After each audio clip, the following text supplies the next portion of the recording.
When the holy angel's sword and the dark demon's sword were simultaneously placed before his eyes, he took the demon's sword without any hesitation. But it wasn't because he didn't want to choose the angel's sword. It was because between the two swords, only the demon's sword resonated with him. However, he wasn't surprised by this, as it seemed to have been predestined. Even if he were to be reborn, you would still choose me, wouldn't you? It turns out that in his past life, he used the demon's sword to become the Empire's strongest assassin, but in the end, he died a humiliating death, betrayed by the brother he had trusted his entire life. If he were given a new life, he would live differently. He would only trust himself, taking what he wants on his own without following anyone's orders but his own. In the end, his wishes were granted. He was given a new chance to start over. This time, he is determined to walk his own path. Will Cyanvert succeed on the path he has chosen? What challenges will he face? Let's get into the story to find out. In a desolate land, a battle is taking place. Everyone surrounds a man in black. A voice constantly echoing in his mind. You must live for the family. That's what my father always said. What he meant was that I shouldn't hope for anything. Just live aimlessly like a shadow beside my brother. The man in black known, his hands powerless as if his last bit of strength had been drained.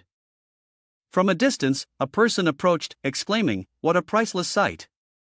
The man in black, his face covered in blood, looked up slightly. Around him were countless knights watching with caution while that voice continued to mock. A single knight fighting against the strongest commanders on the continent. On the ground lay a series of fallen knights, struck down by the man in black who fought back. A man dressed like a priest stood out from the crowd, praising, as expected of his younger brother. How interesting. Cyanvert being called.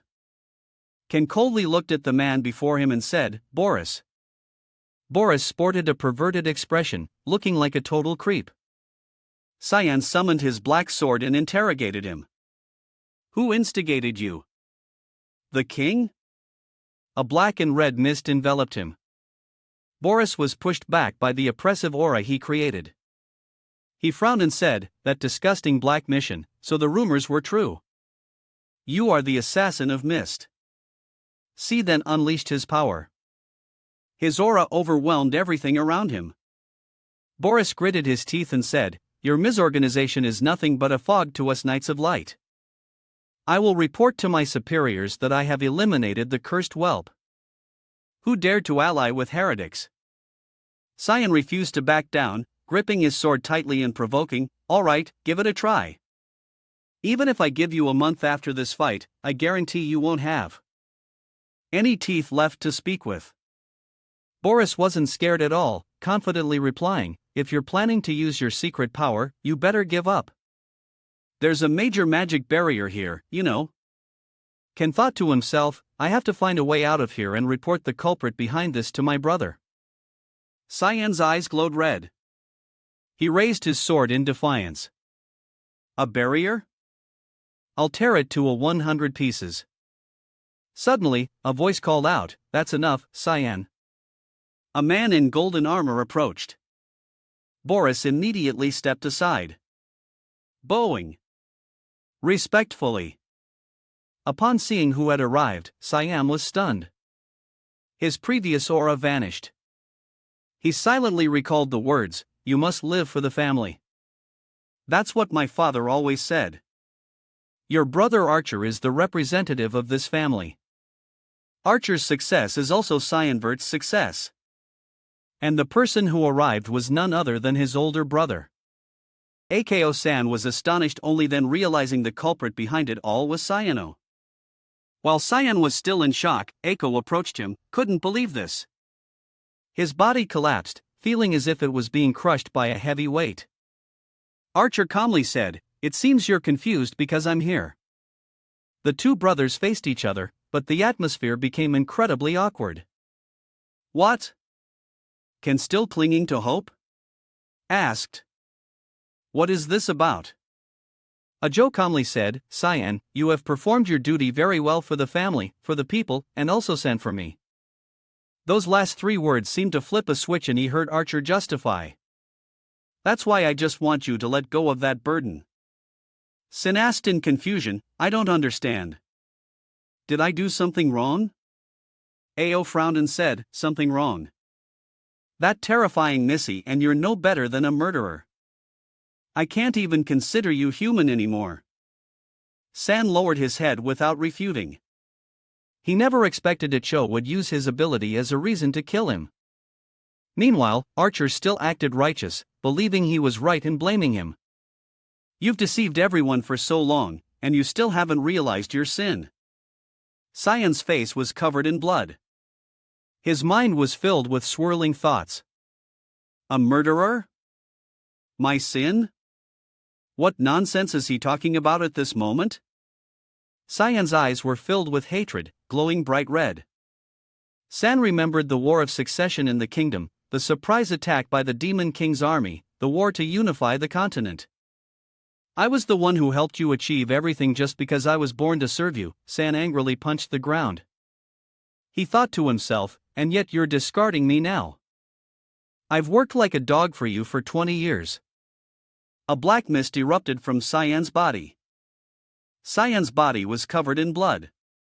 He told himself, "It doesn't matter if this body is exhausted. I will use all my strength. Can as long as I can kill you." His resentful thoughts erupted, accompanied by a colossal amount of magical power that flooded the sky. The surrounding knights were horrified. He still has that much magic power. Impossible. He's not human anymore. Sin held his sword, ready to fight. He scornfully mocked. How foolish. The hero is trying to kill his own brother just because he's afraid. Aren't you ashamed? These words seemed to have hit a nerve with Arco. Veins popped on his forehead. San charged forward with his sword, a red mist surrounding his body. Ako and exchanged many blows. It was clear their strengths were nearly equal. Just once. San increased his speed, he thought to himself. Once is enough. Looking at Arco fighting back, San charged with all his might. He thought, if I can just hit his weak spot, he won't be able to recover. Just as Cyan swung his sword, a shield materialized in front of Archer, blocking the attack. Cyan was astonished. He looked around and understood the situation. Boris had helped Arco. Cursed in anger. Damn it, Boris. A contemptuous voice sneered. You lowly bastard. Followed by an attack that pierced through Sahin's abdomen. His own black sword fell to the ground. Ako, holding the sword that pierced his brother's stomach, looked disappointed. Because you are my brother, I intended to be merciful and give you a painless death, but you've shown your true colors. Ako frowned, continuing with a righteous tone. I knew from the beginning that you were a demon. Luckily, I never trusted you from the start. These words were a huge shock to Cyan, who had given his all for Ako. Ako coldly kicked Sihan's weakened body. Then, without a shred of remorse, he turned and said to Boris, Let's go. Boris happily bowed and replied, Yes, my lord. Sihan lay on the ground, his body completely drained of strength. He looked up at the distant sky and cursed silently, Damn it. Sihan's thoughts drifted. Is this my end? I've lived such a foolish life. His eyes slowly closed. Singh cursed himself. Idiot. Suddenly, Ako sensed something wrong and turned his head. It turned out Sean had struggled to his feet and was rushing towards him. San screamed, pouring all his remaining strength into this one attack. Just as the sword reached a chosen Nexian, a blast of light erupted, sending Sihan flying. In the endless darkness, San seemed to hear a voice calling. Young Master Cyan. He jolted awake, clutching his neck and panting heavily. Ame, looking annoyed, scolded him. How much longer are you going to sleep? Get up quickly. You need to get ready, young master. Sai, horrified, called her name. Emily, why are you here? At that moment, he felt that something was wrong. Sin observed Emily and assessed. It's been almost 20 years since I last saw her. She looks exactly the same as the last time I saw her. While Sam was confused, Emily clutched her startled heart and asked, "What are you talking about? Are you still half asleep?" Siam paid no attention to her. He looked around. This place I remember. It's the room I lived in as a child. The decorations are still the same. Suddenly, he realized something and raised his hand to his face. Wait. Have I returned to being a child? Emily, with her hands on her hips, loudly called, "Young master," making him raise his head in a daze. Emily looked at him knowingly and said, "You're just trying to stall so you don't have to go to training, aren't you? Wake up and let's go." Sai couldn't remember at first. He asked Daisy, "Training? What training?" As soon as the question was asked, the room fell silent. In the duchy of the Vert family, today was a beautiful day with no clouds or rain. He thought in confusion, could this be my life flashing before my eyes? Recalling the current events, San came to his senses. I remember now. 20 years ago, founding year 985, March 1 Estate, 1 year after I entered the academy. Every year, the duchy holds a combat training session. My father, the master of this duchy, Duke Vert, also participates, making it a major event. My opponent is Gransford. He's my age, my half-brother. His mother, Margaret, is the Duke's wife. Because of that, Grange receives a lot of attention. Even though we are both the youngest sons in the family, I can silently recall his useless self back then and thought I was a spoiled child. After being ridiculed in this match, I became a laughingstock for everyone. Back then, Kian's father said in annoyance, "Don't even bother trying." This very match was the reason his father stopped paying attention to him. Emily wordlessly whispered to him, "Maybe you should just surrender." Sahan replied very calmly, "It's fine as long as I win." He thought dejectedly. Even the maid looks down on me. As soon as he drew his sword, Sam was startled. He lifted the sword. It's just a sword. Why is it so heavy? My strength is the same as back then. Emily waved and advised. Don't get hurt, young master. Sai gripped the sword, lost in thought. This feeling isn't a dream, nor is it a pre-death illusion. I've never heard of a spell that could cause such a strong hallucination. Thinking this, he pursed his lips nervously. Have I really returned to the past? Stepping onto the sparring ground, Grange arrogantly taunted. So, you didn't run away, huh? At this moment, only one thought appeared in Cyan's mind. Can I change the future? He anxiously glanced to the side. Duke Vert raised his hand and signaled, "Begin." As soon as the word was given, Grange charged with his sword, a smug look on his face, yelling, "Where are you looking, you idiot?" Grange laughed gleefully as he swung his sword down. What? Sin witnessed it all and thought coolly. What's this? Is he a snail or something? Why is he so slow? Sean took a step back. Grange lost his balance just like. His momentum carried him forward and he stabbed his sword into the ground. Humiliated, Grange gritted his teeth and cursed, "Dodging, you coward." Just as he was about to attack him, Sin gently swung his sword and sent his weapon flying. Then he followed up with a kick to Grange's knee. He cried out in pain, but for the sake of his pride, he tried to bite back the pain. Finally, unable to bear it, Grange fell to the ground, clutching his leg and screaming in pain. Grange's mother, Margaret, cried out in worry.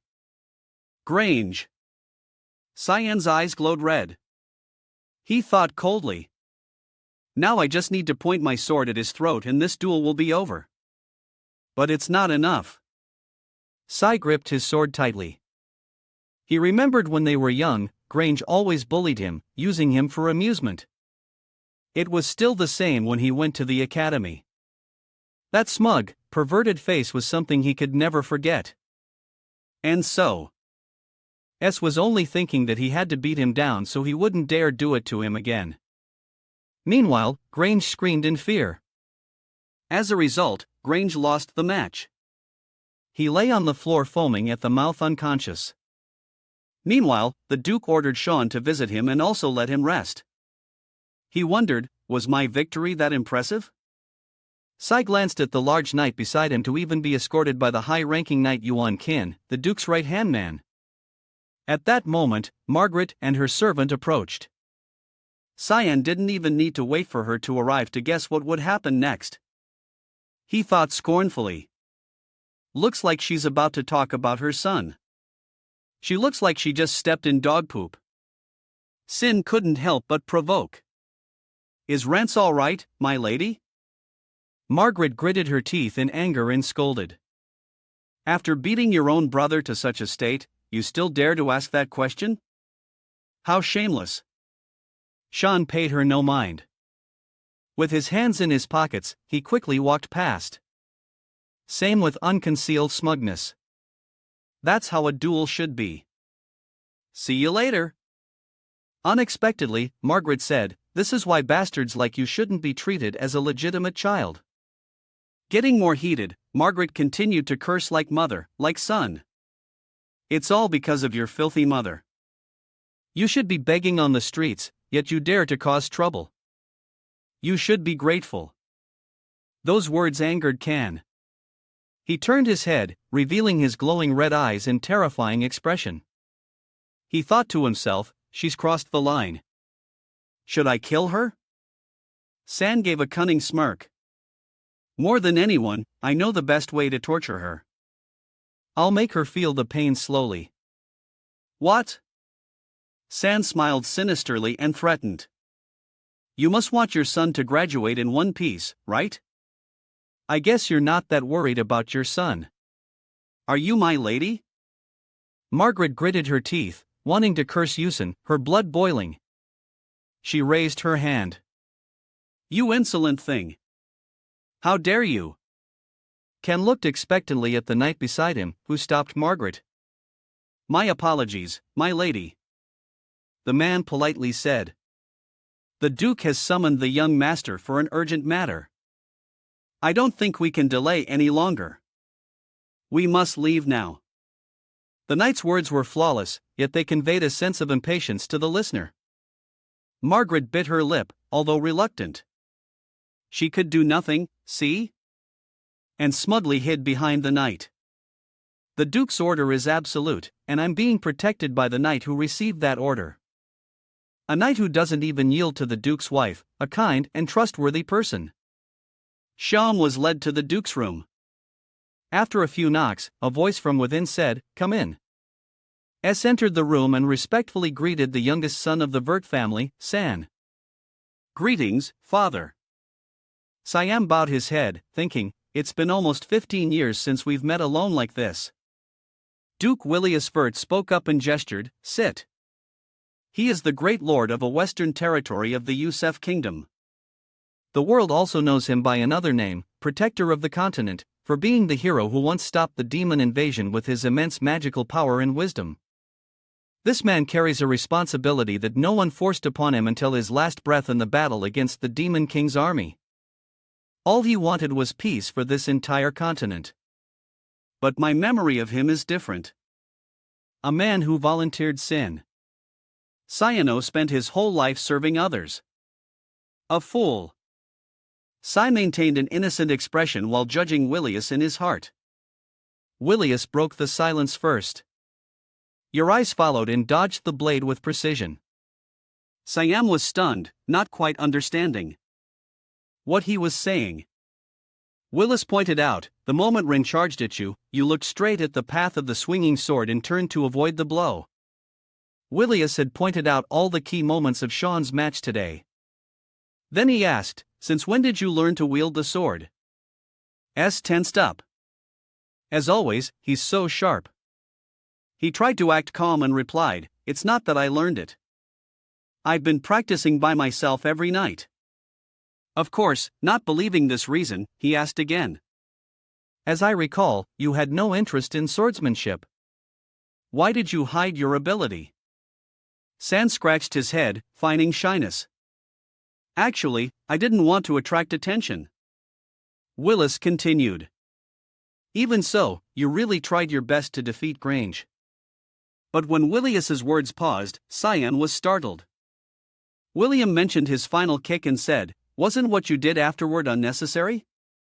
Sim immediately understood the point. So father is asking to test me. Is he trying to grasp my abilities? He quickly found a plausible explanation and answered, "I wanted to prove myself." Williams asked suspiciously. "Prove yourself." "Prove what?" "Seared frankly to prove that I am better than Grants. Even though he and I share the same blood.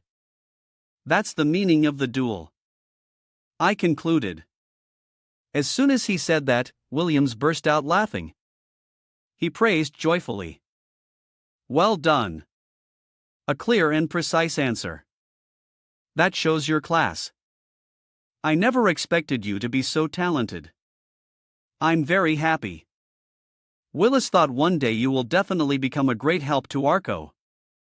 The moment Arco was mentioned, San jolted. His whole world seemed to collapse. What? How did I become his assistant? The memories from before his death flashed before his eyes. San looked at Willius with resentment. It's just like before, he only ever thinks about Archer. San clenched his fist, trying to keep himself calm. If you want anything, just say it. San seemed determined. He thought to himself, then I will destroy everything that bastard Archer wants to do. Thinking this, confidently said, what I want is back in the present. Emily shrieked in horror after hearing Sean's wish. What you want to go to the battlefield? Cyan sat calmly on the bed and replied, yes, but nothing certain yet? Emily screamed. You're crazy. Have you lost your mind? Do you know what that place is like? It's full of terrifying demonic beasts. Just thinking about it made Emily shudder. Veles, the western territory of the Usopp Kingdom, is the only place on the continent considered a battlefield. However, within this territory, only the Limi Valley is the front line. It is a fierce arena where the war against demons has been waged for hundreds of years. Therefore, my father, who was strongly against it from the beginning, set a condition. I must prove myself worthy of going to the Limi Valley within a month. I don't know what he'll base his decision on. San looked at his weak body and told himself. During that time, I have to increase my physical strength. Compared to others my age, I'm still weaker. Unless I'm lucky enough to have retained my combat instincts from before my regression and the small amount of magic I can feel inside. If I train my body with my abilities, I can definitely make good use of it. Great. I'll start training today. Looking at the red mist in his palm, San became even more determined. Suddenly, a shout came from outside the door. Cyan, a girl, burst into San's room. Seeing clearly who it was, San called out in surprise, Alice. Before he could understand what was happening, Alice rushed forward and grabbed him by the collar. Emily asked in astonishment, Are you all right, Lady Alice? But Alice ignored Emily and angrily scolded Cyan. Are you crazy? I heard you asked father to go to the battlefield. Is that right? Cyan, being held by the collar, found it hard to breathe. He struggled to say, Alice, let me go first. Alice let go of the collar, looking at her weak little brother on the floor. She said in annoyance, You think you're hot stuff just because you beat Grange, don't you? Not a chance. Alice ordered. Seriously, follow me to the castle walls. Hurry up. The sky had already grown dark. On the castle wall, Alice stood opposite Cyan and ordered, We'll start when you draw your sword. If you can withstand my attacks for 3 minutes, I'll let you go to the battlefield. Sean asked helplessly, Do we really have to do this, Alice? Alice replied, Seriously? I don't care. Just answer me one thing. Are you aiming for Ian? the head position of this family. Alice's eyes became sharp. What? Understood the issue and thought dejectedly. So that's why she's doing this. I don't have the slightest interest in it. Seeing him not answer, Alice assumed her thoughts were correct. She drew her sword and said, "So it's true. Draw your sword." Selly drew his sword. I only got to rest for half a day after the match with Grange, and this whole day has been chaotic. Seeing that Sean had drawn his sword, Alice charged straight at him. San thought she was joking, but it turned out to be real. He stared ahead in a daze. Alice quickly attacked him.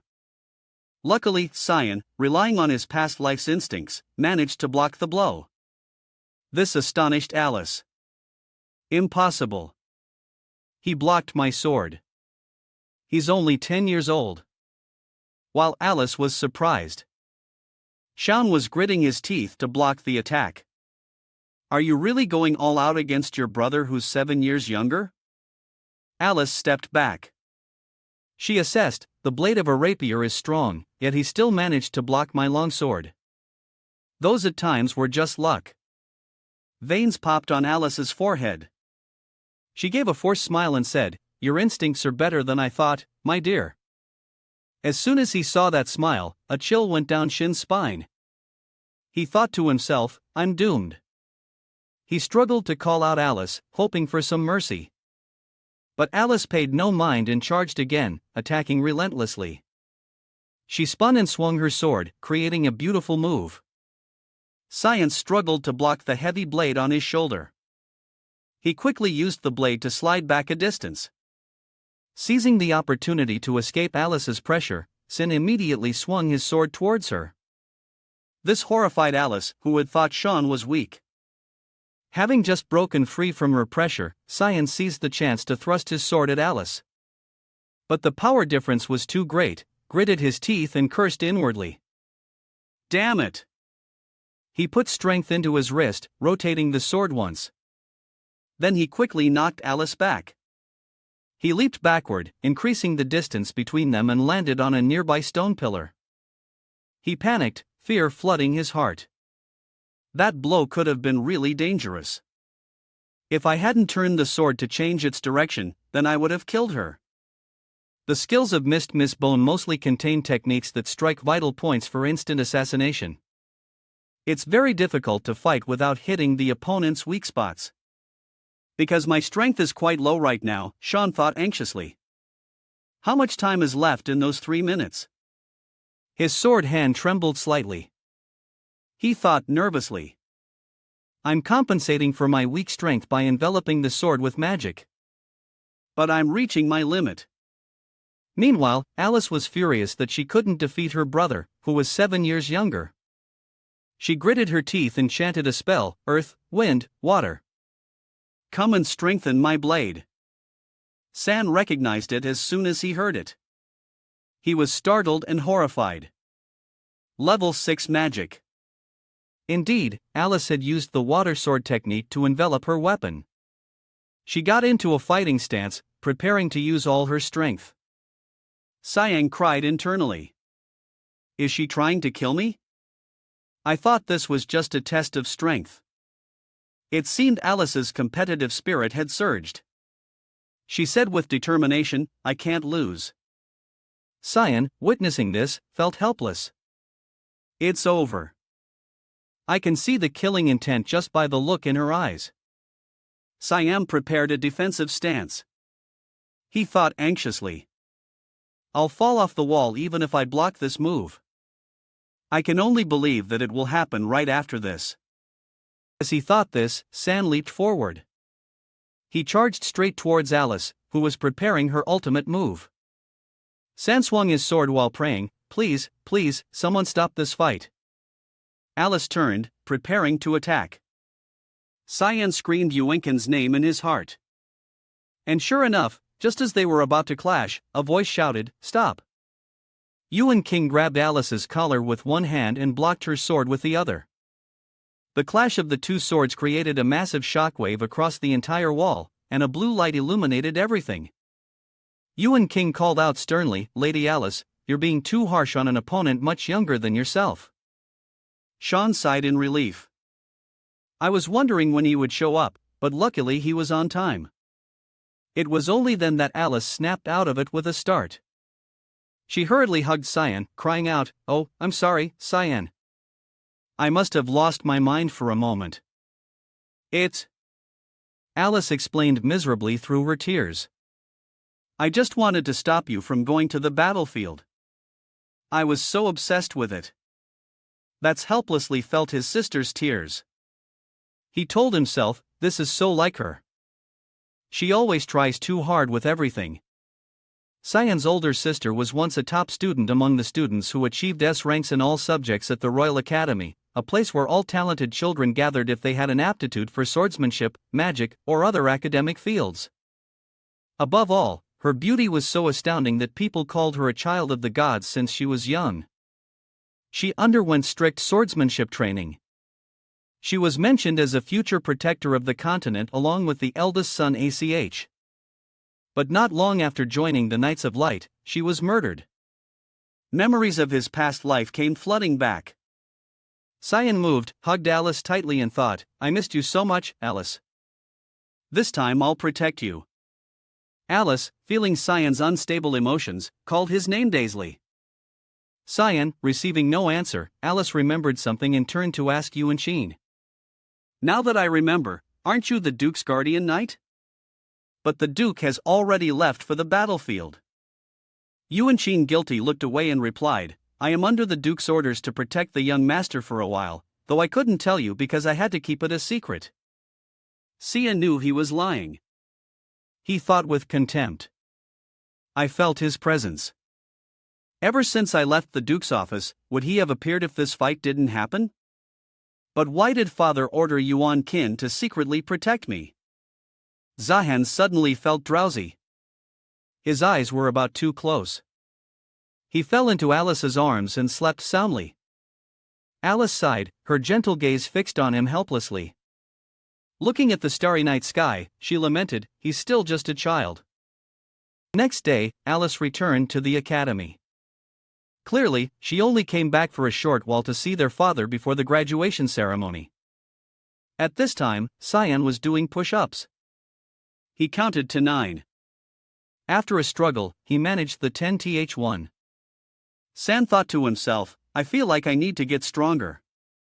So, I've been focusing on strength training for the past 2 weeks, but 10 push-ups is my limit. I've been stuck at this limit for 2 weeks. Realizing this harsh truth, Cyan was utterly desperate.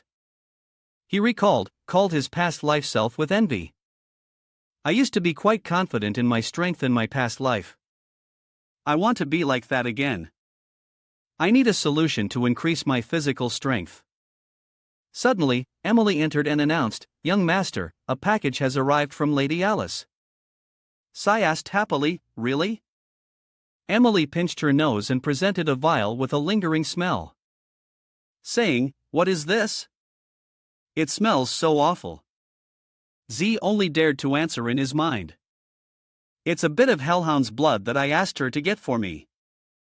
It's a rare item that can only be found in the Lini Valley, but I guess the rumor that it appears on the black market is true. As soon as Sam poured the vial of blood into a bowl, the contents started boiling furiously. He thought to himself, the blood of a demonic beast is considered a poison because of its terrible stench, as well as the burning sensation when consumed. But it actually permanently increases the user's mana and strength on the first use. Many people think this is just a baseless rumor, but I know it's true from my past life experience. Seeing Kin pick up the bowl, Emily asked worriedly, Young Master, are you really going to drink that? S nodded in reply. He added a sentence in his head. Don't worry, Emily. I'm the only one who can adapt to your cooking. S picked up the bowl and drank it in one gulp. He couldn't help but remember the past. I still remember the first time. It was the wild mushroom soup, wasn't it?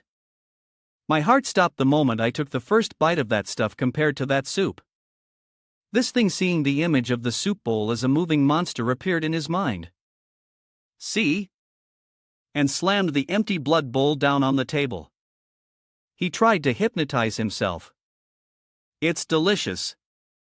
But his dazed expression made Emily wary. Suddenly, shot up and called, "Emily," making her respond dazedly. "Yes." Cyan's eyes glowed red. He smiled and said, "I'm going for a little walk," S thought excitedly. "Now then, let's see if it works." Sean went to an empty plot of land. Seeing that this place was quite far from the castle, Sam remarked, "It's been a while since I was last here. I've been waiting for this moment for the past 2 weeks. A private moment when Yuan Kin doesn't follow me here for his regular report to father. He's always following me. It's so annoying. I used to come here whenever I wanted to be alone." One day, Ako received a revelation from the god of light, Umen. It was said that an ancient temple was hidden somewhere in these mountains. I didn't fully believe it, but there really was a place where the flow of mana was concentrated. It seems to be somewhere around here. Of course, the god's reaction came. San excitedly channeled magic into his hand. He thought happily. "So, I'm the only one who knows about this now." He used his magical power to churn up the earth beneath his feet. He thought smugly at Cho.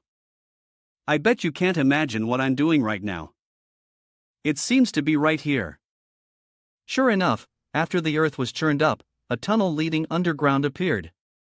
San thought to himself, "Let's go." Shin went deep inside. He looked around and assessed. "It's completely different from the last time I was here. This place is the ancient temple dedicated to the god of light, Lindel. Until the history of this land was erased due to the war between gods and nations, Science demons, which took place 300 years ago." Looked at the shining temple ahead. He coolly remarked, "Who would have imagined this place existed right on the mountain behind the castle?" S walked to the altar and saw the shining object ahead. He said excitedly, "I see it. The master of this castle scene, and it's none other than Arko's sword from my previous life. In the year 999 before the founding on August 12th, humanity finally succeeded in driving the Demon King's army out of Elis. The Demon King's army was many times stronger than humans, but humanity found ancient holy relics called weapons of the gods. That helped them achieve victory. One of those relics, Donak, Cyan, is the holy sword carrying the power of the god of light, Umen. This sword was probably the main reason humanity was able to defeat the demons. And I will also die a bitter death in the future under this blade, which Astra still possesses. Just remembering it makes this sword an eyesore." Cyan looked at the shining sword ahead and thought, "It seems Donner AC is related to my regression." Sun reached out and touched the exquisitely carved surface of the sword. Not seeing what he expected, Sanide as expected. Nothing happened. He kicked the sword hard in frustration. San turned around, gritting his teeth and cursing. "What a buzzle, a stupid sword. Let's just finish up and go." If the sword could talk, it would have definitely cursed him back. San remembered the saying, "Once you step past the light, a strange shadow will appear." He strode to the opposite side of the drawn Aurak sword and found what he was looking for. There it is. At a glance, it would seem like the shadow of a sword, but it's not. There is no shadow. He smiled happily. Placing his hand on the shadow's position, San used his magical power. He thought to himself, "Where there is light, there must be shadow. This is the passage that leads to another room, a secret path hidden beneath the Temple of Light." Sai followed the path to a door. He opened it slightly and peeked inside. Sure enough, the sword he was waiting for appeared here. Cyan said happily, "There you are, my sword." Sin grabbed the hilt of the sword. The demon sword Karam. Unlike the Donner AC, this time upon touching the demon's sword, a powerful surge of energy was released. The gem on the sword sparkled as if welcoming its new master. Say excitedly raised the sword. "Good morning, Karam." After a few swings, San felt it wasn't like his past life. He asked in annoyance, You haven't awakened yet? But that didn't diminish happiness. He laughed excitedly. This familiar feeling is the best. I suddenly feel like slashing something. Suddenly, black mist rose from the ground. A shadow appeared and asked, "Hey kid, are you afraid? Don't you know the consequences of waking me?" Sai coldly replied, "I don't." "Does that mean this sword is mine now?" The black shadow rose up, revealing its giant form. It began to threaten, waking a slumbering demon sword. "It's too late for regrets." "Kid," the black shadow laughed cunningly. It quickly rushed forward, roaring, "Your body is mine now." Unexpectedly, Sean managed to catch the shadow's neck with just one hand. He calmly watched the shadow transform into a human figure. Struggling to breathe. "You weren't in such a hurry before." The shadow struggled to speak. "What are you? How can you touch me?" Science smiled smugly and said, "I told you the sword is mine." The shadow refused to give up. It extended its hand, revealing its pinkish claws. It swung its arm to attack, screaming, "Disappear." But as soon as Sean let go, it quickly retreated. The shadow looked at him cautiously. "Who are you? Could you be the successor?" In the shadow's eyes, Cyan was enveloped in a strange black and red mist. It wondered, "Why do I feel the aura of Aru emanating from you?" Sai calmly replied, "That's right. I am the successor of Aru." He smiled perversely and said, "Your master has returned, kneel." The demon sword Karam. Karam angrily gritted its teeth and cursed, "You're just a brat. I don't accept you." With that, Karam rushed to attack, but was blocked by him using its own body. Although Cyan was smiling while blocking the attacks, he thought, "It's probably useless to talk anymore." The demon sword's ultimate goal is to possess the user's body. Looking at Come attacking with all its might, he thought to himself, "I have no other choice. I have to give in a little." Thinking so, he stepped back slightly, making Karam think it had the advantage, and rushed forward to attack again. Suddenly, San gave a cunning smile. He used the demon sword subjugation technique, causing Karam to fall to the ground, screaming in pain. Sin asked, "I'll only say this once. Why wouldn't you accept me as your master when I was being nice?" Karam struggled against the pressure of that technique. It struggled to curse. "How did you get that technique, you arrogant brat?" Cyanguli used demon sword subjugation again, slamming Karam's head into the ground. He continuously chanted, "Demon sword subjugation. Demon sword subjugation. Demon sword subjugation." After a few times, Karam was now halfway buried in the ground. San took pity on it and asked, "So, how about now?" Of course, Karam had no choice but to say, "I accept you." Seeing Karam's insolent attitude, San was about to use the technique again. Karam immediately trembled in fear and called, "Master." With everything settled, San walked out the door. He thought to himself, "Now that I've done what I needed to do, I should head back. I've been gone for too long." Thinking that, San took his sword and left. Karam inside the sword exclaimed with pleasure, "It's been so long since I breathed fresh air." Feeling refreshed, Karam playfully emerged from the sword, forming a small, cute shadow. It circled around him and asked, "Hey, master. What's your name?" Cyan replied indifferently, "Cyan. Sai Hanver." Karam was puzzled. "Cyan. I've never heard that name. Did he really choose a brat like you?" San answered seriously, "Yes. From my previous life." Karam was puzzled. "Previous life? What the hell are you talking about?" San said nonchalantly, "I've died once before." Karam thought in astonishment. "What?" It looked at him inquisitively. Suddenly, walked up to the Don Dac sword. Karam remarked, "He's still asleep." Cyan then said, he has to wait for his master for another 20 years. Hearing him speak with such certainty, Karam said scornfully, you talk as if you know the future. Suddenly, Sin raised his sword and cut the hilt of the drawn Dr. AC in half. Seeing the sword fall to the ground, Karam was horrified. What do you think you're doing? San smiled sinisterly, looking at the severed hilt in his hand. Who knows? Maybe this will make the future more interesting. A new dawn had just broken.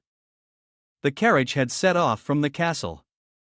The wheels stopped in a desolate piece of land. The carriage door opened. What?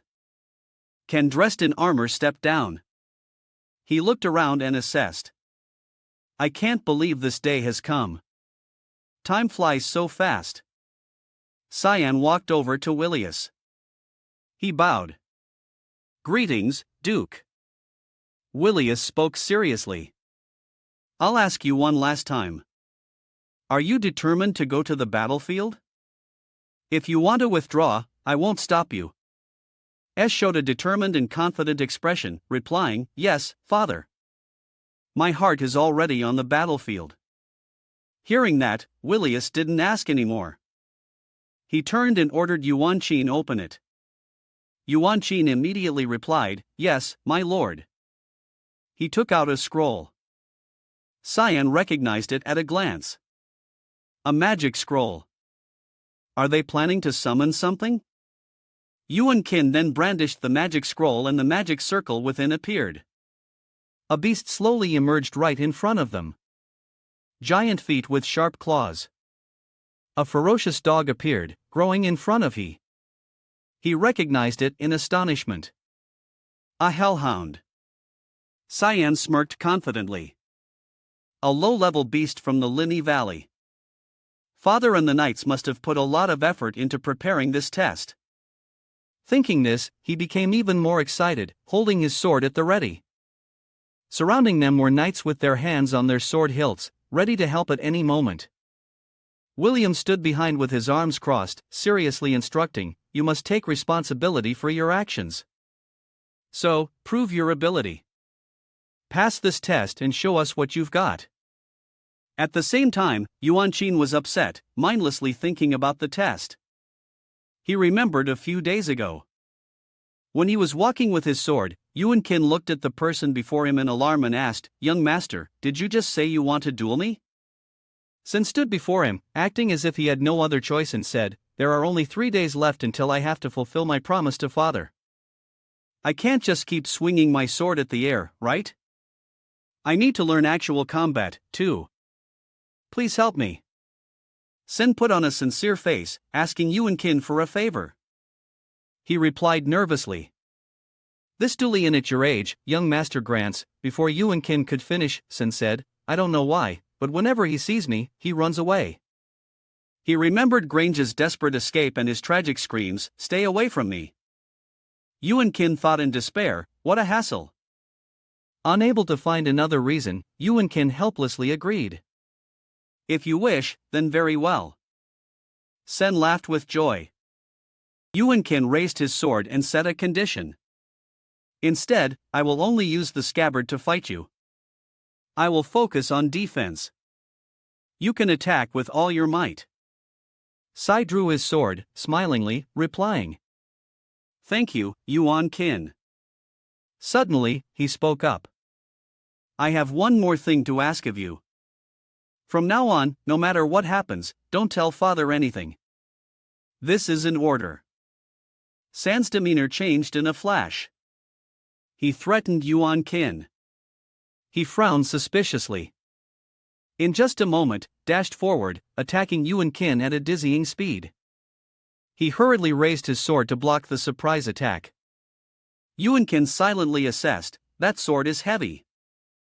I can't believe it's the sword of a 10-year-old child. San used his body size and speed to his advantage, quickly moving to the side.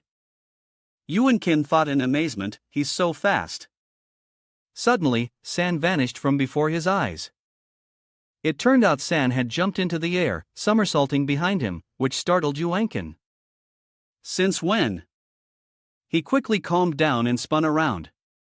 The clash of their two swords created a powerful gust of wind. His eyes glowed red, full of killing intent as his small body quickly charged forward. The two exchanged a few more blows with Yuan-kin blocking all of Sean's attacks. He jumped back, sighing with admiration as expected, "I still can't beat you." Sin sheathed his sword and said, "Well done, Yuan-kin. Thank you for helping me." Yuan-kin panted and praised. "Well done, young master." He thought to himself, I never expected the weak young master since Santo had improved so much. A memory of San with a bright, cheerful smile appeared. Back in the present, Yuan-kin told himself, if my intuition is correct, the young master can now pass his test. At this moment, Siam was standing opposite the hellhound. The hellhound suddenly lunged forward, preparing to attack. Sean thought nervously. It's charging. The hellhound opened its mouth wide, revealing its sharp teeth. Suddenly, it saw a sword slash coming towards it. The attack from Cyan forced it to swerve to one side. He observed coolly and thought, with my current strength, fighting a monster is too much. I have to end this fight as quickly as possible. I'll finish it with just this one blow. As he thought this, San rushed forward to attack. He stood straight, controlling his wrist to rotate the sword. The slash landed right on the hellhound's neck. Not only that, but San also jumped into the air. He threw the sword, pinning the hellhound's head to the ground. All of this stunned the surrounding knights. William smiled with satisfaction, looking at the hellhound's corpse on the ground. San couldn't help but think, what a waste. This blood could fill several bottles. He pulled his sword from the monster's head, thinking, if I did this here, they would think I'm crazy. I should have at least brought a cup. Suddenly, Willius came from behind, clapping and praising, "Well done, Sean." Then he turned and said, "I'll see you on the battlefield." His cloak fluttering, making Willius think he looked cool. Siambo respectfully. "Thank you, father." At that moment, Karam slowly emerged. "Master," it angrily asked, "do you see me as a fruit-peeling knife or something?" San replied guilty. "Of course not. You're a demon sword." "Why would you ask that?" Karen gritted its teeth and cursed. "Then use me." "Damn it. I need to absorb blood to get stronger." It flew miserably to the hellhound's corpse, begging, "Please, just let me have one sip." Witnessing this, could only feel helpless. He spoke up to comfort it. "Don't worry." San gave a sinister smile, a black mist enveloping his body. He held Karam in his hand and explained, "Because soon I will use you for real business. Just you wait on the battlefield." Ferocious monsters were rampaging all around. The knights immediately surrounded them, shouting, "It's ogres! Ogres from the northwest!" They quickly rang the alarm bell. William spurred his horse to the front and ordered, "Form a defensive line and destroy them for me. Don't let a single one survive." The campaign to stop the monsters began. The knights immediately raised their swords in response. A giant magic circle was created, covering the monsters. It split into smaller circles that appeared under the ogre's feet. Ropes emerged from the magic circles, tightly binding the ogre's limbs. Seizing this opportunity, Willius ordered an attack. The knights quickly charged in, slashing and killing the monster. Each and everyone was focused on completely eliminating them to leave no future threats, especially the giant ogre leader whose size was 10 times that of a normal person. But the knight still coldly charged forward with his sword. With just one slash, that person sent the ogre's head flying. The head landed right in front of Sean while he calmly looked straight at the head. Emily behind him screamed in terror. "Oh my God!" She cried out, "Young master." Emily still couldn't understand and asked, "Why would you want to come to a place like this? Aren't you scared?" Cyan didn't answer her. He looked at everything around him and remarked, "Come back here makes me feel nostalgic. This place is still like hell." After finishing his business, Willius also came over to him and asked, "Khan, how does it feel to be on the front lines?" Cyan, without any change in expression, calmly replied, "I'm just a little nervous." Willius advised, "As you can see, the battlefield is also a place of death. You don't know when you'll lose your life, so don't let your guard down." C replied seriously. "Yes, I'll remember, father," he thought to himself. On the front lines, a situation like this is all too normal. There are 3 or 4 battles a day, and each battle has its own detailed strategy. Using the talented, high-ranking knights as the core to handle all the monsters that deliberately break through the front line, the battle ended, and the entire group returned to the tent to rest. San peeked out from inside the tent to observe. "Our tent's position is in the rearmost area, which is also the safest," Cyan thought in frustration. "With the guards watching so closely like this, there's no chance for Karam to absorb blood. Do I really have to wait until dinner?" He turned to see Emily shivering under a blanket and asked, "What are you doing, Emily?" Emily poked her head out of the blanket and screamed. "Didn't the Duke Sisian don't know when we might die? That's why I'm scared." Sighed helplessly. "Unbelievable. So, you're planning to pack up and go home?" Seeing his expression, Emily angrily scolded. "Do you think I could leave? When will you ever be independent without me?" Emily gritted her teeth and criticized. "There are monsters everywhere. Suppose I run away? Who will take care of you, young master?" She stormed Met out of the tent in frustration. "Let's go. It's almost time for dinner."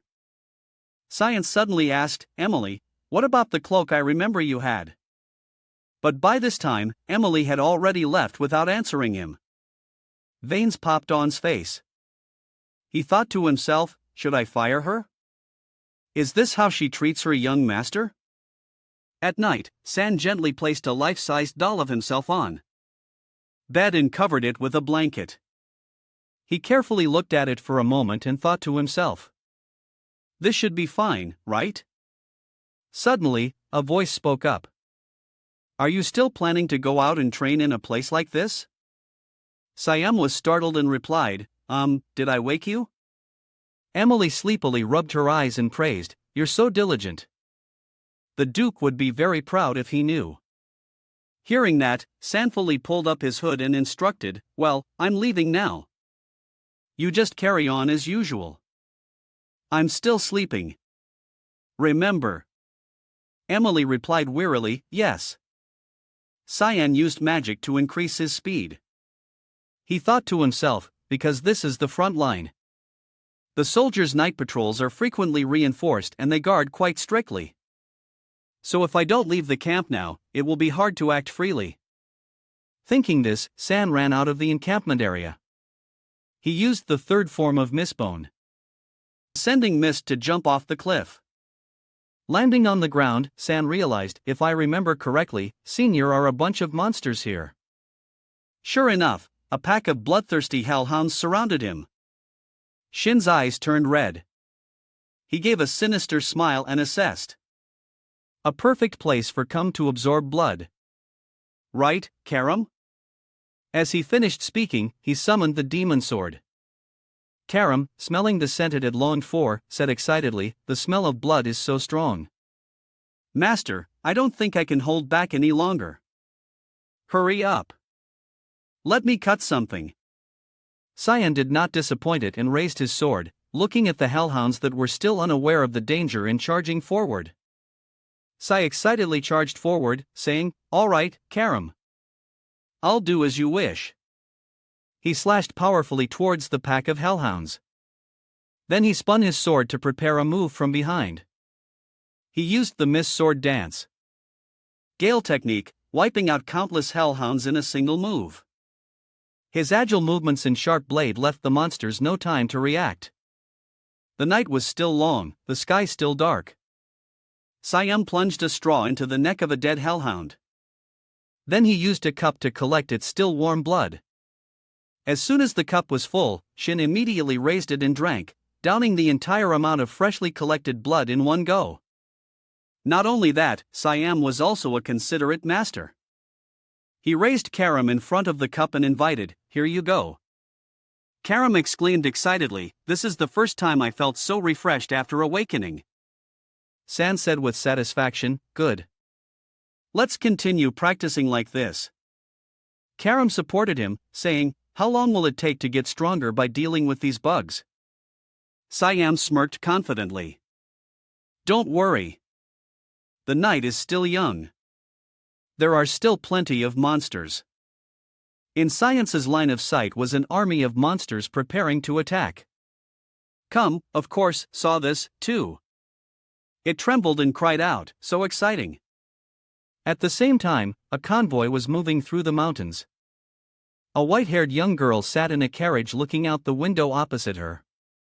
A worried voice advised, "I still think the front line is too dangerous. Let's go back, Princess."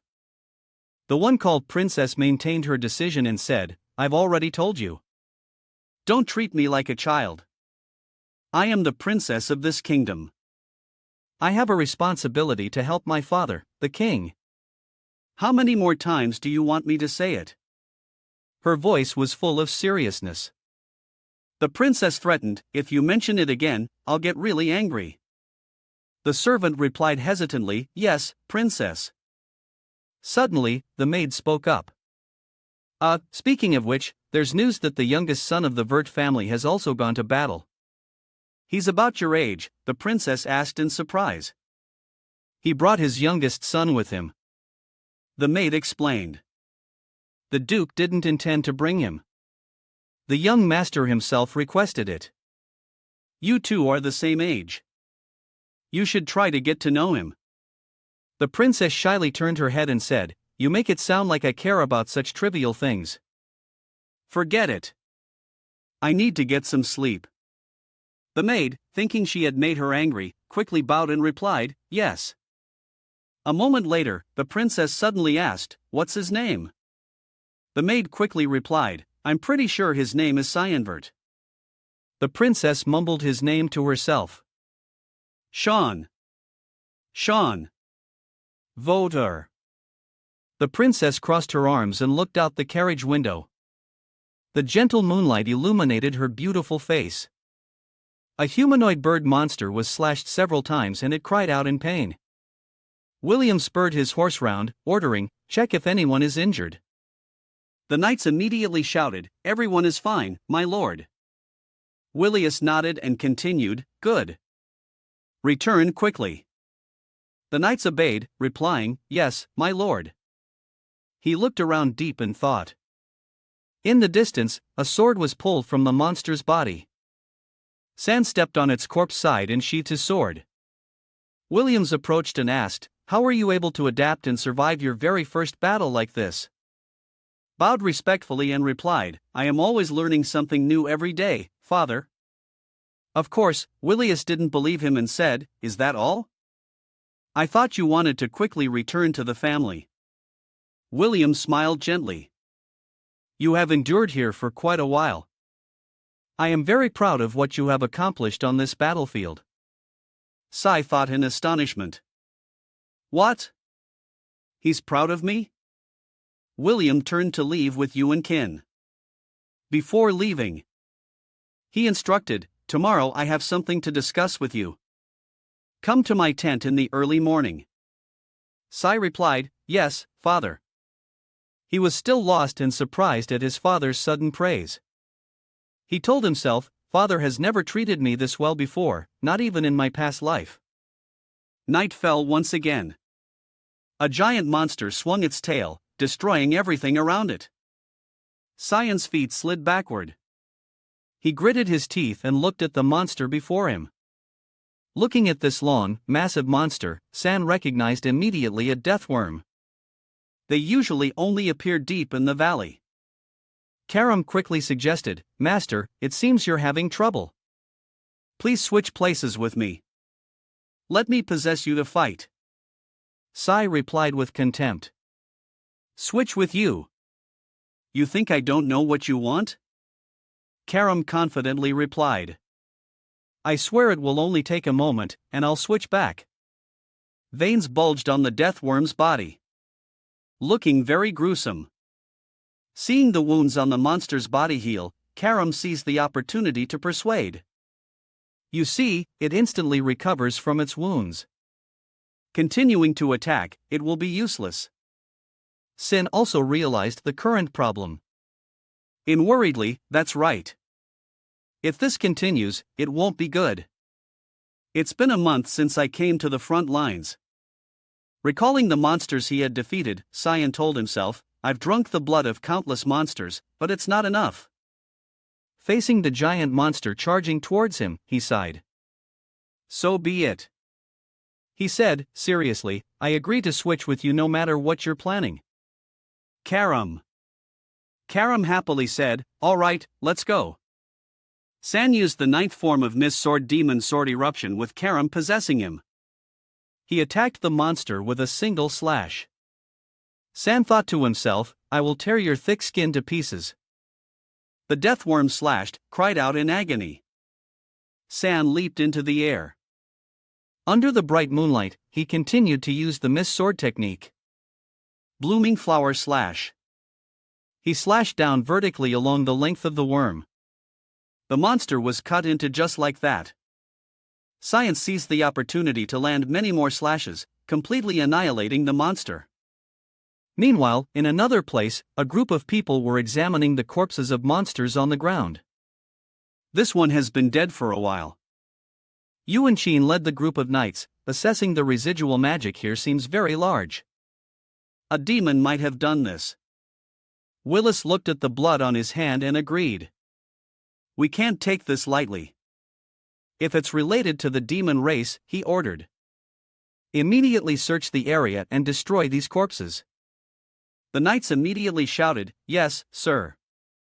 Looking at the wound on the hellhound's neck, Willius thought. The slash mark looks very familiar. Or am I mistaken? Willius decided not to think about it anymore. Suddenly, Yuan Qin from behind called out, my lord, you should see this. Willius walked over to him, puzzled. This is Yuan Qin nodded. Yes, it's a death worm.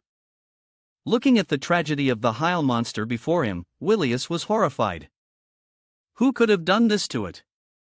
He thought worriedly. Perhaps it's that organization. Meanwhile, on Cyan's side, he was thinking about the recent incident, Demon Sword Manifestation. It allows Come to control my body and unleash its full power. But I can still control my body if she lets her guard down during combat. Recalling that scene, lay on his bed thinking, that's why I let her control me when fighting monsters. I drank all the monsters' blood after defeating them, and my strength has increased a little. A month ago, I wouldn't have been able to handle. S clutched his head and sat up, groaning. My body aches so much. Suddenly, Karam spoke up. I understand now. It flew over and said confidently, you look like a kid, but you don't talk or act like one. When you act with me, you are very fast and proficient. You are also very knowledgeable about the geography of the Lini Valley, and your swordsmanship is the same. You have practiced for at least 30 years.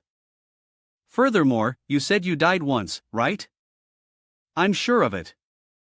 Karam smirked sinisterly. See, in Sihan's surprised face, it asked him, you were reincarnated, weren't you? Unexpectedly, after hearing its conclusion, Sai looked at Karam as if it were an idiot. Well, I did say I died once. It's pretty obvious. Karam, embarrassed and angry, shouted, how was that obvious? You didn't explain it to me. Sai replied indifferently. I was too lazy. Karam clicked its tongue and wondered. Anyway, killing someone like you isn't easy. I guess you were killed by the owner of Donrak. There are two possibilities. You were killed in a one-on-one battle or you were betrayed. Kum's speculations were all correct and Cyan's face immediately darkened. Then he heard Karam say confidently, I feel it's most likely the second one. Cyan asked, puzzled, why do you think so? Karam explained, you have great contempt for the holy sword, so I guess you don't have a good impression of it. Realizing it had guessed correctly, Tham flew in front of Cyan and said, "So your purpose is revenge. Whatever the case, always remember. If I find out you failed or given up, I'll swallow you whole." Karam laughed smugly, threatening him. Cyan calmly slapped it away and sneered. "Absorb me. I'm not stupid enough to let you do that." Karam was slapped into a bookshelf, lying on the ground, dazed and unconscious. San chuckled, thinking, it hasn't changed at all. Still has the same personality as in my previous life. With nothing to do, he stepped out of the tent. Seeing everyone around looking tense, Sin wondered, what's going on? It seems things are in chaos. Emily ran over at that moment. "Young master, you're awake?" Sahan asked her. "Emily, what's wrong?" Emily immediately replied, "Yes, the corpse of a high-level monster was suddenly found at the entrance of the valley." Siam was startled, thinking nervously, is she talking about that worm? Seeing he didn't understand, Emily explained the seriousness of the problem. It's been a long time since a monster like that appeared near the camp. Z asked her, "Anything else?" Emily replied with a confused ha. Sin hurriedly asked again. "Besides that, is there anything else like finding a suspicious person or something about me?" Suddenly, Juang Qin approached and called, "Young Master Cyan." He bowed respectfully and said, "The Duke wishes to see you right now." Cyan thought anxiously, this is bad. I couldn't dispose of that monster's large corpse right away. Remembering the remaining corpses, he told himself it was because the patrol soldiers suddenly appeared. Siam bit his lip anxiously. My plan to enjoy life before entering the Akamayan. He entered Willius's tent and bowed respectfully. "Father, I am here." Sai held on to a glimmer of hope. "Father won't realize it was me." Willis called him. "Come here, Shin. Have a seat."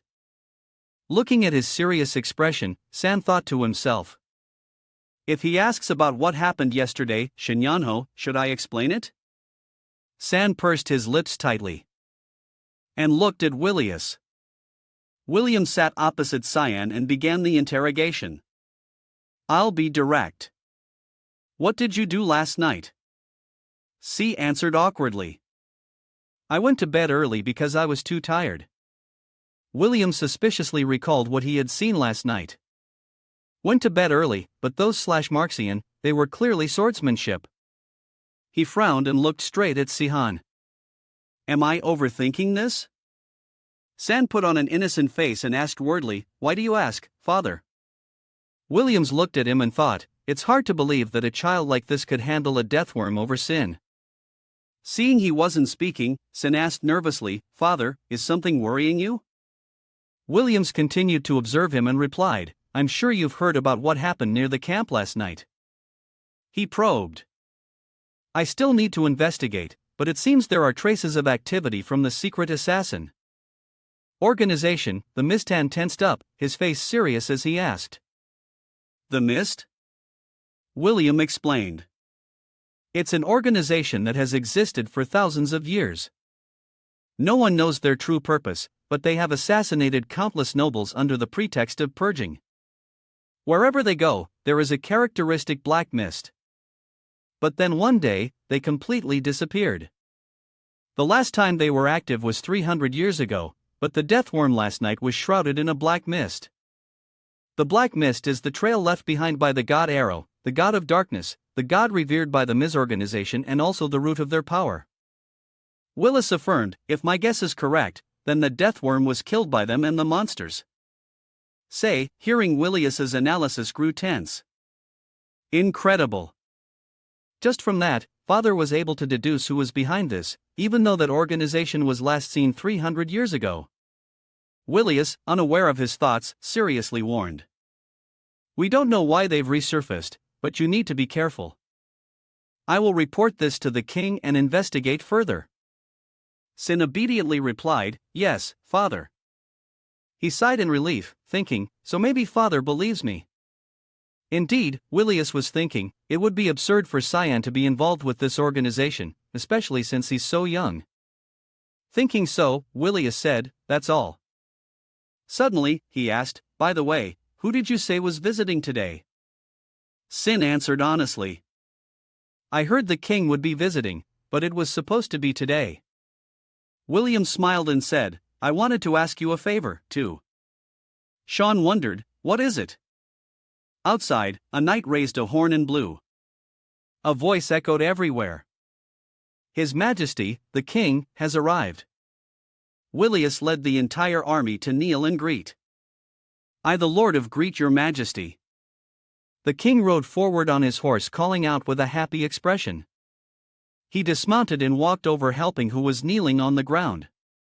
The king said sincerely, "We've been friends for a long time, there's no need for such formalities." Willius said seriously, "But your Majesty." Suddenly the king looked behind Willius and asked, "Oh, is that the child kneeling on the ground?" Bowed respectfully, "I am honored, your Majesty." "I am Cyanvert, the youngest member of the Vert family." The king looked at him gently and praised, "You are so young and already out fighting. Your children are truly different." San thought dejectedly. "I was wondering what father wanted me to do. Turns out he just wanted me to introduce myself." He recalled, "In my past life, I always had to hide in the house whenever the king visited. To be trusted by father like this is truly touching." He thought of the scene of himself on the upper floor looking through the window, excitedly saying to Emily, "Look, Emily, it's the king." Back then, Emily always pulled him back, saying, "Let's go inside, young master." The king suddenly spoke up. "Splendid. I would also like to introduce someone else." A pair of small feet stepped down from the carriage. The white-haired princess appeared, bowed and introduced herself. "This is the fifth princess of the Yusef kingdom, Erin Cease." The moment Sean saw her, he recognized her. Erin Cease, the fifth tragic princess. He remembered his father's request. "I need you to escort Princess Erin on that day." At that time, Sin didn't understand the reason and asked, "What? How so?"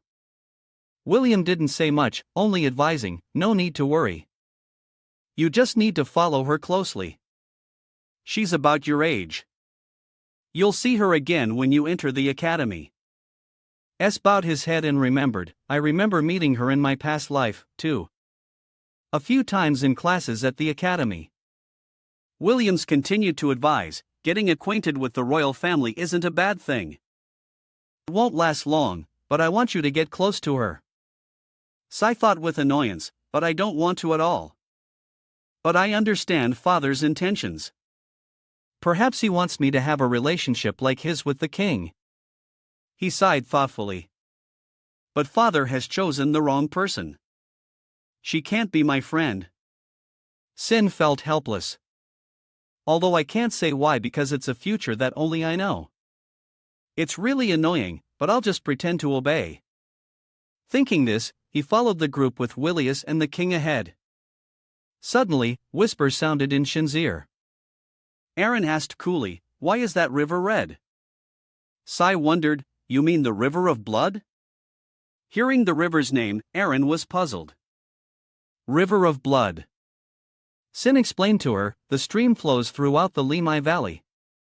There's no complex reason for the river being red. Old or injured monsters on the verge of death who can't survive will instinctively jump into the river of blood. Then their bodies decompose in the river and the converted mana turns the river red." Erin was horrified upon hearing this. "So it's all real blood and flesh?" Cyan replied indifferently. "That's right. They even drink and bathe in that river water. So it's disgusting. Don't go near that river." Erin's face showed clear disgust. "So gross. What's at the end of the river?"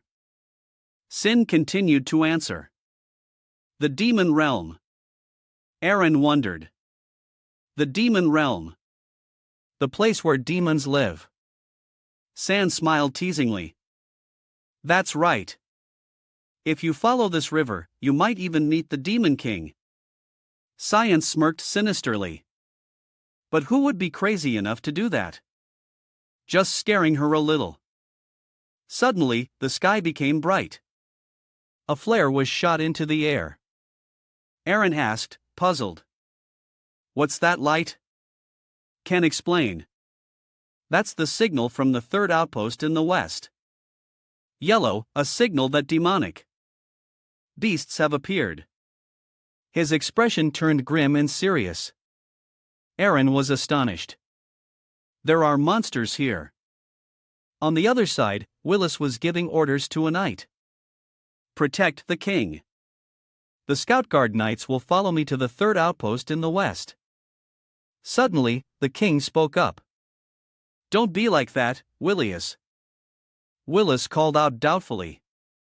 Your Majesty. The king drew his sword and coolly asked. Think I came here for sightseeing? I'm feeling quite bored. William understood his meaning and sighed helplessly. Yes, Your Majesty.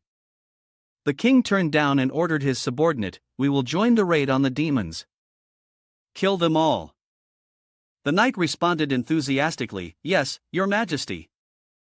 William turned to Sean and said, You will participate too, Sean. He quickly replied, Yes, Father.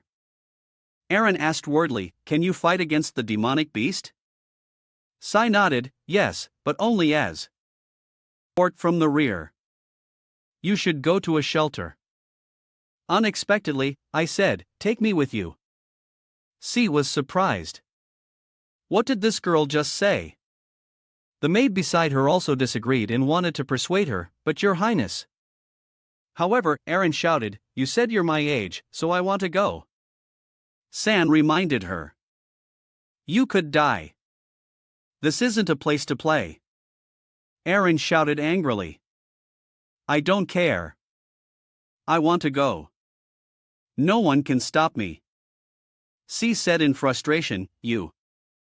Yuan Qin quickly approached and said, Yes, young master. I, Yuan Qin, a royal knight, will escort the princess to safety. He turned to Aaron and said, Let's go, princess. Aaron suddenly turned and pointed at San, scolding, You traitor. How dare you treat a princess with such disrespect? Cyan glared at her and said impatiently, Many knights could die just because of your stubbornness. A single foolish moment can decide life and death on the battlefield. So, do you dare to take responsibility? Responsibility for those lives. Sai's aura was incredibly powerful. That scared her. Tears welled up in her eyes, her body trembling. S paid her no mind and turned to leave. Go back and cry like a baby princess. In the end, only Yuan Qin, Aaron, and the maid were left standing there. A giant monster attacked from above with a body like a slime. It had swallowed countless knights. The others simultaneously surrounded and attacked the monster. A sword was raised along with a voice ordering in formation. Protect the king and kill them all. Show no mercy to any demon. Willius shouted to the knights. The army immediately charged into battle. Diane Cease, the king of the Yusef kingdom, had 2 wives. Diana Cassel was the first wife, but she passed away. Cassandra Nebulous is the second wife, considered a powerful figure in the kingdom. The previous queen gave birth to 2 grand princesses and the second princess, while the current queen is the mother of the third and fourth princes. However, Aaron Cease, the 5th princess, was a daughter of low birth with a commoner mother. She was treated like a puppet princess because of her foreign blood. But she never cared about the opinions of outsiders. She always fulfilled her duties as a member of the royal family, studying harder than anyone else. Yet, she is labeled a traitor by those who were jealous of her. Then she was exiled by the royal family and the kingdom. It is rumored that the princess died in solitude from an illness on an island. Therefore, people call her the tragic princess. She would have lived a happy life if she hadn't been greedy. It's better for someone like her to live without ambition. After hearing the story, Karam asked, Didn't your father always say that to you in your past life? Ken, while killing monsters, retorted, It's different. politics in the royal family is just like that. The monster was struck by lightning magic. Watching the snail monsters fall one by one, San remarked. His Majesty is certainly a talented man. A blade covered in lightning stabbed into the ground. Diane held the sword and used the lightning saint technique. Immediately, a bolt of lightning struck down on the monster. San, witnessing the whole thing, thought with admiration. Emperor Diane is famous for being a level 8 mage. If he hadn't ascended the throne, he would have become the head of the Mags Association. Looking at Diane's powerful back, it was completely different from Willius. Sai laughed helplessly, thinking, a mid-level monster is probably nothing to him. Being a king is probably just his hobby. After everything was settled, he brought out wine, looking at the bottle on the table. Diane remarked, "It's been a long time since we've drunk together, Willius. Though when I drink alone, I feel lonely." Willius replied, seriously, "My apologies, Your Majesty. I do not allow myself to drink on the battlefield." Suddenly, Diane asked, "By the way, about what you asked me regarding the situation in the kingdom. Lately, there have been many assassinations of nobles. This is worrying." Williams frowned and asked, "Do the assassinations have anything in common?" Diane replied, "Yes." His expression turned serious as he said, "All the murdered nobles were corrupt officials." And a black mist appeared everywhere at the scenes. "What do you think?" Williams stroked his chin thoughtfully. Williams began to recount the situation here. "Yesterday, I found traces of them here. It seems the followers of those assassins, the Black Mist Society, are active again." Diane nodded in agreement. "That makes sense, but you need to investigate thoroughly." Diane happily poured wine and said, "Thank you for taking care of that trash." Willis reminded him, "But we can't just sit back and watch them live in fear." Suddenly, Diane spoke up. "There's one more thing that's bothering me." Willis wondered, "What is it?" Diane slowly said, "Those damn nobles are at it again, blaming the fifth princess." Willius was shocked and understood. "You mean they are intentionally blaming those cases on Princess Erin?" Diane recounted, "I dismissed those rumors to shut them up, but it seems there's a faction that wants to use the girl." Diane seriously instructed, "I want to ask you a favor as a friend, not as a king. If I pass away before you, please take care of the girl." William replied with a serious face, "I, William Vert, obey your command, Your Majesty." Diane said with satisfaction, "Thank you." Outside, it was raining heavily. Emily asked in surprise, "Is that all?" Ken wondered, "What more were you expecting?" Emily hurriedly said, "She's a princess.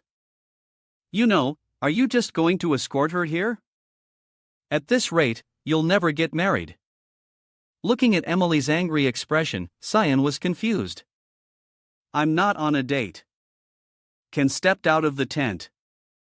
Before leaving, he instructed her, "While I'm gone, I'm leaving the work to you, Emily." Wondered, "Are you going to train again? It's raining heavily." Sin advised, "Don't worry, and don't wait up for me." Suddenly, a figure appeared in the rain in front of him. Emily screamed in fear, "Who's there?" The hood was taken down, and the person asked him, "Are you going somewhere?" Aaron asked, seriously, "Excuse me, but if you're not busy, could you talk to me for a moment?" The moment Emily saw Renee, she got excited. Her eyes lit up as she called, "Princess." Outside the tent, countless guards were keeping watch in the pouring rain. Aaron looked around and then asked, "How long have you been here?" Sahan replied indifferently, "About a month." Then he asked, "Why did you come to see me?" Aaron paused, guilty, glancing at him. Renee turned to look at the excited Emily and then hesitantly said, "Could you give us some privacy? You keep staring." Cyan, embarrassed, ordered, "Get out, Emily." Emily left, happily giggling and saying, "All right, have fun, you two." As soon as Emily left, the atmosphere became quiet and tense. San thought scornfully, have fun with a 10-year-old kid. No thanks. I'm 40. At this moment, Aaron spoke up shyly, her cheeks blushing. I'm sorry about earlier. I feel like I didn't behave as a princess should. C scratched his head and replied. You don't need to worry. I'm sorry for being rude, too. Aaron, seeing his apologetic look, chuckled and said, not at all. If I were you, I would have said the same thing. Her face fell. You are recognized by so many people unlike me, and you're much more mature, too. S frowned slightly and came with some surprise. So, this is her personality. Suddenly, Aaron spoke up. You're planning to join the academy, too, right? Maybe guessing her intention, S coldly refused. I'm sorry. But I don't think I can help you with anything. Aaron was startled and shocked. Ken continued, if you came to make friends, please leave. Aaron said trembling, I just want us to have a good relationship. You're so difficult.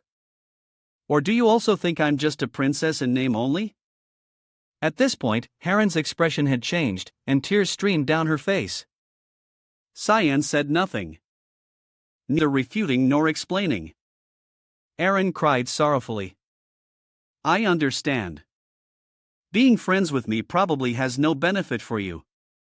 I'm sorry for wasting your time. I must have been blind. I thought we could at least talk together, but it turns out you're completely different from Soricho.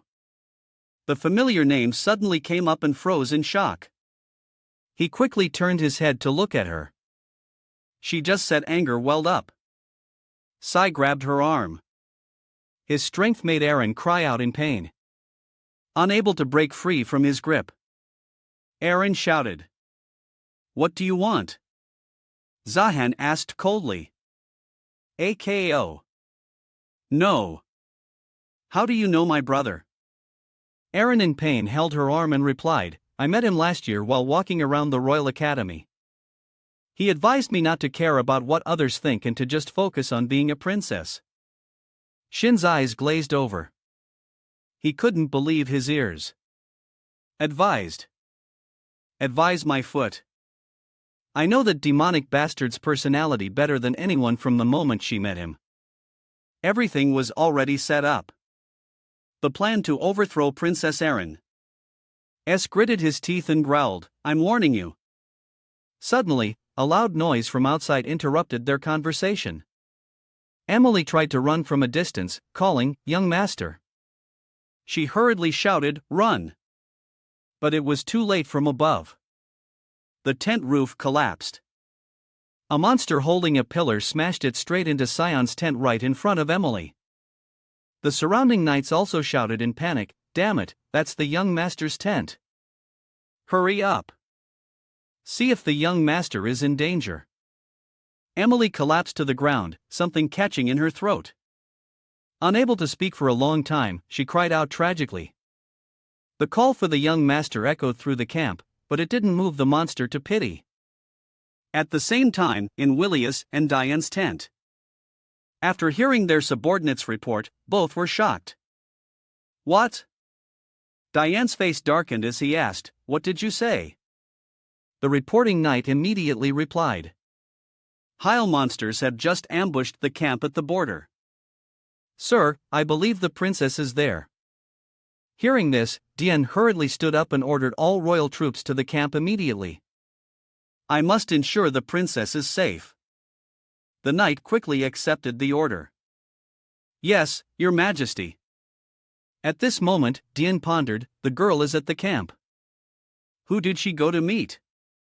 On the other side, several monsters were wreaking havoc together, carrying weapons and walking around the camp. Sin observed from one side, assessing deathworms and ogres. They only live in the deeper parts of the valley, but suddenly appeared here. Something must have changed. Behind him were Emily, Renee, and other knights hiding and waiting for a chance to counterattack. Just as Sean was wondering if it was because of him, Emily called out, young master. Tears and snot streamed down her face as she said, I thought you were really gone from now on. I will never leave your sight again. Back then, just as the tent ceiling was smashed down with his quick reflexes, Cyan had managed to grab Eren and run out of the tent. He snorted contemptuously, I've killed the Demon King before. As if those dogs could kill me. Suddenly, Eren asked, do you think the knights in the camp will be all right? Emily's eyes lit up as she confidently replied, don't worry, princess. The knights are very strong. Eren covered her mouth and sobbed. If I hadn't come here, this wouldn't have happened. The knights who came with me are all seen. The surrounding knights quickly comforted her. We're fine, princess. Protecting you as knights of the kingdom is our duty. The remaining knights smiled brightly in agreement. He's right. Princess, we will protect you with our lives. The scene was touching when suddenly Shan shouted, move. A giant hand appeared from behind the other knight. It squeezed the knight tightly, causing him to vomit blood.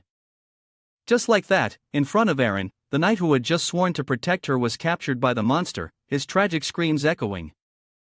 Before Eren could react, C quickly rushed forward to shield her. Get back! The monster smiled smugly, as if it had found its target. Just from this gesture, Cyan confirmed, I knew it. It's aiming for me. The monster threw the other knight aside and stepped forward. San quickly gave an order to the others. I'll distract the troll. You take the princess and hide. Emily immediately obeyed, replying, yes. Which made pause slightly. Feeling Emily had taken the person and run.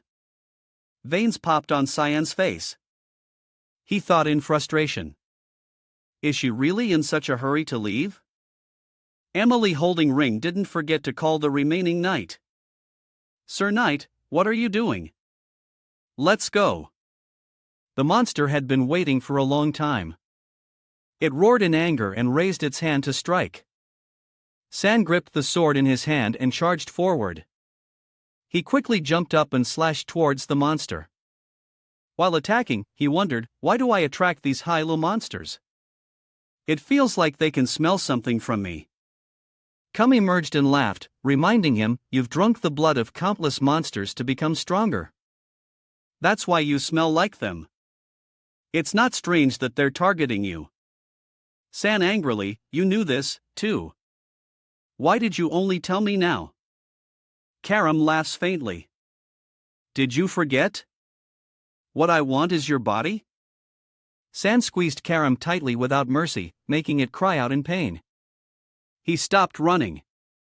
Then he summoned the demon sword Karam. Startling it. What are you doing? San patiently scolded. Shut up. Karam cried and begged. Please be gentler with me. San stood before a monster 10 times his size. He replied coldly. I don't care how many monsters are targeting me. Charged forward. The troll simultaneously swung its fist forward. He quickly jumped into the air and slashed down its body. With just one cut, San trolled its head flying. You landed gently on the ground as if he had just performed an artistic piece.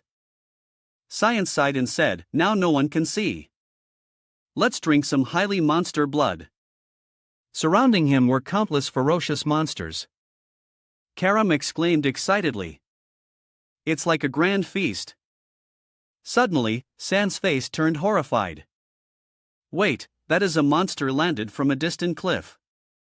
Sihan recognized it in terror. A dragon. The dragon roared in anger. Karam calmly retorted, no, it's still young. It probably smelled you, too. He laughed excitedly and sinisterly. He thought to himself, it doesn't matter why this worm appeared here. What matters is that I catch it. His body was covered in a red mist. Karam said in surprise, hey. Then he ordered, you have to catch it. No, you have to eat it. He pointed his sword at the dragon. In another place, the trolls were being struck by countless lightning bolts. After dealing with that one, Dian asked, this is the last one, right, Willius?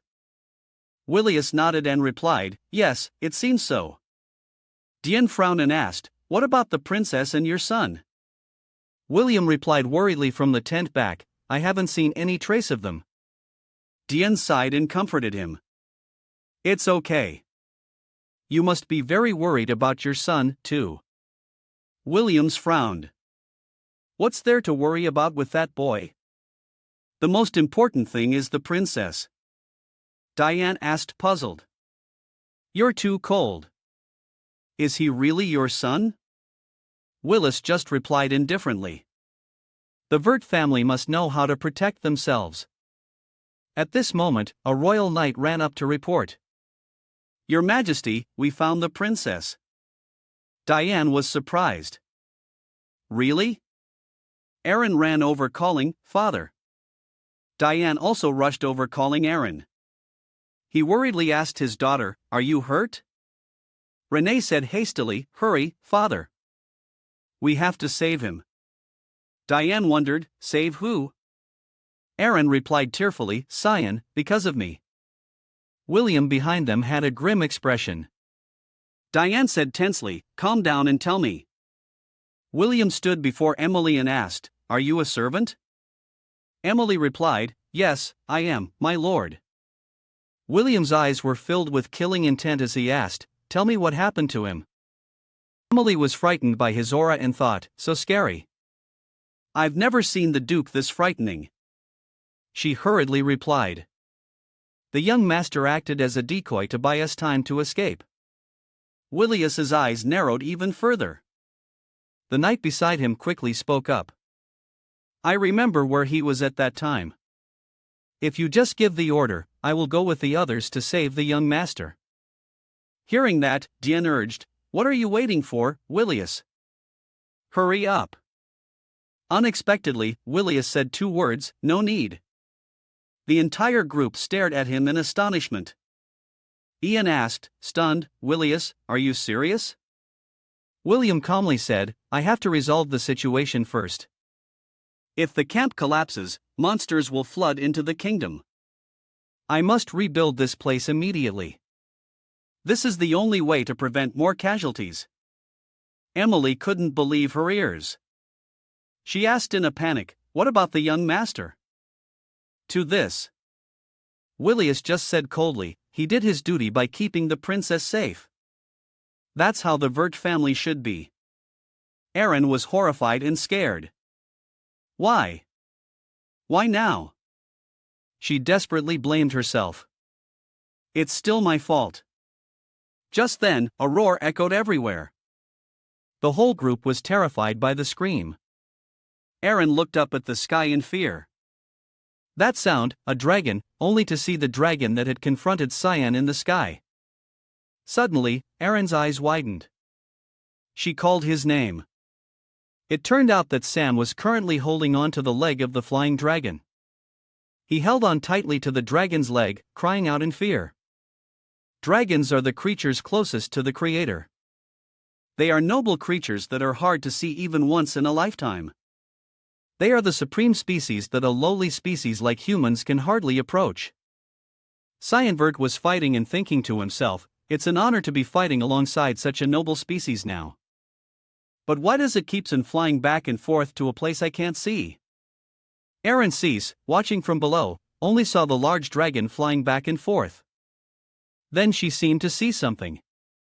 Cease's teary eyes widened in alarm as she shouted to the king. And Father Dukevert also couldn't believe it. The king said in amazement, Incredible, that's a dragon. Then he asked Dukevert, Willius, why is your son climbing on that dragon? What are you thinking? Why aren't you saving him? Despite the king's words, Dukevert's brow was furrowed, his eyes filled with thought. Over here, Siam was still trying to control the dragon. He thought uncomfortably on its back. Damn it, I really want to drink its blood. I didn't expect something like this to happen. At this moment, the dragon seemed to be changing, becoming more ferocious. Sin observed this and made a judgment. It's a black dragon. To adapt to the fight, Sin had now transformed into a different form. pointing his sword at the dragon and saying, "I have to eat it."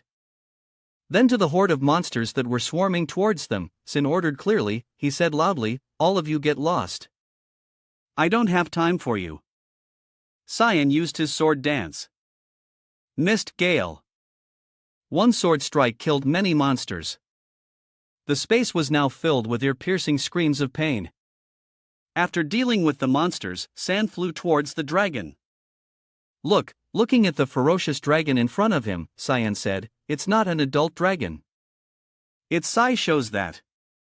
From its mouth, the dragon gathered power. A breath was exhaled. Cyan was hit squarely, causing his whole body to be pushed back. San tried to keep his balance. He cursed in anger. "Damn it, you insolent dragon! You dare to spit in my face the first time we meet? Then I'll slash your face."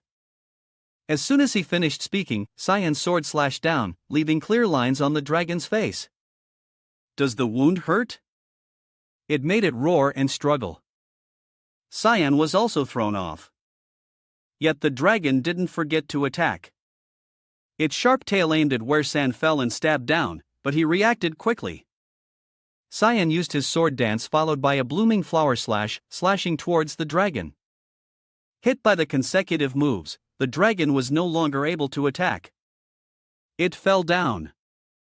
Having taken down an opponent, San massaged his arm and panted, "I can't ride it anymore. My shoulder is too tired. Time is almost up." Realizing that time was passing quickly, San gripped his sword firmly and looked ahead. The dragon, though injured, was still very strong. It had taken flight and was ready to attack. Sean was cautious this time. He thought, "I won't fall for that trick a second time." Just as he was about to attack, the dragon suddenly turned and flew in another direction, which surprised Sin a little and made him yell. It ran away. "Stop right there. Don't even think about running." With that, he gave chase. After a while, S caught up with the dragon. He sighed in relief and thought, "Caught up with it. That's a relief. So, how am I supposed to resolve this situation?" Siam was now on the dragon's back, thinking of how to deal with it at the moment. Karam appeared, speaking to San in annoyance. "What's going on? Why aren't you doing anything?" San, not understanding what Karam meant, replied with some irritation, "What do you mean? Don't you see the people below are watching us?" This did not satisfy Karam. On the contrary, she shouted angrily, "So what? If you've chosen me, you should do something." Sam was not to be outdone. He retorted, "Do you want me to use the demon sword to kill everyone down there? If they see what I do, they'll burn me alive." Karam didn't give up. She continued, "So what? Are you just going to cling to the dragon forever?" He replied, "I'm thinking of a way, aren't I?" At this moment, below, Dukevert was doing something with the sword in his hand. San realized this and thought in shock. That's 8-star magic. Is he planning to use the Heaven's secret sword? Knowing his son is about to be swept away too, Dukevert was setting up a formation below. While above, the dragon had flown to where he was standing. Without hesitation, Dukevert attacked as soon as the target was in position. This action made Sin overjoyed. He thought to himself, "Father truly deserves the title of protector of the continent." Father, the dragon. Flying towards Dukevert could not fly any further. It was immediately attacked by sword strikes within the formation. Cyan, sitting smugly on the dragon's back, said, "Oh, that's right. You're my good little dragon." While looking for a way to get off the dragon's back in front of Cyan's hin, a sword from his father's formation flew towards him. San wanted to both get off the dragon's back and avoid the sword's attack. He said, "Let's avoid it."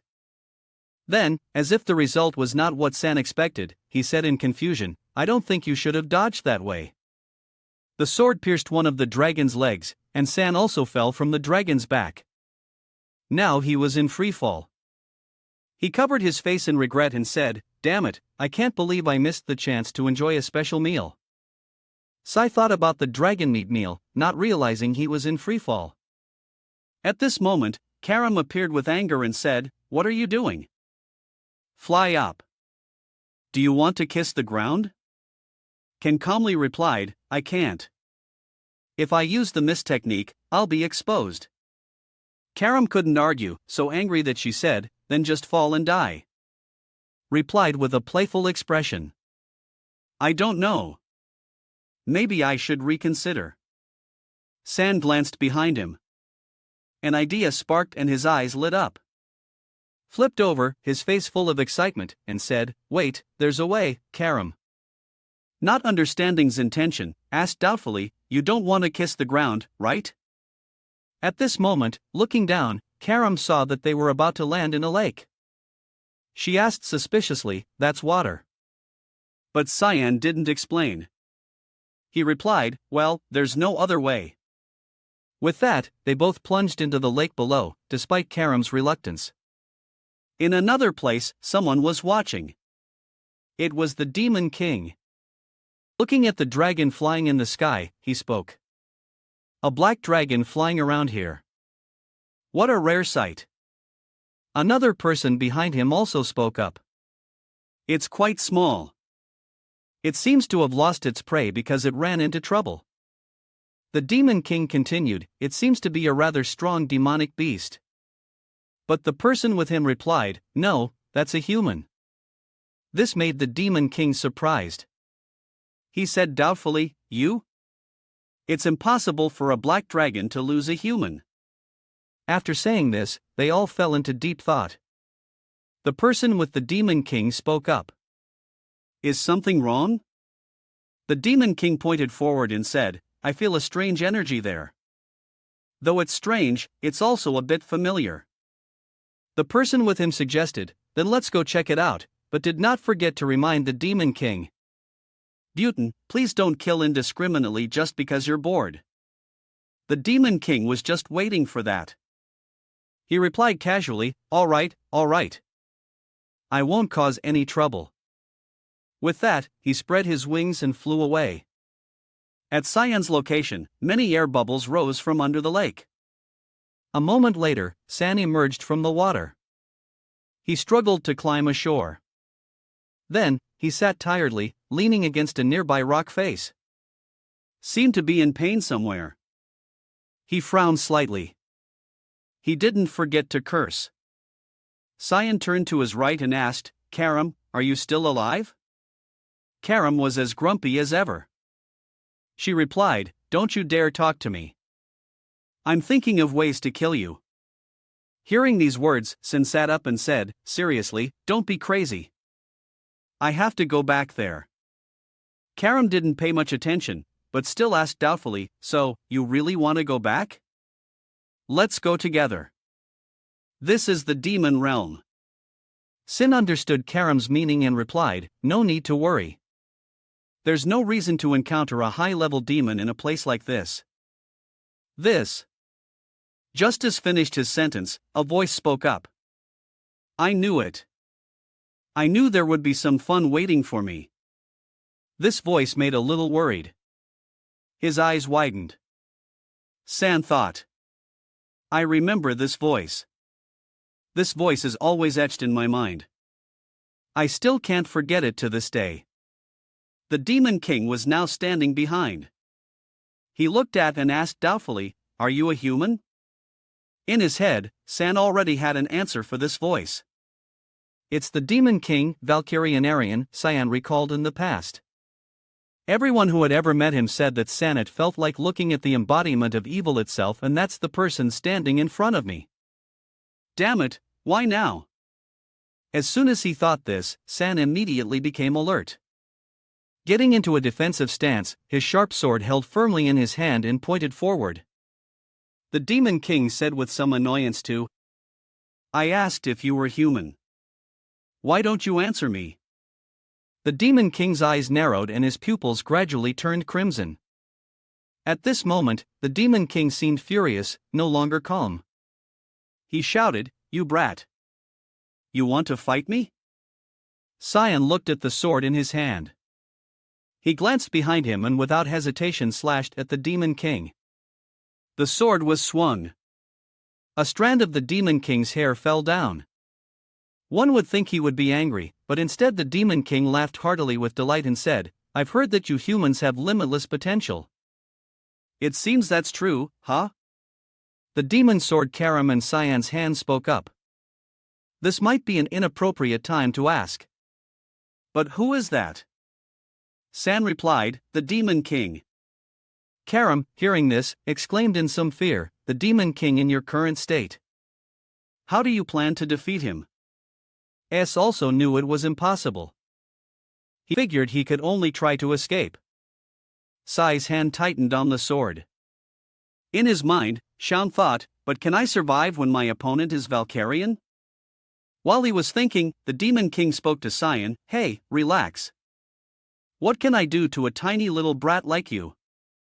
Just calm down." Seeing that San didn't quite believe him, the Demon King changed his attitude. He lay down on the ground, his face full of sincerity, and said again, "Look, I won't do anything to you. Really, if you're that scared, I can lie down and talk to you. Even a rogue wouldn't fight with a kid." These words and actions made it impossible for Cyan to understand. He wondered, huh? Why did he suddenly lie down?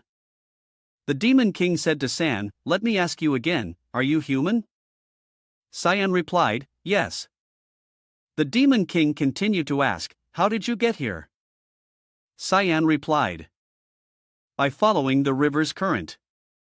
The Demon King didn't stop and asked further, "So, this is your first time in the demon world?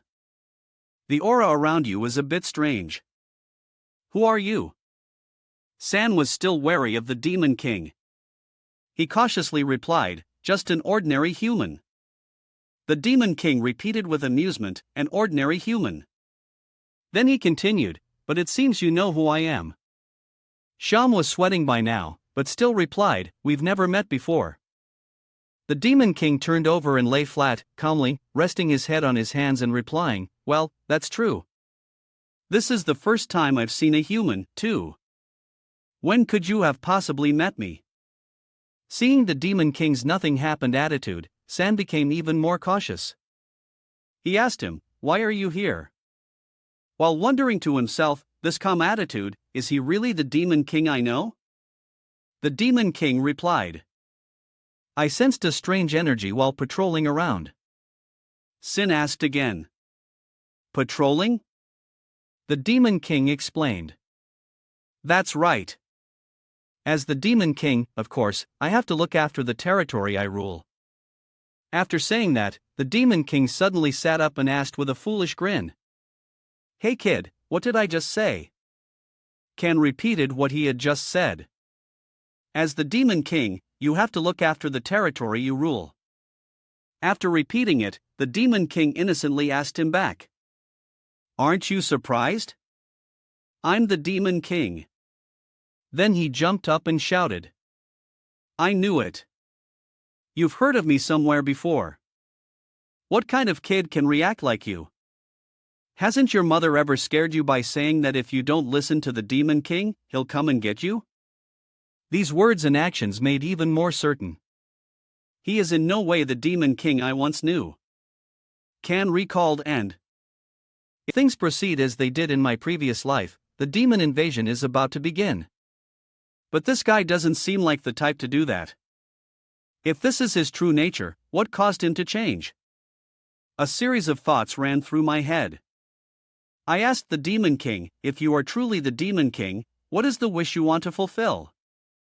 The Demon King laughed and asked back, "You dare to ask a question like that to the Demon King? You're bold."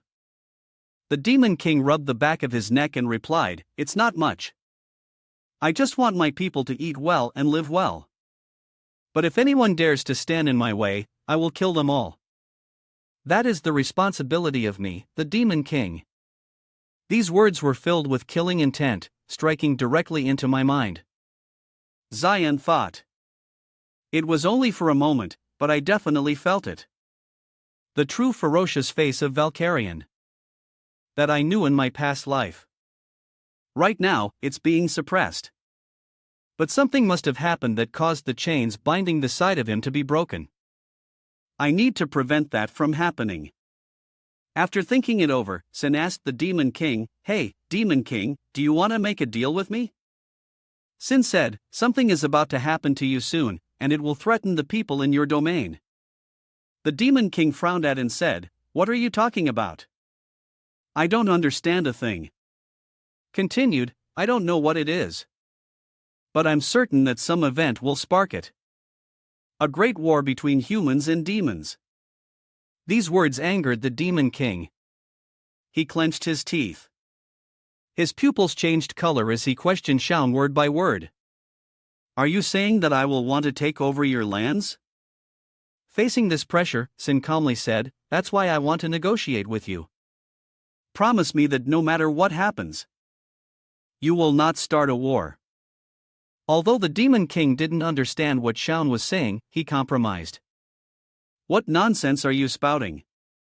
All right, let's say I won't start a war in return. What will you give me?" Hearing this, San smiled with satisfaction and replied, "I will help you. No matter what happens to you, I will do my best to help you." His face was very serious and full of sincerity. Hearing these words, the Demon King approached Cyan, looked at him, and said, "You know something, don't you?" Being seen through like that, San felt a bit tense. But then the Demon King laughed and asked San, "What's your name?" San replied, "Sanva." The Demon King continued, "All right, Sanvat. As the master of the demon realm, I promise you that no matter what happens, I will not invade your land." With that said, Demon King spread his wings. He flew into the air about to leave, but didn't forget to add, "But you should also take responsibility for your own promise. After all, we've made a pact." Cyan looked at the Demon King with a determined gaze. The Demon King understood his meaning, smiled, and said, "Very well. Then the pact is complete." After making the pact with the Demon King, the investigation team easily found him passed out. He had successfully returned. Afterwards, Shaun learned that he had earned the nickname the boy who survived the evil dragon's claws. They returned to a monastery on Valia's border, which was being temporarily used by the army as a hospital. San was being treated there. He had woken up and heard some information that made him ask in surprise, "What did you say?" Cease told him, "Let me repeat it." San was both surprised and a little tense, thinking to himself, "I thought everything had been resolved smoothly." Sever stammered, "You will then." She gathered her courage and said, "Will you become my person?" Hearing these words, Zin froze, thinking to himself, "What is she talking about?" Shaun replied, "No." This blunt refusal stunned Cease. Then she became sad, her eyes welling up with tears as she said, "Of course, I'm just a talentless princess after all." Sai looked at Cease with concern, thinking, "She's really troublesome. I already knew she was talentless, but that attitude makes her even worse.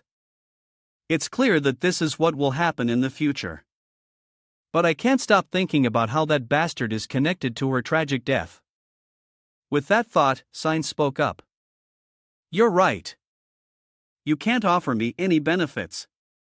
Not with how useless you are right now. You have no influence or courtesy. If I get close to you, it would only be a disadvantage for me. However, I will continue to watch you from a distance until you have fully developed into a better person." Hearing these words from Sin, Sava's face darkened. She repeated, "Watch me, huh?" Sin wanted to comfort her, but didn't show much emotion. He replied, "Yes, don't be disappointed by it." He thought Cease would be upset and angry, but she calmly regained her composure and said, "No, I understand. I just need to improve enough for you to acknowledge me, right?" With that, Cease pointed at then spoke to him with excitement. "Just you wait. I don't know when, but I'll become so strong that you won't be able to ignore me anymore." Outwardly, Sai replied, "I'm looking forward to it." But inwardly, he felt a little helpless. Thinking, she bounced back quickly. She's just a kid after all. Severus turned to leave, but had something else to say. There's one more thing. She glanced at San and said sincerely.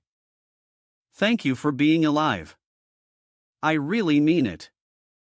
With that, she opened the door and left, leaving San sitting on the hospital bed, not understanding the situation. In the camp area at the edge of the forest, someone was moving very cautiously.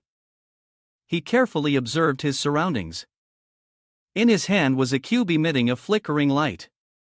This person was Reen Crimson, a 7-star knight of the Garham Kingdom. Looking at the cube in his hand, Reen Crimson said excitedly, "There's not much time left."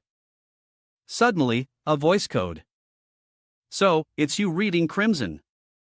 These words made Crimson's face change color. His body was now restrained and unable to move. He tried to move, but to no avail. He thought to himself, why can't my body move? It's as if it's bound by invisible chains. The mysterious voice continued to speak. A small spatial box. It seems the magical power around it has already spread. An artifact that can create a dimension and has enough mana for infinite capacity. It's a masterpiece from the Magic Association of the Garham Kingdom, isn't it? I've been watching it for a whole year because I had a feeling someone from the Empire was smuggling it. As he spoke, the mysterious person used his energy to take control of the cube in Crimson's hand. The cube was now in the mysterious person's hand. The mysterious person said to Crimson, "So that's how you do it." "I'll be taking this." Reading Crimson, the 7-star knight of the Garham Kingdom. Crimson was stunned, his face a mix of astonishment and fear as he stammered, "You're Cyanbot." The mysterious person was. He stood there majestically, holding the spoils he had just acquired. Crimson fearfully scooted backward and asked, "Why are you here?" Cyan didn't answer his question. He looked at the mess next to Crimson, then picked up one of the items and said, "I assume you've been extracting blood from the corpses of demonic beasts and transporting them on supply carts across the border. It seems a spy helped you, one who was in the department that supplied this box." His secret exposed. Crimson flared up and retorted, "What the hell are you talking about? I don't know anything." Sai cut him off. "No need to play dumb. Their blood is already being sold on the black market." Crimson looked at the Cyan before him and thought, "It seems Alice obtained the demon's blood through him." So, who was the spy? Besides their freshness, they're too big to be eaten, and I can't let him go either. I don't know how he restrained me, but I can slowly move again. As he thought this, Crimson's hand gathered energy. He used Dragon's Breath. The next second, he attacked Cyan, arrogantly, shouting, "Die! Let your guard down and you'll die, kid." A powerful surge of energy shot towards Cyan's. After attacking, he thought he had defeated Cyan. Crimson panted and said to himself, "Damn it, lucky I'm not dead." So, the rumors about him were true. Before Crimson, the remnants of the recent attack still lingered. He said regretfully, "I've lost the precious spatial box. I can't believe this happened during transport." Crimson was so preoccupied with the item that he didn't notice something wrapping around his body. Immediately after, Crimson cried out in pain. His hand was attacked and it was severed instantly. Crimson held his severed hand, blood pouring out relentlessly. He looked at the black smoke swirling in front of him and wondered, "What is this? What is this black smoke?" Suddenly, San appeared before him. Crimson couldn't believe it and stammered, "No way." Before he could finish his sentence, Cyan punched him in the throat. Pinned Crimson against a tree, immobilizing him. San told Choose, "Tell me the smuggling route and the spy's name and have a comfortable death or die so painfully that even Satan would pity you." At the Western Valley's exchange point, people were bustling with work. Two young men glanced at each other as if they were old acquaintances. They quickly met up and looked at the pile of goods in front of them. The young man in the white hat said with excitement, "Is this the usual?" The young man in the red hat replied, "We'll get a bit more this time." One of them excitedly reached out, opened the lid of a nearby crate, and said, "And how much?" "For this one." Opening the crate startled them. Looking at the crate in front of them, the two screamed, "Serenin, who did this?" In the middle of the bustling exchange point, the two young men looked at the crate on their cart, flustered, not knowing what to do next. This scene was observed from afar by someone. Cyan the demon sword. Karam asked him, "Aren't you going to do anything to them?" "Yeah, a warning is enough." The seventh Starage Knight of the Graham Kingdom, Re and Crimson. He had been smuggling demonic beast blood from the front lines behind the ISF Empire's back. The smuggled items were all sourced from the Magic Association of the Garham Kingdom. The Magic Association of the Garham Kingdom, a place where all mages obsessed with magic gathered. They studied the origins and foundations of magic, as well as the art of creating new magic. They were an association aimed at surpassing human limits. Currently, they were creating artifacts like the spatial box, but in the future, they would create all sorts of crazy things with demonic beast blood. Hearing this, Karam teased San, "Did you just change your profession from assassin to problem solver?" S ignored the sarcastic remark and said, "Shut up," and told himself he had to stop this. Karam didn't stop and continued. "I thought you were going to live for yourself, but this isn't for you at all." Pensive, he replied. "I just don't want anyone else to use demonic beast blood." In a residential area within the Ox Empire. Inside a building, a young man was standing by the window holding a piece of paper. After reading its contents, he said with annoyance, "Sandvat going to the front lines with father." In the room, there was also a woman sitting on the bed with a blanket covering her body. She tossed her hair and asked, "See, are you that half-brother of yours?" This man was Atravert, Sean's older brother. He smiled cunningly and replied, "Yeah, he seems to be a bit of a nuisance lately. I'll need to go meet him." The suitcases were closed. Emily shouted with joy. Finally, the horrible life on the front lines is over. I'm so excited. The academy is obviously better than this terrible front line.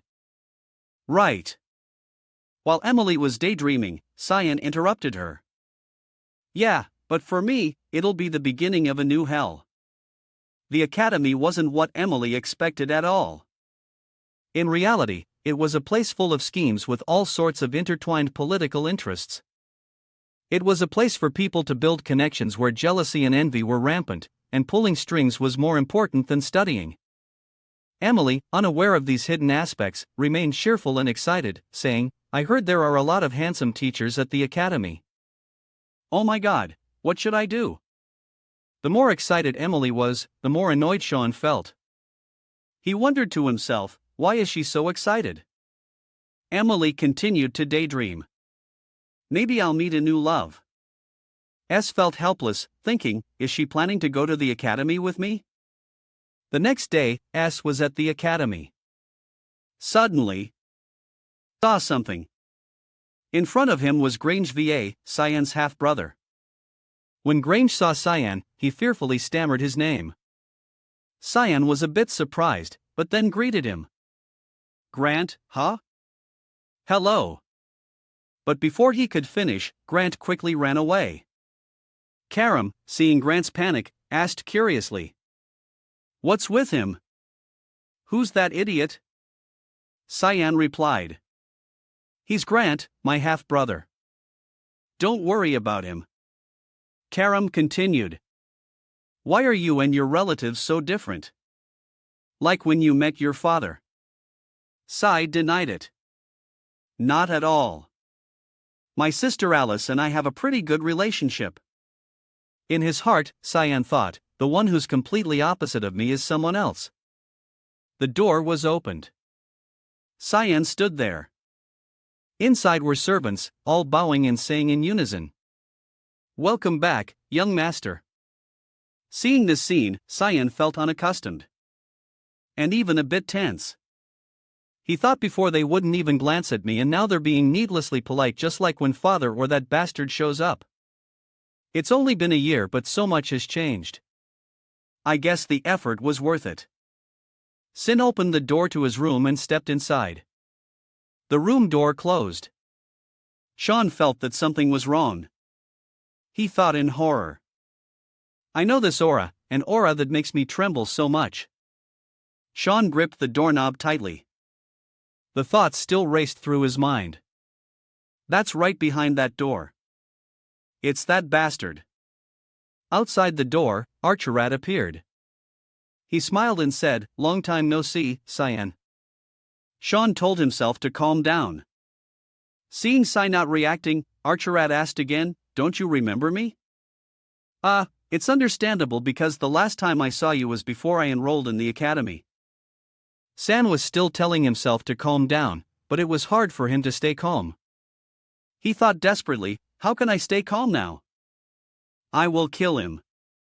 San seemed to go berserk, his hand on his sword filled with killing intent. At that moment, Karam appeared from the sword. She took his hand. Then she said to him, "If you don't want your head crushed, then calm down. Killing him won't do you any good, right?" Hearing these words, Shuren's eyes gradually calmed down. He lowered his gaze. Then he bowed his head and said, "The youngest son of the Vod house, Cyan, greets the eldest brother." Archervat, seeing his actions, asked, "So, you still remember me?" Cyan, still bowing, replied, "Is your younger brother?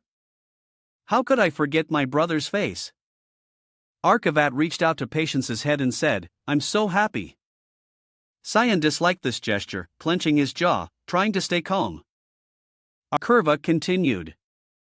"I was worried you wouldn't remember me, but I'm so glad."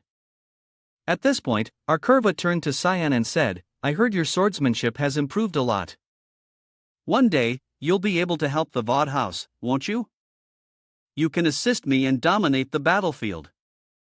As he spoke, he glanced at his words full of hidden meaning. Hearing these words, San seemed to lose control again. His eyes began to change, but his mouth still replied, "Yes, I too am looking forward to that day." His brother. Arkurva looked at Cyan with a suspicious gaze, but he still replied, "I'm relieved to hear you say that because the only reason I came here was to see you." Hearing these lies, Sin thought, he's the type of person who won't even look at others if he thinks they're useless to him. Now that I've realized his intentions, I've become strangely calm and rational thinking this. Sin forced a friendly smile and replied, "I wanted to see you too, eldest brother."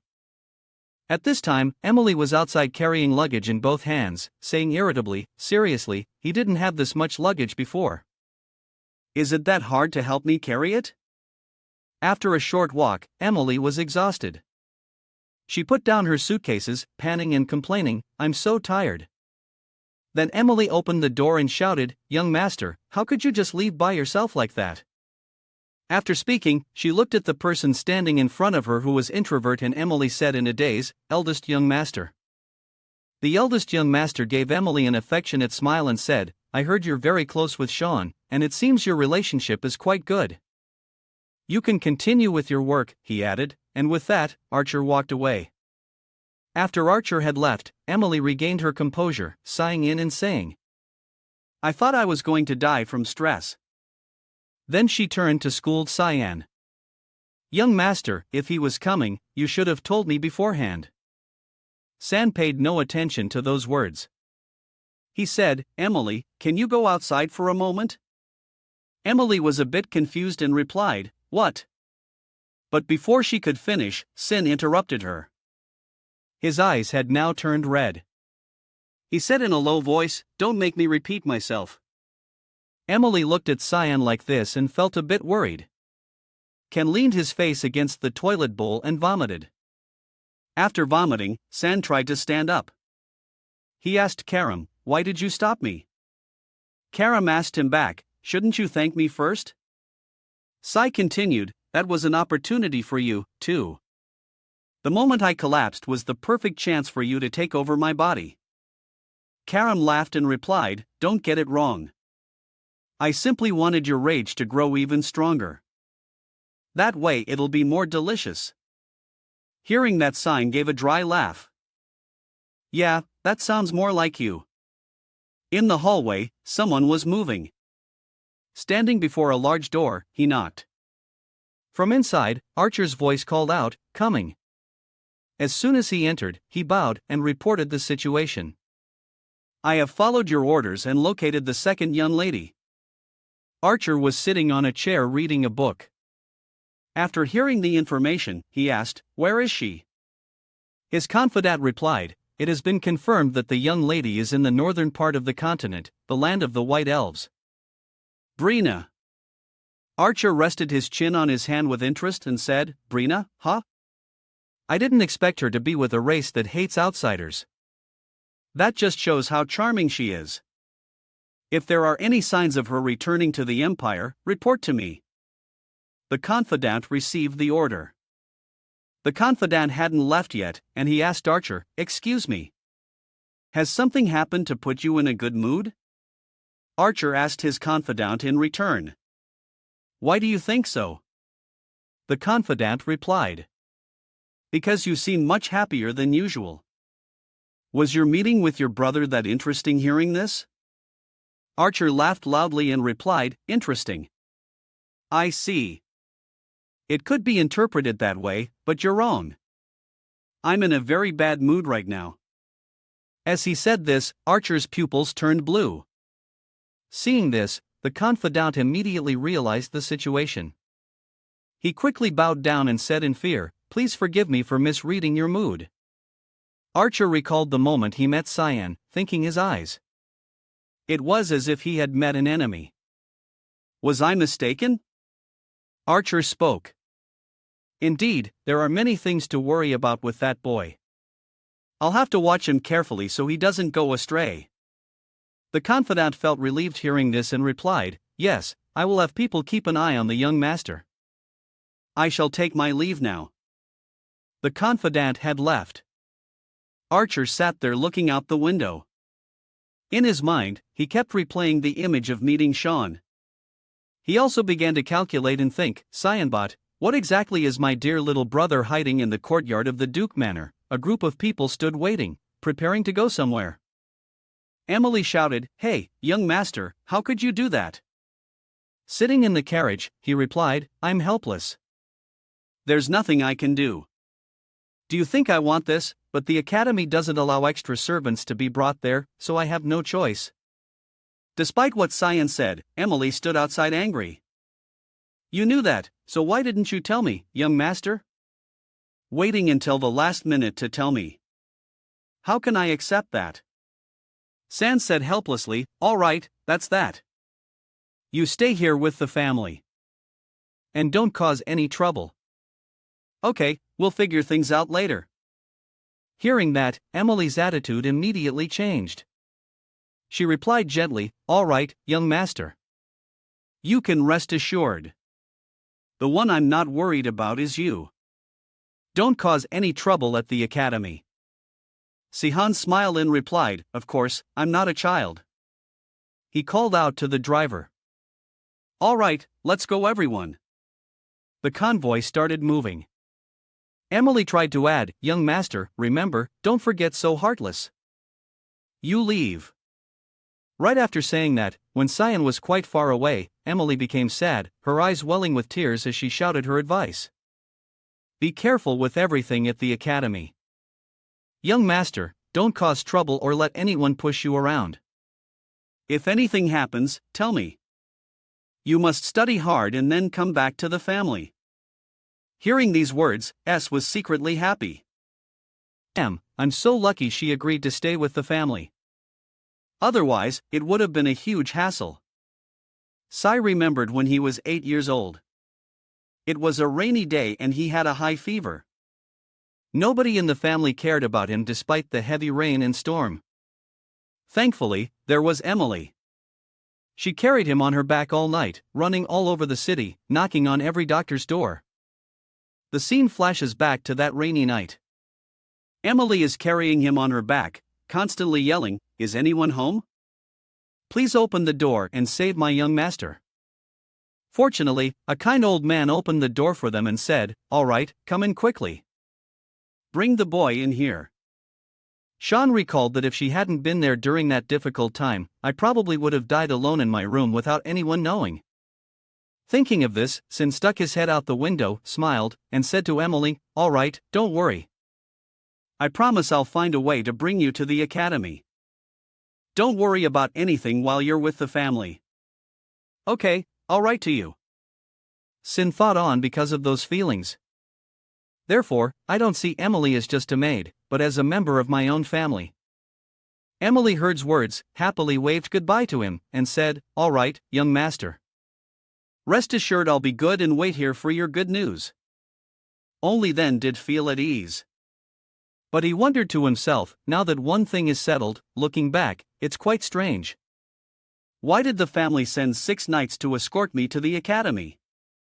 Even though I'm a duke's son, I don't have any status in the family to warrant such an escort. Right. This trip to the academy is going to be quite complicated. There are many things I can't predict, but it's also something to look forward to. The carriage carrying Can to the academy was still moving. The 2 soldiers looked at each other and nodded. Sai was lying stretched out in the carriage. A soldier came to the window and said to San, "It looks like we'll be setting up camp here for the night, young master." Sai replied, "All right, if everyone's tired, let's rest here." "How far have we traveled from the estate?" The soldier looked at the map and replied, "We've traveled a long way, young master. We're almost at the center of the saffron territory. By my estimation, we should reach the city in that territory by tomorrow afternoon." After hearing this, Sin said, "All right, let's do that. Everyone, rest and regain your strength. Report to me if anything happens." The soldier acknowledged the order. After giving instructions, Sin returned to his seat, his eyes pensive as he thought. He's lying again. As far as I know, there are no forests near the saffron territory. They think because I'm young and have never been here before. They can fool me. It seems they've steered us a bit off course towards the border where there are dense forests like this. I don't understand their purpose in bringing me to this gloomy forest to set up camp." While he was thinking, a soldier came to announce, "Young master, the camp is set up. The fire has also been lit. You may exit the carriage now." Sin stepped out of the carriage. As he walked, he asked nonchalantly, "It's so quiet and the air is so fresh here in this forest, isn't it? But I don't understand why you all are surrounding my carriage like this. I don't know who sent you to escort me like this." Zion was now surrounded by the group. But the soldiers looked at each other. One of them gave a cunning smile. San observed this attitude and thought to himself, "They're smiling." San's demeanor changed as well, his eyes changing color. He repeated his words. "I asked you, who was behind this? Who ordered you to do this?" A soldier replied with a dangerous smile. "You're quite sharp, young master. But someone who was about to die doesn't need to know." As he spoke, his hand reached for the hilt of the sword at his hip. Another soldier continued. "No matter what you ask, it doesn't matter. Our job is to follow orders from above. We can't decide for ourselves whether we want to or not. With our honor as knights, we promise not to let you die a painful death, but to send you to the other side as quickly as possible. If you have any questions, you can ask them in the afterlife. All you need to do now is stand still and not think about anything. It will all be over quickly." The group of soldiers bantered back and forth as they closed in on Cyan. One of the soldiers was now in front of San. He raised his sword, intending to strike down hard, not forgetting to say, "All right, we've talked enough. Goodbye now." The soldier's sword swung down, but Shaun dodged it with a slight tilt of his head.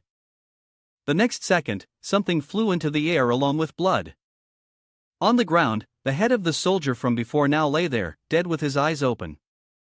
Siam, holding his sword, said to the remaining soldiers, "You guys are in for it now. One of you is already dead.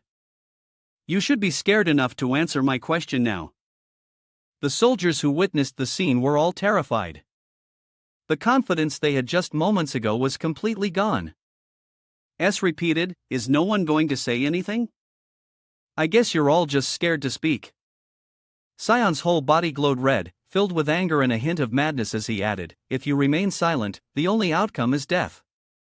Brian Kendrick watched what was happening, thinking in disbelieving shock. I can't believe a mere kid could act so decisively and powerfully. The other soldiers still tried to attack Sion, but they all failed. Each of them lost a part of their body. For the lucky ones, it was a limb. For the unlucky, it was their head. Piercing screams echoed all around. Brian Kendrick grew more and more bewildered, thinking, impossible. This kid is only 11 years old. How can he be so strong and cold-blooded? Being like this, it's no wonder he survived the battle on the front lines after being carried away by that dragon to the demon territory. This mission is probably a failure. We were too complacent, not thinking he would be this terrifying. From the very beginning, things weren't as smooth as I thought. Lost in thought, Brian Kendrick suddenly fell to the ground, his face showing clear fear. Sai was in front of him. Sin said, "You're the only one left. Are you going to talk or not?" His whole body radiated killing intent. Brian Kendrick was terrified, tears streaming down his face as he said, "Young master, this was ordered by the Duchess, Lady Marguerite. She ordered us to take you into the forest and silently assassinate you." Hearing this, Sin thought to himself, this guy is a real coward. But it makes sense. All his comrades are dead. If he didn't talk, he'd just follow them. Brian Kendrick was terrified, tears streaming down his face non-stop. With the problem solved, the carriage continued on its way.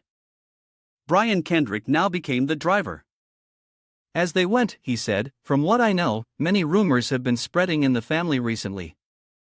I don't know if you've heard, young master, but Gransford, after being so scared of you, asked Lady Margaret to do something, as I guess the lady's action was to follow young Master Grant's suggestion. She did it to eliminate a future threat for young Master Gransford."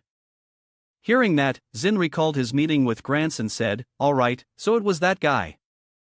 No wonder he ran away like he was dodging the plague every time he saw me. Next time I return to the family and see him, I'll punish him properly." Brian Kendrick hesitated and said, "Young master, as for me, what do you plan to do with me? I beg you to spare my life. I've told you everything I know. Everything I did was just following orders from above." Sin asked him, "You seem to have lost all your will, haven't you?"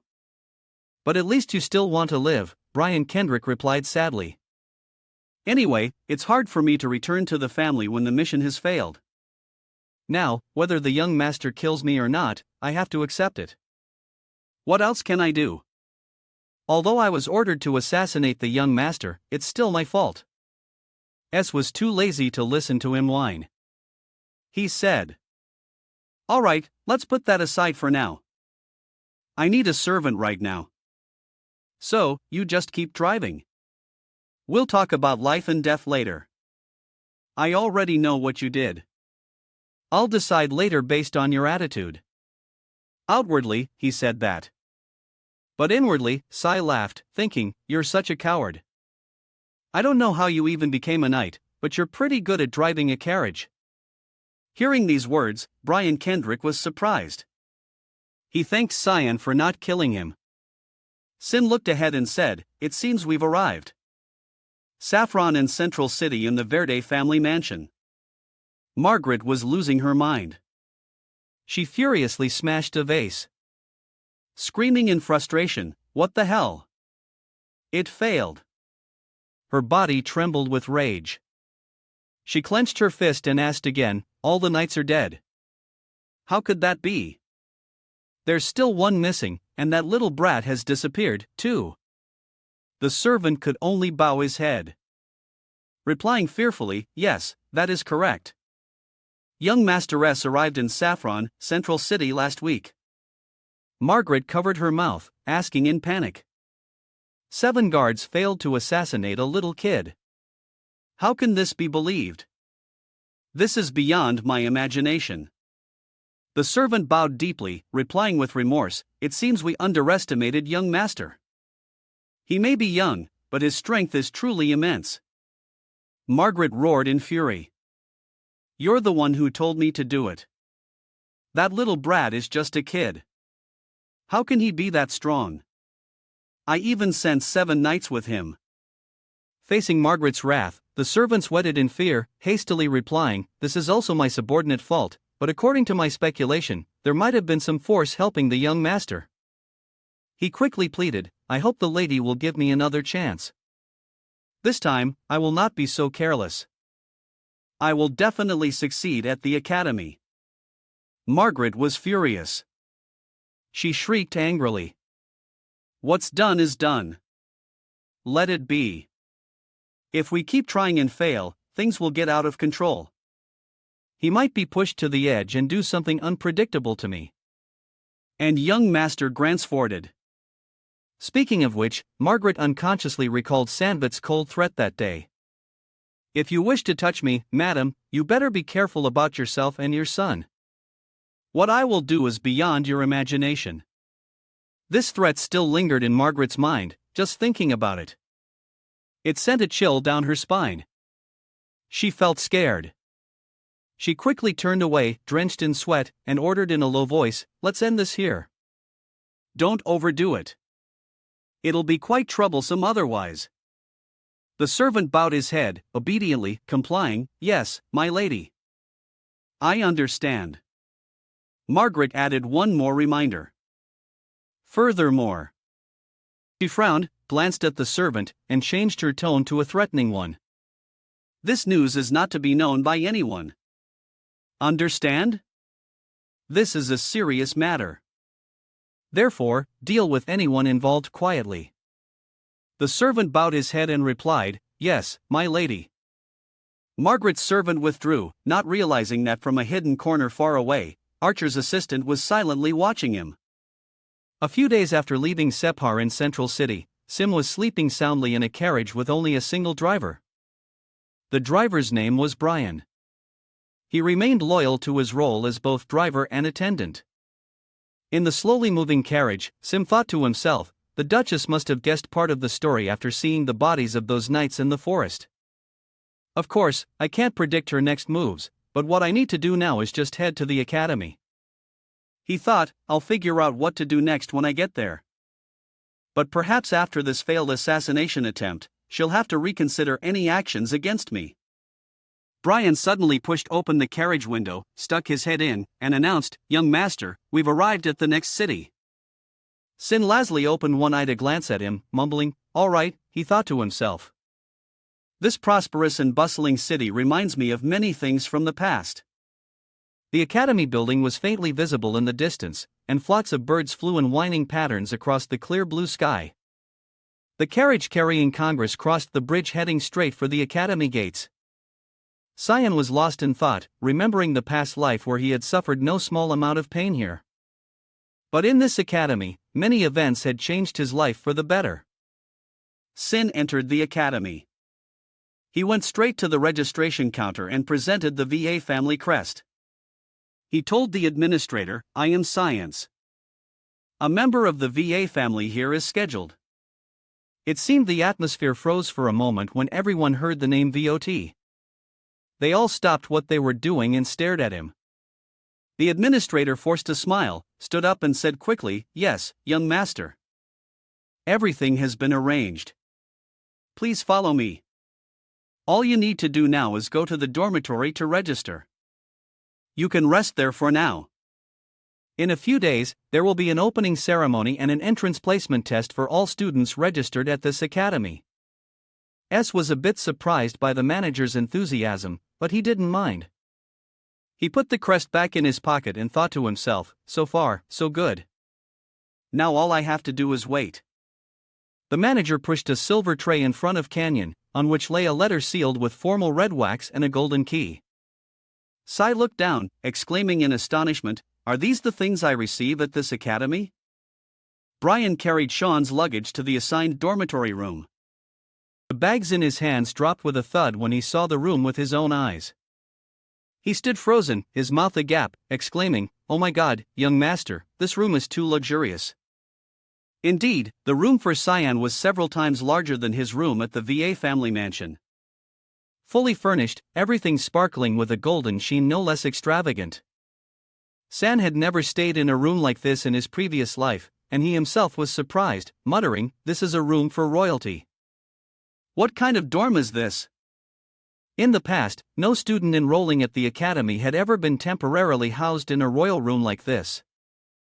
Not even my bastard older brother. Someone must be behind this. Despite this, Sin didn't show any particular reaction. He turned to ask Brian, "All my luggage? You've brought it all up here, right?" Brian was still stunned by the splendor he was witnessing for the first time. He broke into sweat, absent-mindedly, replying, "Yes, everything has been brought up." "Rest assured, young master." Sun's voice suddenly dropped, becoming icy. He slowly put his hand into his pocket while turning to Brian. "All right, I'm finally enrolled safely. All that's left is to wait for the entrance exam." He glanced at Brian, his eyes devoid of emotion, and continued in a flat, cold tone. "Therefore, thank you very much, Brian, but your journey ends here." Faced with Cyan's sudden, emotionless change in attitude, Brian trembled in fear, sweating profusely, and stammered a plea. "Young master, please don't kill me." But San suddenly pulled out a bag of gold coins and threw it to him. Brian stared at the bag of gold coins, asking in confusion, "Oh, what's this?" Sin turned and walked away, lazily waving his hand and replying, "That's your pay. Take that money and run away. Don't go back to the family. Without a mount, you can live another life safely. Listen to me. Don't you dare come near the family's territory again. If the lady finds you alive, you're a dead man. You understand what I'm saying, right?" Brian stood silently, watching the back of the young master. Suddenly, he knelt down, hastily, shouting, "Your subordinate, Brian Kendrick, a nightman." Sean turned his head in surprise to look. Brian was kneeling before him, his face filled with determination. He declared resolutely, "Thanks to the young master's mercy, I am alive today. Since the young master has shown compassion, please see it through to the end. Please allow the subordinate to serve you. No matter how arduous the task in the future, please command this subordinate. This subordinate will not refuse even in death." San stared at him and said heartlessly, "That's a nice thing to say, but what kind of knight are you? You're still too weak." In San's eyes, he only saw Brian as a hired carriage driver and porter. Brian answered awkwardly, "Yes, I am a knight, but because I lack experience and my skills are still poor. I still do menial tasks compared to other knights." He bowed his head, presenting his case hesitantly. "But deep down, I always remember my father's teaching. If I ever meet a master who treats me with sincerity, someone I can trust, then I must resolve to follow that person with all my heart without regret, even in death. This loyalty of mine is now directed towards you. Young master, I hope you will allow me to serve you." San fell silent for a moment, then sighed. He reminded him coldly, "You think I'm that sincere? It seems you still don't have enough experience, Brian. You should think through this action of yours." Brian looked up at him in surprise, asking in confusion, "What?" Sin stepped in front of him, his sharp, emotionless eyes glaring at him with killing intent. He asked in a cold voice, "You think following me will get you what you expect if I lead you to your death in the future? Will you resent me?" Faced with his cold attitude, Brian, though a little scared, still affirmed decisively, "No, sir. This subordinate is already loyal to the young master, so no matter what happens in the future, I will not have any regrets." Zion's face was grim. He patted his shoulder and replied, "All right, I understand." He turned and left the room, leaving behind an instruction. "You stay there and listen for any news in the main hall. If there's any trouble at the academy, report it to me. I'm not interested in the opening ceremony. I'll probably only show up for the entrance exam." Brian looked up after him, immediately obeying. Yes, the subordinate understands. Brian watched the room door close, confused. Not understanding what kind of person Sign was. A few days later, in the head's office at the academy, the headmaster was having a discussion with a lecturer. After the entrance proficiency test had ended, he clasped his hands in front of his chest, deep in thought. What a quality entrance exam! I couldn't have imagined that so many talented students from all over the Empire would join the academy this time. I hope the future of the Empire will be bright thanks to this new generation of sprouts. At the entrance exam a few days ago, the new students were gathered around the examination platform. The first student was standing on the platform amidst a golden aura. Aaron sees 2 circle magic beer rank magical power 52% holy body aptitude and light element. Next student sets a Hawan 3 circle magic a rank magical power 53% holy body aptitude and lightning element. The headmaster was very impressed as he read the results in his hand. He stroked his beard thoughtfully. Looking at these two, their aptitudes are truly different from others. But there is another rather special student. This boy Sanva 1 circle magic shrank magical power, 92% holy body aptitude in dark magic. Lecturer Saka Kanekiti of the academy pushed up her glasses exclaiming with some surprise. I really didn't expect him to have such a different aptitude. The top graduate from our academy, the before was Alice Warts, who had exceptional aptitude and intellect. She was called a prodigy from a young age, and upon graduation her holy body level was only at 88%. The academy's headmaster Kunal Kuso frowned slightly and replied, "It's true that this family always produces talents who are different from others. I thought there would be no one like Al. This after her. But no, a new talent has appeared in this exam. Her younger brother is truly a talent that needs special attention and training."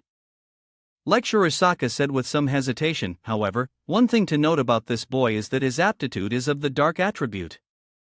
Headmaster Kunal nodded. That's right. With this aptitude, his power and agility are unquestionable, but if he cannot master the dark power, it is very likely that he will walk a dark path in the future. The headmaster placed the information sheets on the table. He slowly stood up, turned his back to Saka, amused. And do you know why this boy so young was sent to our Royal Academy? Sarah answered frankly, well, there are many rumors about that. But from what I know, the headmaster calmly replied, he was sent to this academy by the Emperor. Hearing this, Saka was startled and surprised. Kunal glanced at her and continued. After the border war with the demon tribe, the Emperor has already witnessed his power. Furthermore, he saved the princess from the monsters. So, the Emperor considers it a good match for his little princess. His Majesty is very interested in that boy. He thought about the future of Princess Erin and then nodded thoughtfully from this. We can see the future if the 5th princess, who is considered to have no ability to compete for the throne and is always thought to be talentless, is betrothed to a rare talent from the ducal family of VA. What unpredictable changes will this lead to in the future for the princess as well as for our empire? Soraka came to her senses, covering her mouth as she speculated in amazement. It's incredibly simple and easy to understand from a princess with no real power. Always considered the underdog in the power struggle, she becomes a newly emerging potential contender. The fight for the throne will become even more fierce. This could cause our empire to be in constant turmoil, and the people and soldiers will have to shed endless blood. Kunal glanced at Soraka, lowering his voice to remind her, now that things have come to this, we should just be aware of it. This is the Emperor's decision. We cannot interfere. We cannot predict everything in the future. What we can do is just observe the situation. Let's improve and answer whether this boy can combine with the princess to create a new force or if he will wither in this brutal struggle for the throne. San returned after the entrance exam. He walked alone in the empty corridor, head bowed, and thought 92%. I didn't think it would increase that much. In my past life, after the entrance exam, my holy body aptitude was only about 80%. It seems things are very different now, he muttered to himself. This increase in aptitude is probably because I drank too much monster blood. Therefore, my physique has been greatly improved. In the midst of that, he was surprised to bump into someone in the hallway. It was Grange along with his friend. Grange saw Cyan as if he had seen a ghost. He stepped back in terror and shrieked. "What the hell?" Sin thought to himself. This bastard probably thought I was dead in the forest.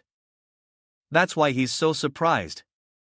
While Grange was sweating in fear, his friend seemed calm. The friend, as big as an elephant compared to the granny kid like Grange, stood behind him like a solid wall. He raised his voice and asked, "Is this the kid in your family? You treated him like a servant and taught him many lessons in swordsmanship duels, right?" Grange replied nervously, stammering, "Yes, that kid is my younger brother. He's a weakling named Cyan." Cyan looked at Grange's friend, thinking to himself, this fat guy is the son of Marie Fenelon from the Duchy of Grimm. Bob Fenelon. In front of him, Bob curled his lip in a disdainful smile. He looked at with a smug expression and asked a sarcastic question. "Hey, little kid, you seem new to the academy, so there are many things you don't know yet, right? I heard you don't even know who your own mother is, correct?" CS didn't react. He remembered his past life when he was bullied by Grange and Pope. He thought angrily, that bastard was my nightmare in my past life. He and that bastard brother of mine tormented me throughout my time at this academy. But this life is different. Zin smirked excitedly. His eyes glowed red with killing intent. He thought with glee, it's great to meet both of these bastards at the same time here. Seeing Sai not answering and just smiling at him as if preparing to eat him alive, Bob, feeling his pride wounded, patted Grange's shoulder and said huffily, "It seems this kid is new to the academy. I need to teach him a little lesson so he can be a bit more obedient." Grange didn't feel at ease at all. He panicked and warned, "Hey, Bob, wait a minute. He may be weak, but you need to be careful." Bob thought Grange was just worrying for nothing. He still stepped forward and answered smugly, "All right, leave it to me. Don't be scared. Since we've met here, we need to get to know each other a bit." Grange was still sweating like a river. He weakly tried to stop him. "I think we should go. We can talk to him later. It's time for lunch now." Despite Grange's attempts to stop him, Bob stubbornly charged forward. But before he could make a move, he was kicked into the wall by Cyan, shattering a large chunk of the stone wall. Grant trembled at the sight. He burst into tears, screaming in horror. "No, Bob." Bob, wanting to show off in front of and defend Grange, had foolishly rushed toward Cyan to challenge him, only to be knocked to the ground with a single kick. Grange burst into tears, screaming in panic, "Bob." After neatly knocking out Bob, Cyan looked directly at Grange and asked calmly, "Shall we have a little chat?" "But now it's just you and me," Grange cried in fear, trembling and stammering. "Why, yes. What is it, San?" He didn't answer right away. He calmly approached Grange and slowly placed a hand on his shoulder. Just that simple touch made him tremble like a leaf, sweat mixing with his tears. He bent down, stared at him, and smiled. He lowered his voice and whispered in Grange's ear, "I don't care what you're plotting, but I'm very merciful as you've seen. But if you dare to mess with me one more time," Cyan smiled sweetly, whispering a hair-raising thread, "you won't graduate with your spine intact." Grant felt a chill run down his spine. His limbs went limp, his face turned pale, and he burst into tears. Grant collapsed in terror next to his unconscious friend. Zion turned and left. He curled his lip in an excited smile, thinking to himself, "It seems my life at the academy will be very interesting from now on." The academy's library was empty, sunlight streaming through the glass windows. Lecturer Sir was strolling leisurely in the restricted area, lost in thought. She pushed up her glasses, thinking to herself about Cyan. Whether he becomes a disaster or a hero in the future, I should keep an eye on that student named Cyan. Sokka walked over to the bookshelf. She reached out to search among the stack of books, but found that the book she was looking for wasn't there. Sir narrowed her eyes in surprise, thinking with confusion, "It's not here." Behind her, Cyan was leaning against the bookshelf. He held the book in his hand, smiled, and suddenly spoke. "Are you looking for this?" Soraka jumped in fright. She quickly turned to look at Cyan. She smiled awkwardly and said, "How did you get in here?" "This is a restricted area." Soraka thought to herself in confusion. "I couldn't even sense his presence." She walked closer to Cyan, smiling shyly as she asked, "Your name is Cyan, right? Could you give that book back to me? I need that document for my research." Cyan was holding the exact book she was looking for. He smiled, asking innocently, "Oh, you mean this one?" "Of course, I have to give it back to you." Soraka reached out to take it, smiling politely. "Thank you, Scan." Suddenly, a sharp black aura shot straight towards San, startling him and making him freeze. The book in his hand was torn in half. He stood amidst the torn pages fluttering in the wind, wearily watching the purple aura that was gradually dissipating in front of him. Then smiled and asked with a bit of confusion, "Weren't you looking for it?" Lecturer Sarah, or rather, he asked bluntly, the leader of the Mist Assassin Guild, Sir Negriti. Sokka clenched a piece of black paper in her hand. Her arm was still covered by a mysterious black mist. She stared at Seehen and asked in a cold voice, "Who are you, kid? How did you find this?" San recalled that in his past life, his first impression of Lecturer Soraka was rather unremarkable. She had once scheduled to talk with and politely asked social questions like, "How is your life at the academy?" Back then, was much more pathetic. He didn't answer and just lowered his head in silence. Back then, Sokka still cheerfully encouraged him. "I know you want to quickly end this boring conversation, but face-to-face interaction is very important for a student's development." At that time, he had thought, expecting development from me when all I receive is bullying from that damn older brother of mine. He had replied tiredly, "I don't care," to him. Everything at the academy back then felt like a joke. Despite his cold reaction, Soraka still smiled brightly and said, "Actually, I'm quite interested in you, San." That sentence surprised him. Sokka continued, "An unusual amount of dark element at 84% is quite rare." San bowed his head and replied, "But they say it's an element with no special properties." Sokka took this opportunity to plant a thought in Science's mind. That's because there are many aspects that humanity still doesn't fully understand about the dark element. On the contrary, I think your potential for growth is infinite. These words from Sokka changed Cyan. Back then, he had naively thought, "My mind has been open with so many mixed emotions." Sarah maintained her friendly facade. She smiled encouragingly, "I wish you success in the future, Cyan." Back then, he had wondered to himself, if she understands the dark attributes so well, could she guide me?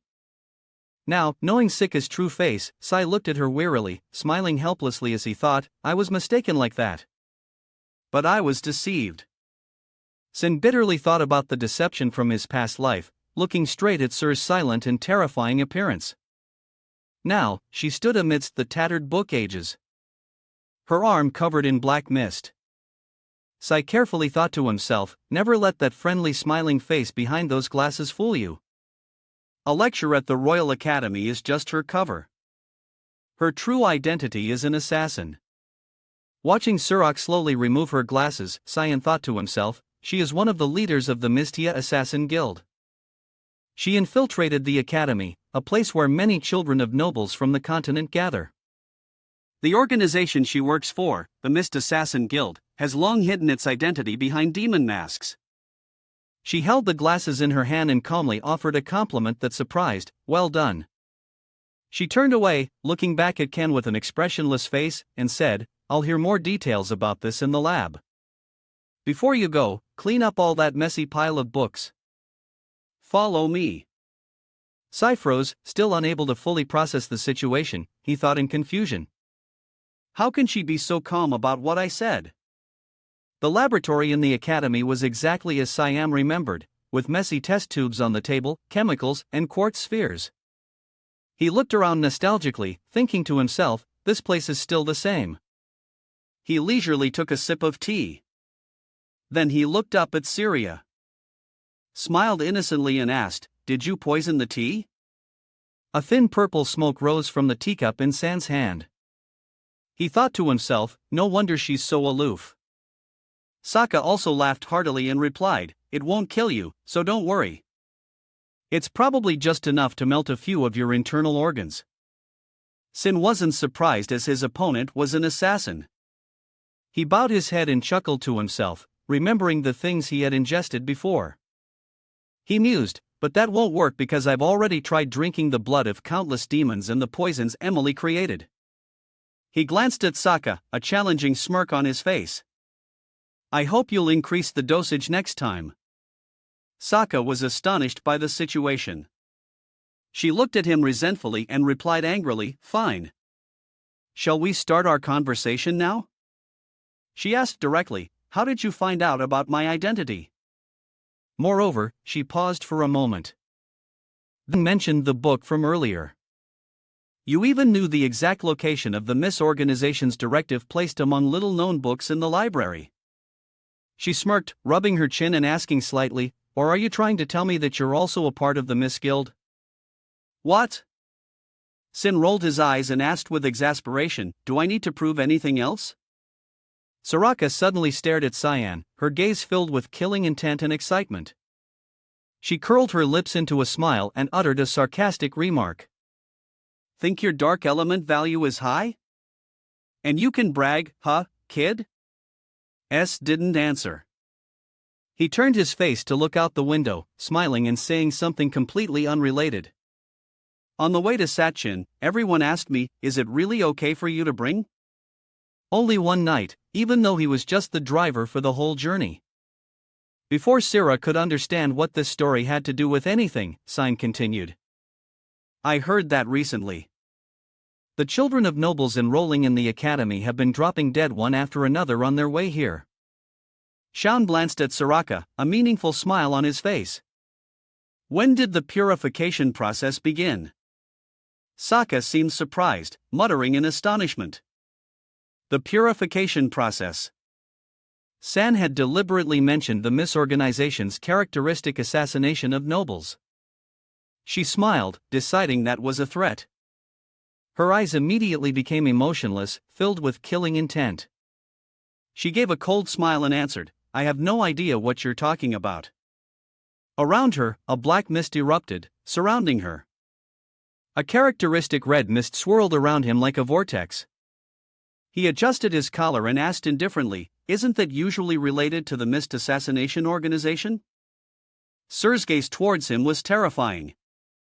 She gritted her teeth. Her lips curled into a sneer and hissed, "You will regret the words you just spewed." She gritted her teeth.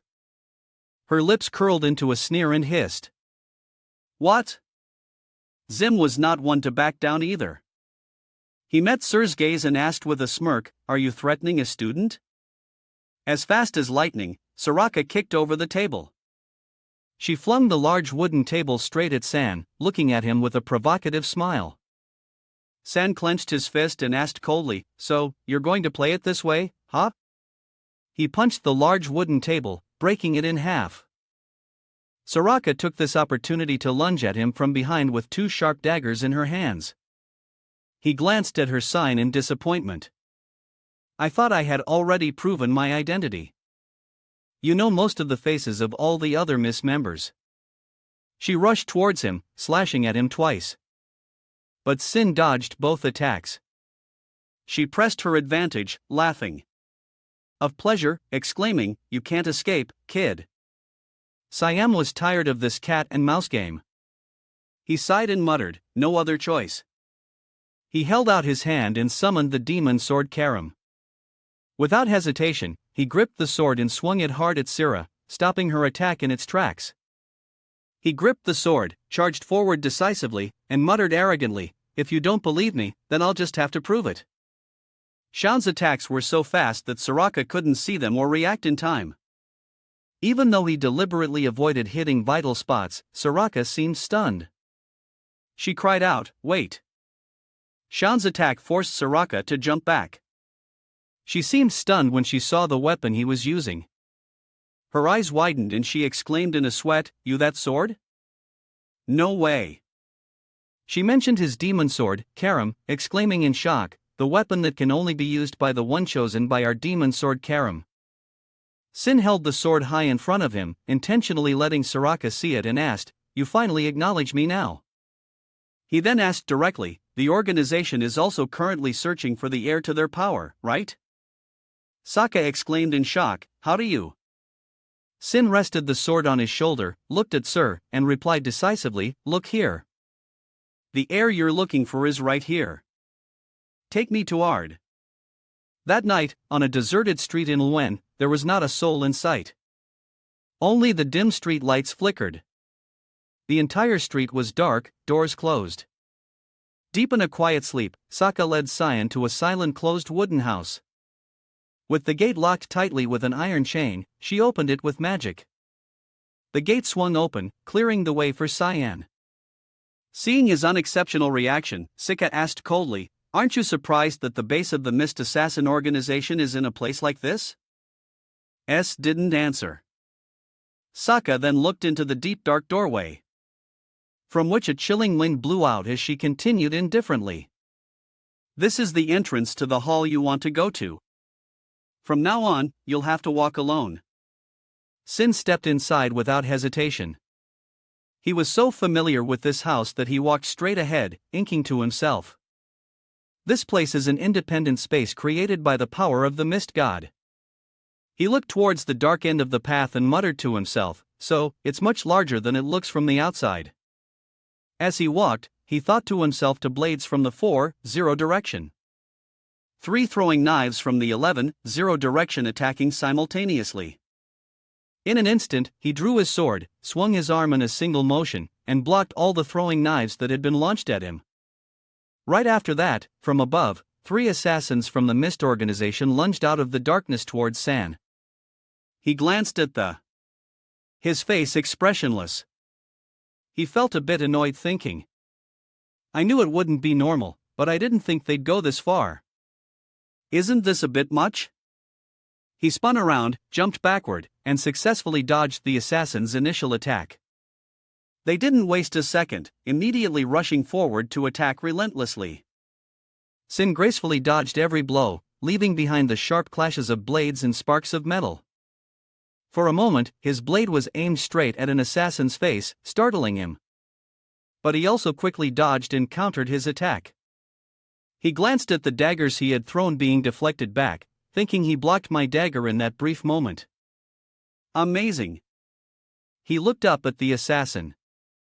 He was furious. The eyes under his mask were filled with killing intent towards him. He gripped his blade tightly, deciding to use a secret attack technique. At the same time, 4 assassins rushed at Cyan from 4 directions, all using the secret technique, Signal of the Reaper. She had placed her hand on her sword, responding with another secret attack technique. Her body erupted in a red mist. The assassins were startled and shouted at each other, "That secret technique! There's no way a kid like him can use that secret technique. That's blood tide." "What?" San calmly held out his hand. The red mist from him transformed into a sharp weapon, exploding and piercing through the charging assassins. His secret technique, Blood Tide, was a highly advanced technique used by the top assassins in the organization, allowing the user to convert bloodlust into physical attacks. The red mist still clung to the assassins, choking them. They clutched their necks, their bodies tensing up, gasping in horror. "I can't breathe." In just an instant, Sin had defeated 3 assassins, leaving them unconscious in his red mist. He glanced at his face expressionless, aching to himself, "They'll be out for a while." He suddenly looked ahead, muttering to himself, "Still more." He was quite surprised to see one enemy still standing against him, seemingly with little damage. He wondered, one that wasn't taken down. Is he a high-ranking assassin? Even so, San was not fazed. He parted his lips and whispered, "Miss Sword." The demon sword Karam appeared in San's hand, enveloping him in a red mist. His eyes glowed with a deadly light. He was about 2 years his next secret technique, the immovable roots of the great tree. Suddenly, the last assassin rushed towards him. To his surprise, the assassin charged straight at him, interrupting the technique he was about to perform. He was stunned, thinking with some confusion, he can interrupt my technique. Who is he? The last assassin threw off his mask and said to him with admiration, "It seems you've mastered the skills of an assassin." It turned out the last assassin closing in on him was Sika. She smiled, pressing the tip of her blade against Sin's demon sword and challenging him. "In that case, I won't hold back anymore." Sinvet. San was stunned with surprise when he realized the last person standing with him. He widened his eyes in shock. "How?" he exclaimed, "Hall Master Sokka." She looked rather strange. The excitement mixed with killing intent made her seem stimulated and crazed. She panted and laughed loudly. "Show me your true power."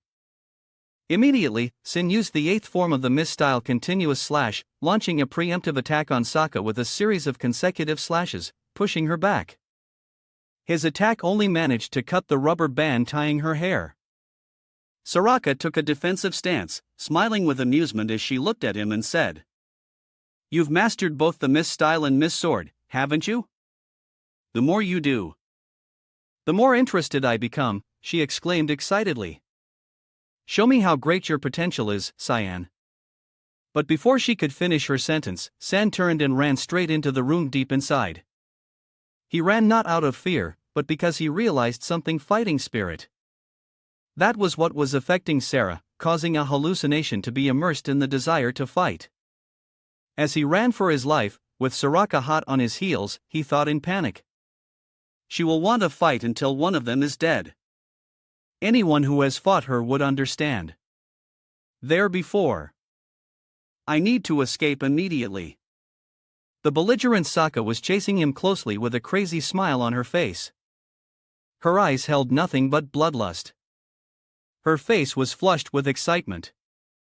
She laughed maniacally, calling after him, "Come back here, Sinbad. You don't want the easy way. You want the hard way, huh?" After that statement, she immediately used the Mist Sword technique. Mist Tempest lunging down at San like a frantic tornado. Very quickly, Sin spun her own, blocking her blade as it came down. He jumped back, thinking in annoyance, "I don't have a perverse desire for battle like you do." Soraka realized that San wasn't fighting with all his strength. She couldn't accept this. She looked straight at him and said, "This dimension was created by Arrow. No one outside can detect your presence, so there's no need to worry." He looked at her, thinking with annoyance, "Right, I can go all out here." He thought to himself, "I'm strong enough to kill her, too." But Sin hesitated a little because that's not the reason I wanted her to bring me here. Despite that, he still had to raise his demon sword, forcing himself to use his demonic power. A red mist began to hover around him. Suddenly, Sin felt dizzy. He collapsed to the ground to Soraka's surprise and confusion. A demonic voice echoed through the space. "I know." Along with it, the demon sword Karam in his hand gradually dissipated. The demon sword slowly revealed its true form in a thick black mist, saying, "You can rest now." Sokka was quite surprised by the scene and immediately asked, "Who are you?" The demon sword carried her arms, looking at Sira with displeasure and grumbling, "I don't want to talk much." "You know who I am, don't you?" Immediately, Sira knelt down, bowing her head respectfully. "Yes, you are the demon sword Karam." The demon sword, not pleased, wiped her brow and asked, "What is the current situation?" She glared at Soraka, her face contorted as she growled, "You also worship Arrow, but now you attack my master." Soraka showed no fear or any particular expression. Her face was cold. She lowered her eyes and replied, I was just testing to see if he was as strong as the rumors say, to see if he really is the chosen one. Hearing that, the demon sword irritably shouted, "Then why didn't you call your master out from the beginning?" Her anger caused the mist to swirl wildly. Soraka just bowed her head without answering. The demon sword glanced at her, smirking coldly as she declared, "Since you've taken the initiative to do this, I'll consider it a challenge." Soraka remained very calm. She even let out a sneer. "I think we should worry about that kid first," she said casually. The demon's sword paused, then asked, "What?" She suddenly remembered Cyan. Looking down, she saw him lying unconscious in a small pool of blood from his nose. She immediately shrieked, "Hey, why do you look like you're about to die?" Soraka glanced at the demon's sword and said with an amused smile, "When you appeared in your true form, it had a side effect," she said with an amused laugh. "It will crow the life of its host." The demon sword Karam is surviving by absorbing Sean's life force. Kam irritably grabbed Sahin's collar, lifted him up, and grumbled in frustration. "Hey, this effect isn't that much. You just drank a whole bunch of blood potions." Sa was still not fully conscious, dazed with blood dripping from his nose. While the demon sword was busy waking up, Sira stood up again and said slowly, "All Miraka Nigrid of the Mist Assassin organization never refuse a fight." Furthermore, she looked at the demon sword again with that perverted bloodthirsty gaze. Her breathing became heavy. She licked her lips and continued in excitement. "If you are my opponent, I have even less reason to refuse." The demon sword looked at Soraka's perverted appearance, suddenly felt a pang of fear, and covered her mouth. Her face turned pale as she thought, what the hell is wrong with me? I'm starting to feel a little scared." Sahan had woken up. He pushed the demon sword's hand away, wiped his brow, and said, "Let go of me." Karam turned to look at him and said sarcastically, "Oh, so you're still alive."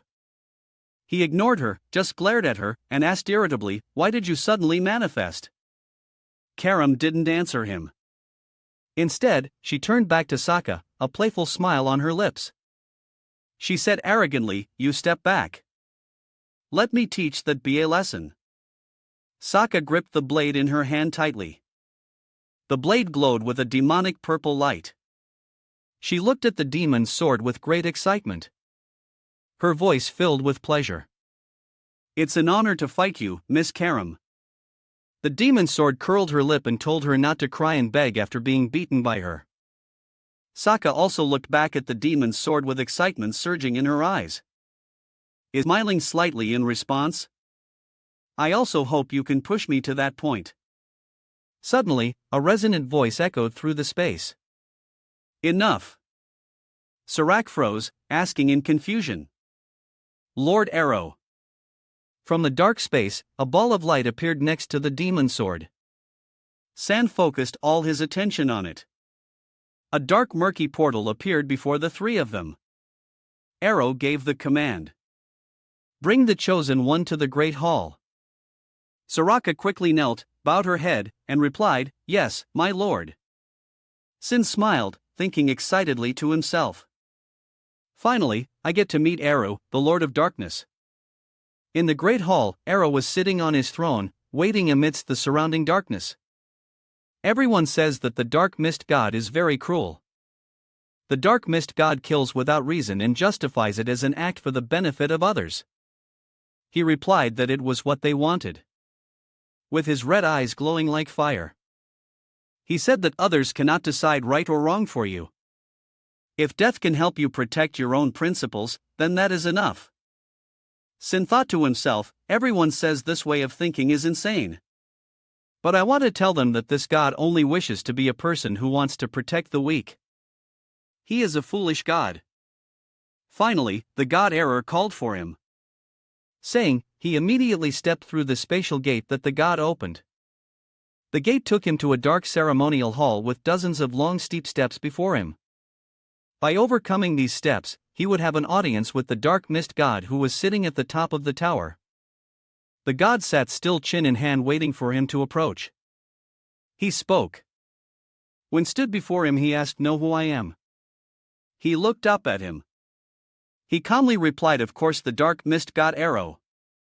The god of darkness looked at it with his sharp piercing red eyes, muttering, "Your name is Cyanbot. I've never met you before. What proof do you have to claim yourself as my heir?" Faced with the dark mist god's question, he didn't falter, just calmly answered, "Probably anyone would have felt the power of the mist within me." The dark mist god pondered for a moment, then replied, "There are two ways to become an heir. The first is for me to personally give you the mist stone." He looked straight at San and continued, "And the second way is when the mist stone spontaneously appears in a worthy person." S looked at the god. He just listened silently as the dark power surged around him, as if illustrating the dark mist god's words. The dark mist god pointed at him and continued, "I don't know who you are, so I assume this is the second situation." He continued musing, "It is indeed a beautiful mist stone. It should have been in the ceremonial hall, but it suddenly disappeared last year. He lost it." He widened his eyes at Sihan, then muttered. Above all else, his gaze fell on the demon sword, Karam. Now returned to the form of a small fireball, and he exclaimed with interest, "I can't believe you were able to awaken Karam. Even I couldn't find her." "You control her quite well." Hearing the sarcastic remark, Karam flared up with fire. "Who's controlling whom?" Zahan stood still, listening to Era's judgment. He had turned back to observe him, then made a comment about his eyes. "The light emitting from them doesn't suit your age at all." Suddenly, as if seeing something interesting, Aru covered his mouth and giggled, exclaiming, "I see you are an outsider from a timeline I do not know." Hearing the dark mist god say this, Sim was quite surprised. He thought to himself in surprise. "You don't know," he exclaimed. "I thought you were involved in me being here." Hearing that, the dark mist guide waved his hand in boredom and replied, "If you want to meet an omnipotent and all-knowing god, you've come to the wrong place.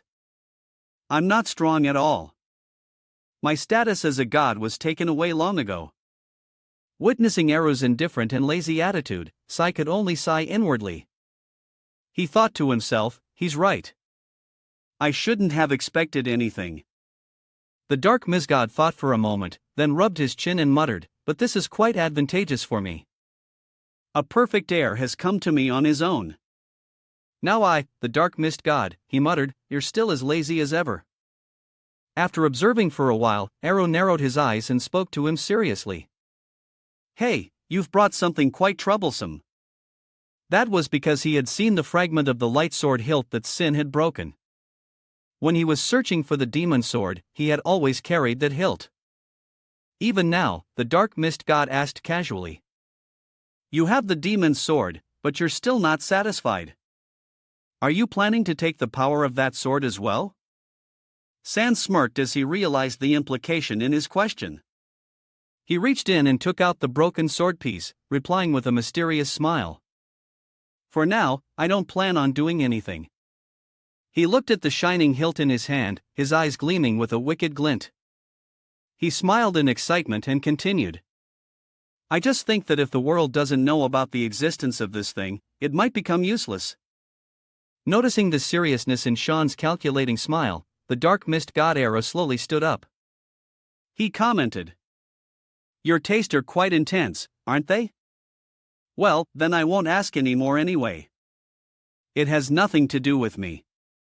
He slowly walked towards him, each step shrouded in mist. "Blood red," he said. "But I will follow the rules." The dark mist god raised his hand and a bright light flared up on his hand. The red mist swirled around him as he exclaimed, "As your supreme god, I will ask you." With this question, or who has received my power, the red mist spread, wrapping around Zin's body. The dark mist god's question was posed to him. "What will you do with this power?" Siam was silent. He thought to himself, "I was asked the same question in my past life. At that time, I answered, I will live for my brother." Thinking of Archer and his betrayal, San muttered to himself in frustration, "What a foolish answer." In his past life, the people in this temple of the guild, from error to hallmark, he thought, but they didn't care about my answer in my past life. In his previous life, Xin also possessed extraordinary power that could shake the world. The members of the Mist Guild stood still amidst the destruction, unable to remain indifferent. Couldn't bother with him. He wondered, why did I receive these songs? In that case, don't I also have something that I desire? In his past life, the dark mist god Arrow had only reminded him of one thing. Remember, there is nothing more dangerous than blind faith. Thinking back to his tragic end after placing his complete trust in Audro, only to be betrayed in painful humiliation, San thought to himself, perhaps Arrow already knew my tragic end. San walked towards the dark mist god and answered calmly, I have no grand plans, for example, a noble purpose or a sacred belief. He looked at Aru, thinking to himself, this time must be different. The dark mist god seemed unimpressed. Still not understanding his meaning, he frowned slightly, waiting for an explanation. He clenched the power from the mist in his hand and replied firmly, I will only use your power for my own personal purposes. Only for myself. Hearing that answer, the dark mist god slowly walked closer to him, thoughtfully asking back, right and wrong are for you to decide. Are you confident that you won't regret it? He observed his air, reminding him. You'd better answer carefully. A vast hall, the dark red mist surged around him. Sin felt no fear or hesitation at his threat. He looked straight at him and answered calmly. I don't care what consequences my actions bring. He approached the dark mist god and continued calmly. I will not follow anyone's orders. This is the path I will walk. Faced with Science's calm and decisive attitude, the dark mist god nodded, rubbing his chin curiously and asking, I see you already have a plan. Can you tell me what it is? Sin furrowed his brow and answered directly. No. The dark mist god immediately sighed, pouting like a sulking child and muttering. It doesn't matter anyway. As long as you clear my name, that's fine. I won't ask you any more questions. You're quite boring. He suddenly fell silent. He glanced over at the sphere floating next to him suddenly. The dark mist god rushed towards the demon sword. Karam, his eyes glowing brightly. He rubbed his chin and exclaimed, well then, now I will have a chat with my daughter. Karam was startled. She was caught by the dark mist god. He pinched her cheeks, asking affectionately in a playful doting tone as if coddling a child. You've changed quite a bit, haven't you? Do you like your master that much? You're such a good girl. Karen broke into a sweat. Oh! She shrieked in embarrassment. What the hell are you talking about? The dark mist god didn't seem to mind or feel shy about Karam's grumpy attitude. He pouted and said to her innocently, I'm very happy to see you like this. In contrast to him, Come screamed, hey, get away from me. Stop it. The dark mist god hugged his daughter and cried out, I'm trying to be nice to you because I have nothing to give your master. Karam stubbornly pushed her father's face away. She looked at and screamed for help. This madman, hey, master, do something. He tried to resist her rejection. Stay still. While pretended to be oblivious, turning his face away and smiling awkwardly. What a touching father-daughter relationship. The child's love is touching. Karam angrily shouted, why? What? The dark mist god puckered his lips, about to kiss his daughter's forehead. But unexpectedly, something blurry appeared, startling Karam. A small, bright magic circle appeared before Kam's eyes, causing the demon's sword to panic and sweat. She cried out in panic, what's happening? A crimson mist suddenly enveloped her. Her body completely enveloping her. And in a flash she transformed into a human form. When the mist disappeared, Karam was no longer a floating ball of fire but in human form. The demon's sword was utterly bewildered. She muttered in amazement. This is I have a body now. Even Sam was extremely surprised. He looked down feeling it for himself. Thinking in shock, it didn't even use my mana. Did he use his own power to create that body? Instead of being happy, Karam grabbed her father's collar and shrieked. What did you do to me? Era replied with amusement. It's nothing much. It's nothing much. I just gave you a little of my life force. He seemed dejected when his daughter's reaction was different from what he had expected and asked again. What's wrong? You don't want it. You need a body to be with your master, right? This answer made Karam furious. She grabbed his collar and shook him violently, screaming, What did you just say, you idiot? The dark mist god just smiled foolishly and even turned to wave at Sihan. Witnessing the scene, he could only remain silent, thinking in confusion, like father, like daughter. The next day in the academy dormitory, the attendant, Brian, ran over and whispered to Cyan, young master. He whispered frantically, asking him, What is going on? Cyan gave a strange smile and whispered back with equal helplessness. I don't know either. Just ignore it. Face was Cyan's extremely indifferent reply. Riaden nervously glanced around and muttered, But young master. There were two girls in San's room at that moment. One was a lecturer. The other was a woman San brought back. They were glaring at each other with sparks flying from their eyes. Brian hid behind a chair. Panic, or rather a woman. He whispered urgently. I don't think this is something I can just ignore. The demon sword car angrily twisted a lock of her hair and growled. Well, a lecturer visiting a student so early in the morning. Don't you think people will start to gossip about how special your relationship is? In front of her, Sika K also smirked with amusement. She pushed up her glasses and replied sharply, Of course, I'm doing this to guide him to the right path. This is a completely normal relationship. The demon's sword was as irritable as an animal whose territory was being encroached upon by prey. She retorted angrily, grumbling, Shouldn't a hall master like you be more careful? Soraka's eyes widened, glaring at Karam as if she were a fierce tiger fighting a lion for territory. She challenged back, What I do is none of your business. Mind your own affairs. Trapped between the two incomprehensible women, San listened with exasperation as they screamed at each other. The master only needs me. You stay away from him. He's my student. He decided to retreat from this mess. Stood up to leave and said to Brian, I'm going for a walk. The attendant panicked and called after him in desperation. Young master, don't leave me here with them. Behind him, the hot-tempered demon shrieked. Hey, you draw your weapon. Let's fight. All Master Sarah exclaimed with excitement. How could I refuse such an offer? Brian broke into a sweat. His face turned pale. He was too scared to even breathe heavily. Sin escaped, left his dorm room, and headed for the clock tower in the academy. Out there, the students were mingling with the city's residents, shopping enthusiastically along the streets, looking down on everything from this height. S breathed a sigh of relief. Thinking to himself, finally, I can relax.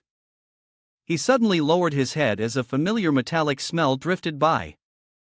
It wafted lightly past him, he thought to himself. It's the smell of blood.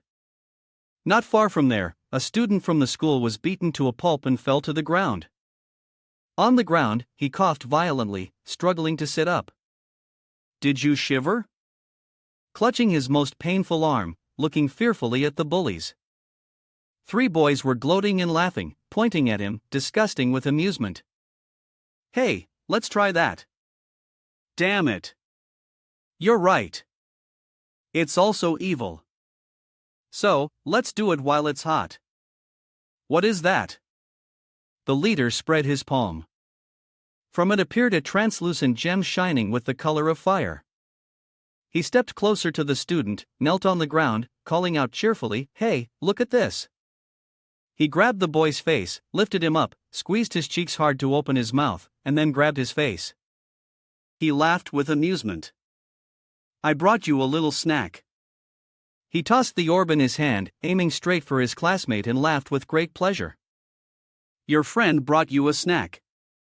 You didn't make it for yourself, so you'll eat it, right? The friend knew what it was. He bit down hard in fear, jaw squeezing, his eyes shut in resignation, unable to struggle. Luckily, at that very moment, a loud shout interrupted his action. Stop! The one who appeared was the fifth princess. She shouted sternly, "How dare you do such a cruel thing to your fellow student? Aren't you ashamed to call yourselves nobles?" Being interrupted at this moment extinguished the bully's excitement. He was annoyed and irritatedly glanced at the princess. He replied curtly, "I am Barrett Lewis Min, the eldest son of the family of Duke Lewis Min in the Garham Kingdom. Who are you?"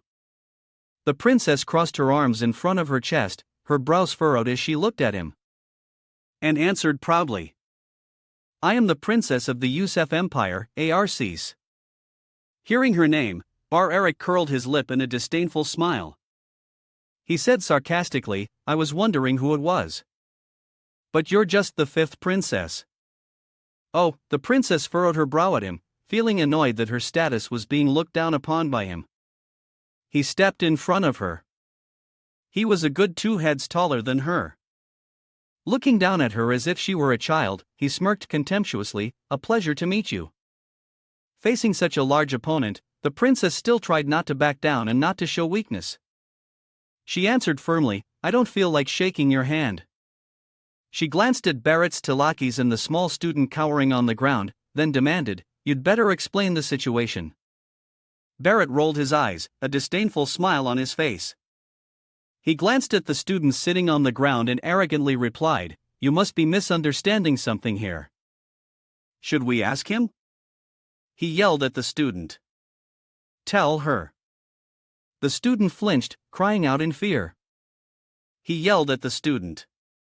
Before he could react, Barrett stepped forward and yanked him up by the collar. He put his arm around the boy, smiled cruelly, and asked in a low voice, "Are we bullying you?" The student weakly held his throbbing arm, head bowed, having lost almost all resistance. He mumbled helplessly, "No, they're not bullying me." The princess knew he was being threatened by the nobles. She immediately stepped closer to him and said urgently, "You don't have to hide it. Just looking at you." The student didn't let her finish, helplessly cutting her off. "It's okay. Please just go. We were just playing around."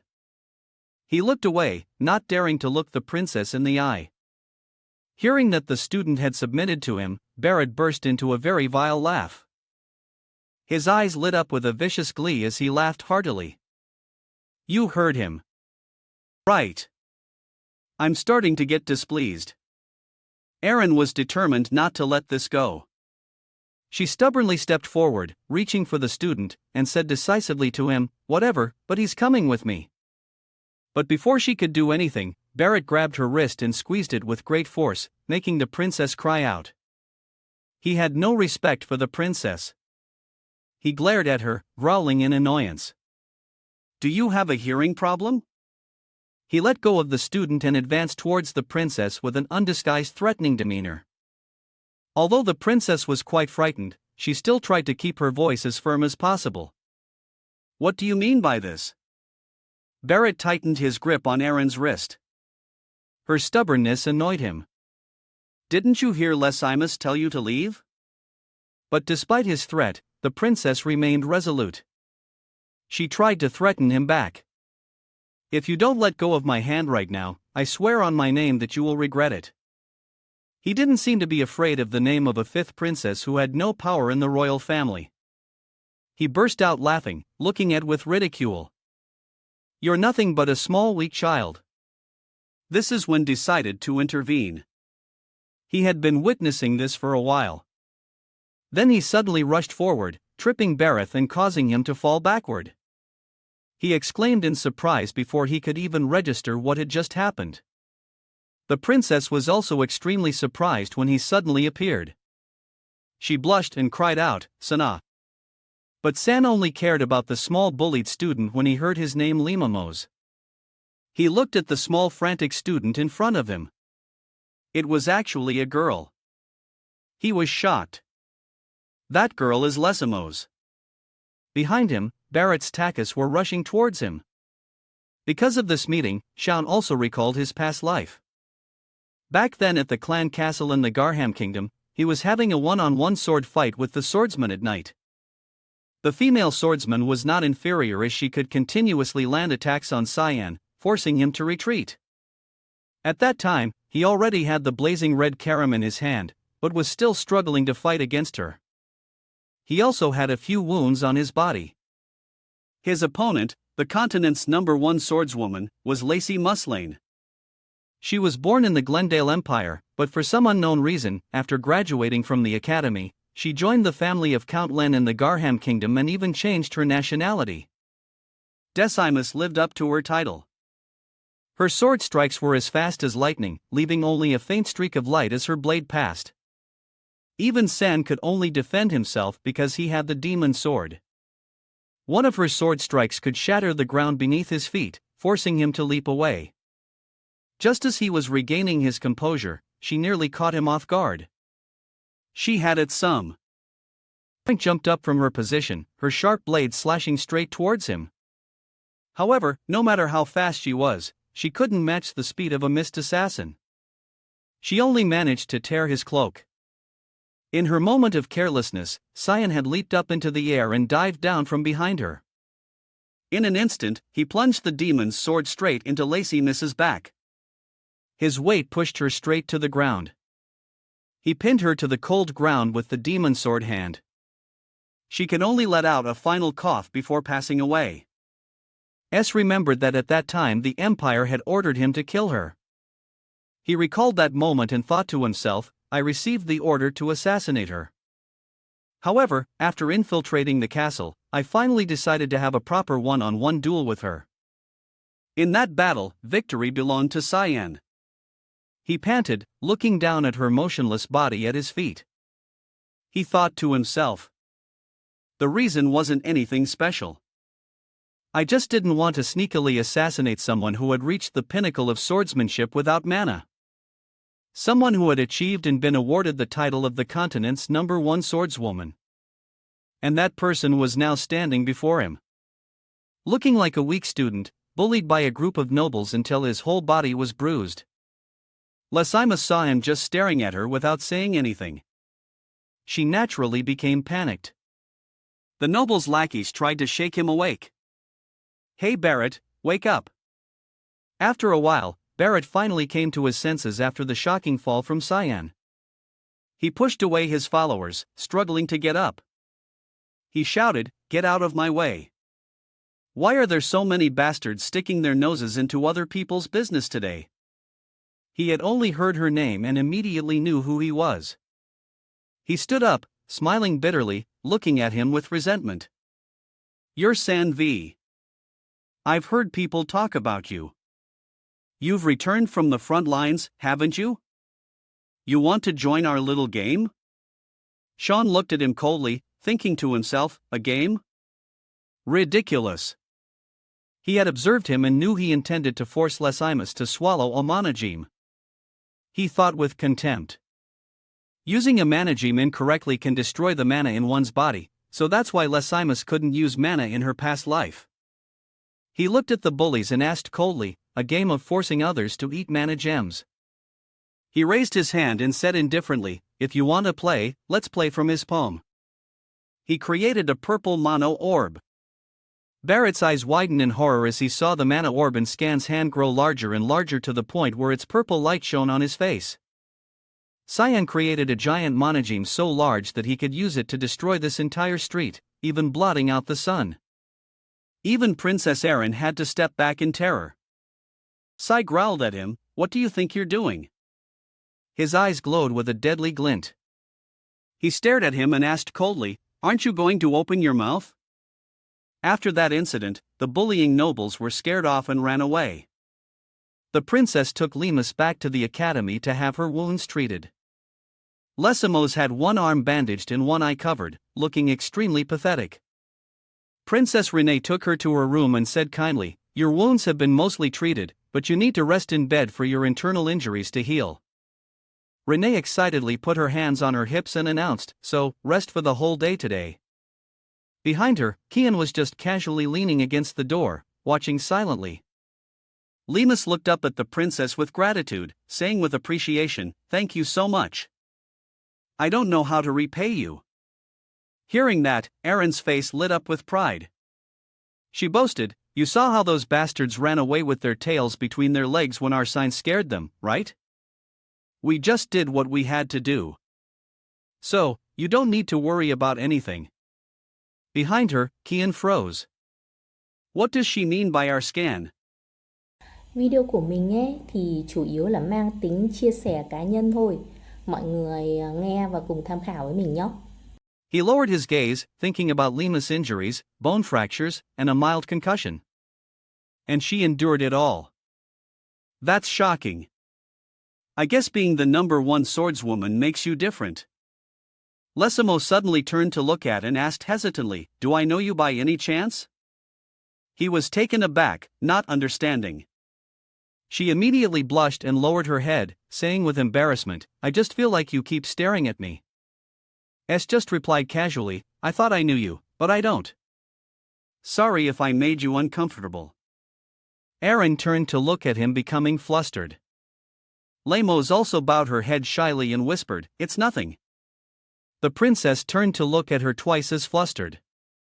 She immediately stepped forward and asked Lemus anxiously, "Where is your dormitory?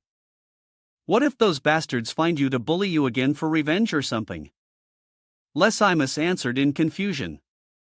"The Commoners' Hall." Arena exclaimed in surprise. "The Commoners' Hall. Ah, you're a commoner." Lemos immediately bowed her head and replied softly, "Yes. I was admitted to the school thanks to my coach Vitan. He had promised to pay for my tuition, but suddenly the academy fired him." She trailed off. Shaun then asked, "So, in other words, there's no one here to support you?" Limus replied sadly, "Yes," he calmly continued. "Then there's a possibility you'll have to drop out." Hearing that, the princess felt a pang of pity. She looked at Lesimus and exclaimed with compassion, "Oh no, you poor thing." But Shaun immediately looked at the princess and calmly suggested, "So why don't you take her as your handmaiden? The princess can learn swordsmanship from her at the same time." Aaron, who had thought Lemus was a boy all this time, pointed at Lesimus in bewilderment and asked, "What are you talking about? Lesimus is a boy." He looked at her as if she were an idiot and grumbled, "She's a girl." This announcement shocked the princess to record. She stood frozen on the spot, speechless. Lesimus suddenly became frantic, stammering an apology. "I didn't mean to deceive you. Your Highness," she scratched her head, her cheeks turning red as she confessed in embarrassment. "It's just that short hair and boys' clothes are more comfortable. So many people mistake me for a boy." The princess wasn't angry at all. On the contrary, she felt helpless with herself. She cried in shame. "No, I'm sorry. I didn't even realize you were a girl, even though Cyan did. I must be a failure as a girl." Lemus hastily reassured her. No, I should be the one apologizing." Now that she knew Lesamos was a girl, the princess immediately made a sincere offer. "Anyway, what do you think? I think's idea is good." She looked down at Lemus' wounds and said with pity, "If you come under my protection, the bad people won't bully you anymore. You can study whatever you want and have a comfortable life." Lesimus bowed her head. The princess's kindness made her very confused. She asked softly, "Why me?" The princess smiled, awkwardly, scratching her cheek and replying, "Well, actually, I don't really like being alone, and I can't just do nothing since I'm a princess after all." Les bowed her head, replying in a tiny voice, "Thank you. Thank you." She looked up at the princess, tears welling in her eyes, and said with all her gratitude, "I assure you, I will become someone who can bring you honor. Thank you so much." Renee burst out laughing when she saw Lisa sniffling and crying and said cheerfully, "You don't need to thank me. It's all thanks to science." She turned to look at him, but he had already left at some point. The princess called out in astonishment, "Sana." He had left the princess's dormitory, thinking to himself, "I've done enough. I'm sure Princess Aran will take care of the rest." He pieced together the events musing, "But I figured out why Les Imus left the Yusef Empire. If it wasn't for Barrett Louise back then, she would never have lost her mana." Shang thought back to his past life and imagined a Les Imus with unrivaled swordsmanship combined with mana in her hands. He muttered to himself, "If the continent's #1 swordswoman had never lost her Mona, even I would have a hard time defeating her." He thoughtfully searched his pockets, thinking to himself, "Anyway, I'm interested in something else now." This morning, when Sir came to see, she had given him a black command token. Despite the anger of the demon sword, Karam, he thought to himself, "This morning I received an order from Hallmaster Sarah." He looked at the black card in his hand and smiled with interest. "This is my first elimination mission as an assassin of the Mist organization." Sin looked at the black card detailing the mission in his hand and thought to himself, "The first mission is a bit difficult." But because Sir had confidently given him a thumbs up and said, "I believe in your potential," he wasn't sure if she was being sincere or just sarcastic. He thought to himself, "No way." He was lost in thought on his way back to his dorm room. Dots piled up. If she's already trying to order me around like this, I'm worried that things will get even more troublesome in the future. Suddenly, he sensed a special energy about to be launched at him. Right after that, the wall next to him exploded. Debris and dust flew everywhere. S bowed his head to shield his face and let out a cry. He immediately looked up, trying to see through the dust, thinking in panic, what was that just now? Could it be a demonic beast in the academy? Before he could compose himself, a person with a giant figure appeared, towering like a mountain in front of Cyan. He looked down at him with glowing red eyes and asked through gritted teeth, "Are you Sandbot?" He was a bit confused, looking up at the giant before him and asking hesitantly, "You know me?" He stood like a large rock blocking his path and replied in a booming voice, "Of course." He crossed his arms, smirking, the one with 1-star magic and S-class physique. The youngest son of the VA family, CNVOT, he looked at him condescendingly, as if he had him in the palm of his hand. He raised an eyebrow and proudly introduced himself. "My name is Seth Sahakan, a new student just like you." He glanced at Cyan as if looking at a small, timid mouse at his feet, even though he was only 11 years old this year. Cyan was utterly bewildered. He stared blankly at him, wondering to himself, "A giant like that is a new student. How can that be? Was there any student like this in my past life?" Not paying attention to his expression, he flexed his arm, forcing the muscle to bulge until veins popped, boasting proudly, "I've heard a lot about your achievements. You've defeated demonic beasts." He flexed his other arm, muscles bulging again, and continued, "And even survived a dragon attack." "Right." He slammed his fist together, muscles bulging on his chest and back, his 8-pack abs standing out menacingly. He smirked smugly, his eyes shining as he looked at him, exclaiming with excitement, "Furthermore, you have an S-class physique that even I couldn't achieve." He had finished preparing his muscular, sturdy body and roared in excitement, "Fight me, sign." The air around seemed to turn at Seth's feet. Zin looked at him, startled and exclaiming, "I remember now." He looked up at his solid chest, observing a strange circular emblem on his left breast, and thought to himself, the mark on his chest, that's the symbol of Spania. So, the rumor that the Prince of the Desert had come to the academy was true. Spania, a nation established in the desert, located in the eastern part of the continent, thanks to its strong military force under the leadership of the great crown prince, who had a natural talent for magic and combat. Even the Ox Empire had difficulty invading this country. But the great power that once prided itself on its strong unity quickly declined and was eventually destroyed. All because of the sudden death of the great crown prince, the sole heir. It is said that the cause of his death was an illness due to the cold. The crown prince placed too much importance on physical training to the point of neglecting his health. Sai looked at the giant figure in front of him and thought to himself, I can't believe I've met Prince Kasset Sahakano. He was still full of fighting spirit in front of him, unable to hold it back, constantly urging him to side quickly. He furrowed his brow and looked up at him, thinking irritably. This encounter didn't happen in my past life. How troublesome.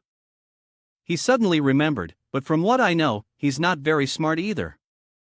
He then asked him, right now. Seth still smiled confidently and answered decisively, that's right. We will side who is stronger between us. I will not accept your refusal because I know you think the same way I do. However, San Lee surly turned away and bluntly refused. No, Seth seemed surprised and said with dissatisfaction. Why? He pointed at him and grumbled. Dueling without permission is forbidden in the academy. You have to submit a formal request to the administration office. Seth pondered, putting his hands on his hips and asking back, all right, where is the administration office? Seeing that he had taken the bait, he pointed and instructed third floor of the main building. Immediately, Seth turned his head and shouted excitedly, got it. He shot off like the wind, still smiling competitively, I'll be right back.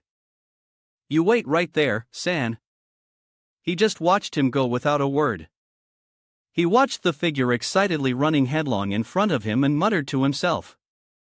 They say even his brain is made of muscle. It seems the rumors are true. The administration office is in the opposite direction. Sin rolled his eyes thinking about the lie he just made up. He thought with embarrassment. Although I don't really know if there's such a thing as a duel request. I probably won't see him again for a while. First, let's focus on the elimination mission. Siam began his mission heading to the location recorded on the black card. This place was a large cellar with a whole squad of mercenaries guarding it from the inside out. One of them approached the cellar's owner, a noble, and asked him, Sir Zickman, we have the product ready. The old man turned back, glaring at him and grumbling irritably, then don't just stand there. Deliver the goods to the customer. The soldiers hastily shouted, yes, sir.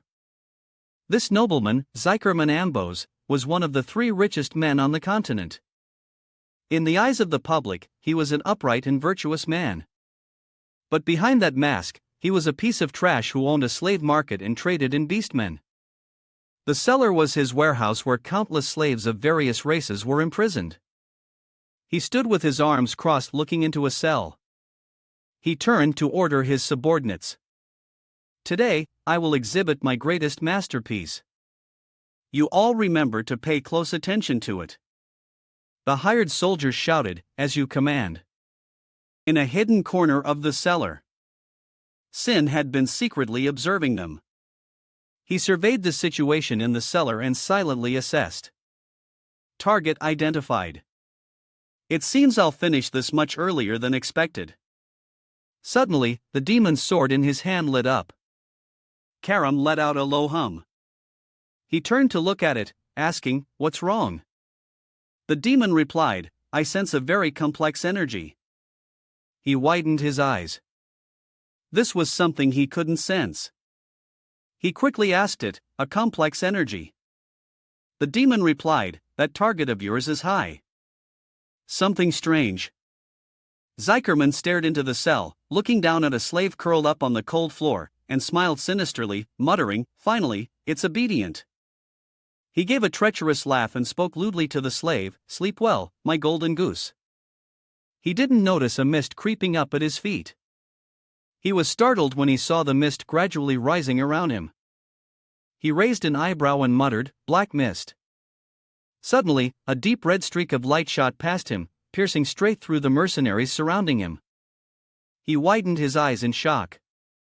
He fell backward to the ground, and when he realized the mercenaries had suddenly dropped dead, fresh blood pooling around them, he was so terrified he was frozen to the spot. The commander of the mercenaries drew his sword, stood in front of him, and shouted in confusion, who's there? With his entire squad of mercenaries suddenly dropping dead around him, the nobleman was too scared to stand up. He pointed at the commander and stammered, "What are you doing? Go catch him, damn it! Earn the money I paid you." The squad leader was also in a state of panic as he himself couldn't see who or how his soldiers had suddenly dropped like flies. He tried to maintain his composure and shouted, "Stop hiding and show yourself." Complying with his words, Zin shot out from the midst of his black mist. He gripped his demon sword and lunged towards him like a deadly gust of wind. With a single move, he knocked the sword from his hand. With the next move, he aimed for his leg, slashing straight into his calf and forcing him to his knees. With the third move, he was somehow already behind him, pressing the demon's sword against his neck so fast that he didn't even see his attacker's face. He only had time to let out one last scream, "Damn it!" Swung his arm, directly slitting the throat of the last mercenary. He screamed in pain to the nobleman's astonishment. He was so scared that he broke out in a cold sweat, screaming, "Damn it! Where did the rest of them go?" Sean glanced at the old man and replied leisurely, "You'll find out soon enough because you're about to join them." He looked down at the squad of hired soldiers, now just lifeless corpses, piled up in a pool of their own blood, and said indifferently, "You hired so many soldiers, and yet they were completely useless." The nobleman collapsed in terror, trying to crawl backward, holding his hand up in front of his face and screaming in horror. "What do you want? Money? If it's money, I have plenty." Sin, holding the glowing red sword, slowly advanced towards him without a word. He didn't say a word and suddenly chopped off the hand the old man was holding up. The old man screamed in terror, not even realizing what had just happened before his eyes. When he saw that his hand was gone, he doubled over, clutching his arm, and let out a scream of pain. Sin glanced at the old man, then looked at the slaves he had imprisoned in the cellar. They had also long since collapsed from exhaustion. He coldly called out the old man's name. Zikormanos. Countless inhumane experiments and crossbreeding between many races. You even own a slave market which is strictly forbidden by law. His eyes glowed with disgust as he witnessed once again the cruel and inhuman brutality of the nobleman. He glared at the old man and asked coldly, "That's reason enough for you to die. Don't you think so? Now I'll give you 1 minute." He coldly declared, "Repent for the sins you have committed. After that, the pain will disappear." The nobleman tried to glance at him. He was in so much pain that his face turned pale. Sweat poured down, tears streamed, and drool from his mouth formed a small puddle on the ground. He collapsed to the ground, tears streaming down his face. He shrieked, "So, you're going to kill me?" He looked at him desperately, pleading through his tears, "I did all this just to make a living. Don't you see that I sell these products and slaves because there's a demand for them? The ones who buy them are the bad guys. Damn it! What did I do wrong?" Sai looked at him emotionlessly. Thinking to himself, "HMP, a beast like you will never know how to repent." He coldly declared, "1 minute is up. I will send you off in the most painful way." Hearing that, the nobleman screamed in fear, "Wait, wait." However, San didn't want to hear another word from him. He raised his sword and executed the 8th assassination technique, Chaotic Strike. Sword slashes appeared in the air like flashes of bright red light, piercing the old man's body from all directions. The old man let out his final desperate screams of agony before collapsing forever. He glanced at the target's body and thought to himself, "So, the elimination is complete?" He let out a sigh and muttered, "Before I leave, should I take a look around?" He still remembered the complex energy the demon sword had detected earlier. He followed her directions to the slave cell that the nobleman had been staring at. He asked Karen, "Is this the place?" The demon replied, "That's right. I can sense the combination of 2 energy flows." Sin swung his arm, cutting the iron bars of the cell door. He stepped inside and looked, his eyes widening in shock. In the cell, a skinny girl lay sprawled on the ground, tightly clutching something in her arms as if it were a treasure. He stood watching her for a moment, then said in confusion, "A girl? She's not moving anymore. Does that mean she's dead?" He looked at the girl and saw nothing special. He frowned and asked the demon's sword, "It's just a human. There's nothing else to see here." Karam transformed into a spark of fire and flew towards the girl, staring intently at what was in her arms, and said to him, "No, look at what she's holding." The object the girl was holding was quite large, looking like a giant pinnacle layer of pinkish-purple horny scales that glowed faintly. Announced, "That's a dragon egg." For some reason, S decided to bring the dragon egg back to his dormitory. He placed the sparkling dragon egg on a cushion in the middle of the table. The egg glowed magically under the room's light. Brian, who was still amazed by the item his master brought back, asked him in awe, "Where did you get it?" He just replied calmly, "I picked it up on my way here." Obviously, Brian didn't believe him. He shrieked, "Who would just pick up something like this?" But Cyan remained calm and replied, "I'm telling the truth. I picked it up while I was out for a walk." He crossed his arms and glanced at the egg, thinking to himself, "A dragon egg. I can't believe he was trying to sell something so dangerous. Was he planning to move it somewhere else?" Brian was still in a panic. He shrieked in terror, "What if it hatches?" However, Cyan remained very calm. He answered calmly, "That won't happen. So, you don't need to worry." He explained to Brain. Each dragon is a mass of mana created from a different element. Even if you continuously transfer mana of the same element into it, there's no guarantee the egg will hatch. So, in most cases, a dragon egg without its mother is just like a stone that can't hatch. However, as soon as he finished speaking, the egg suddenly trembled, and a few scales cracked open in a corner. Both and Brian stared at the egg in stunned silence, exclaiming in unison, "It cracked immediately from within the egg." Beams of pale purple light shot out. The egg trembled and made cracking sounds. Both of them were frozen, sweating, watching it without a word. The dragon egg that Sai brought back suddenly trembled, swayed, and cracked open, revealing mystical purple rays of light emanating from within. The horny shell on the outside fell off piece by piece. The crack gradually widened into a large hole and split the egg in two. From inside the egg, a little girl with two small horns on her head and tiny wings on her back emerged. Brian clutched his head and shrieked in panic. "It's out! It's out! It hatched! What should I do now?" San also widened his eyes in shock, staring at the creature born from the egg. He hadn't expected this egg to hatch into a creature like this on its own. He stared at the little girl born from the dragon egg, thinking in bewilderment, "This is neither a dragon nor a human.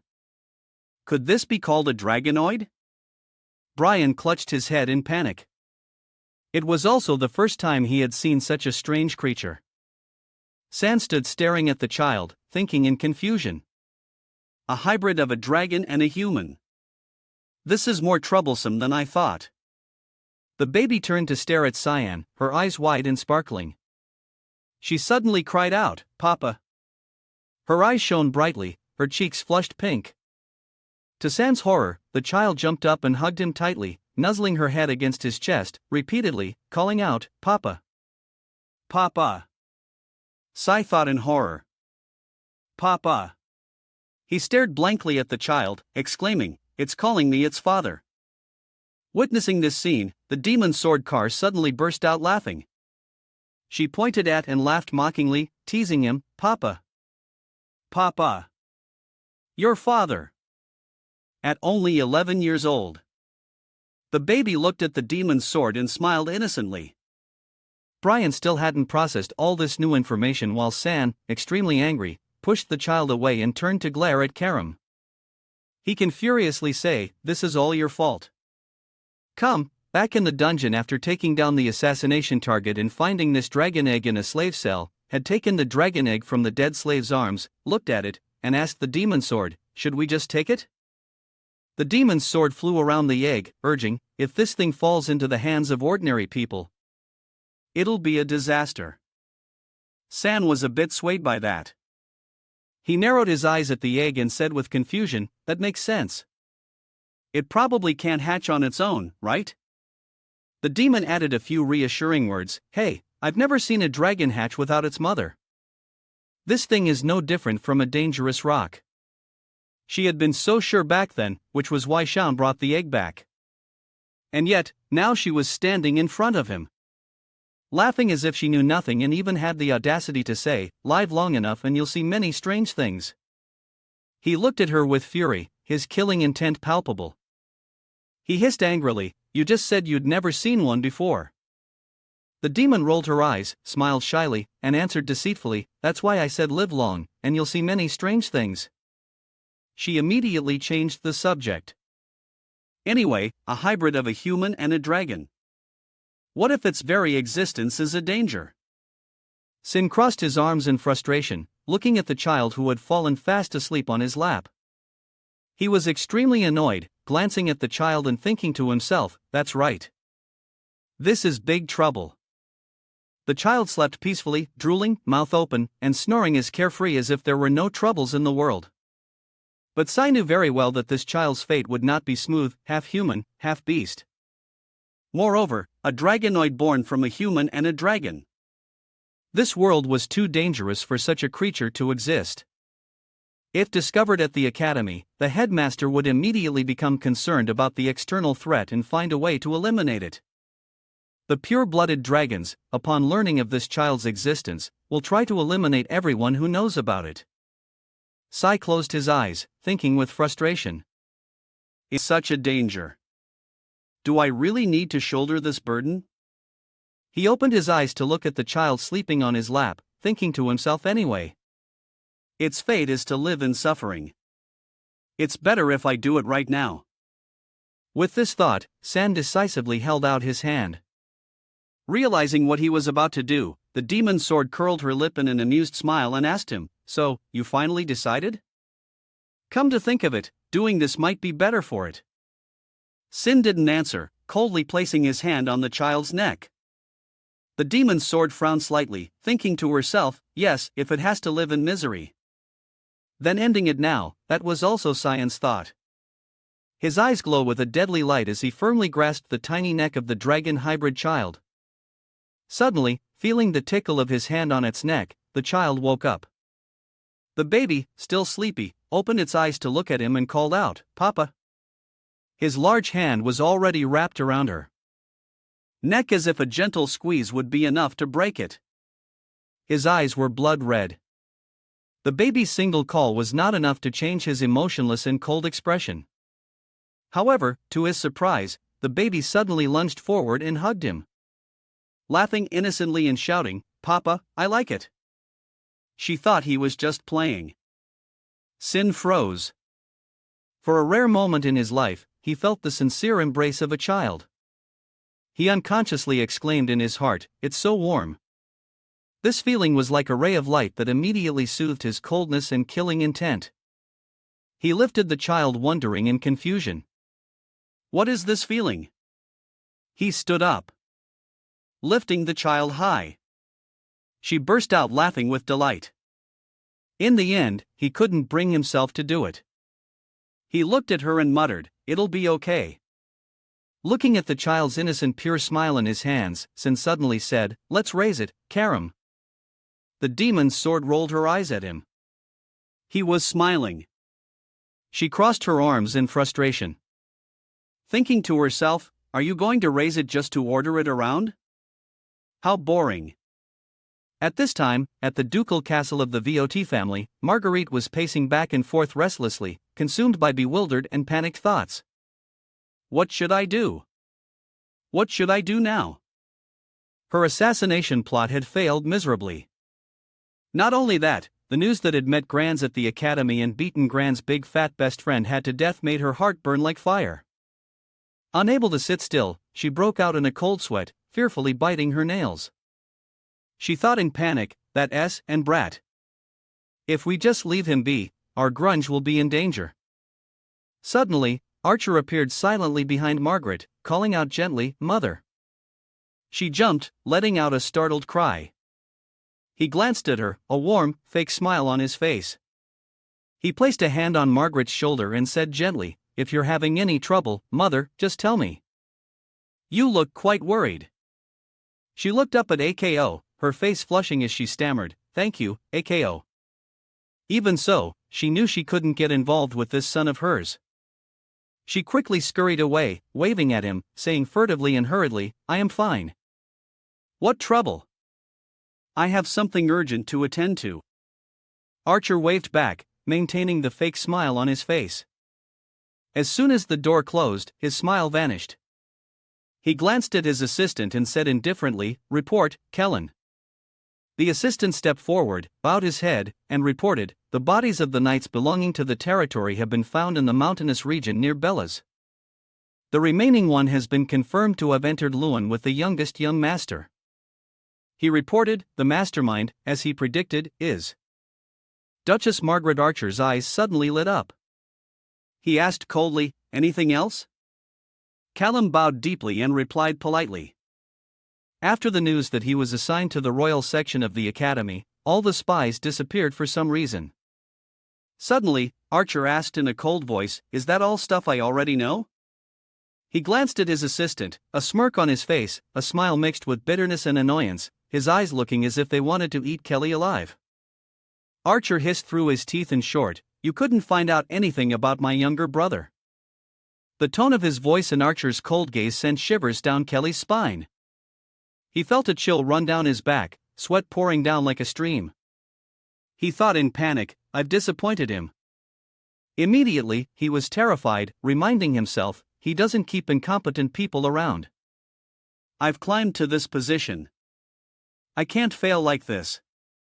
This thought spurred him on. He hastily shouted, "I will go personally. Please trust me.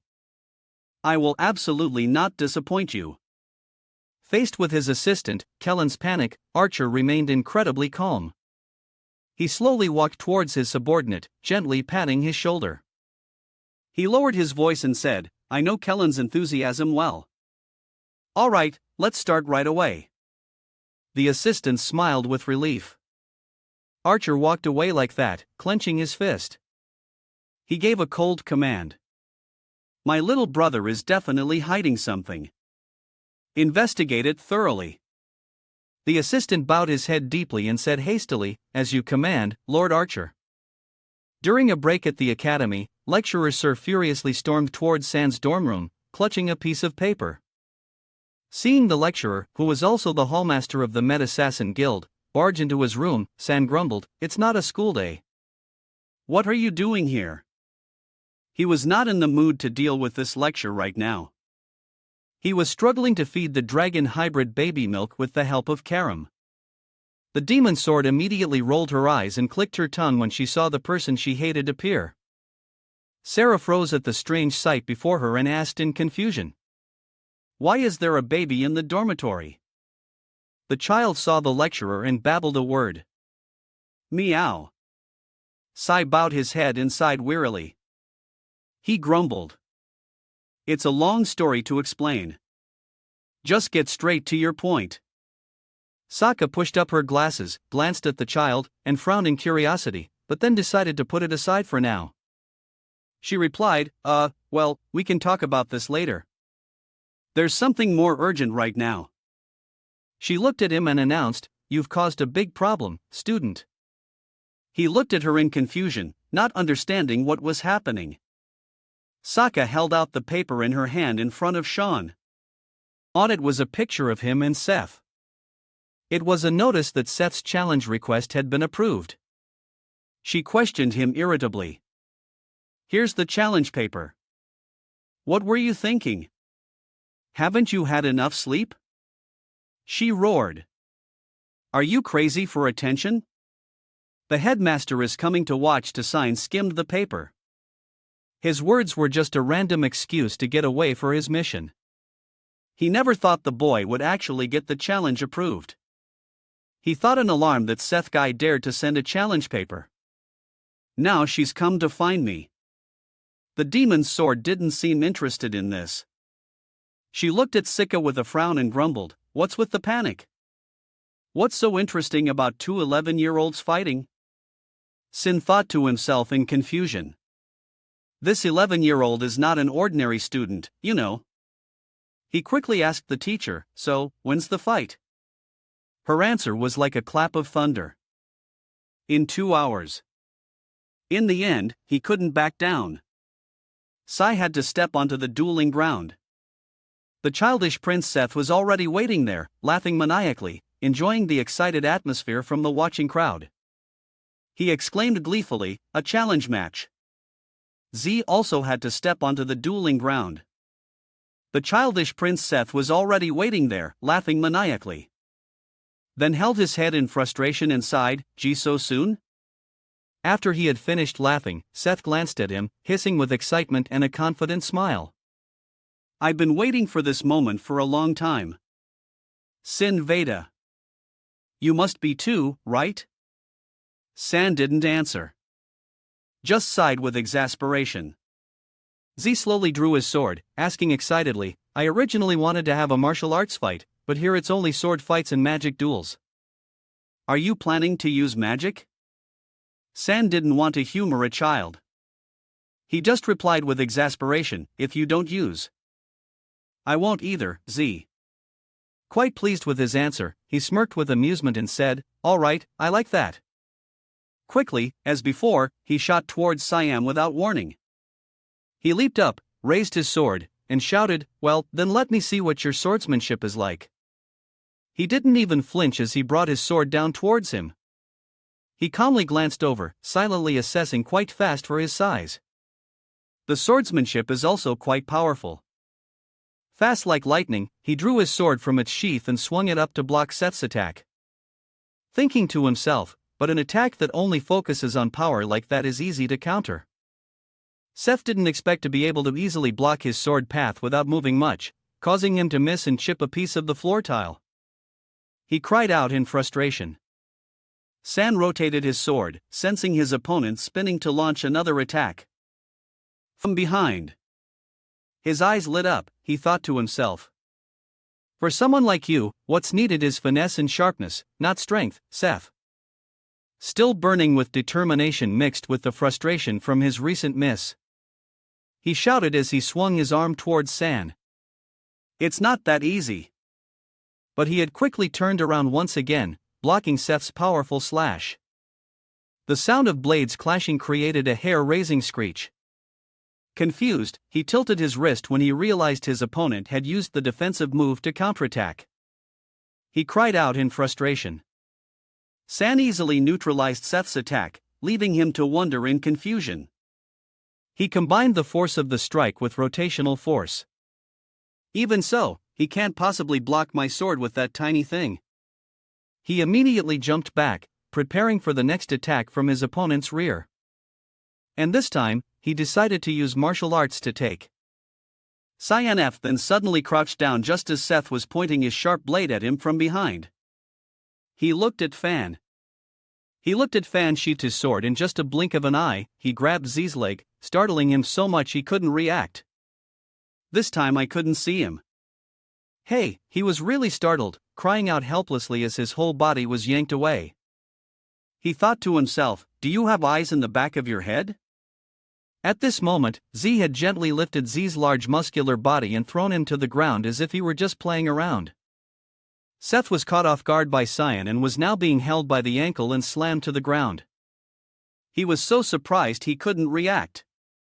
However, Z was still quite agile after years of physical training. Just as he was about to be slammed down by Cyan, he managed to plant his hands, tensing up to support the full weight of his body. The impact was so strong that he shattered the stone floor in front of him. He tensed his body to support himself, luckily managing to stop just before his face was slammed into the ground, but it was enough to make him break out in a sweat and let out a cry. Immediately, he arched his lower body and swung his leg to kick in a counterattack, but he only managed to hit the sword in his hand. He had managed to lean back and avoid it. He glanced at his opponent and smirked with amusement, thinking excitedly. He countered in such a short time.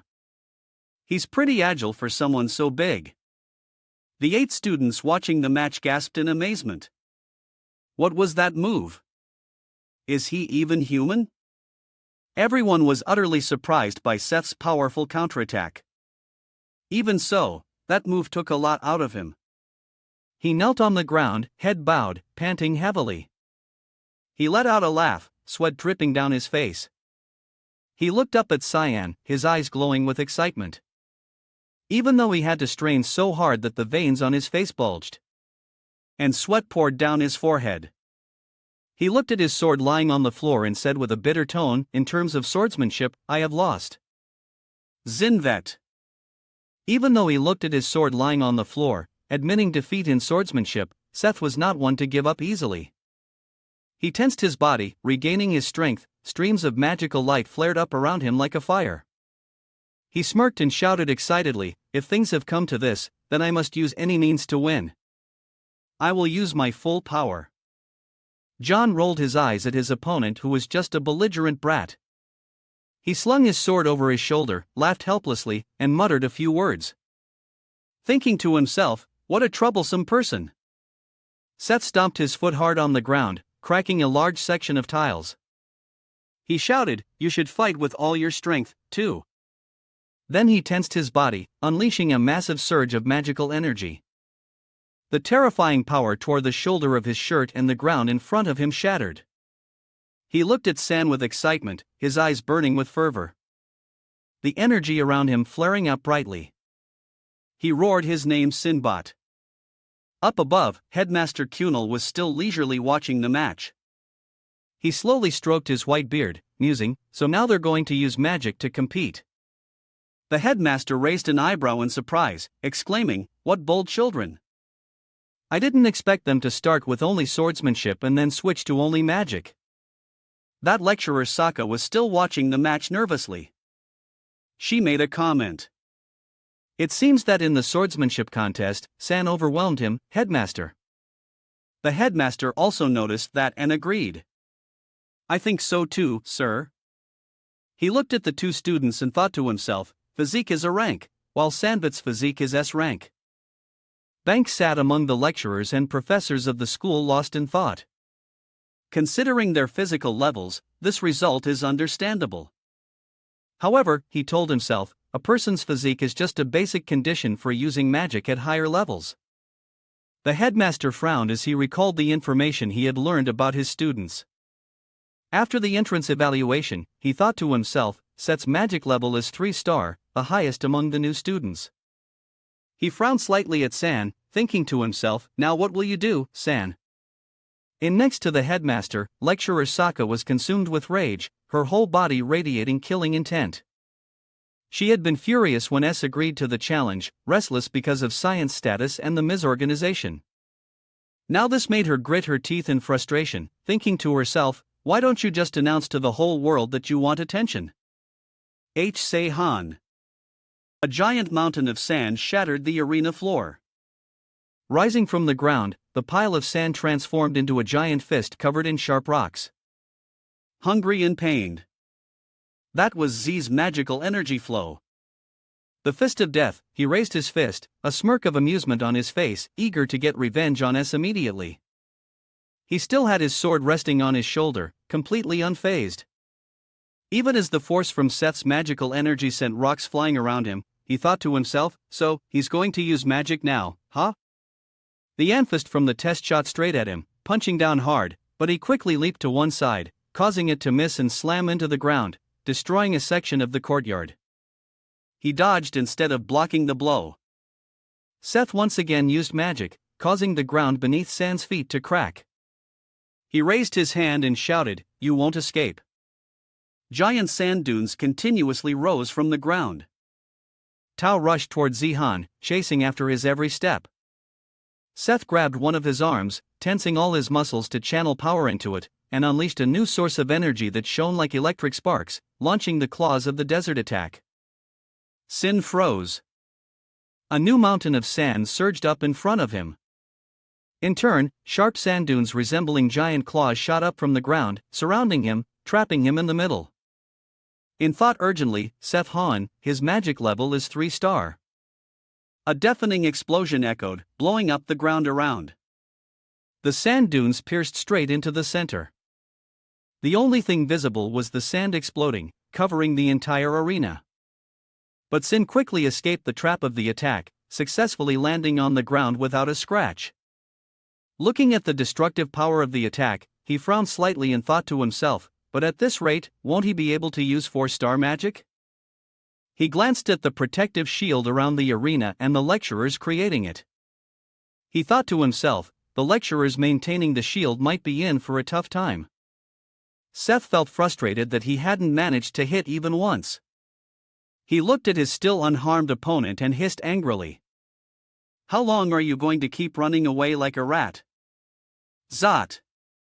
He rolled his eyes and muttered, "So, you want me to stand still and take a beating?" His indifferent attitude further enraged Seth. He fumed with anger, his eyes wide and fixed on Cyan. He gritted his teeth and hissed. "If you're a warrior, you shouldn't dodge my attacks, you little brat." I don't understand why a simple challenge match would get him so worked up. He raised an eyebrow in suspicion. "He's gone crazy?" he asked blankly. "Do you realize we're both brats?" Cyan's attitude infuriated him. Seth roared madly, "Shut up!" He once again summoned all his strength, raised his fist, and channeled all his energy into performing Sandstorm. In response to this move, Headmaster Kimmel exclaimed in surprise, "Oh!" Lecturer Sokka was startled, her eyes wide with shock. "Wait a minute. Seth's magic level was originally 3-star, isn't that 4-star magic?" Seth channeled all his strength and unleashed a swirling sandstorm towards San, shouting, "This one won't be easy to dodge." The sandstorm raged like a furious tornado. San had already seen this coming and predicted that he would use 4-star magic. He calmly faced the approaching sandstorm, replying calmly, "All right, this time." A smirk on his face, he replied with glee, "I'll take the hit directly." Back at the dormitory, Brian had just successfully prepared a bottle of milk for the baby. He cheerfully squeezed a few drops of milk onto his arm and muttered, "This temperature is just right." Good. What a relief. It's a good thing I have experience with taking care of small children. He thought of his family. He himself was the eldest brother to 4 younger siblings. He thought of himself. Although I sometimes found it annoying to take care of my younger siblings. Who would have thought that these experiences would be helpful to me in the future? Tin joyfully hugged the milk bottle and ran to call the dragon hybrid baby princess. "It's time to eat." Suddenly, when he saw the little girl, he froze, exclaiming in shock, "Impossible." Wishing everyone a good day. In front of him, the hybrid girl had suddenly grown up, was able to stand on her own, and even turned to ask him for food. At this moment, on the dueling grounds, the situation was extremely unpredictable as these giant tornadoes had completely obscured the protective shield on the arena floor. The students couldn't see clearly what was happening and were buzzing with confusion. What's going on in there? The sandstorm had created a crack in the protective shield. The lecturers outside panicked and called to each other. The protective shield is collapsing. Reinforce it quickly. The lecturer had to strain to maintain the shield. Grumbling in frustration. What kind of students are these two? The lecturer had to use all his strength to stabilize the energy and prevent the shield from breaking. He broke out in a sweat and hissed.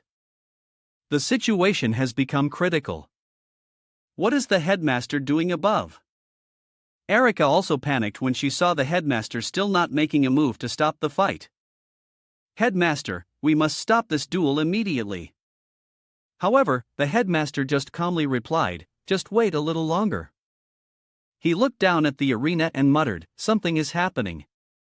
He stood in the eye of the sandstorm, spread his palm, and created a dark orb. He activated a secret technique. Void Sphere. Mika had also seen Sahin's intention. She exclaimed in horror, that is, she thought in panic, "No, stop it. That sphere." Sphere gradually swelled into a giant sphere. Purple lightning bolts shot out, wrapping around each tornado, swallowing each sand dune into the dark void of the sphere. The other lecturers were in awe of dark power. But the headmaster leisurely stroked his beard and laughed with amusement. The more I observe, the more amazed I am. But Sokka was on pins and needles. She rushed to the railing, wanting to scream in panic. Why is he using that technique here? Gradually, the dark sphere in Scan's hand grew to a colossal size, sucking in every tornado with its lightning bolts. In an instant, all his efforts vanished into thin air. His uniform was tattered, and he was drenched in sweat. He panted heavily, bewildered, not understanding. What had just happened? The students in the stands were also confused, exclaiming in awe. His magic disappeared in an instant. Wow! They buzzed excitedly. Is that black sphere a spell? I've never heard of such magic before. What is he anyway? Sighing, he slowly clenched his fist. The sphere gradually vanished into space, leaving only dark streaks of light and a black mist on his hand. He leisurely asked his opponent, "Are you still going to fight?" Tech gaped, breathing heavily, looking at Sihan in terror. He was completely unharmed. Even his clothes were neat and tidy. Right at that moment, he knew he could never defeat Shaun. At least not now. He knelt down, bowing his head dejectedly and replying, "No, I have lost. I can't believe I'm the loser." Shaun looked at him in surprise. Was he in despair? He grimaced, muttering in disappointment. Both swordsmanship and magic. I've lost completely. I feel so discouraged and stared at him, stunned, thinking with embarrassment. I feel a little sorry for him. Did I shatter his confidence a bit too much? Suddenly, Seth slammed his fist on the floor and roared. Excellent! He suddenly burst out laughing, shrieking with joy. Very good. I'm tired of defeating weaklings.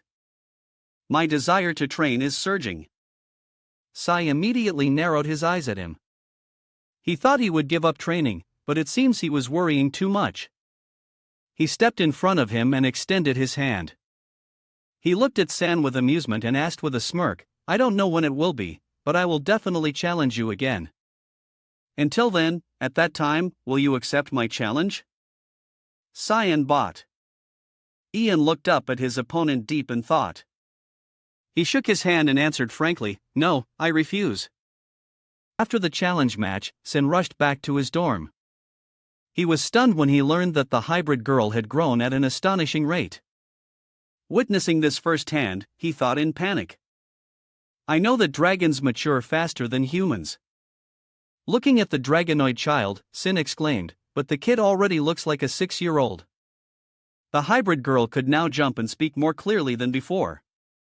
She excitedly ran to greet him, waving and smiling brightly, "Welcome back, Papa." He stared blankly at the little girl, his heart filled with confusion. The growth rate of dragonoids is also quite fast. At this rate, will she soon be as big as me? The demon sword Karam could still sleep soundly, but Brian was utterly bewildered. He scratched his head and looked at Shaun, saying confusedly about this while I wasn't paying attention. She grew up a lot. He looked down at the little girl who was happily jumping around him and said to his servant, "If she grows at this rate, it will be difficult to secretly raise her here, won't it?" While he was lost in thought, a sudden voice from behind him made him freeze. "You can't hide it forever, can you, San?" Turning around, he realized that lecturer Soraka had been standing there all along. She slowly pushed up her glasses, lowered her voice, and said, "I've already overlooked your demon sword, but it's hard for me to overlook this dragonoid as well." She shot a furious glance at him through her glasses and hissed through her teeth, "Especially when you pull crazy stunts like you did today. What on earth were you thinking?" AM had been sleeping soundly ever since San left for the duel. Now that he was back, she woke up with a start and asked groggily, "Who just mentioned me?" Sin looked at the dragon wings fluttering behind the dragonoid child and exclaimed in amazement. She's developing incredibly fast. The dragon's tail had also grown longer than the child's dress. Whereas before, the child didn't even have visible wings and tail. The baby obediently welcomed Sai back, standing and smiling at him. He exclaimed, I just took my eyes off her for a moment, and she's already grown this much. Lecturer Saka was furious, radiating a palpable killing intent. She crossed her arms and declared coldly, you must take responsibility for what you picked up during your mission. She glanced down at the child and grumbled, but something like this will be hard to hide. Sign showed no signs of panic. He replied calmly, Brian will be the one to take care of her. Brian pointed at himself in a daze. Me? Sin continued calmly. There's also a barrier set up in the dormitory. So, the presence of Karam and the child won't be revealed. RA decided not to pursue the matter further. She handed an envelope with a golden seal and said to him, as long as you don't cause trouble. It's fine. He looked at the envelope and asked her with a forced smile. This a victory prize for a duel like this is a bit disappointing. Soraka didn't comment further. She turned to leave. But before she left, she turned back to give him a warning. You should be careful during this time. She glanced at him through her fake glasses and warned coldly. Attracting too much attention won't bring anything good. S didn't answer, opening the letter to read. After Sir left, Brian leaned over curiously and asked, Young master, what is that? He calmly replied, a warning letter. While the dragon girl was excitedly running around them, the demon sword was sound asleep. Brian still hadn't adapted to the situation, exclaiming in confusion, a warning letter. Diane turned to look at him, then replied with a weary smiley, Weises will be expelled for improper conduct. Hearing that, Brian cried out in panic. Huh? Expelled? You told me I wouldn't be expelled. The dragon girl froze as if she understood everything they were saying. She also panicked and chimed in. What are we going to do, Papa? Are we going to live on the streets? Looked at her, thinking in shock. Where did she learn that word? Do you even know what it means? The little girl still looked at him with sparkling, expecting eyes. He thought in panic. She's developing too fast. He slowly patted the child's head and replied, Not yet, kid. You don't have to worry. Although he was very calm, Brian was not. He was still in a panic, asking him worriedly, Are you sure we'll be okay? If we go back to Veles, I will. He understood his worry.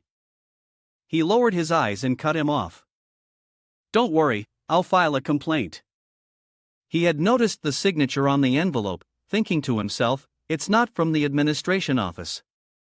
The headmaster sent the letter to me himself, which means he wants to talk to me privately. He remembered his past life when he was still at the academy.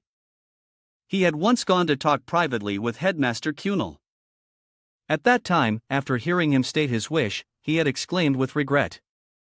You want to join the Knights of Light? Have you finally decided to devote your whole life to your brother? At that time, Shaun was more mature than he was now. He just bowed his head and answered briefly. Yes, the headmaster had tried to dissuade him, saying that path didn't seem suitable for him. But at that time, Sin had no other goal than to support his older brother. He had glared at him angrily, thinking he was overstepping his bounds. The headmaster also noticed his gaze. He just laughed loudly and continued, I'm sure you know too, so let me give you some advice. He clasped his hands in front of him, lowered his eyes, and said sadly, Choosing this path will not bring anything good. Whether you face challenges or a cruel fate, you will receive nothing in return. It's like living as someone else's puppet. No matter what the outcome, in the end, you'll just blame your brother. San felt bitter remembering those words. He still had his hand on the dragon girl's head, smiling bitterly as he thought. That's what he said to me in my past life. I wonder what he'll say to me this time. Brian suddenly asked, Young master, shouldn't we give the little one a name? He was still patting the child's head. He turned back and asked, A name? Brian said, Seriously? Yes, we can't just keep calling her kid. He casually said, A name, Nana. Is that okay? Brian exclaimed in shock. Huh? You didn't even think about it. Before he could even give his opinion, the hybrid girl exclaimed, "Awesome!" She jumped up, her big round eyes sparkling. She cheered happily. Nana! It's still Nana spelled backward. I'll be Nanavat. Look. Dan only cared about one thing. This kid. How does she know my last name? He stood with his hands on his hips, helplessly, watching her joyfully run around him. Brian covered his face and cried. It's over. She's going to be bullied by the other kids. At this time, Headmaster Kunal stopped writing. He still couldn't stop thinking after witnessing Sa's recent duel. He bowed his head grimly. See Henvat, I know that kid has a lot of potential. He thought of the nullifying move that led to Cyan's victory, frowning slightly and closing his eyes in thought. But to be able to absorb 4-star magic with a 1-star dark sphere, that kid's talent is frightening. He frowned slightly and closed his eyes in thought. But to be able to absorb 4-star magic with a 1-star dark sphere, that kid's talent is frightening. He opened his eyes slightly and thought seriously, but it seems he didn't struggle that much. I want to know your limits, Sanvat. The headmaster stared at the closed door in front of him. Waiting. Kakwazel, he was the one who taught the current emperor, Dion Siverus, and was also the father of the last queen, Diana Quazel. Quazel, one of the few 9-circle mages on the continent, focused entirely on educating students at the academy after Diana Quazel's death. He was on his way to the headmaster's office. Deep in thought, there's one thing I want to know about him. But in this life, he suddenly interfered in the royal succession war. He raised his head. In front of him, the corridor leading to the headmaster's office was pitch black and deserted. He could see a faint shadow right in front of him. He thought to himself, it seems his personality hasn't changed at all. He tapped his hand lightly on the space in front of him. A ball of light appeared. In his face was a whole protective magic circle. It lit up brightly, illuminating the dark corridor. As soon as he touched it, knowing this, he smiled with amusement, chuckling to himself. He knew I was coming and still put up a 9-star barrier. He looked through the barrier at the quietly closed door of the hen's office and muttered, "All right, if this is a test, I'll accept it." The principal in his office smirked. He knew that Shaun had arrived. He didn't know. Slowly stroking his silver beard, looking at the door expectantly, thinking to himself, now what will you do? Only an archmage can destroy that barrier. But from above, Sin dived straight into the room through the window. The headmaster, shielding his face from the shards of broken glass, was startled. He landed gently right in front of him. He could only sit there and stare blankly and turned his head to look at him, the broken glass shards sparkling in the sunlight, falling like rain around him. "I am in VOT, a newly transferred student. I've come to file a complaint." The two headmasters bowed their heads and chuckled to themselves. He was a bit surprised that he would choose this way to get past the barrier. He thought to himself, he ignored the barrier and jumped in through the window. "I've lost." He looked up at Sahin and slowly asked as if he knew nothing, "A complaint?" They stood facing him and calmly replied, "Yes, the letter was sent from you. But after seeing the barrier outside, I was sure of one thing. That warning letter was just an excuse to test my talent, wasn't it?" The headmaster answered frankly, "Yes, it was a bit rough, but you've proven your talent." He spoke leisurely, "But I still won't withdraw the warning. Or you can try to convince me." Min looked at him with dissatisfaction. "So this is why Sir kept reminding me to live quietly and in seclusion." He decided to ask directly. "Then can I ask you a question?" The headmaster replied, "Go ahead." He directed his sharp gaze at the headmaster and asked bluntly, "Do you want to see the expansion of the empire or the fame of your family?" He squinted at him, the old man's gaze becoming wary.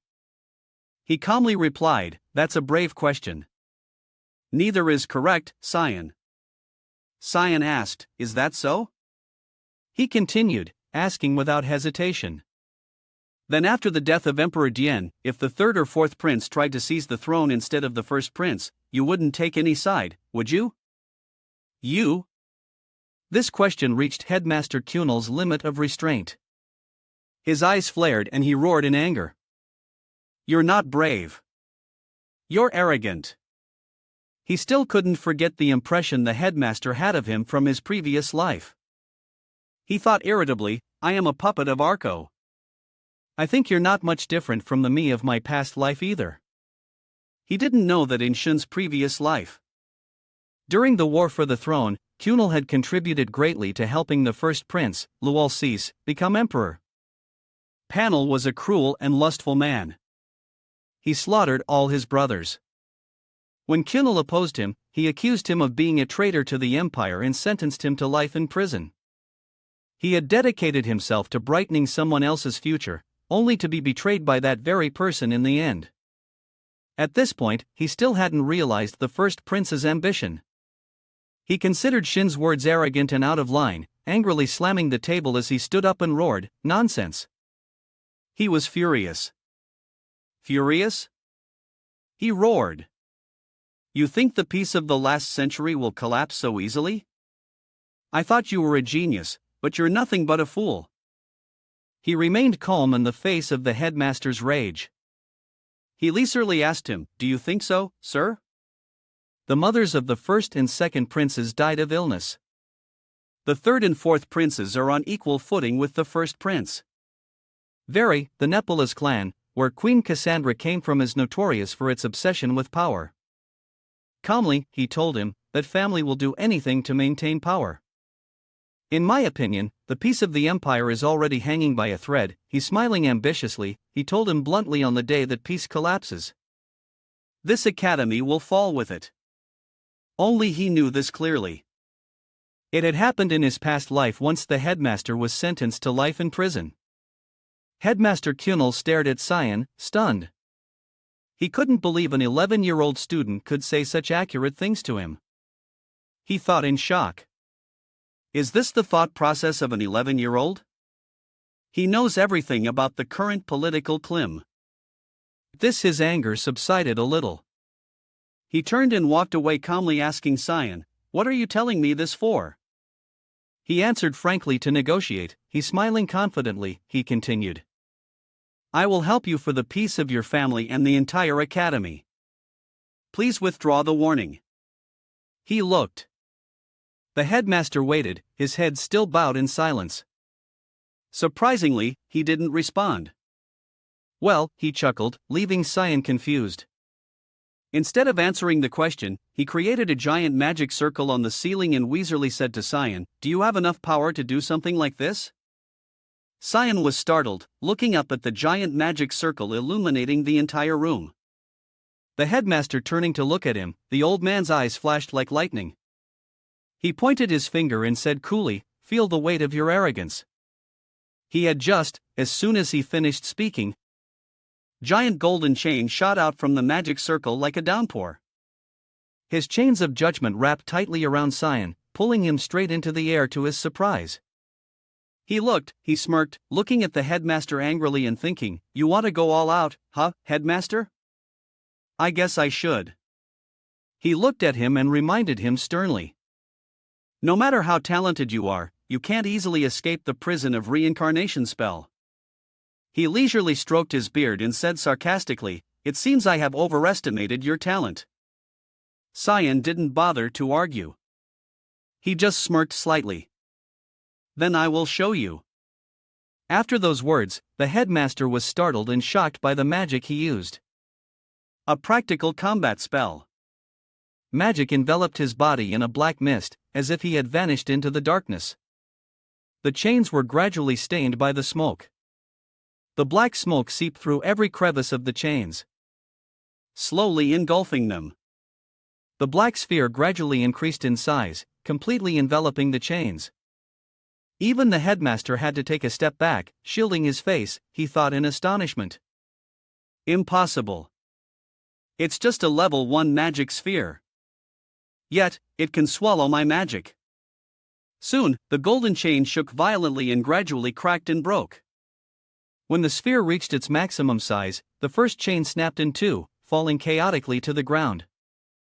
Headmaster Cunel couldn't take his eyes off this scene.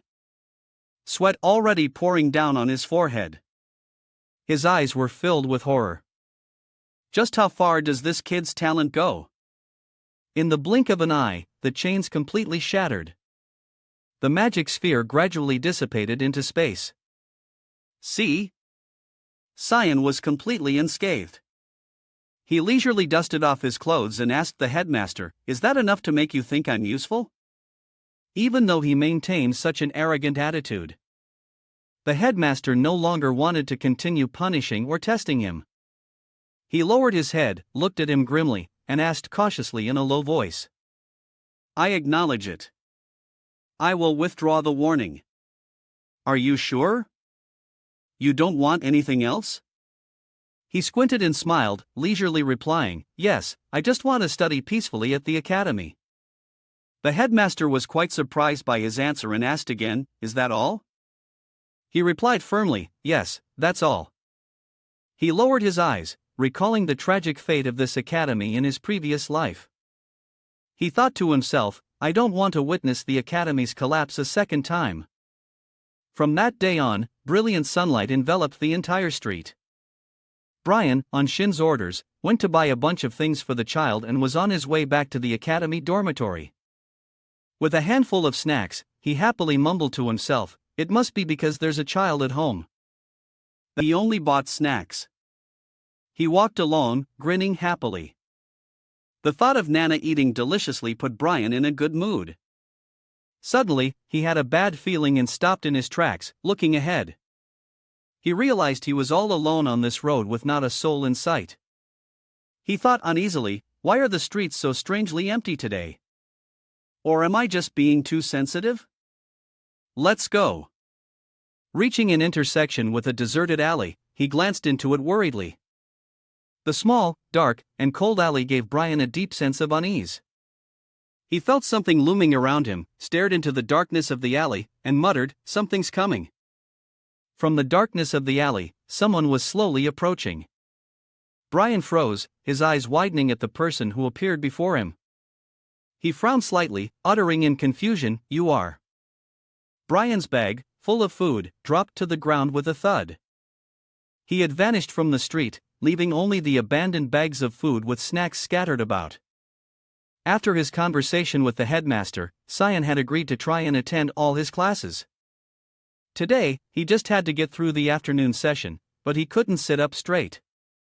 He was sprawled out on his desk, sleeping so soundly, he was drooling. He groaned in boredom. "This is so boring." He decided to sneak out of the classroom. As he quietly closed the door, he sighed. "Relearning things I learned 30 years ago is nothing short of torture." He turned and walked away decisively, thinking in frustration. "Studying is boring. I'd rather go there and train." However, Shin's plan to sneak off to the Mist Guild's headquarters was ruined. When Aaron suddenly blocked his path, she had been standing menacingly behind him for who knows how long, her eyes gleaming as she growled. "Where are you going, Cyan?" She stepped closer, continuing to question him with that irritable attitude. "Class isn't over yet." Cyan jumped, startled, and glanced nervously behind him. He turned back to look at Aaron. She was seething with anger. He quickly made up an excuse. "I'm going to the restroom, Your Highness." But the princess knew better. She judged him bluntly. "Liar." She crossed her arms and said loudly, "The restroom isn't in that direction." Lisis quickly tried to intervene when she saw the princess being strict. "Aaron, princess, what are you saying?" But Aaron just ignored her and continued to question Cyan. "Are you really going to the restroom?"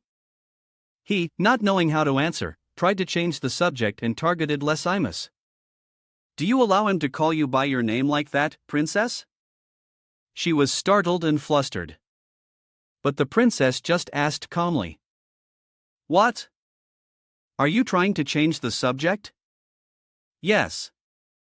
I allow him to call me that in private. Suddenly, she leaned in close to him again, asking irritably. Then why do you still call me Your Highness? We're friends. Cyan turned away. He answered awkwardly. I'm just a commoner and you are a noble princess of the royal family. How could I casually call you by your name? Aaron started to argue. You're so rigid and old-fashioned. He just replied with lazy sarcasm. I'll take that as a compliment, Your Highness. Just then, at that moment, someone came down from the upper floor. Aaron was startled to hear someone call her name. Aaron, she turned her head to look and immediately froze in shock. He noticed the princess was trembling, sweat drenching her forehead. He also turned to look curiously. 2 older academy students were leisurely walking down, heading towards them. The 2 seemed to know Aaron. They sneered at her. Long time no see. Aaron looked at each of them and uttered their names. Brother Fabian, the one with silver hair, frowned slightly at her. She then greeted the other one. Brother Narovian, the one with reddish-brown hair, just smirked arrogantly. Fabian stepped in front of Aaron, looking down at her contemptuously and clicking his tongue mockingly, hanging out with a comer. Narovian also chimed in to provoke the princess with a smile. Barely grown up and already bringing a servant along. Birds of a feather flock together, the lowly play with each other. Aaron just lowered her head in silence, unable to say a word.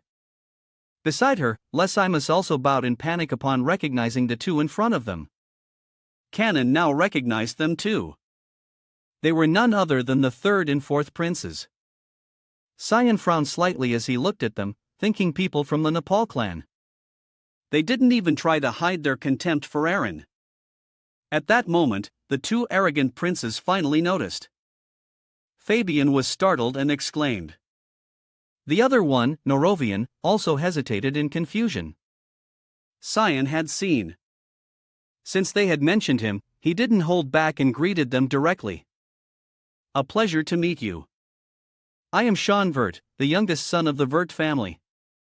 As if waiting for that, the 2 princes walked past Aaron, completely ignoring her.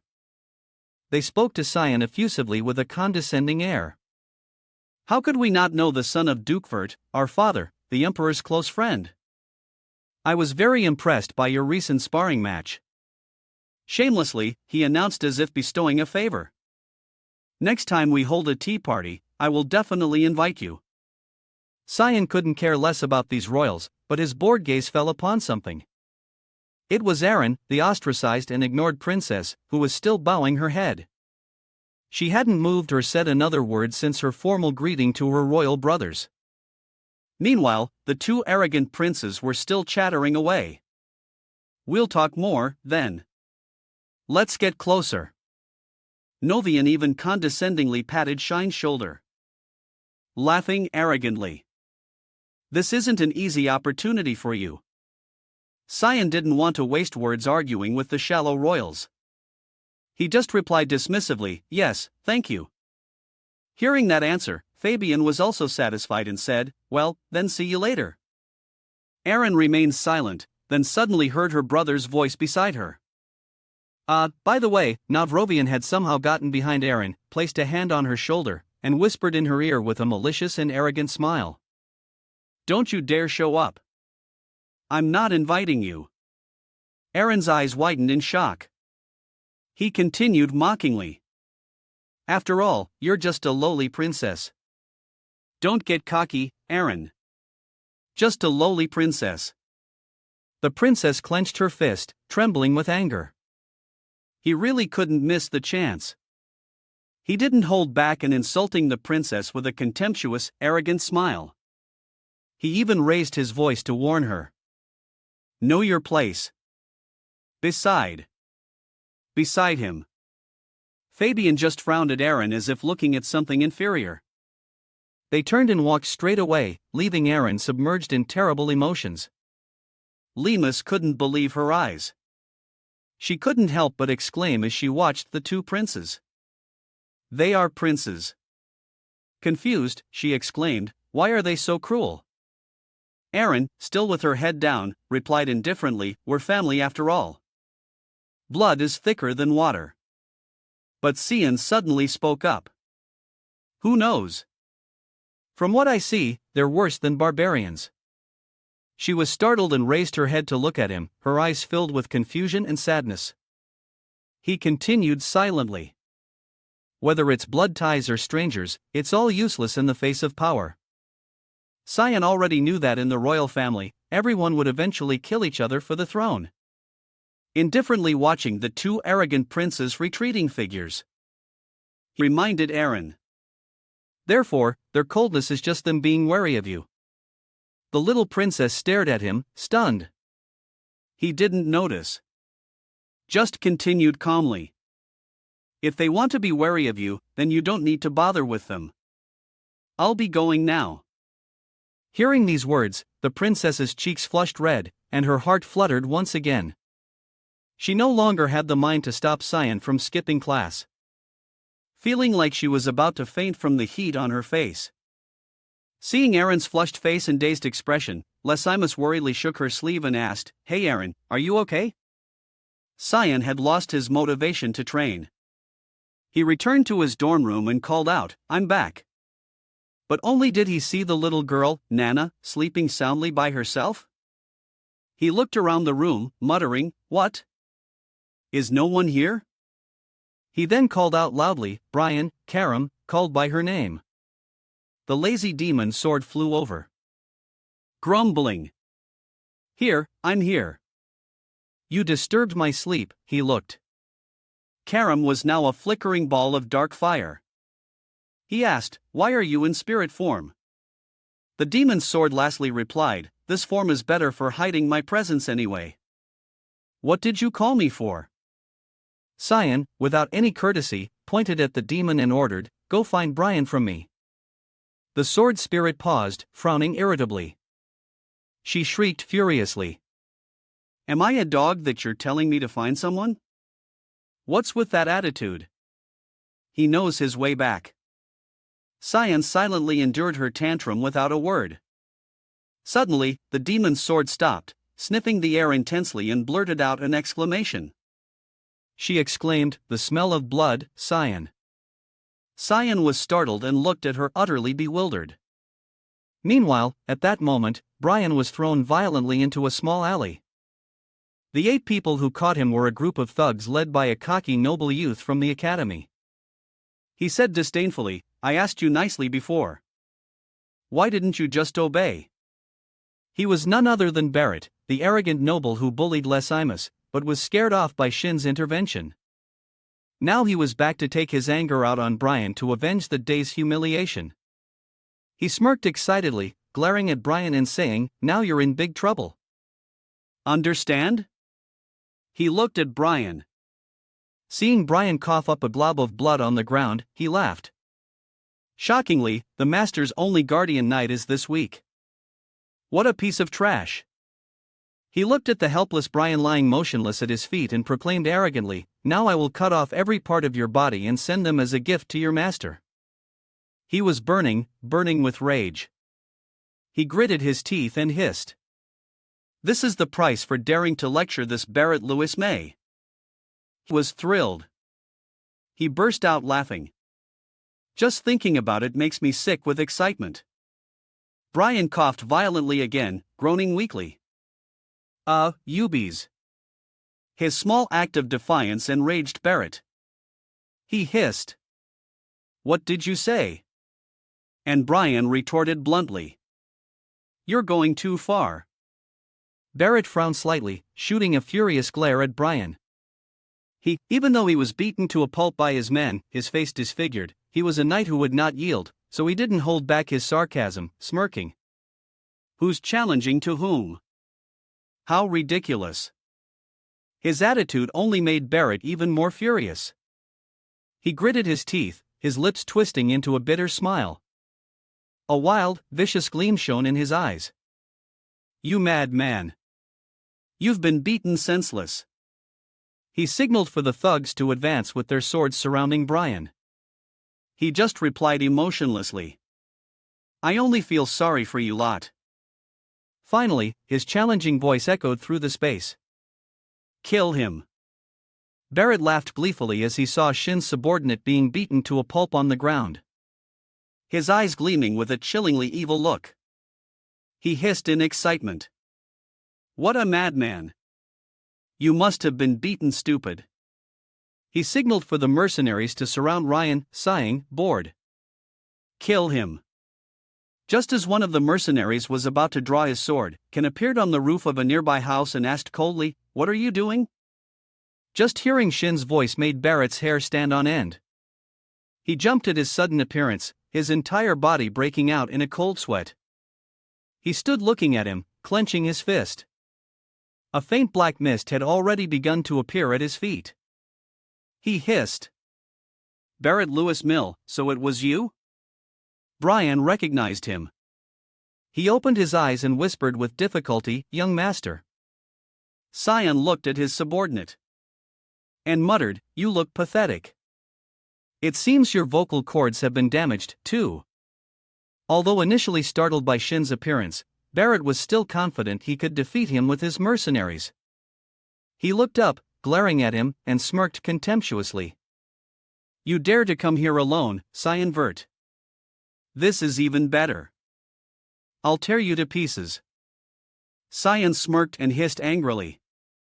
"I'm really looking forward to it."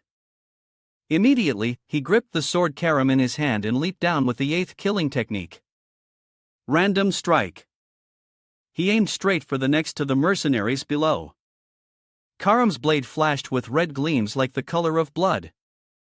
The mercenaries couldn't even see Shuren's attacks. They died in the blink of an eye.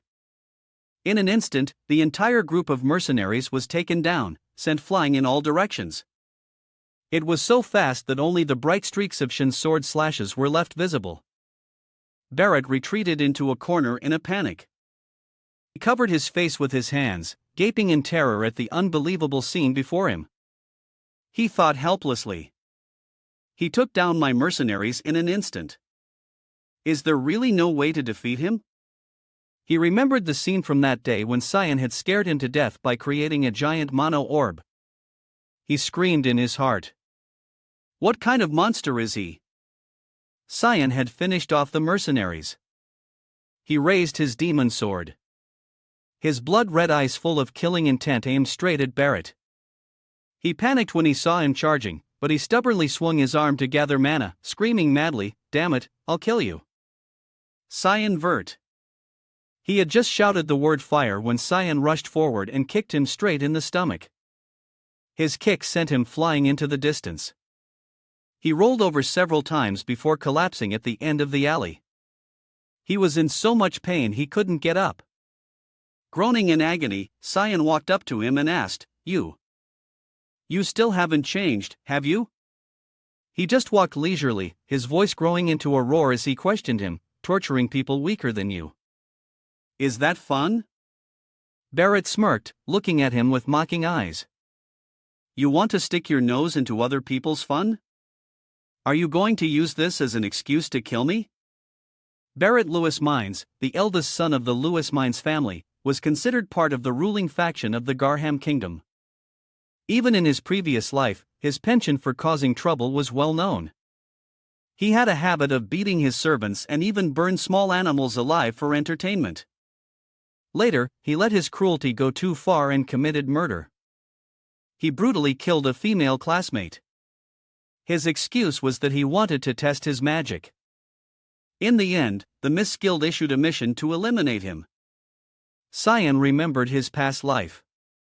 He was the one who received that elimination mission. And when he went to his mansion after he was expelled from the academy, he saw a horrific scene. Countless bodies of servants were scattered throughout his basement, piled up as high as a mountain, almost reaching the ceiling. He shuddered at the memory when he had planned to torture him slowly before killing him in the most painful way possible. Even now, I still clearly remember him laughing mockingly and telling me not to drag it out and just kill him already because he had already done all the pranks he wanted to. His smile at that moment was so disgusting, it made one's blood boil. His eyes held nothing but a psychopathic inhuman apathy. Just remembering that scene made Shun's blood boil. He glanced at him, thinking resentfully. Thinking back, maybe killing him like that wasn't a harsh punishment for him at all. Because until the very end, he still got to do everything his way. He remembered what he had done to Lesimus, and the thought fueled the rage in his heart. And the price he paid for completely changing someone else's life is still to live. Cyan suddenly grabbed his mouth, squeezing it hard to force it open. He swung his hand, creating a small mana orb in his palm. Barrett immediately realized he intended to force him to swallow the mana orb, destroying all his mana. He was terrified, but his bruised body couldn't move, nor could he escape Shin's grip. He screamed, "You stop it." But Cyan just asked coldly, "What was it you just said you were going to do to me?" As the mana orb was brought closer, Barrett only grew more frantic. He screamed, madly threatening him. "Think you can get away with this after doing this to me? I am Barrett Lisman. I am the pinnacle of power in the Garham Kingdom." Cyan grumbled. He talked too much, then shoved the mana orb straight down his throat. He forced the orb into his mouth, then clamped his mouth shut to make him swallow. He hissed coldly. "You can find me annoying. You can dislike me." Barrett struggled wildly, trying to break free and resist swallowing the orb, but Cyan pressed on his mouth harder. He continued, "I don't care what you say behind my back. But you shouldn't have touched my subordinate. You had nothing to do with this." Cyan smirked. A vicious glint appeared in his wide eyes. He hissed with delight. "You shallow bastard." He had been forced to swallow the Mon orb. He writhed frantically in gut-wrenching pain from the orb's effects. He let out agonizing screams. The light from the orb seeming to swallow and burn him. High above, a figure hidden in a dark green cloak was secretly observing Cyan. Ellen, Arco's subordinate, was watching him in horror from a distance, gritting his teeth and thinking, "I can't believe young Master Cyan was hiding this kind of power. I must report this to Lord Arco." He frowned worriedly. Perhaps young Master Cyan will be a major obstacle to his plan. Suddenly, an arm reached out from behind him. Soraka, in the robes of the Mist Assassin Guild, clamped a hand over his mouth, held a knife to his neck and whispered, "So, it was you. The zealous fan who has been tailing my student for the past few days." After dealing with Barrett, Cyan turned and walked towards Brian. He was able to get up now, sitting against a corner covered in injuries. He looked sadly at Cyan with a swollen face, not daring to look at him. He whispered, "I'm sorry, young master. I didn't expect them to bring so many people to attack me." Cannon looked at him blankly, frowning slightly as he thought. His face is disfigured. He asked bluntly, "Are you really my subordinate? You don't know how to fight. Why did you try to fight back against them?" Brian lowered his head, muttering, "Young master." Cyan looked at his face, swollen to the point of disfigurement, and asked coldly, "Is this the loyalty you spoke of before?" He crouched down in front of Brian, resting his chin on his hand and smiling teasingly. "Why didn't you run away? I can roughly understand what you were trying to do. But are you an idiot?" He looked him straight in the eyes seriously and reminded him, "No loyalty is worth dying for. Don't do stupid things anymore because it pisses me off." He stood up and sighed, "You're unbelievable. Just remember, you're going to get an earful when we get home." Brian bowed his head and whispered, "I'm sorry." Cyan had dealt with all his personal issues. Now he called out loudly, "You can come out now, sir." She chuckled and exclaimed, "Oh my, I've been discovered." Cyan looked up at her and all the members of the Mist Assassin Guild hiding nearby. He replied calmly, "How could I not know when you bring all your members like this?" The other members silently withdrew as Sokka appeared. She leaped to the ground carrying Ken in her arms. She said with amusement, "I have a gift for you." She threw him straight to the ground. He was tied up tightly. Shaun didn't look surprised. He said nonchalantly, "He's the one who's been tailing me lately." Sokka exclaimed in surprise, "You knew too?" He nodded leerly a little. Soraka bowed her head and sighed. First of all, I'll acknowledge your abilities. She thought about the process of secretly observing Cyan all this time, praising him. His strength surpasses even that of a mist assassin, enough eloquence to negotiate with the headmaster, and the tenacity to wield the demon sword perfectly. Your performance as the heir is excellent. Following that, she grimaced slightly, looked at him seriously, and reminded him in a low voice, but if this continues, it will be very troublesome. More people will find you strange, just like today. Cyan looked at her calmly and replied, I will follow your advice. His eyes widened, and he continued in a cold voice. But I have no intention of being treated like a fool. If anyone dares to touch the people by my side like Jessie now, I will find them and crush them all. Sir bowed her head and chuckled. I understand, she thought to herself. So, his intention is to protect the people close to him by himself. She decided that she no longer needed to interfere. She leisurely turned her back, waving goodbye to him. That's fine, too. The heir can do as he pleases. I'm leaving. Canon was confused by her very calm reaction. He thought doubtfully. Her reaction is really surprising. Before leaving, she suddenly turned back, pointed at Kellen lying on the ground, and continued, remember to deal with that guy. I'll clean up Barrett and his lackeys. Glanced at the subordinate. I know, he replied. At this, the subordinate began to struggle continuously, screaming desperately. What are you going to do to me? Are you going to kill me? Ken looked at him, smirking sinisterly, and asking with narrowed eyes, kill you? I think that would be too easy for you. Kellen was sweating bullets, but still tried to act tough. If you're planning to interrogate me, then forget it. I won't reveal anything. Cyan chuckled and pointed at him mockingly. You're Kellen, Arco's closest subordinate, aren't you? I know everything. The subordinate stammered in confusion.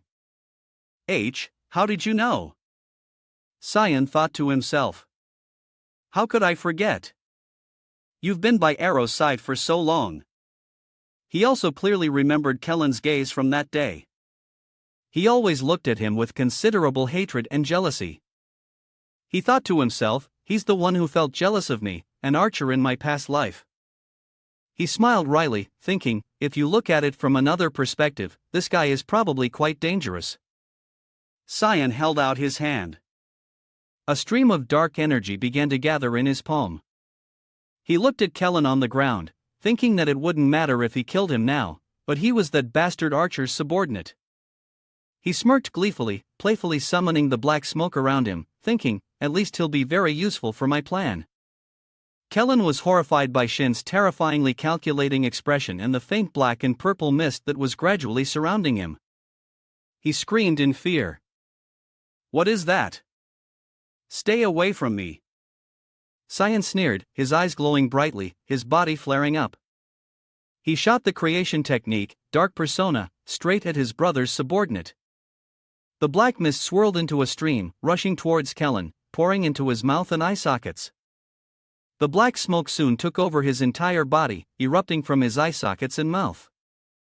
He writhed relentlessly, screaming in terror. That morning at the academy, the sounds of wooden swords clashing echoed. Lesimus gripped the wooden sword in her hand and charged straight forward with determination. She swung a direct blow at Princess Erin, but the princess managed to block it with her sword. However, the force of Lima's attack still made the princess struggle and cry out. Erin knocked the sword away, pushing Lesimus back and shouted, "This is still nothing." However, Limas was a step ahead of Erin. She circled behind the princess in an instant. The princess hadn't even had time to figure out where her opponent had disappeared. Lesimus pointed her sword at the princess's back and cheered excitedly, "I win, Your Highness, the princess." Erin was startled to realize her carelessness and exclaimed in shock. She pouted and turned to look at Lesimus, muttering in dissatisfaction. I can never win against you, Lesimus. And didn't I tell you to just call me Erin when it's just the two of us? Lessima scratched her head in confusion, answering awkwardly. I'm sorry, Your Highness. Aaron glared at Lessimus, pouting and grumbling each word. Lady Aaron. This attitude made Lessimus even more flustered. She quickly corrected herself. Yes, Lady Aaron.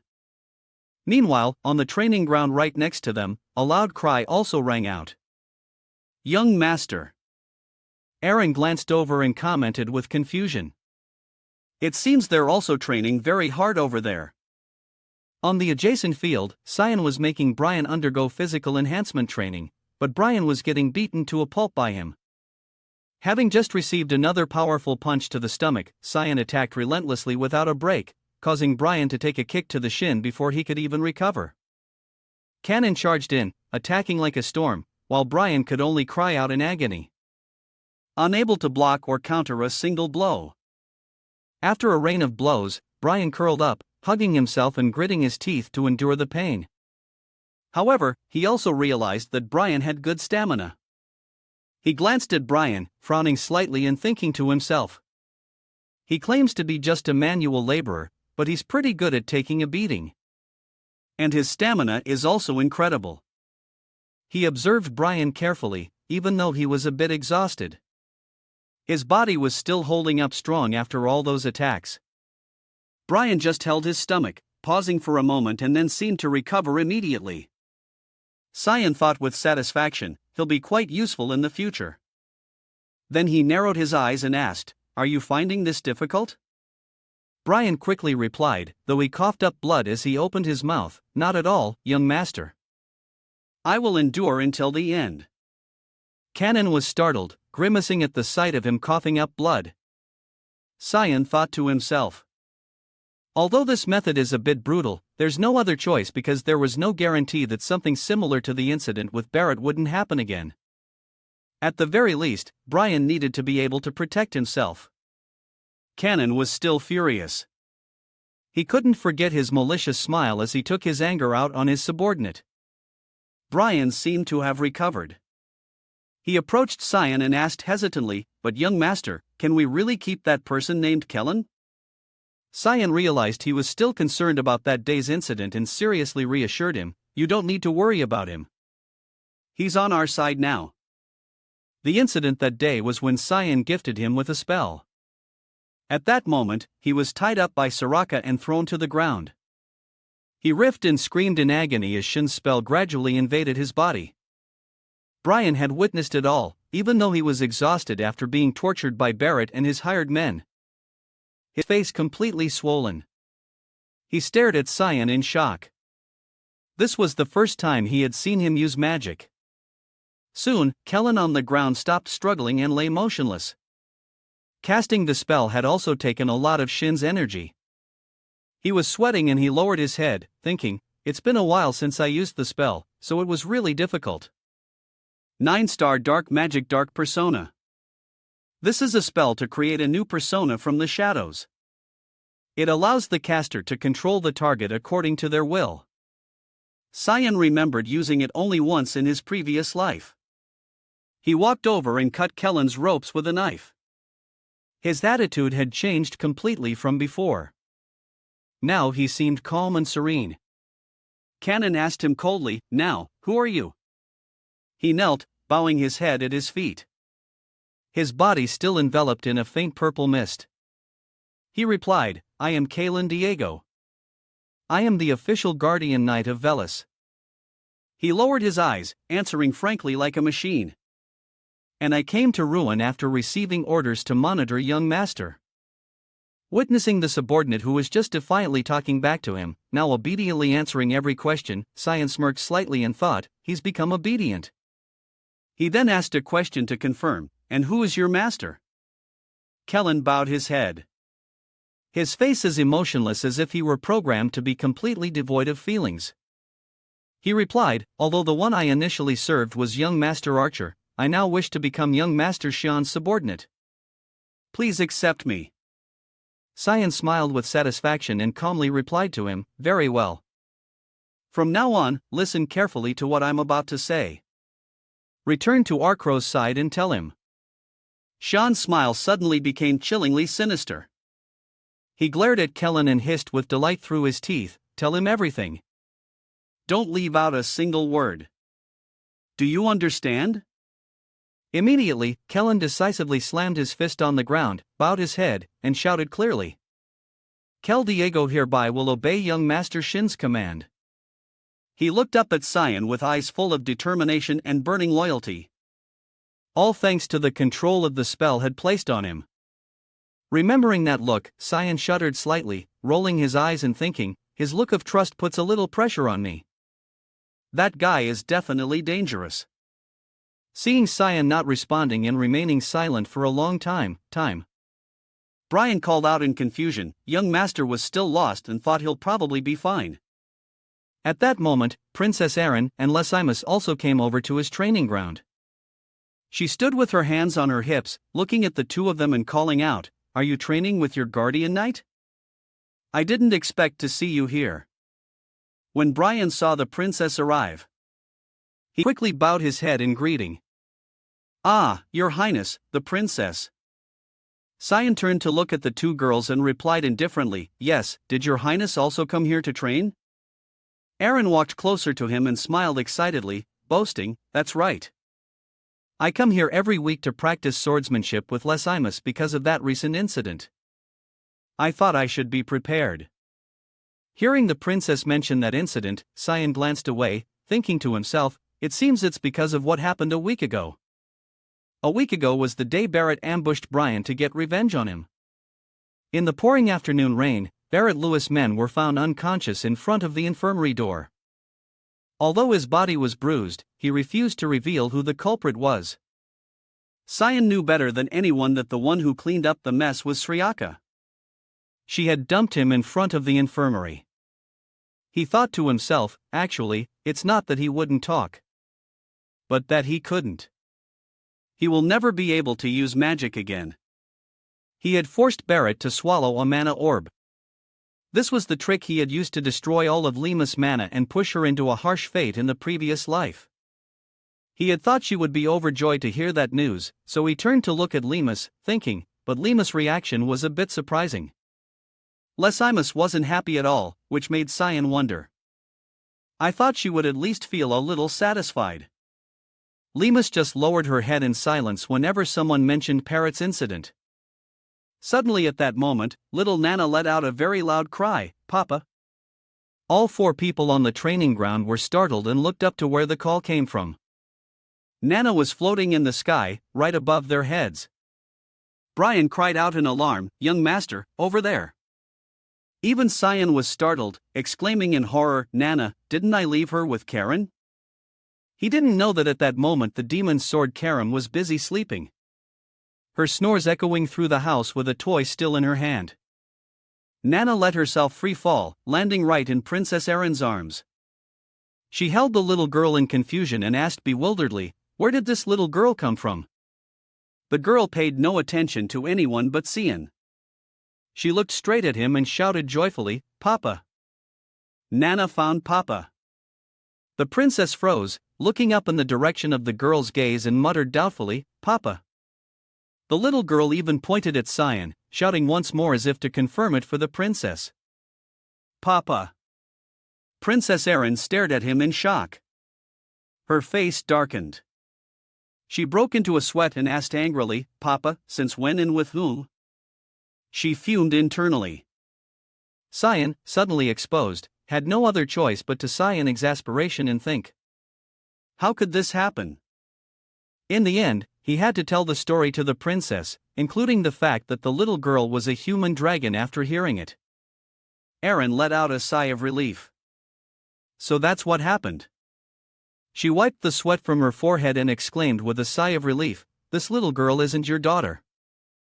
"Thank goodness I misunderstood because I heard her call you, Papa." By now, they had returned to the princess's dormitory. Lesimus was already playing with the little girl. Erin immediately believed the story Sean told. She exclaimed happily, "Who would have believed you had such a kind side? What a surprise!" But Cyan wasn't happy at all. He was sweating. He thought in frustration, this is not good. At this rate, the princess will find my weakness. Brian, sitting next to him, was just as worried. His face was pale, sweat dripping down, and he told himself in a panic, if the academy finds out, I'll be expelled. And she even knows that Nana is a human dragon. However, Princess Erin took the initiative to reassure Cyan. She smiled confidently, looked at him, and said, don't worry, Cyan. I won't tell anyone. Both Brian and Cyan were extremely surprised by the princess's firm assertion. Cyan asked in surprise, you're not joking, are you? Your Highness? Erin turned to look at Lesimus and replied with firm certainty, of course, right, Lesimus. She glanced at Lemus beside her, who was still enjoying playing with the little girl Nana. Leus immediately looked at the princess and replied with an innocent smile, yes, I don't have any friends, so I have no one to tell. Erin froze when she realized her question was a bit thoughtless, but before she could react, Cyan asked her directly, what's your reason? Erin tilted her head to look at him, frowned slightly, and smiled. Gently replying, what reason? I feel that the little girl is so pitiful. The princess turned to look at Nana, who was extremely happy in Lesimus' arms. She smiled and continued, she's not human, nor is she a dragon, so she won't be accepted by anyone. Then she turned back to Cyan and praised him sincerely. But it's very lucky that you're taking care of her. Erin took this opportunity to gather all her courage and asked directly in return. Can I visit your room sometimes? Cyan asked in confusion. My room? Erin suddenly blushed. She lowered her head, wiped her sweat with her hand, and answered awkwardly, don't misunderstand. I just want to see Nana. Cyan also realized the princess had no ill intentions, so he accepted frankly, sure, it doesn't matter. Just a simple confirmation from him made Erin's cheeks turn bright red. He narrowed his eyes at the princess and bluntly suggested. Then from now on, this will be our secret. Okay. Princess Erin nodded eagerly. Yes, I'll remember. She misinterpreted Shren's words in another way, inking shyly. Our secret. Brian then picked up little Nana. Cyan stood up, preparing to leave with them. He said to the princess, well, be going. Lysis ran over. She bowed very politely. Take care on your way, Cyan. After Cyan had left, Lesimus realized Erin had been silent and lost in thought for a while. She turned back to look at the princess and asked in confusion, my lady? But Erin was still lost in her own fantasies, a smile frozen on her lips, her cheeks still flushed, her heart pounding. She thought happily, does this mean I've gotten a little closer to Cyan? Lesimus was alarmed by the princess's strange behavior and cried out, Lady Erin, are you sick? When returned to his dorm room and woke up the demon sword, Karen. She found out what she had caused, but all she did was smirk. She raised an eyebrow and exclaimed, what? Something so fun happened while I was asleep at this rate. Why don't you just get caught living with a demon sword, too? Sean angrily pointed at Karam, scolding her irritably. You shut up. Just stay there and reflect on your mistake. You're the one who fell asleep while babysitting. The demon sword Karam didn't feel the slightest bit of remorse. She sat nonchalant with her legs crossed, rolling her eyes and muttering, ing. The little girl is just like her papa, always doing unpredictable things. Brian was holding the little girl, but she kept squirming towards Cyan. He then suggested, how about we take her for a little walk? She's been inside all this time, so she must be feeling cooped up. Cyan crossed his arms, thought for a moment, and then exclaimed, oh, that's not a bad idea. Seeing this, Brian exclaimed happily, thank you, sir. Then we'll go out now. That same evening, in the distant mountain range, the dragons in human form were flying together. Suddenly, the male dragon stopped. He sensed something vague. He stopped in midair, causing the female dragon to also stop in surprise. She turned to ask, what is it, Lord Lewin? The male dragon named Lewin seemed annoyed and muttered, Catalina, I just smell the very foul stench. Where are we now, Catalina? Catalina immediately answered, It's a bit far from here, but it seems we are on the outskirts of ruin. Lucan kept frowning, wrinkling his nose. He grumbled, Does this smell come from Dukwin Academy? It seems I must temporarily halt this return journey. His eyes glowed a deadly red. He glanced down, pointing to the source of his discomfort. He grimaced and hissed, I feel an energy that I cannot tolerate. An energy that is a dragon I cannot allow to exist. That night, Cyan and Brian took little Nana to an empty field on the outskirts of Arun. Nana was thrilled to be able to fly freely in the sky. She flapped her small wings, flying around happily in front, forcing Brian to rush after her, panting and shouting, Nana, wait a minute. It's dangerous over there. Cyan followed leerly behind, watching the little dragon human joyfully exclaiming, This place is so big. Nana is so happy. He saw that she seemed to be really enjoying this period of freedom and smiled, thinking to himself, She looks to be in a pretty good mood. This vacant lot is 10 km from ruin. He gazed at Nana's face, bright with a radiant smile, and thought, Here, Nana can do whatever she wants. Karam heard these thoughts and saw Shin smile, then flew playfully around him, rolling her eyes and teasing. Wow, already a father, huh? While you're at it, why not find a mother for the kid, too? For example, that princess from earlier. Ken lowered his head, gritted his teeth, and smirked bitterly. Before he could respond to the demon sword, a vague chill suddenly ran down his spine. Karam also realized something. She stopped and muttered, Wait a second. Something is coming this way. Right at that moment, the dragons appeared right in front of them. The male dragon gritted his teeth and hissed in contempt. How disgusting. Brian also immediately recognized the danger. He shouted in panic to Nana, Be careful, Nana. Brian immediately rushed towards the little girl. He grabbed Nana and held her tightly in his arms. At that moment, a massive wave of power crashed down right beside them. Quickly ran to their side. He anxiously asked Brian and Nana, Are you all right? He scanned both of them. Little Nana was clinging tightly to Brian in fear. Brian held the little girl tightly in his arms, using his body to shield her from the flying debris around them. He answered in a panic, She's fine. In the middle of the torn-up, shattered clearing, the figures of two dragons faintly appeared amidst a blinding light and rumbling thunder. Cyan stood protectively in front of Brian and Nana, looking at the two newly arrived dragons. Wondering, why are great dragons here? Cyan could immediately recognize the identity of the two dragons before him. He carefully observed both, thinking there are two great dragons. They looked towards Brian and the child, muttering, So that's it, the source of the pungent smell.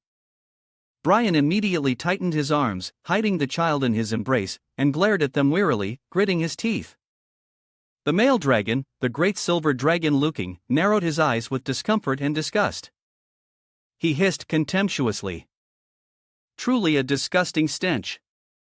His companion, the great earth dragon, also glared at them with disdain, uttering with a disgusted tone, A human dragon.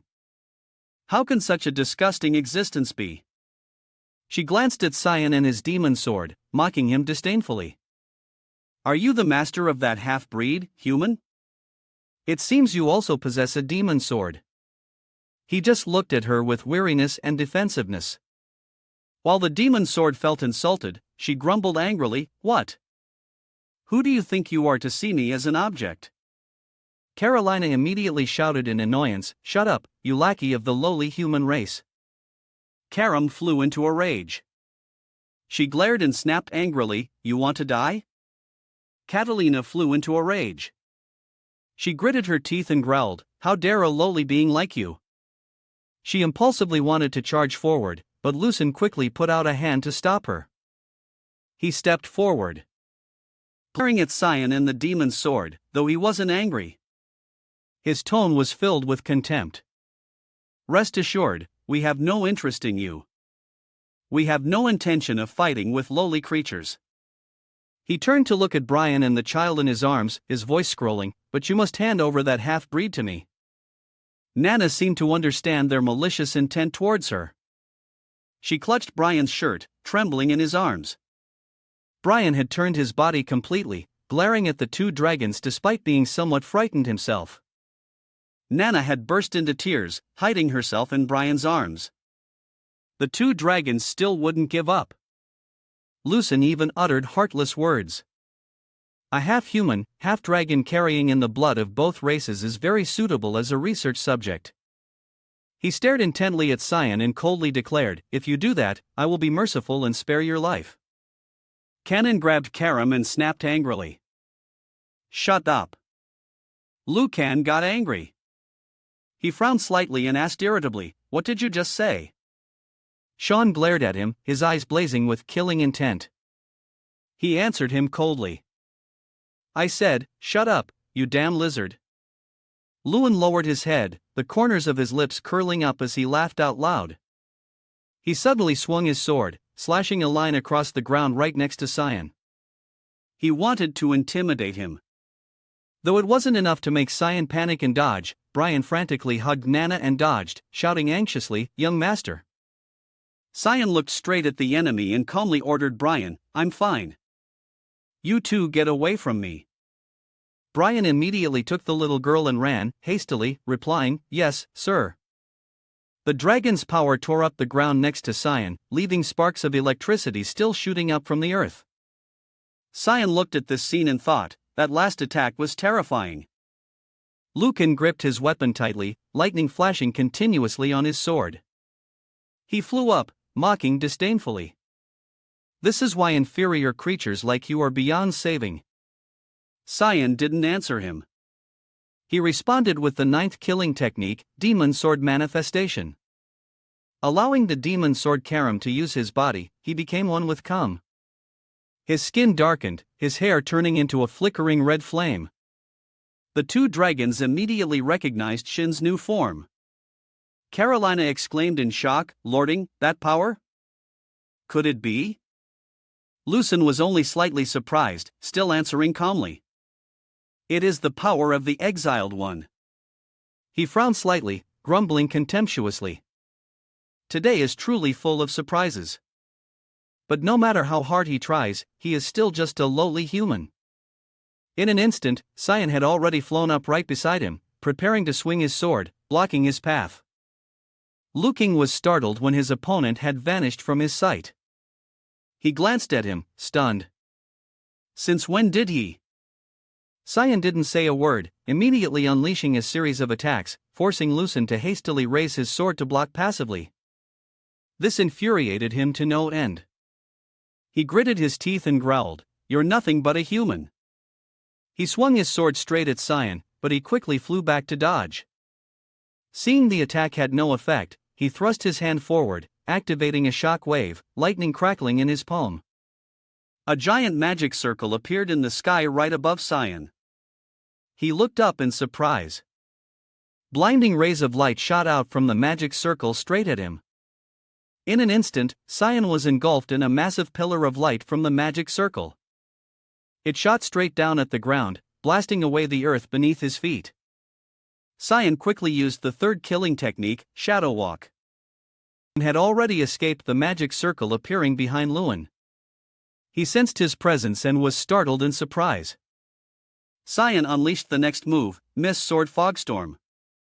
The demon sword slashed repeatedly at him, but very quickly, Catalina flew up, blocking behind Luan, using a fire-blocking knife to parry. She was extremely confident, laughing loudly and saying, "I'll stop him." But Luking realized something was wrong. He quickly shouted, "Fall back, Carolina. You're no match for him." She stubbornly refused to listen to him, smirking arrogantly, though she was sweating. She still answered haughtily, "Please don't worry, Lord Lucen. I will not lose." She thought arrogantly, "This is the barrier of a dragon that has accumulated mana for 1,000 years. A mere human who can't even live 100 years can't possibly." Cyan transformed the mist sword into the flower blossom slash. His eyes narrowed and he smiled as he launched the attack straight into the fire shield. Catalina was startled, her eyes filled with shock, her smile vanishing. Shuren's consecutive slashes all landed on the center of the fire shield, causing a massive explosion with a blinding light. Carolina's fire shield shattered into 100 pieces to her utter horror. She couldn't believe her eyes, thinking in terror he even dared to break through. Before she could recover, Cyan with his dual slash technique landed dozens of horizontal and vertical slashes on her body. She could only let out a piercing scream. Liu King watched helplessly as his subordinate was torn to shreds. Her call only echoed faintly in his ears. Lord Liu King. Carolina had turned to dust. Losing a close subordinate brought Lucian's anger to its peak. He clenched his jaw and hissed furiously. "You, who in the world are you?" He looked at Cyan, who still hadn't opened his mouth to reply, and roared in fury. "Doesn't the exiled one have no power? You can't possess this much strength." Seeing him remain silent, he roared impatiently, "Speak! Who in the world are you?" Cyan just looked up at him without answering. Rage consumed him. He drew a new magic circle in the sky. His blazing red eyes stared intently at him. He hissed coldly. "It seems you don't intend to answer me. Fine. I admit you are worthy of being my opponent." Immediately realized his intention. He observed silently, thinking transformation. Liu King threw himself into the magic circle, his body glowing brightly amidst a swirling vortex of lightning. He silently witnessed the transformation, thinking to himself, a spell that helps dragons shed their human form and return to their original shape. Lucian's body gradually transformed, his jaw extending to reveal sharp dragon teeth. His hands turned into claws, dragon wings spreading out behind his back. He transformed into a white dragon, opening his mouth to let out a roar that shook the heavens and earth. Cyan faced him calmly, leaping off the ground. He rushed towards him, thinking, in other words, now he is in his most vulnerable state. He launched himself above the dragon's head, causing him to be startled and confused by his move. He gritted his teeth and growled, What do you want to do?" Cyan was now right above his snout, looking straight down at a large horn on his head. He was startled and thought to himself, could it be that he knows about the weakness of the transformation, but he's just a lowly human? Cyan didn't hesitate, decisively diving straight towards his snout and plunging his demon sword into the spot where the horn grew. The dragon roared in pain. Lucian's eyes turned red with pain and shock, a black mist seeming to cloud his vision. He roared in fury. "You bastard!" But his heart was filled with terror. "I have to get out of here now." Cyan smirked as if he had read it in his eyes. He replied with a smirk. "Too late. Next move. Miss Sword. Unshakable rout." All his strength was channeled into the demon sword. He plunged the sword deep into the dragon's only weak point. A red mist shot out from the demon's sword in his hand. The mist enveloped the dragon, turning into sharp blades that slashed all over its body. Luan was helpless and paralyzed, boring in extreme agony. In no time, his body was torn apart by the continuous stabs from the venomous mist. Luing collapsed to the ground, kicking up a cloud of dust that covered the area. Brian was worried when he couldn't see his master. He hurriedly carried little Nana and ran over, calling out in panic, "Young master, are you okay?" He stopped in his tracks when he could clearly see the scene ahead. His mouth escaped, speechless. Instantly, he covered Nana's eyes. The little girl cried out in confusion. Nana can't see anything. In front of them, was casually carving up Lucian's corpse. He was enjoying a very large piece of meat and even offered a piece to Brian. He said innocently, "Hey, Brian, eat up. It's fresh meat." Brian was frozen solid, not knowing how to react. Little Nana shrank back in his arms. She called out naively, "Nana wants to eat, too."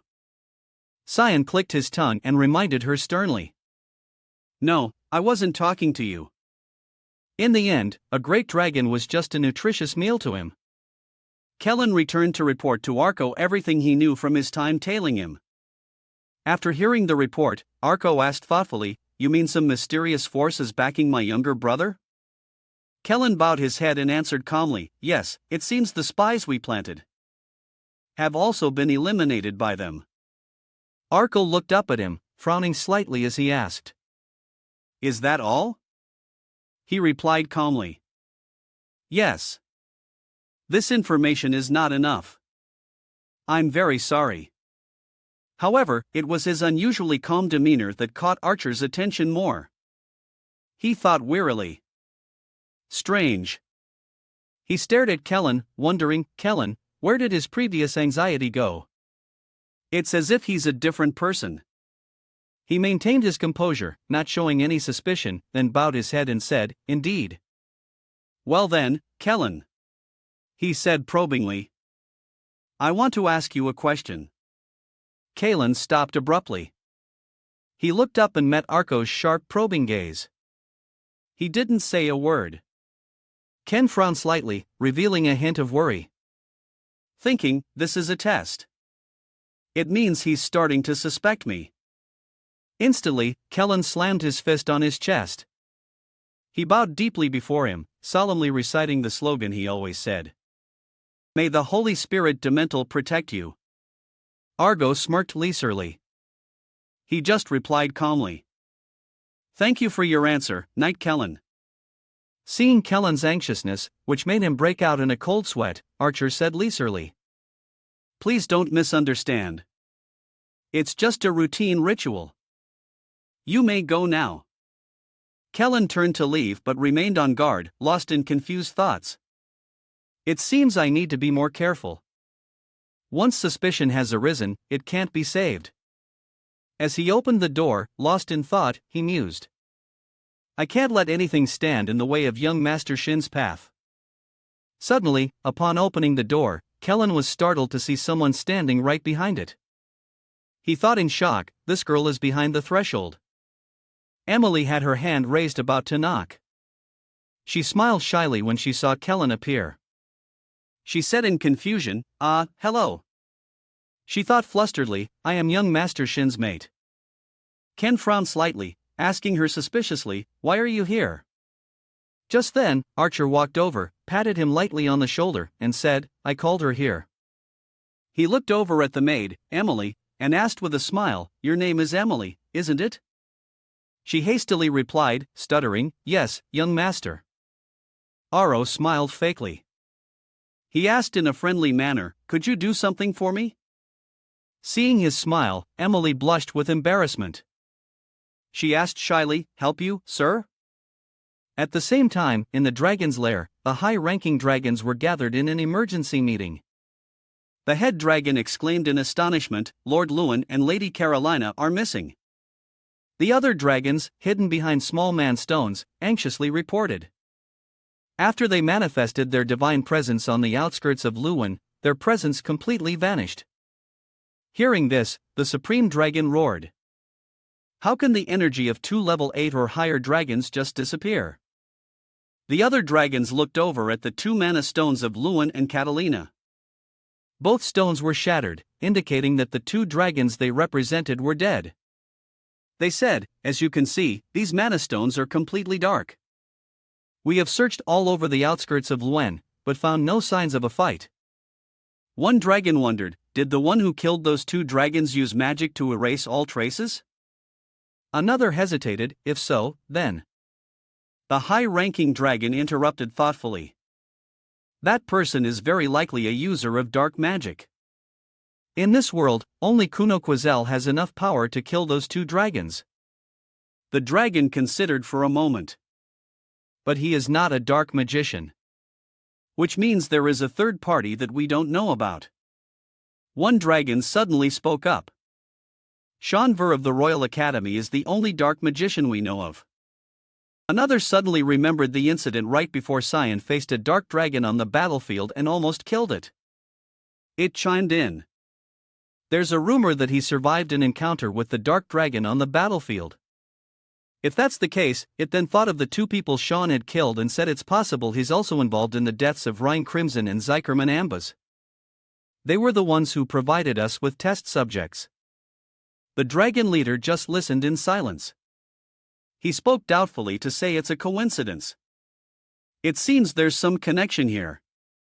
I need to monitor him carefully. Then the leader thought of a girl about Shin's age and immediately suggested Lunar Brain River. Let my granddaughter approach Shanvert. A new day arrived. Sunlight slanted into the grounds of the royal dormitory of the Royal Academy. Princess Erin happily ran to Shin's dormitory room carrying a very delicious cake. She showed it off proudly. It's a special cake ordered from the royal palace. She had this cake made for little Nana. She asked the little girl affectionately, "Is it delicious?" Nana, seeing the fragrant cake, drooled with craving, her eyes sparkling. The little girl praised it excitedly, "Delicious." The princess not only brought one cake, but also a cart piled high with boxes of cakes. She gave a cake to the little girl. She said gently to Nana, "Eat up. There's still a lot more." Nana stared blankly at a cart full of delicious food, her eyes wide with shock. Sun sat in a corner quietly watching the scene. He thought with satisfaction, the two of them are having fun for now. Living peacefully like this is fine. Watching little Nana gobbling down the cake, he thought with some worry. The dragons were able to sense Nana's existence. They could come back to attack at any time. Then he turned to look at Les Imus. She had come here with the princess. Seeing her able to laugh so innocently like that, a determination rose within Cyan. "I will not let anyone touch what I have because in this life I will live for myself." Archer's evil face and crooked smile appeared in his mind. He had a goal for this life. He thought, and I will destroy it. Your plan. Eren suddenly turned to look at Cyan, surprised by his appearance.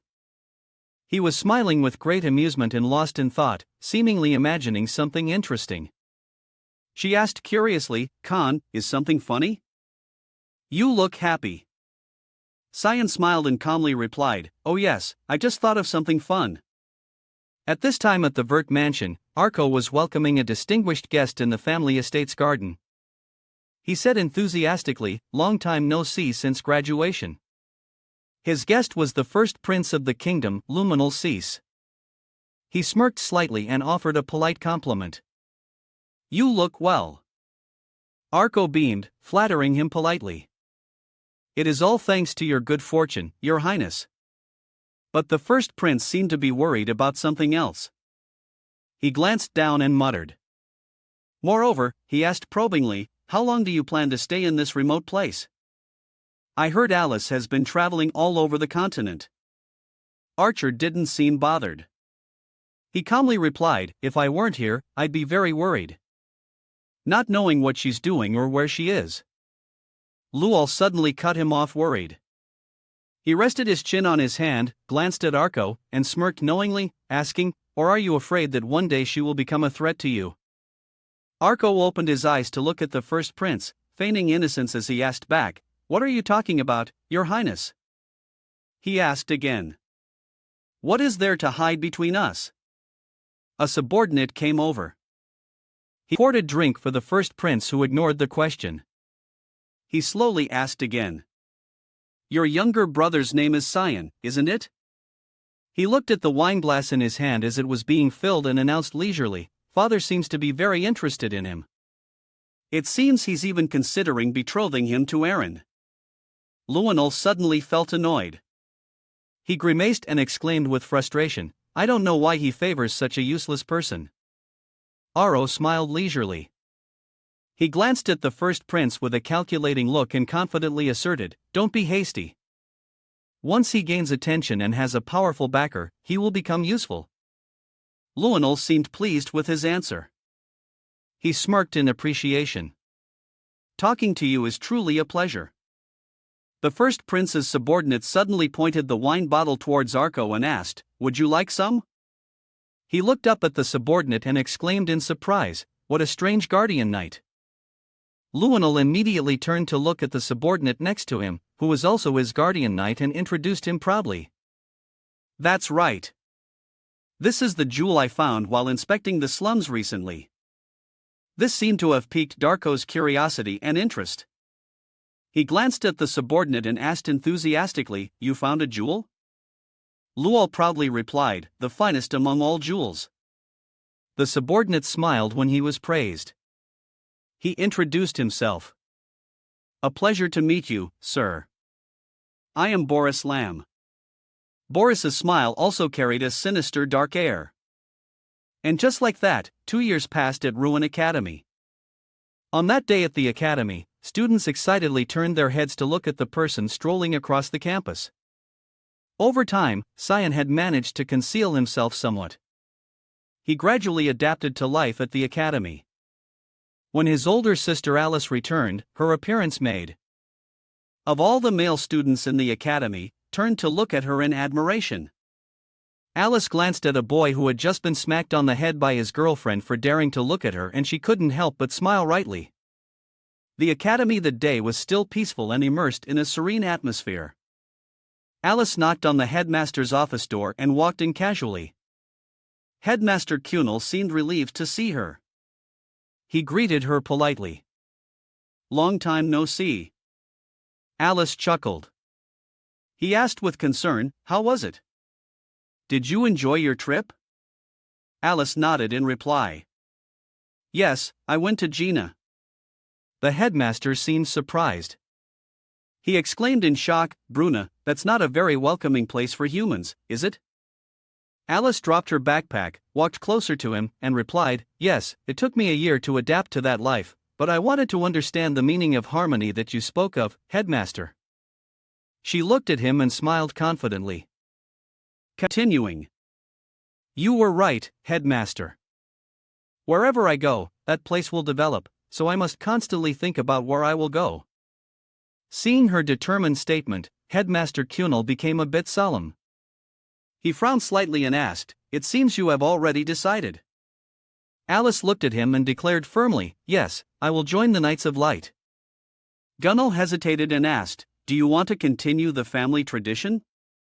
Alice looked at her teacher confidently, her eyes filled with determination. She replied, "Someone has to bear this responsibility." She bowed her head and smiled sadly, adding softly, "And I'm also worried about my younger brothers, especially Cyan. He's too shy." Hearing this, Headmaster Kunal suddenly burst out laughing. Alice was stunned by his reaction and asked in confusion, "Why are you laughing, sir?" He looked at Alice, slowly stroking his beard, and asked her with a raised eyebrow, "Sh. Are you joking?" Cannon suddenly entered the room and said with a half-joking, half-serious smile, "What joke?" "You're exaggerating, sir." Hearing her younger brother's voice, Alice turned her head in surprise. She was extremely surprised to see him and exclaimed, "See?" In front of her, Cyan had grown so much he was almost unrecognizable. He looked much stronger and taller than the last time she remembered. It made her pause for a moment and look at him doubtfully, murmuring, "Is that right?" Cyan smiled calmly. He looked at his older sister with great tenderness and said softly, "I missed you, sis." "I'm sure." The Verde siblings walked together in the academy grounds, chatting animatedly. Alice couldn't help but exclaim in surprise, "You've changed quite a lot." Before she left, Cyan was still small and slender, but now he was as tall as Alice, his body more built and mature. She raised her hand to compare their heights, muttering, "Now you're as tall as me. You'll be taller than me soon." Cyan glanced at his sister and chuckled teasingly, "Or is it that you've gotten shorter?" Alice sulked and pinched his cheek. Same with a bitter smile. "That's enough. Stop right there." This happy moment made look up at the sky with nostalgia, recalling to himself, July 2 and 1988. "I remember this day clearly from my previous life." He turned to look at his sister's happy and radiant smile, walking on as he thought to himself, "That was the last day my sister was alive." Alice strolled beside Cannon, asking with concern as they walked, "Aren't you going home?" "You're on summer break." Cyan smiled sadly and replied, "If I go back there besides you, no one will welcome me." Hearing that answer, Alice seemed extremely surprised. She looked at him with wide eyes and asked worriedly, "No one at all? Is that why you haven't been home for 2 years?" Shaun bowed his head without answering. He silently thought of his eldest brother first, thinking, actually, there are a few more reasons. One is that Arko is there. Another is that the Duchess will try every way to get rid of me, and father won't do anything about it. Cyan was a little annoyed. He still hadn't forgotten that his wicked stepmother had planned for people to follow and eliminate him on the day he left the douche for the academy. He walked silently alone to the academy gate, thinking, going back there is no different from suicide. I probably won't go home until I graduate. While he was lost in thought, Alice suddenly asked, "Are you not close with Grand?" Cyan immediately replied in a cold and annoyed tone, "No way." Alice was extremely surprised. She exclaimed in confusion, "Why?" Cyan turned to look straight into his sister's eyes. His eyes widened as he replied coldly, "You know very well how he treats me." He stated bluntly. "He even tried to kill me once." Hearing these words, Alice froze in shock. Brian, who had been walking silently behind them, now spoke up. "I can testify to that." Alice turned to look at him and asked, bewildered, "Who are you?" Cyan introduced him. "That's my guardian knight, Brian Kendrick." Alice covered her mouth, looking at Brian in shock, and exclaimed, "Oh, a guardian knight. No wonder he's following us."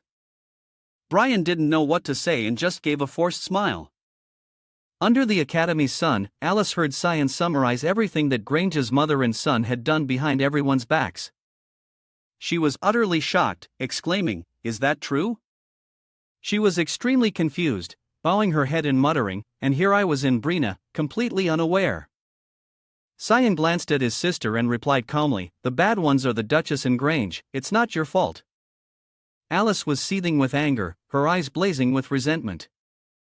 Even her silence emanated a murderous aura. She seemed to be contemplating something and didn't reply to his words. Cyan called out softly, "Sister Alice." She was startled, suddenly realizing she had been silent for too long, and let out a sigh. Then she looked at Cyan and asked probingly, "Have you told anyone about this?" He replied nonchalantly, "What's the use of telling? It's all in the past." He said nonchalantly, "Grant doesn't even feel the slightest bit of remorse." Before he could finish, Alice suddenly reached out. She rushed forward and hugged Cyan tightly. To his utter surprise, she had tears in her eyes out of pity for her brother, whispering sadly, "You don't have to endure it, Cyan. Sometimes you can lean on someone." She affirmed, "From now on, I will protect you." Cyan just bowed his head without replying. Knowing his sister's future made her words feel incredibly heavy. Brian was still bowing his head, sobbing because he was moved by Shin's sibling bond. Alice quickly stood up straight and patted her brother's shoulder. She instructed, "I want to stay with you longer, but I have to go now. Take care of yourself while I'm away." And also, Brian suddenly froze, startled. Alice suddenly rushed forward and hugged him very comfortably. His face immediately turned bright red. He cried out in alarm, "Hey, miss." But Alice didn't seem shy at all. She smiled and asked, "Please take care of my little Shaun." Brian looked at Cyan, but he glared back at him, emanating a murderous aura, and even made gesture of slitting his throat as a threat. Brian cried in his heart in fear. "I didn't do anything." The sun was gradually setting. It was time for Cyan to say goodbye to Alice. Brian, beside him, bowed his head to bid her farewell. Cyan watched his sisters retreating back and smiled to himself, thinking, "It's been a while." He recalled Alice's face, filled with utter indignation for him, amused. That was the first time I saw her that angry. Alice's expression reminded Cyan of an incident in his past life when he was young at the Vert family estate. That day, Cyan was forced to practice swordsmanship with his brother Grants. Back then, he was still a weak and timid child with no fighting skills. So, he was completely dominated by him. He beat him until he collapsed on the ground, then swaggered with his sword on his shoulder. Laughing mockingly already down, he was extremely aro. And Hadi at the time grinning with delight at his pathetic state and then challenged, "Get up or I'll beat you to a pulp." Cyan back then was terrified by his threat. He fearfully pleaded, "Please stop. You won." So, but before he could finish his sentence, Grange rushed forward and slapped him straight across the face, even grumbling angrily, "Damn it, why? Are you crying so much?" Prince relentlessly beat him, feeling extremely excited while doing so. His actions were stopped by Alice. She appeared just in time. She shouted, "Grants, stop." He was stopped. He was terrified when he saw his older sister. He cried out wordly, "Sister Alice." Alice questioned him angrily, "What are you doing?" When I said at that time, Alice also revealed the exact same anger as now. She raised her voice sternly, apologized to him. Now, Sean was happy reminiscing about that moment. He had returned to his dorm room, resting his chin on his hand and thinking with amusement, "I only saw that face once in my previous life. The ducal house is probably going to be in an uproar soon." His smile faded, and he thought silently, "She needs to know the truth about her family so that I can protect her." Cyan remembered Alice's fate in his previous life. After she joined the White Knights, his sister died on the battlefield surrounded by a horde of monsters.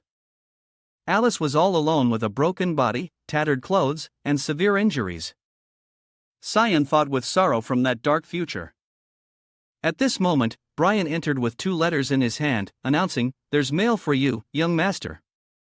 He turned to look at the 2 letters in his hand and asked, "Who are the letters from?" He replied, "One is from the academy, and the other is from one of the gatekeepers." Just by looking at the color of the letters, he could guess which one was from whom.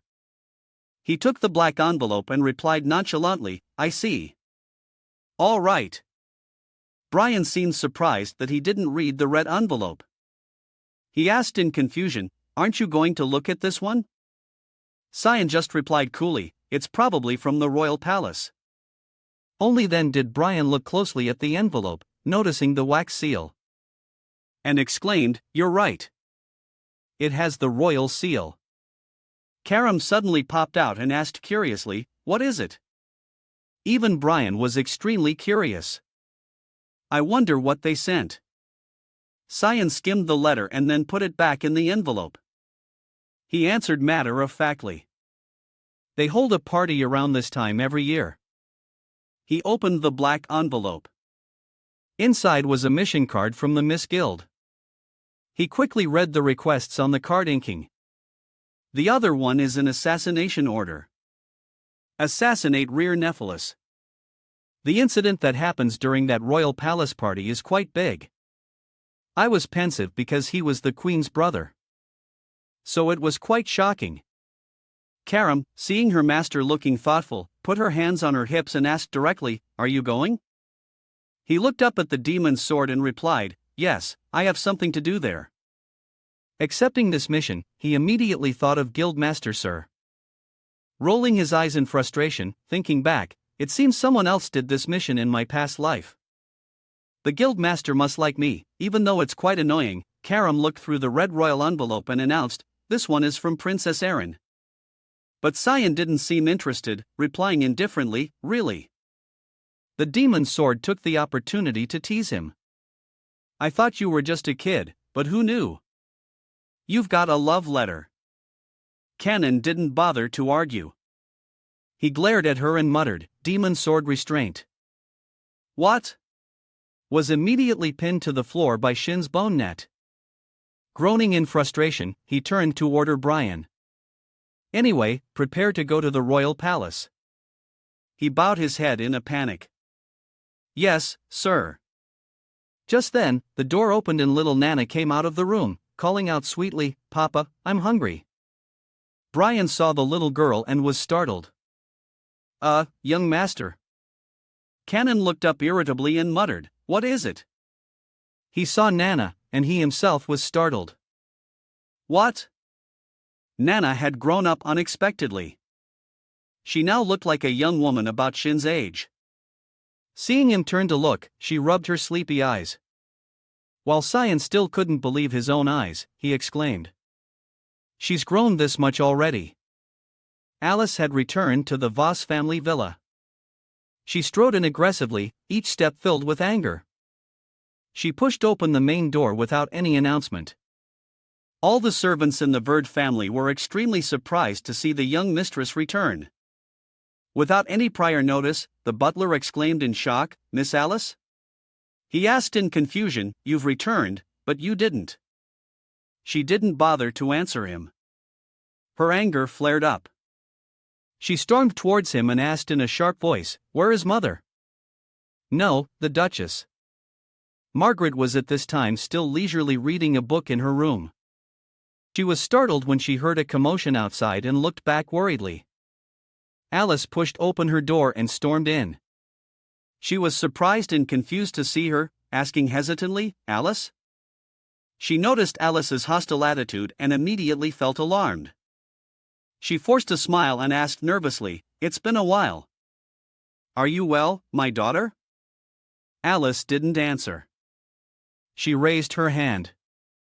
Then she coldly delivered a stinging slap to Margaret, pouring all her resentment into it. Margaret sat on the floor, holding her eye and looking at Alice. "Are you crazy?" She immediately retorted, "You're the one who's crazy, Duchess Margaret." Alice's face grew more and more furious as she gritted her teeth and yelled, "You tried to kill Cyan, didn't you?" Margaret Aist immediately thought to herself, "How does she know?" But she still tried to argue out loud, shouting, "I tried to kill Cyan." "What proof do you have?" Suddenly, Alice's eyes widened as she stared at her. "You just confirmed it for me, didn't you? Since you're asking for proof, this must be true." Margaret slowly stood up, hunched over, and asked angrily, "How dare you lay a hand on me when you have no proof?" By now, many guards were standing around them. Margaret A's eyes widened in anger as she shouted at them, "What are you doing? Drag her out." After being scolded like that, the guards quickly rushed towards Alice. "Miss, we're sorry." Immediately, Alice's gaze shifted sharply towards them. The guards who were about to jump in were surprised when Alice leaped onto them. Instantly, a punch straight to the back of the guard's ear made him cry out in pain. Then she summoned an energy with a blue crystal ball in front of her, gathering power. It was the elemental spirit Undine. Instantly, she released the orb, which nearly destroyed all the guards. Margaret O'Jet saw this and froze. Thinking, is that spirit magic? How could she defeat the guards so easily? Alice stepped towards her, causing her to back away in fear. "Don't come near me." "What are you doing?" Alice retorted. "Shinsgard Knight has confessed everything." Then Alice frowned. "He confessed that you were also the one behind the assassination attempt on Cyan years ago. Did you think you could get away with it if kept quiet?" Margaret A's face scrunched up as she pointed her finger and shouted, "You believe the words of that lowlife instead of me? Have you truly lost your mind?" Alice brought her face close to her and glared. "Shut your mouth." Margaret Aist. "I'm going to tell Father about this." "You'd better prepare yourself." Her eyes grew more and more terrifying. "You're finished." Then Alice turned and walked out. Margaret O'Jet immediately muttered, "You stupid bitch." After all that's happened, she still hasn't realized. Her face became more terrifying. Duke Valia doesn't care about anything but that child. Elsewhere, Williams Vert glanced back. "I know she tried to kill Sean Vert." "So what?" Alice's eyes widened in shock at her father's words, and she asked, "What do you mean, Father?" "Your son was almost killed, and that's all you can say." Then he turned halfway to look at Alice. "I'm not going to make any excuses. I think as long as Cyan is okay, everything will be fine." Alice's hands and feet could no longer stand still. He had to fight 6 official knights by himself. If it weren't for his guardian knight, Brian Kendrick, he would be dead. That idiot is just an errand boy for the knights. Hearing that, Alice, with confusion in her mind and sweating, continued, You mean defeated all of them by himself? William Vollen stepped closer to Alice. You don't know anything about him, do you? Then he held out a maroon envelope to Alice. Take it. She saw it and asked, What is this? The letter was held out in front of her and he explained, It's an invitation to a party from the royal family. I can't go, so I want you to go in my place. He looked at her and instructed, Go there and relax. You don't need to worry about. She held the invitation in her hand. Then Williamsvert replied, That child is stronger than you think. I'm going back to the barracks. His words left Alice completely bewildered. Then he walked out, leaving her in the room with an indescribably empty mind. A moment later, Alice also walked out. As she walked down the hallway, she thought to herself, I don't need to worry about him. But he's only 13 years old. Suddenly, a woman with long hair appeared and called her name, Lady Alice. As soon as she saw this person, Alice was overjoyed. It was Cecilia, she said joyfully, Welcome back, Lady Alice. And before she could finish her sentence, Cecilia rushed in to hug Alice and said hurriedly, Where have you been all this time? You didn't even send a letter back. Alice smiled. I'm sorry. Then she introduced this person. This is a high-ranking knight of the Knights of Light, Cecilia Dean. She is my maid, teacher, and friend. Then Alice pulled her away. All right, let's go have some fun. Cecilia asked, puzzled. Have some fun? Alice held up the invitation she had just received from her father, looking happy. Yes, let's go together. Now, they were sitting in a fancy carriage on their way to the palace. It seemed this was Nana's first time at the palace. So, as soon as they arrived, her eyes were overwhelmed by the scenery and she exclaimed in awe, Wow! It turned out she was very excited by the scenery along the road. Look over there. Cyanvert saw this and said with a straight face, Nana, cut off your tail. Nana's face fell and she didn't dare say anything else. Suddenly, she became excited and happy again. She started hopping right in front of Cyan, which made him smile, but he was thinking, I don't know how she can hide parts of her body. It feels safer to go out now. But then he asked her, Nana, you haven't forgotten what I taught you, have you? Suddenly, Nana's attitude changed 180 to a ladylike demeanor as she replied, Of course, young master, I am your maid. Then she pointed straight at herself and shouted, Nana. This made Cyan even more worried, and he thought, I'm so worried. I have a feeling she's going to cause trouble. She's too excited. Suddenly, a sound attracted Shun's attention, and he turned around. He turned his head and asked the garden. Front. What's going on?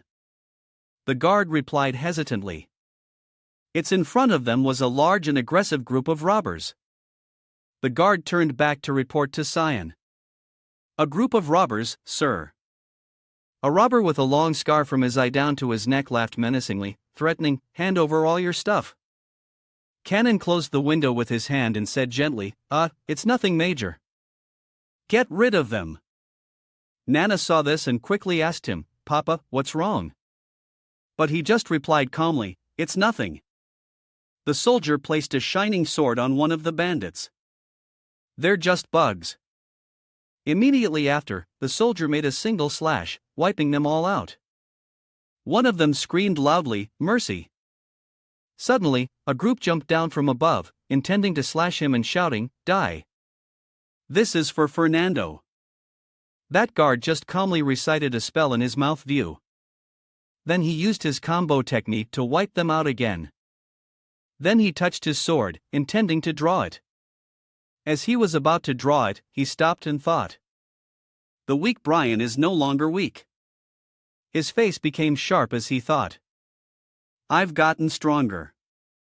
At that moment, Sharon's angry urging suddenly erupted. If you're done, let's go. The carriage continued on its journey, and the driver replied to Cyan, Yes, young master. I'm going right away. Elsewhere, a hand had just placed a book on a table. This is the list of people who will attend the banquet. Sarah Nikshidi picked up the Ashi servant had just handed her. Thank you, the servant said gently. There are more people than usual this time. Perhaps you should cancel some of your plans. Saka Nikshidi looked down gently. No, this plan must be carried out immediately. The girl spoke again. The assassination of Reiner Nephilis. Why must you rush this plan? Then Saka Nikshidi, wearing glasses, rested her head on her hand and said, he is a rapist who uses his power to hunt married women. He must die as soon as possible. She looked at Darien Nufels's file in anger. This bastard. She continued, he is my fiancé. The girl standing next to her heard this and asked, what? Suddenly, she picked up Nana's file, wondering. Her eyes widened in surprise. This child is also participating. What? Sir and Nikki immediately remembered Nana's identity. Ah, a rare genius with elemental stats. All at 20%. Although she can't attend many classes due to her weak body. The granddaughter of the head of the Garam Mages Association, Reagan's Renibri Lunafren River. An idea suddenly struck her. This child has never appeared in public. Why is she attending this party? The girl said, I heard the association president told her to attend. Saka heard this and asked, what? Then Saka looked down and thought, what is he planning? I have a bad feeling about this. Something will definitely happen at the party. A while later, they were at the village near the palace. Shin's group had arrived, and Nana was very happy. Brian looked around the streets. The roads here are much bigger. Suddenly, Nana bumped into someone on the street. The man got angry. Hey, who are you? Watch where you're going. She quickly replied, oh, I'm sorry. Her face changed to a pitiful expression. Looking extremely sorry, she said, what can I do to make it up to you? The man was shyly happy and grinned. It's okay, miss. Then she pointed to the man and told Cyan, Papa, the people here are so kind. Shin's mind went blank, thinking, not at all. Stay away from guys like that. Cyan looked behind him with a dark face, thinking, I forgot that she doesn't know much about the outside world. She needs to be more wary of people. I'll leave her here. Brian's face suddenly went blank as he stammered. Young master. Nana's eyes. Cyan immediately noticed Nana's eyes. After looking, Shin's eyes widened and he swore, damn it. Nana's eyes suddenly changed and she wheezed. I'm hungry. Cyan thought, her pupils are back to normal. The area around Nana darkened and Cyan thought, she's also emitting an aura. People will find out. She turned back with a terrifying look, Papa. Then quickly pointed forward and ordered Brian standing next to him. Brian, take her to the restaurant now. Immediately, Brian accelerated and ran, shouting, yes, young master. Brian hurriedly ran to carry her into the restaurant, and Cyan thought worriedly, just that, and it's already like this. This is not good at all.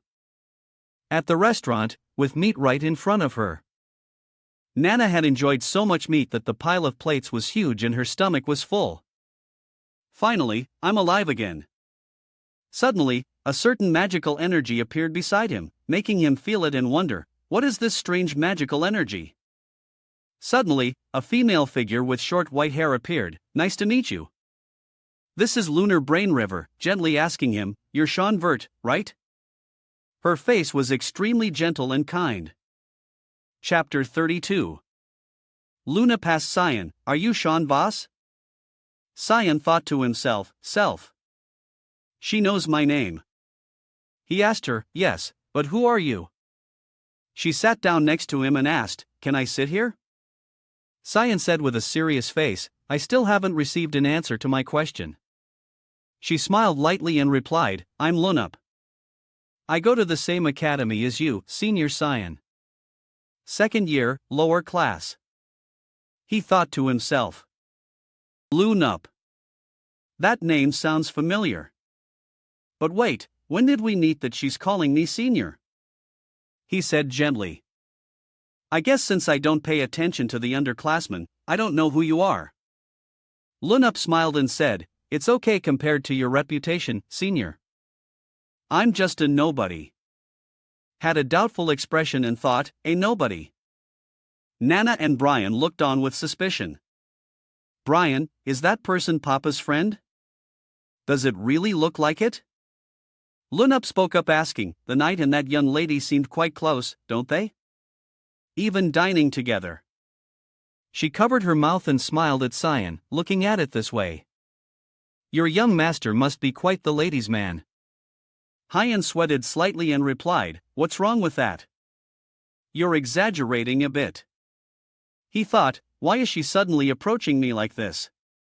He looked at her bright face and thought, what is her purpose for approaching me? Suddenly she asked him, Senior, are you going to the royal palace for the banquet? He replied, yes. How did you know? She said, a famous person who never steps out of the academy like you, senior. What other reason would there be to come here? She continued, that's great. We'll see each other again soon at the banquet, right? Actually, I was invited to. He glanced over at her and thought, invited? If so, then you're also a noble. Lunup stood up and said to them, that's all for today's greeting. I'll be taking my leave now. She turned to Cyan. Please remember. Lunup walked away gracefully, turning her head back to smile gently at Cyan. My name is Lunup. Lunar Praying River. Shin's eyes suddenly lit up. He remembered. Now I remember Lunar Brain River. In his mind, an image of an old man with a beard and a model appeared. He thought, the granddaughter of that crazy old man. Rana River, chairman of the Garham Council. Did he send her here? His mind flashed with an image of Lunup sinking deep into the sea in a white dress. In my past life, she died while still at the academy. Was it because of her weak body, or was she turned into a test subject by the Garham Council? He rested his chin on his hand and thought, more and more relationships unrelated to my past life are appearing. It's so annoying.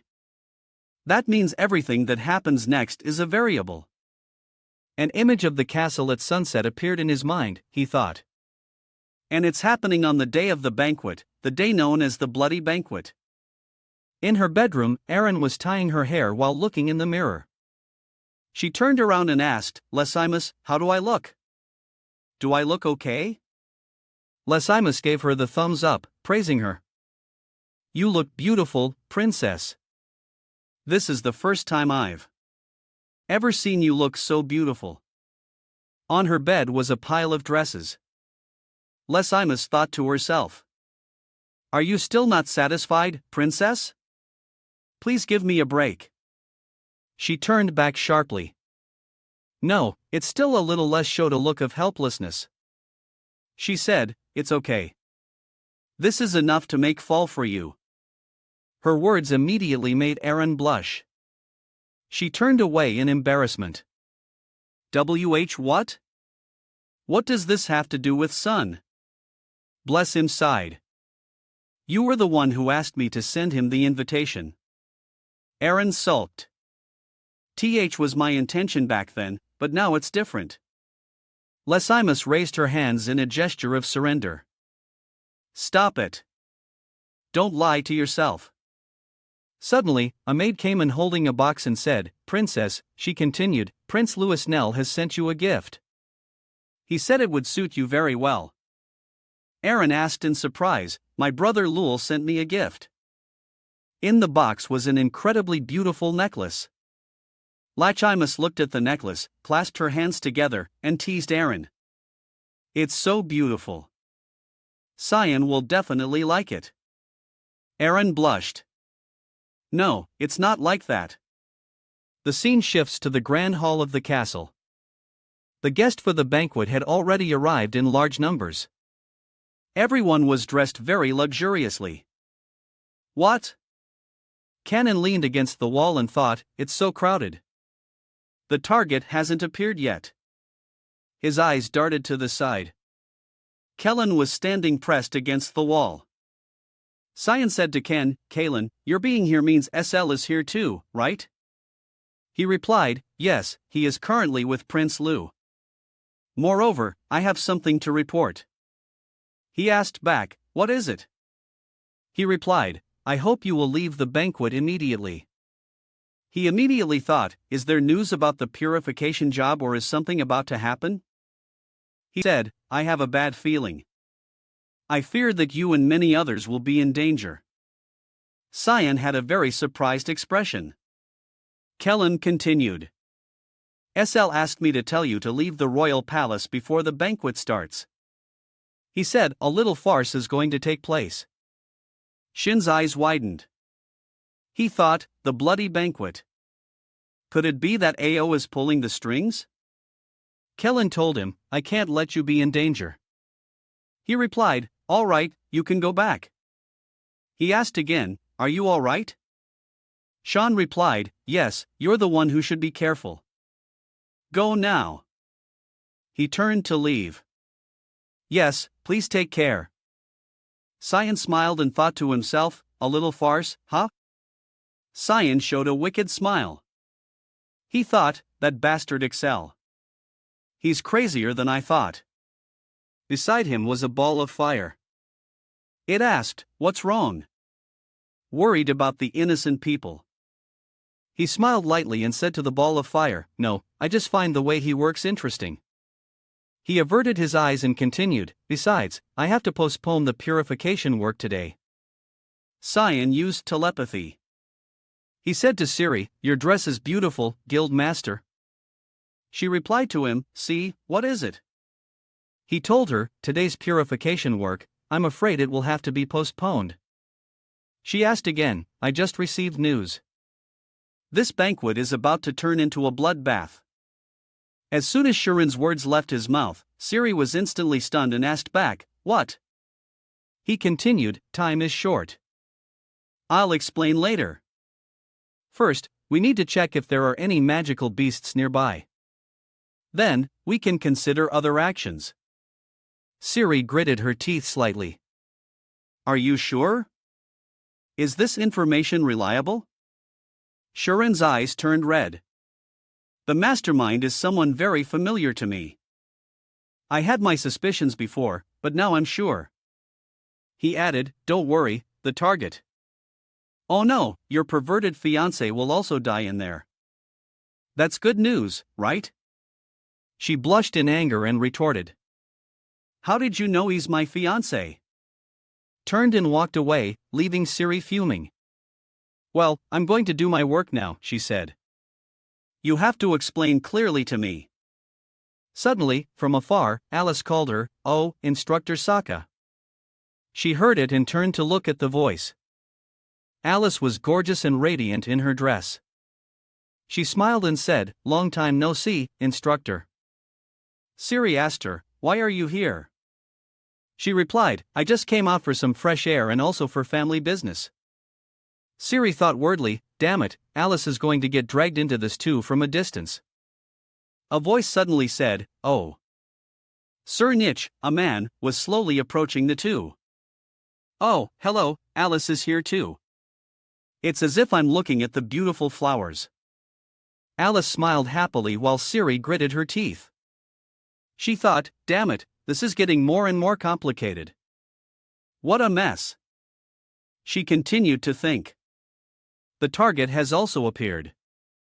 He bowed to greet the two of them. Darini and Nephilis.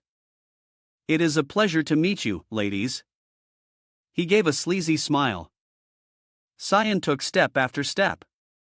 He said to Bryant, Bryant, it's time to work. He replied, yes, young master. He placed his hand on his heart. Knight Brian Kendrick, at your command. Cyan cut him off. Yeah, that's enough. It sounds weird. He thought, this Brian has been getting too confident lately. He thought further, I guess after drinking the dragon's blood, he has become aware of his responsibilities as a guardian knight. Cyan reminded Brian. Go check the underground gate area of the royal palace for me.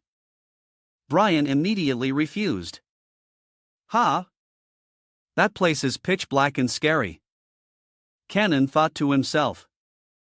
I take back what I just thought. He pointed in order. Just go. I have my reasons. Suddenly, he looked behind. Ha! Young master. Behind you. Cyan asked back. Behind what? He continued. There's a suspicious person following us. Canon immediately realized something. Ha! This presence. Brian enthusiastically rushed forward and said, "Let me handle him." Aha! Cyan called out to him. "Hey, wait a minute." As a result, he didn't listen to Cyan and rushed out behind to grab the suspicious person. Cyan sweated and narrowed his eyes. "It's okay, Brian. I know this person." Brian sat on top of Emily and said, "Oh, is that so? Sorry for the mistake." Emily, having been pushed down, lay unconscious. In the castle, there was a long staircase leading down. A mysterious figure in black holding a torch walked down. Below, there were many other figures in black. The figure in black laughed. "The time has come. My minions awaken." As soon as the words were spoken, the black-clad figure's eyes lit up. Erin looked around at the people at the party. She wondered resentfully, "What is this? I went to all this trouble to come, but I can't even see his face." She continued to complain. He really just does whatever he wants. Suddenly, a voice said, "It is a great honor to meet you, Princess Erin." She turned to see a girl gradually approaching her. She asked, "You are Luna Green River, isn't it? A second-year student at our academy." The approaching girl was indeed Luna. She curtsied to Erin. She replied cheerfully, "You still remember me." "Thank you, Princess Erin." Erin also replied, "How could I forget the genius of the Garham Kingdom? I am very pleased that you are representing the country at this banquet." She said to Erin, "The princess is so kind. Senior Cyan should learn from your heart." Erin was a little surprised. She asked Lunup, "You know?" Lunup replied, "Yes, I even met him yesterday." Erin was so surprised that she blurted out, "You met? Are you that close?" Realizing she had misspoken, Erin quickly covered her mouth and thought, "Oh no, I misspoke." Lunup smiled slightly. "Oh, so Princess Erin, you like Senior Son?" Lunup's words made Erin blush profusely. She thought to herself, "See, I like him." Suddenly, from afar came a scream. Everyone turned to look. Erin and Lunup did the same. A girl raised her hand and screamed. Behind her was a mysterious figure in a mask and clothes. She said, "Someone call the guards." The figure swung his sword once and cut her head clean off. Erin was shocked and said, "Impossible. How did a magical beast?" She continued, "Get into the royal palace." The magical beast swung its sword, slashing at people. Everyone screamed and fled. A magical beast. Where are the guards? The magical beast with a bloodstain on its mask said, "Found you." His gaze turned towards Erin. He said, "Pry Princess." Elsewhere, Nana curtsied and introduced herself. "Hello, I am Nana, young Master Shin's maid." Emily was stunned. She collapsed. Looking at Nana, she thought, "She's so young and prettier than me." She cried to streams of tears and said, "Is it because of this child that the young master abandoned me?" Cyan quickly said, "That's not it." He said, "But surely my brother Arko brought you here, didn't he?" Emily answered him, "Yes, sir." She placed her hand on her face proudly, boasting a little. "I'm quite sought after. You know, he even offered me a job as a spy for him. Shin's eyes lit up. He asked again, the spy? Emily remembered when Astro told her, this time, how about I offer you a job as my maid? She asked back, bewildered, huh? Arco continued, ever since I went to the academy, I've been feeling a bit sad. Emily struck a pose and said, of course, I refused because I have to stay by the young master's side. He asked again, are you sure? Emily replied, yes, but it seems he hasn't given up yet. It's so tiring, she continued. The proof is that he brought me all the way here. Cian suddenly fell silent. Suddenly, he said, Brian, it's dangerous outside. Protect Emily and Nana carefully. Brian replied, yes. Young master, are you going somewhere? He said, yes, I have to go. He thought to himself in my past life's memories.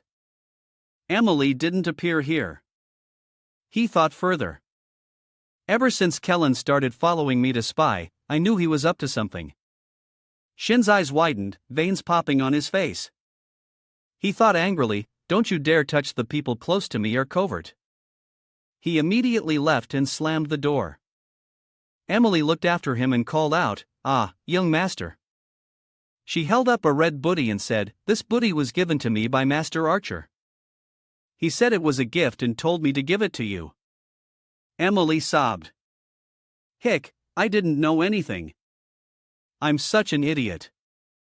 I came all this way and forgot about this. Nana looked at it and sniffed. She stared intently at the boat.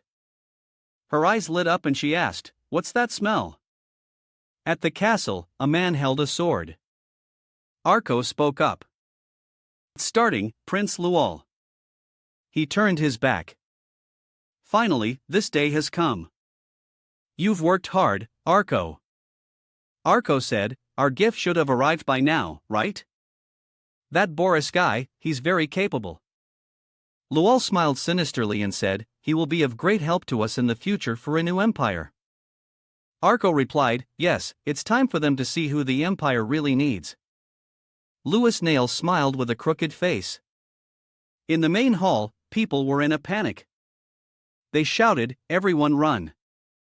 Lunup said to Aaron, leave this place to the guards. Princess, you must evacuate. She urged, hurry up. It's dangerous. In response, Aaron said, I'm fine. Prioritize everyone else first. Hearing that, Lunup immediately said, then I will stay here, too. Aaron looked at her and smiled. Thank you, Lunup. The guards were fighting the magical beast. They're stopping. We must stop it at all cost. Suddenly, there was a noise. Mars turned around to look. Another group of monsters was advancing. Mars thought to himself, more monsters.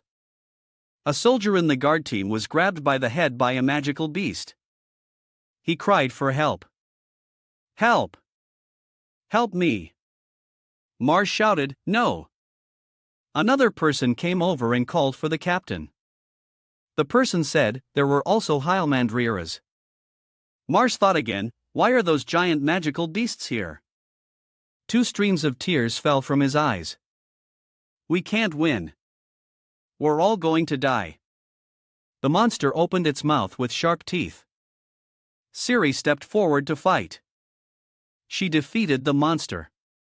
She turned around and said loudly, quickly, evacuate everyone. Hurry up. Mars was surprised and said, is that person a professor from the academy? Alice on the other side also swung her sword, slashing the magical beast. Flying Heaven Sword. Her sword strike cut the magical beast in half. The 2 women stood beside Mars and said, leave this place to us. He replied, yes. Mars ordered his subordinates, all attention. We will escort the evacuees. They all responded in unison, yes. The magical beast transformed into tree monsters, unleashing long branches that swept through the area. Siri and Alice focused on the matter, them and thought, here it comes. As the branches easily headed in another direction behind them. The two of them turned around in shock and thought, we're not its target over there. The branches were heading towards Eren and Lunup's position. Eren turned to look completely astonished. Ciri shouted, Princess Eren, the target is Princess Eren. A branch attacked right in front of Eren. She was completely frozen before the blow. Swoosh! Mori sliced the branch in half. He said, protect Princess Eren. Her face was cut and a trickle of blood ran down. Her eyes widened in surprise on the verge of tears. Mars was fighting against the monster's attack, but he didn't have the upper hand. At this point, he had been pierced all over by the monster's tentacles. Eren's tears streamed down her cheeks. She sobbed. Captain Mars of the guard team. The tentacles withdrew from Morris's body, blood splattering all over the floor. Morris fell and Eren quickly ran to support him. Her voice trembling as she said, Maurice, wake up. Despite Eren's screams, Mars did not respond. What just happened made Luna feel guilty. She thought, it's all my fault. I'm sorry, Mars. Without much thought, Lunup continued to fight. She used water burst. Eren behind Lunup watched her with some surprise, thinking combination wind speed. She just used combination magic and she's only been studying for 2 years. That's amazing. After dealing with the surrounding threats, Luna turned to Eren and said, Your Highness, he's beyond saving. Eren looked at Mars with eyes full of sorrow. The monsters were not all defeated yet. They started to return. The guards told Eren, you must take this opportunity to escape to a safe place. It will be back soon. We will take care of things here. We will not let Captain Morris's sacrifice be in vain. No matter what it takes. We will block these monsters. Rain River also advised Eren, Your Highness, please leave this place. Eren listened, replying heavily. All right. Eren looked at Morris's collapsed body. She thought, I will not forget your sacrifice, Knight Morris. Eren used illusion armor magic. The sudden appearance of the magic surprised the knights a little. Eren explained to them. I'm using my magic to create a temporary shield. The Mundares roots contain a fatal poison. Just a slight touch and you will die. But our shield will protect you from that deadly poison. So you must all survive. This is an order from your princess. The knights replied cheerfully. Yes, Your Highness. With that under the belt, they charged forward together to fight for the princess. Each person in their own direction. They jointly resisted the attack. Suddenly Alice appeared and shouted to everyone, Fall back! Fall back! Alice used ice magic. Then she informed Eren, Your Highness, this is our chance. Please escape from here. Eren didn't think she would go alone. She asked, What about you? Alice replied, Please remember that I am Alice Verde of the Ver family. Please go this way. Quickly, the tree monster attacked more fiercely, letting out her splitting roar. After instructing Eren, Alice returned to her main task. She gathered her strength and jumped up. With sword in hand, Alice aimed straight for the monster and attacked. Nikchidi was also present to fight alongside the group of knights. Holding her sword, Nikchidi hesitated slightly, thinking, I'm an alchemy instructor at the academy. If I fight with a dagger, I might reveal the fact that I'm a member of the Mist organization. But now, this is not the time to worry about such things. Without much thought, Nikchidi immediately used Mist Sword for Flower Blossom Slash. With just one move, the tree monster was unable to resist. The knights said to each other, the Mundara route has stopped moving. Let's regroup and counterattack. Just then, a dark figure appeared from somewhere behind them. He intended to attack the knight. However, before he could strike, he was dealt with by a single sword stroke. It was Nikshit's sword. After defeating the mysterious person, Nikshiti told the group of knights, there are still magical beasts here. So, you must not let down your guard. Enchidi observed her surroundings, her mind starting to calculate why we hold off the magical beasts here. Alice must lead the princess to safety. But why do I have such a bad feeling about this? At this time, Alice and Lunap were protecting Aaron as they left the palace. As she moved, Aaron looked at Alice and thought, Alice Vert, so that means she's Shin's older sister. Is she still safe? Suddenly, something pierced up from the ground. Alice observed it and said, the magical beasts have infiltrated this far. Alice gritted her teeth in anger, thinking, it's as if they know where we are. Looking at the magical beast in front of her, Alice thought with some worry, can I defeat it? This highly magical beast, the Night Hunter? Aaron helped Alice fight the magical beast. Using her chain spear magic, Luna also got into a ready stance to attack with a fire spear. The two of them working together managed to create a chain circle to restrain the magical beast. The magical beast reacted to the energy of the power, roaring in pain. Alice was surprised by Aaron and Lunap's actions. Lunap told her, we'll lend you a hand, too. Aaron also chimed in, attack it while it's showing an opening. Alice smiled and encouraged herself, thinking, that's right. My juniors from the academy are still here. So, I can't be discouraged. I must be brave. The magical beast quickly broke free from the restraint. It madly launched sharp ice fragments. Aaron and Lunap worked together to create a protective shield, helping them avoid the ice shards flying everywhere. Alice drew her sword. She gathered energy in her sword and said, I am a member of the Vert family, the protectors of the Empire. You will regret getting in my way. Alice used her water sword. Inside, Nikchitty had dealt with all the mysterious figures that had appeared. She looked at one of the corpses at her feet and said, is he the last one? It looks like a magical beast from the outside, but it emits a strange energy, she said as she reached out to remove the mask he was wearing. Nikchitty was astonished, her eyes widening as she stammered. This is a puppet. Under the mask was an unidentifiable face. Nikchitty pieced together what was happening. She deduced for magic that can resurrect the dead and turn them into puppets.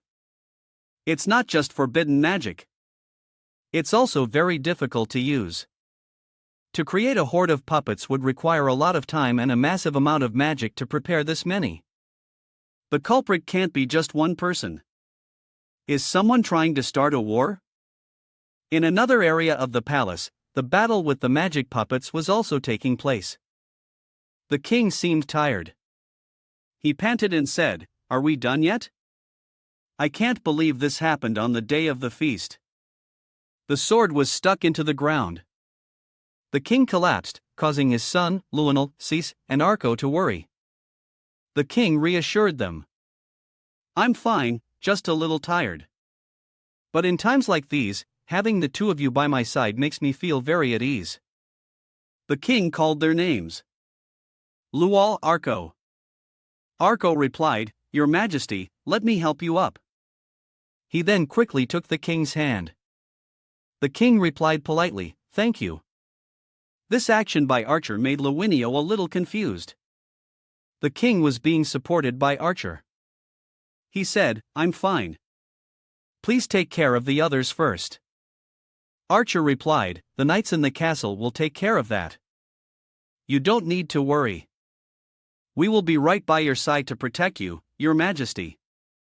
At this moment, Arco's eyes changed, filled with cunning and calculation. Over on Alice's side, the shadow beast had been defeated. All three of them seemed to have had a very difficult time dealing with it. They were still on high alert.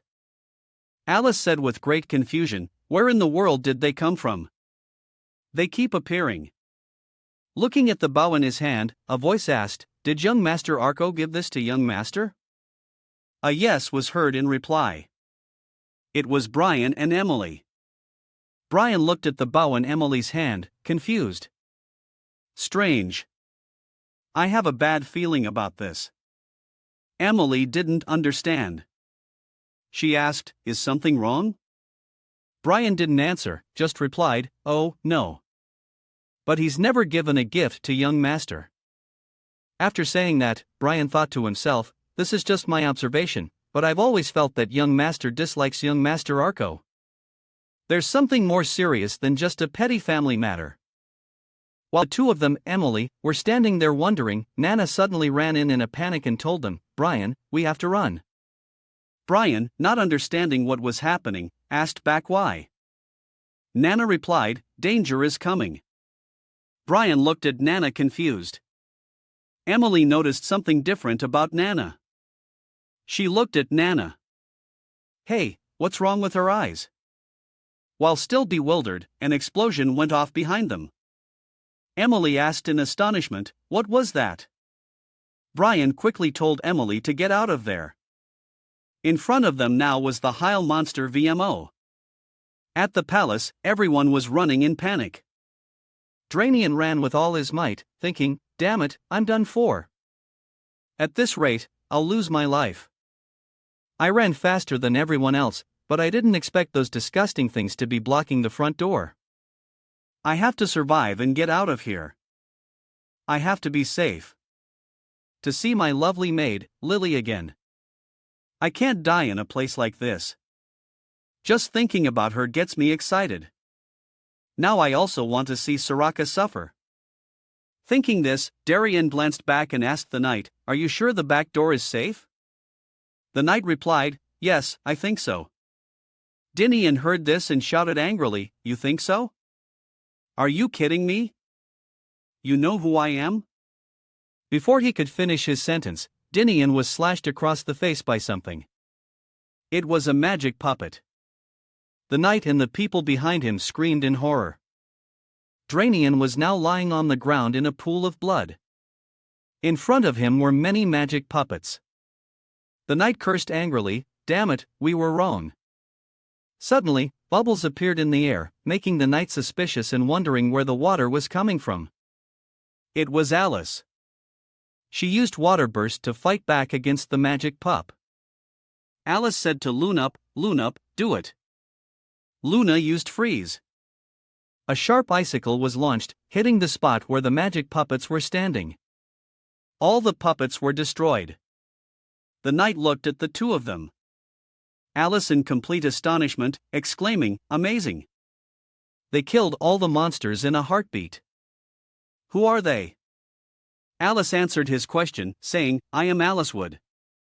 It's not over yet. Please protect Her Highness. The knight immediately called Aaron and asked, Your Highness, are you all right? Aaron replied, I'm fine. But she. Aaron pointed towards Lunup. Even though Lunup was tired, she still replied, You don't need to worry about me. I'll recover soon. Aaron didn't believe this. She asked again, How? Lunup didn't answer the question. She tried to say, They're about to attack again. Your Highness must get out of here quickly. Hearing this, Aaron fell into thought, repeating Lunup's name. The knights were already there, standing protectively in front of Aaron. They said to each other, We will protect the princess. Get into position. Alice told them, I will help you all. Guardian knights, use your shields to protect the nobles. You must hold out until the battle is over. Royal knights, please protect the princess and I. If I get tired, I will do everything I can to stop them. Alice said so. But in her heart, she was also worried, thinking, even if I defeat the monsters, they will still be here as if they always know where we are. Here they come again, prepare to attack. On Emily and Brian's side, they were also struggling against the monsters' attack. Emily said to Brian in fear, Do something. Brian told her, Just hide behind me. In his heart, Brian calculated a high-level monster appeared in the palace. Something must have happened just as the young master said. Until now, I've always been protected by the young master. But I need to learn to protect myself, too. And I'm the only one now who can protect them both. She's standing too close. Brian thought about Emily behind him. Emily, knowing nothing, still said, I believe in you. You can do it. The monster was ferocious. It roared and advanced towards where the two of them were standing. Emily saw the monster approaching and screamed, "It's coming." Brian held his sword firmly and said to Emily, "Hold on tight." The monster attacked the two of them.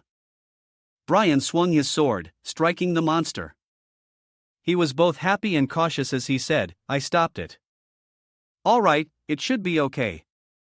But before he could finish his words, a series of attacks came at them. Brian tried to fight back. Emily, behind him, asked worriedly, "Are you okay?" Brian immediately replied, "Of course," but still reassured Emily. "Don't worry, I won't let it touch you." The monster came closer and closer to them. It opened its large mouth. Brian held his sword, pointing it straight at the monster. Brian's eyes were worried as he thought, "Can I win this?" "I'm sorry, young master." Suddenly, a figure appeared, standing in front of Brian and attacking the monster. Brian was surprised. Emily also froze and exclaimed, "What was that?" It was Nana. She had blocked the monster's attack, helping Brian. Nana seemed to be struggling for her presence. Inside the palace, many magic puppets appeared. The battle was raging fiercely. Erin braced herself to fight back. Alice was still holding her own, not yet exhausted. Alice thought, "At this rate, this will never end. I don't know who's behind this, but they've planned everything. The knights are about to be exhausted. We have to find another way." At this moment, many more puppets appeared. Alice remembered something. She thought the Annies, they are puppets summoned by dark magic. Think carefully. What kind of magic is the opposite of dark magic? First is the god of light and his light magic. If there's someone who can use light magic, we'll have a chance to win. Then the only way is Alice had thought of a way to deal with the magical beast. She said to Erin, "Princess Erin, please transfer your mana to my sword." Ari replied, "I can't. If I do that, the protective spell for the knights will be nullified." A knight heard Erin's words and replied, "Your Highness, don't worry. We can hold on for a while. Just trust us," he said with a confident smile. Erin was a little worried, but then agreed. Ari quickly transferred her mana to Alice. Alice's sword received the blessing of light. Alice saw her sword react and thought happily, "It's working. Although it's difficult to combine the types of mana if I had spirit magic. Everything will go smoothly."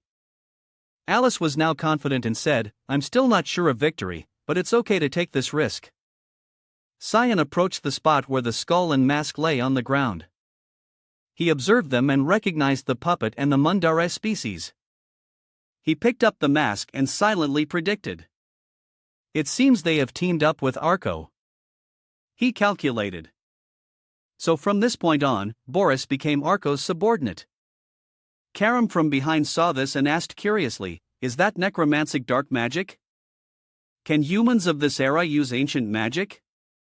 He explained, "Yes. This is a tactic often used by one guy." Cyan thought of the Power Stone and its use, strengthening monsters with an enchanting stone. The mana in the stone will attract the monsters. Karam expressed her feeling. "I can feel the mana emanating from the stone over there. This place has become a bloodbath. Let's go." Before that, Cyan realized something and suddenly stopped. He looked at his blood-stained clothes. "I need to change first." In another space, the spirit Marion had been summoned to repel the enemy forces. Lunup couldn't believe her eyes. She was surprised. The spirit Marion, she's using light-based mana to temporarily summon her. Lunup was extremely worried about the current situation. Mana cannot be mixed. She can't maintain that state forever. She was terrified when she thought about the consequences of that.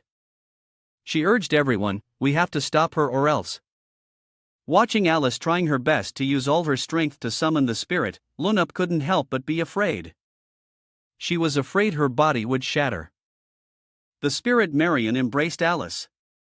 She questioned Alice's action. Child, why do you sacrifice yourself like this? Alice was helpless. I have no other choice. Marian felt pity for Alice's fate. She said sorrowfully, what a pity. Fate is so cruel for the child blessed by Fina. With that, she raised her head, ready to face the enemies before her. She swung her arm in anger, roaring, you annoyances! Stay away from this child. Now, the power from Maria was enough to send the soldiers flying far away. She fiercely protected Alice. Powerful streams of energy were continuously unleashed. Erin was shocked by the scene she witnessed. Just a flick of the wrist caused that much pressure. Luna felt that was still too little to fight back. Still not enough. They were getting up. The legion of soldiers was restoring itself to its original form after the attacks. Erin couldn't ignore it. She shouted to persuade Alice, that's enough. Stop it. You'll die if you keep pushing yourself like this. But Alice persisted. No. If I stop, the situation will only get worse. Looking at the frightened faces of those around her, she thought to herself, I have to end this. Then the two of them used their full power to defeat the opponent.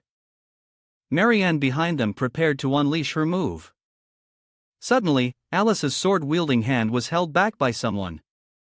Marianne was stunned by that action. Alice, on the other hand, was utterly confused, her eyes widening in astonishment. Both Erin and Luna had not anticipated this. They looked at the masked person before them, all extremely horrified. Who is that? Another puppet? But this face was a bit unfamiliar. No, this aura was completely different from theirs. Seeing the black mist swirling around her, Alice couldn't help but be suspicious. That hand still held her tightly. I can't move. Then the mysterious person's eyes glowed bright red. Alice was in pain, but couldn't struggle. No, I'm going to be swallowed by this mist. It's time to say goodbye. Hearing this voice made Alice stunned. Marianne. Marian slowly bid farewell. Your journey ends here. Parting may be sad, but cheer up. The other hand released Alice's slipping hand. She couldn't stand firm anymore. Is it because of this mist? I'm exhausted.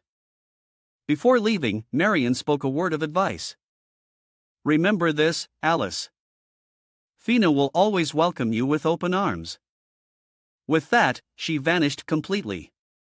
Alice couldn't help but call after her.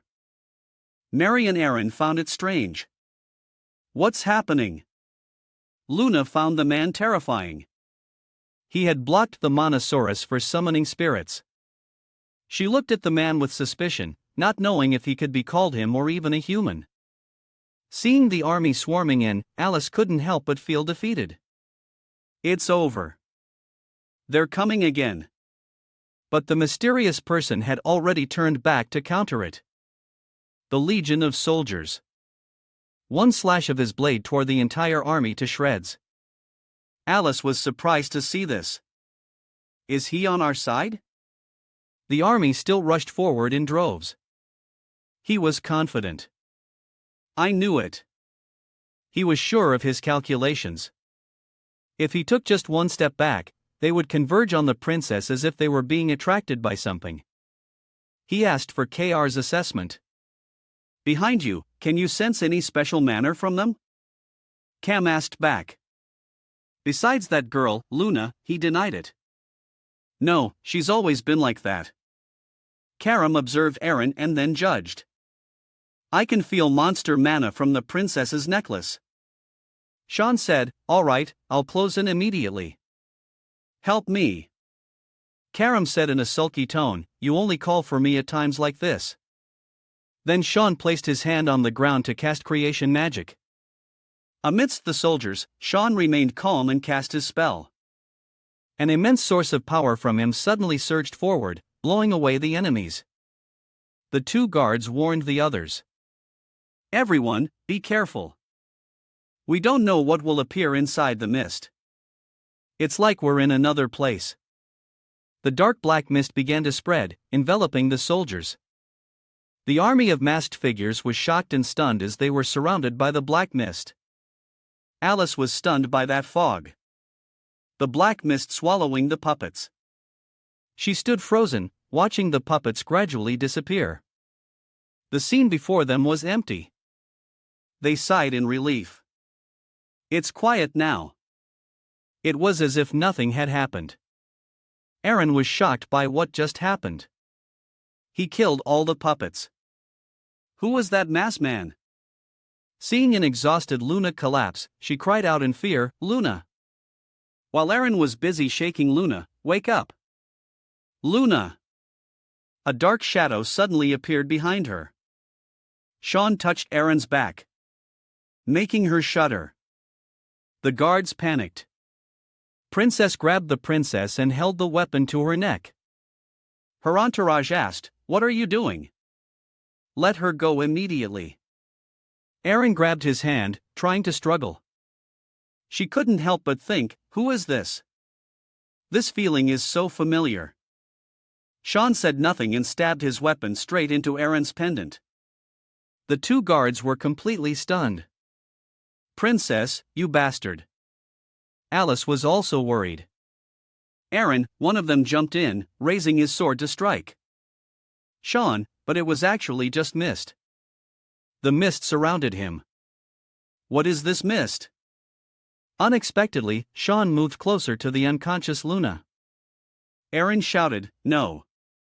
She tried to stop him. "Stay away from Luna." Then she launched an attack towards Sean. He seemed a bit startled. Then that energy from Aaron passed through San's body. Aaron was suspicious. He dissolved into mist, but Scan's voice still echoed. He reassured her. "Don't worry, I don't intend to harm you. I just destroyed the gem that attracts monsters you were wearing." Aaron looked at her necklace. "You mean the necklace my brother gave me was the reason?" He urged them, "Get out of the palace through the main gate. I've cleared the way for you." Aaron looked around. This place is back to normal. Her guard asked about her. "Are you hurt anywhere?" "Princess, who was that man?" Aaron snapped back to her senses. "I'm fine." "What about Alice and Luna?" Alice ran to help Luna up. "She's fine." Aaron was relieved. "Thank goodness." Alice told everyone, "Let's recover and get out of here through the main gate like he said." Alice told herself, "Getting these kids to a safe place is my #1 priority. I'll think about that guy later." Luna's eyes flashed open. Sean in another place. A large wolf lay defeated and dead. The scene was completely blood-soaked. A cold and ruthless girl stood in a sea of blood. The frightened maid clung to a soldier. "What is that girl? Are you sure she's a maid?" The guard also hesitated. "I am not sure. I've never seen her like this." "Nana." Wings sprouted from the maid's back and she flew up. In the previous life, there was a rumor that the blood bank would cause the deaths of many people. Some rumored that the person behind the incident was the 5th princess of the empire, Aaron Cease, who had been blinded by power. It seems to have been caused by the enchanting stone. It's highly likely that Archer or Lul gave it to her. After that incident, they were praised as heroes of the empire. They benefited greatly from it. "What?" Sean took off his mask. Karam asked him, "So, you're saying they set up this whole thing for their own benefit?" She said, "Sometimes I think humans are worse than demons." He replied, "This is nothing compared to what they'll do later." He reflected on himself, "Yes, I've helped with massacres even more horrific than this in my past life. Maybe I'm even worse than them." Karen returned to her human form and asked him, "Are we leaving now?" He nodded. "Yeah, Nana is probably waiting. The royal knights will handle the rest." He asked again, "What's wrong?" Karam voiced her suspicion. I remember her name was Emily, right? Hey, her maid. She surmised. She also smells of the enchanting stone. Hearing the surprise, Nana had now lost her sanity. Her mouth was covered in blood as she craved. This smell, Emily's scent, is so delicious. Brian hurriedly tried to stop her. Calm down, Nana. Emily hid behind him in fear. No, I don't taste good at all. Brian was in complete panic. What the hell is going on? He was terrified of Nana. She's acting like a monster. Brian was confused by Nana's behavior, not understanding why she was only chasing Emily. I have to stop her, but he was still a bit hesitant, and I can't hurt her either. Nana raised her claws and lunged forward. I can't wait any longer. Emily was terrified to the core, crying loudly. Brian stood in front of Nana, not daring to fight back. I can't do it. Suddenly, Sean rushed forward, blocking Nana's attack. Nana's claws struck him squarely in the back. Seeing the situation, Brian and Emily were worried. Young master. Karam quickly flew in behind them. He gritted his teeth in pain. Hurry, Karam. Karam presented the spoils. Found it. Emily jumped in fright. Oh my God. Who are you? Seeing her item fall to the ground, Emily quickly claimed it. That's the bow young master archer gave me. Karam stomped on it with her foot. Emily was heartbroken. Why would you do that? Karam shouted to Nana. Hey kid, snap out of it. Your beloved is right here. Nana was confused. Papa. Then her eyes suddenly widened. Papa. Nana cried in pain. What happened, Nana? Looking it back, she was horrified. Did Nana do that to Papa? Sean reassured her. It's okay, Nana. He tried to act calm. It doesn't hurt at all. You didn't mean to do it. So, you did nothing wrong. Brian was still worried. Young master, the scene below was one of utter ruin and devastation. He urged them, let's go. This place is a complete mess. Luel looked around wearily. What happened here? He wondered. This place was supposed to be full of monsters, but it's so quiet. It's as if they were never here. The king spoke, I don't see any monsters here. Luel replied, thank goodness, father. It seems everything here has been taken care of. Archer observed in silence. Suddenly, a voice called out to the king, Father, this voice. It was Erin running towards them. She called out frantically, Father. The king was overjoyed. Erin, you're safe. The father and daughter embraced. Thank goodness. Father, you're okay. I'm so glad you're not hurt. The king asked his daughter, Are you injured anywhere? Erin was a little surprised to see Luel. The king quickly reassured her. Thanks to these two, I was able to get here safely. What a relief. Luel's eyes were terrifying as he stared at Erin. He growled, Glad you're not dead yet, Erin. She also pretended to reply. I'm also glad you're okay, but in reality, she was deep in thought. I have a ton of questions I want to ask him, but I need to take care of the others first. Alice and the others bowed before the king. Greetings, Your Majesty. The king said, Thank you for taking care of my youngest daughter. I will reward you handsomely. Erin looked suspiciously at Luel and Archer. The two of them were whispering something. She wondered, what is he saying to him? Luel smiled slightly. He pointed his sword towards Luna.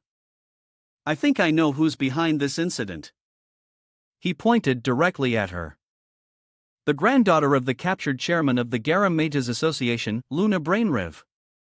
Everyone was stunned. Alice was dumbfounded. Captured. What is he doing? Archer stood by watching thoughtfully. Mình sẽ chia sẻ với các bạn nhiều bộ truyện hơn trong thời gian tới. Rất là mong mọi người ủng hộ mình nhé. The king spoke angrily. You've crossed the line. Lower your sword. Erin quickly spoke up in her defense, brother. She saved many people alongside me. But Lul remained adamant. This is just a trick. The Garham kingdom is always looking for an opportunity to attack the Isef Empire. He still pointed his sword at Luna, accusing her. I bet their purpose was assassination and causing chaos in the empire. Luna protested. Do you have any proof for saying that? Archer suddenly interjected. Last night, I detected a suspicious aura where she was staying. The king was still skeptical. Is that so? You better watch what you say. He tried to prove himself right. I invited them and tried to say what I wanted in peace, but I still kept an eye on them to be sure. As long as you give me time, Father, I will find the evidence. The king had to compromise. All right. Erin was helpless. Father. Lul smiled dangerously. Just leave it to me, Father. What? Or is this what you predicted from the beginning? Luna Rendiver was imprisoned with her group from the Garam Mages Association for investigation. Les Imus, who had been separated from Erin, worked with other knights to protect the nobles. The funeral of Marquin, the queen's brother, and many others, was held on the streets. This time, I was able to prevent more deaths than in my previous life. But it couldn't change the fact that this party was called the Blood Banquet. Alice was bandaging Sean. She was quite relieved. The wound seems to be getting better. Cyan was a bit embarrassed. You don't have to do that. But Alice ignored him. No, sit still. I'm your older sister. Alice reminded Sean. Things could have been very dangerous. It's a good thing you ran in time. Sean was helpless. Yes, I'm very good at running. Alice recalled that moment. If it weren't for that person, I would have died too. She thought about that mysterious person. Who could that be? Actually, his height was quite similar to yours. Now that I think about it, Sean looked at Alice with a heavy heart. Alice looked at San's body and exclaimed, You've gotten much more muscular lately, haven't you? You even have scars. You must have been training hard. Sean turned away abruptly. Of course, Alice pressed. Are you embarrassed? Alice teased him. Let me feel your muscles. Sean blushed and ran away. Stop teasing me. At that moment, Archer walked in and spoke. You recovered quickly. You looked jealous. It seems you two are still very close. I'm so envious. Are you okay now? Sean said resentfully, Yes, thanks to you. Even Alice could see it. It seems Sean is very wary of him. Sean asked his brother, How is the investigation going? Alice was suspicious. Does Sean also know that Archer has a cruel personality? I thought. Archer looked at his hand and smiled sinisterly. I came here for that. The bracelet with the enchanting stone was found in Luna Brainreaver's room. He explained, she has confirmed that it was a gift. So, the person who gave it to her should also be on the list of suspects. He questioned Sean. You're really smart, by the way. Did you receive anything from anyone during the party? Sean was clueless. I don't know. Do you know who gave that bracelet to Luna? Archer shared what he knew. I heard it was a merchant in the castle. He was found dead today. That's why I'm looking for them. Archer, exuding a menacing aura, growled and questioned Sean. I'll ask one more time. Did you receive anything from anyone that day? Sean guessed inwardly. I knew it. This isn't an investigation. He's trying to create a scapegoat. Elsewhere, Emily was sitting and humming cheerfully. A figure was approaching her. Emily turned her head to look. Emily is in danger. Suddenly, Sean pretended to have a headache. Seeing this, Alice went over to support Sean. "Are you okay?" Sean took the opportunity to say that his body hadn't fully recovered yet. Sean staggered in Alice's arms. "The wound is deep. I lost a lot of blood. The doctor said, I need complete rest." Alice was worried. "Lie down now. Don't strain yourself." Sean replied, "Yes, sister." Archer, seeing this, was disgusted. "All right, get some rest. I'll be leaving." Encouraged, Sean added, "I don't remember receiving anything." Archer shrewdly understood. Sean gave a subtle warning. "If anyone had approached me, they wouldn't have survived in that hellhole." Archer found his answer, smiled, and thanked him. And thought to himself, is that so? Perhaps they died after being caught up in the monster swarm. Archer left the room and calculated. Not having to eliminate anyone is good news, but it's a shame. Archer's eyes were filled with a murderous aura and resentment. He had truly hoped to eliminate his younger brother on this occasion. Sean also watched him leave with a sharp gaze. Alice suspiciously called San's name, startling him into replying, "Yes." She gave him a painful smack. "Lie down." Blood dripped onto the ground. The maid collapsed. The ground from a wound in her side, likely caused by her pursuer. Why? Why is this happening? She clutched her wound. "I was just following orders. I gave the necklace to Princess Erin." Facing the sharp point of the sword with fear and desperation in her eyes, she still pleaded for her life. The mysterious person spoke with that, "Your role is complete." The person in the cloak, with eyes as cold as the sword at her throat. Cruy extinguished her hope of survival. "It's a pity. I haven't finished my role yet, so I have to do things like this." His murderous eyes carried much resentment as he sighed impatiently. "The more I think about it, the more annoying it gets. I had prepared so carefully." He coldly walked past the maid's corpse. "Well, now you can rest in peace." He suddenly stopped in his tracks. "I almost forgot. The mysterious man took out a book last time. He had gotten into trouble because the body was discovered.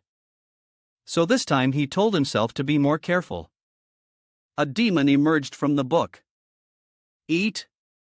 Emily was sitting on a chair humming a tune. Then someone appeared. She turned her head to glance. Brian was holding a full bag of apples. With a beaming face, he showed them off. "I just came from the village. I bought some apples." Emily gave Brian thumbs up and thanks. They sat together eating apples and chatting. Brian exclaimed, "The weather is so beautiful." Emily agreed, then asked, "How long will we be staying here?" Brian replied, "Sir, until we receive orders, that's what they said. So, we have to stay hidden for a while longer." In his hand was a gift from Agel. "Congratulations on your first meeting." Sai's face darkened. What a hassle. He burned the gift in his hand to Emily's horror and calmly gave an order. "Now listen carefully to what I say, Emily." Emily was still stunned and confused now. "Neither the Imperial Palace nor the estate are safe for you anymore. So hide until you receive orders from me." He turned to Brian, who was taking care of Nana, and reminded him, "I have something to do, so I'll be going separately. Please ensure Emily's escort." Brian quickly accepted the order. "Yes, leave it to me." He patted Nana's head affectionately. "And please take care of her." With a tired face, but forcing a smile, he reassured Nana. "We'll be apart for a while, Nana." "Don't cry anymore," Brian recalled with many questions.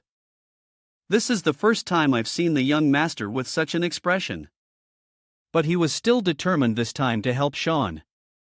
Emily asked about Nana. But is Nana better yet? Brian recounted. She's been having a bit of a hard time these past few days. Now she's sleeping soundly. She seems to be okay. Brian said, while I was away, the young master also went through a lot, didn't he? Nana was sleeping comfortably on the bed, even though they were still talking outside. I never expected the child I thought was a maid to be a Drugan. Now I will help too. I understand. I will also do my best. Brian turned and put his arm around Emily's shoulder. I was just thinking the same thing. Brian remembered the image of Emily hugging his arm. He blushed slightly, thinking shyly, why did I suddenly remember that? Emily smiled brightly in the sun with words of encouragement. Let's work hard for the young master in the future, Brian. Brian looked at Emily, blushing shyly. Then he smiled softly. Yes, Emily. Lowell loudly questioned his father. What do you mean, father? With such clear evidence, you're going to release the only suspects. The king reminded Lowell to be careful with his words. He had already made his decision. He angrily retorted, if you remain so weak, how can you hold dominion over the continent? What is there to fear from a small kingdom like Garham? The king used his power to leave a dent in the wall. Enough. Which made Lowell's face turn pale. He reminded his son, dominion over the continent. That's a good goal, but our Isef Empire not only borders the Garham kingdom, but also the demon world of Hispat and Fina. If we completely oppose the Garham kingdom, he turned his head to look directly at Lowell and said impatiently, there will be no way to control the demon world, and the continent will be burned by the monsters that pour out, even if we were lucky enough to gain dominion over the continent. The price would be rivers of blood. Lowell gritted his teeth, unwilling to accept it. The king roared fiercely. Causing such a thing is not the work of an emperor, but of a monster. Why can't you understand such a simple reason? Lowell still grumbled in protest, but releasing suspects with clear evidence, the king cut him off. Are you talking about the dice stone? Lowell was surprised and stopped, wondering, how did he know that? The royal family hasn't completed the appraisal yet, have they? He looked at his son with sharp eyes. Your expression says it all, Lowell. Since you were a child, you've only felt satisfied when you get what you want. He feigned innocence, trying to cover for himself. I don't understand what you're talking about. It's not like that, father. But the king cut him off. Enough, my foolish son. He silently reprimanded him. How did you become so pathetic, Lowell? It seems the king was truly disappointed in him. Actually, Aaron is much more suited to be emperor than you, Lowell. I don't want to see your face anymore. Get out. Lowell clenched his fist until they trembled in frustration. Aaron. He gritted his teeth in anger. Lowell was almost driven mad, his eyes blazing, silently cursing. Aaron, cease, that bitch ruined everything. The soldiers panicked when they saw his rage. Prince Lowell. He ignored them and rushed out. Get out of my way. Lesimus hurriedly tried to stop him. Prince, the princess said, you need to rest. Lowell angrily punched Lesimus straight in the face. Get out of my way. Aaron rushed out to catch Lesimus. Lowell slammed his hand on the table. Ein's eyes were full of vigilance. She cautiously asked him, what's going on, Brother Lowell? He just laughed maniacally. Aaron's face remained calm and icy. Lowell's eyes gleamed with a scummy and fierce look. He emphasized, I came to talk to my dear sister. Lemus hurriedly tried to stop him. Even if you are a prince, if you dare to threaten Princess Erin as a subordinate, I will not tolerate it anymore. Lowell, like a wild beast, looked at her. So what are you going to do? What if you can't tolerate it? Insects like you. He threatened her. Based on what you just said, not only you, but your entire family will be executed. I will erase every trace that you ever existed in this world. Lesimus's face turned white as a sheet. Aaron cut him off. Stop it. Didn't you come to see me for a purpose? She said indifferently. Or is there something you want to hear from me? Her demeanor now completely surprised him. What is this? Her aura is different from before. Is this really the Aaron Sevelis I know? She was indifferent. If not, let me be blunt. Aaron said forcefully to him. I, Aaron Sevelis, have never received anything from my brother Lul. He was stunned, staring at her with wide eyes, not believing his ears. She recalled the memory. The king asked his youngest daughter, "Are you sure you have no connection whatsoever?" She replied, "Yes, father."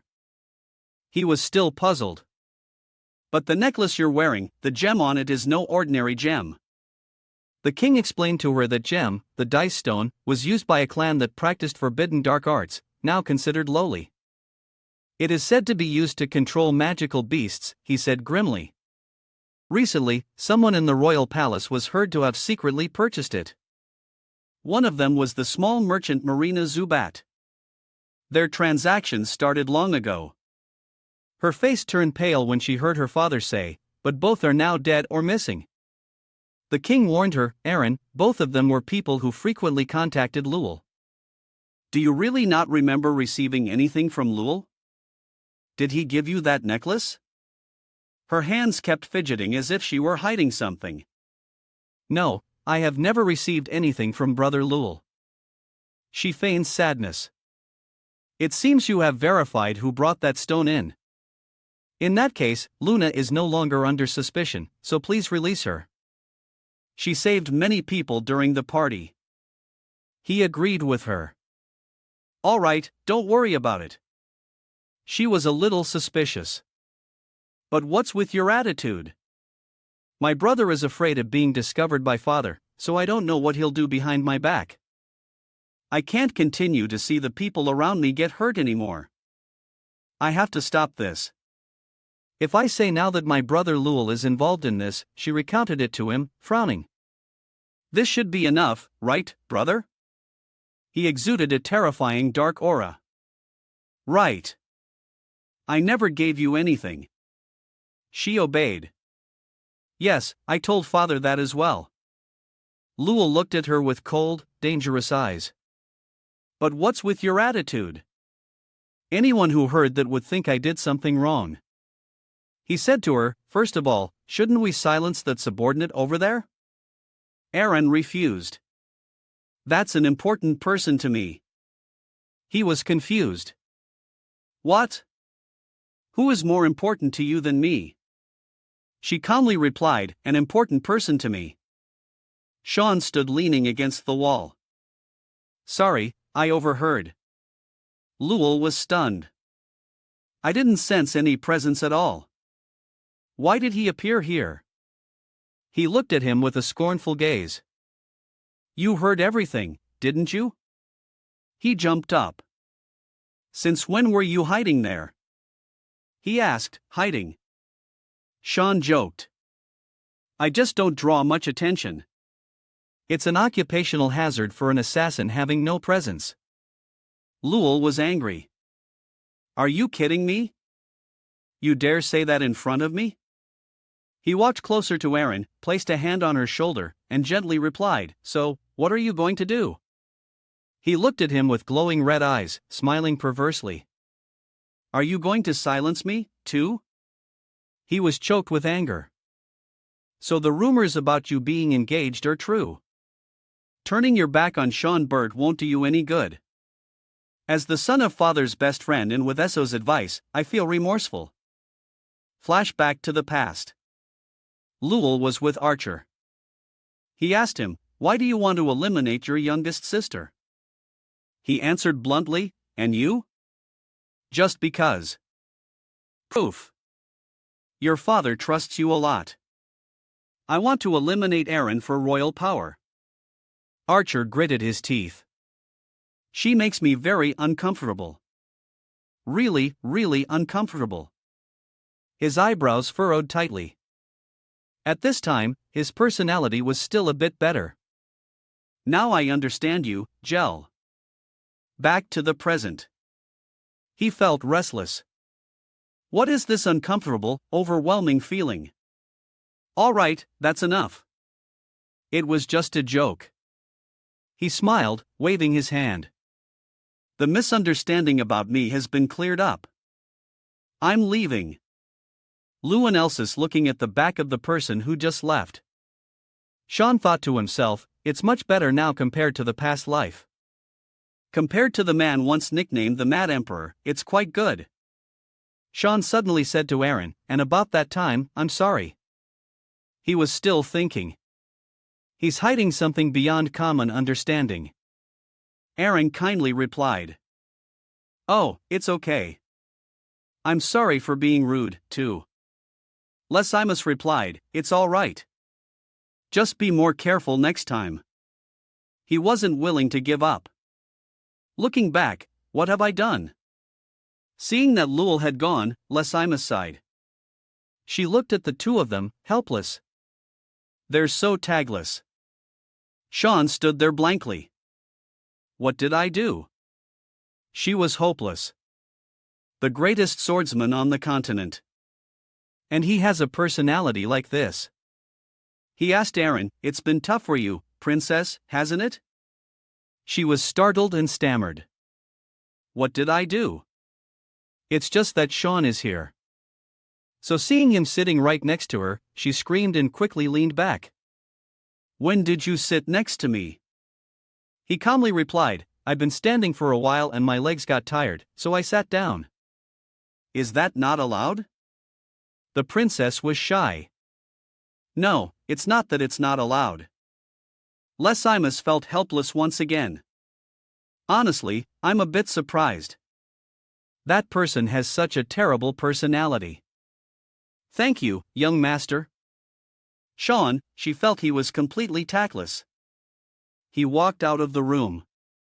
Well, then I'll be leaving first. Lul won't be able to touch the princess for a while. So, I'll take my leave. Lemus was beyond saving. Yes, travel safely. He really just does his job and leaves, huh? Lul angrily pinned Archer to the wall. What are you going to do about this? He roared in anger. Didn't you say the plan was perfect?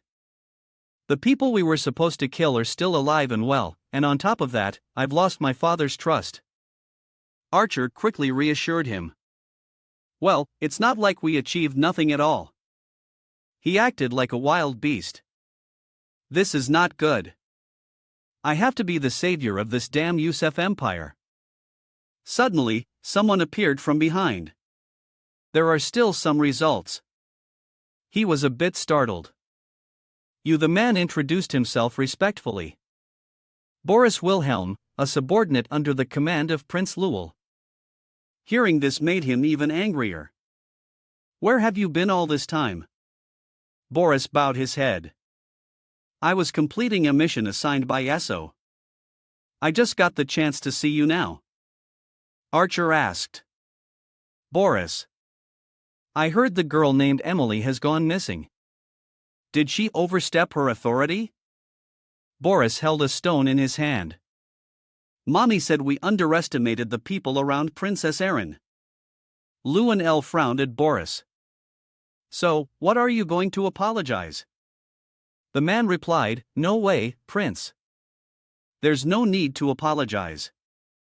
The man held out a purple stone. Look at this. This is a crystal containing the magical energy used in the battle by Princess Eren's group. Most of the magical energy is just normal. He cast another spell on the stone.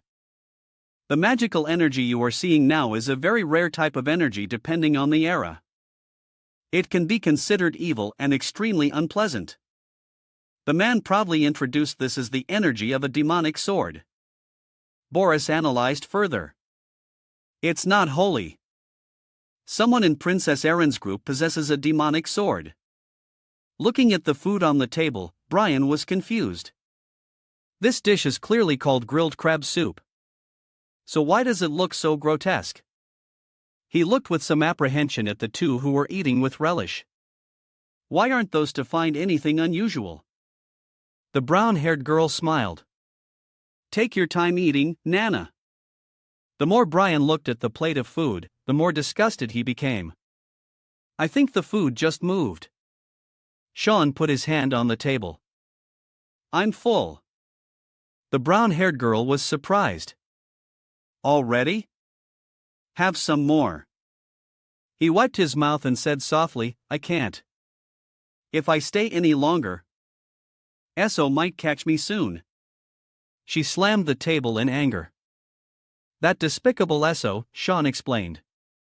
I just came to check if you guys are safe. It's still dangerous. If you need anything, send Brian. They will be watching the area around the hideout for now. This is the safest place. He bid them farewell. I'm leaving now. The brown-haired girl was sad. You have to come back. He gave them a few more instructions. All right, don't worry. While I'm away, take good care of her. Brian. Brian turned to look at him with a reluctant expression. Yes, young master. He stepped outside. Suddenly, a voice spoke. You're so lucky. The mysterious person asked him. So, are you going to explain now? The mysterious woman pressed him about the Night Mother Society and about the death of my fiancée. How did you know and act so precisely as if you knew the future? She threatened him. You should think carefully before you answer. Depending on your answer, I could become your enemy. She went crazy. Who are you really? In the gloomy city, someone spoke of the blood banquet. The man's face was cunning as he heard about the death of my fiancée. A person with purple hair frowned, their face cold. Not to mention, the fact that he was engaged to me couldn't possibly have reached your ears. But how did you know? Sean looked at her and calmly replied. Drainian was a target for purification anyway. Is that really important? The other person replied. Of course. The other person's expression became fiercer. She asked. What if you're a spy from another organization? Sun frowned slightly and asked back. If that's the case, what are you going to do to me? Hearing that, the other person drew her weapon, wanting to attack him. She said. What a stupid question. At that moment, a red light flashed in front of Sean. A loud noise rang out. Someone had appeared in time to block the purple-haired woman's attack. Protecting Sean, the purple-haired woman was pushed back. She sneered. Are you going to interfere? Karam appeared, standing in front of Sean, saying, Looks like you haven't gotten any smarter. Didn't I tell you not to cause trouble for my master? The purple-haired woman, undeterred, continued to charge forward to attack and said, The one who hasn't gotten smarter is you, Miss Karen. Do you know I've never been this excited before? Hearing this, Karam got even more annoyed, a vein popping on her cheek. She also raised her hand to counter the attack, gritting her teeth and saying, You refuse a toast only to be forced to drink a forfeit. Afterwards, the two charged straightened and fought back and forth. You one move. Me one move. Karam gathered a ball of energy in front of her chest and said with a laugh. All right, let me show you a few moves to open your eyes. The purple-haired woman was also in a state of excitement. She smiled and thought, Here it comes. Karam said, Power up the black mist, indomitable, and then threw the energy ball straight down from above, causing the ground to crack instantly. The purple-haired woman leaned slightly to avoid it, smiling and saying, The move is strong, but I just need a light touch to be done. But she didn't expect that. Just as she finished her sentence, the energy ball behind her exploded, creating a massive attack. The purple-haired woman, slightly surprised, glanced behind her and thought, is that Karam's power? If I get hit by that or try to counter it, I'm dead for sure. She looked at Karam, who was standing, frowning, and spitting in front of her, and thought, no wonder she tries to stay in sword form. If Karam gets involved in the fight, wiping out the entire city would be a small matter. She looked at the devastation just created by Kam's attack and continued to think. Only someone on the level of a demon king could block that attack. Karam licked her lips and continued to enter a fighting stance, saying, all right, get ready. I was just warming up a bit. The purple-haired woman replied with an excited smile. I'm waiting, Miss Karam. I will also give it my all, too. But before the purple-haired woman could finish her sentence, a voice interjected. Demonic sword control. As soon as the voice finished, Karam, who was standing straight, suddenly fell flat on the ground as if crushed by something. While being pressed firmly to the ground, Karen cried out, hey, really? I was just getting started. Sean also started to get annoyed. He smiled wryly and said, you're making too much of a scene. Sean said angrily, we're going to be discovered now, you idiot. Hearing this, Karam was startled and exclaimed. The purple-haired woman stood there with a dazed expression. All right, Sean continued. Let me tell them to move to a new place. After that, he left the two of them behind and went inside the house, frowning and saying, you take care of this mess yourselves. With that, he slammed the door shut, making a loud noise. Karam and the purple-haired woman left outside could only stand there in silence. Sean rubbed his forehead and said, we change of plans. Pack your bags quickly. Suddenly, a voice rang out, making Sean suspicious. Senior, you're here. Luna said, we just met not long ago, and your family has grown so much. Brian looked at Sean and said, I'm very sorry, young master. I was cleaning when she just appeared out of nowhere. Sean looked at Luna and thought she managed to get past both the barrier and the guards. Then he asked again, how did you know about this place? Sean thought. So this girl is even more powerful than I thought. Luna said, this is just one of my talents. Don't worry, no one knows about this place except me. Luna continued, I guess there's nothing to worry about anymore. But what was all that noise just now? Everyone hearing this turned to look at Sean, showing their curiosity. Sean was speechless and just said, forget it. What's your reason for coming here? Luna replied, thank you, senior. I came to say this to you. Sean asked in confusion, I didn't do anything, so why are you thanking me? Luna said, it's okay. I know everything. Luna rested her chin on her hand, smiled playfully, and said, that day, when you went deep inside me. The others in the room immediately tensed up, sweating profusely, staring intently at Sean. What does she mean by that? Does she mean asterisk? That asterisk. Sean remembered the situation at that time and thought to himself. I thought she was unconscious. Then Luna stretched out her two hands. In her left hand, a stream of ice element appeared. In her right hand, a flame appeared. Luna brought her two hands together, and the two elements in her hands seemed to merge. Luna said, I can use the magic of all elements as well as combine or change them at will. Tracking someone's magic flow is just a small matter. Luna's expression darkened slightly, and she continued. Sounds great, doesn't it? This is a gift left to me by my grandfather. You're hurt, Luna. Hearing this, Luna looked up with a joyful expression and asked Sean, so, it was really you? Sean didn't answer Luna, but said, let's change places to talk. Sean glanced at Brian and Emily whispering to each other behind him. He gritted his teeth and said, you'd better pack your things. If it's not done when I get back, you'll be in for it. Hearing this, Emily asked, young master, where are we going? Sean looked at her and replied, to Lewin Academy. Emily's face lit up with joy, her eyes sparkling, and she said, really?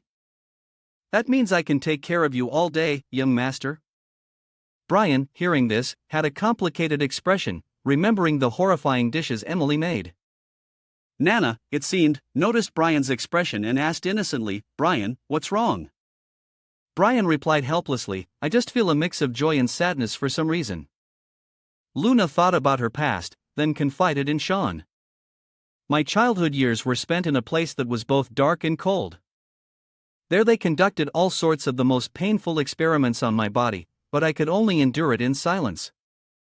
Luna remembered her desperate image and continued, because in Luna's mind, an image of her strict grandfather appeared as she said, "That's what I had to do as the granddaughter of Reincarnated River." Luna and Sean walked together on a nearby bridge. Luna asked, "Senior, do you have something you have to do?" Sean replied, "I don't." Luna continued to ask, "Then why don't you make it clear that you saved everyone?" Sean let out a lazy sigh and replied, "Don't you already know the reason? What's the use? It would only cause more trouble." Luna stopped while walking and said slowly, "The reason?" A dark elemental orb appeared in Luna's hand. She said, "That's right, your magical element.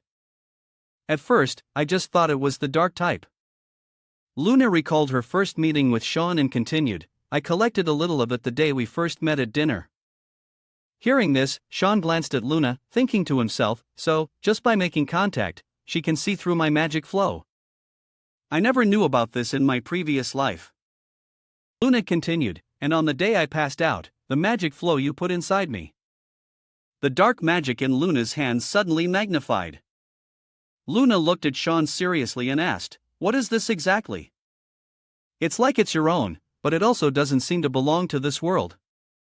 Sean, with a calm expression, said, "Perhaps I understand why you came to find me now. Are you going to give it to Reen?" Luna clenched her fist, and the dark magic disappeared simultaneously. She replied, "No." Luna brought her hand back to her chest and said with a smile, "What would I get for doing that? It would only cause more trouble." Sean also smiled and asked, "What's wrong? Are you planning to betray your Rain River bloodline?" Luna slowly approached Sean and replied, "Don't you already know the reason, Senior?" Luna leaned lightly against Sean, surprising him. She said, "Thank you, Senior Sean, for helping to ease the pain I once felt." Sean thought, Luna's body is like a boiling pot, a pot that, thanks to the amount of magical power from all elements, continues to boil day and night. But it's very chaotic. Sean continued to think, and someone has extinguished the flame of that pot. In Sam's mind, he imagined a pot of mixed food boiling, but with the lid tightly closed. He pondered, the amount of magic will no longer be lost, but because it has been boiled for too long, Sean thought.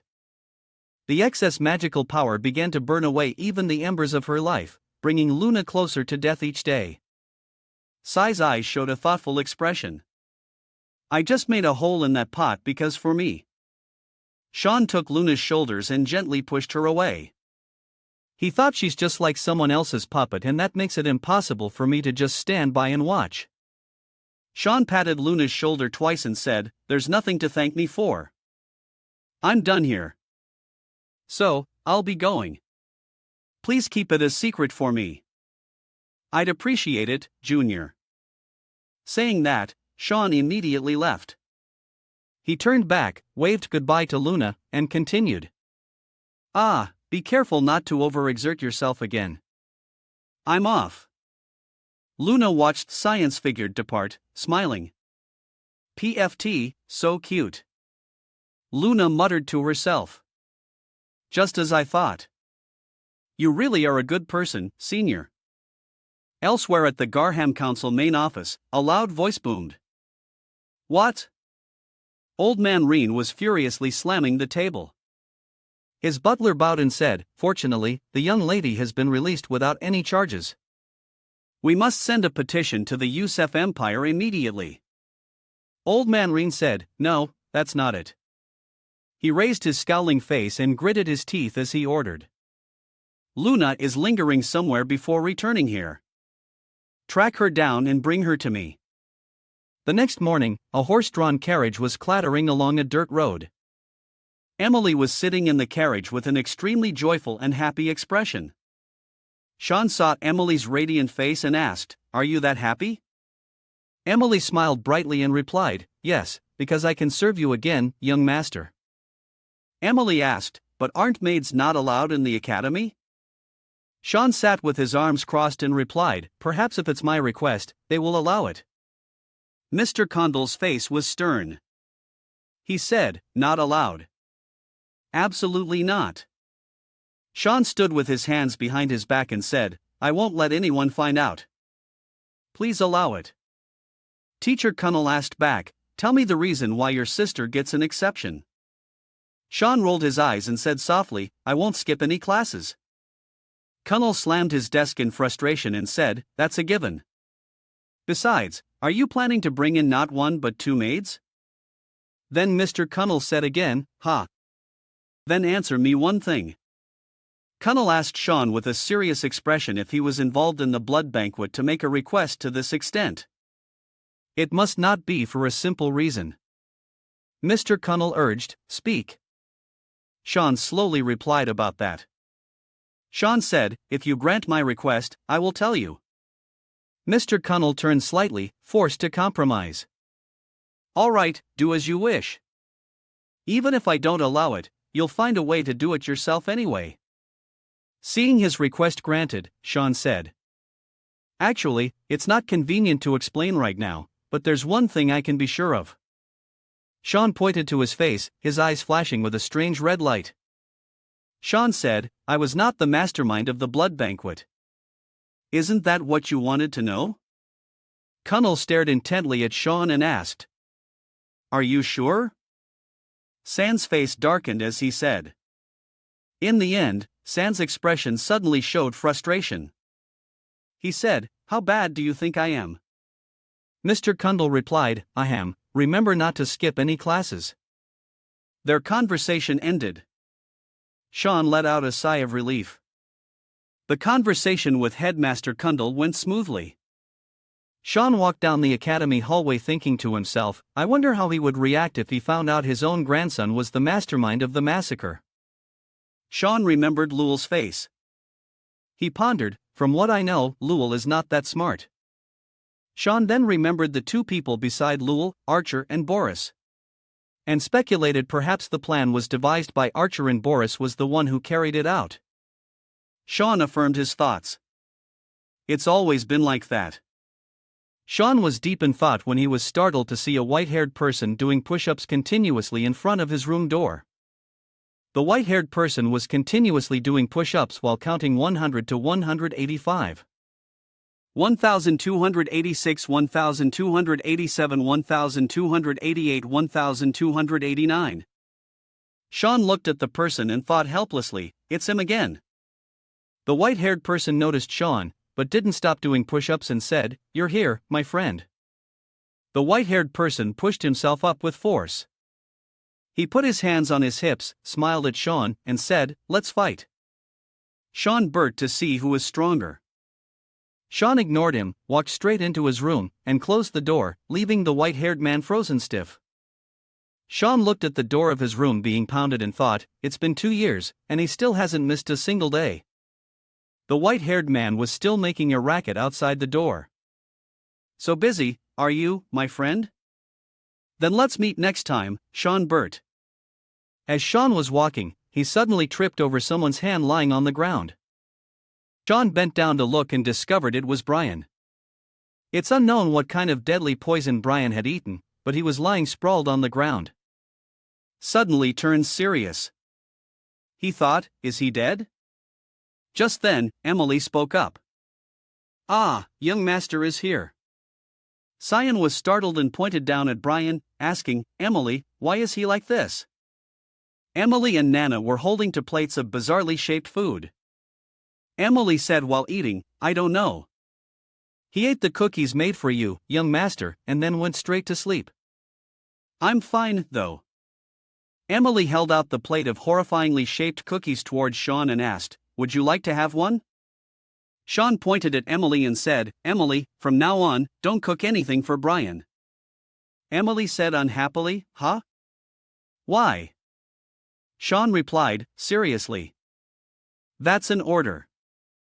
Don't do it. Emily pouted and said, You're so mean. Sean sat down on a chair, let out a sigh, and thought to himself, I'm really worried about the future.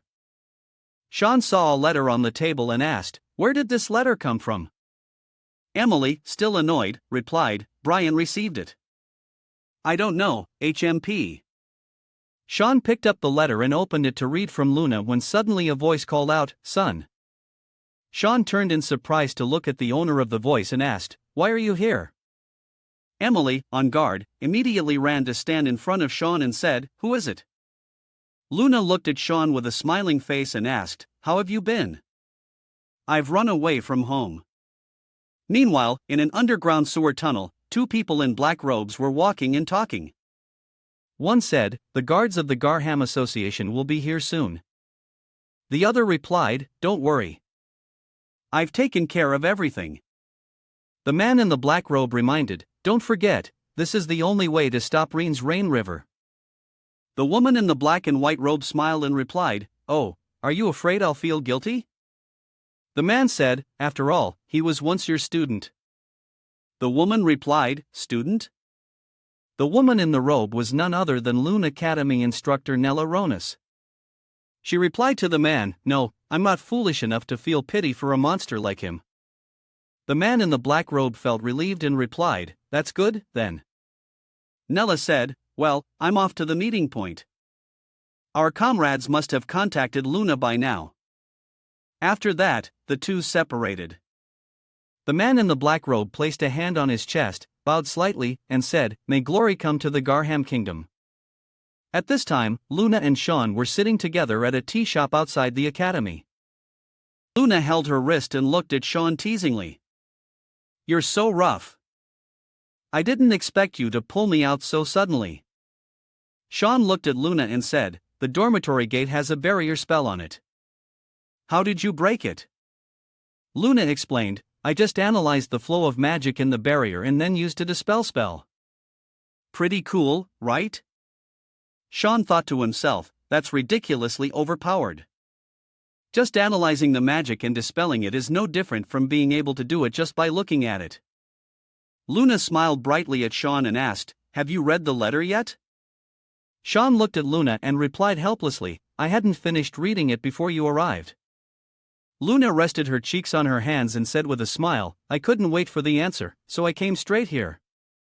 Sean asked, Did Rein tell you to do that? Hearing this, Luna's face suddenly fell. Sean asked Luna with a serious expression. Did that old man tell you to approach me? Tell me. Luna picked up her teacup and slowly replied with a sad expression at first. Yes, but not anymore. Luna said, Whether you believe it or not is up to you, Sean replied. I don't trust people easily. What is your purpose? Luna, still holding the teacup, replied. Recently, some unpleasant things have been happening in the Garham Association. She began to tell the story. The two dragons that the association was in contact with suddenly disappeared somewhere in the Lan region. Luna continued, Those involved in smuggling goods from other countries have been found one by one, their bodies cold, and as far as I know.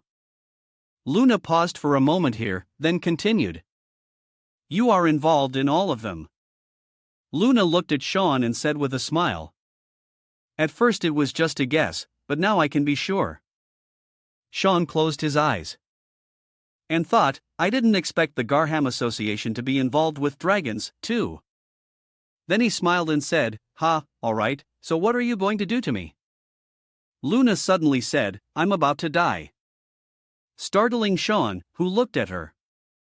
Luna bowed her head, a hint of sadness in her eyes, and continued, Even though you helped me before, I know my body better than anyone else. Luna said softly, It's completely broken. She placed her hand on her chest and said, I probably have about 3 years left. All thanks to you, Sean said with a serious expression. I don't believe it. How can you be so calm to be so unfazed when you're about to die?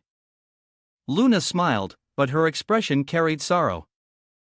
She said, I wish I could be like that, too. Sai's expression hardened and he frowned, inking, This is really troublesome. Then Sean stood up, resting his hands on the table. Without looking at Luna, he said, "Well, it's none of my business anyway." "Go home." Luna asked, "Are you leaving?" Sean turned and left, saying, "Yeah, I hate troublesome things." Luna, behind him, remained seated. She waved and replied, "All right, see you next time." Come in the form of a black orb appeared next to Sean and asked, "What kind of manners is that? Is it okay to just leave her like that?"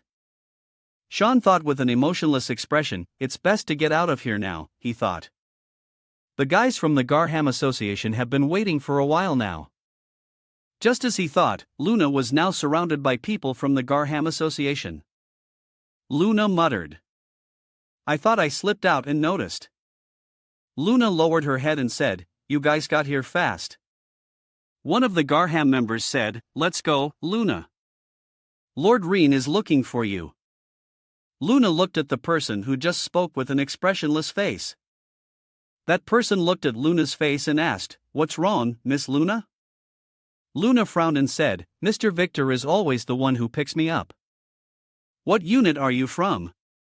The person fumbled with his answer. Mr. Victor had something to do today, so I came instead." "We are from Guard Unit 6. Luna smiled and said, "Liar. There's no one named Victor here." Immediately, Luna jumped up, used a wind blast, and sent the men around her flying. One of them shouted, "She's escaping after her." Luna tried to escape.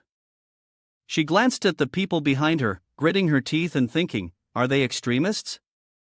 She didn't notice someone was blocking her path ahead.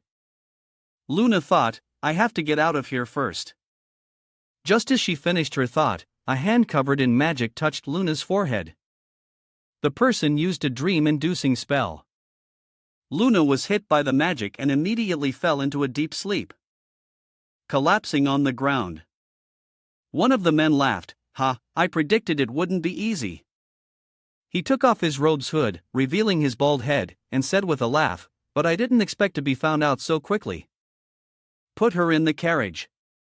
Another man replied, "Yes, sir." Luna had fallen into a deep sleep, lying on the ground, oblivious to everything.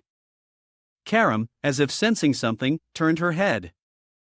"HM." Karam said, "It seems like they're fighting." Sean stopped in his tracks, glancing in the direction he had just left, thinking, "They're not from Garham." Sai's face was contemplative. Somewhere, the sound of a carriage continuously rolled through the late night. The voice of the bald man who captured Luna rang out, "Wait here for a moment." His subordinates replied, "Yes, sir." The bald man entered the cathedral and said, "I have brought Luna Rain River." A strange voice replied, "Well done." A person in a black robe was sitting on a chair in the cathedral. The person said, "What a pitiful child, tortured in experiments her whole life, only to be heartlessly discarded in the end." "It was Nella," she said. "We will use it." Nella continued in a more meaningful way. Outside the cathedral, a strange red mist spread across the ground, slowly approaching the carriage. The subordinate standing guard noticed it. HM. He looked around and saw that black mist had spread everywhere he spoke of. "What is this black mist?" The person standing opposite him said, "Wait, could it be?" But before he could finish a sentence, a red flash cut across his head. He said in shock, "Marcel." He turned around in panic to see that his other comrades had also been attacked. He was bewildered, his face filled with horror. He stammered, what? What's happening?" He screamed in panic. "Stop. Don't." Above his head, a mysterious masked person suddenly appeared. His loud scream echoed into the cathedral, catching the attention of the bald man. The bald man looked outside. Nella asked, "Are there any other guests?" The bald man replied, "It seems someone is watching us." Nella remained calm and said, "Oh, so it's an enemy. Raf, show them the fate of those who stand in our way." Hearing this, Rafa's fighting spirit rose. He replied, "Yes, I'll silence them immediately." Karam had transformed into a short sword in Sion's hand and said, "This is easier than I thought." Sean replied, "It's not over yet. The stronger one is in the church." Raph stepped out of the cathedral and said, "Kid, you're pretty good." "Are you all alone?" Sean said, "But it seems you're not." He thought he resembled Luna. Sean then changed his mind. No. Raph charged forward to attack Sean, arrogantly saying, "I'm enough to deal with." He aimed straight for Sean and continued, "The likes of you." After waiting inside for a while, Nella also stepped outside and said, "Are you done, Raph?" But as soon as she stepped outside, she muttered in astonishment this. She saw Raph defeated in front of her collapse before Sean. She muttered, "How did this not go as I expected?" Raph had been beaten to a pulp by Sean and was lying collapsed on the ground. Sean looked up at Nella and asked, "You're the last one, right? Why did you want to take Luna?" Nella condensed her magic, wanting to attack Sean.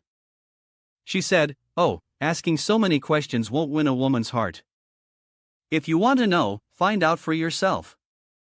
Sean looked at the attribute in her hand and remembered how Luna used to handle magical elements. He thought he can combine elements at will. Sai's eyes lit up. He thought as expected, just like Luna, because Nella unleashed a lightning flame, quickly attacking straight towards Sean. Sean nimbly dodged the attack and thought, "I still have many other things I want to ask him." He raised his short sword. Nella's face was stunned, unable to believe it. She said, "I can't possibly." Sean used his short sword to continuously slash, breaking through Nella's attacks, which surprised her. "You blocked my attack. With just a dagger." Before she could do anything else, Sean had charged right in front of her. He said, "Got you." Making Nella cry out, she quickly used a wind leap, gaining momentum to jump into the air and avoid Sean's slash. Another kind of magic quickly condensed in her hand. She gritted her teeth and thought, "This brat is too dangerous. I have to eliminate him right away." As Nella was using a lightning strike, a strange red aura suddenly flashed before her eyes. Karam appeared behind Nella and said, "Look over here, too," which startled her.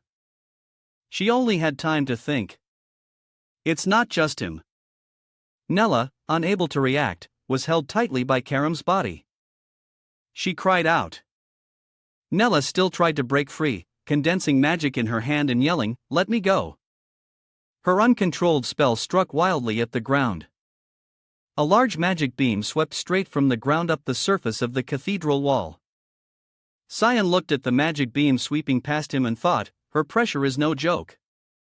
Nella was held tight by Karam's magic, gritting her teeth and screaming, "HMP, aren't you listening to me?" Karam stood behind her, waving her hand and saying, "Don't struggle. No human can escape from it." Sean walked up to Luna and asked, "Who hired you to kidnap Luna?" Sean continued to ask, "How many more like you are there?" Nella lowered her head and laughed. "Ha, this kid is interesting. You'll find out soon enough." She raised her head, her face already covered in blood, her body beginning to dissipate. She laughed and said, "Because we will definitely find you. See you in hell." Karam held her chin and said, "That reaction is due to the heart seal." Sean also held his chin and speculated. A type of divine artifact that suppresses the wearer's magic in their heart, so the magic doesn't circulate, but accumulates in the body. Karam smiled and said, "It seems there's something similar in Luna's body." Nella asked in panic, "How did you know that?" Sean replied, "The name of the monster organization created from the experiments of the Garam Association." Path of evolution, right? Nella became even more frantic. "Wait, who are you two?" Sean patted Nella's slowly disintegrating head and replied, "If you want to know, find out for yourself in hell." Nella cried, tears mixed with blood. She said, "What? No." Sean raised his hand and stabbed Nella straight in the stomach. Finishing her off, she let out a cry. Sean recalled an ancient book he had seen in his previous life. He thought, in my previous life, I found an ancient text in the research room of the Garham Kingdom. It described how to use the artifact called the Heart Seal and also research on how to control it. In his hand was an object emitting a small light, he thought. At the same time, there were also records on how to remove it in case of failure. Sean looked at the stone in his hand and said, "Luckily, it still works." Karam asked, "What are you going to use it for?" Sean looked at Karam and said, "Karam, help me get Luna out of the carriage." Karam retorted, "No, why should I?" Sean then asked, "You want to be controlled too?" Hearing that, Karam obediently did as Sean said and carried Luna out of the carriage. Sean approached and said, "This is my first time doing this." Sean pointed the stone forward and said, "So, I don't know if it will succeed." Then he crushed the stone. Sean brought the fragments of the stone closer to Luna's body. He thought, if Luna also has this thing in her heart, then maybe I can use a similar method to destroy it. A strange reaction occurred on Luna's chest with blue light continuously emitting from it. Then, Luna's eyes suddenly flew open, her eyes radiating a beautiful light. The next day at the main building of the Garham Association, Luna opened her eyes and mumbled, "What is this feeling?" She raised her hand in front of her eyes to observe and continued, "My body feels so much lighter. As if the heavy weight that was always pressing down on it has disappeared." Luna continued dreamily. "And why can I feel seeing your Sean so clearly?" Karam and Sean were standing on the roof of a building not far away. Kam asked, "What are you going to do now?" Sean replied, "Thinking about it. Maybe she'll be useful later on. It would be a waste to just kill her." Karam crossed her arms and continued to ask, "Then isn't that just benefiting someone else? What if she comes back and stabs you in the back later?" Sean laughed and said, "You're one to talk." Karam replied, "Your body will be mine eventually anyway, so take good care of it." Sean replied casually, "All right." Then he stood up and said, "Let's go. There's no benefit in staying here any longer." Old Man Reen tapped his fingers on the table and said after being captured, "You don't remember anything else, but someone brought you here, huh?" Luna stood before him and replied, "Yes, grandfather. I don't remember anything else." Old Man Reen's face was cold. He slammed his hand on the table and said, "Do you think I'll believe that? The whole kingdom is in chaos because of the blood banquet. And you're this calm?" The butler standing beside him quickly spoke up. "I'm sorry, Lord Reen. It's all my fault. I should have brought Miss Luna sooner." Old Man Reen stood up and walked around the table, asking, "This is all because she likes to do things her own way." "It's not your fault." The butler bowed his head and said, "Thank you for your generosity, sir." Reagan placed a hand on the butler's shoulder and said, "You always have to suffer because of my granddaughter." The butler replied, "I'm just doing my duty." Reagan said encouragingly, "Well, it's been hard on you." Then suddenly, a flame from Reen's hand flared up, burning the shoulder of the butler's coat. The butler said in confusion, "Chairman." Old Man Reen's face was cold as he glanced at the butler. And said, "I've known about your betrayal for a long time. Did you think you could get away with messing with my granddaughter?" The old butler tried to say, "Sir, you've misunderstood. Please give me a chance to explain." Reen ignored him and said, "Shut up." Old Reagan gritted his teeth in anger and said, "Every word you speak makes me sick." Immediately after, a large flame erupted, incinerating the butler on the spot. Luna, shocked and horrified, covered her mouth and said, "Why did you do that?" Old Man Reencal only said he was one of the ones who ordered your kidnapping. He took a white cloth to wipe his hand and asked Luna, "Have you found out anything about Seambert yet?" Luna's face tensed up as she thought, he must already know the answer. He's just asking for the sake of it. Out loud, she replied, "There's nothing special." Luna thought again. A blatant lie won't get past him. Old Reagan slowly approached Luna and asked, "What do you mean by that?" Luna replied, actually, the reason I was late was because I had to meet him privately. I didn't find anything special during our first contact. Old man Rein placed a hand on Luna's shoulder and said, that's not the answer I want, Luna. Rein exuded a threatening pressure on Luna. Speak. What is he hiding? His face scowled. If he's from the Burt family, there must be something or someone is helping him. Luna remained composed and replied, he only has a common maid and a knight for protection. There are no clues related to the incident at all. Why are you so insistent on investigating him?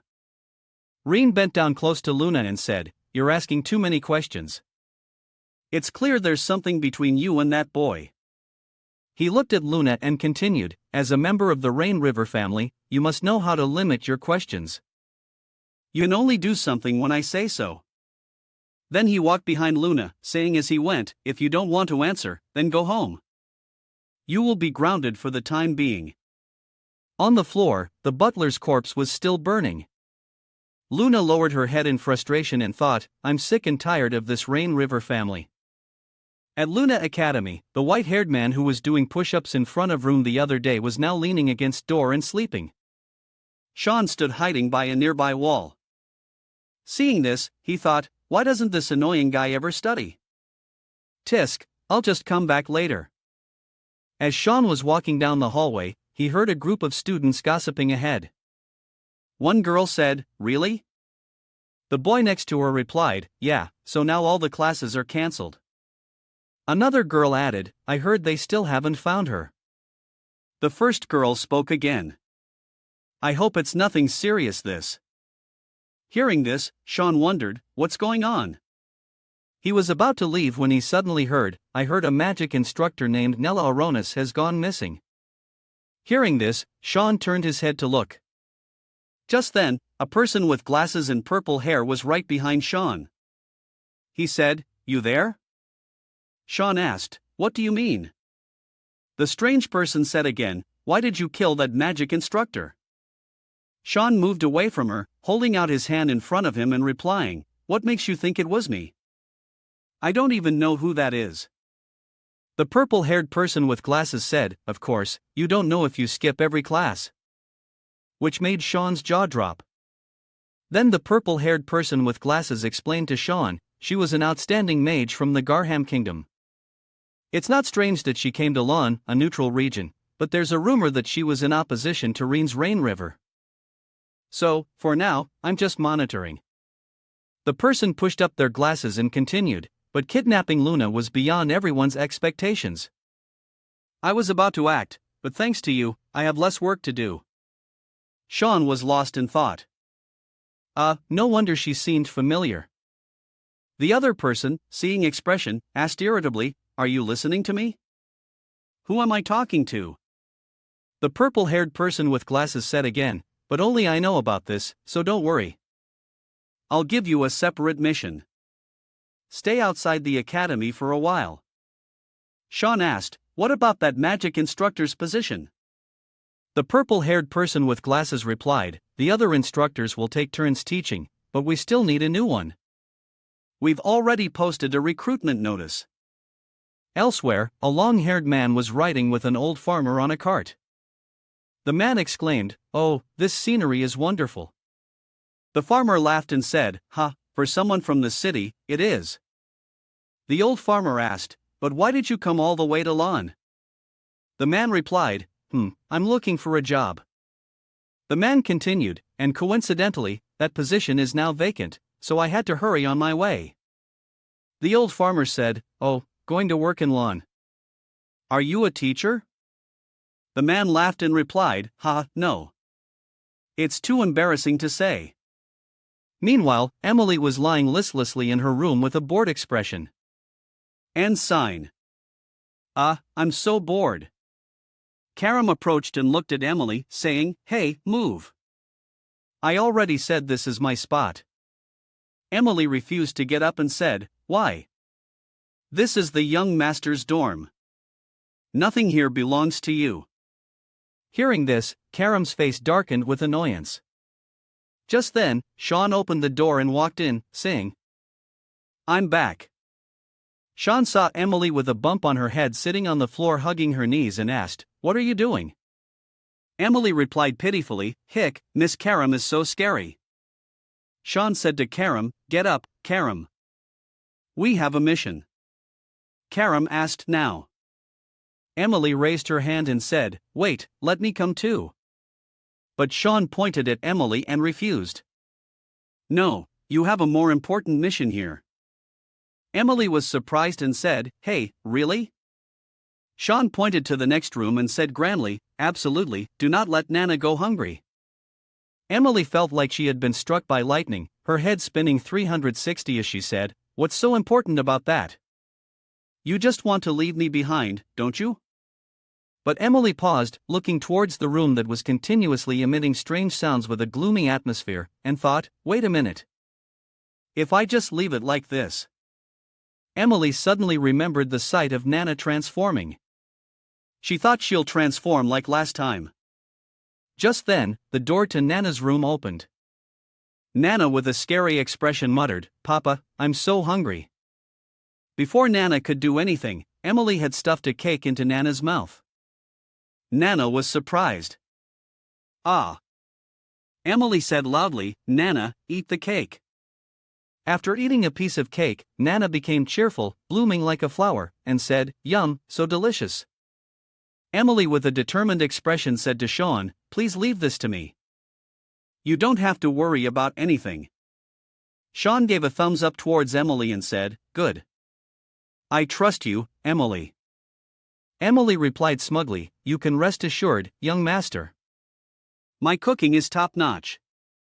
Brian with a pale face was still lying on the bed in a nearby room, delirious. Grandma, why? You standing over there?" Sean instructed Emily. "But don't let Brian eat anything. That guy is recovering." Karam had transformed into a black orb hovering next to Sean. Come asked, "Where are we going this time?" Sean replied, "To the southwest of the Isef Empire." He said, "The city of Lancaster, where crime is ruled by money and violence." After that, the two went to Lancaster. The place was indeed very chaotic. A bet was taking place. One person said, "Hey, I'm on that guy." Another person shouted, "Don't let me down." The noise on the arena stands continued to grow. Crush him, Gilbert. Gilbert versus Jabber. The long-haired man on the arena floor looked at his opponent, then muttered, "We. What a monster." The large opponent said, "Just give up. Let me kill you obediently." He had a very terrifying appearance with a large body. He said, "Yeah, they told me to crush you. What do you think?" Hug the long-haired man on the arena floor took a stance and said, "Shut up and come on." The long-haired man laughed provocatively. "You don't want to warm up first, you pigs?" The referee's voice rang out. "The match begins."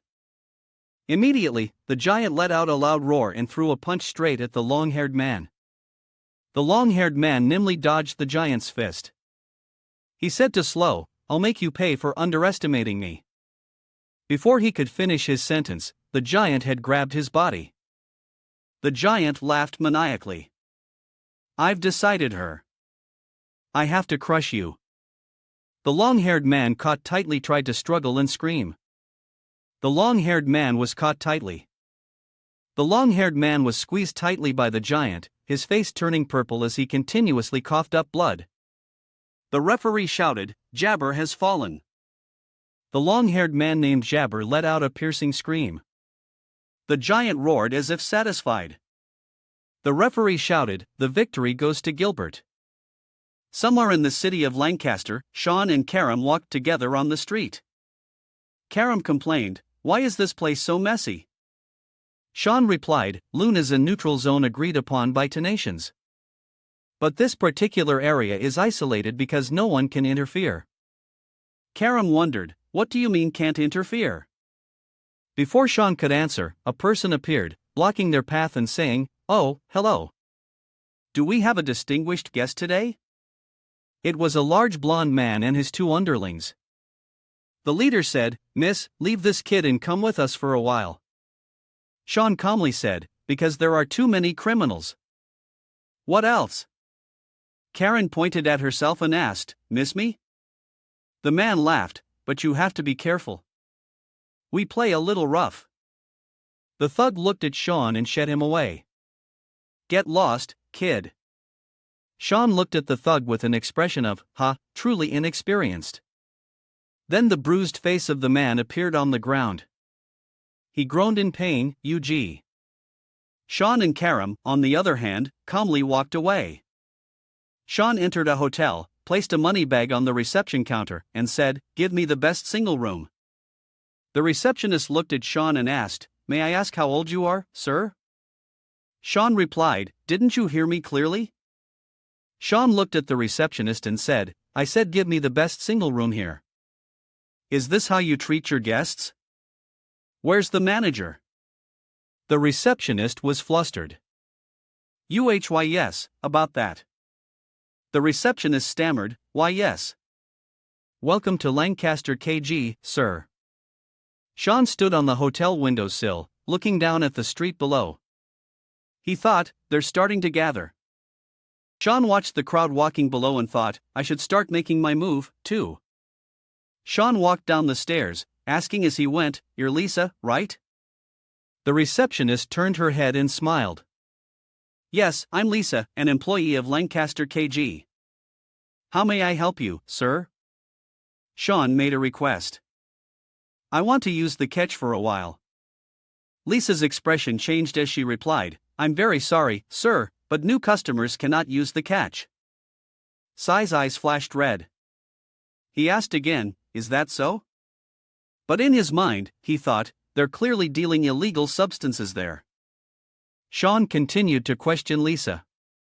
"What nonsense! So, where are all the other customers? Am I the only new one?" Lisa's expression immediately became terrifying. Sean instantly noticed it. He thought, the killing intent is so obvious. Lisa immediately adjusted her expression, bowing to Sean and saying, "I am truly sorry.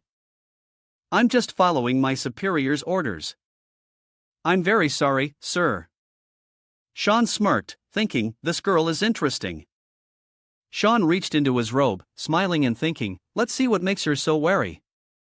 Seeing this action, Lisa immediately drew her weapon. Lisa quickly jumped and attacked towards Sean.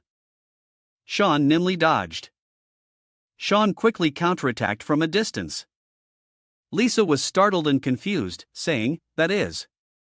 Before her eyes appeared a bent gold coin. She said, "A gold coin?" Lisa was startled to realize something was wrong. She thought, because of that terrifying killing intent, my body reacted too quickly. It can't be. Is it coming from this boy? Sean picked up the gold coin, dusted it off, and said, "Oh, all my precious gold coins are ruined." Lisa said loudly, I apologize." Sean said, "You just drew your sword in front of a customer." Lisa immediately rushed to explain. "Why, yes, it was just a misunderstanding. I had no intention of attacking you, sir." Sean held out the gold coin towards Lisa, his face looking like he wanted to start a fight. He asked, "You're making me uncomfortable. How are you going to resolve this?" Lisa, admitting her mistake, looked like she was about to cry. In a secret tunnel, Lisa opened the cellar door, pointing straight down the deep, dark stairs and said to Sean, "Just follow this path and you'll reach the catch." Lisa gave Sean a badge and said, "And please take this VIP card with you." Sean asked, "What is it used for?" Lisa crossed her arms and replied, "This is a card for customers in the special room with it. You won't encounter any danger." Lisa continued, "Although I don't know why a customer would want to enter the catch so badly. If you don't have many lives, I advise you not to go there." Lisa added, "Good luck, sir." Sean looked at Lisa and thought to himself, so nosy. Sean called up to Lisa, "You just threatened a customer. I won't forget this." Lisa left in a huff, replying, "Remember it if you like." I don't care about you anymore. Sean asked Karam, well, shall we go, too? Karam asked back, why not just ask her to call the boss over? Come said, we need to find the true owner of Lambert Star, Catchy. That's what the order says. Sean said, Lyndon Harlow, the owner of Lambert Star KG and an extremely mysterious figure. He added, there isn't a single clue about that person. Karam asked irritably, why did she suddenly attack like that? Sean said, we'll know as soon as we find her. Karam continued to ask, you talk as if you know this place well. Sean replied, I came here a few times in my past life before it collapsed due to civil war. Karam continued to ask just how chaotic is this area. Sean replied, you'll see soon enough. As the two walked and talked, they reached the end of the road. In front of Sean was a door. He continued, the true face of Lambert Star. What is it? A man with a scar at the corner of his mouth holding a half-smoked cigarette laughed and said, HMP. Defeated by a kid. The man who blocked Sean in Karam's way was kneeling before that man. He said, yes, near the city entrance. He's no ordinary person. The man clasped his hands together and asked, I see. So that kid has already arrived at Lambert to catch. The man kneeling on the ground replied, yes.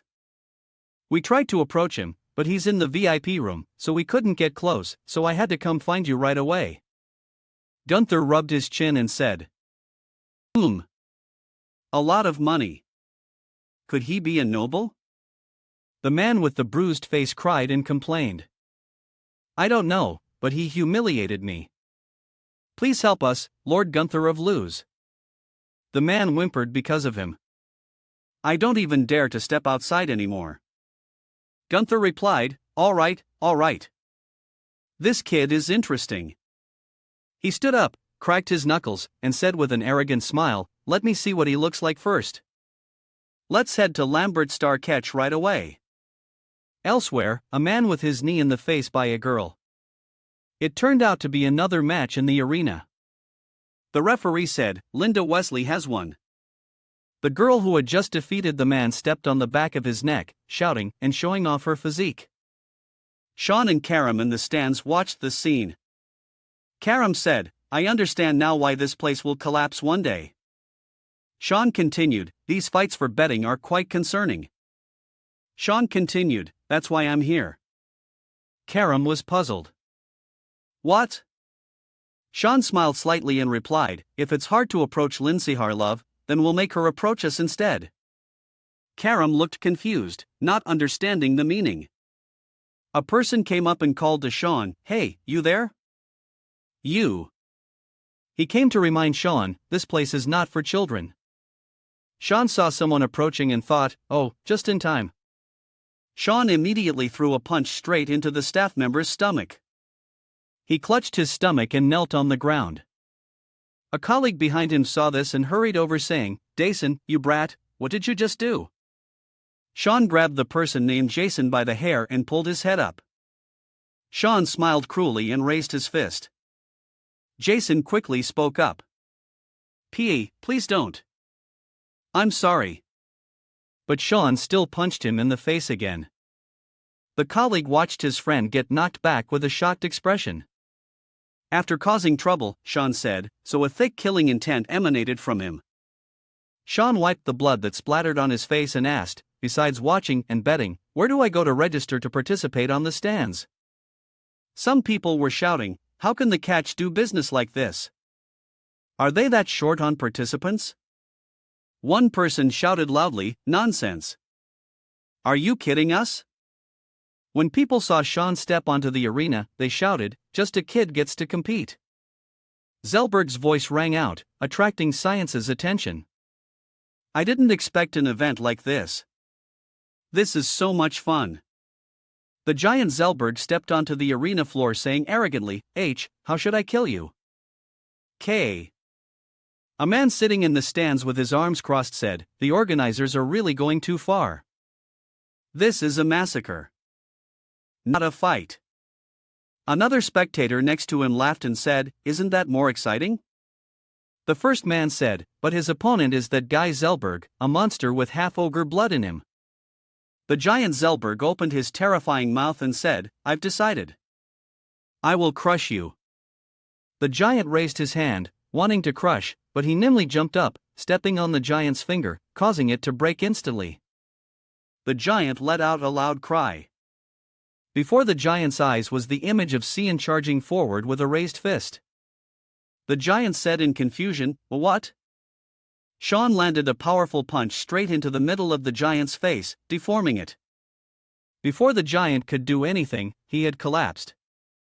He foamed at the mouth, falling heavily onto the floor. The bustling stand suddenly became strangely quiet. Everyone looked down at the arena floor with expressions of disbelief. The announcers shouted loudly, Unbelievable. The referee shouted, Simon of Limmy is the winner. Immediately, the stands erupted in excitement with cheers continuously being heard. While Sean stood in the middle of the arena with an indifferent expression, Karam's voice rang out with suspicion. Simon of Limmy, Sean replied, Well, I can't use my real name. After all, I'm the son of a duke. Karam said, But you've already shown your face, so what's the point of hiding your name? Sean replied, Don't worry. I've cast a spell to conceal it. Karam sneered. That old god over there is sharing his power so casually again. Scum continued, If you meet and interact with him directly, you'll recognize him. But if you try to recall that face, you absolutely can't. Karam slowly faded away as she spoke. That should be enough. I'm out. Sean rubbed his shoulder and replied, What's with you today? Are you worried about me? Cum said defensively, Who's worried? Gunther was also sitting in the stands observing Sean. He said, Simon of Limmy. He smirked. Excellent. You will be my opponent. Don't disappoint me, Simon. Back at the hotel, Lisa stood at the reception desk with her arms crossed and said, What's the matter? Delkia, the manager of the red light district, stood opposite Lisa and said, I don't plan on staying lone. Let's get straight to the point. Delkia said with an annoyed expression, A brat caused a commotion in our alley today. I know he's here. Bring him out to me. Lisa frowned and said, I don't understand what you're talking about. Please leave. Why are you even here? Delkia continued to threaten, If my subordinates get involved, it will be tiring for you. This is a matter on my turf. If it doesn't concern you, stay out of it. Lisa hid a weapon behind her back, warning, I will not tolerate any more outrageous behavior. Especially since it involves one of our customers. Hearing this, Delkia said loudly. So, he really is here. A man behind her spoke up. Big sis, just give us the order. Seeing this scene, Lisa thought to herself, that kid is really a nuisance. What should I do? This is not good. Just then, Sin's voice rang out. Sean appeared behind the crowd. He raised his arm and said, Looking for me? Delia's subordinates were startled and turned around, shouting, When did he get here? Lisa was just as startled, her face filled with confusion as she said, Sir, when did you get here? Sean slowly walked forward and replied, Since that person said this is a matter on her turf, the person in question has arrived. Sean approached Delkia and said, If you have something to say, just say it. Don't make things difficult for her. When Delkia saw Sean appear, it was as if she saw her Prince Charming. Sean was a gentlemanly man extending his hand to her and saying gently, I apologize for making you uncomfortable, mission continued. It seems he started it before Sean could finish. Delia had grabbed his hand and said, if I may. Delia's face showed that she had fallen into the science love trap. She said, Could you tell me your name, sir? Sean hesitated and replied, Simon. Delia seemed to have become infatuated, her face flushing red as she said, Your face is beautiful, and your name is just as good. Seeing this, Lisa's face turned purple. She thought, he's a minor. This is dangerous. She stammered, Sir, you don't have to talk to her. Come over here quickly. Sean naively spread his hands and refused. Don't worry.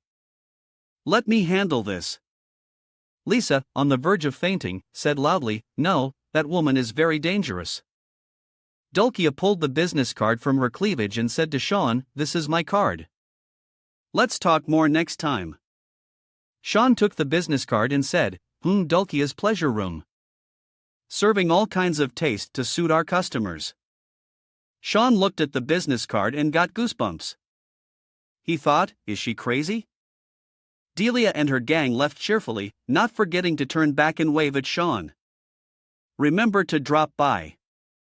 Delia winked at Sean and added, If it's you, Simon, I'll give you everything from A to Z for free. Then she left with a cheerful humming tone. Lisa's face was purple as she stood there while Sean, with an expressionless face, tore the business card to shreds. Lisa let out a long sigh, resting her chin on her hand and said, You ignore my advice, didn't you? Sean pointed in the direction of the people who had just left and said, What? Those guys clearly started. It's. Lisa looked at Sean and asked, I heard you participated in a match and won. Sean replied, Rumors spread fast. Lisa added, This place isn't that big. Lisa warned Sean, Even if you're curious, never go near that pleasure den. Sean walked upstairs in annoyance and said, What makes you think I go to a place like that? Lisa thought, What's this? Is he embarrassed? How cute. Just then, a woman's figure appeared in the corner of the wall, she said. Delia retreated on her own. How fortunate. Hearing this voice, Lisa was startled and turned to look. Lisa said, Miss Lind, this woman was Lynn Nyalov, the owner of Lambert Star Catch. Lynn said, You seem to be quite close to that kid. Lisa bowed and explained, I was just taking care of a VIP guest. Lind asked, You even gave him advice? Lisa started to sweat. And continued to explain. It wasn't for any personal reasons. After all, he's just a child. Gunther appeared out of nowhere. He laughed and said, Just a child. You're underestimating him. Lisa, a murderer's intent immediately rose in Lisa's eyes. She turned and said, Hey, who gave you permission to barge in here? Lisa emphasized, Gelictus. He walked in brazenly and said, Hi, long time no see. This place is so old. Don't you plan on renovating it? Lind waved her hand and said, I call Gunther here. Lisa turned to look at Lind and said, Oh, why? Lind looked at Lisa and said, I want you to arrange a match for Gunther. Lisa asked in surprise, But Gunther was banished a long time ago. Who would he fight? Gunther walked up to Lisa, pointed at himself, and said, Simon of Linning, I want to fight him. Gunther smirked and asked, Lisa, what do you think? An opportunity to make money is here. In another place, a loud voice continuously echoed in a room. Hey, no, not like this.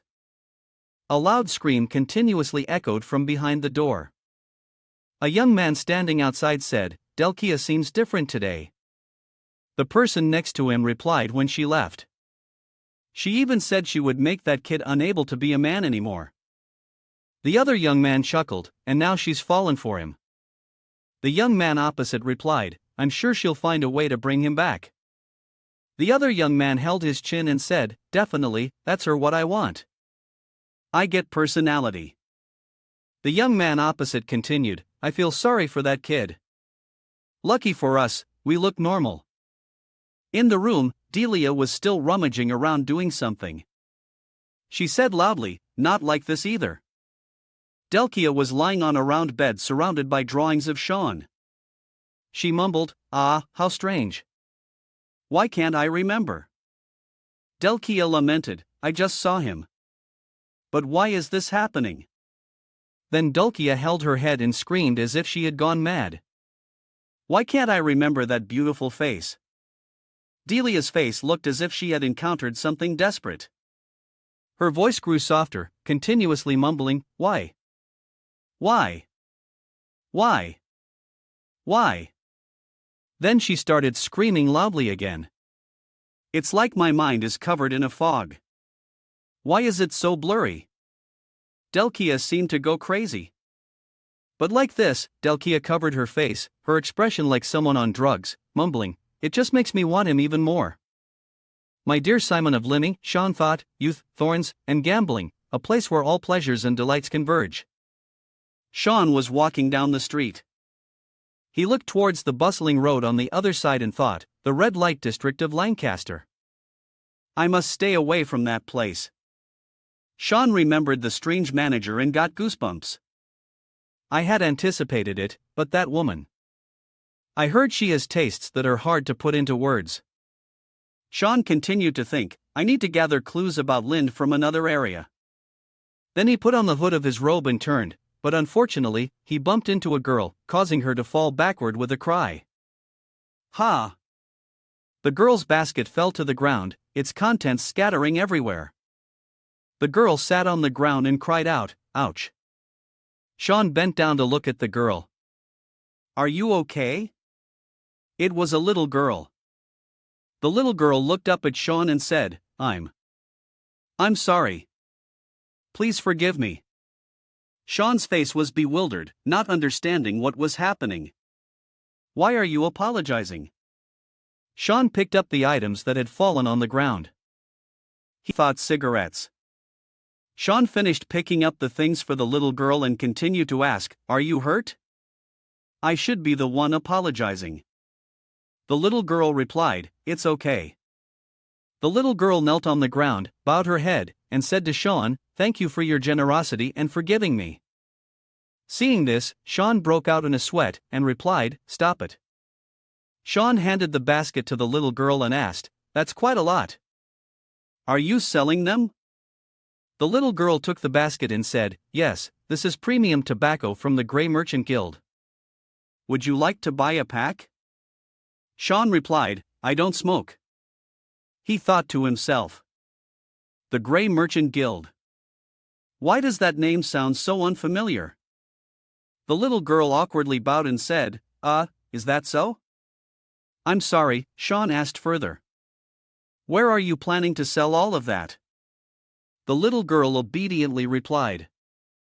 I just wander around the alleys west of the red light district. If I'm lucky, I'll sell it all tonight and I can go home before sunrise. Sean looked at the little girl and thought, so, she has to sell everything before she can go home. I understand now. Sean took out a gold coin and gave it to the little girl, saying, Here, 1 gold coin. This should be enough to buy all of that, right? The little girl asked in confusion. What? But you said you don't smoke. Sean said, It's okay. Just take it. Sean took out another gold coin and said, with a smile, And this is for you. Keep it safe. The little girl was overjoyed, her eyes sparkling as she let out a wow. The little girl gave the basket to Sean and ran off, but not without waving and saying, Thank you. Thank you so much. I'll never forget this. At this moment, Karam appeared, teasing Sean. Why don't you just switch to charity work? Sean replied, What are you talking about? That way is the junkyard. Let's follow her and see. Come asked, Why follow her? Sean replied, Just come and you'll see. The little girl Sean had helped was pushed backward with great force, causing her to cry out loudly. The person who hit the girl was the same man who had blocked path. He said, What's this? You were hiding another gold coin. You little bee. You dare to lie to us? The man cracked his knuckles and said, I bet the story about selling all the cigarettes was a lie too. The underling behind him added fuel to the fire. Teach her a lesson, boss, the man said with a vicious expression. Because of that damn Simon yesterday, I need a place to vent my anger. Perfect timing. The little girl lay on the ground, tears welling up in her eyes, and said, I'm not a thief. Please believe me. Just then, Sean appeared on top of a nearby pile of rubble. He said the little girl said to believe her. Haven't you stopped yet? The man froze as soon as he heard San's voice. This voice Sean frowned unhappily and said, an adult bullying a child for money. How shameful. The man, still not afraid, looked at Sean and said, you bastard. You dare to come here by yourself? I won't be careless this time. Sean didn't let him say any more and immediately kicked him in the face, making him cry out loudly. Sean then proceeded to beat up the other thugs, making them cry out continuously. The little girl sat on the ground looking at Sean with a bewildered face. The thugs, beaten black and blue, continuously begged for mercy. Stop. We're sorry. Why are you only targeting us? Sean held one of the man's legs tightly and said, the reason I like to have fun with simple things. Things such as Sean smirked, his eyes flashing with killing intent as he said, torturing bad people. You see, the thug screamed, wait, please. Sean used his strength to break the thug's leg. The thug with the broken leg had a face contorted in pain. A single tear falling from the corner of his eye. Sean picked up the gold coin from the ground and said to the little girl, that guy won't be moving for a while. The little girl, still sitting on the ground, hesitated and said, as sir. Sean gave the gold coin to the little girl and said with a smile, don't drop it this time. The little girl replied with tears in her eyes, thank you, sir. Gunther appeared, clapping his hands. He said, well done. That was good. Sean glanced at Gunther and said, who are you? Do I know you? Sean thought. Because of the suggestion, he probably can't recognize my face, right? Gunther appeared in front of Sean and said, at first, I was only half convinced. But there's only one person who can do what you just did. Gunther pointed at Sean and said, you're Simon of Limmy, right? It's a pleasure to meet you. I am Gunther Lycus, the manager of this junkyard.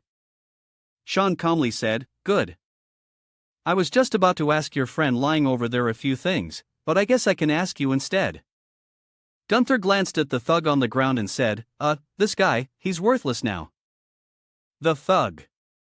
The thug with Gunther's foot on his head still said with trust, Sir Gunther. It's him. It's him. Gunther paid no mind to the thug and immediately killed him, causing blood to splatter everywhere.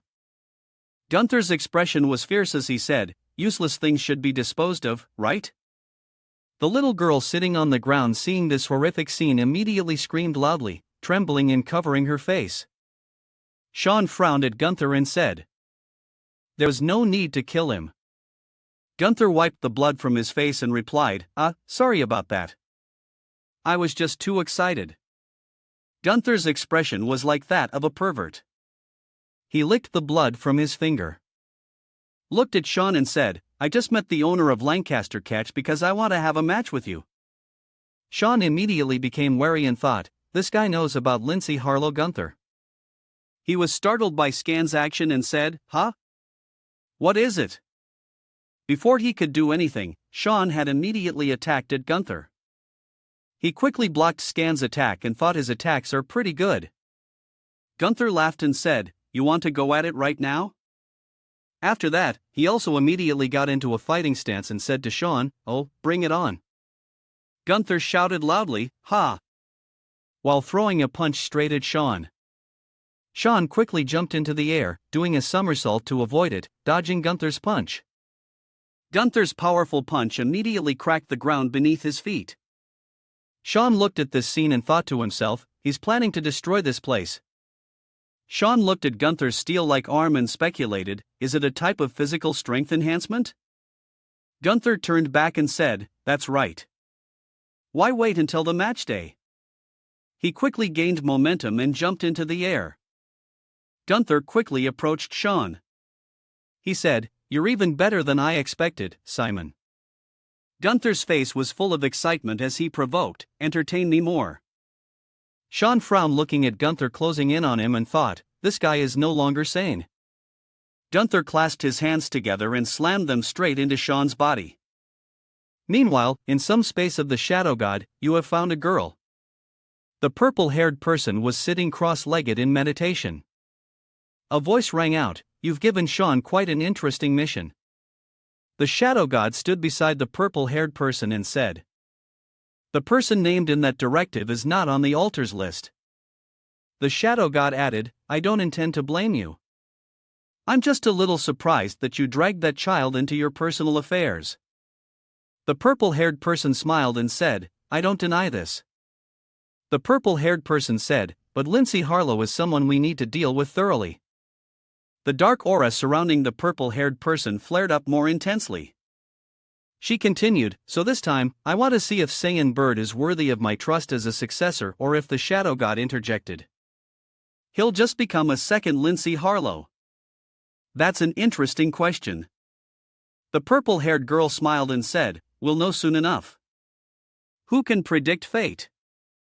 At this moment, Sean was still fighting with Gunther. Gunther looked at Sean standing on the ground and said, "You can still stand after that attack." He continued, "It was worth my time coming to find you, Simon." Gunther cracked his neck and said to Sean, "Now then, shall we continue?" His killing intent continued to rise intensely. Gunther provoked Sean again, "Entertain me more, Simon of Lee." The city was now in chaos. All that remained was a desolate ruin. Here, two people were fighting fiercely, unleashing all their skills one after another to defeat their opponent. Simon launched a move at Gunther. He looked at Gunther and asked, "Where is Lind? Tell me." The other man struggled to block. Frowning was swept. Beating on his brow, he said, "You're mentioning her at a time like this." His eyes were bloodshot as he gritted his teeth and said, "Don't underestimate me." Simon struck once and he flew back several steps. Simon frowned and looked at Gunther intensely, thinking to himself, "That arm. My attack didn't even scratch it." Gunther gathered all his strength, his hand forming a fist. His brow furrowed as he charged towards him. "Try to dodge this." This one attack created a boundless wave of power, creating a long crack leading to Simon. He lightly dodged and landed on a pillar not far away. A sky-high hatred gleamed in the depths of Gunther's eyes. He frowned, gritting his teeth tightly, and spoke with resentment. "You're pretty good, Simon. Truly beyond expectations." He looked up at the tall pillar that was gradually falling and spoke, "Come down here." "It's not over yet." Then he asked again, "Should I make a move?" It seems Simon realized something. "Wait, it seems someone is coming." A voice rang out along with a series of weapons being thrown down. "Stop, Gunther." His eyes blazed with anger. He glared in the direction of the speaker. "What? Another meddler. You want to die?" A girl with a shiny knife in her hand was pointing it at him. Behind her were a few tall, muscular men. "Explain why you want to cause trouble with our distinguished guest right now." Hearing this, Gunther became even angrier and pointed at himself. "He started it with me first." The other person was not to be outdone and shouted back aggressively, "Nonsense." Gunther tried to justify himself, "No, it's true. Why am I always the one getting blamed?" Simon helplessly watched the argument between the two and thought to himself, "Do they know each other?" The girl was also furious and spoke up, "Your behavior says it all." Feeling he couldn't win the argument, Gunther decided to leave. "Fine, I'm so annoyed. I'm leaving. Don't mind me fighting that guy anymore on the tall pillar." This scene made Simon a little surprised. He thought he looks tough, but he's quite obedient. "Ha?" When the girl saw Simon jump down, she quickly asked, "Are you injured anywhere?" "Distinguished guest." I'm fine, just a little." Simon's face was clearly pale, showing the two words uncomfortable. The girl was flustered and quickly bowed, her face covered in sweat. "I understand you are a VIP guest, so we should have protected you better." Simon spoke up. "Is there something you want to ask of me?" She was a little surprised and looked up at him. "How did you know?" Simon spoke to the three of them. "He just said he met the boss to request a fight with me. My accepting is just a small matter." All three of them were astonished. The girl's eyes were filled with shock. She asked again, "Really?" At this moment, Simon spoke again, "But there's a condition." He casually put his hands in his pockets, looked towards the corner, and said, "Find something for that little girl to do." In the corner was a little girl, trembling with fear with a small face. Outside the city, one person looked at his friend and asked, "Have you heard the news?" The other immediately replied about Gunther returning to Key, right? The man stroked his chin and said again, "I heard he's going to fight Simon of Limmy." I didn't expect to see the return of Gunther from the junkyard. That kid is done for in the bustling city with its splendid and luxurious villas. Lancaster quickly became abuzz with talk about my match with Gunther. Here, Simon relentlessly attacked his opponent. After a few matches during the week, I learned that this betting fight also has rules to follow. First, no weapons are allowed. Simon looked at his opponent lying flat on the ground. Second, if the opponent loses the will to fight, the match must end. So, of course, the third rule is that you can't kill your opponent. And at least until now, a man in dark glasses with bright yellow hair announced in a loud voice, "This is a no-rules match." In the fighting ring, two opponents were facing each other. The referee continued, "This has been personally approved by the owner of KG." Simon was a bit agitated. "Wait, no rules. What does that mean?" The referee smiled happily and replied, "It means there are no rules at all." Simon was a bit skeptical, pointing at himself and saying, "But I wasn't informed of anything." At that moment, Gunther's eyes were cold as he put on his weapon. "You have no idea how long I've waited for this moment, Simon." He looked at him. "Hey, where did you get that thing?" Then he glared at the referee. "This match is not." The referee had disappeared without a trace. Simon's gloomy mood began to be filled with irritation. "Starting the match so quickly, huh?" From a high place, someone was watching. In her heart, she thought, "Let's see what you've got." She curled her lips into a smile. "Simon of Lee." Gunther clenched his weaponized hand and asked, "Didn't you know this was a no-rules match?" Simon frowned in annoyance and said, "I didn't know anything." Gunther quickly got into position, smiling with a red glint in his eyes. "Then you should go get your weapon now. That is, if you're scared." Hearing this, Simon got a little annoyed, let out a sigh, and said, "I don't really need one." As he spoke, a red aura surrounded his hand. Simon also got into a fierce stance, glaring at him, his entire body surrounded by that red aura.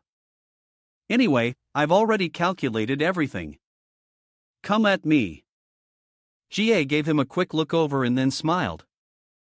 "Magic hug. Good. I was worried I might accidentally kill you, which would be a shame." Simon looked at him and asked back, "I remember this wasn't a death match, right?" He licked the corner of his lip and said again, "It seems you don't know anything about me." "I know very well." Gunther seemed to recall the feeling. How wonderful it feels to take a person's life. Simon's eyes were bloodshot as he asked coldly, "Oh, is that so?" Gunther felt as if he had been insulted and frowned. "Let me gouge out those contemptuous eyes first." With that, Gunther quickly rushed towards Simon. His hand swept past Simon, but he had quickly dodged. At the same time, a red aura gradually formed into a dagger. A red streak flashed by, startling Gunther slightly. Simon decisively severed Gunther's arm. The pain made him scream in agony. Ark! Everyone present was immediately stunned, murmuring among themselves. What was that? Did anyone see what just happened? On the fighting stage, Gunther collapsed in pain, clutching his arm. My arm. A sky-high hatred appeared in his eyes. You bastard. I won't let you get away with this, Simon. Now like a demon with blood-red eyes slowly turned around and threatened in a low voice. Don't move or you'll really die. Gunther was momentarily silenced by his face. The referee appeared and announced, Gunther has been defeated. Simon of Limmy wins. The audience below quietly murmured, I've never seen a match like this. Gunther lost so miserably. A man was slightly agitated. That black mist and that mysterious magic. His hand trembled as he thought to himself, no doubt about it. It's a demonic sword. Simon, while wiping his face, thought to himself, someone must have intentionally hidden the information about the no-rules match. Could it be that Lind already knew what I was planning? The little girl from the corner that day appeared again with a bright and lively face. She held out the cup in her hand towards him and said, the match was amazing, Sir Sean. He took the cup of water, then looked at the little girl and asked, Have you started working already? Yes. Manager Lisa told me to be in charge of supporting the facilities. The little girl looked at him and said, I look forward to your help, sir. Simon looked at the name tag Luke. Your name is Luke, right? He reached out and patted the little girl's head, gently encouraging her. All right, keep up the good work. At this moment, another voice called out, distinguished guest. Simon thought to himself, just in time. I have to clear this up today. Lisa bowed her head to admit her fault, to admit Simon's bewilderment and Luke's presence. And manager, she said, I'm truly sorry, distinguished guest. I'm very sorry, sir. Simon looked straight at the manager. Why did you hide the fact about today's no-rules match from me? Lisa quickly said worriedly, hide it. No, that's not it. This was only discussed between the boss and Gunther. I knew nothing about it at all. I'm sorry, sir. I should have checked beforehand. Simon stood up and said gently. Then I'd like to see the boss. Is that possible? Lisa replied, a little flustered. That might be difficult. She doesn't usually show her face. He looked at Lisa and thought to himself. It seems this won't be easy. Then he said, all right, just be more careful next time. At that moment, a voice suddenly interrupted the conversation between the two. Excuse me. But a man spoke up with a proposal. Is it convenient for you to discuss something for a moment now? Simon looked at him and asked, Who are you? I don't think we know each other. He bowed in respect and introduced himself. I am Moji from the Grey Merchant Guild. He covered his mouth with his hand. The reason I've come to see you is because of... His face contorted into a frightening expression as he mentioned the demonic sword you possess. Would you be willing to sell it to me? The man asked in a low voice. The reason I've come to see you is because of his face was shrouded in darkness. The demonic sword you possess. Would you be willing to sell it to me? Simon's eyes turned bloodshot. His face grew several shades colder. I don't understand what you're talking about. He smiled, his eyes fixed on him. No need to hide it because only I can recognize it. He spoke of his former workplace with the camel symbol.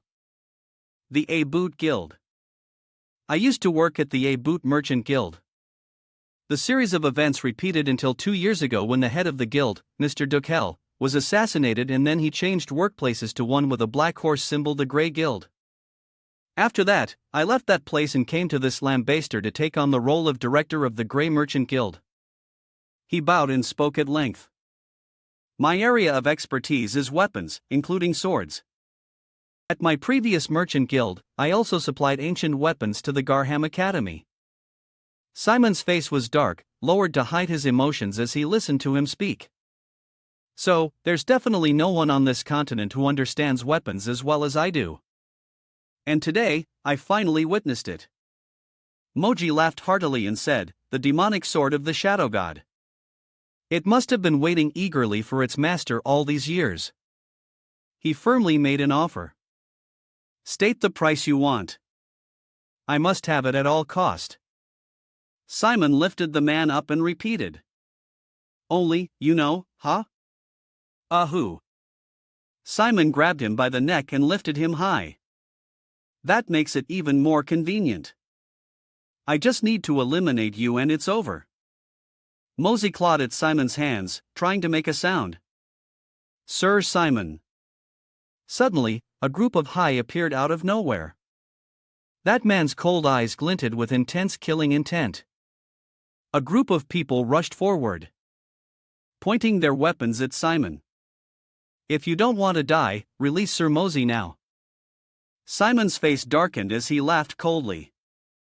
Haha, how ridiculous. His eyes were bloodshot as he asked, You really think these guys can stop me? He looked at the Hai group and thought to himself. He even hired dark assassins from the Jacqueline. Ha! After the death of Jashir Man, he has started to focus more on his own protection. I see. Simon glanced at the assassin, but soon the man's face twisted in fear as he was being choked. Can they save you? Before I snap your neck. Moji struggled to make a sound. Help me. At that moment, Lisa and Luke suddenly burst in. User Simon, what happened? Esteemed guest. Lisa held her weapon, then looked at the people present. What are you doing to our customer? Talk properly or I won't go easy on you. He glanced at Luke's terrified face. This might get Luke involved. Simon looked at the little girl and thought, what a pain. His hand slowly loosened its grip on Moji. Simon withdrew his hand, his face dark as he looked at the man and said, I'll let it slide this time. Get lost before I change my mind. The assassins quickly asked, Sir Mori, what should we do? He clutched his neck and ordered, all of you sheath your swords. He struggled to offer an explanation. Sir Simon seems a bit too agitated, doesn't he? His face darkened as he listened to the man and said, we will retreat this time. But before leaving, he bowed with a still fearful expression and made an offer. But my offer will always stand. I hope you will reconsider. With that, they quickly left. Simon frowned and thought, the Grey Merchants Guild, huh? That's a new guild established after I killed Dish Airman. Are you all right, Sir Simon? He looked at the small girl before him and replied softly, I'm fine. The girl, with tears welling in her eyes, looked at him. But why did so many scary people show up? Simon patted the girl's head to reassure her. You don't need to worry about them. Then he looked at the manager beside him. I have a favor to ask you, Lyra. What is it? Simon's eyes turned bloodshot as he said, I want to meet the owner of Lambert's or TKG. Lisa froze in surprise, a drop of sweat silently trickling down her cheek. Somewhere in the city of Lambert's, a huge surge of power erupted. People were trying their best to persuade him, Sir G, please calm down or you'll reopen your wounds. Gothard, still injured, was frantically shouting Simon's name. His eyes were furious, his teeth clenched tightly. I have to kill him or I will die. His face darkened, feeling utterly helpless. Gouda remembered the scene from that day. Standing before Simon on the fighting stage. Gur slumped down, clutching his head in pain. How can I defeat that guy? I can't think of anything. Is there no way? Suddenly, the image of the little girl cowering in the corner that day flashed in his mind. He seemed to have found a clue. He slowly lowered the hands that were clutching his face. He smiled as if he had grasped a life-saving straw. That's right, that kid. She can make Simon flustered. He held a small black pouch with a unique symbol on it. I figured out a way. At a building where the lights were still on, Luke was working hard, her small body carrying a stack of plates as she scurried back and forth in the hall. Outside, the door slowly creaked open. The little girl looked over in surprise. A customer at this hour. Welcome to Lambert's Ritter KG, she said. The man who had just entered smiled. Luke looked at the man in fear. Hello, little one. He approached with menacing eyes, patting the girl's head, which plunged her into fear. Do you remember me? Yes. Gother with a demonic and ferocious expression opened his mouth and said, "Then do me a favor." "Will you?" a voice echoed in the room. "Why can't I see them?" Simon leaned against the wall and said, "Should I just file a formal complaint, Lisa?" Beside him with her arms crossed, replied, "Even if you do that, that person won't agree to see you." He looked at her and asked, "Why are you covering for Lisa so much?" Lisa tried hard to justify, "You even know her name. You're really no ordinary person." Simon crossed his arms and listened to her. "Listen, that person is also watching you, and they were the one who arranged your fight with Gother and suddenly changed the rules." She warned him very seriously. "So, I must warn you, leave this place as soon as possible." Simon listened to her words, thinking to himself, "If not, you will die." Whose side is she on? Or is it just professional ethics? Suddenly, there was a scream. Alisa quickly said, "That's from the reception hall." It's Luke's voice. Her feet quickly carried her downstairs. Below, there was only a messy silence. Who caused this?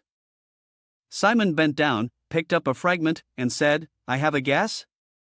Luisa asked, startled. "That is."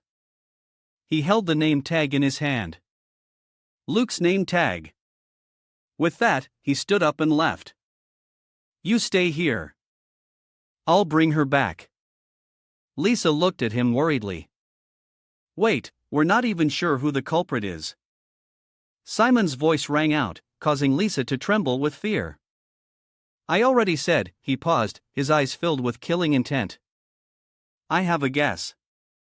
All over the ground were drawings scattered on the floor. TK. TK. TK. The person looked at the girl on the bed and said, "A lady's room, and it's this messy." The girl with dark circles under her eyes tried to speak. "Who allowed you in here? Are you looking to die?" Maury, with his hands clasped behind his back, said, "Look at the state. You're in doll."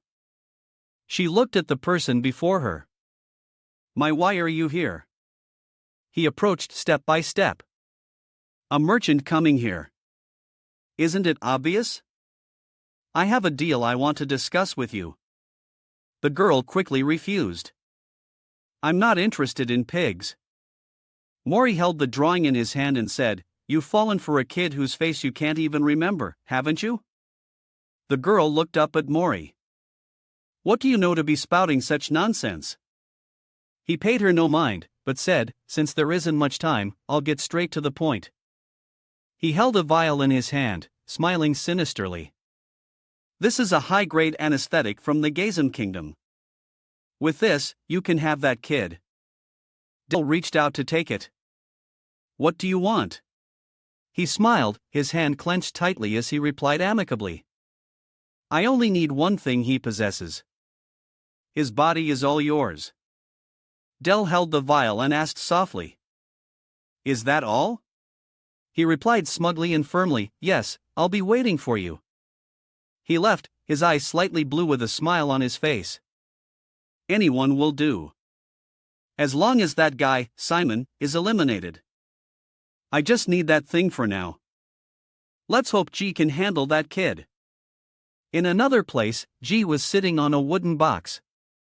"Ha ha. I've been waiting for you for a long time, Simon of Lima." The other guy was tall. "Where is that little girl?" He started to climb a tree. Simon stared at him intently. "The memento is here. The rest is over there." Simon looked over to where Simon's house was with his eyes lifeless. "The rest is here. Here. Take it." Simon smiled, his face becoming crazed. "Why not just say you want to die?" G on the other side used some red strings. "That's right. This is how it should be." Gother's eyes grew even more frantic. "Come on, Simon." The girl crossed her arms, sitting nonchalantly up high, her face obscured by shadows. "Will that kid be able to kill Gother?" Lisa bowed respectfully and replied, "Yes, that's right." The girl looked at Lisa and asked, "Are you worried about him?" Lisa clenched her arm and answered calmly, "I gave up on those feelings long ago." "It's just, why are you so concerned about a child named Simon?" Her face, hidden deep in the shadows, curled into a smile. "Oh, so you're curious about that? Then let me tell you." A gentle voice echoed, causing Lisa to fall into deep thought. "You remember Simon's face?" "His face?" Lisa frowned slightly. "What's this? Why can't I remember?" The ring in her hand emitted a red aura. That is one of the Suzu's powers, making others forget one's face. Tiz's eyes widened in shock. "Azu, you mean the god of the black mist?" Linsa rested her chin on her hand and spoke softly. "That's right. It seems the past has finally caught up to me." Hearing this, Lisa immediately frowned with worry. "Huh? Doesn't that mean you'll be in danger?" "No." Lynn seemed to be looking forward to it. "This is a precious guest who hasn't visited me in a long time. Treat them with care for me, Lisa." "Good." G used a strange art to form an arm drenched in blood, veins popping on his forehead. "What's wrong, Simon?" He slammed one hand down, shattering the stones into many pieces. The immense surge of power caused the battleground to become obscured by dust and smoke. Simon was sent flying by this one blow. In a rage, he stomped hard on the ground, displaying his own power. "Why don't you use that move from before?" His eyes held a swirling, killing intent, and the power in his arms seemed to surge even more. "Hang in there a little longer, Simon of Lima." Gother spoke, making Simon look agitatedly at the skeleton on the ground. "The human trash is starting to crawl out." His hand covered in red veins grabbed the skeleton. "You know what they are." "They are useless things that were discarded and sent to this place to await disposal." With crazed eyes, he crushed the skull in his hand. "This so-called Lambert is just a garbage dump." Time seemed to rewind, replaying memories from childhood. G stood protectively in front of Lisa. "Lisa and I were born and raised in that pile of trash." He used to be bullied. Both of them struggled to survive in this hellish place. Back then, he was filled with rage and would fight back with all his might. "Whoever dared to touch us, I would bite back and retaliate until the end." Then one day, they met someone. The man had one eye covered, cold sweat endlessly pouring down his face. "Please spare my life. I don't want to die yet." But then a sword permanently ended his life. The two children stood there watching everything. Then one day, he eliminated the ruler of the dump who had been bothering us for so long. That young man wiped out everyone without exception, saying he was just traveling for fun while at the academy and decided to clean up the trash. Here on the side, the young man extended his hand forward like the gentle morning light, drawing people in. "I've dealt with all the trash around here. There's nothing left to threaten you." I could never forget that angelic face. Gother felt enlightened. And so, I decided to admire that person. From that day on, my life completely changed.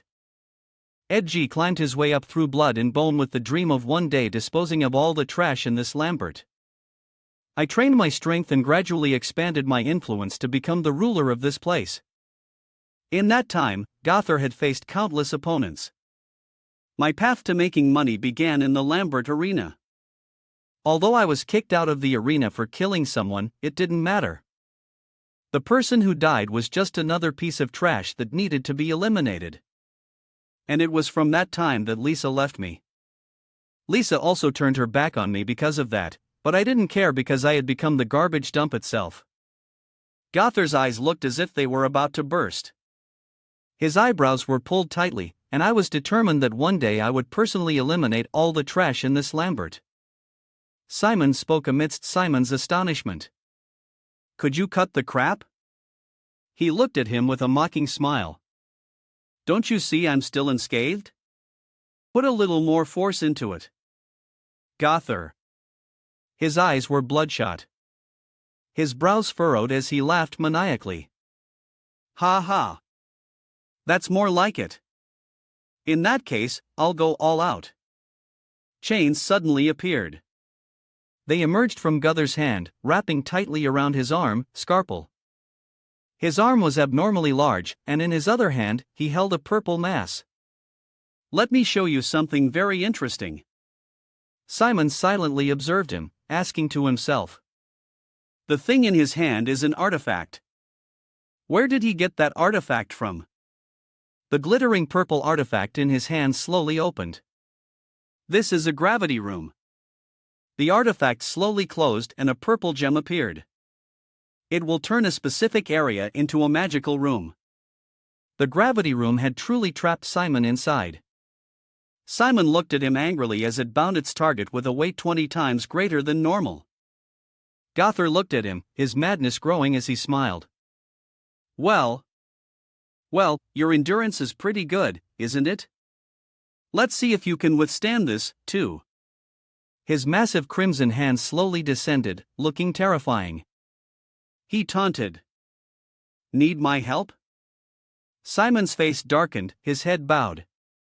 Don't need it. His eyes gradually became agitated, burning with a fire of hatred. He's not worth it. A flash of light erupted. Simon dashed towards Guther with incredible speed. He was caught off guard. He was hit by a powerful blow. He frowned in disbelief. What? What happened? He clearly couldn't move. All the magic seemed to shatter. He had nothing left to rely on. Impossible. Simon's eyes were filled with overwhelming hatred as he punched him hard. TSK. Simon became frantic, his eyes gleaming. I will crush everything with my own hands. G couldn't believe it, sweat pouring down his face. Simon landed another kick on Guther. One blow after another, a relentless barrage of light rained down. Guther was sent flying, gritting his teeth as he looked at him. Outside, a flash of light exploded. Goose's body was pierced by sharp fragments lying collapsed on the desolate ruins. With blood trickling from the corner of his lips, he still managed to say, from the beginning of this fight, I was bound to die. He looked at Simon and said, I have no regrets. Since that kid was born in Lambert, she's also become another piece of trash, hasn't she? He muttered to himself. Just like Lisa and me. That's the rule set by the one who rules the city. He struggled to speak, causing Simon to be instantly stunned. Please don't let that happen again. If it's you can quickly. Blood flowed ceaselessly. Guther had gradually fallen silent. Simon looked at the wooden box not far away. Could it be? He approached step by step. Simon slowly opened the box, his eyes widening.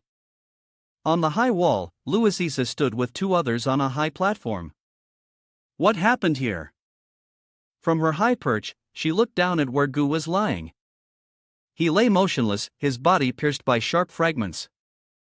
Guther, what I feared has come true. Lisa looked at the person beside her and ordered, prioritize the safety of the VIP. Find him now. Understood. A familiar voice rang out, startling them both as they turned to look over here. Lisa looked over at S, sitting on the ground. Sir Simon, she was momentarily stunned. Lisa looked at him holding the little girl in his arms. Luke, he turned and said, she's not hurt, just asleep. Lisa quickly took the little girl into her arms, looked at him, and asked, Sir Simon, are you all right? I'm fine. Take care of Luke for me. She watched in alarm as Simon left. Where are you going? He replied softly. To take out the trash? Lisa held Luke tightly in her arms and asked with a puzzled look. Take out the trash, but where? His eyes were bloodshot as he walked away. Lambert on the map. Lambert's was divided into 4 areas with Lambert KG at the center. To the west was the scrapyard. To the east was the commercial district. And to the south was the entertainment district. In this place, chaotic battles were a common occurrence. This city has no organization to ensure public order, nor is it managed by any nation. Therefore, there is a control mechanism to maintain the rules here.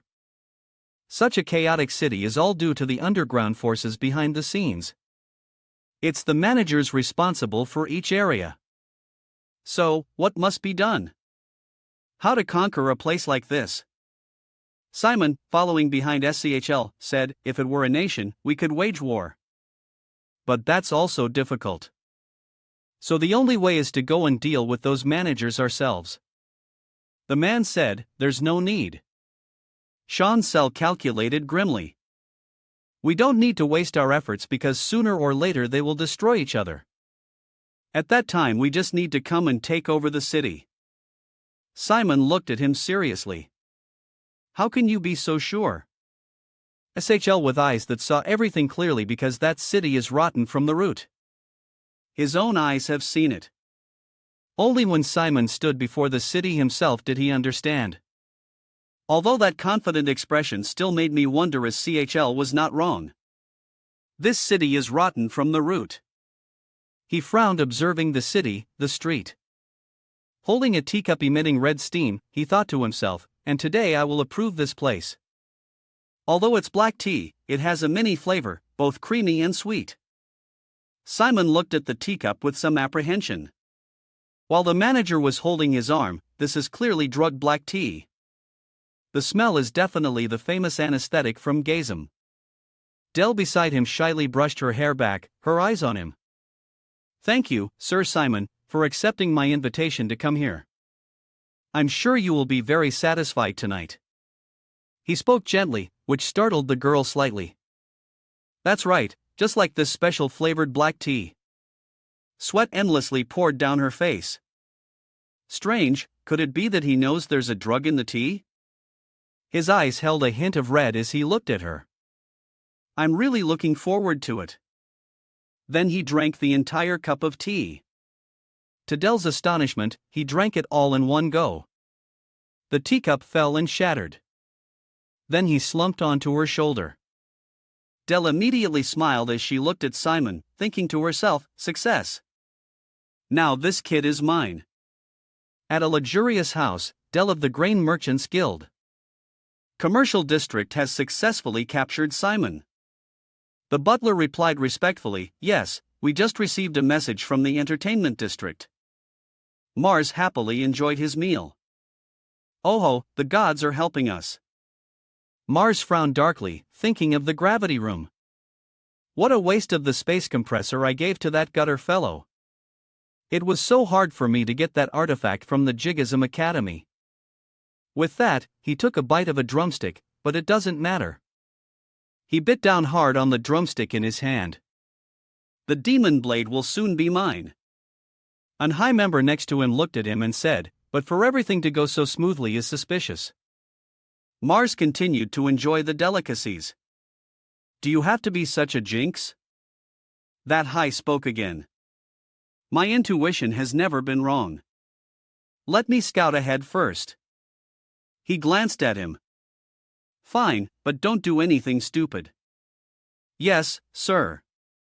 He left, leaving Mars to continue eating damn Sonias. They take my money and still cause so much trouble. He frowned, thinking to himself, could they dare to covet my demon blade? On the main road, shouts echoed everywhere, startling everyone. Moved everyone, clear the way. A carriage sped through the crowded street. Mars shouted, I'm in a hurry. He joyfully opened the door. I'm here, Dell. She looked at him. You're here early. Slow down.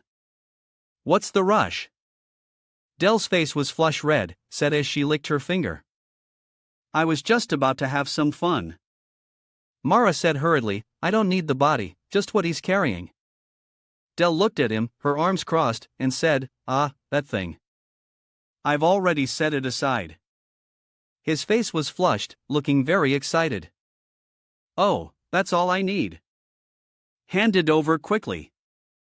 Del gently tugged on a rope. Don't be in such a hurry. You're about to be speechless. The curtain was pulled back, revealing a pair of tightly bound hands. The red curtain opened and a person stepped out from within. Mars couldn't help but be astonished, drenched in sweat. How this is? The girl in front of him pointed towards the people behind her and said, "What's wrong? Didn't you find what you were looking for?" Inside, a blue-haired man was holding a sword hilt. I never expected something so terrifying behind the curtain. Another man with blonde hair holding a flower said, "How dare you mummify people?" Mars trembled, pointing at the person who looked exactly like her. And that thing in the middle is. The girl in the red dress was tied up, her face bruised and battered. Del. He looked at the girl with a similar figure to Del and shouted, "Then who are you?" She replied, "Don't be such a loser." Then under Del's face, another face gradually appeared. "The demon blade you desire." It smiled at him as me. His eyes widened in utter shock. Then he collapsed to the ground. The demon blade has materialized. Simon, emanating a murderous aura, stood behind Mars. "You know too much now," he screamed in terror. "You damn dark assassins. Save me." Simon with a headache restrained his hands and said, "Oh my, you're being too loud." Then he delivered a blow to Mars. "Be quiet for a bit." He coughed violently as the two watched. Cough. Cough. Cough. If you want to see them that badly, let me send you on your way. Simon used his spiritual power, and streams of black and red energy appeared, creating a misty swamp-like space. Mars, in disbelief, fell to his knees on the ground. Darkness turning into mist. His vision went dark as a powerful aura surrounded him. Simon's face darkened, his eyes blazing, of killing intent as he looked at him. The one who gave the artifact to Gother and the anesthetic to Del. That was you too, wasn't it? Sorry, I will never. Hi hey. Simon looked at him with blood-red eyes, smiling as he spoke each word. I know you won't be able to do it anymore. Goodbye. The red aura slowly submerged Mars amidst his terrified screams. No, please. He gradually fell into a bottomless abyss, surrounded entirely by red. His face welled and contorted from drowning. Mars struggled to look at the dark figure in front of him. It turned out that person was his dark assassin. Mars clutched his own neck, shouting loudly, "Over here." Simon spoke up. Now only Del is left. Let me handle her. You can go ahead. He looked at the demon blade. All right, I'll leave her to you. He became slightly angry. How dare you? He stood majestically in front of Del. To lay a hand on my master. Del's eyes remained closed. The demon blade's face transformed into that of a demon, raising both hands with a terrifying smile. I know you're awake. Get ready. I'm going to chop you into exactly 1,000 pieces. Her whole body trembled, tears streaming down her face. I'm sorry. I'm truly sorry for having such intentions. A powerful blow rained down. Outside the door, Simon heard her terrified screams and thought to himself, looks like she's going to be beaten to a pulp. Simon glanced over, his brow slightly furrowed. Why is there a familiar aura all of a sudden? His eyes suddenly widened. This outside was a desolate, eroded landscape. The mist domain. A green aura appeared carrying a voice that made Simon raise his guard. Your expression is quite interesting. In the air, a voice appeared carrying a powerful aura. I am Linzer, one of the managers of Lambert Serder.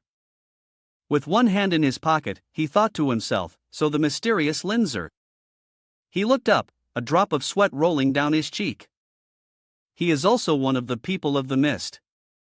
Ginger appeared and said, It seems Sika hasn't told you anything about me, has she? Otherwise, you probably wouldn't have killed the other managers so carelessly. Simon moved slightly, his arms surrounding her. Thanks for the support. Now I don't have to waste time looking for you.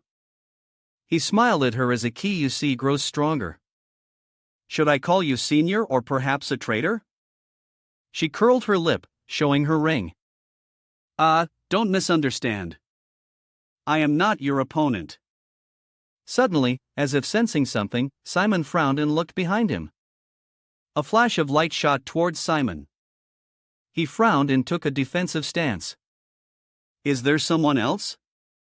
She smiled and said, let's say hello. Simon was momentarily stunned, unable to believe it. Lin standing behind instigated, you do know each other, don't you? Lisa's eyes flashed with lightning, her focus sharp. Yes, Lady Linzer. Her face was vain, her gaze unsettling. I will now eliminate Simon of Lima.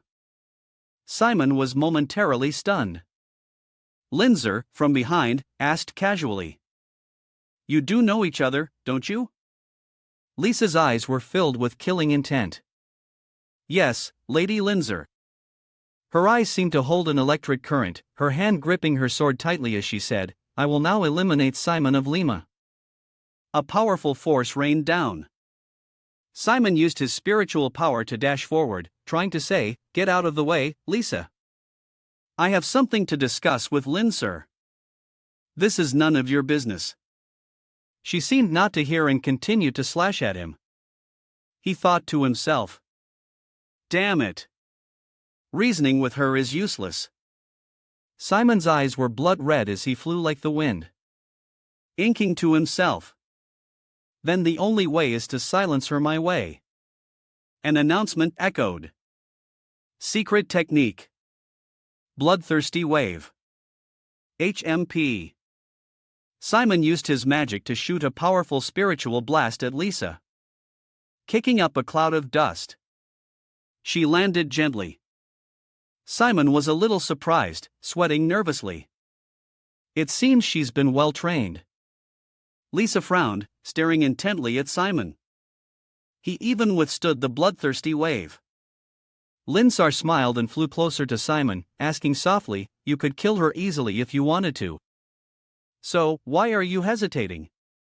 He glanced at her. How long do you plan to hide in that mist? Half of her face was shrouded in shadow as she spoke with a hint of madness. I just want to see the abilities of the child Sika trained. If he fights my child, who will win? He frowned, inking to himself. She knows the guild master. What is their relationship? She gradually faded into the mist. Now is not the time to worry about me.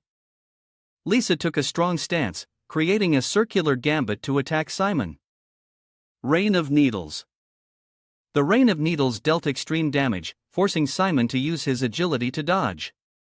Lisa gripped her knife tightly and flew down from above. The two engaged in a fierce battle. Her eyes became lifeless like a puppet being controlled. Although I've cut ties with Gothard, you will pay the price for taking away my only family. Simon. Simon's face darkened. His brow furrowed as he fought back. So you two were more than just acquaintances, huh? That look in her eyes. He looked deep into her eyes, speculating to himself. It's as if the subservient part of her cruel personality has been activated. She's using vague memories to sow killing intent. He quickly regained the upper hand, grabbing her by the neck. But closing the distance like this was a big mistake. Lisa looked at him. A few drops of sweat silently fell. Simon struck her with a knockout blow. Simon looked at her unconscious form and thought to himself, successfully silenced. Simon's face was dark as he said, now it's just you and me. Come out of the mist. She floated, hidden in the fog. Come out. You already know this mist is me. Simon spoke up. I'm very surprised that you're one of the people of the mist. But the fact that you're a degenerate thief is even more surprising. Her face immediately darkened. her expression filled with displeasure and dissatisfaction. What? Simon smiled and pointed at her. That ring from before belongs to Inba, doesn't it? That ring has an endless source of spiritual power. The diamond on it sparkles brightly. This is a legacy item from magic to divine power. This is one of the weapons that can absorb everything. He continued, exposing her layer by layer. You use it to pretend to be one of the people of the mist, right? I don't know how you got it, Simon rubbed his neck and said casually. But you're just a fake. She gradually became frantic after hearing Simon's words. How dare you? Submit to my omnipotent power as if he had grasped the situation. He thought to himself, she took the bait.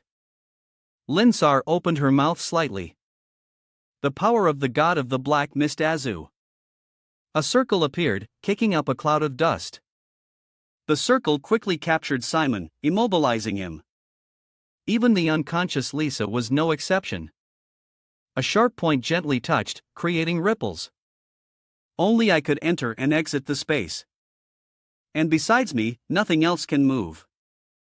Linz moved close to Simon and spoke. How does it feel to be helpless? This is true power.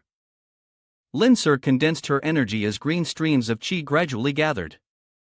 It's time to say goodbye. Goodbye, Lima. No. Poor Simon of the Mist. At that moment, a voice suddenly rang out, causing Linsar to pause. Finally found it. What is this tiny hole-filled space?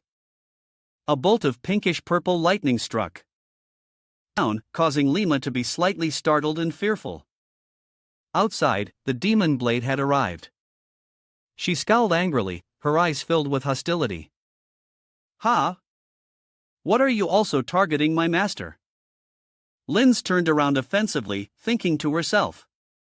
She tore through this space. Could it be she has power comparable to the god of the black mist? She couldn't help but be shocked by the situation, gripping her weapon tightly beside Zadu. There's only one other person who could do that. The demon blade with an overwhelming presence. She frowned and said, Why do you always like to covet other people's things? How many pieces do you want to be chopped into? Demon blade chasm. With that, she snapped her fingers. But first, let me tear this tiny space apart. The fragments immediately shattered amidst Chasm's laughter. Linsar's mouth fell open in astonishment. Impossible. How could it collapse so easily? Simon frowned with a hint of accusation. What took you so long? Chasm looked like she was about to explode, glaring at him irritably while thinking to herself. I just saved you and you're still being an annoying Fernando. Simon put his hands on his hips and started to complain. I was in real danger, you know. Linz looked at them angrily and shouted, Shut up! You can't possibly be the successor. Linz clenched her fist, growing more frantic. For 300 years, no one was chosen. So, how can a kid like you take on the role? Lies? Chasm tilted her head and asked, What's wrong with her? Simon calmly replied, I brought up a little something earlier. The more she spoke, the more frantic she became. You're just a brat who still smells of his mother's milk. Linz couldn't maintain her composure and flew towards Simon. Don't look down on me, you fake successor. Chasm looked at her and asked. Why so tense? Simon with a knife in his hand created a bright red streak. You won't make it as an assassin like that. The two sides began to fight evenly matched. Blade dance. Chaotic blade defense. Ugh. Linz was knocked far away. A throwing knife was hurled straight ahead. Simon's entire body shimmered with a red light, his hand gripping the throwing knife tightly. Ferocity suppressed in the depths of his eyes. Do you believe me now? If not, let me show you the true power of a god. Linz, battered and bruised, sat on the ground struggling. She bowed her head slightly dazed. The power of the god of the black mist. A large red mass began to form. Indomitable. Simon's eyes were bloodshot as he said, "Try blocking this with that ring you're so proud of." Her face immediately darkened. A surge of power was released, sending rocks flying everywhere. Linsar's eyes took it all in, causing her to feel a bit of fear. At the Black Mist Sanctuary, a voice echoed, "Are you really leaving?" Lin said decisively, "I've already said it. I'm tired of hiding just to wait for the successor." Sika looked at her without saying much. Understood. What a pity. Linz turned back, smiling at her friend. "Will you come to kill me?" Sika looked at her with no expression. "No, there are plenty of other bad guys out there." "Why would I do that?" "Don't worry." Then her expression darkened as she issued a warning. "But if I find you have fallen astray, I will have to purify you." Ginger's face immediately darkened upon hearing Sika's words. "At that time, I will take back the weapon you stole. No one knows about it now, so don't worry." Sika looked at her and urged, "So stay strong." Linsar bit her lip tightly. That's how I parted ways with Sika. Like that, Linzer was determined to leave. After leaving the organization that only knew how to hide and wait for a successor, despite having power, I decided to build an organization where the stronger recognized. I don't want to keep hiding and waiting for a successor anymore. Her arm trembled as she clutched the corner of her clothes. I thought I was so close to achieving it. She was momentarily stunned, suddenly bewildered by everything. How did it come to this? Simon looked at her helpless and defeated state. He asked, "Any last words?" She lowered her face. "Please tell Sika." Simon lowered his gaze slightly, waiting in silence. Tears streamed down Linsar's face, her eyes gradually losing consciousness. "I was wrong. It hurts. Please end it." As Simon raised his hand, channeling a surge of power, no one can predict their own fall from grace. With blood-red eyes, he thought to himself. Not even me. Before him was the scene of two spaces intersecting. Simon looked at the building in front of him. The domain connects directly to the hotel. That saves me some trouble. Suddenly, a voice rang out. "Why did you spare my life?" Lisa, in tattered clothes, looked at him and asked, "I tried to kill you, and I also know you're one of the mist." She held one of her arms, looking visibly haggard. "There's no reason for you to spare my life." Simon looked up at her. "So, are you going to tell anyone else?" "No, sir." "That's enough then," Lisa asked with a slight tremor in her voice. "So, what should I do now?" At that moment, a voice called out, "Manager." A group of people rushed in from the door. Luke, the little girl, saw Lisa and ran over worriedly. "Sis, are you okay? Are you hurt anywhere?" The little girl's eyes were brimming with tears, her hands clenched tightly. "I was so worried about you. You just suddenly disappeared." Lisa looked at the little girl and said, "It's good that you're okay. Are you hurt anywhere?" Luke threw herself into Lisa's arms, hugging her tightly. "I don't know anything. Don't you dare leave my sight again, Luke." The little girl sobbed and said, "Because you're a good person, the one who treats me best. Don't leave me again, okay?" Lisa gently comforted the little girl. "I was only gone for a little while. Why are you making such a fuss?" Simon spoke up. "It seems you have something to do now." He looked over at her and said, "The manager is against you. Take her place for now. Don't let Luke grow up to be like you or Gothard." She replied softly, "Yes, I will." With that, he sat down and patted the little girl's head, instructing, "Luke, listen to the manager." "Okay." Luke looked at him and asked, "Have to leave?" Simon smiled and replied, "Yes, I'm going to check out now. Live well." Everyone watched him go. Lisa called after him. Will you come back? He waved his hand and said, maybe. Lisa's face turned slightly red. You have to come back. Okay. He smiled and replied, all right. All right. I know. Simon recalled the scene of the castle back then and thought to himself, next time. I hope I don't have to witness that scene. A knife surrounded by a warm mora lay in her hand. She spoke. So you finally purified Linzer. Ha! She sat casually on a tall stone pillar.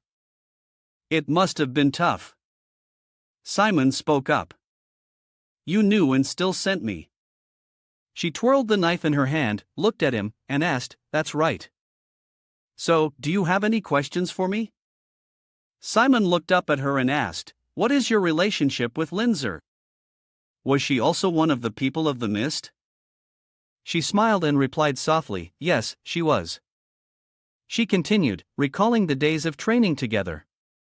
She was a fellow disciple who trained with me, and the scene of the day she left was also gradually replying. But she went against the will of the mist and left with the legacy ring meant only for the guildmaster. Simon held up the shining ring in his hand and asked, the Zalbatzi ring? She landed from above. Yes, that was originally my weapon. With her hands on her hips, she looked at Simon, but you can keep it. He was a bit surprised. What? This is the legacy item for the guildmaster.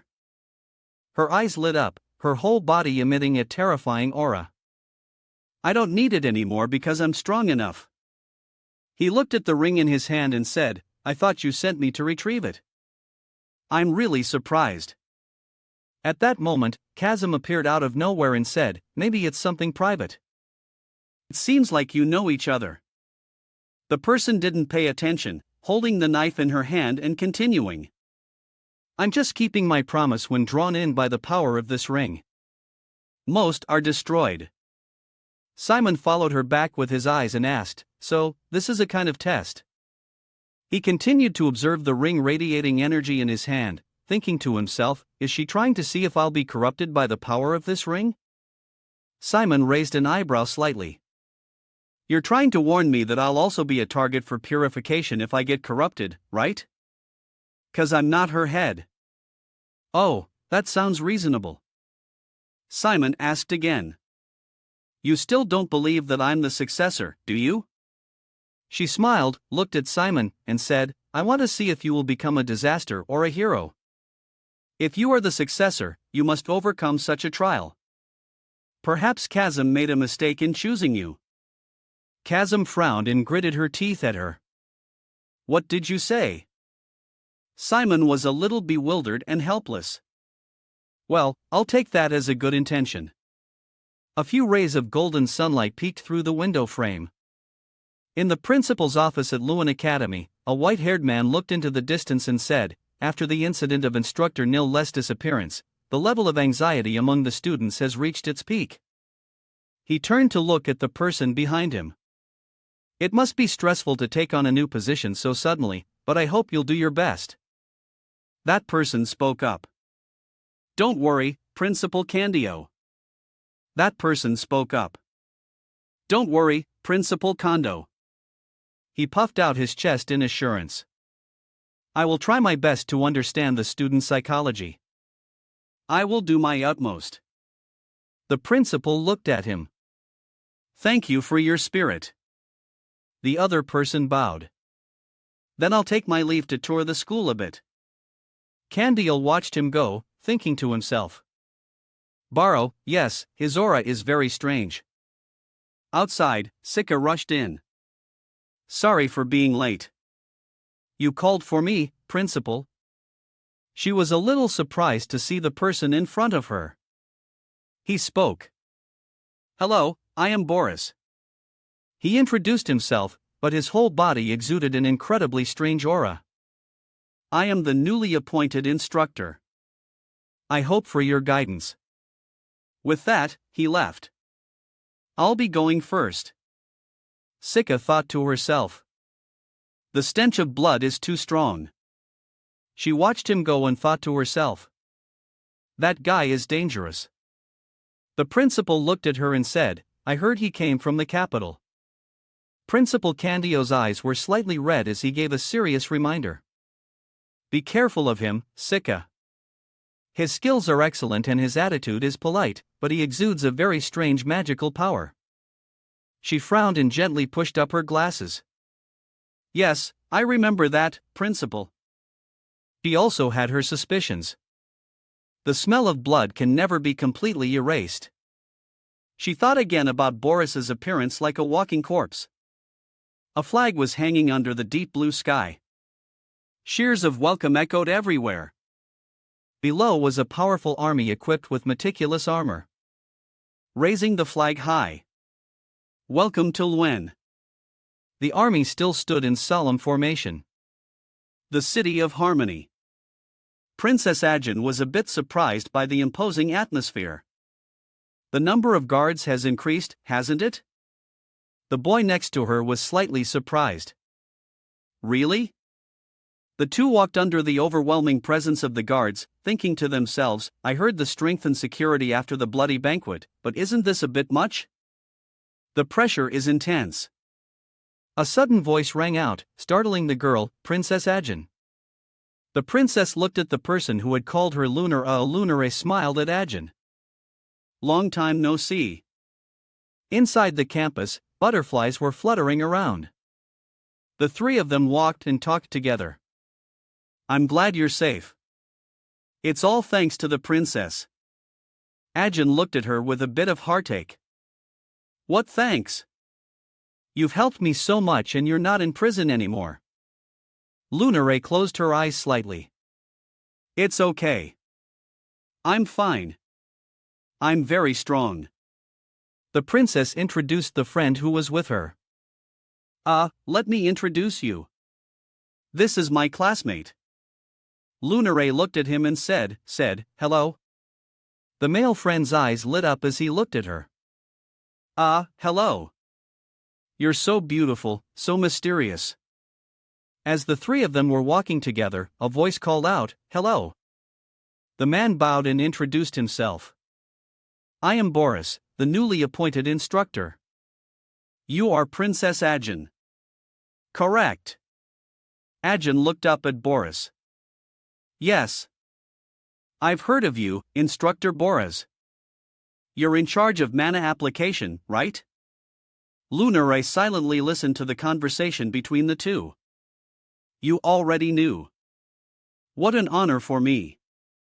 May I have a moment of your time, Princess? Ajin asked back right now. Bauer smiled and replied, yes, it's nothing serious. Boris's entire body was gradually covered in a layer of black G.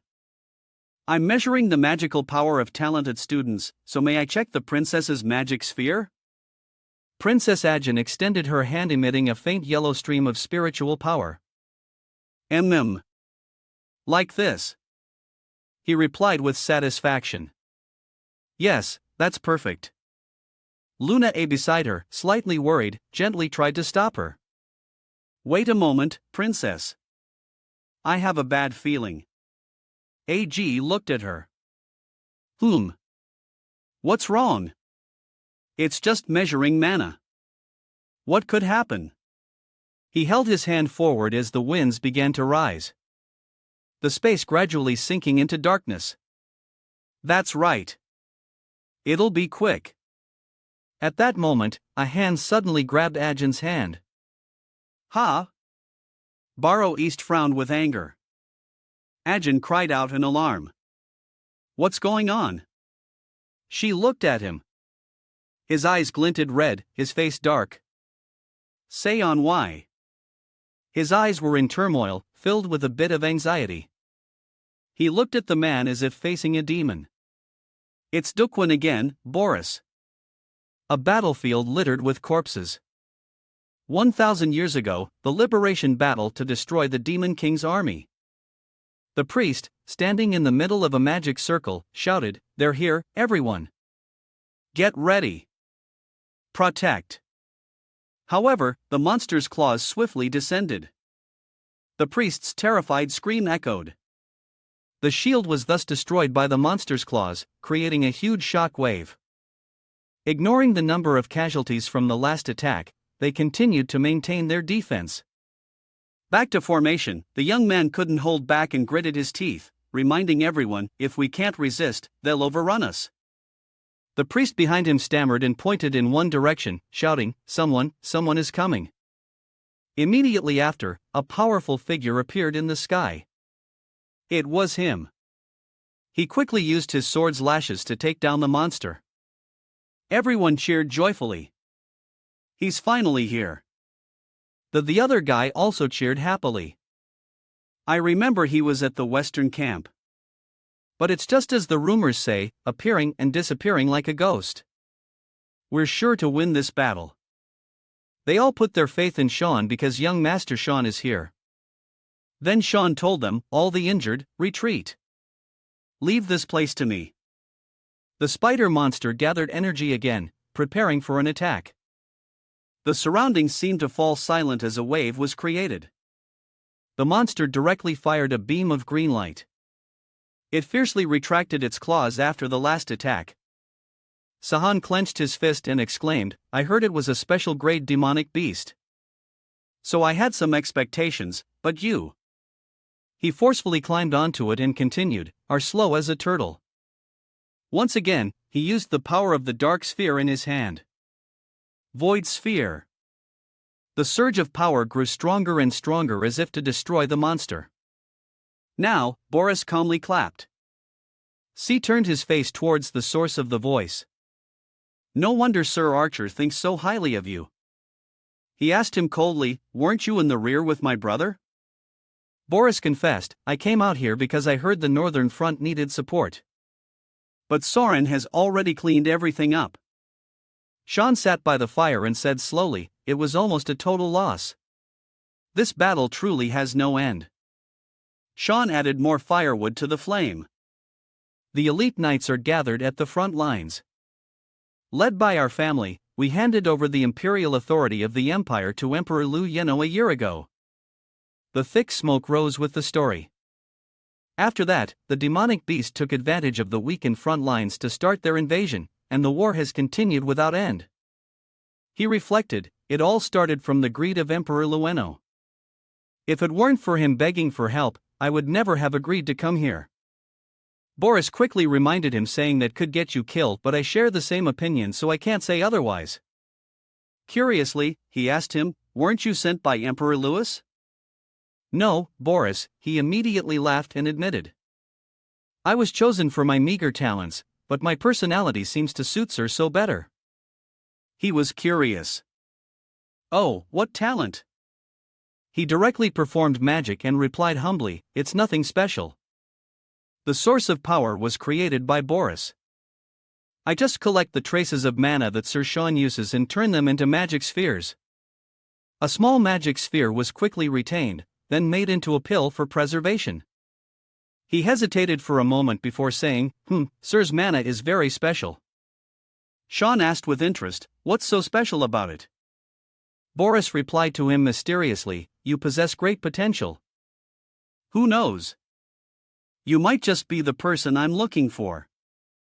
Sean narrowed his eyes slightly, calculating in his mind. Thinking back, perhaps that's when the hunt for me began. Sean held Lauren's hand tightly, which surprised her. Sean, he told himself, this time, I must not make the same mistake. Looking at Boris in front of him, he made up his mind. I absolutely must not let him take my mom. On Boris's side, he was also narrowing his eyes, evaluating him. He wondered to himself, is this kid Sean on vest? The student beside him quickly reminded Sean, were you just disrespectful to the princess? Boris replied awkwardly. Oh, hello. It seems there's some misunderstanding here. I was just investigating the student's abilities as an instructor.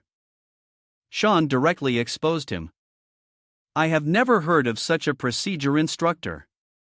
He thought to himself, Boris, he has been appointed as an instructor at the academy. Now he has been appointed as an instructor at the academy. He then awkwardly explained, if you feel so uncomfortable, you don't have to force yourself. I'm truly sorry for being rude.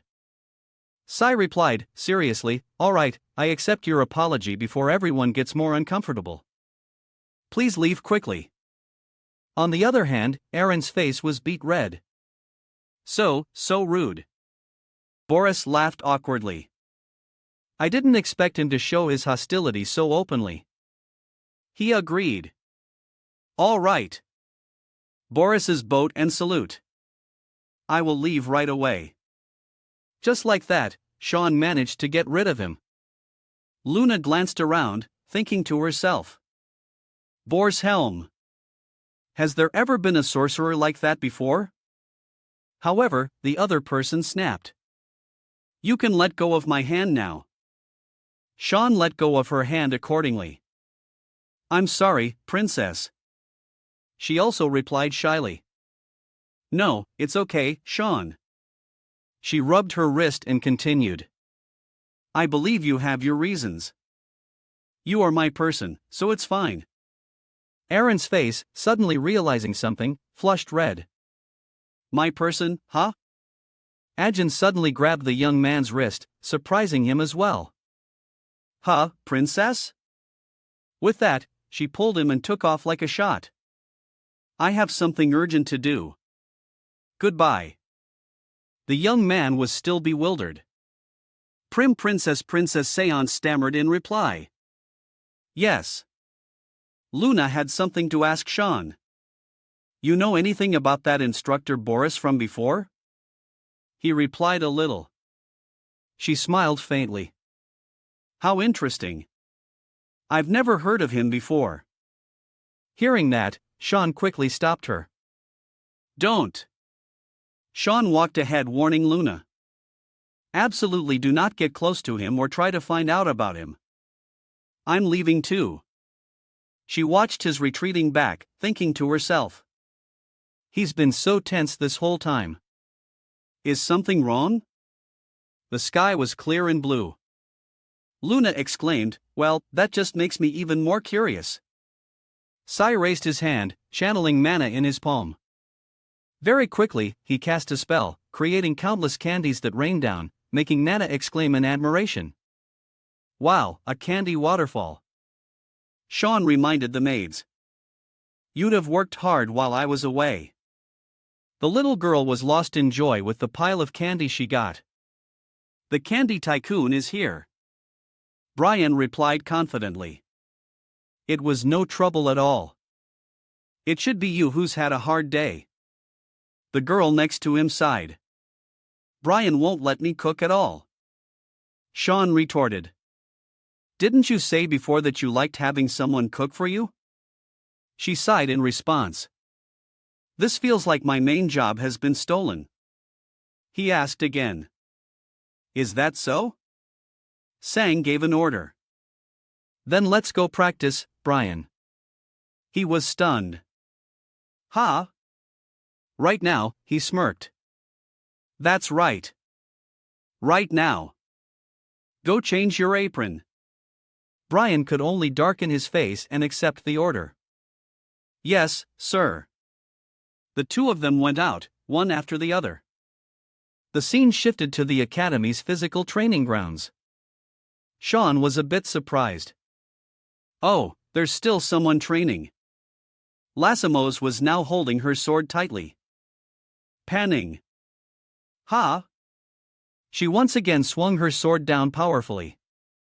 Seeing this, Brienne couldn't help but click his tongue in admiration.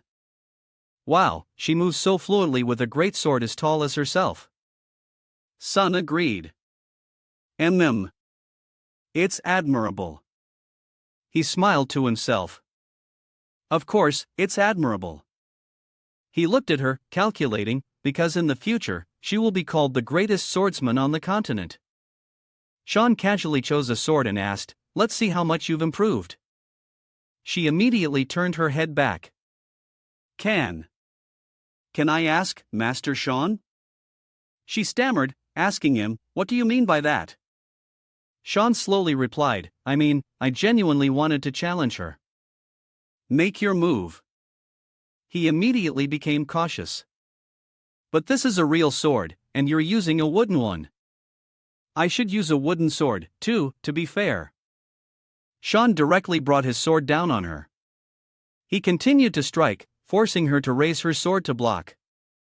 Sean praised Lassimo's good reflexes. Decimus was stunned. Is this really a wooden sword? Why is it so heavy? The two sides continued to fight fiercely. Lassima shouted. Then I won't hold back anymore. Simus was stunned. Is this really a wooden sword? Why is it so heavy? The two sides continued to fight fiercely. Lassima shouted. Then I won't hold back anymore. The two continued to fight with great seriousness. Sean praised that was a good move. He continued to smile and encourage her just a little more. Sean provoked Lassimo's. Is that all you've got? Attack me like you want to kill me.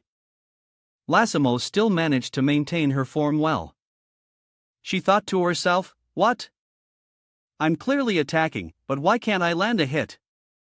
She lunged forward, telling herself, no way. I must land a hit. However, her efforts were quickly defeated by Sean. All right, that's enough. The sword in her hand was quickly knocked away. Sean pointed the wooden sword at Lassima and reminded her, letting your emotions take over will reveal many openings in your attacks. Pay attention to that. Hearing that, she rolled her eyes and admitted, I'm no match for you at all. You're really strong. Sean then said something that made her blush. You have talent. Don't be so self-conscious. Being able to wield a sword that even an adult would find difficult to swing is no small feat. Lassimo's was endlessly shy with his next words. If you keep this up, I'm sure no one will be able to surpass your swordsmanship in the future. She stammered. What? First you hurt me, then you console me. That's not right at all. Sean thought to himself. You don't know it now. He raised his hand and continued. Dude, since you've come this far, I don't need to step in anymore. He turned his head and said to the boy beside him, from now on, you'll train with her, Brian. He stammered, honey. He rolled his eyes and replied, yes, you. Sean also instructed her, I'm counting on you, Liuz. She nodded, yes. Then I will also switch to a regular wooden sword. Brian asked curiously, where are you going, young master? He replied slowly, I have some business to take care of. Brian scratched his head shyly. Then I'll be in your hair. Lacey Musk also agreed. Yes, her eyes and the fire within them were especially enthusiastic. I look forward to your guidance, Brian Kendrick. Seeing this, Brian couldn't help but freeze. So scary. As he walked, this familiar feeling had been present for a while now. Sean looked at Luna's figure in the distance, thinking to himself. What is she doing at this hour? He wondered. Luna Rain River. Sean glanced in the direction she was looking. That place as Luna suddenly spoke up. Instructor Boris's research lab. He walked over step by step asking curiously. Are you planning to go in there? Luna was skeptical. That place HMM. She chuckled and asked him back. How did you know? I've just been standing here watching. Tyan narrowed his eyes. You're really going in? What for? Luna answered frankly. Because I'm curious, she said bluntly. I've never heard the name Boris Helm before. It's not mentioned in the Garham Association either. A level 9 midge with no records whatsoever. She concluded. It's a strange. Sean chuckled to himself. She's getting herself into trouble again. Luna suggested. So, are you going to help me? He asked curiously. Why should I do that? Her eyes glanced at him. Because I have a feeling you know that person and you seem to hate him a lot. Dan sighed. Now this is a problem for both of us. Looking up at him, he guessed. He finally left the research lab. Looking at a distant door, he speculated. I can't sense any trace of him anymore. Sean gently pulled Luna to one side and instructed, I'll go first. Stay close. She agreed. Okay. He activated his skill on the door. Minor impact in the book that opened behind the door. Looking at the books, the shelves. Luna had to exclaim, there are so many books here.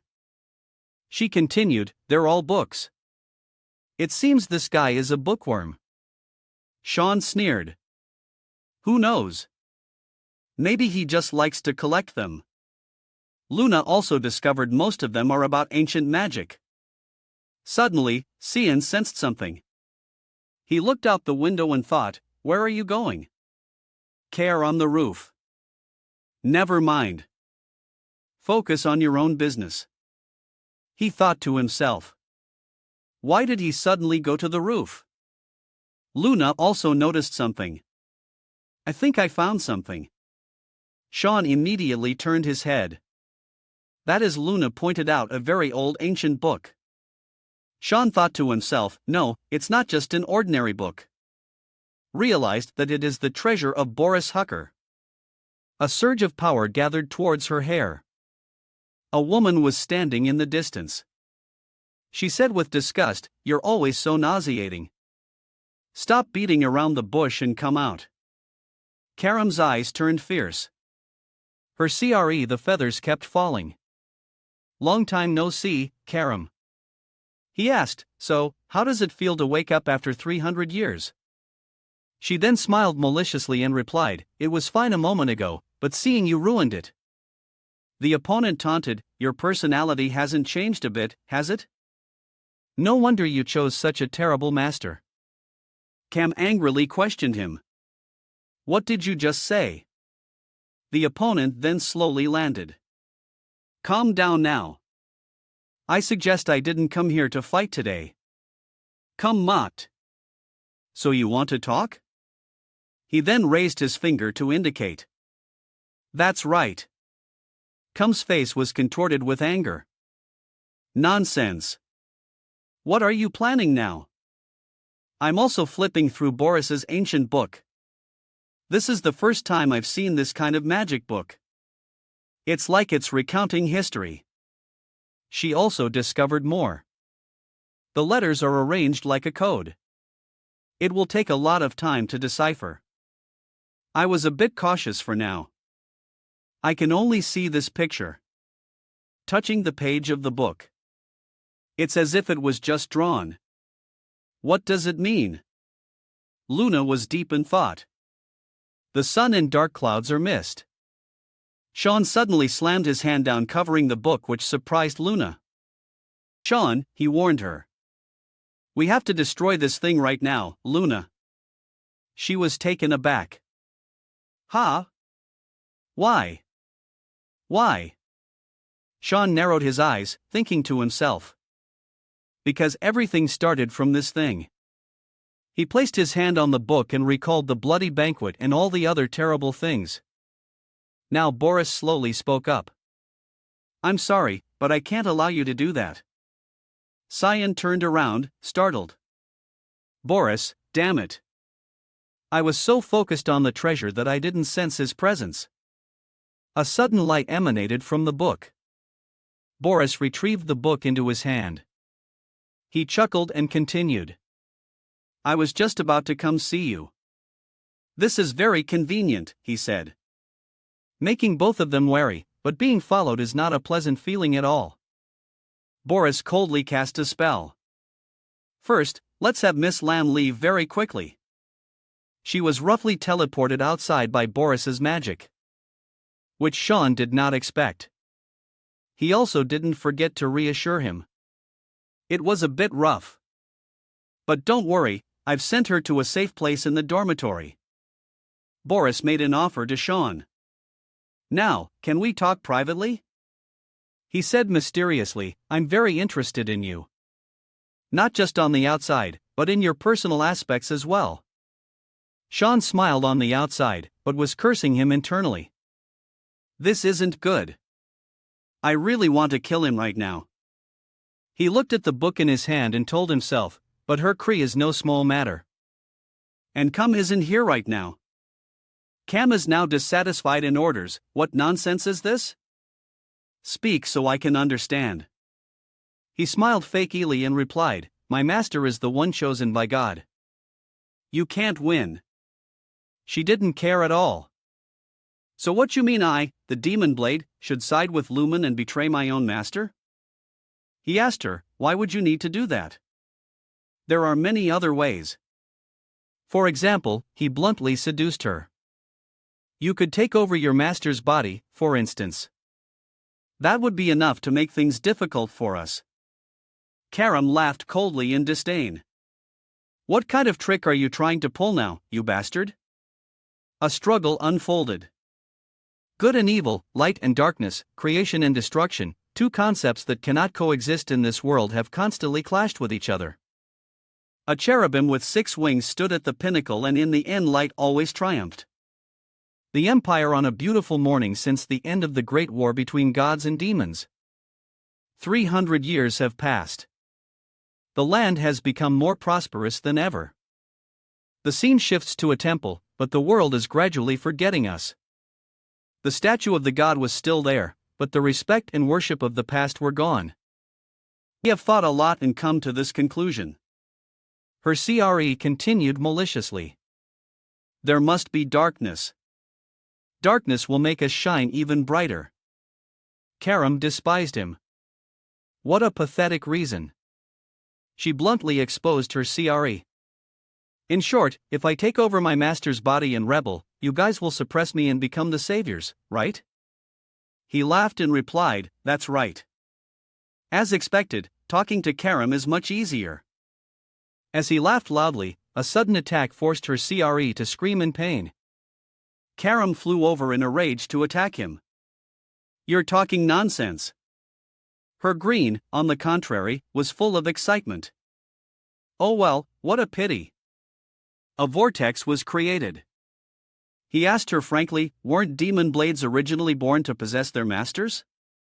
Have you to change your minds? Karam gritted her teeth bitterly. You're the ones who define us as evil. Solve your own problem. Don't try to push them onto others. Her crease sneered and said sarcastically, I didn't expect you to think that way. Wouldn't it be better if you were as easy to talk to as Arrow? Karam's eyes grew cold at his words. But it was nice to see you today, Karam. She watched the vortex disappear along with his feathers. Karam said angrily, what on earth have you done, you foolish old god Arrow? Boris introduced, this is premium black tea from the Spania Mountains. I wonder if it suits your taste. Sean didn't want to beat around the bush and said directly to him, what do you want from me? He laughed and replied, an instructor being interested in a talented individual. Isn't that a matter of course? Sean asked Boris back, but I don't often attend class. Boris calmly asked him, then why don't you come to class? He didn't mind answering him. Because there's nothing to learn. Boris's eyes narrowed. Does the prince know about this? Sean rolled his eyes in contempt. Get to the point. Boris also didn't beat around the bush and said, then I'll ask you directly. Have we met before? Sean frowned and asked him, why do you think so? Boris talked about the previous incident. I sensed hostility from you. He remembered Sean's appearance, especially the look in your eyes when you looked at me. There was even killing intent. Boris maintained a smile on his face throughout. I've only just met young master for the first time, but I'm not sure if you know me. He also didn't back down and retorted, I should be the one who finds it strange, shouldn't I? A mage possessing level 8 mana should have been famous everywhere. Boris's eyes became dangerous. I prefer to be quiet, she said, and Cyan met his eyes and continued asking, where are you from? Boris vaguely replied. It's a very remote place. Even if I told you, you wouldn't know. The two face each other, but Sean realized he's lying. He rested his chin on his hand, thinking to himself. He definitely doesn't want to reveal that secret to anyone. He hid it until the very end in his past life, too. He asked Boris again, "Don't you have anything else to ask me?" This time, he gracefully declined. It's late. We can slowly get to know each other later. Night fell, an incredibly cold young man. Boris looked at the book in his hand and exclaimed, "No wonder Archer feels so threatened." He could very well be the aide who was once by Princess Erin's side. Boris placed his hand on the book. Life is truly ironic. The younger brother of the savior blessed by the god Luminal has become the master of the demon path. Her Kree suddenly appeared. He laughed and replied, "Isn't that fate, Boris?" Chris acknowledged. "Fate, an interesting way to put it, Sir Herkree." He continued, "The demon Karam is perhaps the darkness we are looking for." Boris touched the ancient book and continued his analysis. If your prediction is correct, he will surely help Sir Archer shine even brighter, just like the darkness that obscures the sun in the prophecy. Boris also revealed his evil expression. The return of the savior will begin soon. Karam stepped out of the magic space. HMP. She was now at the dark shrine. A voice rang out. "It's not often I see you come here on your own." Aru sat on the dark throne and asked her, "What's the matter, Karam?" She tried to find out. He didn't waste words and got straight to the point. "You don't know yet, you ask." "I just met Hucker on my way here." "Hucker," she exclaimed. "It's not that far from here, is it?" Or was skeptical. "Did he do something to you?" Seeing this reaction, Karam suddenly understood. "So, you already knew. What were you thinking? Letting them get away with it? Have you forgotten how they dragged you down?" Oro suddenly teleported behind Karen to teach her a lesson. "After all, we can't sink any lower. There's nothing to be afraid of." She turned around in anger and shouted, "That's easy for you to say, but they're planning to use me and Sean or asked her back." "Isn't that what you wished for?" Karam asked skeptically. "What wish?" He replied, "To protect Sean." Ru drew a spiritual talisman and continued, "I will grant your wish." Immediately after the old man gave an order, "Take this command, all of the people of the mist will support you," and Seon Karam took it, "So in the end you won't intervene directly. What really happened between you and Lyndall?" He only replied calmly, "You just need to know that everything is for the sake of you two." Karam spat, "HMP, that doesn't excuse you." She grumpily walked towards the space portal and continued, "Just keep hiding in your shell here. You cowardly clown, or watch her go heartbroken, saying that makes me sad." Over here at the divine wall, the holy maiden is bestowing a title upon Alice. "In the name of the supreme god of light, Luminal, I bestow upon you a worthy vessel of salvation, a sacred blessing." The space was solemn, the voice echoing, "I ask you, you truly wish to become?" The holy woman bowed her head respectfully. "The one ray of light that will save this dark and perilous world." The holy woman raised her voice. "Can you live on the front lines and die there?" Alice then solemnly declared, "O God, I, Alice Wart, swear to follow the will of the God of light, Lendl." Her eyes were full of determination, but her heart hesitated. "Is this the right path?" The divine soldiers all bowed respectfully. "Recently, the Empire has recruited outstanding talents into the Knights of Light and sent them to the front lines." Alice reflected, "Therefore, in the face of disasters like the Bloody Banquet, the royal army could only stand by helplessly." Alice looked up at the statue of the god Lyndall before her. "Although joining the Knights of Light has been my long-held dream, what I must protect is on the front lines." Or perhaps, a familiar voice echoed in Alice's ear. "Congratulations, Lady Alice." She happily realized it was Cecilia. She also warmly praised Alice. "You finally achieved your dream." Suddenly, Alice became flustered. "From now on, I should address you as Knight Cecilia." I'm still just a low-ranking knight, Cecilia laughed. When it's just the two of us, let's just be as we were before. Alice bowed low again and replied apologetically. But I can't be disrespectful to my senior. Cecilia became even more flustered at this. Lady, the water tower was still flowing. So that's what you were worried about. Cecilia very seriously encouraged Alice. The path Alice has chosen is not wrong at all. I'm sure of it. I've been watching you for so long.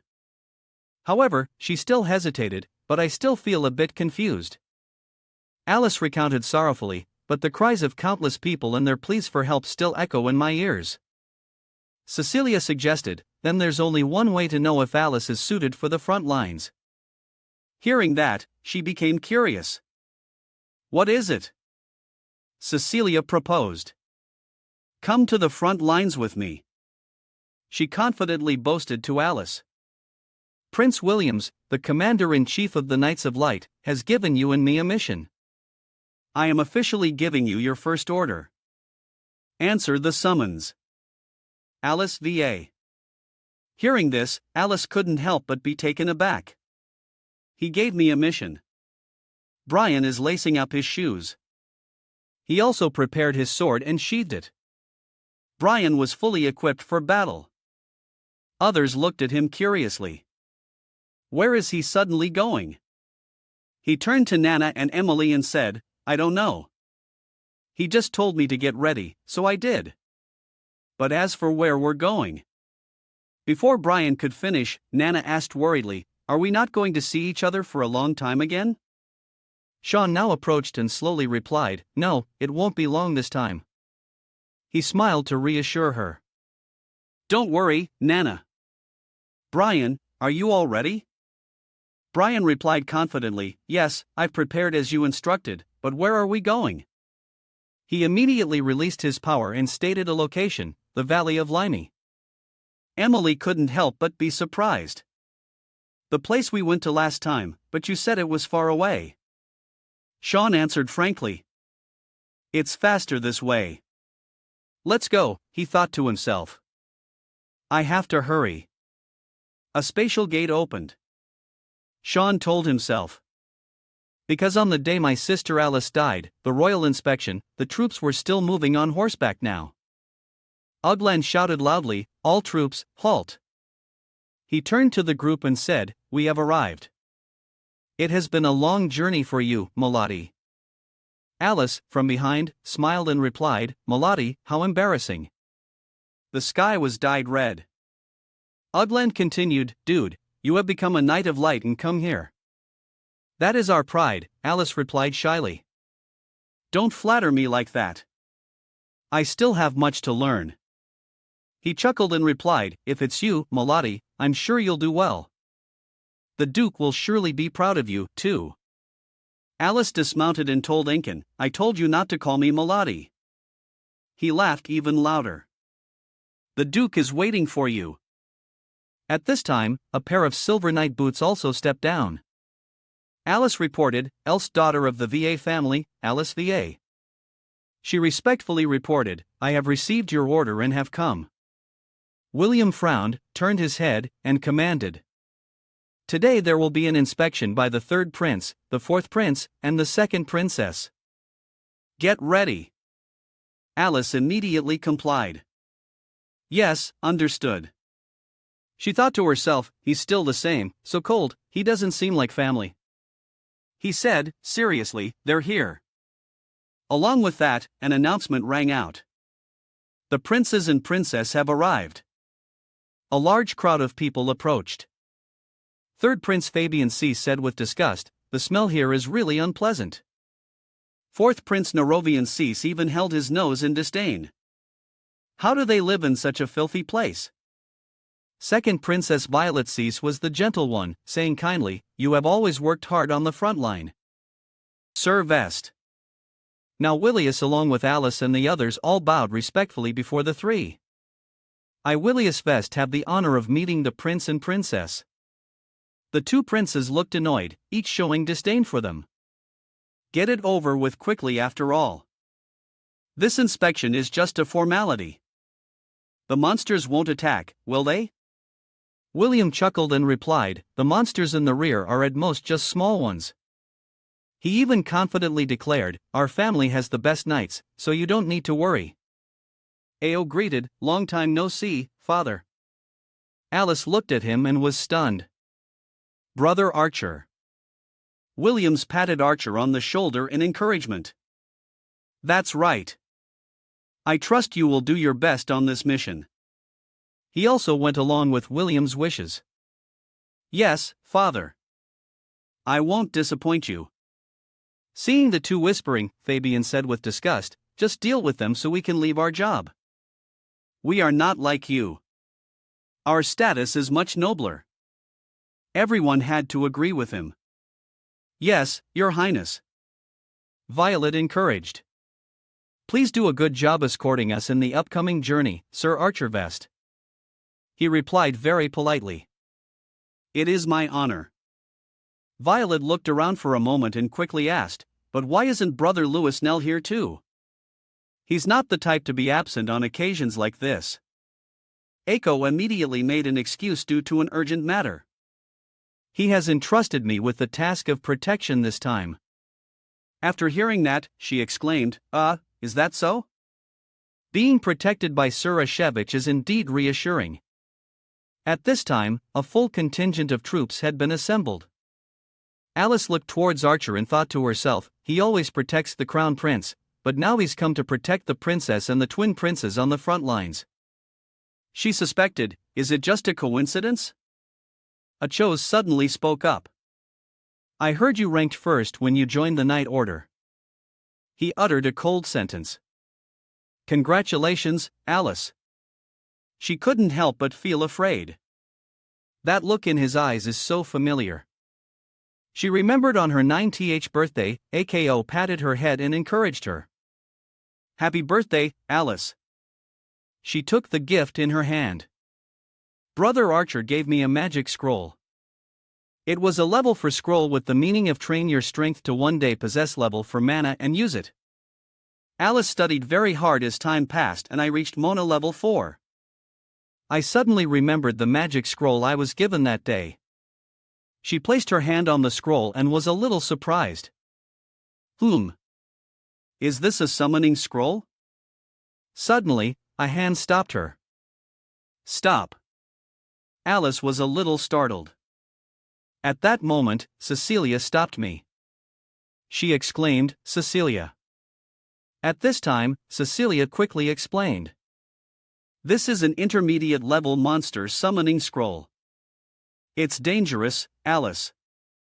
She broke out in a cold sweat.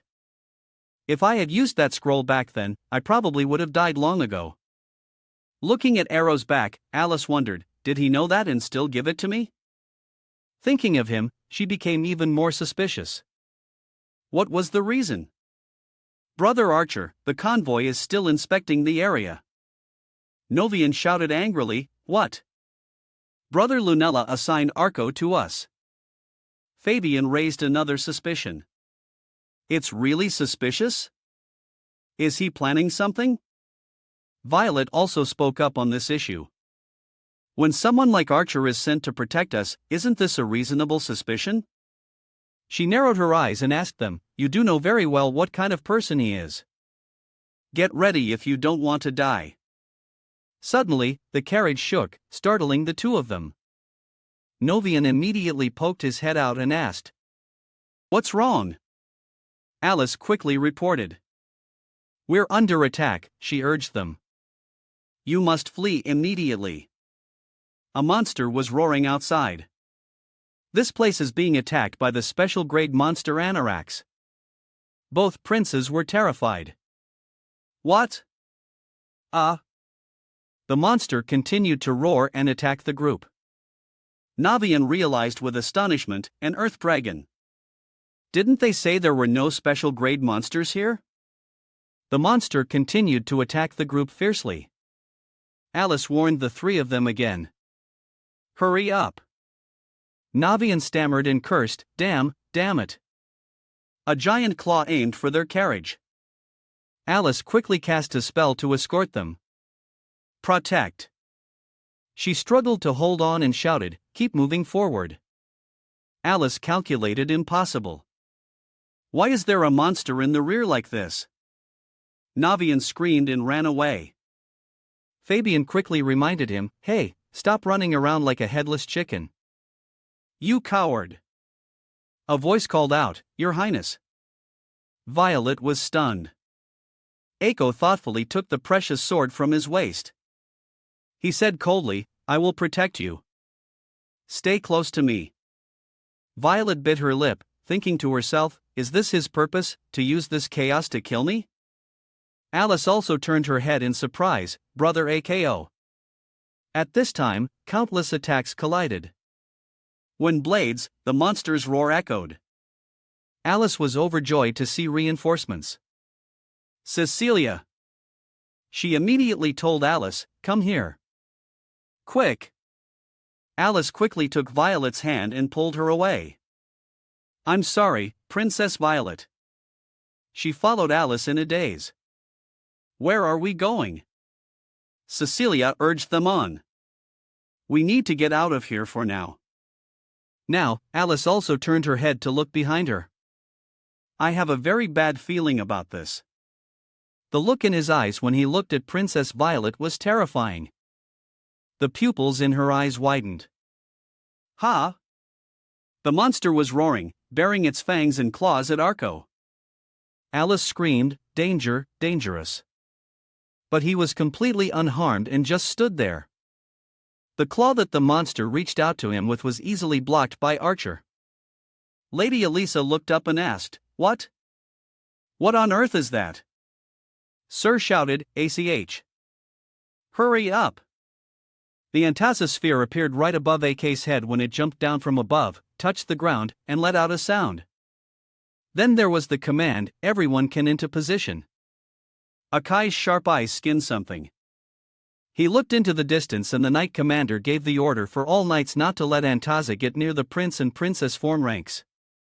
The monster opened its mouth wide, revealing its sharp iron teeth, looking terrifying. When it opened its mouth, a glowing purple gem flew out. Akai frowned, annoyed. This is so troublesome. The small gem gradually turned into a large sphere and flew straight towards the knights. Suddenly, the knight shouted when he saw something fall back. Akai raised his holy sword high and it began to unleash its power. He swung his holy sword and slashed forcefully at the monster's large sphere. Akai shattered the sphere. The knights exclaimed in joy and admiration for him. Wow! Sir Kai blocked it. Quick, support him. Princess Violet stood from a distance, watching the direction where everyone was fighting. She looked back as she fled with Lady Elisa. Suddenly, something made Princess Violet stop. Princess Violet collapsed to the ground, letting out a cry. Lady Elisa shouted as if she didn't understand what was happening, Princess? The princess said, no. Lady Elisa, seeing this, asked Violet, what's wrong? Are you feeling unwell somewhere? Princess Violet showed a terrifying smile and her red eyes said, I won't be defeated so easily. Lady Elisa stared blankly, not understanding what was happening. Before Lady Elisa could understand what was happening, Celia had already stabbed her in the back with a blade, causing her to stand still. Lady Elisa stammered her name as blood spurted from her mouth. Celia. Celia with a cold expression. Why? She pulled the sword out of Lady Elisa's body, causing the lady to fall to the ground with a grunt. Celia asked, You're a Kibet sister? The princess continued, Alicette, right? The princess bent down and continued. The moment I saw my brother Lunala secretly retreat this time, I knew something was fishy. Without waiting for the lady to answer, Celia continued, You must be taking advantage of the chaos to eliminate us and then blame someone else, right? Celia continued. This is just self-defense. Lady Elisa replied in pain. You misunderstand. I want to support the princess before she could finish. Shut your mouth. the princess said with a terrifying smile. Do you think I don't know the ambitions of the February family in Lowell? I won't be taken down so foolishly. The lady winced in pain, wanting to defend herself. The princess held a decree in her hand. Then speak in the short time you have left. Then the princess threw the decree to Lady Elisa, saying, Who knows? The princess's red eyes were terrifying. Maybe lumens will save you. Ha ha. Then the two of them disappeared, leaving the lady lying in pain with her wound. The lady in pain thought, Celia, this can't be happening. The lady placed her hand on the wound to stop the bleeding. She must have been controlled by magic, or there must be some unavoidable reason. Lady Elisa shed tears in despair. She couldn't have just abandoned me like that. Then she suddenly saw something approaching her. Reedy monsters walking onto legs, their tongues lolling out and baring their sharp iron teeth. We're approaching the lady. She gripped her sword and looked down at the ground. Get a grip. The lady slowly struggled to her feet as the monsters got closer and closer to her. I can't die here. I have to survive. Lady Elisa struggled to stand and continued to fight in pain to stay alive. I must survive to find out why she betrayed me. The lady used the last of her weak strength to channel her internal energy and use her magic. Oh, Mother! Of all things, source of life. The monsters started to charge straight at Lady Elisa, tremble before my fingertips. She used the giant spear to fight the monsters. The princess and Celie had teleported to Violet's safe haven. The princess crossed her arms and let out a sigh of relief. Phew, I can finally breathe. Perhaps the princess wants to rest. The princess laid down on the bed and said, The air there was disgusting, wasn't it? Cecilia replied, Yes, it was, Your Highness. Casa's face showed that she was thinking about something. She remembered the time before when she went out for ice cream and had a cheerful chat with Elisa. Cecilia was sad. She felt guilty about Elisa. The princess asked her why she spared her life. Cecilia, not understanding, asked the princess again, What was that? The princess sat comfortably on the bed with her hand on her chin. You could have ended her life instantly and I did order you to kill her, Cecilia replied coldly. She's going to die anyway. Back to the battle between Lady Elisa and those monsters. Those monsters will take care of it for us. There was one monster left. The lady gently extended her hand. The monster let out a scream and then collapsed to the ground. She had defeated the terrifying monsters and was exhausted from losing too much blood. Elisa slumped down. It's over. I have to go back. She was sad and didn't know how to report back. How do I report to the Night Order? That Princess Violet tried to kill me. Who would believe me? Then she stood up and ran out of this gloomy place. First, I have to get out of here. Then I'll figure things out. Lady Elisa stopped. She realized something was about to happen to her. A giant monster. It was the Heil monster salamander. Elisa panicked. I have to think of something. I have to survive. The Heil monsters emerged from the ground, their mouths spewing fire. Elisa was tiny compared to those monsters. She looked so pitiful. I have to think. I have to think. But it opened its mouth full of fire, revealing its sharp teeth. Little Elisa stood still. Lady Elisa cried. I can't think of anything else. The monster roared, terrifying the lady. Blade dance. Chaotic blade storm. Amidst the monster's loud roar, a young man brought a blade to rescue Lady Elizur. She looked up at the young man flying high above. Who is that? The monster was right next to Elisa, its mouth open, about to swallow her whole. Suddenly, the young man put his arm around her shoulder. Sorry. Lady Elisa didn't understand what was happening. The young man held her tightly and flew to another spot. The monster had missed its delicious prey. Eliza, his feet were nimble, moving continuously to dodge the fireballs the monster was spitting. He shouted, "Ah, hot, hot, so hot." The lady was held securely in Jan's arms. She thought, given so, does that mean the person with him it can't be? The towering monster snarled, breathing fire everywhere. It spewed fire towards where he and Lady Elisa were hiding. Fortunately, they found a place to avoid the flame. "Please hold on for a moment, my lady." The fire was getting closer to them, and they were about to be found. "It looks like they're about to come." Suddenly, a sword emerged from the ground. He shouted, Kaisum." The monsters saw something glowing in the distance. A person emerged from the ground with a blade and asked, "Are you all having a collective case of esophagitis or something?" Kai's appeared, holding something in her hands, vomiting everywhere. John shouted with excitement. Kai's number one. Kaisum shouted, "Hurry up, say." The lady with tears in her eyes sat and watched. Next, Cyan uses void sphere. The monsters looked at him and roared loudly. Sean continued to use his splitting technique. One sphere turned into two spheres and shot straight at the raging monster. Then he continued with the second monster. Then Sean split it into multiple spheres, which flew straight at the monsters. The monsters were defeated. The monsters were dead, but the flames remained. The fire has died down. John helps the lady leave this place. What? Sean stood amidst a sea of fire and the scattered corpses of monsters. I suspected it. The lady approached, her trembling hand reaching for Sean's mask, but I never expected the person behind this mask. The mask on Sean's face fell to the ground. Sean looked on with tears in his eyes, speechless. Sehan smiled brightly. It's he said, I'm glad I wasn't too late. John used his magic to heal the lady's wounds.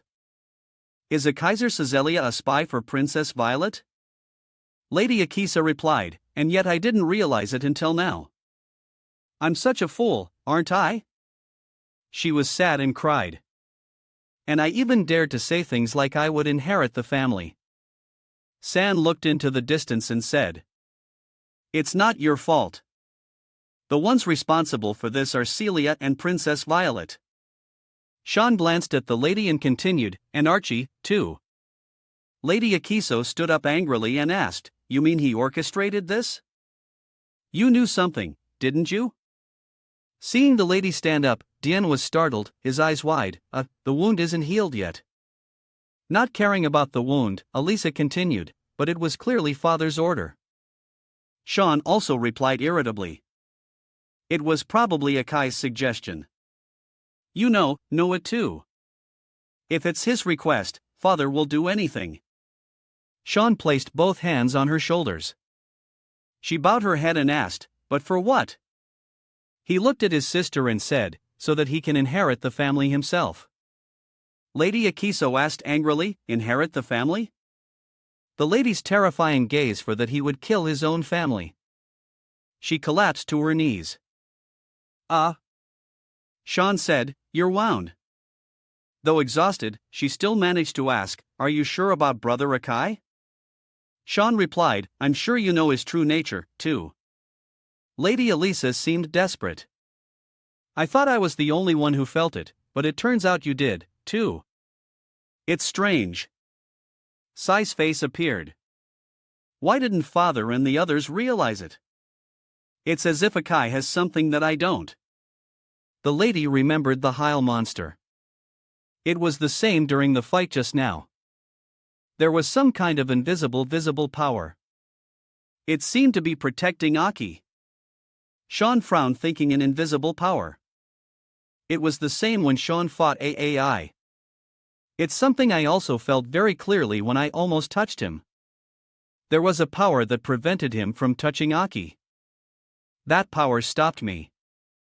What is it? San's eyes looked like bullets.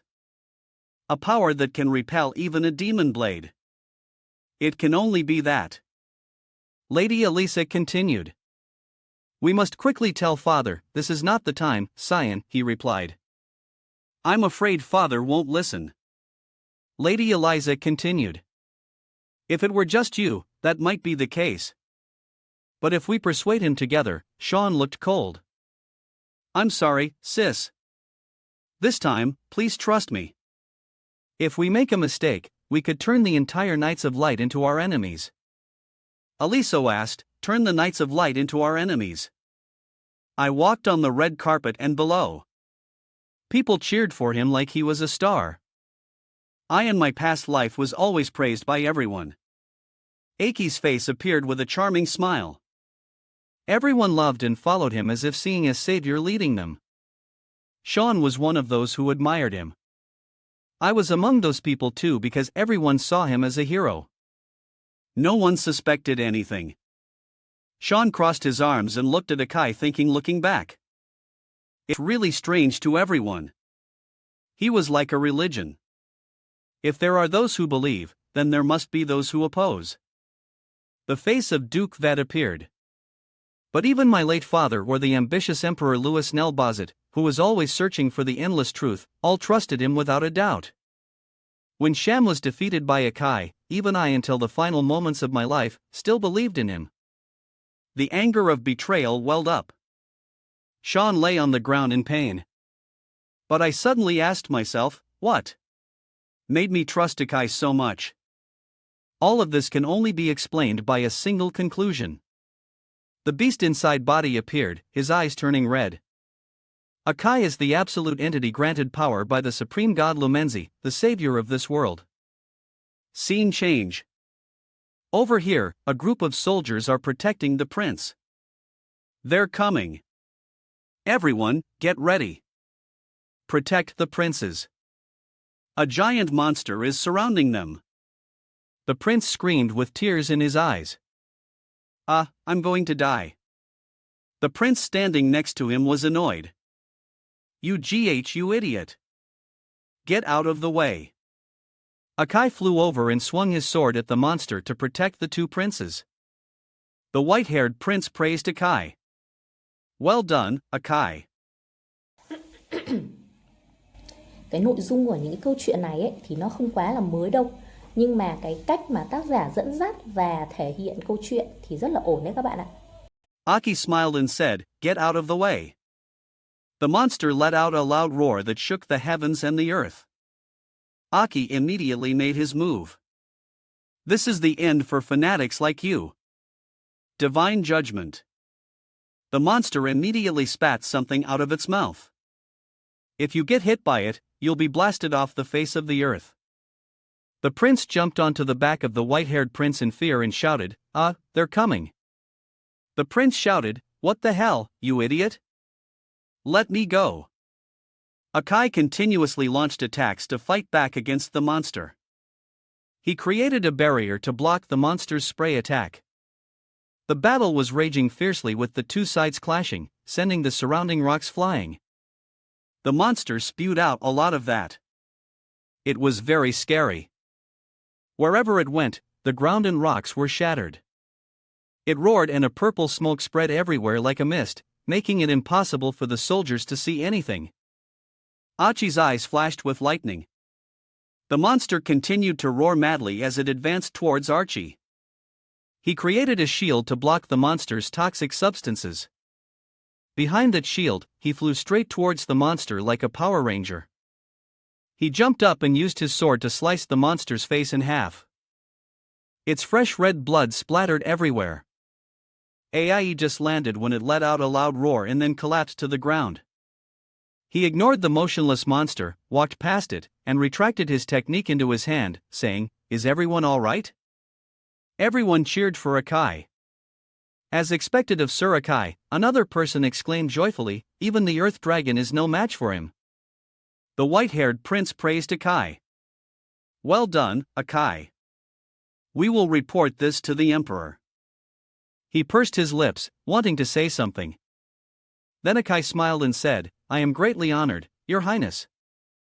Scene change. Lady Assis looked dazed with wide eyes and asked AC as the savior. Impossible.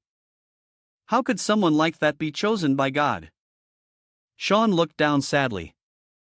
The Hoff only needs a savior. It doesn't matter who that person is. Akai shines at the foot of the God statue. Once chosen by the supreme God.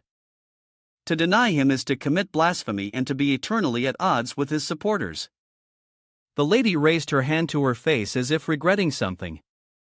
But I still don't understand how the God I believed in my whole life could be like that.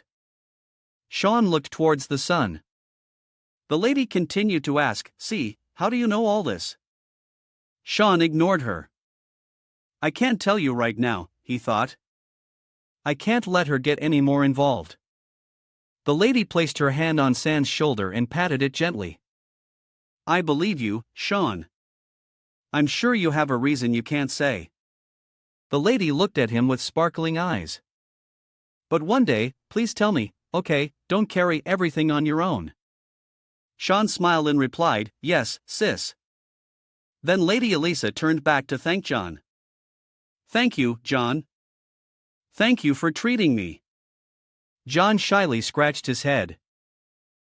It's nothing. Ha ha. Sean stood behind him, looking at John with eyes like bullets. What's with that goofy smile? John saw it and immediately yelled. After a moment of happiness, all three of them fell into thought. Sean asked, what will you do now? Lady Elisa replied, first, I have to solve the problem at hand. The lady said, I will go see Celia. At least I have to hear the reason she betrayed me. Sean said, then I'll help you. The lady asked in surprise, help me? Sean smiled brightly under the red sunset sky and said, she couldn't have gone far. At Violet's hideout, the air is so fresh.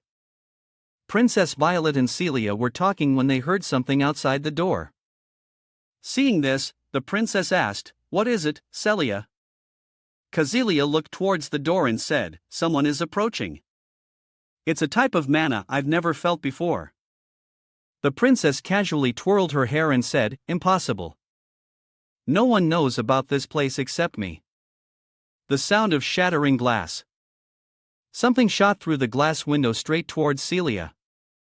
It went straight through Princess Violet's face, causing her to freeze. The princess screamed in terror.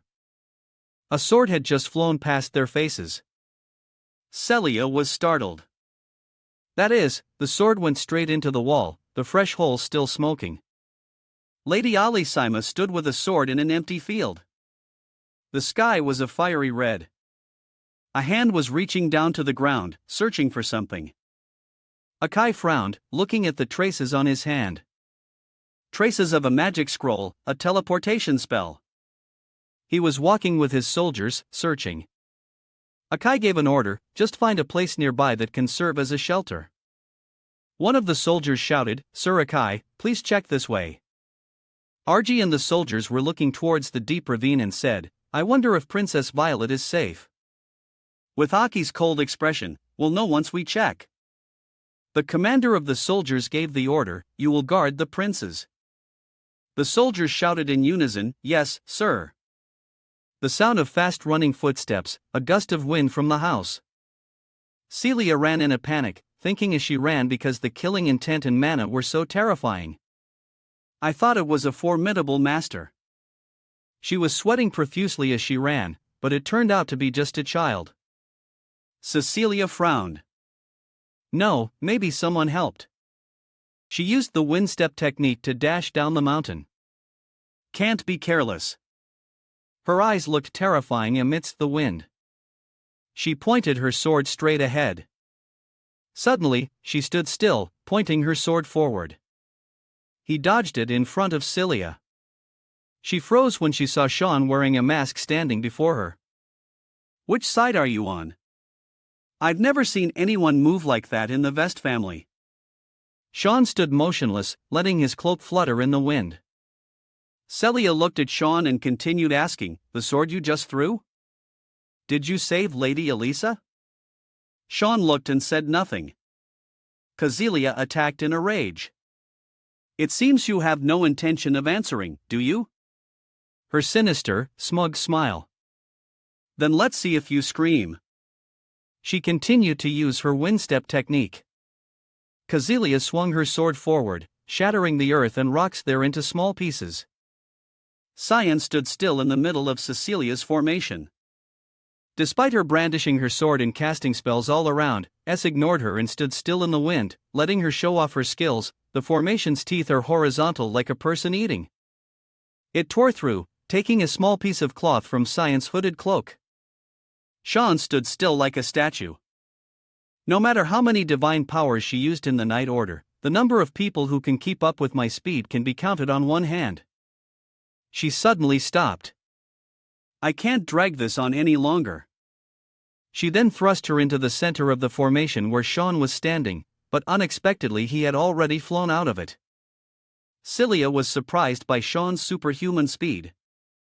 He still managed to dodge his speed. She held her pose, looking at standing still, faster than me. Celia gritted her teeth in anger.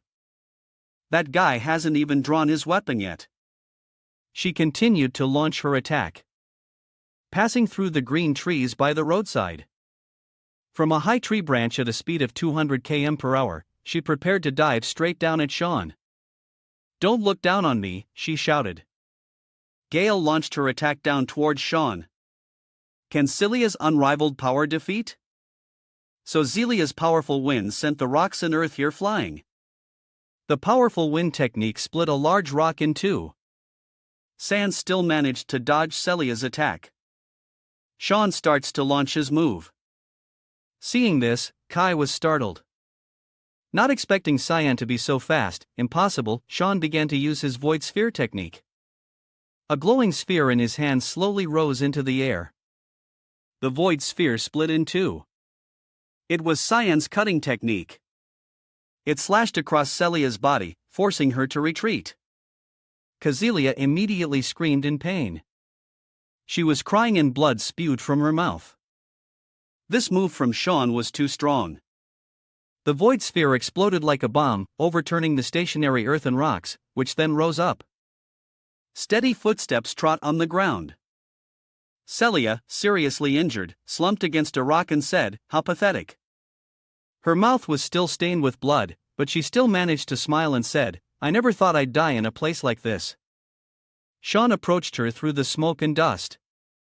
His cloak billowed in the wind like the Grim Reaper approaching Cecilia. She said, "You look like the Grim Reaper. Are you going to stay silent until the very end?" She leaned her back against the rock wall, smiled, and continued, "I'm going to die soon anyway." Can't you tell me if Lady Elisa is still alive? Sean sat down to face CIA and said instead, "I'm more curious about why you have that expression," she asked. What? Sean continued. It's as if you're smiling with great satisfaction. Cecilia looked at him without saying anything. Cyan continued. I was hoping for a more pain expression. She smiled and said, "Perhaps this is karma. A death like this suits me well." She heard someone's voice ask, "Karma for what?" Cecilia thought this voice. John was helping Lady Elisa over. She looked and said, "Lady Elisa?" The young lady said irritably, "Why did you betray me?" Cecilia bowed as tears fell. Not staring to look directly at the young lady as she answered, "I'm so glad, Lady Elisa, that you're still alive." Lady Elisa, unable to contain her anger, shouted, "Shut up. Tell me, why have you been deceiving me all this time?" She kept looking away and crying without saying a word. Cecilia narrated, "An old, quaint village, my hometown, was a small village wiped out by a magical beast attack. Now it doesn't even have a name." A girl in old clothes sat in a corner, her face buried in her knees as if in sorrow. I was the last survivor there and was on the brink of death. The little girl was crying when she heard a voice. "Over here, there's a survivor." A soldier looked down into the cellar and saw Cecilia saying, "Wait a moment, little girl. We've eliminated the magical beast. You're safe now." A soldier was carrying little Cecilia out. Someone was waiting outside and gave an order. "What are you waiting for? Bring water and food quickly." The soldier replied, "Yes, princess." Cecilia looked up to see who was talking. Thanks to the royal knights arriving just in time, I was miraculously saved. Princess Violet stood with her arms crossed, looking at her curiously. The one who saved my life when I had nowhere else to go. It was Princess Violet. Of course, a life saved must be repaid with a life. Then one day, Cecilia grew up. She was slender, carrying luggage in her hands. Not long after, the opportunity for me to repay my debt arrived. Cecilia stood before a luxurious mansion. She was ordered. Build a close relationship with the Vert family and await my orders. And so, I joined the Vert household as a maid. Young Lady Elisa was adorable as a child. She held a wooden sword in her hand, looking up at Cecilia. Then, I met Lady Elisa. Cecilia smiled brightly under the sky. Inking back. I suddenly feel regret. Lady Elisa looked at her with shimmering eyes. I shouldn't have left. She remembered the scene of her crying in that dark corner. I should have died in the ruins of that village.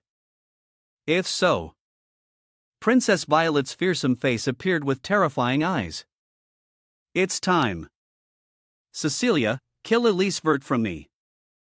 She is very dangerous. Then this wouldn't have happened. Lady Elisa asked, "Am I a danger?" Cecilia replied, "Princess Violet has always been very wary of the Vert family." Prince Lunila smiled sinisterly. Because the Crown Prince Luila has a close relationship with AKO. The princess thought that the Vert family was on his side. Perhaps due to the emergency, that anxiety intensified. She only trusts herself. What a coward. Cecilia then smiled and continued, completely different from Lady Elisa. Why did I ever serve someone like that? Lady Elisa said, "But you trusted me so much."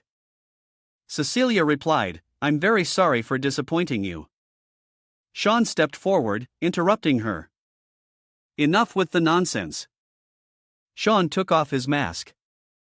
"If you think repenting will get you forgiveness, you're dead wrong." Lady Elisa was startled. "Young Master Sean." "Wait, Sean. Let me think a little more."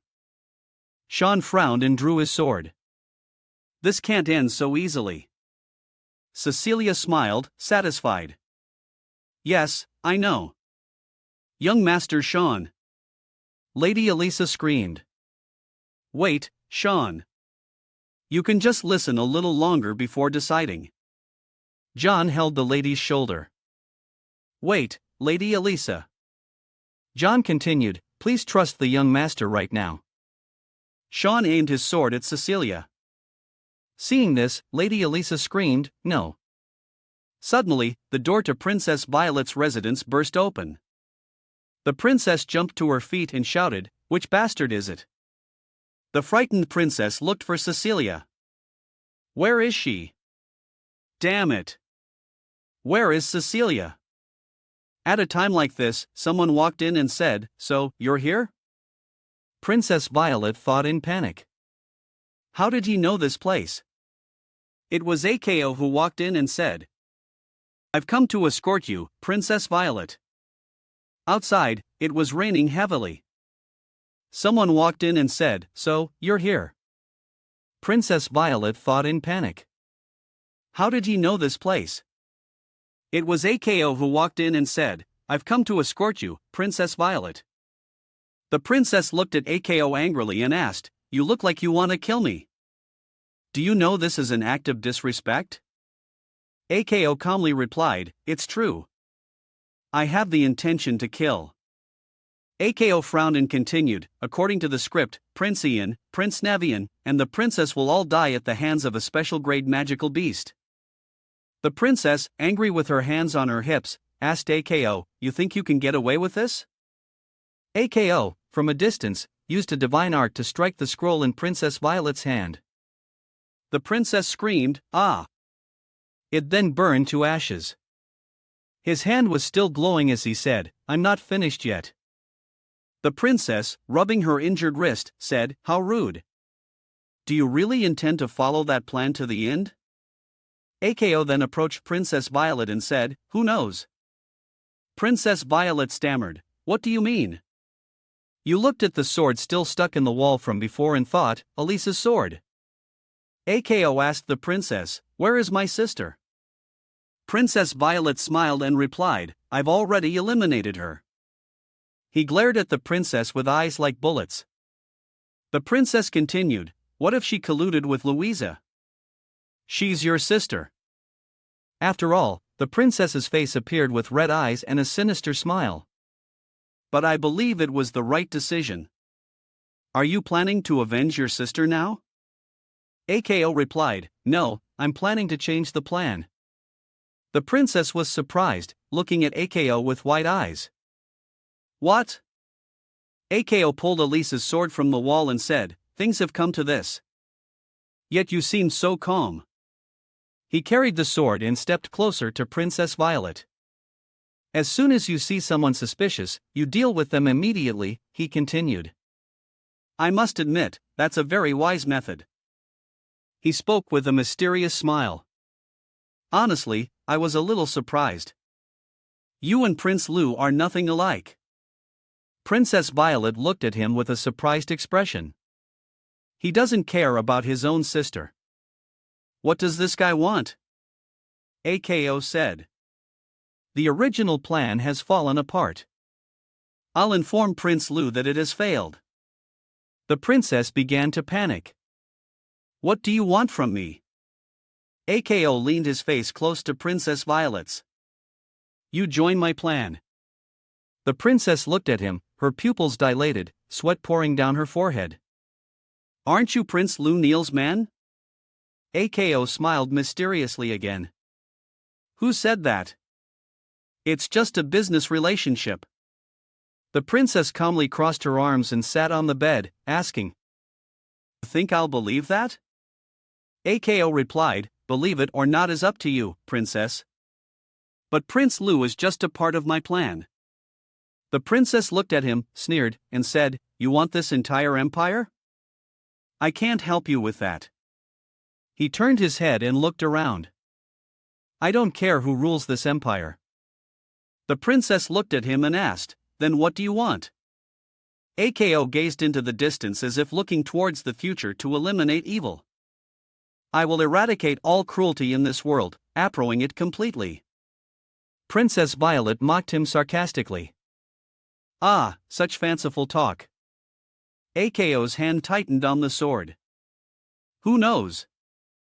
With a sharp gaze, a straight posture, and his hand gripping the sword tightly. "It seems that evil has just appeared." Princess Violet looked in surprise as the wall in front of her suddenly cracked large. Deep fissures splitting the wall into many pieces. Ako stood still, tensing his body, feeling the mana around him. His whole body broke out in goosebumps. "This mana is so strange." Ako looked up at the ceiling. Streams of purple energy were about to envelop the entire room. No, it's more accurate to say killing intent. "I've never seen an aura like this before."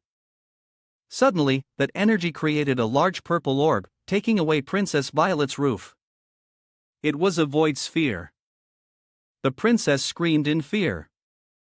The void sphere created a strong wind that shattered the walls, sending debris flying everywhere.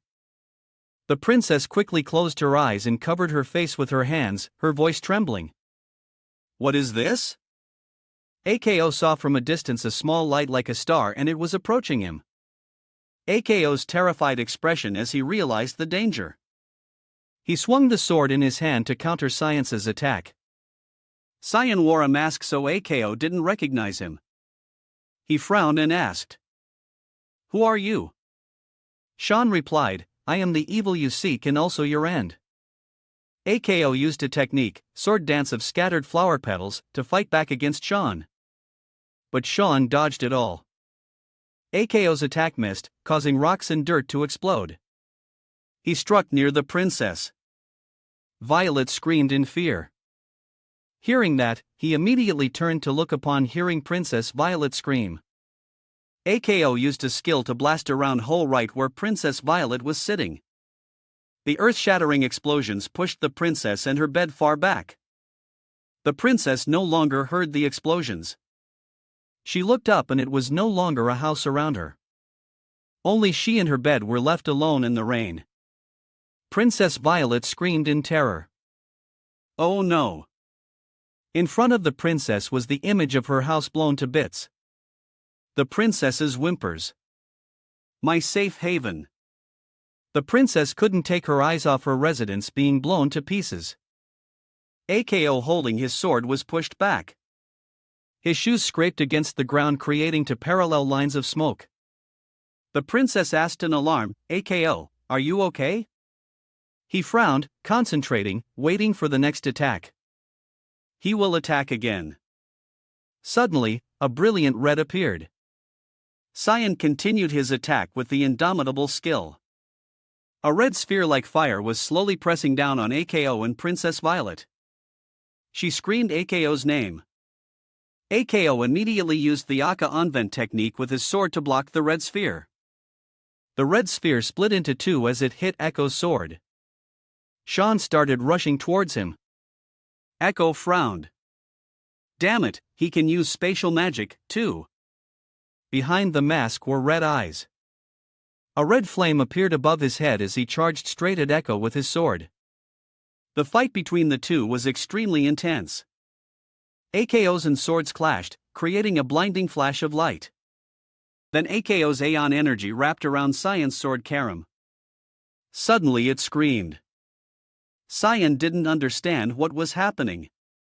Therefore, AKO only needed to use a little more force to be thrown back several meters. AKO looked at Cyan's technique and guessed. This guy is no ordinary foe. Princess Violet sitting behind also didn't understand what caused Sean to be pushed back. He looked with deep confident eyes, but I will definitely win. Princess Violet blushed and replied, Sean looked and asked his sword car, what's wrong, Karam? It answered haltingly, pain. It hurts so much. It emitted red smoke and continued, it's as if my whole body was just torn apart. Is this the power of an authority? This is troublesome.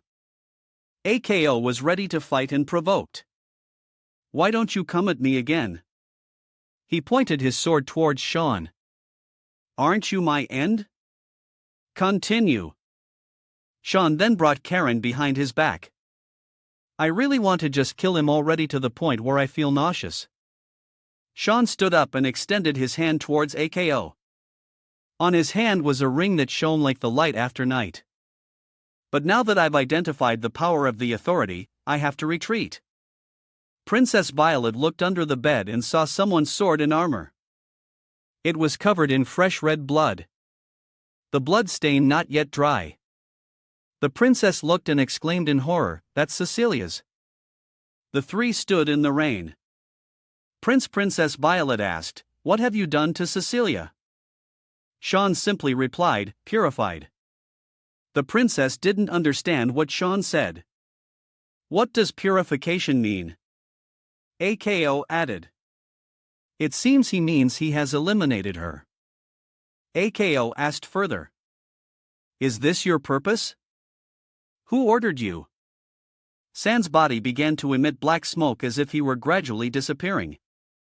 We are the mist.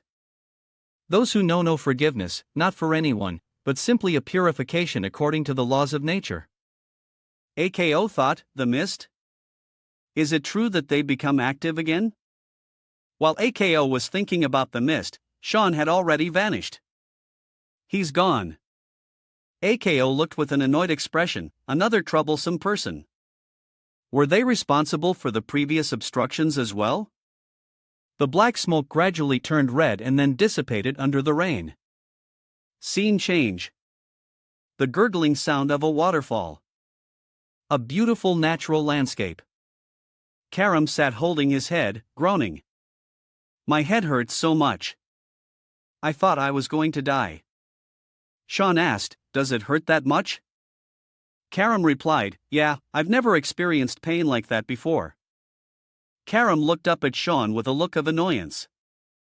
But I can't even get close. This is a problem. Sean said calmly, it's not like there's no way. Tham asked in bewilderment, what? He held the holy relic in his hand, looked at it, and said, the relic of the gods, the primogenitor stone of Yggdrasil. Although it's just a theory, if we use this, we'll have a chance to win. Karam grabbed San's wrist. Don't do it, she continued. Did you bring it with you for this day? It could take your life. Lady Elisa was approaching, calling out, Sean. Sean turned to look at the young lady.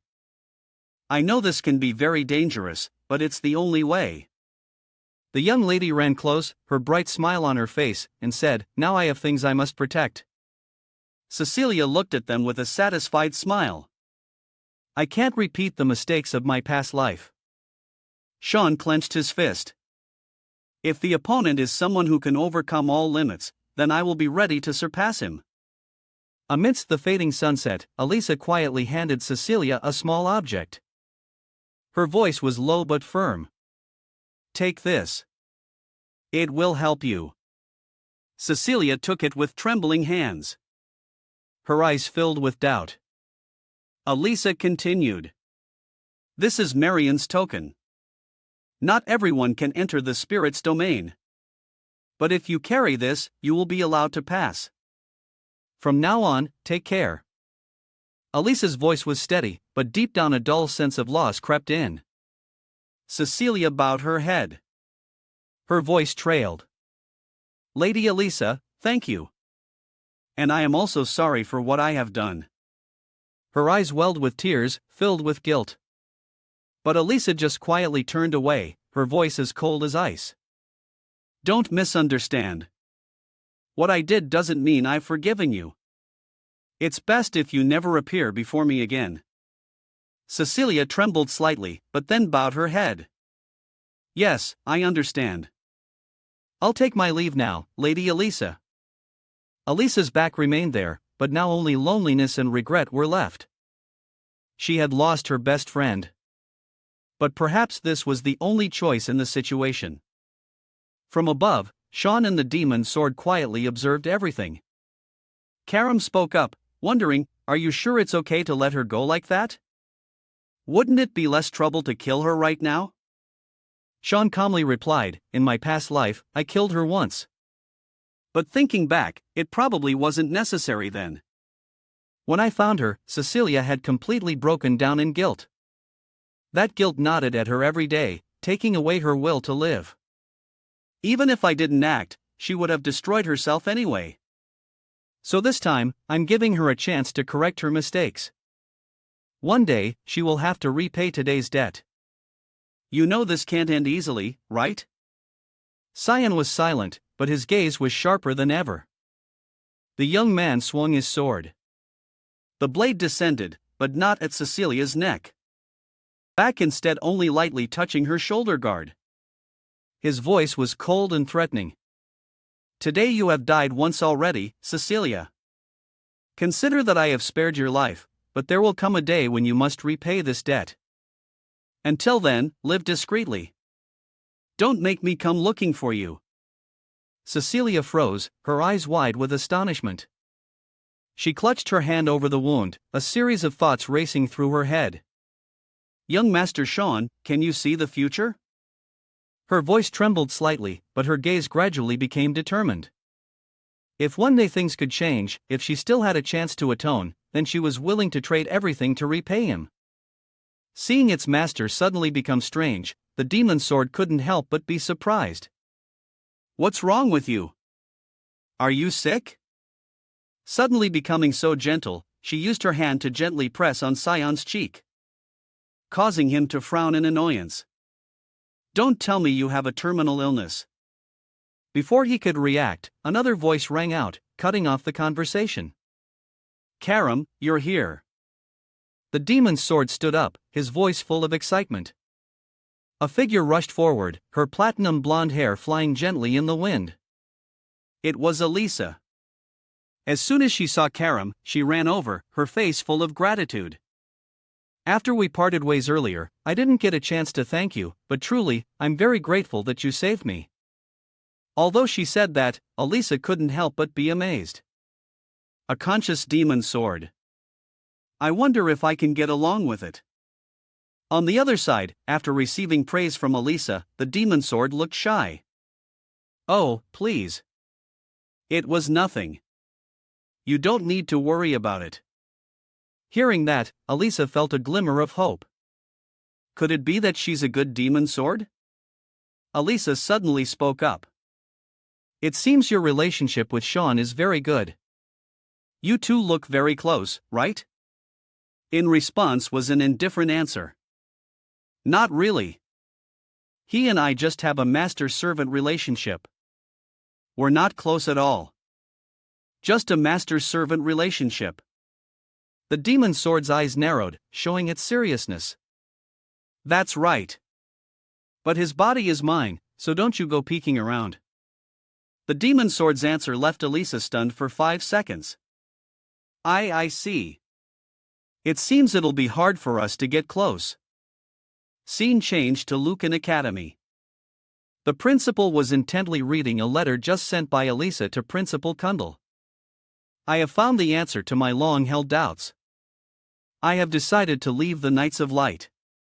That place has now completely lost its way. The beautiful things I heard and admired since I was a child have now completely collapsed. What they strive to protect was utterly wrong. And even the honor of the family is gradually rotting and decaying. My father just stands by and has nothing to salvage the situation. I can't understand what he's thinking anymore. I will come to see you soon. But before that, I have an important matter to discuss. It's about my brother Avert and Prince Lino. When I arrive, I will tell you more details about it. So, in the meantime, please take care of Sean for me. After reading what was written in the letter, the principal's face clearly showed deep thought. He thought to himself, both your family and mine families are a mess, aren't they, Elisa? Placing the letter on the table, he let out a faint, bitter laugh. You're still worrying about your younger brother as always. All right, for your sake, I'll pretend to care a little. He turned to face the person opposite him and said, Sorry to keep you waiting, Professor Boris. It's no problem, Principal Kundal. The principal immediately started with a probing question. How do you find life at the academy? Boris let out a light laugh. I'm gradually getting used to it. I didn't call you here for anything special.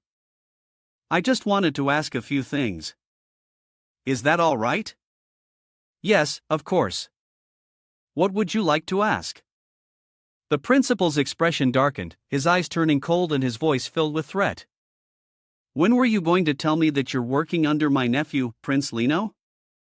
Or do you have some special reason you can't say? Boris remained perfectly calm. I wasn't hiding it from you. In any case, it's not necessary for my work. Not necessary. The principal frowned. Then can you tell me your purpose for coming here? Boris sighed. I just want to find someone. So, have you found that person yet? Yes, it seems I have. Hearing that, the principal's attitude changed in a flash. Streams of light magic radiated powerfully from his body. If that's the case, then give up. If it's the child I'm thinking of, it's best to give up. Every word he spoke contained a terrifying killing intent. This is a conversation. But if he remains stubborn, I will be forced to use violence to carry out my intentions. Facing someone as powerful as the principal, even Boris had to be humble and fearful. However, he still wore a fascinated smile. Yes, I understand. I will keep that in mind, Principal. After leaving the office, Boris couldn't stop marveling. I didn't expect Principal Kundal's reaction to be so unexpected. It seems that student Sean is getting more attention than I thought. He really is a very interesting person. He sat down carefully writing his report and suddenly laughed. There's always something new that's beyond my expectations. The enchanted scroll immediately flew away, probably to Ako's location to report the situation. Suddenly, a worried voice rang out. What should we do now? If another human gets involved in this, things will get much more complicated. That was Hikett. His soul manifested as a shield with angel wings, looking incredibly holy.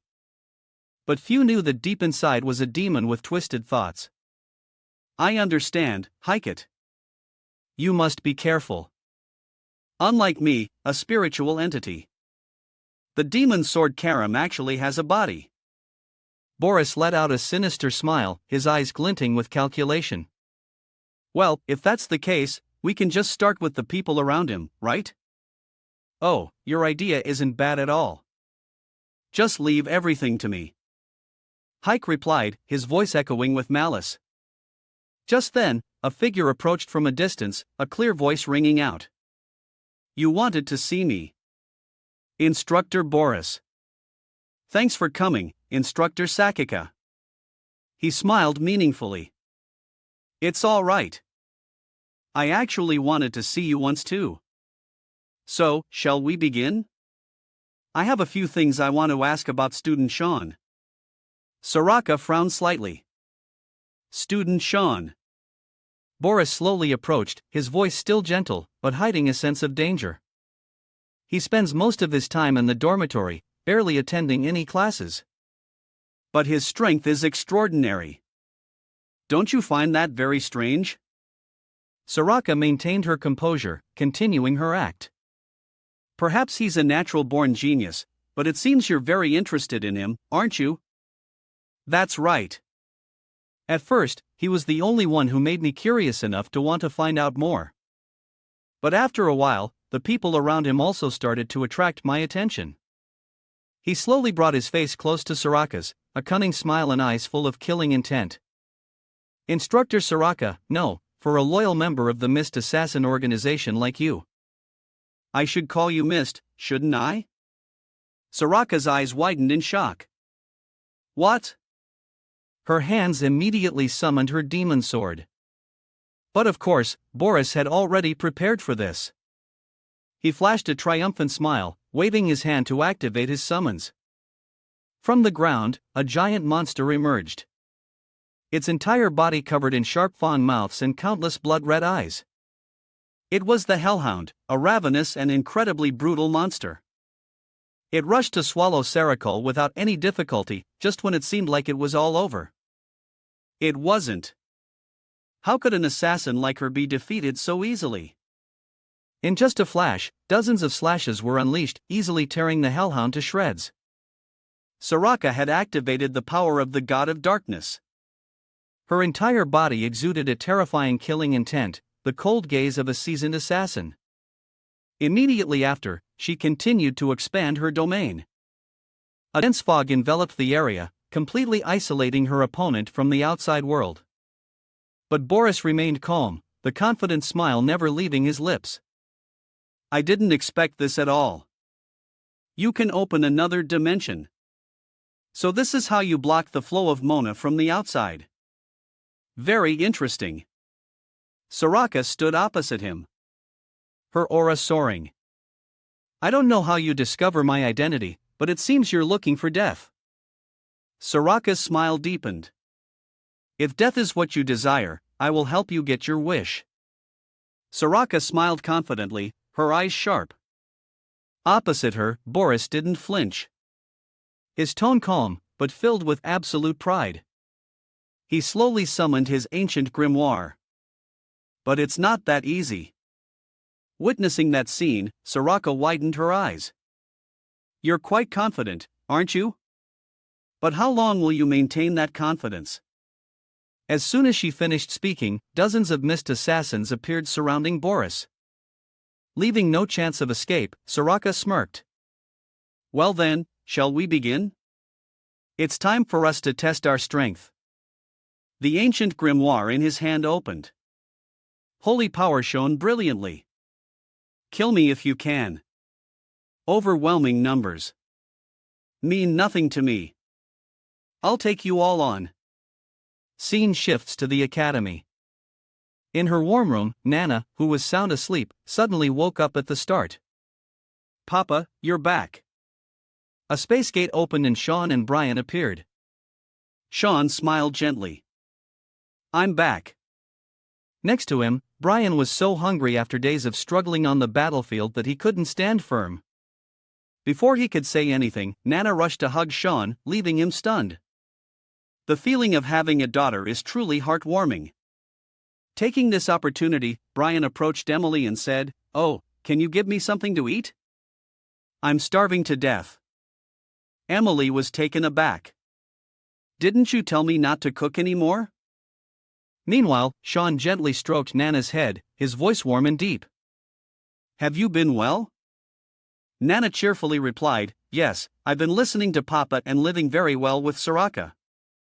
Sean thought to himself, it seems the little one has been enduring it well. He had asked Soraka to train Nana so she could control her outburst. Soraka's training method was very harsh, but in terms of self-control, she was the most suitable person. Soraka's method was simple, but cruel. Let Nana kill to her heart's content, releasing the wild instincts of the dragon race. And if things went too far, she would step in to stop it. "You must have had a tough time, haven't you?" Sean continued to ask. Nana smiled. "Yes, but she had an appointment today, so she couldn't teach." Sean instinctively frowned. "An appointment? What appointment?" The lazy voice of the demon's sword echoed from the corner of the room. "He's probably gone to purify someone." Tham appeared sitting leisurely in a chair. "I told her to go purify that Boris guy." Sean froze. "Purify? Isn't he a lecturer here?" Karam shrugged. "Soraka is also a lecturer. It'll be easier for her to approach him." Sean was skeptical. Karam definitely wouldn't accept this. "Do you know what you're dealing with?" Karam smirked. "Of course.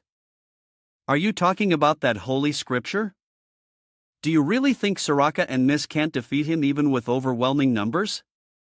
Sean shot up holding his head and thought, so you also knew about Haikit's existence. His face grew annoyed. "Then why didn't you report it to me?" Karam laughed coldly. "Why should I report such trivial matters?" Sean glared at him, then clicked his tongue. "Not even a moment's rest. Are you going?" He nodded. "We have to go. The truly dangerous thing about Boris is not just the holy scripture, but his bloodline. If we're late, Soraka could lose her life." Sean turned to Brian. "I have to go take care of Emily and Nana for me." Before he could finish, the scene before him made him freeze for 3 seconds. Brian was happily eating Emily's pitch-black cookies. Sean asked doubtfully, "What are you eating?" Brian shrugged. "I'm hungry, so I have to eat something. Can I come with you?" Poor Brian. I wonder what he had to go through to be able to eat those cookies so deliciously. Sean turned away quickly, refusing. "No, that's not necessary. Just me and Karam will be enough." This is the first time Sean has seen a normal person eat something cooked by Emily and not die. "You've definitely gotten stronger." Brian was behind and Emily was overjoyed to see him eating with such gusto. Perhaps after almost dying a few times, Brian has developed a strong resistance to poison. "So should we just wait here?" Sean replied, "No, take Nana and Emily to brand new." Those words were like a thunderclap. Bap was panicked. "We have to go." The little girl ran over crying but was comforted by Sean stroking her head. "Sorry, this place might be dangerous for you." Bap worried. "Will you be okay going alone?" Sean smiled. "It's okay. I'll come find you after I'm done." "I'm counting on you, Brian." The demon's sword wanted to dress but had to set off again. Its face showing clear boredom. So troublesome. Back on the battlefield, the situation was extremely disadvantageous for Soraka. The assassins of the Mist Guild had been almost completely defeated, leaving only her with quite serious injuries. Damn it, the more I look, the more disgusting it is. In front of her was a crowd of soulless living dead, slowly approaching. Was the blood feast also his doing? Do these marionettes have the same kind of aura as the ones back then? They are much stronger than the ones at the blood feast. That's for sure. Boris smiled smugly. Are you tired already? All of them were just appetizers. All around him, the living dead radiated a dense, suffocating magical aura. How can someone who possesses holy power control the living dead? He smirked. I still have many things to play with you, Mr. Assassin. The main course and dessert are waiting for you. Don't let this fun end so quickly, Instructor Soraka. Right after Boris's command, the horde of living dead quickly rushed to attack their prey. Each attack was incredibly powerful and forceful, making it difficult for Soraka to dodge. They charged forward recklessly like starved beasts that never tire. She quickly executed a counterattack technique. Void Sword, Mist Storm, and Fury. Hundreds of slashes were unleashed, slicing the monsters to pieces. Next was a new technique, Blade Dance. Eightfold Flower Dance. Slashes descending from the air straight down onto the enemy. Finally, the ultimate secret technique, Wave of Killing Intent. A powerful attack that blows away all surrounding enemies. However, before she could rest for even a second, dozens of attacks from Boris came from behind. He used the skill Holy Power, Spear of Judgment. Hundreds of sharp spears rained down, sweeping the battlefield without mercy. Soraka struggled to dodge this area of effect attack. A series of thoughts flashed through her mind. If he keeps spamming high-level magic like this, how am I supposed to breathe? And there are still these marionettes. A living dead came from behind preparing to grab her. It jumped up wanting to self-destruct like a suicide bomber, but failed. However, with a terrifyingly large number of living dead now, dodging all of them was not a simple matter. Can they read my movements accurately? As soon as she got close, the symbol on its head immediately activated the control skill puppet. Soraka panicked. Damn it, I can't dodge in time. Her eyes widened in terror as the light gradually enveloped her body. An explosion with terrifying destructive power occurred in midair. A truly spectacular sight. Soraka was blown away, but luckily she had minimized the damage somewhat. Is the amount of mana stored inside them this large? They're not normal marionettes. Before she could land, 3 more living dead rushed forward to self-destruct. In such a dangerous situation, Soraka was completely helpless. How can I win a fight like this? The sky-shattering explosions occurred again. This time, 3 times more powerful than before. Any normal human would not be able to escape death. Soraka's body slowly fell to the ground, covered in wounds from high above. Boris laughed gleefully, his voice filled with mockery. Is that all you've got? Instructor Soraka. Well, then we should end it here. He unleashed his final finishing blow. The Warhammer. Soraka tried to dodge, but her body was too heavily injured at this point. Her vision was so blurry she couldn't see anything clearly around her. A powerful blow slammed straight into the ground, shattering the earth and sending dust and smoke everywhere. Chapter 63. It was thought that the battle had come to an end, but it hadn't. At that spot, Soraka was still managing to block the powerful attack. Boris slowly descended to the ground, his voice filled with regret. TSK, what a shame. I thought it was over. On the other side, despite having taken many high-level magic spells and her body being battered, Soraka calmly spoke up. Now I understand. She lay sprawled on the ground, surrounded by a slowly closing circle of zombies. Her voice was weak but not panicked. She smirked.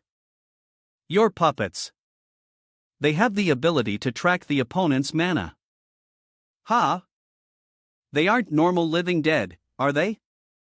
And also, Vakmor emitting holy power must be the source of your strength. Trying to get up, her eyes shining with sharpness. She realized the mana radiating from that book was anything but ordinary. Could it be a divine weapon? Hearing this, Boris clapped in applause. Such sharp combat senses and profound knowledge. You are truly admirable, but now that you know everything, what do you plan to do next? He laughed triumphantly, his eyes arrogant, and immediately cast his next spell, Phantom Palace. Countless living dead rose from the ground, their faces expressionless, their bodies covered in black mana, looking incredibly mysterious. Boris smirked. I have countless puppets like this, you should just give up. On the other side, Soraka listened quietly. Then, suddenly, she plunged her dagger straight into the ground and slowly stood up. A determined voice rang out. Sorry, but the thing I hate most is giving up. Soraka's eyes narrowed, her entire body erupting with a deadly aura. Without hesitation, she activated her secret technique, summoning a contracted magical beast. Instantly, an incredibly dangerous stream of power was released. Anyone standing nearby couldn't help but shudder. The ground shook as a giant magical beast rose from the earth. Its name is Mammon of Greed. A demon from the dark hells born to bestow endless death. Boris froze for a few seconds. His eyes filled with disbelief. Impossible. The mana of that Aiden Ba has completely vanished. What the hell just happened? The newly summoned beast roared in anger, signaling that a massacre was about to begin. The living dead, though mindless, could still feel fear before such a terrifying opponent. Mammon swung its giant fist, sweeping away everything on the battlefield. A single punch shot straight forward, unstoppable. The entire horde of living dead was sent flying without a shred of mercy. However, a few puppets still clung to its arm, trying to climb up and overwhelm it with numbers. But Mammon didn't flinch.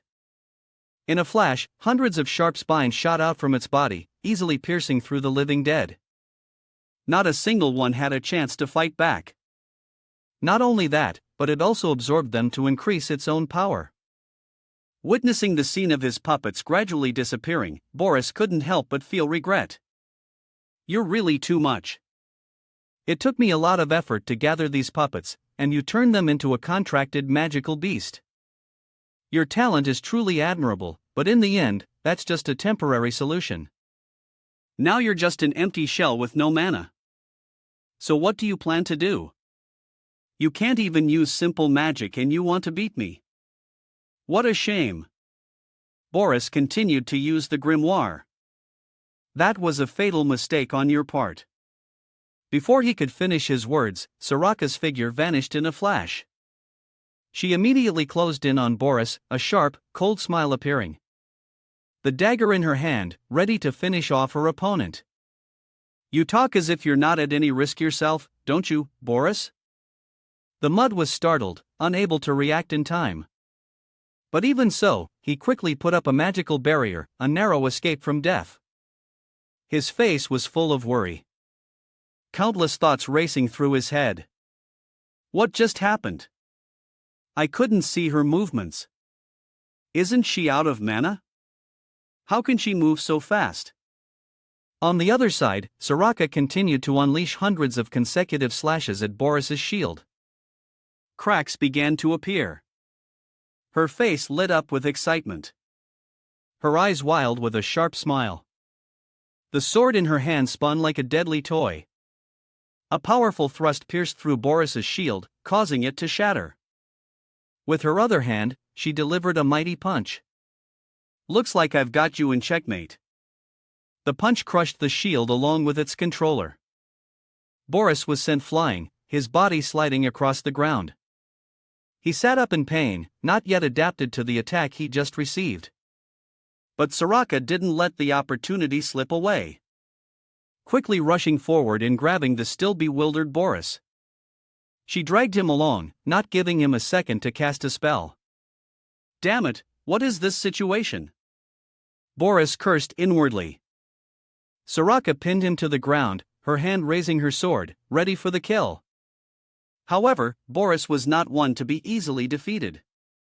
His hands immediately cast a spell without incantation. Earth Mine. Seeing that, Soraka gritted her teeth in anger. Damn it, I was careless again. Boris immediately created an explosion, launching himself into the air and escaping the perilous situation. Soraka was also thrown backward. Without hesitation, Boris activated Holy Judgment Spear. Preparing to counterattack, Soraka knew well that being out of mana was a fatal weakness. If she let Boris drag out the fight, she would have no more chances. She gathered all her strength and charged forward. Boris's acts were all easily dodged by her. Every movement as perfect as a true assassin. In a flash, Soraka appeared right in front of Boris. A deadly smile on her face. She spun in midair, delivering a kick towards the still dazed Mitch. When a mage meets an assassin beaten up as expected, the exquisite uppercut drew a perfect arc. Boris was kicked to the ground, causing a massive explosion and sending dust and smoke everywhere. When the smoke cleared, he staggered to his feet, dazed. But Soraka was already high above, descending with overwhelming power. That's enough for today. Boris was determined to end the battle right here. But without the protection of the Holy Scripture, this battle might have ended with a victory for Soraka. Damn it! Did the divine weapon protect him? Soraka gritted her teeth, frustrated. We have too little information about her first. I thought she was just an ordinary follower of the dark god. But look at this battle. Her skill level is at least on par with the Legion commander. If I fight her now, the chance of failure is extremely high. Retreating in the situation is the right choice. On the other side, Soraka suddenly narrowed her eyes as if she had realized something. Black blood. Could you be from the Black Blood tribe? I thought they were wiped out long ago. Why is there someone like you left? Boris slowly wiped the blood from the corner of his mouth, his voice full of sarcasm. This is why I hate bloodshed. Boris just smirked faintly. The puppets and the stone that appeared at the blood feast. The one who first created them was the Black Blood tribe. The statement stunned Soraka, her eyes flashing with anger. So that's it. You were the one who carried out the massacre that day. Boris glanced at her and replied casually, I've been found out. Looks like I can't continue working here anymore. What a shame. As soon as he finished speaking, he immediately cast a spell to escape. But Soraka rushed up to block his path. Her voice was sharp and cold. Shut up. You think I'll give you another chance today? You will surely die here. At that moment, from behind, Mammon appeared after having cleared out the horde of living dead. Its hands gathering power for a fatal blow. Boris, attacked from both sides, could only defend helplessly. Pinned down like this. How could he possibly run? Seeing the situation becoming increasingly unfavorable, he couldn't help but get angry. What a troublesome woman. I forgot there was a contracted magical beast here. It seems all my puppets were used as sacrifices for it. Although she seemed to have the upper hand in reality, Soraka's situation was not optimistic either. She had almost completely run out of mana and the Holy Scripture's defense was nearly impenetrable. Without the support of that book, Soraka could have won. Suddenly, a slash appeared in the space behind Soraka, causing her to pause, her eyes full of vigilance. Who is it who just interfered with my space? Could he have allies? But contrary to her speculation, the person who had just appeared was not Boris's ally, but Sean. Boris's face suddenly turned pale, extremely worried. Why did he have to come at this exact moment? Sean rushed forward, his eyes shining brightly. This was a once-in-a-lifetime opportunity that he would never miss. A slash with terrifying power immediately tore through the shield created by Hicket as if it were just a thin piece of paper. Now Boris had to face all three terrifying opponents. Soraka in a state of uncontrolled madness. Mammon, the contracted magical beast that had just absorbed a powerful army of the living dead. And Cian, the master of the demon sword with overwhelming power. A loud call of his name echoed from afar. Sean, the brown-haired man said in confusion. Young Master Sean, why now? Despite the words being spoken, Sean still held his weapon tightly, dashing forward quickly. He and Soraka with swords in hand charged forward in a joint attack against their opponent. Boom! An explosion occurred as the two sides collided, creating a massive shock wave. She landed lightly, stepping on the scattered debris all over the ground and moved forward. Karam walked and said, "You look pathetic." Karam laughed sinisterly and called out a name. His clutched the wound on his hand in pain and said, "How did you find me?" He frowned, asking with curiosity, "Why are you here?" Karen replied, "My intuition is quite sharp." As she approached, she smugly stated, "I can smell it." She got closer to Hisri and said that especially the smell of hypocrites like you is nauseatingly foul. His said uncomfortably, "I warned you." His gaze was fixed on her as he said, "You've chosen the wrong side." Karam looked at him annoyed and confused. As soon as he finished speaking, Hisk used the supreme authority magic, Seraphim, to attack her. In that dim light, and I appeared within a triangle, the two of them combined their power to act upon. The supreme authority Seraphim increasingly demonstrated its unrivaled power to destroy Sean and Soraka. The two were injured and sent flying, unable to control the power from that magic. Cough! Soraka cursed in frustration. Damn it, she called out his name loudly. Sean alone continued to fight history. He exclaimed in surprise, "He's resisting the supreme authority." The battle was incredibly chaotic. The more I thought about it, the more I couldn't believe my eyes. What kind of power is affecting him? The power of the demon sword alone shouldn't be able to withstand it. His realized, "You've been hiding something more dangerous than I thought." The brown-haired man watching from a distance saw the tense situation and said, "I will also provide support, Lord History." He proposed, "The master of the demon's sword is right in front of us. We must eliminate him now." His immediately said, "Stop, Boris," he stated. "With our current strength, it's not enough." Sean called out his name, Boris Lamb. Two unrivaled powers were fighting on equal footing. He set an alarm, "What?" He broke through the enemy's encirclement and rushed forward, stabbing a dagger into Boris Lamb's chest. He screamed in pain, "Gee," he exclaimed in surprise. He pierced through Lord Hisra's barrier. This kid is too dangerous. Boris Lamb realized that the black mist obscuring the sun was surely referring to Cian. Boris Lamb used all his strength to stop him, saying, "If he is the blade that will be aimed at Lord Ako in the future, now that Lord History's barrier is activated, we must break him." Soraka, watching from the outside, saw the unstable situation and rushed, thinking, "What a terrifying amount of mana. At this rate, Sean won't be able to handle it." She got into a fighting stance and charged forward, thinking to herself, "I have to find a way before Mammon is destroyed." Both he and Boris Lamb fought dramatically, neither side giving an inch. Sean used magic, Void Sword, Deep Forest Abyss to end the battle quickly, and he used the Hellhound technique to push him back. Sean used his iron-like footing to block the opposing force from him. Soraka saw the unfavorable situation and used her secret technique, Demon and Man as One, to confront Boris Lamb. Sean called out in pain, "Mistress." Suddenly, Science's pup less dilated. A strong beam of light was rushing towards the two of them. She tried her best to block it, and the explosion occurred not far from where they were. Soraka's eyes, filled with killing intent, looked ahead and said, "You managed to destroy my fog domain.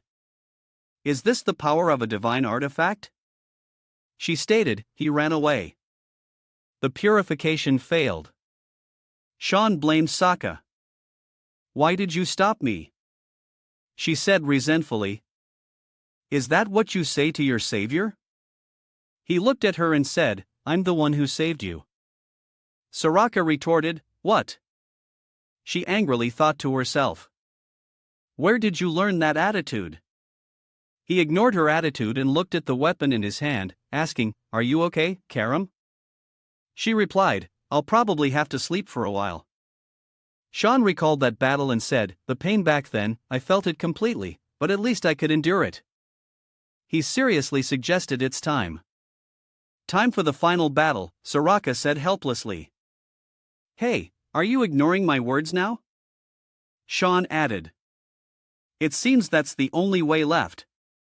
Scene changed to the commercial city near Brand New Lawn. Alisa was pushing through the crowd of passers-by, searching for something. She spotted Kundal in the distance. "I can't believe it." She stared at him and thought, "You really came."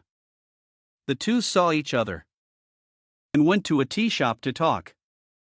Kundal said, "It's been a long time since I left the academy." Alisa, sitting opposite, spoke up. "Actually, even I'm surprised," she said with wide eyes. "You rarely leave the academy." He slowly picked up his teacup. "Thanks to the letter you sent, the situation seems serious." She frowned worriedly and asked, "Is it because I left the night order?" He burst out laughing and replied, "Ha, I already guessed you would go your own way." Kundal stroked his beard and gently comforted her, "Protecting the family isn't that important." "What's more worrying is AKO and Lewis know." Alisa asked curiously, "You already knew about AKO?" He picked up his teacup and answered seriously to some extent. "If AKO takes the position of maintaining the family, what do you think will happen?"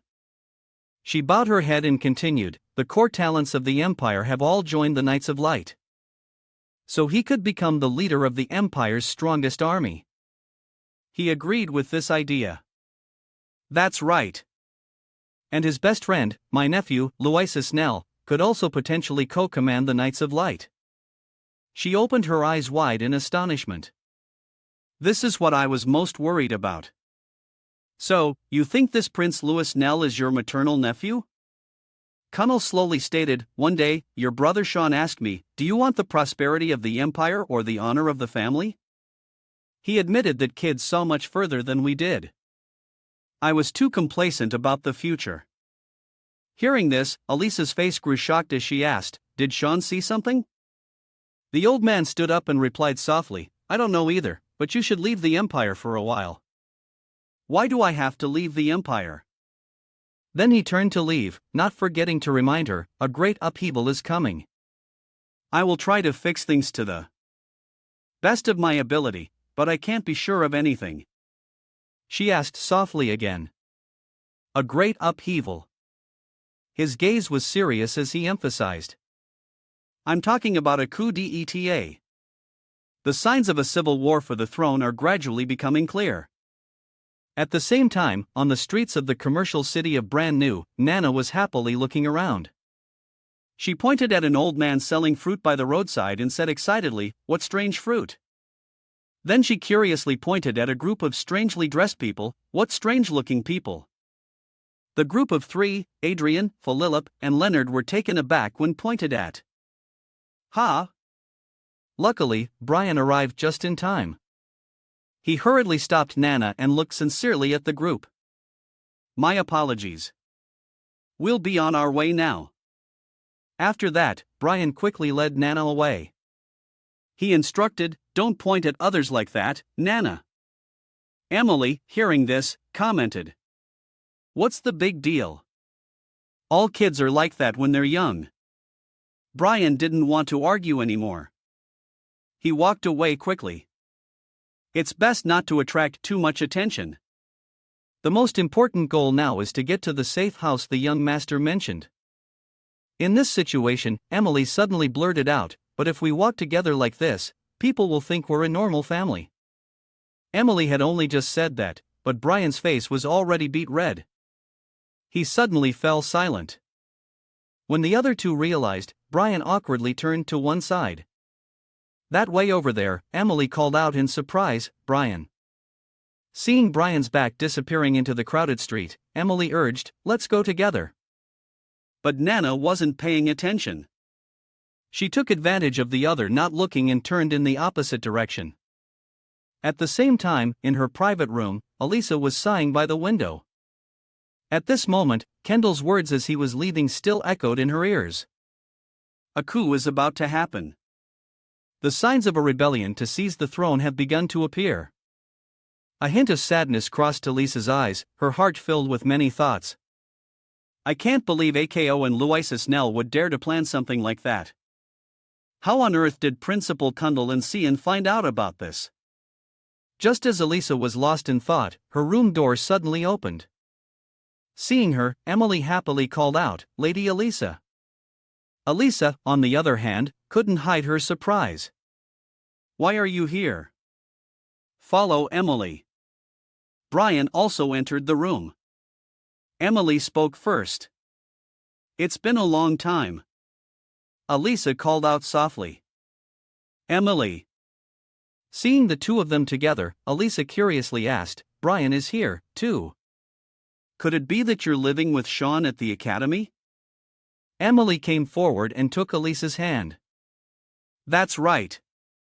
How could young Master Sean live without me? Hearing that, Elisa's expression suddenly darkened. She froze and thought to herself. Even you do as with two girls. Living with two girls at the academy. Is that even allowed? Brian didn't notice Lisa's strange attitude. He stepped forward to report. The young master had some urgent business to attend to, so he told us to come here first.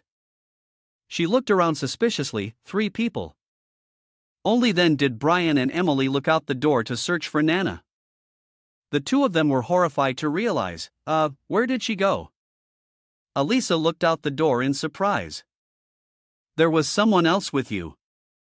When asked, Brian's face turned pale.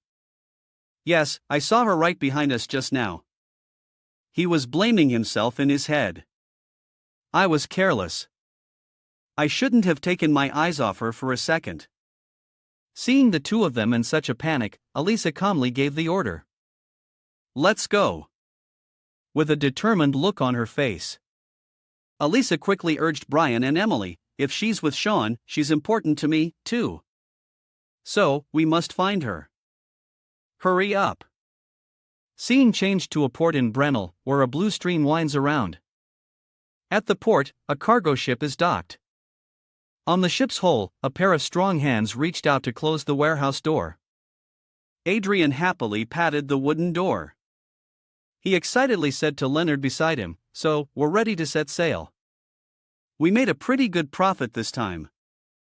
After checking, the two of them walked down one after another. Let's go. Report to the boss. Suddenly, a pair of strange shoes came into their sight. Seeing the owner of those shoes, the sharp-eyed Adrian quickly recognized, isn't that the kid from earlier? Leonard also just remembered, the one who was pointing in front of them. Nana was seriously clenching both her hands. Adrian saw this and taunted, "You've got some nerves. Wandering around alone." As he walked on the gangplank, he teased Nana to himself. "Hey kid, where are your parents? Why are you wandering around?" Suddenly, Nana pointed behind them. Adrian was bewildered. "Ha?" Pointing again, but afraid they wouldn't understand, she shouted, "Over there." "Over there." Nana pointed firmly in that direction. She said, "There's a very familiar smell over there." Following Nana's finger, Adrian wondered, "You're curious about that place." As he spoke, a wicked look appeared on Adrian and Leonard's faces. They both thought the same thing. Prey has delivered itself to us. Thinking this, Adrian immediately stepped aside. He lured Nana. "It's full of delicious things." She naively asked back. "Candy." Seeing that Nana was about to fall for the trap, Adrian continued to coax her. "That's right, candy." Actually, he was a bit confused. "But you're not at the age to be obsessed with candy anymore." But seeing Nana's sparkling eyes, Adrian secretly guessed, maybe there's a problem. But Nana was still only concerned with, "Can I have some candy?" Hearing that, Adrian immediately put on a friendly face. He cheerfully raised his hand. Of course, we're all good people here. Leonard, standing beside him, also played along. You can have it for free. But Nana was still a little hesitant. Can's words suddenly echoed in her head. If a stranger offers you candy and tells you to follow them, Nana, what should you do? However, with the delicious treat within reach, Nana decisively pushed Sean aside. She cheered. This is great. Seeing that Nana had fallen for the trap, the two men raised their hands in welcome. Come on, come over here. And she was happily skipping. Candy, candy, thank you. Once on the ship, Adrian cunningly pointed to a dark spot. He lured her. There's a whole bunch of candy in here. Faced with such darkness, Nana suddenly remembered Science warning. This kid, if anyone tells you to go into a suspicious dark place, you absolutely must not go. Remember? But before Adrian's sweet talk, Nana without any defenses jumped right in. Adrian wanted to laugh but had to hold it in. So gullible. After that, he kicked the door shut. Nana was trapped inside. Having suddenly caught such a fat prey, Leonard was happy. We've got another delicious item. Adrian was smiling so hard his eyes crinkled. We're so lucky today. In the dark cargo hold, only Nana was walking past the cold iron cages. She curiously asked around, "Where's the candy?" But the only reply was a few dark figures lurking in the cage. Nana approached in surprise, only to discover that inside were all children. Only then did she look wearily at the door, which had been closed for some time. Nana whispered. Did Nana get tricked? The dark scene beside her was the best answer. Nana suddenly burst into tears. I'm sorry, Papa. I got tricked. Suddenly, she stopped crying. Her keen nose seemed to have caught a strange scent. Next, Nana turned and went deeper inside, suspiciously following that smell. The smell. It's been this smell all along. The more she smelled it, the more the scent seemed to mesmerize and urged Nana to walk faster until she reached the very end of the room. She stopped in front of an iron cage covered with a cloth right here. This is where the smell is coming from. At this point, the brave Nana quickly lifted the edge of the white cloth, her bright eyes peering inside. It's a person, right? Inside the cage was a small but rather fierce-looking magical beast. Nana looked at it with craving. The source of this delicious smell, a highly magical beast, read alone. Despite Fenya's fierce, growing attitude, Nana still reached her hand towards its head. Next, she gently stroked its head. Be good. Be good. This was something Fenya had never expected. After stroking it for a while to calm it down, Nana comfortably sat in front of Fenna. Why are you locked up in here? Do you want to be let out? It seemed to understand and wagged its tail non-stop. Knowing that Fenya had agreed, Nana used her incredible strength. Strength to quickly bend the iron bars, creating a passage. Just then, the child's voice suddenly rang out from behind Nana. Excuse me, miss. It turned out to be Henry and a friend who were also locked up. The boy looked at Nana expectantly.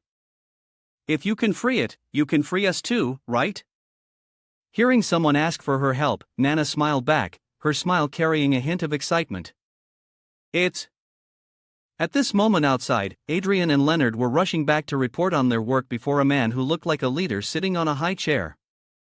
Both of them bowed respectfully. Everything is ready, boss. Hearing this, he smiled with satisfaction, his squinted eyes clearly showing his cunning. Good. Now we just have to wait to set sail. This is the head of the Red Loan Merchant Guild, Torino. Below, Philip stood with his arms crossed. He wondered, are you handling the transaction yourself this time, too? To immediately replied, yes. Fearing Philip was still worried, Torino explained the current situation. Old Mori suddenly disappeared and the Grey Merchant Guild is gone too. Then he reached out to stroke the fur on East's nose. His voice carried a hint of excitement. Without having to pay a middleman fee, we'll make even more profit. The more the Garham Guild likes children, the higher the price they'll pay. Once this deal is done, we'll be rolling in money. In contrast to Torino, Philip felt uneasy. He analyzed after Andis. Now the Grey Merchant Guild has collapsed, too. I have a bad feeling about this. It's like a woman's intuition. Hearing Philip say that, Adrian and Leonard immediately widened their eyes in surprise. What? You're a woman? Philip didn't notice the strange looks from the other two. He cautiously advised Torino to be careful with this transaction anyway. However, Torino didn't feel worried at all. He reassured them all. Don't worry, we have the champion of Jernon here. As soon as the words were spoken, the ship docked at the port suddenly exploded from within. Torino shouted in panic, "What happened to my ship?" Before they could even figure out what was happening, Nana had already jumped in front of them. Torino shouted angrily, "Who dares?" At this moment, Nana no longer had her gentle appearance. She roared, "You evil adults!" After that, Nana stood up, the mana around her radiating intensely, her eyes filled with killing intent. Nana won't forgive you. Seeing Nana with such powerful mana, Torino immediately tensed up and his eyes widened. What? What is that? Don't tell me that's a dragonoid. At this moment, Nana's arm was pointing straight. She pointed at Adrian's group and scolded loudly. You are the deceitful, wicked adult, aren't you? On the opposite side, Leonard had already picked up his weapon. Adrian quickly added to his words. Still pointing, huh? As soon as the words were spoken, all three of them simultaneously erupted with aura. Then, at the same time, they charged towards Nana. Adrian led the charge, shouting, I'll cut that finger right off.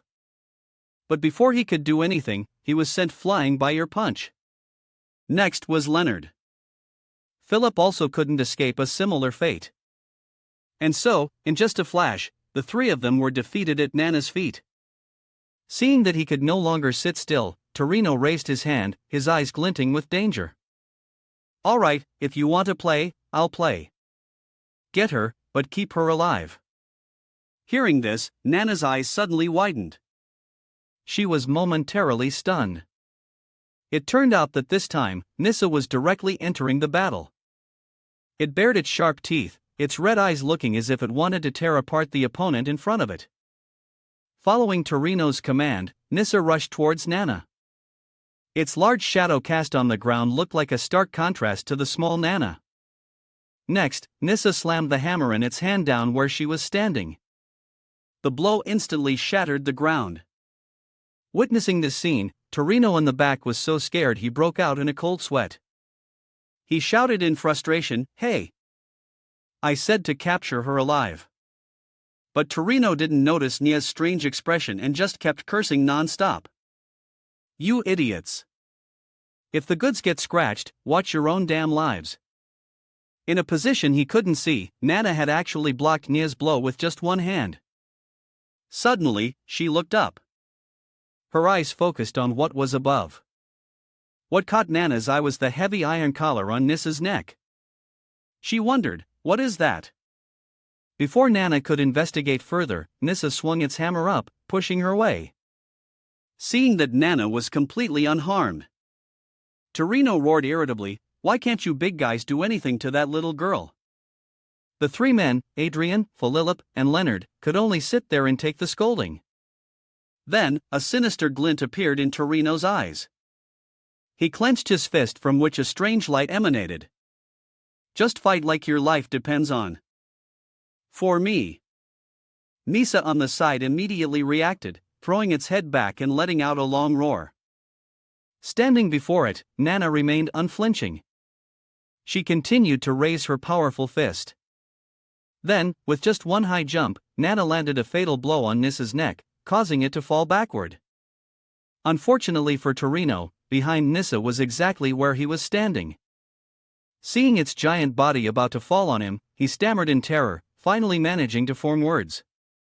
Ha! Hey, why are you flying towards me? Immediately after, a terrible collision occurred. Nya's body quickly shattered the ground below. At the same time, on another side, Brian's group was running everywhere looking for Nana. Suddenly, Brian stopped. He stared blankly at the corner of the sky where a column of black smoke was rising. Brian observed for a long time, but couldn't figure out the reason. What's going on? I feel an extremely large source of mana, but his intuition urged him to run towards it. We have to hurry.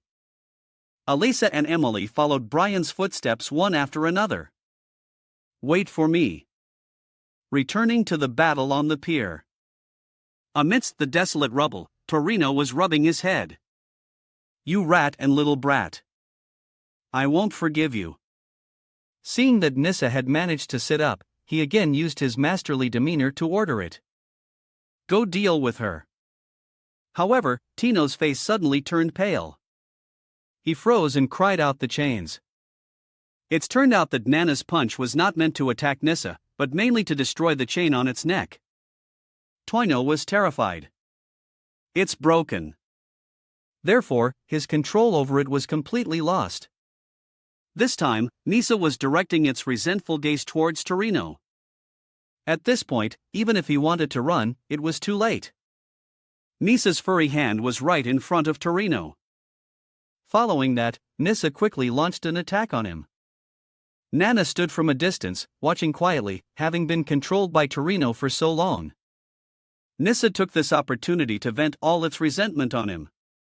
Seeing that enough time had passed, Nana now slowly approached Nissa. Realizing she had arrived, Nissa stopped and turned to face Nana. Suddenly, the hand she was hiding behind her back jerked strongly. Nissa was slightly startled by that action. It turned out Nana was just bringing Fenna in front of Nissa. She cheered excitedly. This is your mom, right? You've been looking for your mom for a while.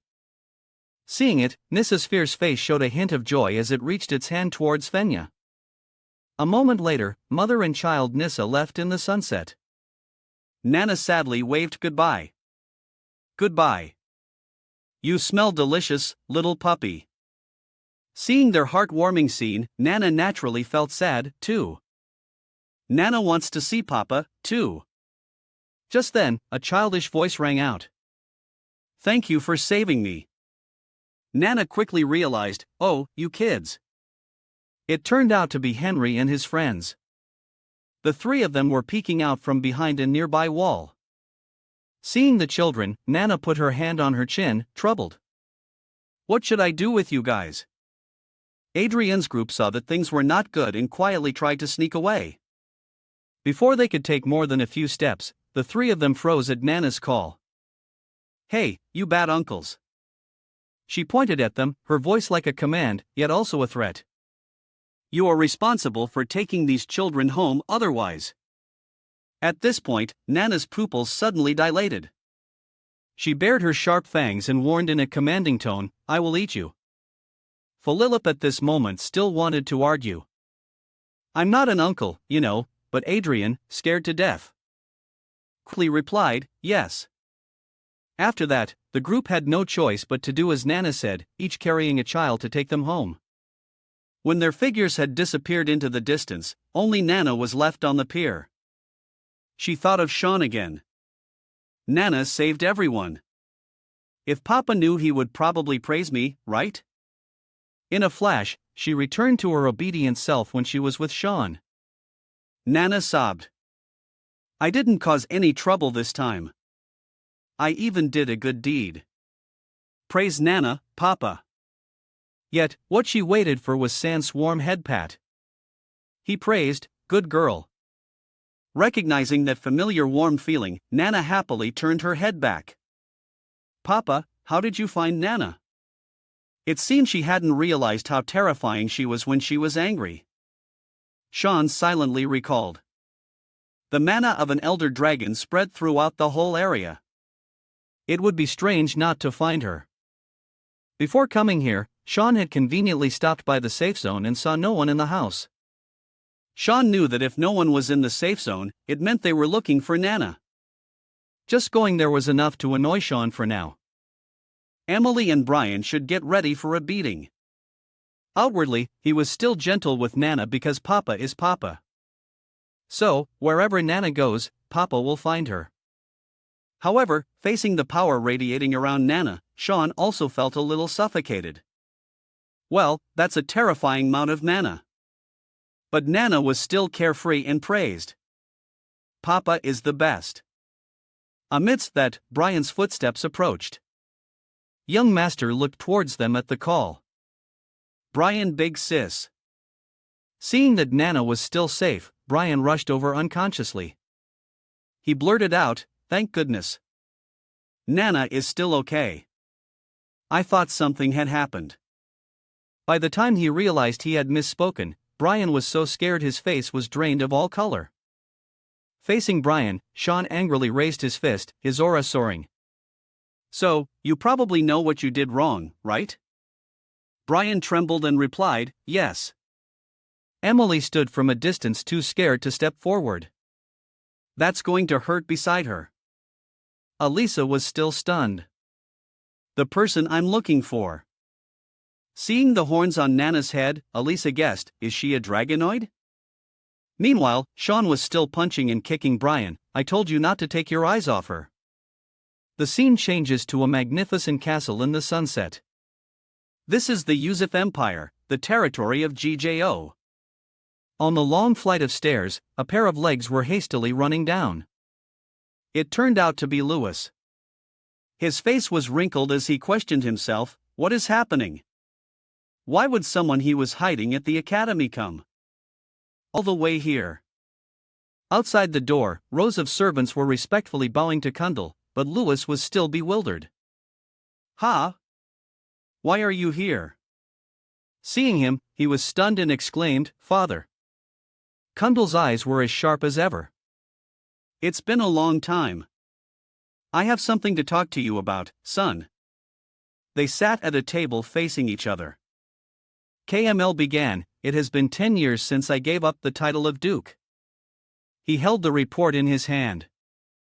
"I have no intention of interfering, but why have the operating costs in the territory decreased while the amount sent to the royal family has skyrocketed?" Louis, questioned by his father, clenched his fist and asked back, "Don't you already know, father?" He explained, "The current Empress's family enough pours a huge amount into the royal family every year." Louis shouted, "If we are overwhelmed financially, our political standing will weaken and eventually they will put their own bloodline on the throne." As soon as he finished, he screamed again, veins popping on his face. "Father, you also want Louis Nell to become emperor, don't you?" Kel slammed his fist on the table, his voice booming with authority. "Enough!" He shouted, "Do you think Louis Nell truly has the qualities of an emperor?" Louis stubbornly persisted. "As long as the emperor comes from the Guj family, it doesn't matter who it is." Kunal asked gently back, "Just like when you gave your deceased older sister to the emperor." His cold tone made him tremble with anger. "I will say no more. Seize all support for Louis now." Finishing his sentence, Kungal stood up. Louis saw his father leaving and called out, "Father, father." He shouted at his back, "Where are you going?" Kunal simply replied, "I'm going to the imperial capital in the Dush of Balio." Vert Castle stood majestically in the bright morning sun. AKO sat in a chair looking at the newspaper in his hand. The owner of the demon sword has appeared. He destroyed the newspaper. "I've planned this many times, but will it fail again this time?" AKO pondered. Elisa quietly leaving the Knights of Light was a surprise, but thanks to that, my claim to succeed the family is even stronger, so it can be considered good news. He remembered Elisa's gaze as she left. That contemptuous look. Does he know something? Thinking up to that point, AKO's expression suddenly darkened. A cold glint in his eyes. So annoying. Ako suddenly turned his head to see a pillar of purple light. A spatial teleportation circle. From the center of the brilliant magic circle, Boris gradually materialized. His figure shrouded in a hazy light. He with his bizarre appearance bowed respectfully. Boris Lamb. Greetings to you, Lord Akover. He put his hand in his pocket, then looked at the person in front of him.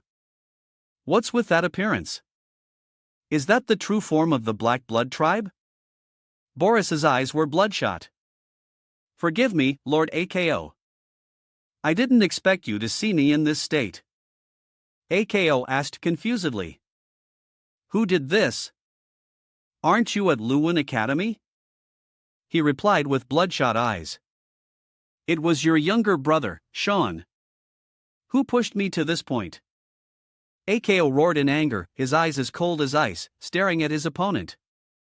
Sean. Boris placed a hand on his chest.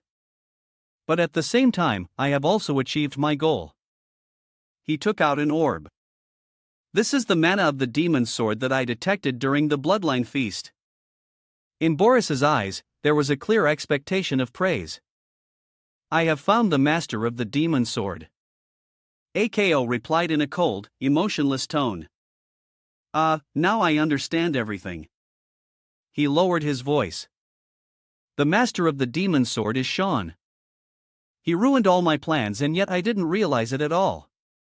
Boris bowed. I tried to eliminate him but my strength was not enough.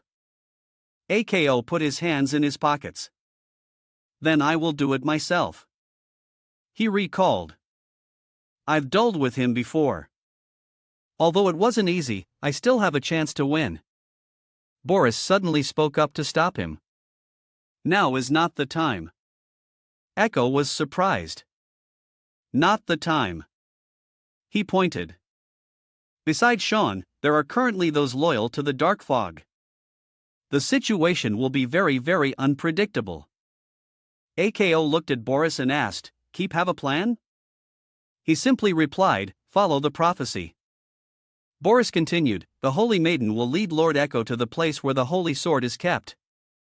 Find the Holy Sword Dandles. The voice echoed outside, causing Ken to freeze. His whole body went rigid. The sword Durand E. Ellen immediately told himself. I must report this news to young Master Sean right away. From the silence, Boris quietly materialized behind him. Well, another little mouse here. Like a snake constricting its prey, he gripped Kellen's neck tightly, making each breath a luxury. Boris laughed coldly. Aren't you Lord Ako's confidant? Len, who were you planning to report to after eavesdropping? Ako slowly walked out of the room. I've had many suspicions before. Kellen could only stammer. Lord, Ako. He was filled with killing intent. Spit out each word. You've been deceiving me all this time, Kellen. Luna sat amidst a pile of ancient books, her hands flipping through the pages quickly.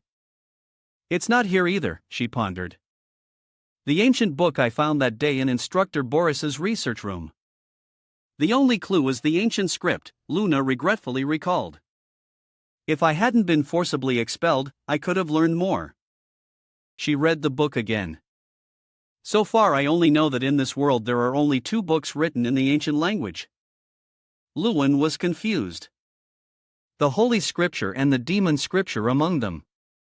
This one seems closer to the Holy Scripture. But why would something like this be in Boris's research room? She put her hand to her chin and pondered moreover regarding its use in content. There's no information anywhere. Luna's gaze darkened. Perhaps I could only find the answer in the forbidden book section of the Garham Society. Renee called her name, Lewin. Lewin turned around. Renee, she smiled and asked, what were you thinking about so hard that you didn't even notice I was standing next to you? She looked at in confusion and wondered, what are you doing here? She stammered, blushed and asked, have you seen Sean around lately? Luna quickly replied, who knows? I'm almost always in the library. She burst out laughing, her voice full of teasing. You like him? She jumped in surprise and shouted. No, I don't. Renee blushed and exclaimed. It's just that I suddenly haven't seen him around. So I found it strange. Luna said gently, don't worry. If it's senior seein', he'll be back soon. Hey! Her eyes widened in surprise. How are you so sure? Her voice was as gentle as a passing breeze. I just know. It's always like that. Arin stood with her hands on her hips, her eyes full of curiosity as she tried to guess the meaning of the words Luna had just said. Regimus rushed over from somewhere, shouting, Renee, there's big news. She turned her head. Regimus. Rain held out her hand. What's with the panic? He ran over and handed her a letter. A letter from the royal family. Read it quickly. She questioned. Huh? You've already read it, right? Do you know you're not supposed to read these things without permission? How rude. Regiment shouted urgently. Just read it. Renee opened the letter. This is my father's handwriting, confirming the strong relationship between the Vert family and the royal family. She held the letter and read the contents aloud. Princess Reese's, the 5th royal princess. Ryan's eyes suddenly lit up, her cheeks gradually turning pink in young Master Vert. Ryan's face burned like fire, her body suddenly stiffened while being engaged with the premise of a marriage. Tham put down his wine cup. The sound of porcelain hitting the table echoed gently in the quiet space. I am always grateful to you, Violet. In Emperor Diane's bedroom, she quickly replied, Don't say that. Of course, I have to take care of your health, father. He reassured her. It's just a mild cold. No need to overreact like that. Violet worthily instructed. Get well soon, father. Seeing you like this breaks my heart. Seeing his daughter's concern, Diane gently comforted her. Don't worry, Violet. Suddenly, Kundal's voice was heard. Your Majesty.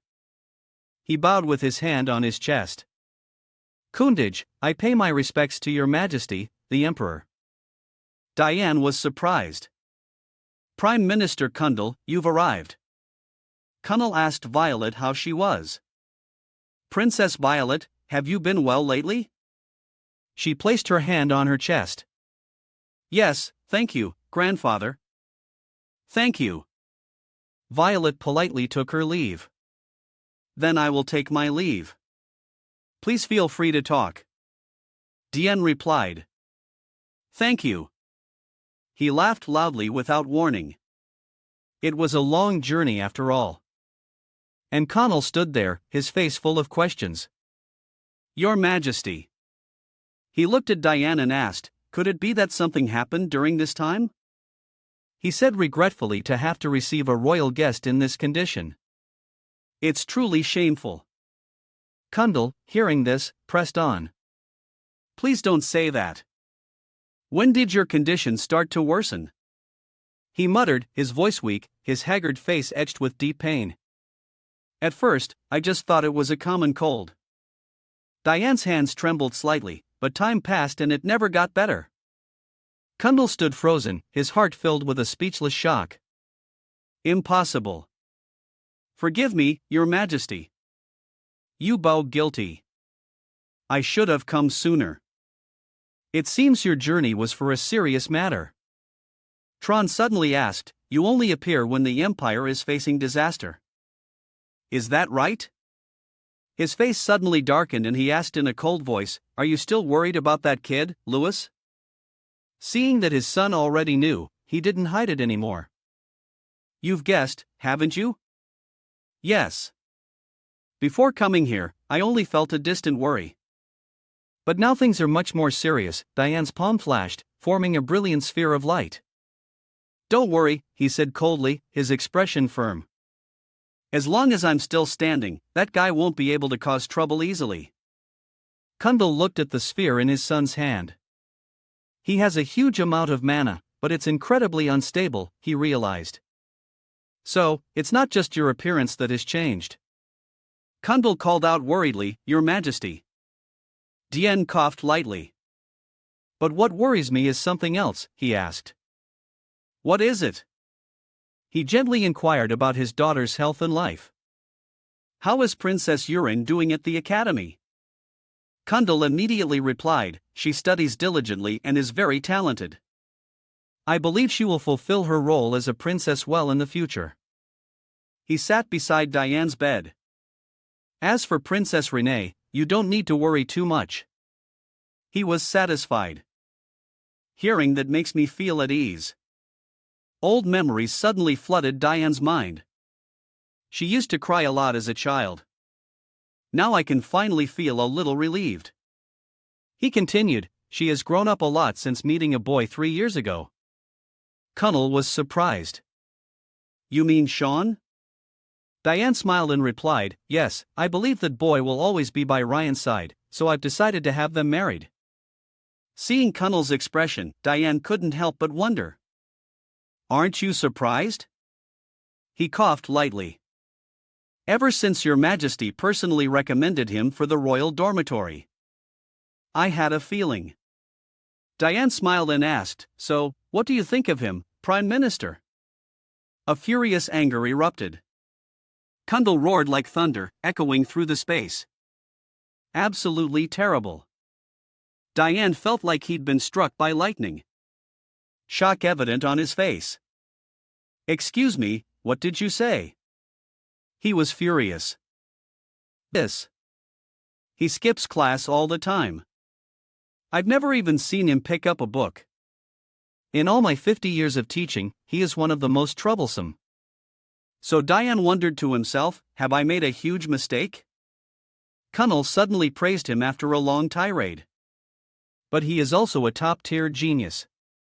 He pointed, as long as Sean is by her side, no one will dare to touch Princess Rain. Hearing that, Diane was relieved. That's great.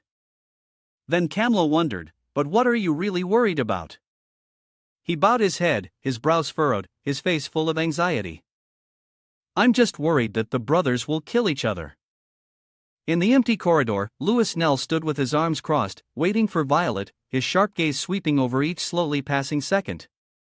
His voice echoed in the space, calling Violet's name, causing her to stop. Hey, Violet. Louis now crossed his arms and asked, You just came back from seeing father and grandfather. Right. Why did he come so suddenly? Violet smiled as she walked past him. Who knows? Why don't you go ask him yourself? What? Louis gritted his teeth. Hey, I'm not done talking yet. She paused, her long stride suddenly stopping as if his words had touched on something sensitive. Violet gave a slight smile, her voice unable to hide its sarcasm. Really? How pathetic. Louis, hearing his sister's mockery, started to get angry. Are you crazy? Do you really want to fight me right now?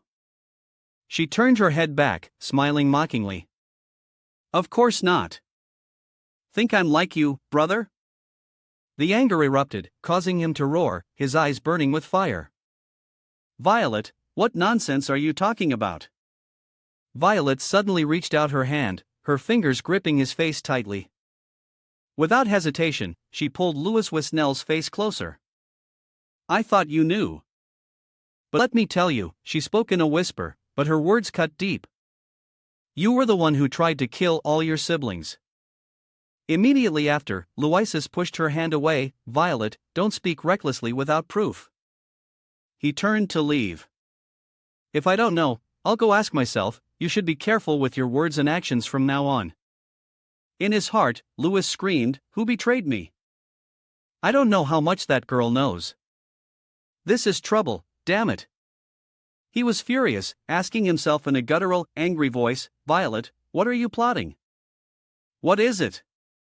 In the scene, Renee was in an uproar. Mary and Sean, isn't it too unfair to decide on your own? Luna looked at her slumped over the table. If you don't like it, then refuse. Renee blushed. It's not that I completely hate it. The two families also have to save face. At the very least, he should have discussed it with me first. The sound of heavy footsteps echoed. Then suddenly Regimus slammed a foot onto the table, causing the items on it to tremble slightly. He clenched his fist. And as for this marriage, both were surprised. Regimus, what's with you? Regime shouted. I supported 100%. His words were like a small spark that sets cheeks blushing. I've seen it all. How many times has the princess held this unrequited love in her heart? Regime slowly extended his hand, his eyes full of determination. This is fate. Or perhaps heaven's will. His eyes lit up like a small flame suddenly bursting into a brilliant blaze. Go conquer young Master Sean. Lady Rain's voice rose, echoing through the space. Regimus, what are you doing in the library? He pointed at him. The library is a place for quiet reading. You know that, right? Immediately after, Sean slowly approached. You're making the princess uncomfortable. When Aaron saw him approaching, she quickly pulled on Regis' shirt, not giving him time to react. She immediately pulled Regimus and ran away, leaving Sean and Luna behind in confusion. Seeing this, he asked her in confusion, what was that? What's wrong with him? Luna glanced at Sean Sr. She looked at him and suddenly asked, do you perhaps like Aaron? Sean answered bluntly, no. He imagined in his mind his mental age is 40 and to Sean, Rein is just a kid. Thinking about it, he immediately shuddered and goosebumps all over. Does that even make sense? When Luna heard Sean's firm and decisive denial, she sighed in relief. Well, that's good then. He suddenly glanced over and saw some strange books. Sean was confused. What are these books? Luna simply replied, I'm looking for clues about the book. Sean looked at the pile of books. That's a lot. Which book? She replied. The book we found in Instructor Boris's lab. I discovered it was written in an ancient script. Sean put his hand to his chin. You won't find much more. If you want to know anything about the Holy Scripture of Hishka, you'll have to search in the Forbidden Archives. She suddenly showed him a strange book. Have you ever seen this book before? She opened each page of the book. Chronicles of the Swordsman Penelon.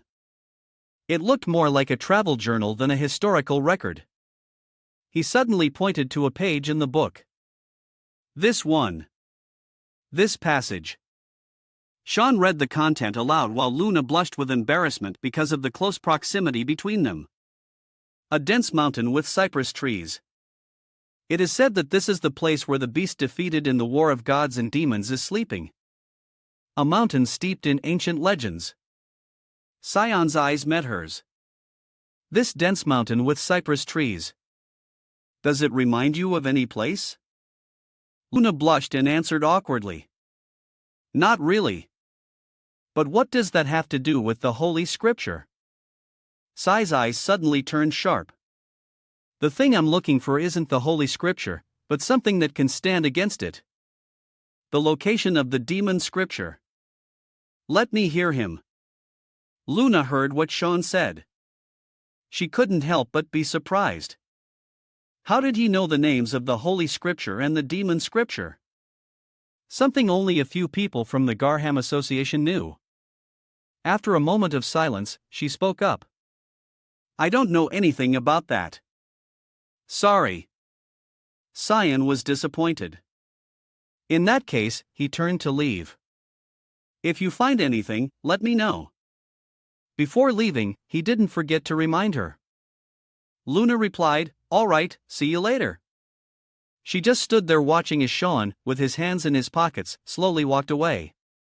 Suddenly, of course, Luna's face darkened. She spoke up. You're there, aren't you, Lamela? Hiding behind, she felt discovered and awkwardly apologized. Please forgive me, Lady Luan. I was ordered to never leave you alone. Luan pondered. I guess she's here to watch me, not to protect me. She commanded in a roaring voice. Answer me from where you are standing.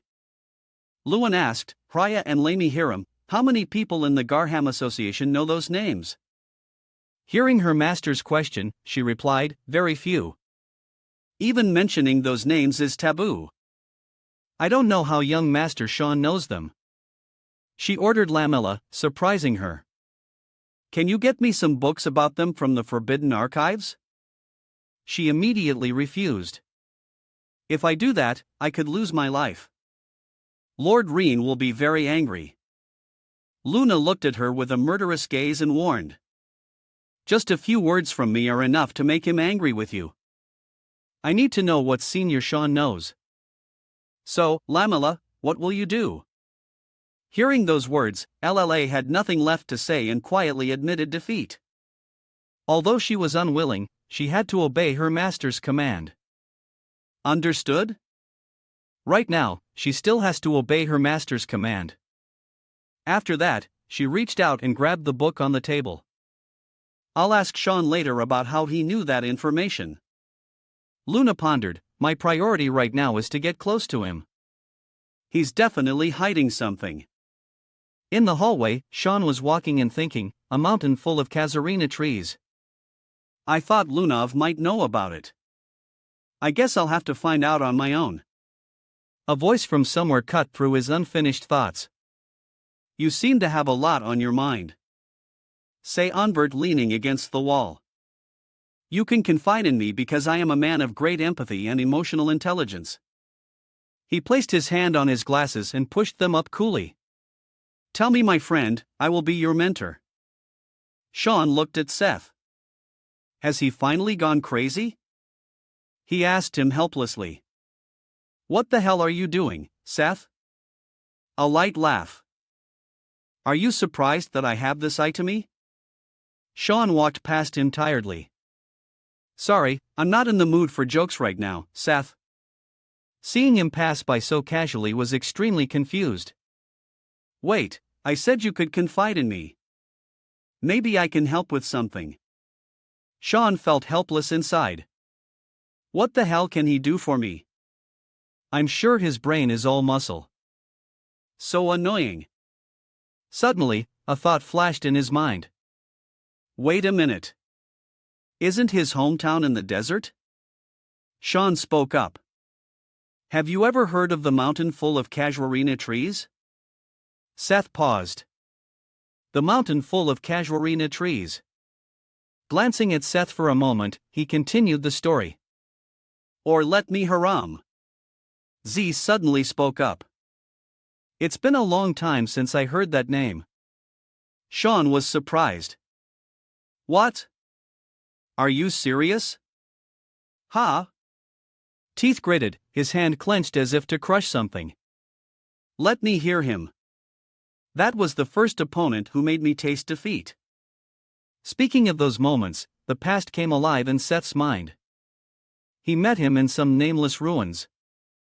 At that time, Seth was only 6 years old, on a journey to find strength. Back then, he had neither the muscles nor the experience he has now. Looking at the huge Lamy Harm standing before him, it was an overwhelming terror. Its teeth were as sharp as knives, its eyes shooting out a killing intent. Seth had no way to win against it. He slowly opened his eyes. Seth lost consciousness for a moment and then woke up. I found out I was still alive. Seth shot up. It was as if he had run away on instinct. It was humiliating. But if Seth hadn't done that, he wouldn't be here today. Zane cut in. Let me haram is a monster, not a book. That's right. Thinking about it makes me so depressed. He put his hand to his chin and thought. Do I have no other choice but to go there? Honestly, I don't want to go at all. Dian asked Seth, can you tell me where that place is? I don't know the name of those ruins. He crossed his arms, but it's in a region called Nordeli. Z suddenly mentioned in the ancient Spania language, Nordel means mountain full of casuarina trees. He shouted, "If we go to Nordeli, can you lead me to those ruins?" "Lead you? You want to go with me?" Sean hurried, "I'll get ready right now." "Let's go." Seth paused and thought about the adventure with a friend. Z remembered the moment he called his mother. "Mom!" Katerina's face was filled with worry. "Oh, my prince, why are you crying?" Seth cried. "My friends keep running away from me. I didn't break anything this time." She gently wiped his tears. "Don't cry, Prince Seth," Katerina smiled softly. She smiled gently. "Then one day you will have a friend who likes you for who you are." Seth was surprised. "Really?" Her smile was radiantly elegant. "Of course, if you keep training hard one day, you will have a friend to go on adventures with." Z realized. "Mom, you were right." He shouted. "All right, Seanvert. I'll go get ready right now." He was so overjoyed that he ran straight ahead and slammed into the wall. Sean rushed forward with alarm to stop him. Hey, that's a wall." His collision shattered the wall, creating a tremor that shook the entire surrounding space. Looking at the big hole in the wall, he was confused. Why is he so excited? Nav silently hid behind the door, her shadow blending into the darkness as if she had vanished into thin air. The door suddenly swung open wide. Sean shouted, his voice echoing throughout the room. "I'm here." Brian presented the letter. "Young master, a letter from the palace has arrived," Emily exclaimed. "Oh my goodness. I had no idea you were like that." He snatched the letter. "You read my letter without permission again. If you do it again, you'll be in trouble." "I'm sorry," he stammered. "It just accidentally caught my eye." Sean looked at the red letter in his hand. "What is this letter about anyway?" Brian replied. "You're getting married?" he asked in surprise. "Me? Why? To whom?" Emily clasped her cheeks and smiled. "To Princess Rain." Diane remembered Luna's words. "Do you like green?" So that's why she asked me that. Another troublesome problem to solve. He closed the letter, focusing on something else. "I'll think about this later." Sean gently put on his shoes, each movement exuding a calm and decisive air. Then he adjusted his collar as if preparing for something important to come. When he left, Sean reminded them both. "I'll be away for a while. Take good care of Nana." Suddenly, Nana's voice rang out as gentle as a spring breeze. "Don't worry, Papa." She looked at Sean with expectant eyes. "So, will I have a mama?" he shouted. "No, never." Brian and Emily were worried. "What do you mean? Are you planning to reject a royal decree?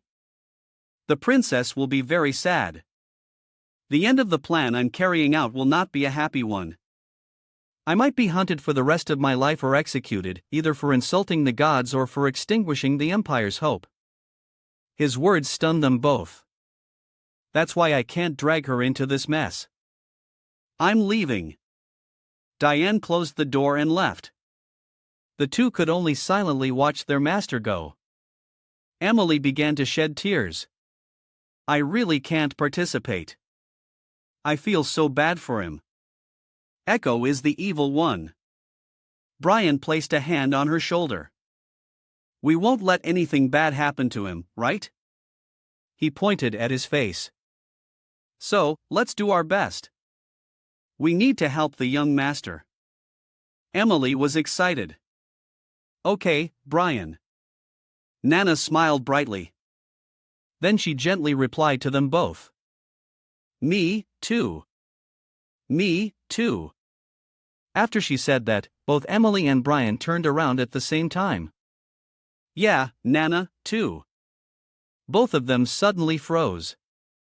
Their eyes wide with disbelief at what they were witnessing. "Nana, no. Unexpectedly, Nana transformed into Sean, startling Emily and making her scream in fear. Young Master Sean, in the Kingdom of Spania, the southeastern region of Nord Delhi, Sean exclaimed. This carpet is really cool. Seth crossed his arms. You mean my trusty Amit? He replied.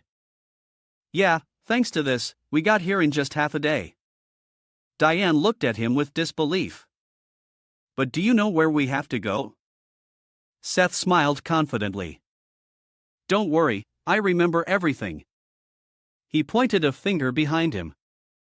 We just need to get through the sandstorm over there. Sai's hair was blown by the wind, fluttering with each gust. He smiled and asked, Is that so? He stared intently at the fierce sandstorm where streaks of red lightning were tearing through the sky before him. San's eyes widened in talk. That's not a normal sandstorm. Seth confidently pointed. That's a common sandstorm in Spania. He maintained a calm demeanor, his voice gentle but firm. Trust me, my friend. Scene change. Sean slowly opened his eyes, seeming to re-register his surroundings. The warm rays of the sun shone down gently. I must have been unconscious for a while. He's sitting up. It seems I got out of the sandstorm safely. Behind him, Seth's voice was heard. You're awake, my friend. With a look of pride, he pointed to his chest. I'm fine. Sean, however, was cursing under his breath. You bastard. He struggled with each step, trying to move forward through the fierce sandstorm, whipping at his face. How much further? Seth replied, We're almost there. In a surprising moment, Sean realized something was appearing before his eyes. Something faint is appearing over there. Seth crossed his arms. Yeah, that's the place. It's hard to see because of the blowing sand, but the ruins are quite large. Hands on his hips, perhaps besides me, you're the first person to set foot here. Sean asked back, Are you sure? Seth couldn't hide the look of surprise on his face. Sure about what? Is someone here? He covered his face. It seems someone got here first. I can feel multiple monostreams. Since I looked at you, I saw you were standing in front. On the saddle, a figure leaned forward slightly, their form swooping down to the ground. In the foreground, Karen frowned slightly and said to his subordinate, From here on, I will go on foot. He reminded everyone, it's not clear what's inside. Everyone, be on alert. They replied. The subordinates shouted in unison like a clap of thunder. Yes, Lord Karen. Sean hid behind a rock, a sharp gaze following the group of strangers who had just appeared. Where did they come from? Soon after, he turned his head and said to Z, For now, just watch the situation. He didn't even bother to listen and charged straight ahead. He threw a punch aimed straight at Karen without a moment's hesitation. Hey, Seth unleashed a space-shaking blow, but he lightly dodged it and backed away. Seth's smile widened, full of excitement and thrill. Oh, you dodge it. Karen looked up, his eyes a mix of surprise and suspicion. He asked again, Who the hell are you? Sean quietly hid behind a rock, muttering curses under his breath, Are you crazy?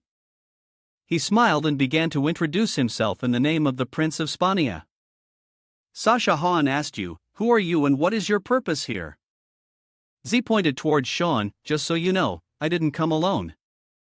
My friend Seanvert is hiding right over there. Tran couldn't hide his surprise. Seanver. Is that really Seanver over there? A deep fatigue spread through him. This is going to be troublesome. He took off his robe. You Spanish brat, Prince Seth, and the youngest son of the Duke of Vert family. Seanvert. Whatever reason you came here for, it doesn't matter. The scepter in Karen's hand glinted with a cold light as it was drunk. But now that you know of this place, don't expect to leave peacefully. His gaze was like a sharp blade, tearing through space as he charged straight towards his target. Volsection. He was speechless. Seth stood frozen as Karen charged towards him like a fierce storm. The attack echoed like thunder, tearing through the silent space, making everything seem to hold its breath. Under his cold facade, his mind was filled with a secret satisfaction that no one knew. Just ain't nobody. Seth held out his hand to create a shield condensing sand. Karen was shocked. He blocked my magic. Gathering energy, every spark of power converged in his hand, ready to explode. Respond.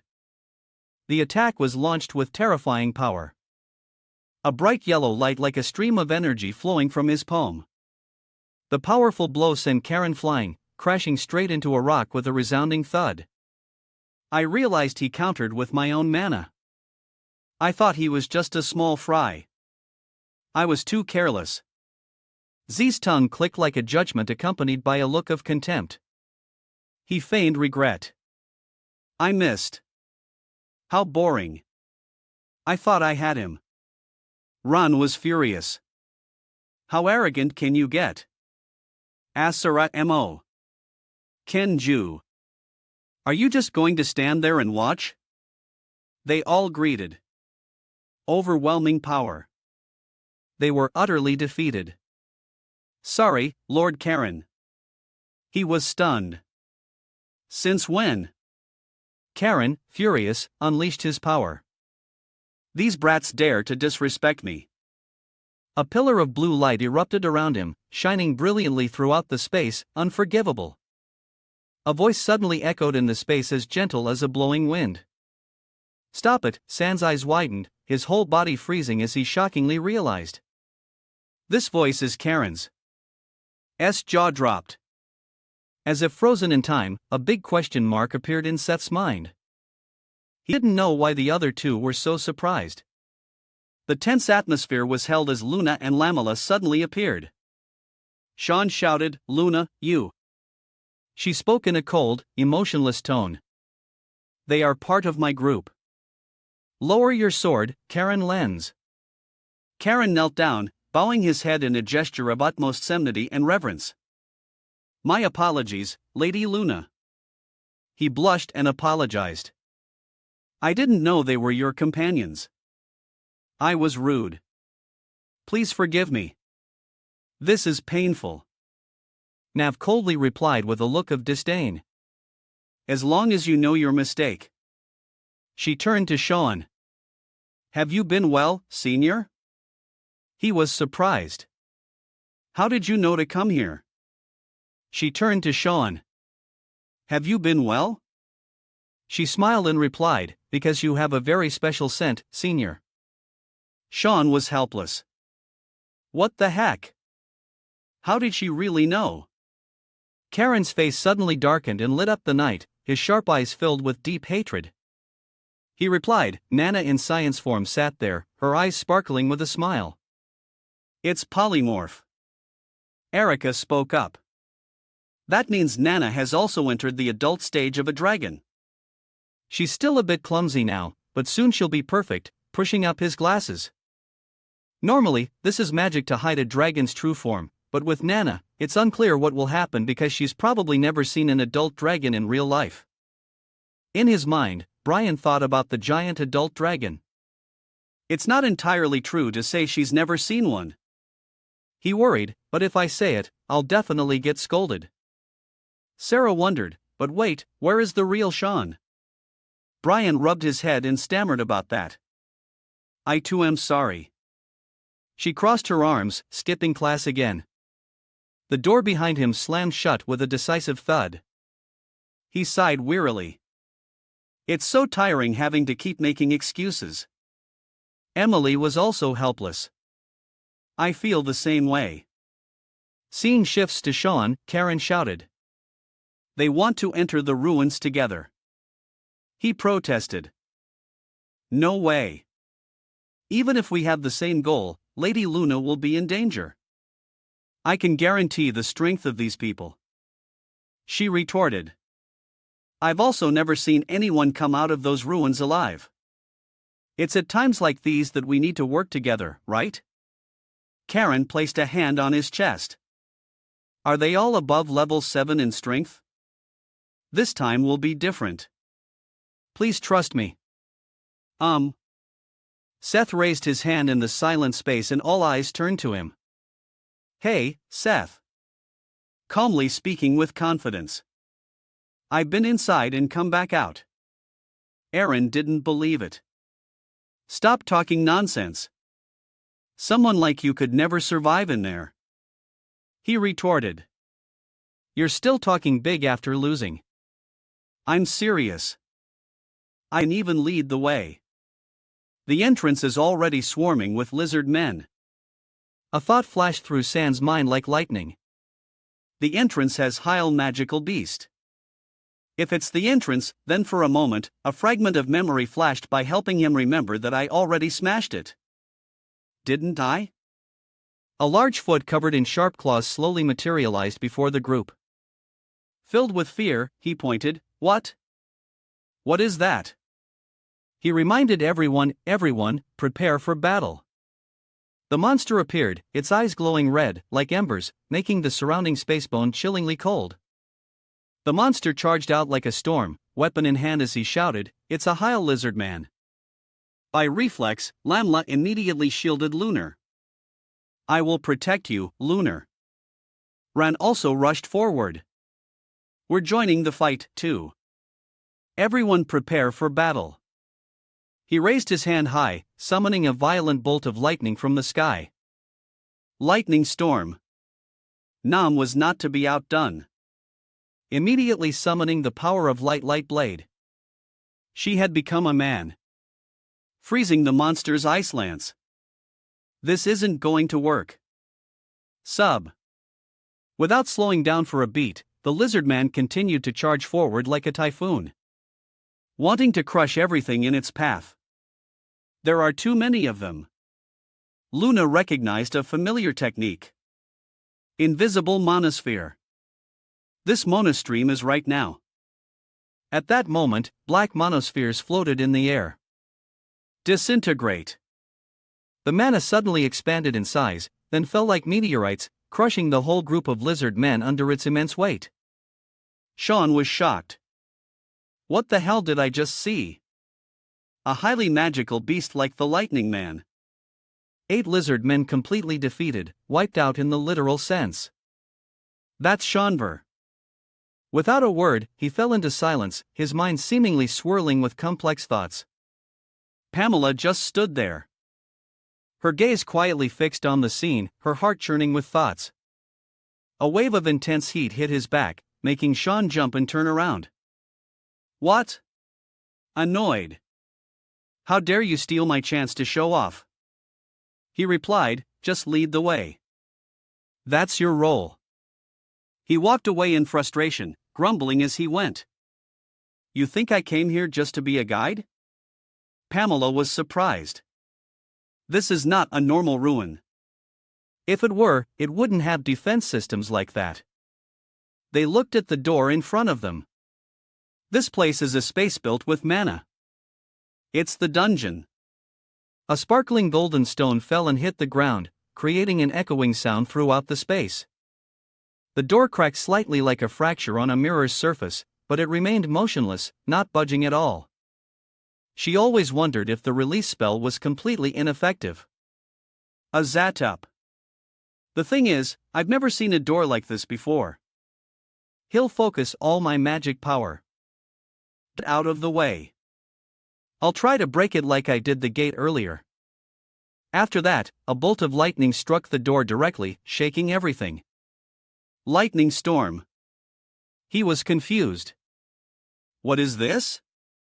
Is it sealed with magic? Seth laughed loudly. What a stupid way of thinking. His face darkened. That kid keeps driving me crazy. Seth shouted. Then open it yourself. He slowly took firm steps towards the door, then gently reached out and placed his hand on its cold surface. The heavy door gradually creaked open. Its sound echoing through the silent space. A smug smile. Use your head a little, old man. Karen was furious. Kill him. I'll kill that brat. From behind, a large, rugged magical beast slowly appeared before his eyes. Aha! Sean put his hands on his hips. It seems each door has a magical beast guarding it. Seth laughed excitedly. That one is mine, Sean. Seth clenched his fist, his eyes never leaving the magical beast in front of him. This magical beast is full of power, his hand never left the magical beast. He clenched his fist and a strange light gradually spread, glowing like an awakening flame. A strong beam of light suddenly erupted, illuminating the entire surrounding space. Let's go. After that, they continued deeper inside. Not only were there magical beasts in the ruins, but it was also filled with unpredictable traps. They had to face countless difficulties and magical creatures they had never heard of or seen before. The strange thing was, of all the doors in the ruins, only Seth could open them. The fire crackled gently, radiating a soft warmth to the ruins, reacting to Seth's bloodline. Kunam replied, I heard the creator of this place was from the Sahakan tribe. Sean was surprised. What? Why didn't you say so earlier? She waved her hand. No. That's not it. I only found out after you mentioned it by reading the forbidden books. He was suspicious. Can I trust you? Nam blushed inside. Of course, you're so mean. I wouldn't lie to the person I like. Sean crossed his arms, saying that makes it even less believable. Showing affection for no reason. Who would believe that? Luna cursed inwardly. You idiot. She couldn't believe it. She spoke softly. The Garham Society has long been searching for the Holy Scripture and the Demon Scripture. Luna continued. They believe that the holy artifacts of the gods will help restore the Garham kingdom. He said that for his uncle Reinstrand River, it was also a belief. They thought that if they possessed the holy artifact of the gods, they would gain dominion over this continent. Hearing that, he was surprised and asked back, control the continent. That sounds far-fetched, don't you think? Shin in hand. Even if they obtained it, it would be useless. It would only cause the people around them to die in vain. To have looked at Sean and wondered, what about you? What do you need the demon scripture for? A cold smile to destroy it, of course, if it's going to be used for that ridiculous plan. Being the destroyer is much more fun. Her eyes widen, a sparkling light radiating from them, bright and shining like a star. Suddenly, of course, she spoke up. Then I'll help you. Sean froze, his face surprised. What? Luna smiled and said, I'll help you get the demon scripture. I just felt like doing it. So Sean quickly averted his eyes, then called her name unexpectedly. Luna, who is she? He sighed. Go to sleep. Luna crossed her arms and refused. No, I want to stay with you longer. Sean turned his back and walked away, leaving her sitting there. Well then. I'm going to bed first. He said, he's already asleep. He said, he's already asleep. He thought to himself, what am I talking about with a kid? She's only 12 years old. Aluna blushed red, feeling a mix of shame and embarrassment. You slow-witted big brother. Hiding behind, Karen crossed his arms, his face dark as it was filled with dissatisfaction. The next day, the group reached the final gate. This is the last gate. Z slowly approached, then gently placed his hand on the gate. It's been a long time for sure. To everyone's surprise, the gate gradually vanished, dissolving into a hazy mist and leaving behind a mysterious void. A strange creature appeared in the middle of the space.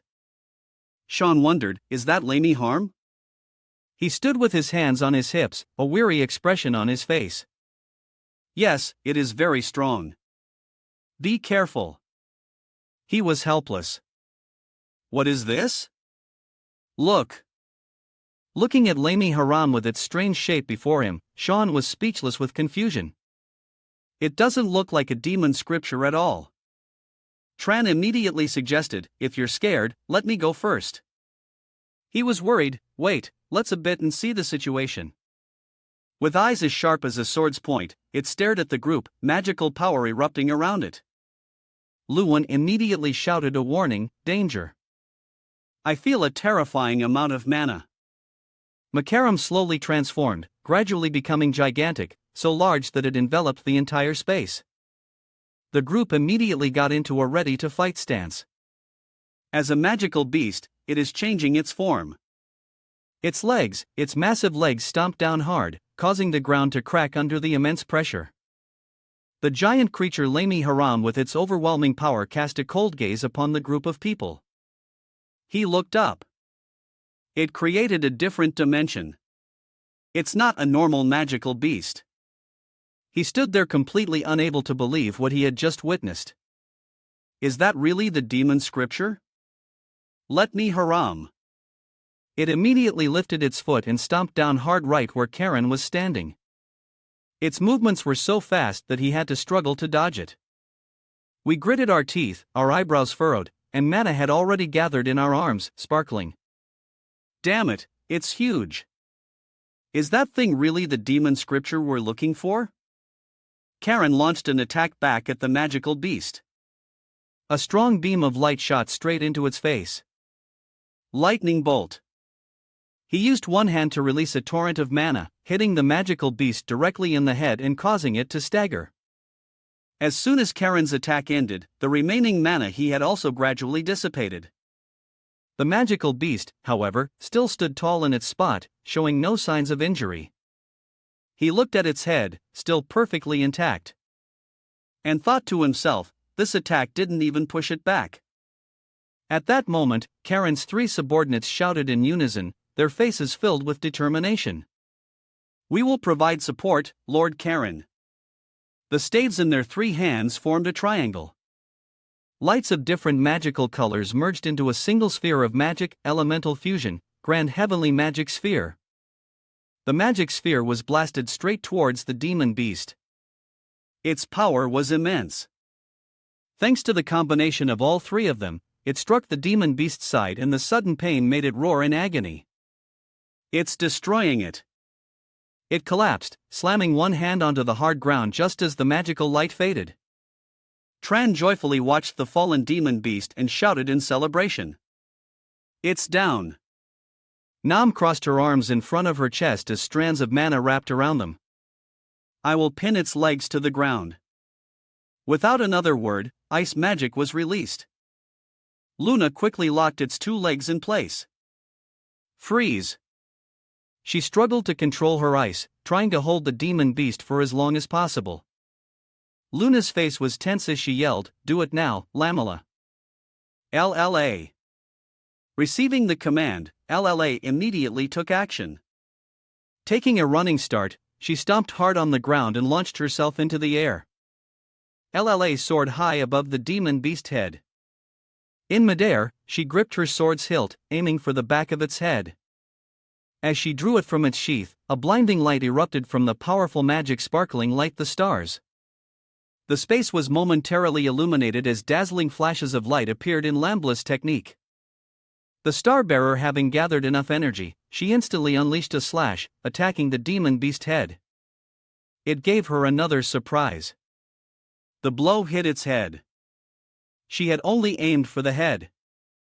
However, at the same time, its sharp-clawed arm also swung towards Lamla's face. With a casual swipe, she was mercilessly knocked away. The demon grim beast suddenly noticed something. It turned its head, glancing to the right. Then its arm, which was supporting it on the ground, turned into a fist that slammed into the earth. Mana poured out of it relentlessly. A tornado began to form on the ground, its blinding energy making everything unclear. Sandstorm. The sandstorm enveloped the demon beast and, under the other person's control, it locked the beast in place. Seth, overjoyed, looked at the Grimoire demon he had trapped and greeted it. Long time no see. Lami Haram, I'm here so we can finish the battle we left undecided that day. Tornado. The sand grew increasingly fierce, like a desert storm wanting to crush everything inside. Luna turned her head towards the person who had just been knocked to the ground. She worriedly screamed her name. Lamilla! Lamilla! Lamilla pushed herself up and answered her mistress as quickly as possible. I'm fine, Lady Luna. Hearing her voice in response, Luna let out a sigh of relief. It's a relief that no one was as badly hurt as I thought. It seems we have a chance to win, she assessed. She turned to look at the sandstorm that reached the clouds and thought, even so, why do I have this bad feeling that something isn't right? Just as she had this thought from within the sandstorm, a pair of glowing red eyes pierced through the swirling yellow sand looking out. Lami Haram spread its arms and with one move tore the tornado apart right in front of Seth. Using his arms as a shield, Seth could only give a dry laugh and praise it as it acted so effortlessly. Truly a real monster. Luna, astonished, stared wide-eyed at the scene. She couldn't believe it. And uttered, it dispelled the magic. After successfully dispelling Seth's magic, the beast immediately turned to attack him. It lifted its leg and swung its arm, aiming straight for him. Seth was also eager to fight. He clenched his fist, gathering magic power to retaliate. All right, if you want a piece of me, come get it. Stone bullet barrage. At that moment, at this time, a pair of feet slowly approached. The magic enveloping him glowing with a purple-black hue by his hand was a sphere of magic. It levitated in the air continuously emitting flashes of lightning. Void sphere. Please remember to like and share this video to support the channel. The sphere's effect was instantly realized on Lomi Haram's body as science spoke. Its body was cut in half. Its upper body collapsed to the ground, causing Seth, who was preparing to attack, to freeze in place. Still holding the sphere in his hand, he looked with an unexpected gaze at a scowling Seth. What the hell? It's dead already. Sorry for interrupting. This is so boring. Tran was astonished, staring intently at the two figures arguing beside the demon beast corpse. He dealt with that monster so easily. Why do you keep interfering with me? I don't know if the monster is it or him anymore. The more he looked at the boy, the more displeased he became. He revealed a resentful look, secretly envious of him. To think that such a mysterious person would stand next to Lady Luna, utterly filthy. Lord Karen, are you all right? As Karen was fuming with nowhere to vent, his subordinates ran up to check on him. He immediately took his anger out on them, glaring and saying in a low voice, "Is this the time to worry about me? Go take care of Lady Luna. Useless fools." The subordinate was so scared by his cold, terrifying gaze that he trembled like a leaf. What the hell? Did we do something wrong? San looked at the demon beast head as the rest of its body was disintegrating and asked, I guess now it's just a skeleton. You. Standing opposite Seth with his arms crossed, he stared at the demon beast head and asked him, we're out of the subspace. Looks like it's over. Where is the grimoire? This is the first time I've caught something like this, so I don't know either. While the two of them couldn't find an answer, the demon beast's skull suddenly caught fire. Blue flames enveloped it. Seeing this scene, San was startled. He lowered his head as the light from the blue flame cast upon his face and said in shock, it's not over yet. As San finished speaking, a powerful light broke through the ground and slowly emerged. He clenched his teeth, his face growing tense as he cursed, damn it. Several pillars of light suddenly erupted from underground, resembling tornadoes tearing through the earth and shooting straight into the sky from a distance. Luna looked towards him and shouted, Shaun, Seth. Lamilla held her shoulder tightly, preventing her from entering the dangerous area. It's dangerous, my lady, right now. The pillars of energy also shot towards the ceiling right above Karen's group. He looked up and frantically ordered, everyone fall back. You'll get caught in it. Science stood furthest from everyone in the most dangerous position. He was surrounded by 3 towering pillars of energy. Rocks began to fall heavily. Luna fell to the ground, protected by Lamla, and screamed hoarsely, San. Just a few seconds later, large rocks had piled on top of each other, forming a small mountain that nearly reached the ceiling. LLA held Luna tightly and said to her, "We're too late, Lady Luna."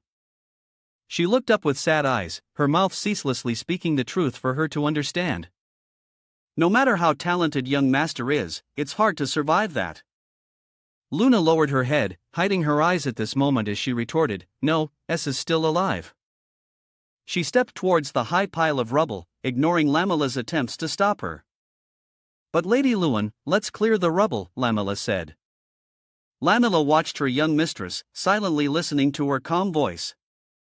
"I know it's hard to understand, but for now, please trust me." She turned her head back, her eyes shining with a strange light, her expression chillingly cold.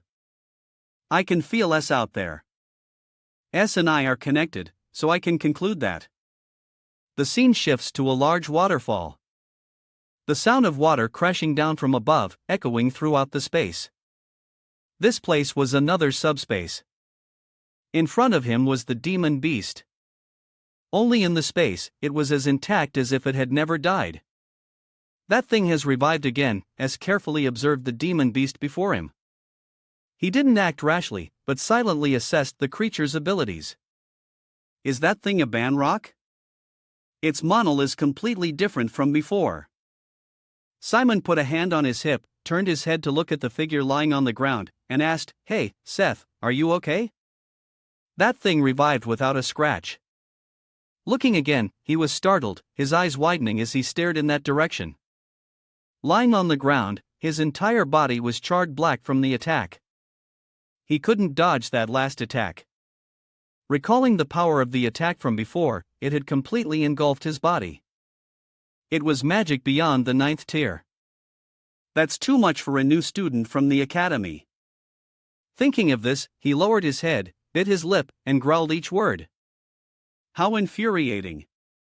It's over. Sai looked at the demon beast in front of him. It was tilting its head to the sky and letting out a resonant roar. "You." He drew the demon blade from his hip and crimson mana began to swirl around it. Sai angrily said to the demon beast opposite him, "Shut your mouth, you." Enraged by its roar, his eyes lit up. Veins bulging on his face with no one watching. "It's even better. I can go all out."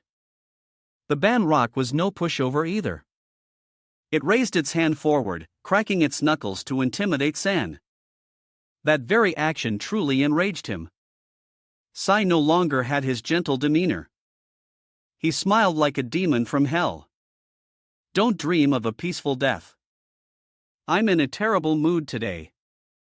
At this, Sin stumped, shattering the ground beneath his feet, and in an instant, he vanished. Both sides charged, simultaneously unleashing their full power and aiming straight for their opponent. Sion's eyes grew brighter with the thrill of being able to fight freely. The smile on his face became even more maniacal. Sin zipped past the ban, swiftly delivering countless crimson slashes across its massive body. Sword Dance Misty Tempest. Stopping there, he turned his eyes fixed on it. The blade in his hand growing even more bloodthirsty. Sai landed on the ground, sliding back a short distance to witness his cuts tear through that thick flesh body. Combo attack. Banrock. The Banrock, so large and mighty, was forced to its knees on the ground by just a few of basic moves. Its head was chopped off by San, but its large body remained on one knee, roaring at him. "You, the first human to get here." He was a bit surprised, but his expression didn't relax at all. "It can talk, but you will lose." The Banrock used its mana to pull its severed head back and began to reattach it. It warned Cyan. "It's not easy to kill me." San looked even smaller, standing beneath its massive body. He stood there quietly, listening to its broken speech. "I regenerate endlessly. There's no." In an instant, the head that should have been severed was perfectly back in its place. Without a single scratch. "Get ready. I will kill you." It roared wildly like a declaration. And didn't seem too bothered by those words. He simply threw a sphere straight into its face, startling the Bananrock. Void. The number of monospheres fired blew off its parts one by one. Void sphere. Hunger. Now it was the demon blade's turn.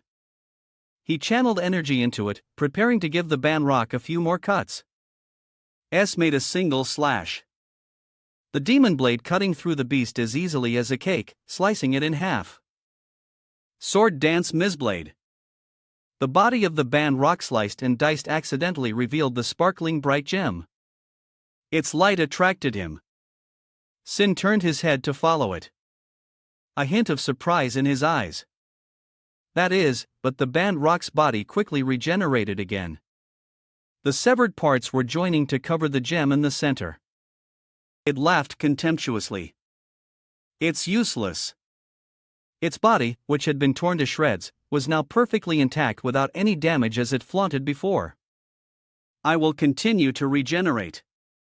You will soon run out of energy.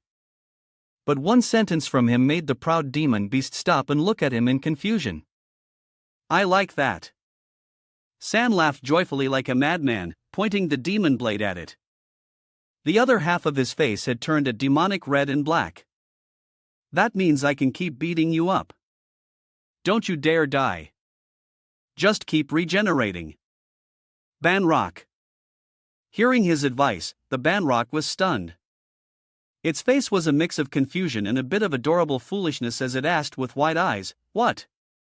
Meanwhile, outside, Lamlo was unleashing a powerful strike with her remaining mana, Holy Strike. Luan also swung her sword, unleashing a slash towards the rubble in front of her. Water Sword. The attacks of both of them were like scratching an itch. The massive pile of rubble took both blows at once without moving at all. Lamlo looked at the tiny light they created on the rock inside. Our spells have no effect. At this rate, are we going to have to keep casting forever? She looked at the result of their combined effort and let out a breath. There must be a barrier protecting the ruins. If so, there's really nothing we can do. If only Seth were here. Just as she made her wish, a pair of long, slender legs approached. Lady Luna. Karen clutched his left arm, appearing with quite a few injuries as he greeted her. It's good to see you. Are you hurt? Are you still okay, Karen? Being asked by her, he was overjoyed. He eagerly tried to take credit, reporting to Luna. I know the way out.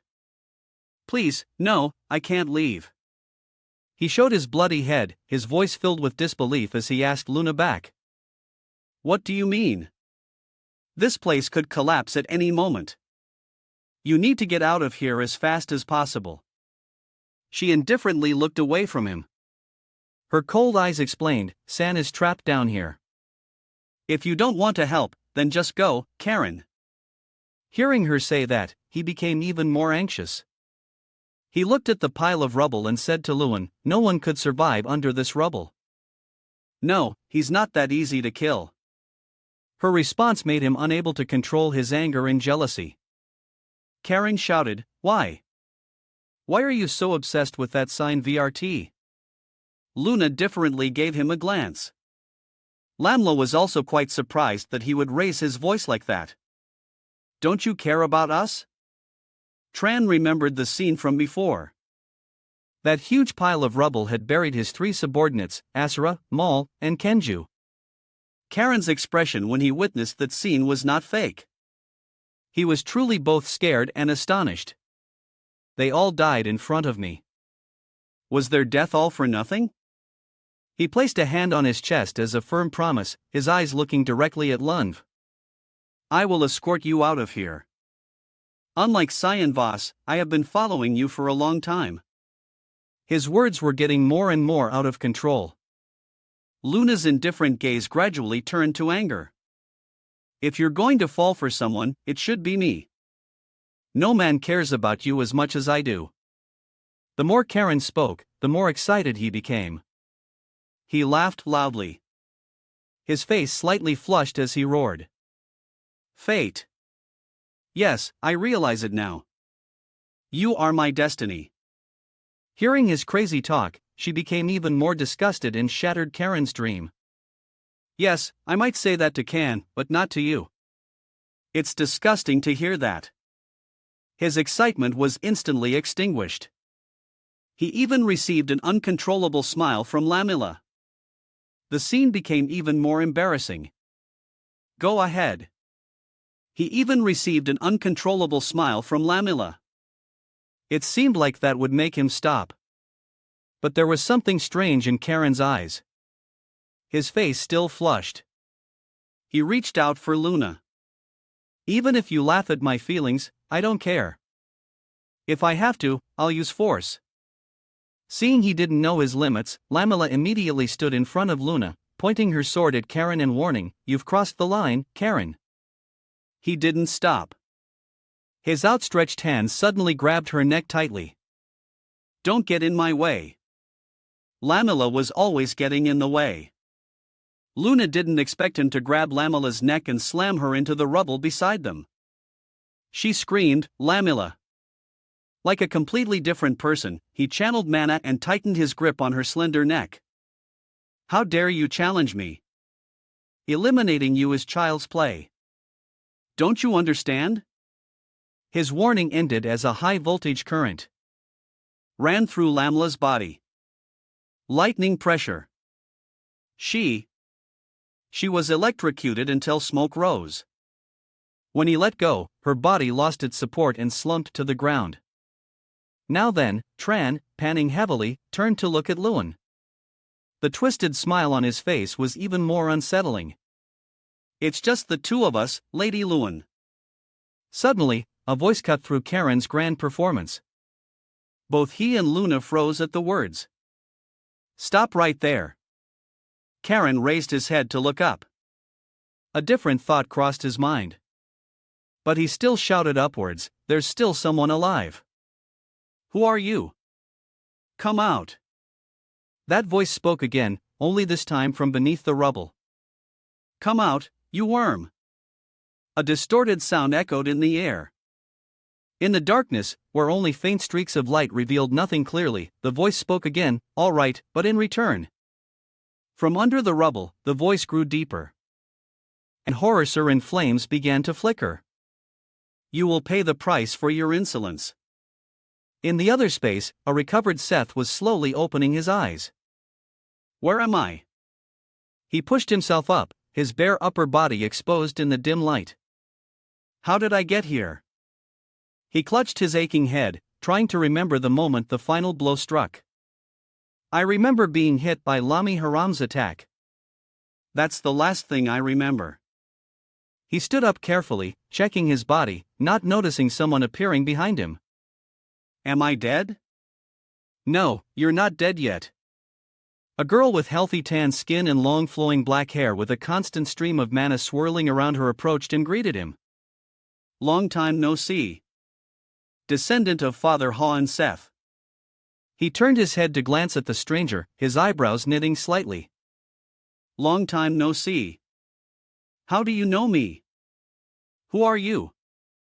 She enthusiastically recounted a memory between them, her eyes lively and cheerful. It seems it's been so long you don't remember me.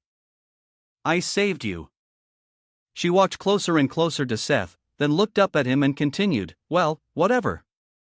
I'm more interested in the boy who came with you." She used both hands to suddenly cup Seth's face, surprising him so much he didn't know how to react. She whispered to him, "Let me borrow you again." A passionate kiss landed, and Seth was so surprised his eyes went wide, unable to push her away. The charred parts of his body suddenly lit up right where his eyes were. The symbols on the girl's body appeared on Seth's face, his eyes also opened wide, his pupils having turned a brilliant gold. In the space where Sam was transported, he was still diligently entertaining himself with the massive body of the band-sword dance ape Blossom. "Stop it," Ken ignored its pleas, transforming into a different person as he ferociously charged with his demon blade. Sword dance Mizblade now die. Next was an X-shaped slash across the band's chest. After a successful hit, he continued to build momentum for another charge. Sword Art Starlade. The Banrock lowered its head, gritting its teeth in pain. It became worried when it saw the gem in its body, exposed by his slash again. Science saw the gem, and his transformed face became even more aggressive. His hand formed a void sphere and he muttered as he charged that rock-hard thing. I really want to destroy it. Void sphere. The Banrock cried out in alarm, begging with all its might, wait, stop human. But his words before its words could be fully registered. One slash had split the gem into hunger. The Banrock let out a cry of agony. The shattered gem also meant that its body had no way to regenerate. The Banrock's body quickly turned to sand until the moment it disappeared. It still hadn't received an explanation as to how things had turned out this way. Eliminated 1. A human could defeat ABA. The massive body turned into desert sand, collapsing right at Scan's feet. He gradually suppressed the mana enveloping his face and slowly walked towards the piece of paper. In the pile of sand, S picked it up, carefully studying the drawing on it for a moment. What? This is only a part of the grimoire. He didn't bother to keep it, letting the piece of the grimoire vanish in the wind. Came all this way for nothing. Rerum would have realized it immediately if she were conscious. He remembered. He remembered the tough battle from before when he and the demon blades struggled to hold on. She had pushed herself too far in the fight against Boris and fell into an indefinite sleep. Standing there watching the waterfall still thundering down. He wondered. But why am I still in the space? Where did the creature that created it go? When he looked forward, Seth's body, but with the strange girl's soul, wanted to attack. Bloodlust. He agilely dodged to the side. Seth's punch missed its target, causing the entire ground to tremble. Sam looked closely at the person who had just ambushed him and couldn't help but be surprised. Thinking to himself, Seth? But you? He quickly realized something wasn't right. The person in front of him wasn't Seth. Now the mana he's using is completely different. What's going on? In a moment he understood. A low voice echoed in the vast room. The person's feet stepped onto the pile of rocks, looking down from above and asking, I had no intention of interfering in this. Karen lifted his blood-streaked face to look towards the sound, silently listening to the other person's complaints. But why did you try to harm that child?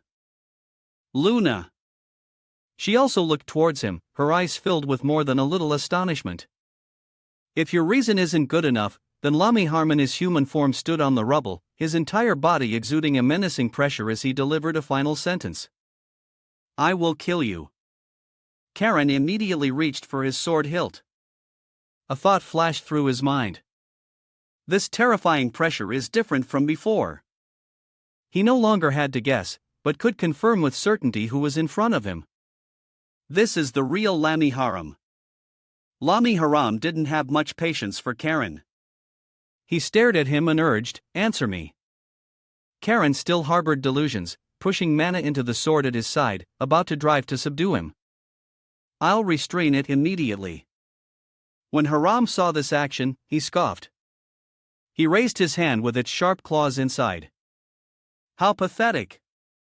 From such a distance, just a flick of his wrist caused Karen's right arm to make a loud cracking sound. What? What was that? Some invisible force had twisted his arm, forcing it to point straight up before breaking it amidst Karen's agonized scream. Lami Haram slowly descended from the top of the rubble. Every word he spoke was majestic, daring to attack without answering my question. Unforgiving and giving Karen no chance to speak, a snap of his fingers echoed along with the rebuke. You're so rude. Karen's twisted arm immediately shattered. He could only grit his teeth as hot blood spurted from his arm. He fell to his knees, clutching his right arm and screaming in pain. Luna stood there watching everything from beginning to end. So stunned she could only stare. Before the pain could subside, Karen was horrified to receive another attack. The large body of a grown man was sent flying, his back slamming hard into the wall, shattering it. A hand as large as Karen's entire body pinned him against the wall, imprisoning him on the spot. Finally, you've decided to behave a little. Lami Haram, controlling the giant hand from a great distance, softly repeated his old question. Now then, I'll ask again. What is your answer, Karen? He continued to slam his head hard against the ground. The old blood hadn't even dried before a new wound was added. Lami Haram, with his overwhelmingly superior strength, was like a god in this place. He decisively gave him an order. You speak a cough asterisk. How pathetic. For those to be your last words. Not getting the answer he wanted, nor having the patience to wait for Karen to reply, a series of powerful blows slammed him into the wall. His body was slammed even harder, shattering the ground and causing another tremor. Lami Haram stood tall. Another question posed to the one who could no longer speak. What about a thank you? He turned his head, staring at Lewin, who stood rigidly to one side. Thank you. You seemed frightened. Was I too violent? She was a bit scared but still stood there waiting as his footsteps closed the distance between them. She asked, Are you Lami Haram? Yes, tense. She looked at the tall figure standing so close to her and raised her guard. What do you plan to do to me a secret? I am observing you. She, hearing him say that, relaxed a little, looking at him with a scrutinizing gaze. It's observing me. What does it plan to do to me? Lami Haram leaned down so that his face was opposite hers and pondered. I see. What do you see? He pointed to Luna's body, slowly enunciating each word to answer her question. I am talking about your unusual physical constitution. Lami Haram saw an oval-shaped object glowing inside her body. You have a heart core inside you because of a mana with similar properties to mine. It's no wonder I find you quite familiar. He stood up straight, clenched his fist, and pointed his index finger at the rubble behind him. Perhaps it's the work of that black-haired brat trapped in there. Are you talking about Senior Cyan? Lami Haram glanced towards the rubble, his tone slightly gentler as he asked her back. His name is San. You seem quite close to him. Hearing news of Can, Lewin gradually lost her composure. She was extremely worried and clenched her fist, asking him loudly, Is he okay? Don't worry. He's probably talking to the master of the ruins. He looked at the dense black mana finally dissipating from Lamela's body and said sadly, It's too late. That kind of fatal wound can't be healed with magic. She lowered her eyes sorrowfully, speaking words of self-blame. It's all my fault, so I will have to remember today's events until I die. While she was tormenting herself, Lami Haram snapped a finger and said, You still have another option. Are you going to help me? Hearing her ask that, he revealed the greedy, calculating face. In return, I have one condition. If you agree, I will happily tell you the truth. And another space was quickly running across the ground. Behind him, a series of Seth's familiar attacks were in pursuit. Pressure. As he was trying to dodge, he suddenly glanced to his upper left. He was startled to find he was about to be hit. I'm about to get hit. Sin quickly stopped running, broke sharply, then ducked and slashed the attack. Wei, brushing away the dust in front of him. He stared intently at Seth through the screen of dirt and rock. Has he completely surpassed the limits of a human? Seth, possessed by the girl, frantically attacked San, pummeling him relentlessly without giving him time to speak. San gritted his teeth, enduring the rain of attacks from him. The hand holding the demon blade trembled continuously. His physical ability is immune.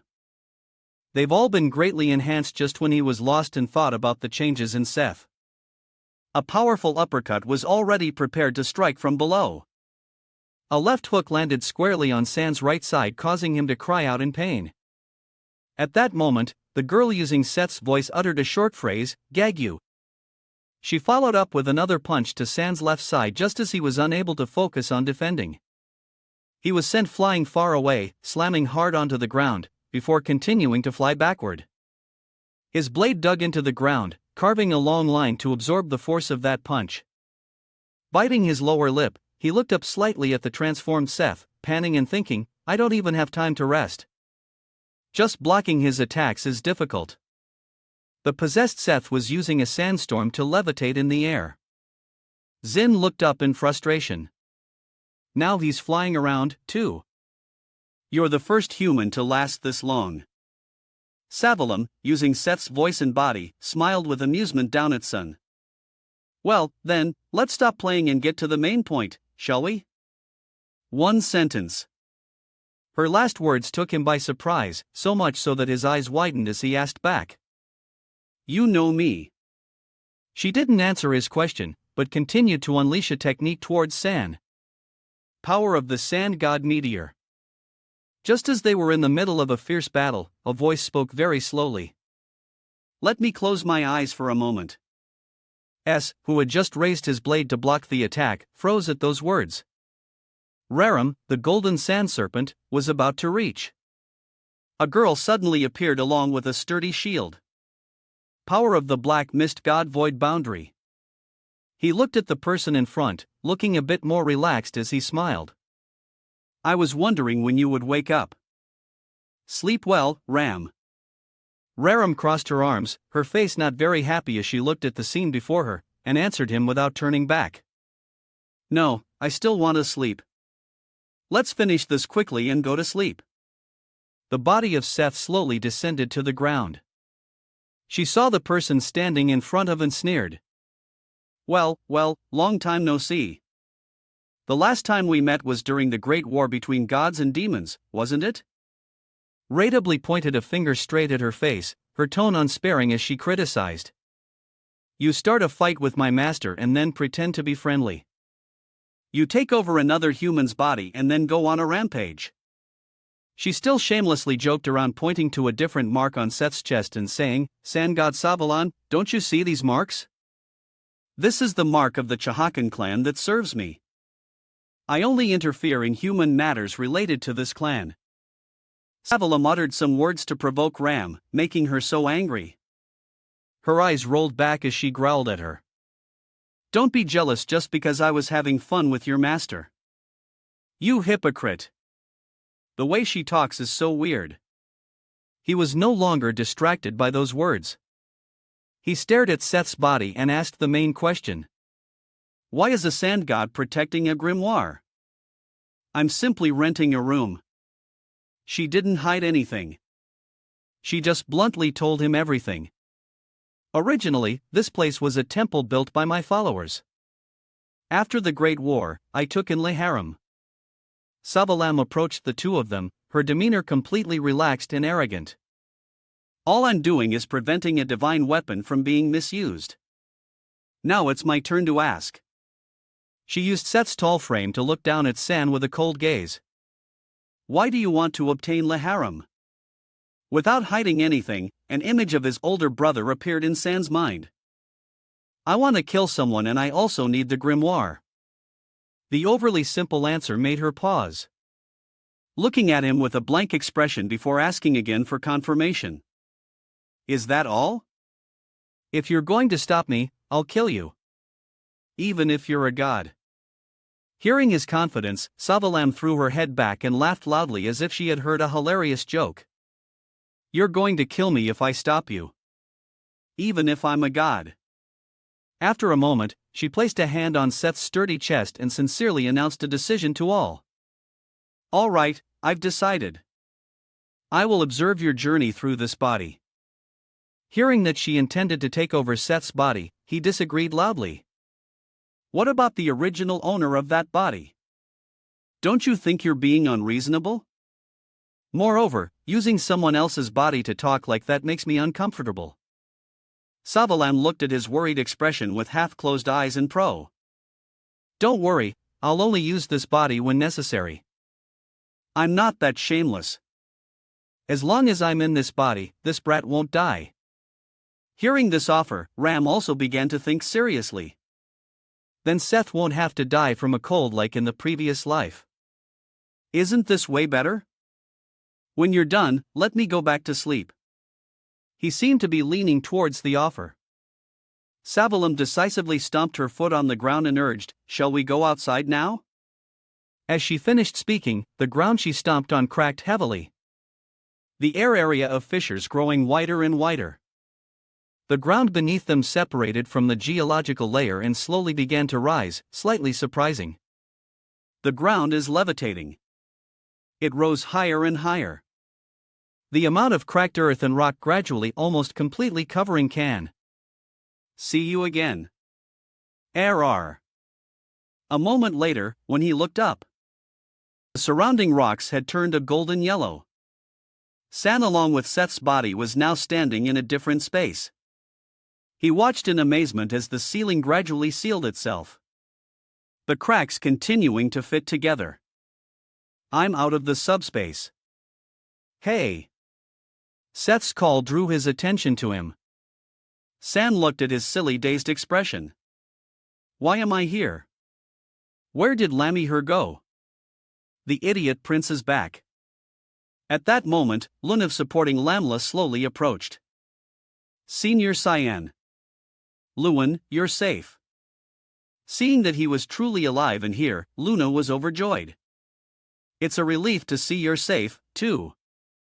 I was so worried about you. He looked in another direction, his low voice posing a question to her. It looks like you shouldn't have been worrying about me. In the direction was looking, a sprawling bloodstain had turned the entire wall crimson. What happened here? The ruins should be protected by Savum's power, but to leave this much physical damage. His eyebrows furrowed, his judging gaze fixed on the wall. The holy weapon Lara must have been used. S astutely noticed the book at her side, but didn't expose her. It seemed she found the grimoire. Only Lamela and I made it out of there alive. After you disappeared, a lot happened. While he was talking to Luna and Lamela, Seth, who had been silent, suddenly spoke up. I think we should leave this place. San Ha. Why? He put a hand to his forehead, a vein pulsing on it. There's a woman who has been constantly talking to me recently, and she said the ruins will be destroyed soon. Her voice is echoing in my head and giving me a headache. He made a silly expression, pointing to the sky and asking, Scan, but can't you hear her? Is he talking about Savalum? At that moment, while Cyan was still trying to piece together the information he had, rocks began to fall from the ceiling. Luna has the grimoire with her. She is the master of the ruins. Zavalum is residing inside the ruins. Just as he drew the most logical conclusion, everyone noticed the falling rocks above. Thus, there's no reason for these ruins to exist anymore. Luna reacted quickly. She placed both hands on the ground and summoned a magic circle. Everyone stand next to me. The magic circle expanded amidst the rumbling sound of falling rocks, enclosing all of them. I will use spatial trance for magic. San urgently turned to remind her, but Luna continued to pour mana into the teleportation circle. We're too far from the exit to use a dimensional transfer spell here.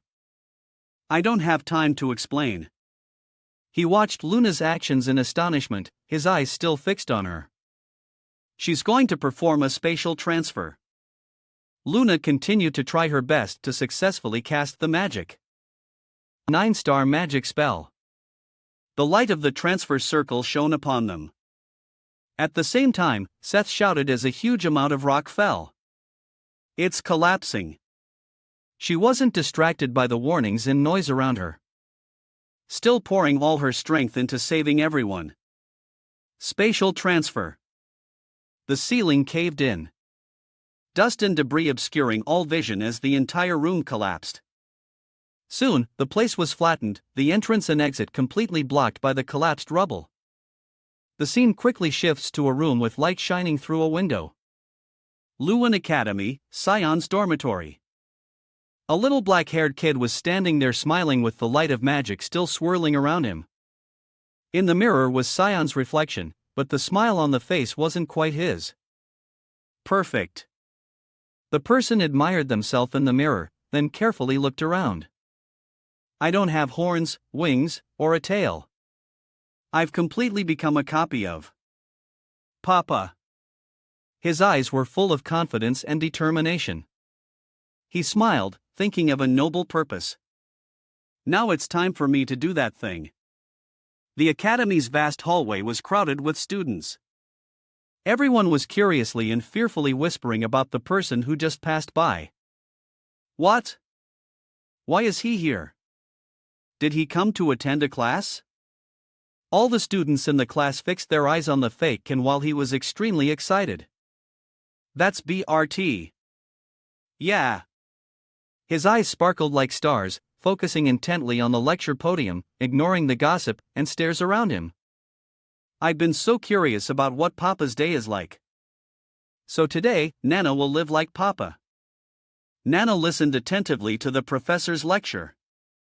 Her mind was filled with praise and pride for San's life. Papa spends time studying with so many friends. It's so wonderful, Papa.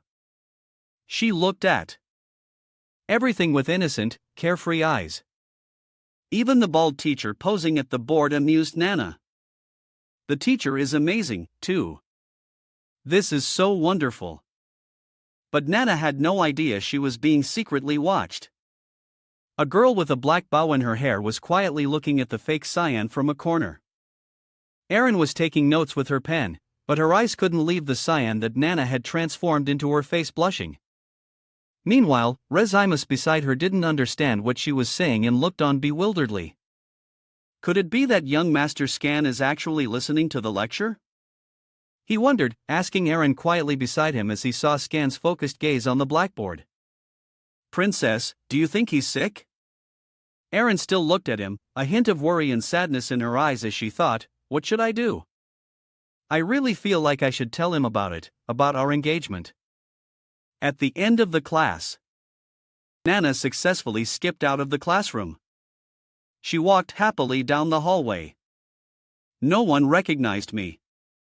Then, amidst the crowd of students, she stopped, her eyes still sparkling like stars as she celebrated. This is perfect. Nana remembered the days when she could only cling to the window, looking out at the world outside. This is even more fun than what I saw through the window. So, this is the world Papa lived in. Just as she made her decision and was about to take a step, Sarah appeared like a ghost behind her. I should go to the other classes, too. What are you doing? Nana turned her head back with some fear, her voice growing smaller as she looked at her stern expression. Instructor Sokka, Nana, you know you shouldn't be wandering around here, right? Nana panicked, hearing her whispers, sweat pouring down her face. She caught me. Sarah made a scary face, her words of reminder making Nana tremble uncontrollably. It's a good thing Headmaster Cunnel has gone to the royal palace. If someone were to find you, do you think that would make me happy? She was terrified, tears unconsciously welling up. Nana replied in a confused tiny voice. Miss Sokka is so scary. I'm sorry. At that moment, someone standing opposite them spoke up, interrupting their conversation. Excuse me. Erin shyly fiddled with the hair on both sides of her cheeks, her eyes avoiding his as she spoke softly to the cyan transformed by Nana. I have something to talk to you about for a moment. Do you have some free time? Nana's eyes lit up seeing someone looking for her while Sokka seemed quite panicked. Oh no, Princess Erin is here at a time like this. Without waiting for them to react or say anything more, Nana ran over, took Erin's wrist, and said, "Let's go." Then she pulled the embarrassed Erin along and ran straight ahead, leaving Sir and Regime stunned in place. "To your room, Princess." Seeing him being so proactive, Erin's face turned even redder, and her eyes filled with tears of surprise. He wants to talk in my room. Hearing that, Rezimus covered his mouth with his hand, secretly wishing his princess well. Only the princess is in that room. Good luck, princess.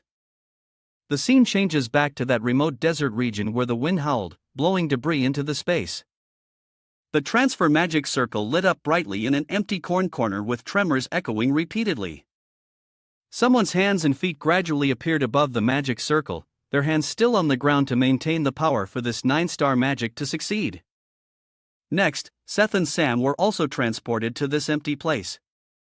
The moment he appeared, he looked around worriedly while the foolish prince was still in the posture of shielding himself from the falling rubble. From before, a portion of the ruins' debris also teleported with them. They materialized heavily and then began to fall. Large chunks of rock and stone slammed into Luna's magic circle, dust rising with a rumbling sound. In that cloud of dust, the figures of Cyan and Seth became clearer under the scorching sun. He looked around once more as if to confirm, then casually asked Seth beside him, "We got out of that place, right?" That was a close call. Cyan was sure that he and the others had been transported outside.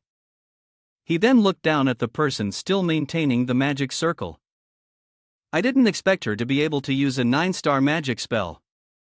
He looked at the small girl kneeling on one knee, looking up at him, and thought, Luna has become so talented now that she can't be underestimated anymore.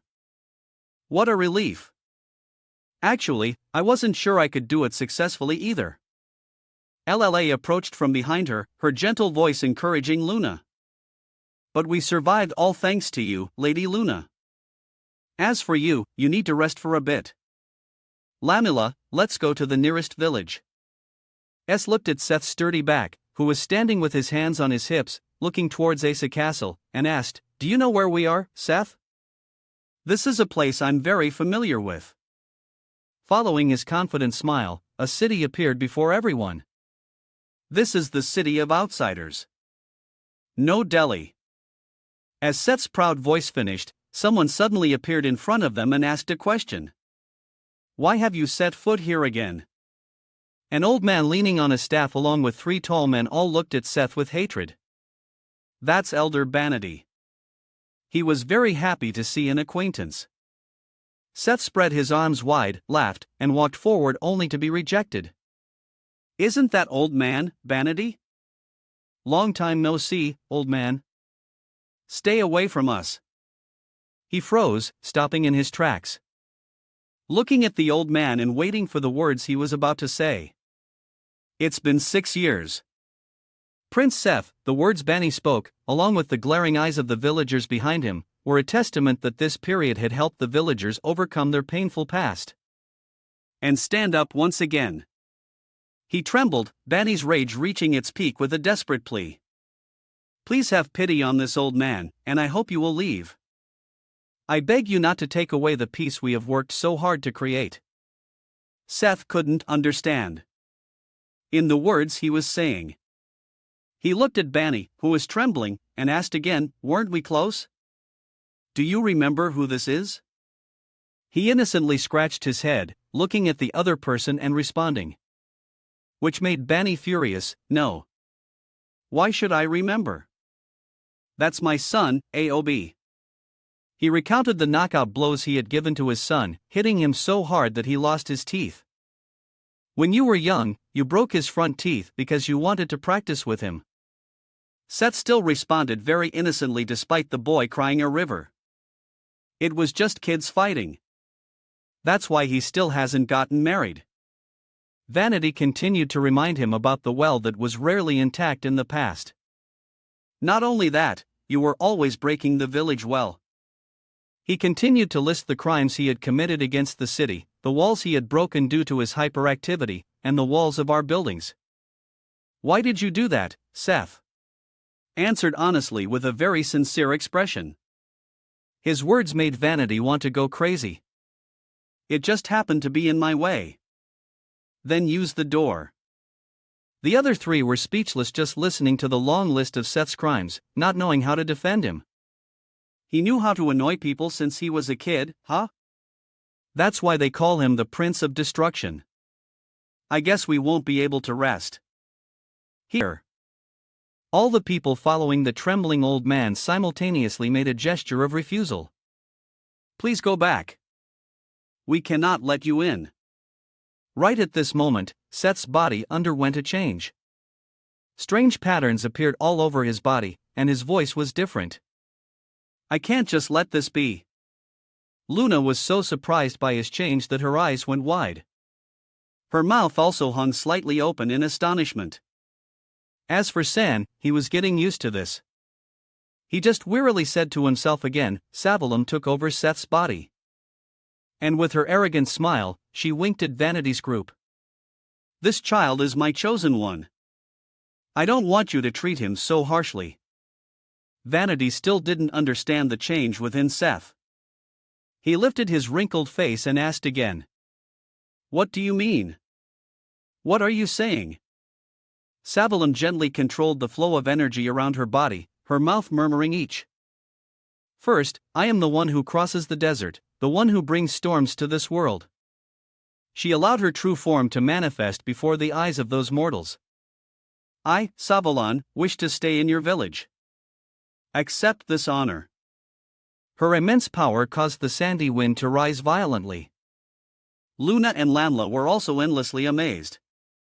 The sand goddess Savalam has possessed STH. Science stood there, his face weary as the strong wind blew his bangs away. An attention seeker and an idiot prince. What a perfect pair. Savam's energy gradually receded and the markings on Seth's body also completely disappeared. Back to his senses, Seth frantically glanced behind him and complained to Cyan. You heard that just now, right? Some woman was talking. The three of them stood together. San pointed at him and said, thanks to her, we'll be able to stay in this village. He turned his head and was surprised to see Vanity's group kneeling at his feet. Please forgive us, Divine Savalan. The scene changes to a door. Someone was closing it while thinking, I have a feeling something good will happen today. Rezima stood happily behind the door, smiling and wishing Eren good luck. I wish the princess and young master a happy time. Cheer up, Princess Eren. In the room, Zion, transformed by Nana, was still holding Eren's hand. Her face was flushed with shyness. What am I going to do? Nana cheerfully chatted with her while Eren was about to be cooked by embarrassment. I'm so happy. Professor Sira is so scary. Don't you think so? Then her eyes suddenly widened. Eren had realized something wasn't quite right. The hand of Zion, transformed by Nana, was still on her hand, refusing to let go. This was what threw her feelings into further turmoil. Eren's face grew redder and redder, and the entire atmosphere around her turned a rosy pink of happiness. Are you not feeling well, princess? Nana naturally reached out to move her hair and check the temperature on Eren's forehead. You don't have a fever. Startled by his sudden action, she shot up from her chair and jumped back towards the bookshelf. Wait. A distance was created between them and then they both fell into silence. Eren froze, her mind unable to stop the strange thoughts. Damn it, I accidentally rejected him. We're engaged. I shouldn't act like this. She looked at the innocent face before her, trying to calm herself. Don't run away. I must tell him today. Eren gathered all her courage and shouted the secret she had kept for so long to the real Ken about our engagement. What do you think? And the answer from the Sean sitting there completely surprised Eren. It's great. Ken sat on the chair. But his head turned towards her as he smiled and explained. I like you a lot, so I like this engagement. Eren looked up, her eyes hidden behind soft strands of hair, her beautiful lips moving. Really? Nana, using Sion's face cheerfully and sincerely, replied to Eren. I like it more than candy. Tears of happiness from the sudden joy welled up in the corners of Ain's eyes. She still couldn't believe it. San likes me. I never thought about this. She stood there looking straight into the eyes of the fake sitting on the hair. I really like him a lot, don't I? Suddenly, Eren startled slightly. She stared at the person in front of her. But her gaze fell on the exposed tail of Nana wagging on the chair. Since when did you have a tail? The scene shifts to a deserted road where a horse-drawn carriage clatters along. Heading towards the castle, Kunal sat inside the carriage. Looking out at the somewhat unfamiliar scenery outside the window and remarking, I've been gone for so long that the academy looks so strange now. From afar, he could sense a strange aura within his academy. There's a dragon here. No. Has another existence infiltrated the mansion? Inside Erin's room, it seemed her expression was not as good as before. Her loving gaze had turned cold. I see. Nana transformed back to her true form, her head bowed, tears welling up as she listened to Erin speak. I'm not saying. I'm just Nana in disguise. She quickly turned, her star-like eyes sparkling with tears as she looked at Erin's weary face. I'm sorry, Princess Erin. It's all right. You didn't do anything wrong. Nana naively thought that was true. She even smiled happily and asked back, really? Then I'll tell Papa what the princess said. Erin leaned down, her eyes fierce as she raised her index finger, shaking it repeatedly to remind her. You are never to speak of this. So scary. After giving her instructions, she sat down next to Nana, her expression much more relaxed. But I'm very happy. You helped me realize some things. What is it? Erin no longer had her awkward, shy demeanor. She comfortably looked at Nana and held out her pinky finger to make a promise with her. If you promise to keep it a secret, I'll tell you. Yes, I promise. As the offer was made, the room immediately lit up with a mysterious purple light. Can you turn back into cyan? Okay. Nana had transformed back into form. She acted cool, giving Erin a two-fingered smile. Ta-da! It's perfect, isn't it? Erin looked at Nana's flawless work and clapped enthusiastically to encourage her. After a moment's hesitation, Erin blushed again, her 10 fingertips touching shyly as she whispered. I like you, San. Nana, who was excited about her successful transformation, couldn't stop smiling when she heard her words. Erin's every word echoed in the small room. The scene of their first meeting were playing in her mind. Now I realize I fell for you the first time we met. And also the times you were behind me, supporting me, and giving me the strength to become stronger. I know that to you. I'm just a burden, but I've tried really hard to become better. Erin raised a hand to wipe away the tears that were endlessly falling. Don't disappear without a word. Okay. Can you stay by my side? After saying everything in her heart, she felt embarrassed and hurriedly bowed her head. Don't tell. Okay. Please, Nana. When Erin didn't get a reply, she wiped her tears and looked up to ask again. Nana? But Nana didn't answer that question and instead turned her head towards the door. Something's here, Princess. Her eyes lit up and the mana around her began to stir, making the air tense. Something's happened in front of Erin's room. Remus was trying to stop a tall man. You can't go in. The princess is in an urgent matter. Kundal had returned to the academy. He used his presence to intimidate Regimus. In this academy, there is no place that I am not allowed to enter. Move aside, Regimus. He still stood firmly in the way. Although there was a hint of fear in his eyes, he refused to back down. If there's something urgent, I will relay the message for you, so please go back. As soon as he finished his words, Kundal placed his hand on Regimus' right shoulder. A magic circle appeared. There's no time. With a sweep of his hand, Regimus was mercilessly thrown aside. Another magic spell was used, and the door in front of him was immediately blasted open. In the room, Erin stood protectively in front of the fake cyan and shouted at the intruder. Headmaster Kundal, what is the meaning of this? She tried to use her angriest tone to protect Nana behind her. I am having a private conversation with my fiancée. Please leave. But Kundal paid no heed to her royal status. His eyes were ruthless and cold.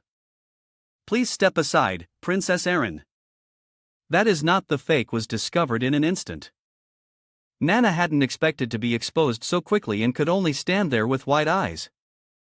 Aaron reacted faster than her, immediately pushing Nana hard with both hands. Kundal's magic hit the table. The table instantly dissolved into smoke and fire, sending the two of them flying to opposite sides. Aaron shielded her head, trying to peek at Nana and shouting, "Nana, run! He's not someone we can defeat." Nana knew that, too. She turned her head to look at Aaron once and replied in agreement. Yes. Only Kundal didn't give her a chance to escape. He lunged forward at an incredible speed. Don't even think about escaping. Nana aimed straight for the closed window of the room and without a second thought ran headfirst towards it. She crashed right through the door and the window instantly shattered, sending sharp shards of glass flying everywhere. But Kmel also caught up to her. With one hand, he grabbed Nana's neck and lifted her body into the air. His eyes were filled with anger and cold. His voice and strength allowed no compromise from the other party. "How dare you sneak into my academy? You will pay the price." The hand on Nana's neck tightened slightly. The magic on it also intensified. Nana struggled to endure. Her head covered in sweat. Suddenly, that light became even more blinding. It obscured all surrounding images. A very large magic circle appeared above Nana's head. A pillar of light shot out from within the circle, piercing through Nana's body and embedding itself straight into the ground. "The holy barrier of Janus," Nana screamed in agony, her cry shaking the entire surrounding space. In a room filled with various exercise equipment, Brian and Emily were drawn by the sound. "That thunder sounds really loud." Hearing the sound, Brian stopped lifting weights. He hurriedly walked towards the door. "That's not thunder." "Then what is it?" He pushed open the door to Nana's room, calling out loudly for the person inside, but was met with an empty room. "Where did Nana go? I can feel a large amount of mana." Brian quickly threw on a shirt and ran outside. His urgent actions made Emily worried. "Where are you going to find Nana? This is definitely related to Nana." At that moment, his mind was in turmoil. Brian bit his lip, trying to run as fast as he could.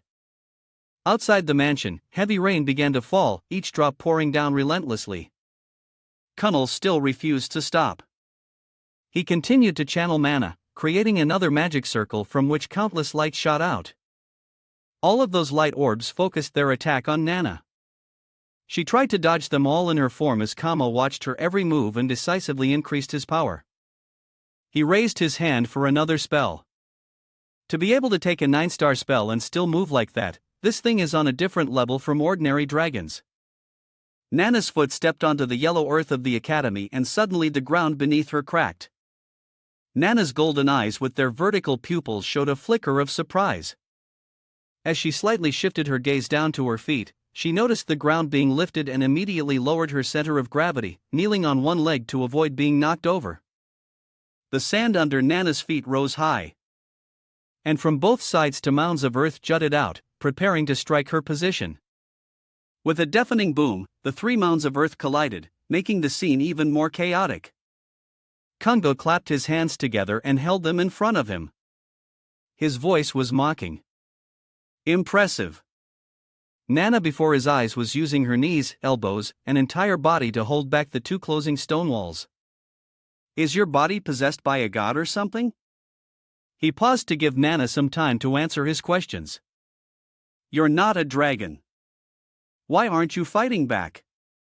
When Kundal didn't receive an answer, he grew even angrier and more mana emanated from his body. "Are you ignoring me or are you waiting for something else?" Although Nana was severely injured, she still managed to regulate her breathing to answer Kundal. "You are not a bad person.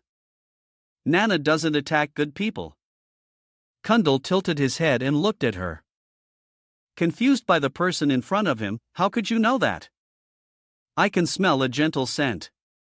She honestly recalled every word of Sir's instructions and said to Kundal, "My teacher taught me that I should only use my power to punish bad people."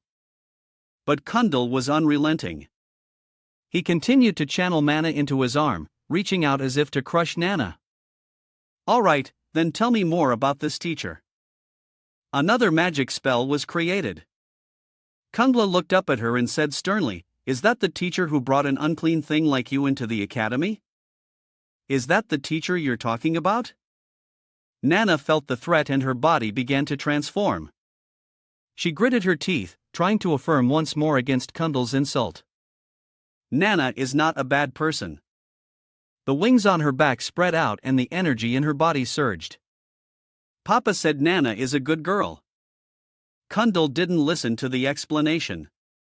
He just launched another powerful stream of light.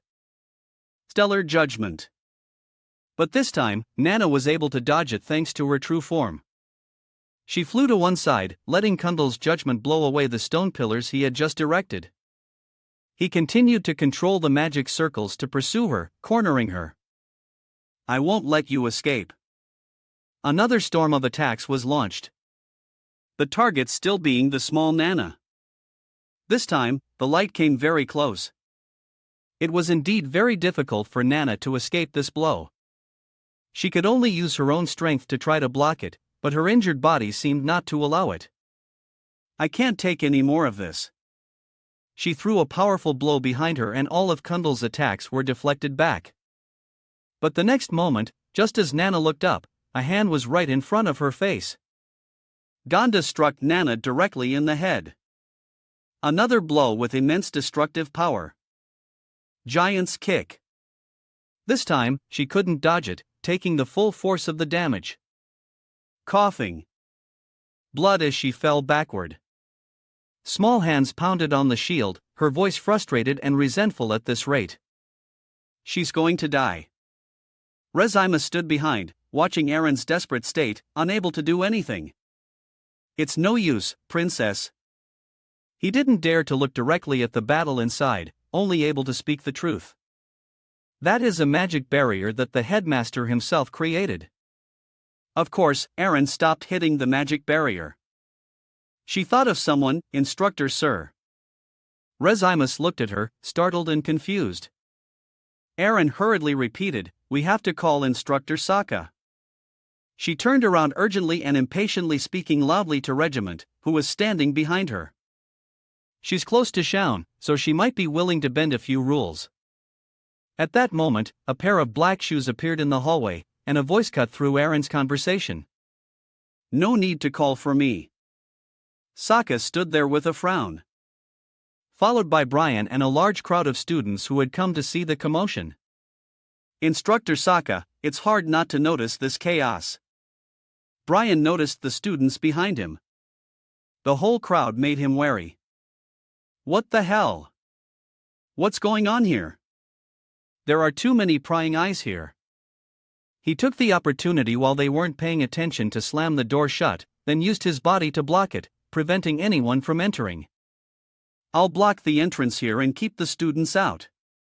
Sarah adjusted her thick, oversized glasses, looked to him and gave an order. "Don't let anyone through, Brian." "Yes, leave it to me." Then she walked to the barrier, placed her hand on it, and checked it over. This barrier surrounds the headmaster. Is there any way to break it? She took a deep breath, and a powerful aura rose around Sriyaka's body. Nothing is impossible for Instructor Sokka. Aaron and Regime stood stunned and watching her every move. It will be a bit extreme, but there is only one way.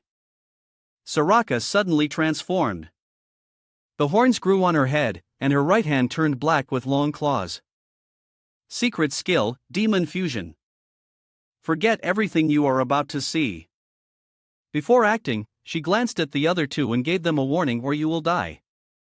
Inside the magic barrier, Kundal had beaten Anna to a pulp. She was lying there, letting her mana drain away. "Finally, calm down. Have you?" Justice finished his words. His old wrinkled eyes suddenly widened. His gaze was filled with surprise at what he was seeing. On the ground, Nana had fainted and reverted to her true form. So, this is the true form of the dragon. It's just a child.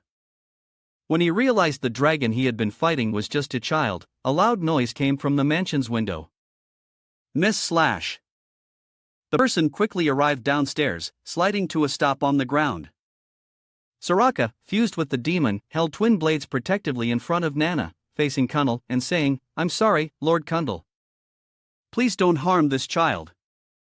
He stood with his hands behind his back, looking at Sir and asking, "Seriously, you look unfamiliar. What is your relationship with that child?" She also answered Kundal's question truthfully, her eyes still filled with high alert. "She is my student, so I will take full responsibility for this." Nana, who had been unconscious, opened one eye slightly, struggling to look at the person protecting her. Instructor Sokka Kundal remained stubborn. He disagreed with this intervention and shouted at her, "This isn't a matter of responsibility or not. Step aside." Soraka did not move aside. She stood firm to protect her student. "I can't do that. Nana, I'm sorry." Sierra turned her head in alarm. Nana had managed to push herself into a sitting position. Nana is not a bad child." Kundal stood in the pouring rain, waiting for Nana to finish her words. "I did wrong." She couldn't express the grievance in her heart, only able to sit there and sob uncontrollably. "So, please don't scold Instructor Sokka." That face reminded Kundal of his own daughter when she cried, and a nostalgic look appeared in his eyes. He turned around and commented on the weather, surprising Sira into staring at him. "The rain is really pouring, isn't it, Headmaster?" Kundal didn't turn back. He just paused and left a reminder. "That child seems to be badly injured. Treat her first. As for you, come to my office later." Sarah was still quite surprised. She hadn't yet understood Kundal's meaning and watched his retreating back. "Headmaster." Waiting until he had walked away. She bowed respectfully to him. "Thank you, Headmaster." Soraka transformed back into her human form. Standing there, listening to Kundal's final words. "It's too early to thank me yet. We still need to discuss how you'll take responsibility." In another place, someone was engrossed, holding two small wooden mallets, happily tapping on an old drum. A tall figure with strange lipstick, odd jewelry, and an unusual outfit. What the hell is going on? Seth sat on a throne. Being endlessly hailed by a crowd of citizens, the goddess has descended. She has been summoned from the body of Prince Seth. Hooray, he is a strong and tough man who was now forced to listen to praises of himself as a goddess. Making him so angry, he crushed the armrest. I ask, what the hell is going on here? Vanity sat at the banquet table holding a trembling beer mug. He looked at Seth with joy. The prince has been a smart person since he was a child. I knew this day would come. While Seth was grinding his teeth in anger, the subjects below cheered even more joyfully. Glory to you, Savalon, Prince Seth. He flew into a rage, tearing off the shirt on his body with one hand and roaring angrily. Stop this nonsense. Science stood on the second-floor balcony, looking down, giving a forced smile as he mocked Seth's foolish actions. What a blessed day, isn't it? Rar came up from behind him, looking at the whole world with suspicion as she asked, what is that guy plotting? Sai crossed his arms, leaning his back against the wall behind him, and asked her back, who? Savalam. She looked down at Seth, who was forcefully slamming the red flower wreath on his head to the ground and said, I think she intends to observe us through that musclehead. I have no idea what she's aiming for. San with his sharp tongue recalled the image of Savalon leaving the shrine. Gods cannot directly interfere in the human world outside the shrine. They can't touch me. Didn't that stupid god prove that? Ram looked at the kids climbing on Seth's muscular arm and being lifted high, then reminded him. But if she uses that fool, it's a different story. Don't just sit there and get caught by surprise, Master. There's someone else watching us too. Just as she said that, Luna immediately turned the door knob and approached him. Senior sign. And seeing him waiting here, she seemed quite surprised and delighted. Were you waiting for me? Yeah, I have something to talk about. Sin leaned against the wall, his posture quite relaxed as he asked her, Is Lamla okay? I was worried because she was in critical condition, but she's fine now. Lamla was covered in bandages, now resting on a sick in her room. She'll probably just need one more day of rest to fully recover. Horror. I also completely healed her internal injuries. He stood up, glancing at Luna beside him and exposing her. Large-scale teleportation magic and highly healing magic.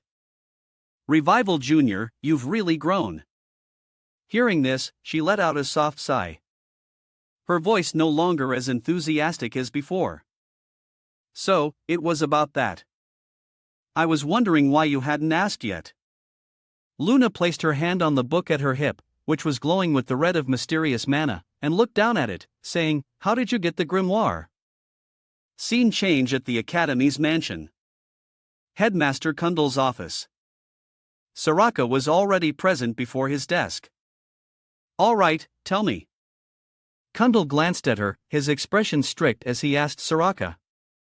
How did that kid manage to bring a temporary being here? Hearing his question, Soraka looked up at him with surprise in her eyes. How did you?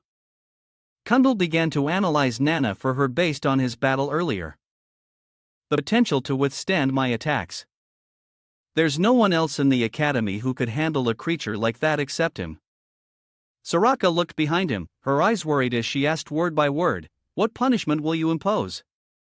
I'll need to speak with the person involved first, though I already have a guess.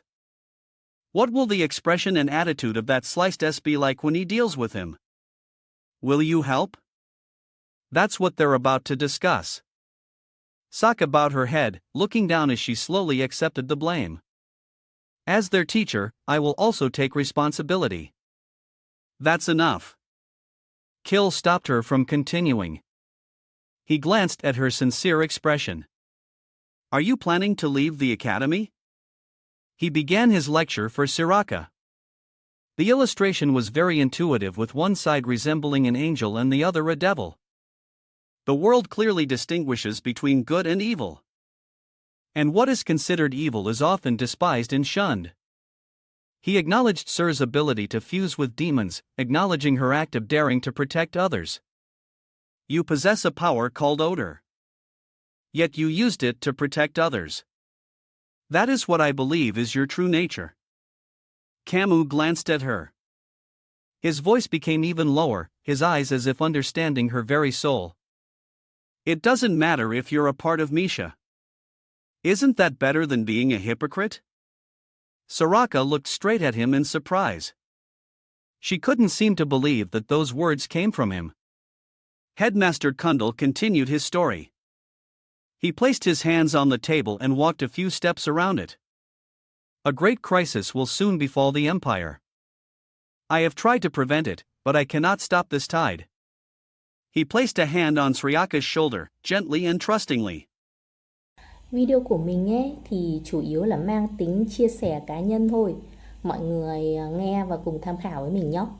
Ku walked past Sokka, leaving her with a piece of advice. Or rather, it was more like an order. So when the time comes, fulfill your role at this academy. Then he clasped his hands behind his back and walked towards the door, causing Sokka to turn and watch him go. All right, I have things to do. I'm leaving first. A crisis. Kundal's cryptic words made Sirka's expression even more anxious. What do you mean by the role you mentioned? Headmaster Kundal, what on earth do you see? The person who had just said he had to leave suddenly stopped. Kund let out a small awe. He turned his head, glanced at Sokka, and asked her an unrelated question. What does she like? That child in another room. The moon shone into the room through the uncertain window frame.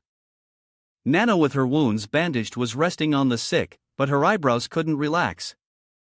He stood in the room, the dim moonlight not fully illuminating the expression on that familiar face. I'm sorry, Father. He looked at Nana and was again reminded of his daughter. The girl had also stood before him, crying her eyes out. I'll never whine to see Mom again. Please forgive me. Kunal smiled faintly, sighing at his own thoughts. Why am I suddenly thinking of Diana? He approached Nana's bed and gently placed a finger on her forehead. After checking on her, he left a small bag containing a red object inside. Then quietly opened the door and silently left. I miss you so much today, my daughter Diana. Back to where Sai was staying the night, he stood leaning against the railing, looking up at the sky. Just get the grimoire. Don't you need it, Senior? He turned around, resting his arms on the railing and his chin on them, watching the celebration below. I have other ways. Don't worry about it. It's... Sin glanced at the grimoire next to Luna, his calm voice probing her intentions. You're not going to take that to the Garham Society, are you? Of course not. His eyes lit up, staring at Luna and giving an order. Don't let anyone take it from you or give it to anyone else. Unless you want to die by my hand, she quickly replied as if hypnotized, her face also showing a hint of worry. I understand. I'll head back to the academy first. The conversation had come to an end. Zin turned to leave, leaving only a message. You can come later with Seth. Luna watched his back as he walked towards the door and sighed in frustration. He's going alone again. You really like him, don't you? Luan looked down at the shadow under her cloak, coldly answering his question. I do. So, please tell me what you're trying to do. Lem, I don't know either. I'm still trying to figure that guy out. Her face was cold as she looked in the direction Sin had left, affirming resolutely to Lemmy her. No matter what, I will help my senior. Yes, you can do it. At least the you of now can. He let his shadow wrap around Luan, staring at her and saying, as long as you keep your pact with me, my truth is yours, Lunaver. His voice echoed in the night of this desert city. By the way, why do you call me Lim Lem is too long, dude? In another place, Brian, despite it the later, was diligently practicing his swordsmanship. As he trained, he remembered the words Soraka had once told him. You've adapted well to your own abilities, but there's nothing to be done about a lack of talent. In the end, it's all because I'm weak. The sword in his hand tightened. Brian's eyes became more determined. I can't stay discouraged forever. One day, I must become someone who can help the young master. At that moment, a dark figure appeared, halting his practice. Stranger. The stranger under the cloak stood there, his voice echoing as he asked Brian about VRT. Where is he? He frowned, staring at him, his voice starting to tense up. Who are you? Young master is not here. That Monosaurus is unusual. It must be that man. He didn't listen to what Brian said. Or perhaps he didn't bother to listen. A magic sphere materialized in his hand. Hand over Kingardian Knight. Brian was quickly trapped in a dark red space. He stood there with his sword, thinking in astonishment about the thing in his hand, a barrier artifact. He still refused to understand his words. A glowing red sword appeared in his hand along with the repeated words, "Hand him over to me." Then he leaped up, rushing towards Brian and attacking him in a flash, but Brian was clear-headed enough to block the slash in time. The sound of metal weapons clashing was deafening in the night. He was furious, gripping the hilt with both hands, gritting his teeth and growling at him. Don't ignore me. Counterattack. A sword slash went through and Brian actually managed to cut the other's body. The tip of his sword almost touched the ground, but there was still a gap that caused the earth and rocks to shatter. Then he raised his sword, spun around, and swung it high to counterattack. Brian turned his head to look and a single glance made his whole body tense up. He was once again forced to block passively. The slash seemed much more powerful than the last, forcing Brian to kneel on one knee to defend. The stranger began to attack wildly. A series of techniques were unleashed, pushing Brian back. He gritted his teeth. Faced with his immense power, a thought arose in his mind. Is this guy even human? He continued to attack, also continuing to roar the same familiar phrase into the dark night. Hand over the young master. He belongs to me. Brian was being overwhelmed by him. In a moment of carelessness, one of his sword slashes hit his left side, but he also quickly counterattacked with one sword strike, sending the mask he was wearing flying off his face. The mask fell to the ground, hit with a loud thud, then bounced up and flew further away. Brian covered the wound on his side. Only then did he see the other's face. You are. Behind the mask was a face with black eyes and crimson pupils along with cracks like a living corpse running across it. Brian exclaimed in shock, Kellen, hand over. Ken silently put on his coat, straightening his clothes neatly. The room was dimly lit. He stood up, his finger gently drawing in the air, leaving a trail of red energy. He said, All right, let's go. Ram spoke with a doubtful tone. Are you planning to leave the children behind and go alone? Sign suddenly remembered a girl with an injured body wrapped in white bandages, lying motionless on a bed. His gaze was deep. Luna can go with Seth when Lamla recovers. If I stay, I won't be of any more help. With sharp mocking eyes, she said loudly, Are you really okay with that? That girl Luna, she'll be really hurt. Sai replied with a tone of indifference. Why? I don't think she'd mind that much. R.A. enunciated each word as a warning. Ha ha. You'll be alone forever, master, he continued in a deep, cold voice. It's a hassle, and I'm used to being alone anyway. The surrounding space was ablaze with red giant magic circles spinning, emitting a mystical light filled with ancient characters, a dream. Facing him were Brian and the stranger, both in an injured state. As it became heavy, he opened his eyes wide, his gaze tense, sweat trailing down his cheeks. He said to himself, What the hell? The girl next to him also exclaimed in astonishment, What the hell is going on here? At this moment, Brian was breathing heavily, sweat mixed with blood dripping down. He knelt, his hand tightly gripping the hilt of his sword. Sam thought to himself, I understand what's happening to Brian, but you can see a stranger standing tall, his body tense, his eyes glowing red. He continued to wonder why Kalen was in that state. Amidst it all, a shout from Brian rang out. Young master, watch out. That's not Kellen anymore. Just then, he lunged from above, exuding a suffocating killing intent. He looked up, not understanding what was happening. The stranger's eyes, glowing red in the night like sharp blades, would lock onto its prey with no escape. He whispered, Found you, San. He reached out his hand, ready for the fight. While speaking in a weary tone, more trouble has found me.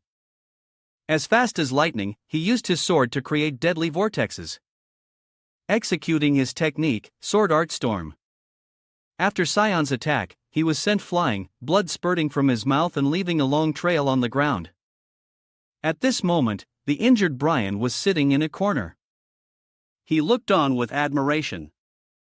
Thinking to himself, he took him down instantly, as expected of the young master. As he sat quietly, sweat trickled down his tense face. In the end, am I really only good for nothing? S turned to look at him, his question echoing. That looks like a serious wound. Are you okay?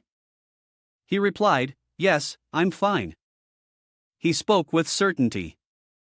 You held out very well while I was gone, Brian. I'll take care of the rest. Brian listened intently, then fell silent, not knowing what to say. The light quietly shone down, highlighting Callan's blood-soaked figure. A stream of dark red blood came from his throat. He tried to call out, trembling and desperate. Young master. Red wisps of smoke carrying the breath of death coiled around him. Sign stood stunned with sharp cold eyes, he said. You came too. Kellen tried his best to warn him. Be careful here.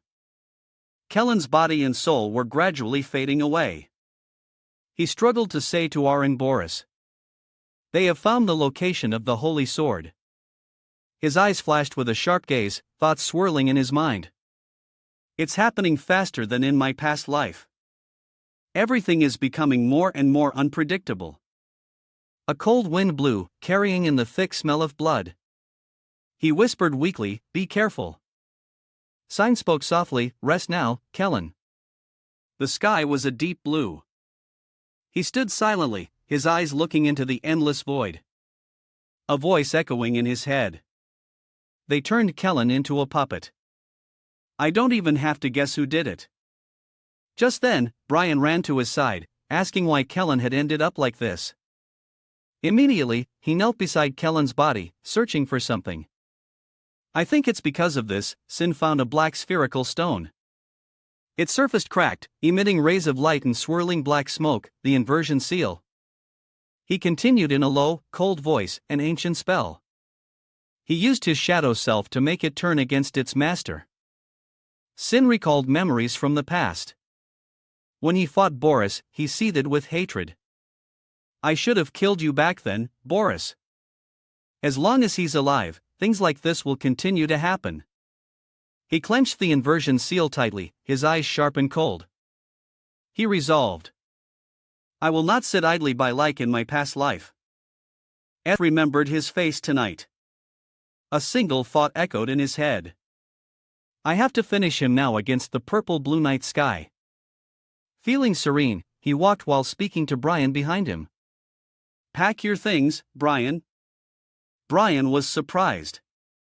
Yes. The cold moonlight shone down on the ancient sealed walls of the academy. His eyes were fixed on the road ahead. He said, It's time to leave the academy. You can see a large room with white and blue light shining down, creating clear light and dark patterns on the stone floor carved with magical symbols. This is the Luminal Temple, Duchy of Burt. A person in a long white hooded robe spoke gently. I have been waiting for you, Lord Eco. Great sage. The grand hall was silent with only the echo of footsteps. Echo spoke. Long time no see. Ms. Nephrodia Iris. Iris pulled down her hood, revealing her face and white hair. She spoke slowly. It's been a long time since anyone has called me that. But I'm more used to being called SUS now. She stood opposite AKO, her voice questioning like a probe. I thought you were no longer cooperating with Duke Luino. He replied decisively, This visit has nothing to do with the prince. Iris pulled her robe lower, revealing a necklace with an exquisite blue gem.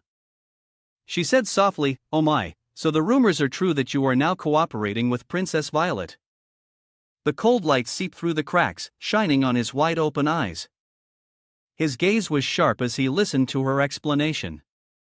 The sword is said to rest on the hill where the Guardian's site exists. Outside, the light shone on the gray-silver walls, the air silent. Iris continued, The Guardian's site seems to refer to the land of the false Guardian. This is why I summon you here. With a look of great caution, she stood opposite him and asked. The position from which the land can be seen most clearly. You surely know it best, Lord Ako. He replied, I have a place in mind, and it seemed he had discovered something unexpected. His voice came out heavily. But why? Why is it so close? He asked. The sun reflected on Iris's smiling face. Her every word was as sharp as a knife. Who said the truth is always far away? That's the love of Lord Lundell. At this moment, Siam picked up the inversion seal taken from Kellen's body and placed it on a wooden table. He asked, Do you recognize this? In a spacious room with warm light from the window, Kunnel sat behind a large wooden desk. He thoughtfully observed the strange stone he brought. He said, Isn't this the inversion seal? Yes, inside the academy today. He stood up, his face furious, and shouted, What trouble have you caused this time? Now you're meddling with black magic. He thought to himself. Do you think I'm such a piece of trash?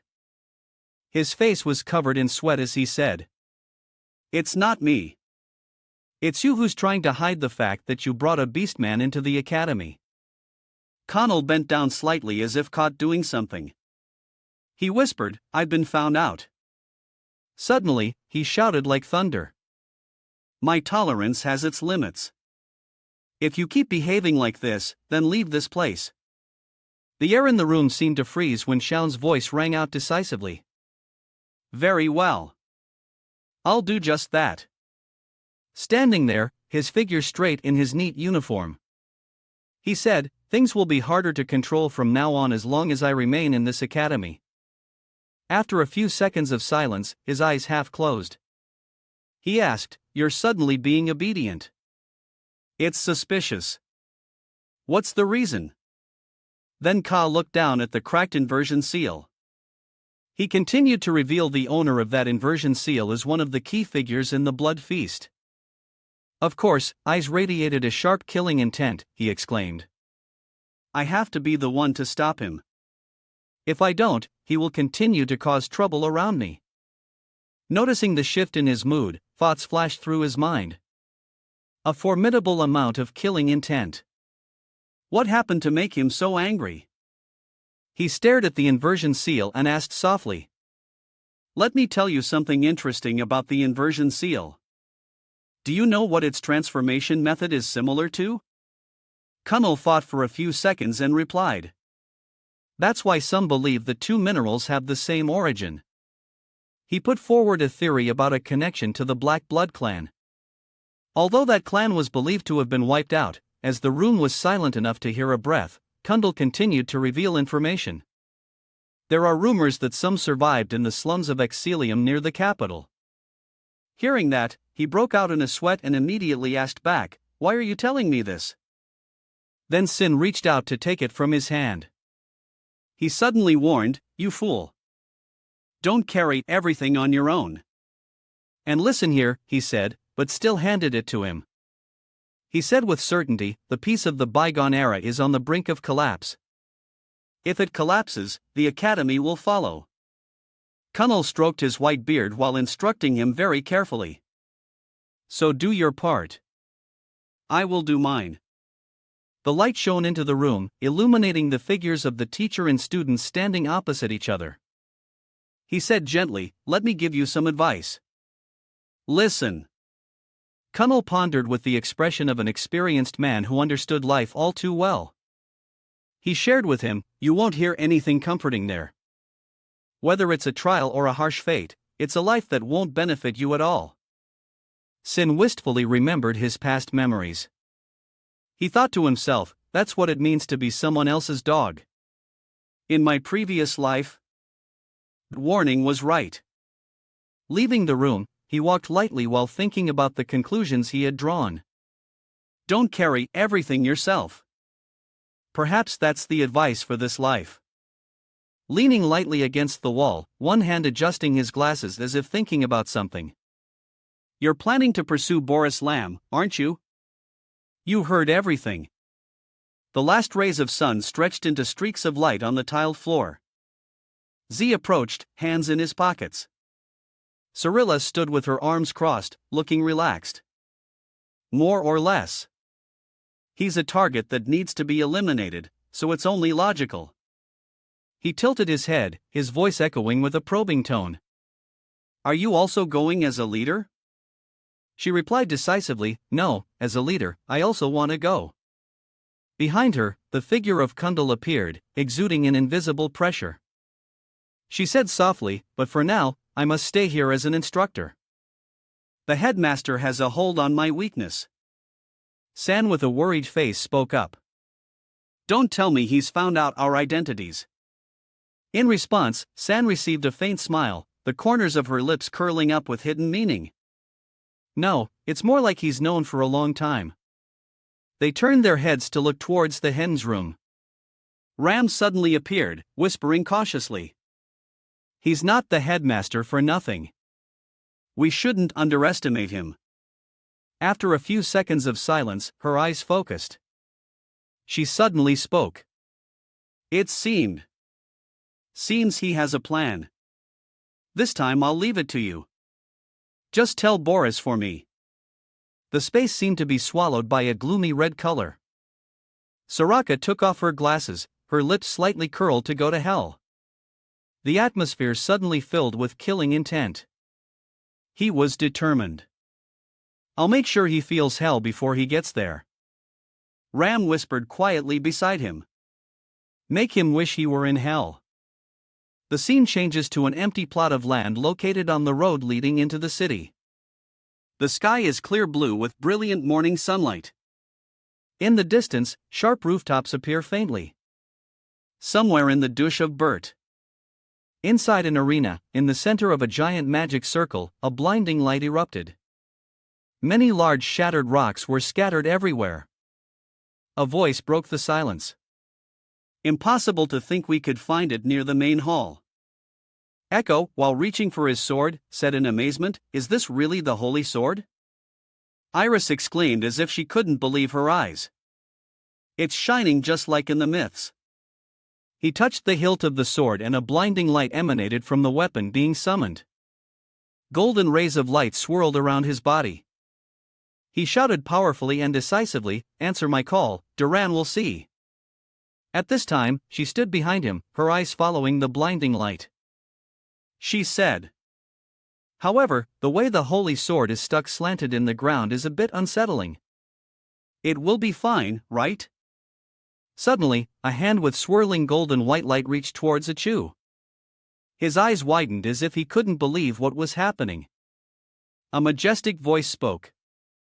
"Heir to the god of light, my master." As soon as the words were spoken, that hand immediately struck him right in the middle of his face. He quickly ducked, clutching his face. Iris ran over, worried.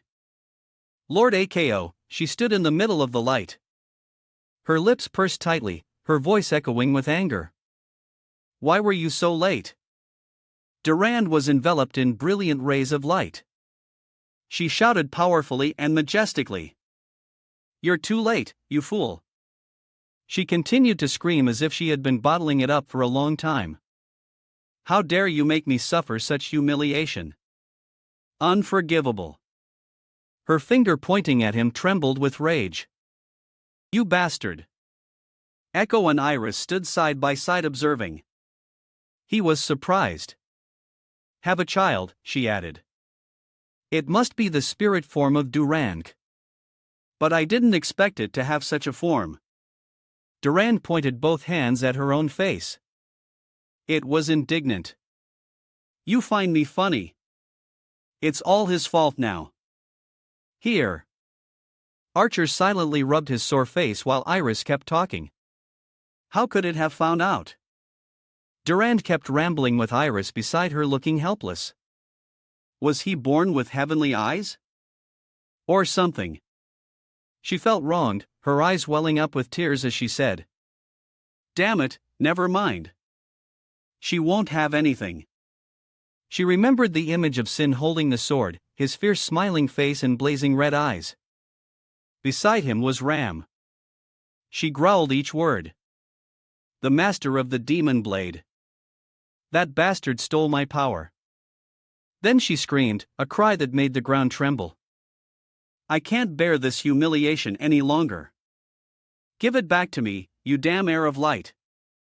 Lu went academy.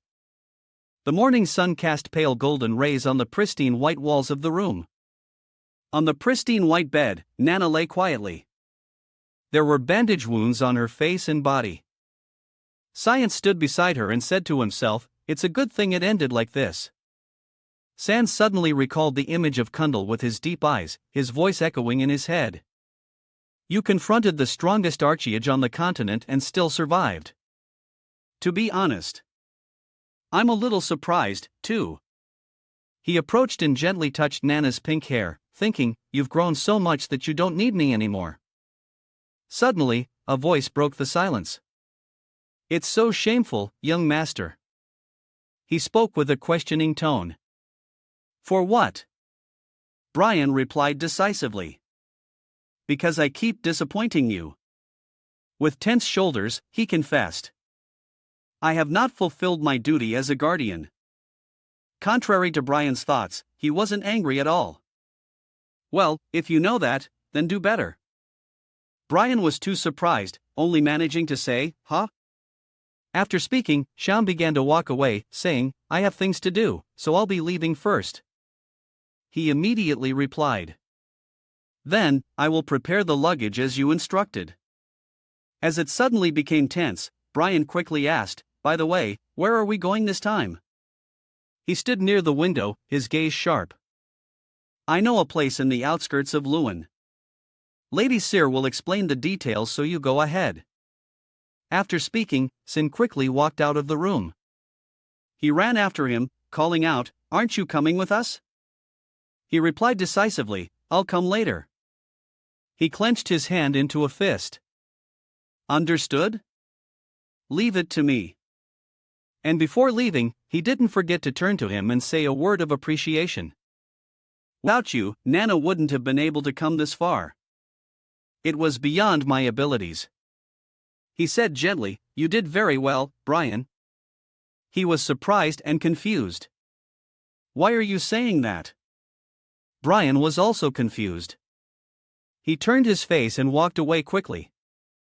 I'm leaving. Brian called after him. Be careful on your way. Suddenly, there was the sound of hurried footsteps. The maid called out, Young master, I've prepared lunch. You can't just leave like this. The girl quickly ran after him, but he had already disappeared behind the door. The maid guessed, he has already left the house. Ram held him back, speaking with irritation. Why are you leaving in such a hurry at this? Brian beside him could only remain silent. There's nothing to be done. The scene shifts to an image of shattered rocks lying in disarray. A chaotic scene. Someone's voice says, What a mess. The sunset painted the ruins of No Delhi Reed. 3 white-robed figures stood silently on the broken stone ground. The leader spoke. Is this the last place Karen made contact? The person behind replied respectfully, Yes, Lord Riggins. Higgins stood silently for a few seconds, his hand tightly gripping a glowing blue object. He exclaimed with regret he once had such great ambitions. To think he would end his life in a place like this, Karen. The space was silent. His hand raised the rotating sphere that emitted a brilliant blue light, the metal rings vibrating as if opening a path. As the summoning words echoed, O departed spirit, lift the veil and reveal yourself. Amidst the fiery sunset, a stream of blue energy swirled violently, gradually forming a figure opposite him. From the vortex of energy, a form was gradually emerging, its body glowing a faint blue with white hair. A departed spirit, he spoke. Departed one, I have answered the call. Higgins immediately approached and asked him, What happened to the grimoire? He slowly replied, It disappeared with Lady Luna. The atmosphere suddenly became tense. He was so surprised that he immediately asked, Luna appeared here. Why would that child? The space was silent for a few seconds. The departed spirit with milky white eyes replied, Sand is searching for the grimoire. Lady Lewin helped him. A light flashed in his eyes as his face suddenly darkened. He asked urgently, Is that true? The vortex of energy still swirled around it. Behind Reen, a whisper started. Why would Lady Lewin do such a thing? It's not like a man. Speaking now was tense. He spoke with a decisive tone. I understand.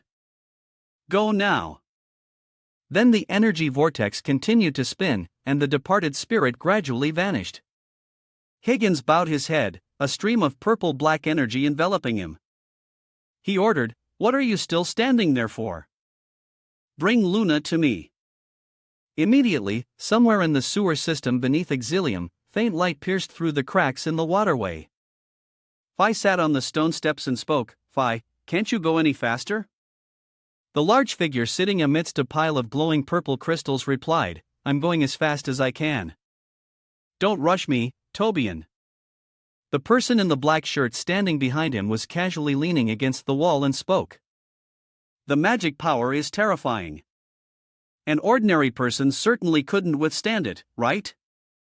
He, while casually holding a crystal, replied, "Only half humans like us can withstand the magic stones." Have you forgotten why this place became a city of the dead? After that, she twirled her finger and spoke, "Less talk, more work.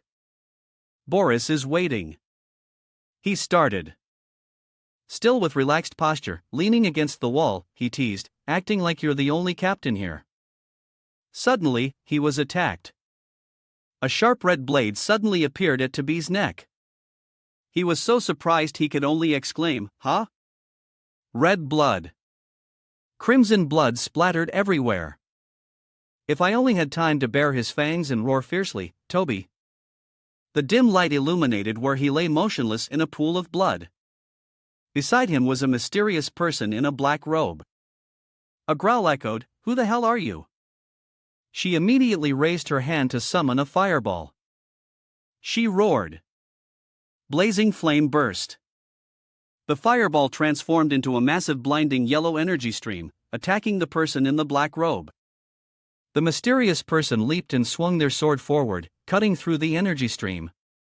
She stood there roaring in anger. He cut through the spell. Fi immediately rushed to stand in front of Kira, saying, "Calm down, Kara." The pursuers began. The mysterious person was none other than holding Muram's form in his hand. He charged forward using his technique, Invisible Sword. A moment later, he executed Misty Tempest. Now, the space lit up with intertwining streaks of bright red energy. You can see them lying defeated and motionless, blood staining the ground. Crimson Science slowly approached the barely conscious Kara. He asked, "It seems you know Boris." His eyes flashed with a cold light. "Where is that bastard?" Here, Kira's face twisted into a ghostly smile. She whispered, "Ah, so you're that SVRT." Sai was very surprised, his eyes wide with astonishment. He didn't think she would still be alive after his attack. Suddenly, Sin let go. The ground trembled. An explosion erupted, sending debris flying everywhere. The pure explosion technique was activated. At that moment on Luna's side, she suddenly sensed something. She was confused. Senior Cyan, she was in No Delhi, a remote desert land full of wind and sand. Lamla asked, "What's wrong, Lady Luan?" She calmly replied, "It's nothing." As it became quiet, Seth suddenly cleared his throat, breaking the atmosphere. "Well, then let me continue." With a sturdy and majestic physique, he carried a brightly shining item on his shoulder, passed down only through the generations of the Han clan. "I present to you the treasure of all treasures." He threw the item high into the air. In a spreading orange sunset, he introduced the glorious name Alamet. It was a carpet with ancient patterns swirling in the air as he introduced it. Confidently, with this artifact, we can reach the academy in the blink of an eye. I will grant you the privilege of riding with me. Right after that, Luna, who was sitting next to Lamela, spoke softly. We have something like that, too. Lamela sat there, her voice echoing. Lady Luna is originally from the Garham Society. Lamela began to tell a story. An image of a room with many ancient books and treasures appearing in her mind. A place famous for collecting countless rare artifacts.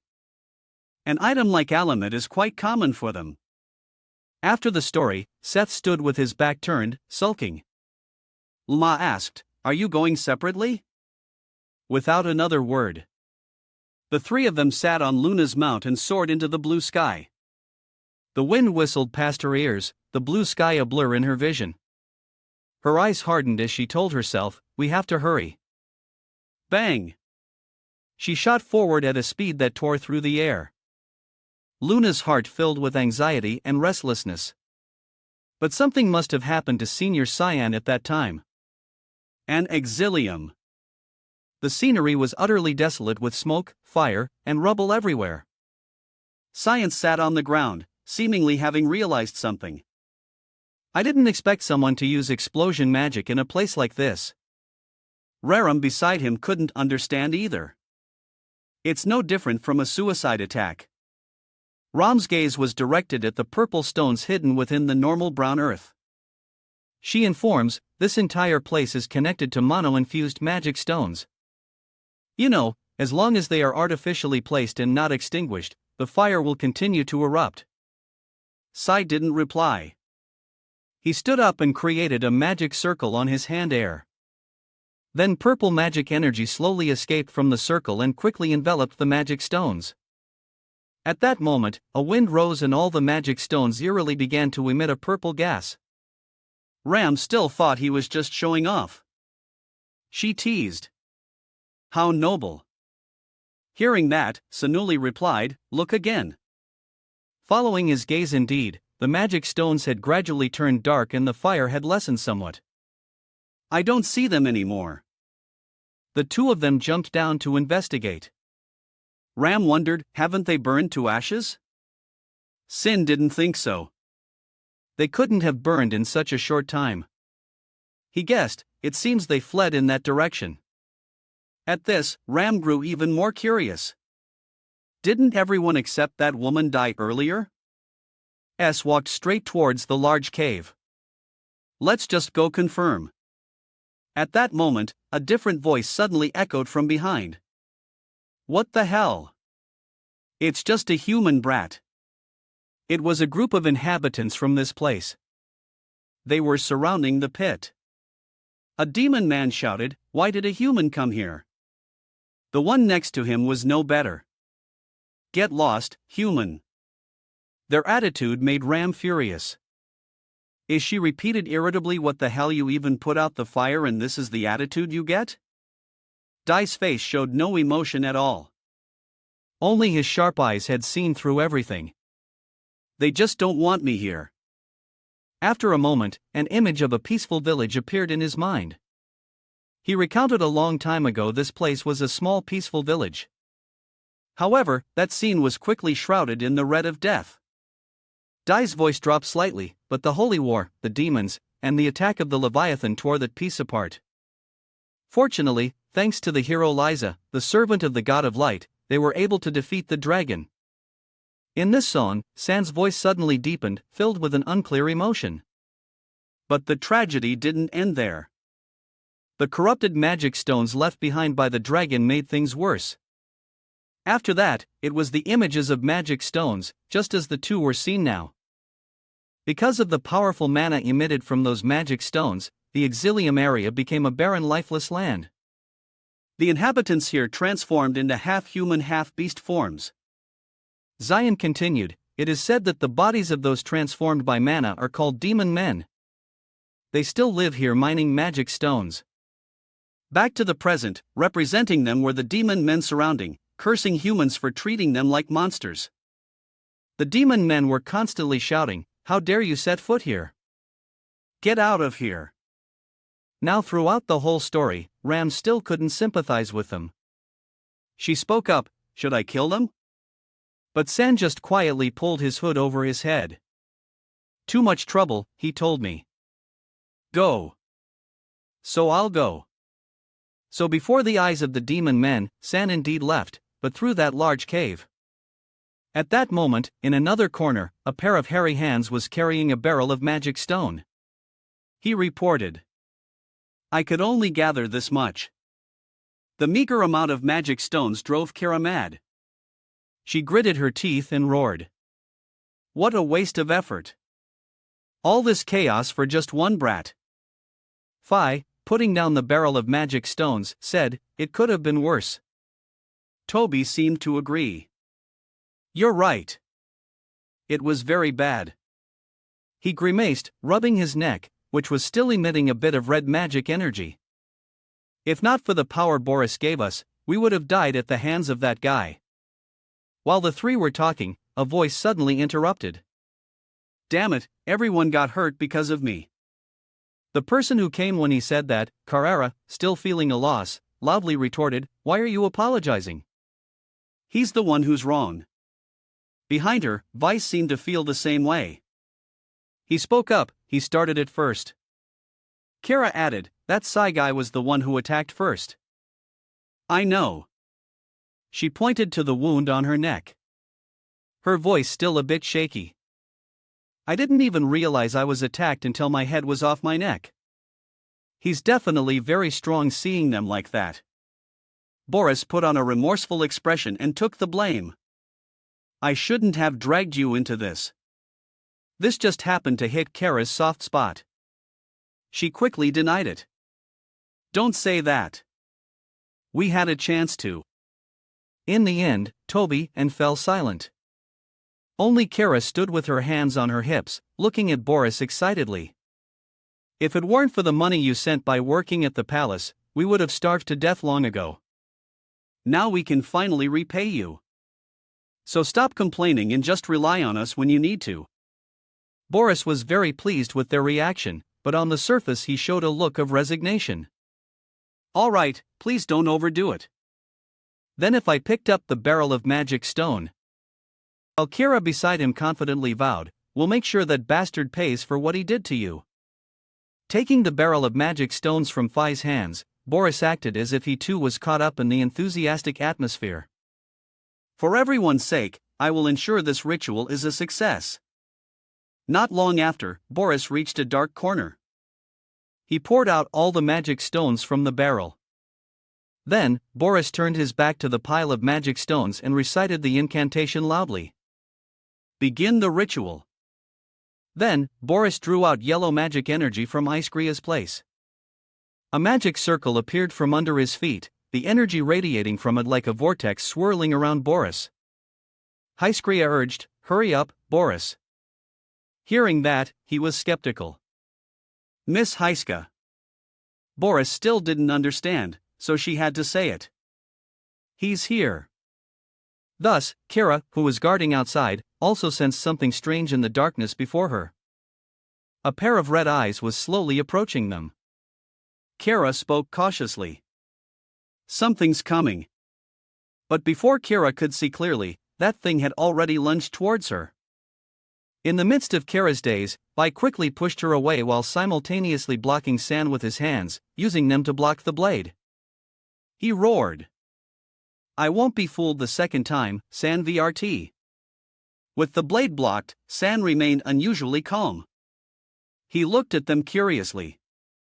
How are all of you still alive? Of course, he didn't answer. He put all his strength into his arms and pushed Sham back. With such a powerful push, Sham quickly slammed his back against the wall from the point of impact. White smoke rose, obscuring everything. Inside, Boris continued the ritual with peace of mind. Lord Shaun will be held up by them. He tried to believe this was the only way to defeat him. With the summoning of the ancient ritual, a demon beast gradually appeared. With a rugged and bizarre body, its voice was not pleasant to hear either. Awaken, Leviathan Boris. In another place, in the dormitory hallway of Luan Royal Academy, the figures of two students walking side by side appeared. After a short walk, both suddenly stopped. Regimias worriedly called out softly, Princess Erin. Erin blushed slightly, hesitating to go inside. Just as I thought. It's strange to visit him first like this. Hearing that, Rezimus said bluntly, young Master Sai wouldn't come first anyway. But Erin still didn't have the courage to proceed. She said shyly, it's so rude. Rezimus hastily reassured her, it's fine as long as we're not just coming to see him. Hearing that, Erin calmed down. She confusedly asked for his opinion. So, should we go back? What do you mean?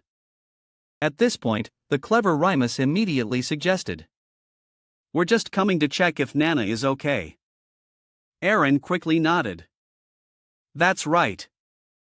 That's it. Suddenly, Erin's eyes widened in astonishment. It seemed she had discovered something. It turned out that Luan, Lamela, and Seth were all gathered in a corner. Erin wondered, Lunif, what are you doing here? Seeing her arrive, Luan was just as surprised. Princess Erin. Now, with the whole group standing in front of the room, Erin didn't need to guess. He came looking for Senu. Luna casually replied, yes, but he's not here. Hearing her say that, Erin still didn't understand. She wondered, not here. What do you mean? Even Luna didn't know about this. She hesitantly recounted, I just found out, too. His room is empty. It seems Aaron still hadn't realized the seriousness of the situation. She dismissed it. He's lost and will be back like always.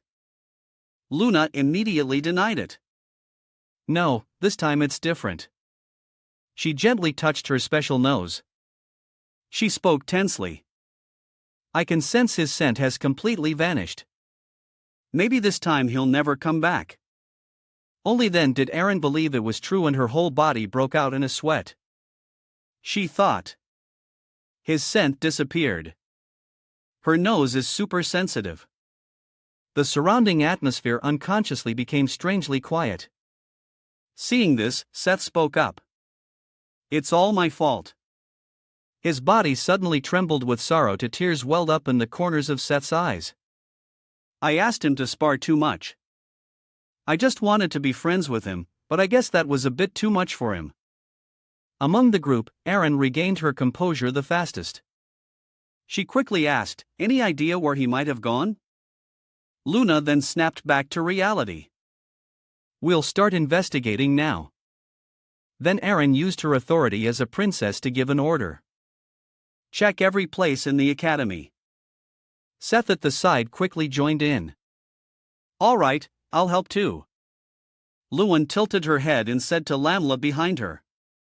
We will check if there is any information from Garham. LLA immediately obeyed. Leave it to us. Lady Luan. The situation was urgent, so the group had to split up to search. Before leaving, Aaron turned her head and said to Luan, then I'm counting on you, Luan. We'll check with the royal family. At that moment, Lih Haram's voice echoed in Luna's ear. It won't be easy, she asked in surprise. What do you mean, Lord? Lami Haram had already used his magic to check everywhere. He spoke with doubt. He has erased all traces. Even I would have difficulty finding him. Down the wide corridor, Aaron's footsteps grew faster and faster. I was scared. With Remus, the two of them hurried to search everywhere. Aaron was more anxious than anyone else. It feels like we'll disappear. That kind of feeling here. Her eyes showed a determined look. Aaron said to herself, I won't just sit back and watch. I will find him before he disappears. The scene returns to location. The wall. The sturdy wall was suddenly broken by strong force. Standing before the attack of Fight seemed to have encountered quite a bit of difficulty. He looked at him in surprise. What are you? Seeing Fi in such a frenzied state, Zion was suspicious. Are you really alive? The man, seemingly oblivious to the pain, picked up his severed arm, his voice full of resentment. They treat us like monsters. At this point, it seems Ken had guessed Fi's identity, making him even more curious. Are you kidding me? You're just a marionette. How are you self-aware? Seemingly unwilling to reveal anything to Fi gritted his teeth so hard that veins popped on his face. A human like he would never understand. Fi's hand tightened on the severed arm as he roared. What it's like to live as a monster. Just then, from behind him, Toby and Kara, in the exact same state, approached. What it's like to live as a demon man. From their eyes shone the usual light of a marionette. The only difference was all three were indebted to Boris. Boris took away the pain of that curse and turned it into a blessing from the gods. Seeing Princess Violet slowly enter, the surrounding maid spoke up. You've arrived, Princess Violet. Princess Violet smiled and said, I have brought medicine for my father. She slowly approached with the vial of medicine. I hope father will recover soon. We are trying every means to restore His Majesty's health. But for some reason, there are still no signs of recovery. Violet approached and placed the vial on the table.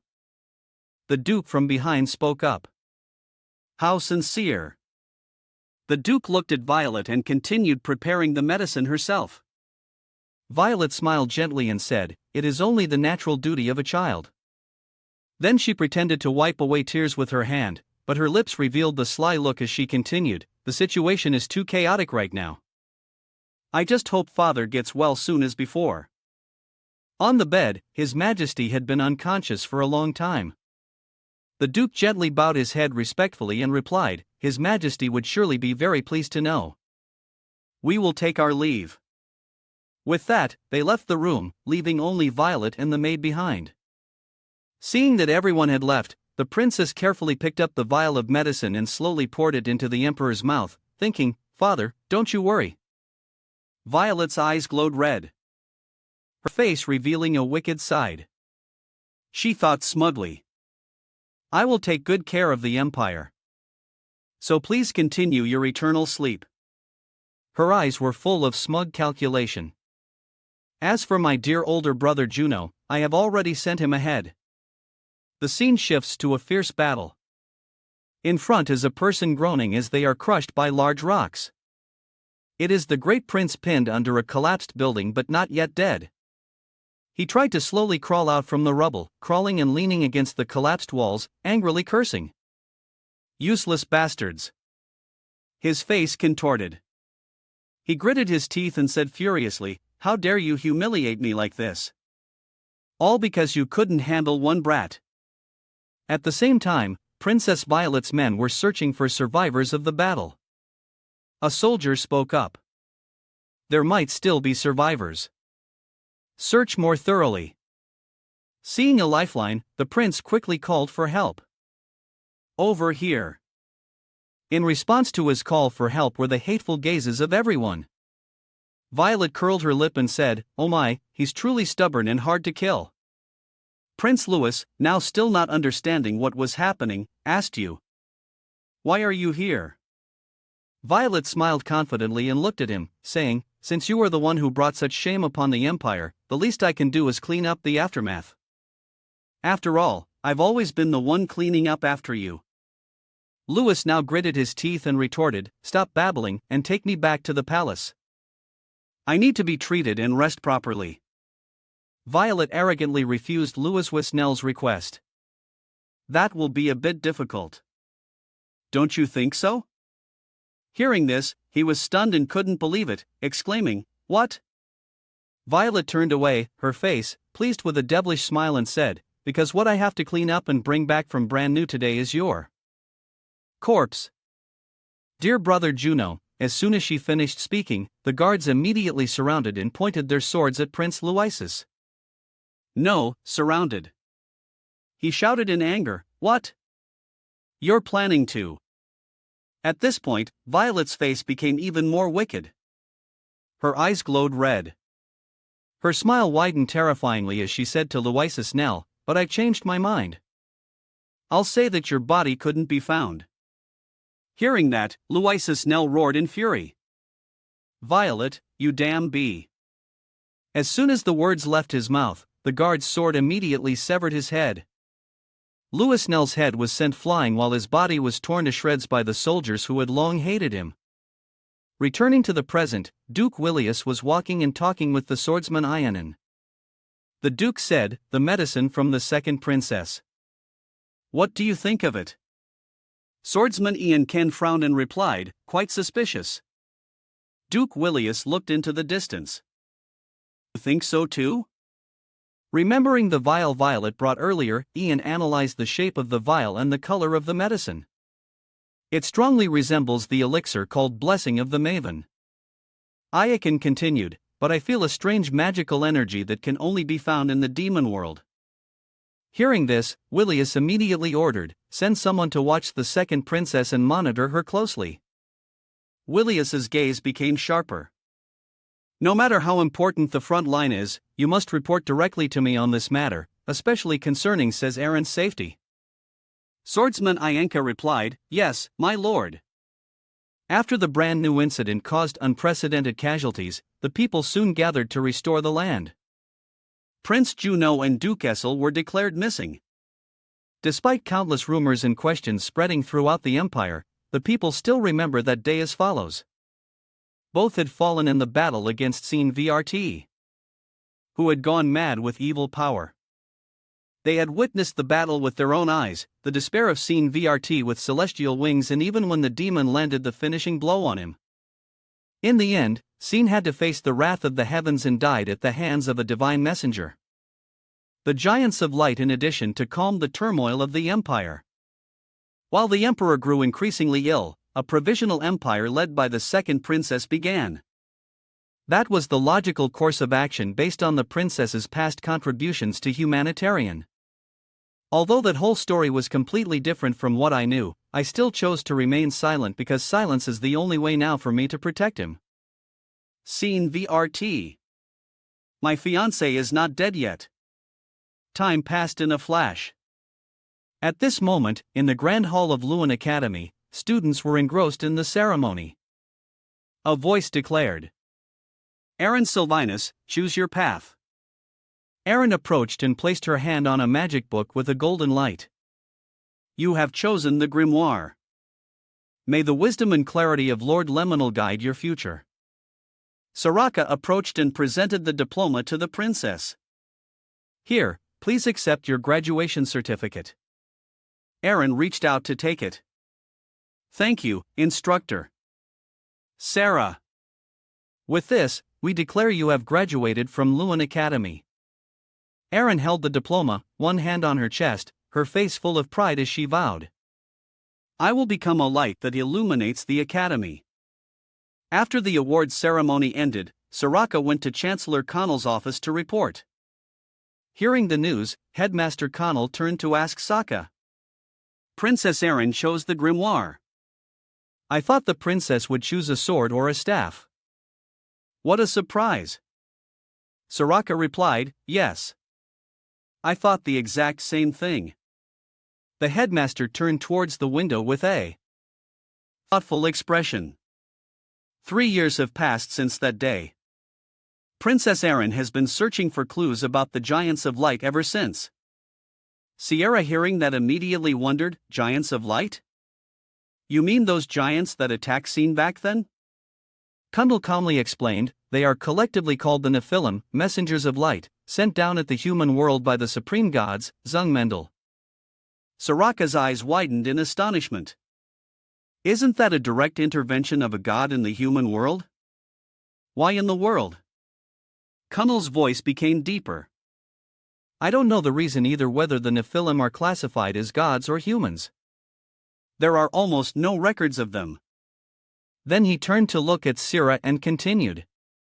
"Princess Aaron said she will stay at the academy to continue her investigation." Even after graduating, Sir asked curiously, "Why is she trying so hard?" At this moment, the headmaster's face suddenly became serious. He said, "It's all because of that kid Scene." "How is he now?" The scene changes to a place outside the academy with the sound of footsteps. It was Princess Renee and Lesimus taking a walk when suddenly a black-haired person blocked their way. "Your Highness?" asked doubtfully. "Aren't you?" Then she looked up at the person opposite her and exclaimed, "Luna?" She looked at and smiled, saying, "Long time no see." "Congratulations on your graduation." Renee replied warmly. "It's been hard to see you lately." Lewin answered, "Yes, I've been busy because I have to maintain the operations of the Garham Council at the same time." Then the two of them sat down on a stone bench to chat. Irene asked, "Is Chairman Reen still seriously ill?"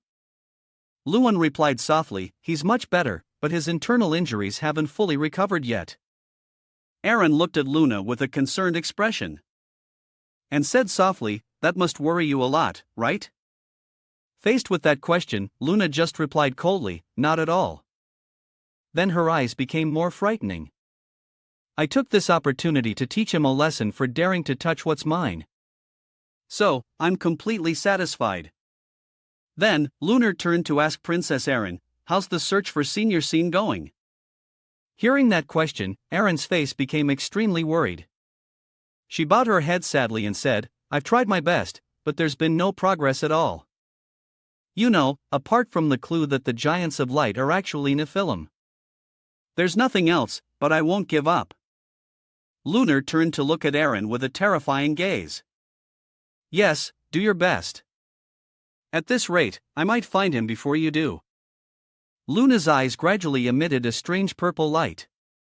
No, I should say I will definitely find Senior Scene before you do.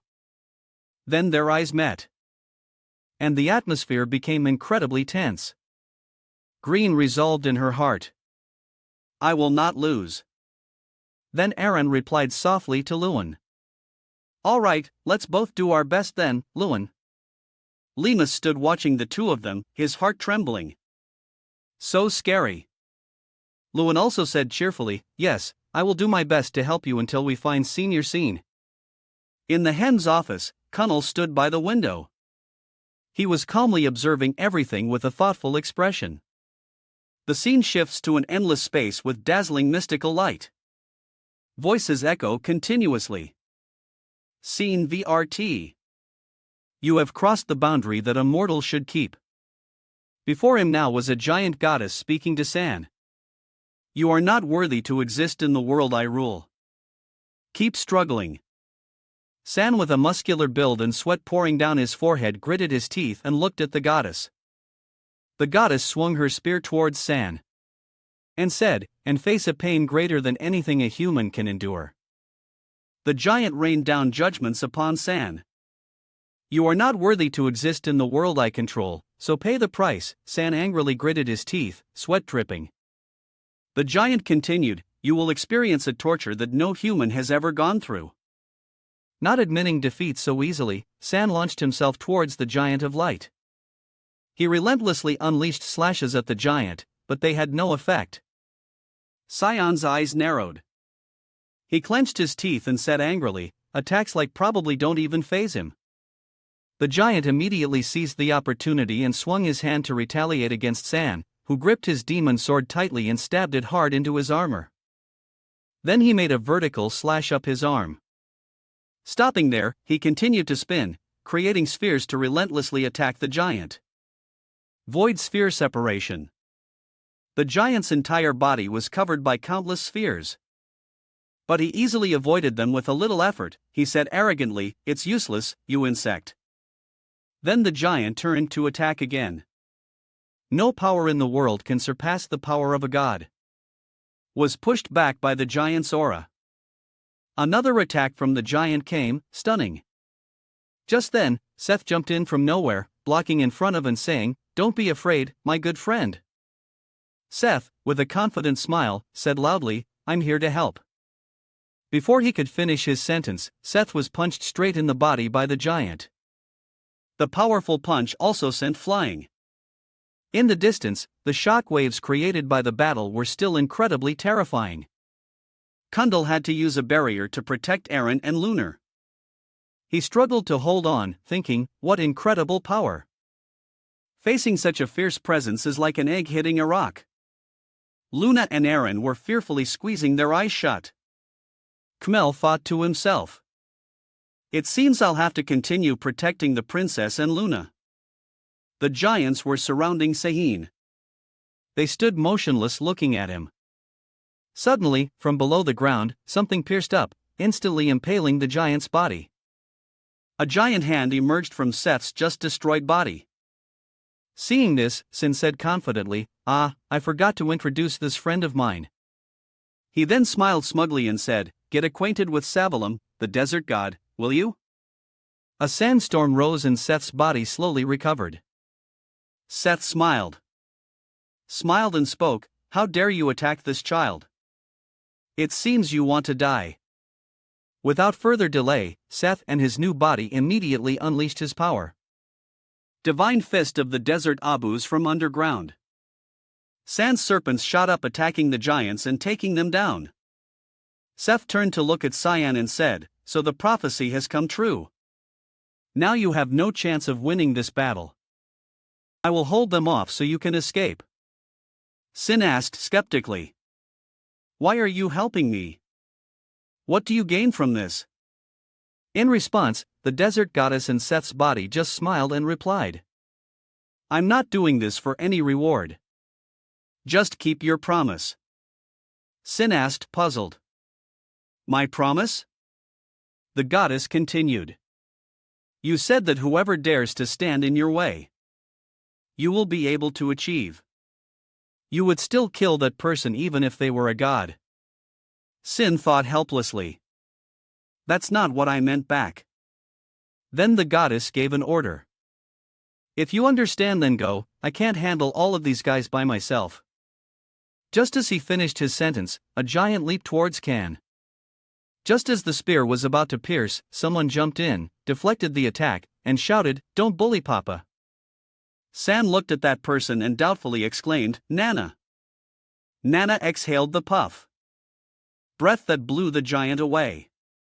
That breath was dark spirit. The giants were knocked to the ground. Seeing that sight, Sin shouted loudly, "Nana, I told you to wait outside." Nana angrily roared back, "I don't want to." Her eyes filled with determination. She looked at and said, "Nana wants to help Papa, too. Papa, don't try to do everything by yourself." San's face froze, his expression one of disbelief.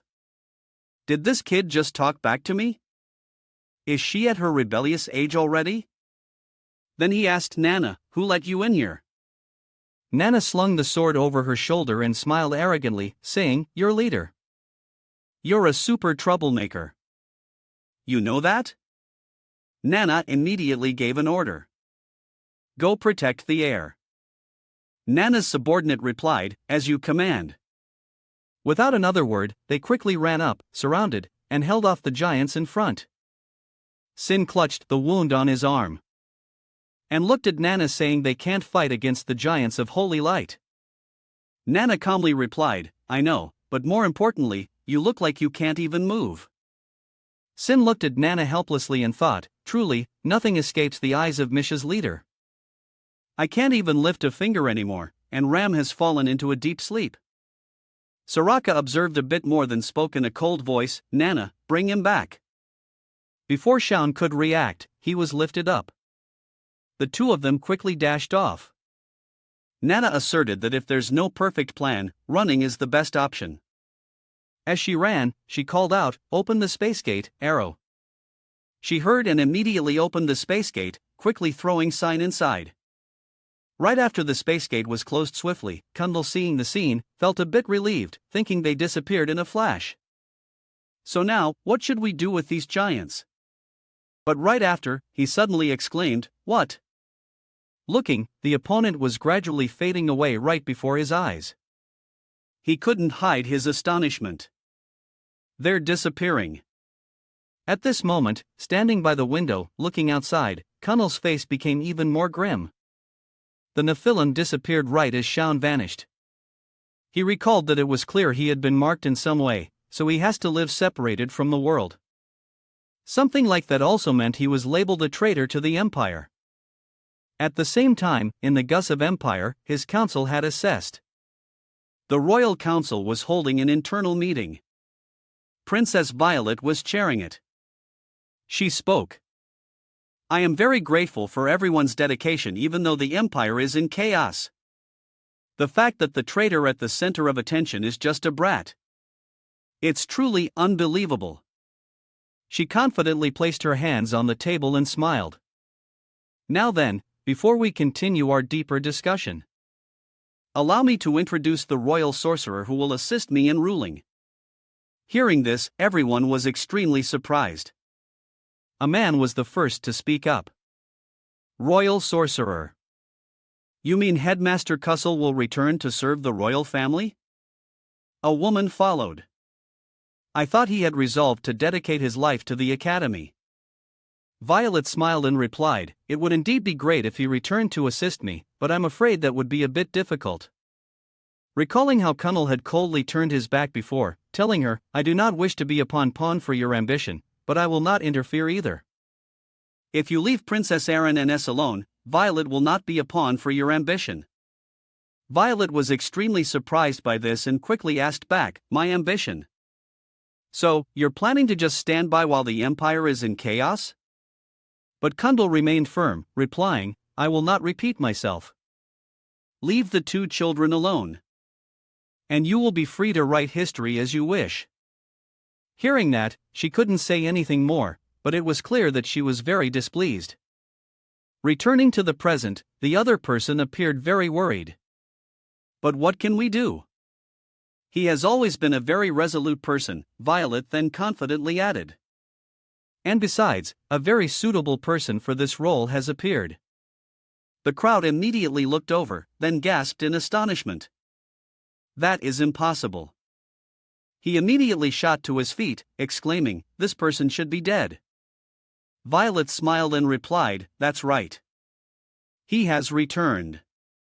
Her voice at this moment was a bit eerie with a hint of sinister undertone. "After being attacked by that demon sign VRT, I dare say there is no one more suitable for this than him. Let's get acquainted, gentlemen." Immediately, the newcomer bowed respectfully, smiling as he introduced himself. "Boris Lamb, honored to serve you." But as he looked up, his eyes suddenly flashed, revealing an extremely eerie glint of light.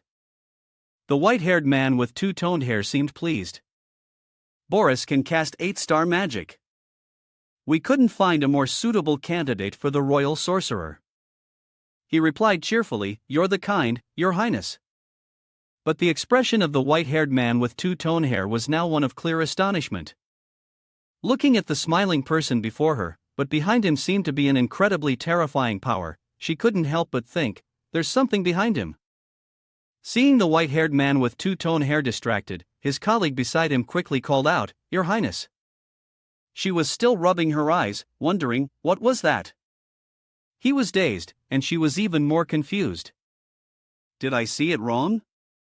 Her colleague, seeing this, called again, "Your Highness." The white-haired man with two-tone hair gave a forced laugh and quickly smiled in response. "My apologies.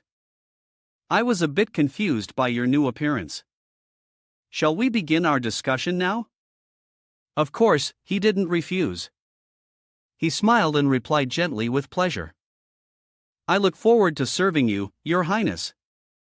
A moment later, inside the room, a sinister voice suddenly echoed, "Humans are truly simple creatures." It was Boris. He sat with his legs crossed, speaking sarcastically, "Just looking like someone is enough to make them believe anything. 8-star magic. How dare they use such a lowly measure to gauge my power?" As he spoke, his hands slightly clenched as if trying to grasp something. He then reached his hand forward and laughed sinisterly. "Thanks to the lineage of the Black Blood clan, Boris's body is truly perfect for my magic. But I must admit, that fool was truly pitiful." Just as he heard that sentence, an angry female voice suddenly rang out. "Stop being a hypocrite. You absorbed him without a second thought, didn't you?" He glanced over flatly, asking back, "If you're jealous, why don't you absorb that AKO guy?" The white-haired man with two-tone hair was sitting up high, looking down at him with extreme contempt. "Shut up. With my current body, the best way is to find a way to restore my original power." Faced with that threat, he burst out laughing mockingly. "Oh my, our little Durandal has really grown up." She became even more furious, immediately shouting, "Shut up or I'll kill you." Boris then reached out to open a chest while saying, "The prophecy didn't go as we wanted, but at least we can be happy that we've restored all of your power." Inside, the emblem on the sword hilt immediately glinted when the light hit it.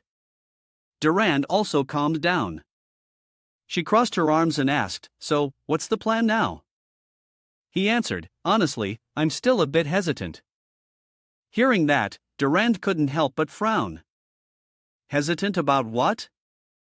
Boris approached her, his face showing a sinister expression. "Should we find a new master for the holy sword? Will you clear the mist rounding the sun, or will you have to summon that person?" In another place, a loud clang echoed. Following it was the sight of Sin crouching down while the black mist god stood straight, declaring, "That's enough for today." But looking at appearance, he continued, "It's been 3 years since then, and it seems the magic I placed on your mark is working very well. Once you leave this space, trouble will surely arise." As he spoke, he ran the blade of his axe right in front of him, but no one knows. Surprisingly, San reached for his sword, hilt, smile. and asked back, "So what you mean? I should continue hiding here. I'm about to die of boredom." Hearing that, the black mist god also lowered his weapon. He then asked seriously, "So what's your plan? Once my magic wears off, they will hunt you again." Sin immediately got into a stance, smiling confidently. "Then I just need to kill Lindell, that supreme god of light."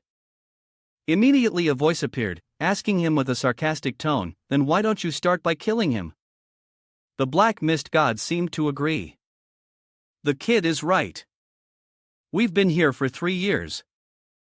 Yet, you haven't defeated me even once." Both in the past life were beings who had surpassed the realm of humanity. From now on, you will have to face enemies on the level of gods. The power of a forsaken god like me is not enough to defeat them. Hearing that, his face also became serious. "So, what should I do now?" He was secretly amazed. Surprisingly, he finally has the air of a god. The mist god calmly replied, "You don't need to be afraid. This ancient method of prophecy will tell us exactly the path you must take. It will lead me to the way." Shouting the word heaven, a blade struck the stone slab, admitting. After a clang, he threw a few more, continuing to shout, "Earth, earth, go." There was no sound, but eventually they all flew off. He was a bit embarrassed. "It seems this is harder than I thought. It looked easier when others did it." But Sai had already concluded that he was still just a blockhead. The mist god was still very confident in himself. He raised his blade again, saying, "You wait. This time I'll hit the target. I mean, we will soon receive the prophecy." Siam was visibly annoyed, unable to stop himself from cursing internally. "Just stop already. I've wasted too much time on him. I'm going out to test the power of this concealment magic." Another blade spirit, but surprisingly this time it didn't fall off. The god saw this and shouted joyfully, "We finally received the prophecy."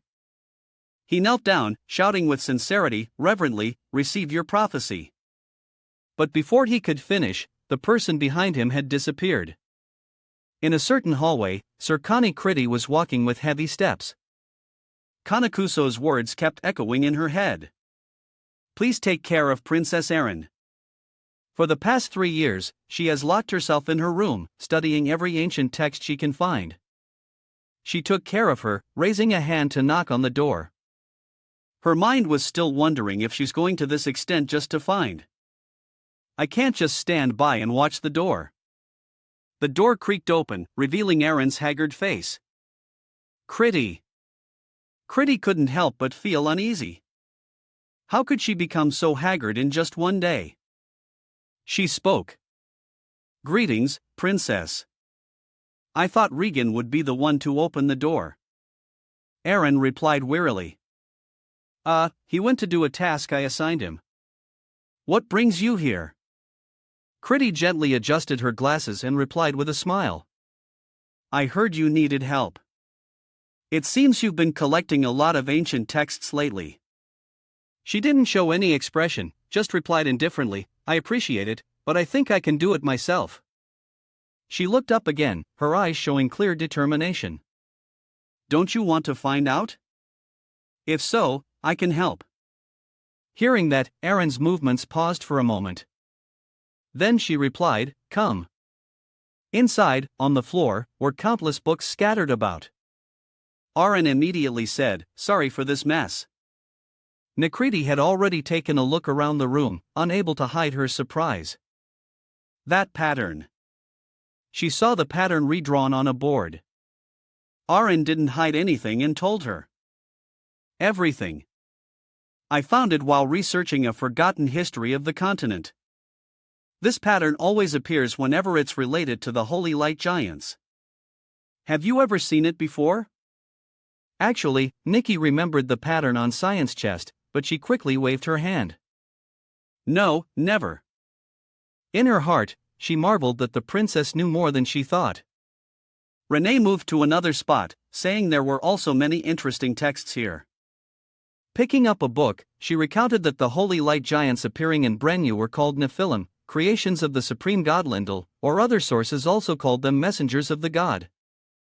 Then she looked straight at Nikki, but I'm wondering why they attack. Wasn't he just supposed to undergo a judgment? I pushed up her glasses and asked seriously, do you have any speculations? Renee then voiced her thoughts, saying that perhaps this was related to Mist, the organization he's a part of. As she spoke, Orion's face grew even more serious. They worship Aru, the god of mist. So that's why Luminal is so angry.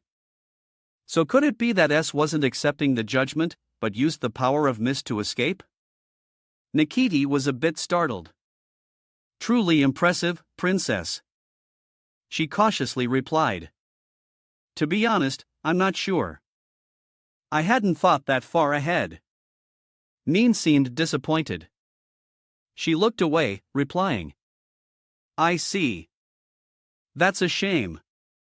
I thought you would know. Nikiti asked. Why? Frowning slightly, she looked straight at her and answered, because you and South are very close. At that, Nikiti made an assessment. Anyone could understand the meaning behind that look. Why the slight frown? Then her face became even more awkward.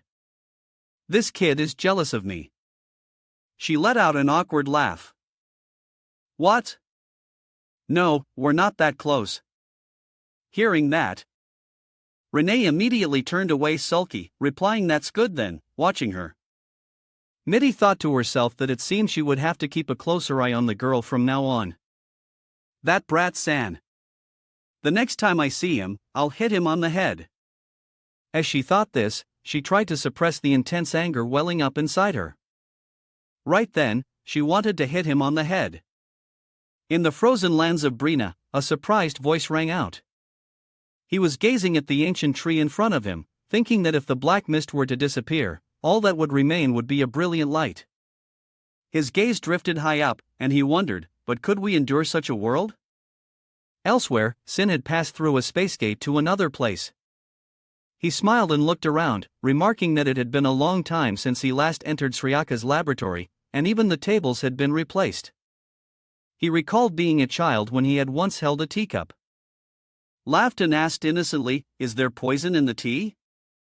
As he reminisced, he recounted, in this life, when I first came here, she served me a poisoned teacup just like that. It feels like only yesterday. A truly memorable memory. Just then, at that moment, the door burst open, revealing an extremely furious face. Z glanced back, unable to help but frown. Even the traces were completely erased. He then quickly ducked to dodge a kick, simultaneously, concluding that only Sika could do something like that. Pretty smiled. So you noticed perhaps I underestimated you. S also smiled, asking back in a friendly manner. Isn't your way of greeting a bit too violent? Still, it's nice. It reminds me of the past. Immediately after, she launched another attack and of course Sin quickly dodged it. McCready immediately rushed towards him, a hint of satisfaction on her face. Let's see how much you've grown in 3 years. Instantly, Sim pushed off lightly, his whole body. His body immediately leaped up, dodging the attack. He smiled and said, I'll play with you for a bit. Then right after, he created an orb of void and fell into it. He used his power to push it towards Nikiti, but she managed to dodge it all. The flying debris shattered all the glass vials in the room. Nikiti rushed forward again, asking irritably, are you trying to destroy everything? She didn't know. He raised his hand, winding up, and asked with an extremely furious expression, aren't you worried about your master's laboratory? That's not so easy. Then she unleashed a powerful blow on the ground, causing a huge tremor, but unexpectedly, the attack was blocked midair. Below, Lunar was startled by the commotion and unconsciously called out a name. Scene. This was Lunar Stormator. She spoke up asking, ZM, you can feel it too, can't you? A flat voice replied, MHM. A monster appeared beside her, acting like a wise old man, and said nostalgically, has it been 3 years already? It's been a while, hasn't it? Lunar became excited. That day has finally come. She covered her face, unable to hide her infatuation. I finally get to meet Senior Scene. I'm so happy seeing her like this. Ziam could only feel helpless, thinking to himself, I'm your magical beast. But sometimes, you really scare me, Lunar. Elsewhere, a letter was being hastily written when it turned out to be Connell's office. He didn't seem surprised by what was happening. He just said flatly that Brad has caused a mess as soon as he arrived. Closing his eyes to compose himself, he let out a sigh, seeing Vert has returned. It's probably going to be noisy for a while in the laboratory. Nasidi's voice rang out again. You've improved, San. You really didn't leave anything for my lab. She angrily asked further. Does doing this make you feel better?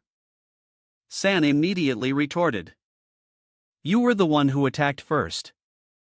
With a sigh, McCree returned to her serious demeanor and asked, but what happened? Is Renee okay?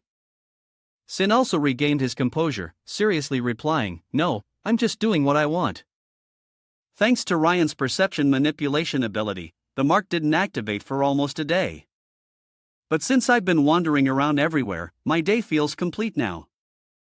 Hearing this, Nikiti was stunned. Sang grinned again and continued, Sorry, I was just so frustrated from being locked up and unable to go out. Suddenly, a ray of light shone from outside, causing both of them to stop. The black clouds in the sky were pushed away, illuminating the entire building. Immediately, Nitritai rushed over and grabbed by the collar, shaking him frantically. Hey, you lunatic! What did you do that for? San replied nonchalantly, I already told you. It's because I was frustrated. Nikriti immediately glared at him, growling, Get back there now. San didn't dare to provoke her further. He raised his hand to open a portal, replying, all right, I'm going back. As he turned to leave, Nikiti rushed over and pushed him hard, roaring, You bastard. In a moment, the room returned to its usual peaceful state. The powerful light in the sky was also gradually weakening. A moment later, it was covered by the clouds. Elsewhere, the black mist god was casually leaning back, watching the drama unfold.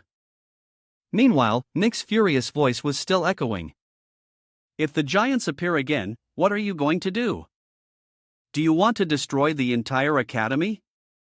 As she spoke, she mercilessly kicked, much to the black mist god's dissatisfaction. Why are you two in my subspace? He couldn't take it anymore and immediately spoke up. Stop it. What do you think you're doing in front of me? Nikki was furious. She turned and yelled, Shut up. It's all your fault for letting leave. Instantly, the black mist god's entire body slumped down in defeat. The dignity of a god had crumbled. He propped his chin on his hand inside. People are so unreasonable over here. Sin also pushed himself up, he said. But anyway, one thing is clear. He looked down at the mark on his chest and came to this conclusion. As long as this mark exists, I can't stay outside for more than a day and I can't go too far. Nikki walked closer and said, Let's see. Are you happy? While carefully examining the mark on his chest, she commented, It looks like it is recovered enough to use perception manipulation. Is it because this is the mark of the Supreme God that the effect only lasts for a day? Then she suddenly flashed a sinister smile. By the way, you've gotten taller. You look more like a man now. Just then, he stood up. He stood up. Just then, Karam rushed over from the start and punched her straight in the face, screaming furiously. An ugly thing like you dares to pull a stunt like this. Nikki didn't back down either. She turned and yelled back, Why did you hit me? Karam. Karam. Karam retorted, Because you were being hit.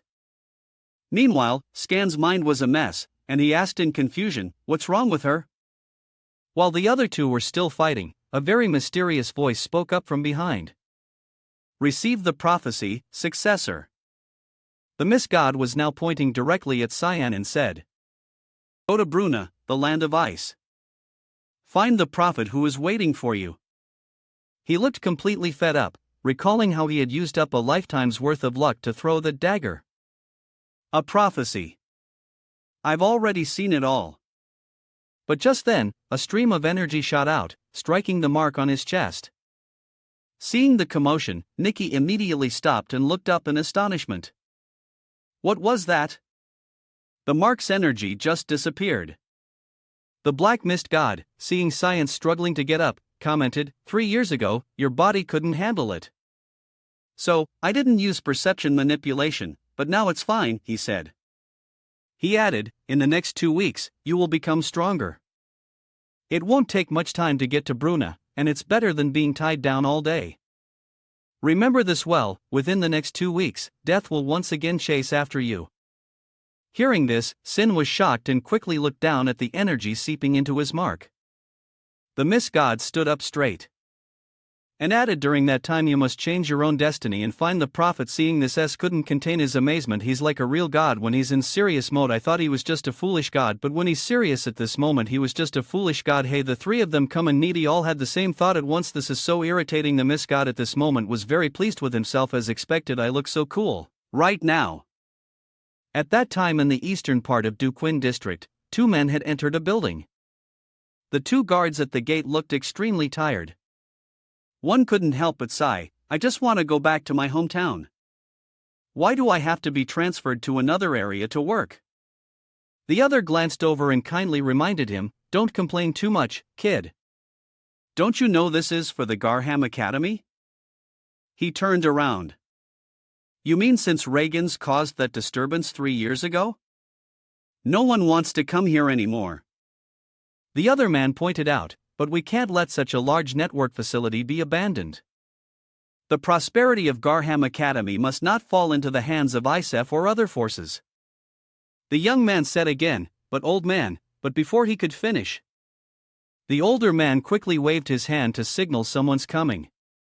It was a person wearing a mask who was clearly Can. He spoke up and asked, there's a hidden teleportation gate here, right? Hearing this, the older guard was extremely surprised. He exclaimed, how did you know?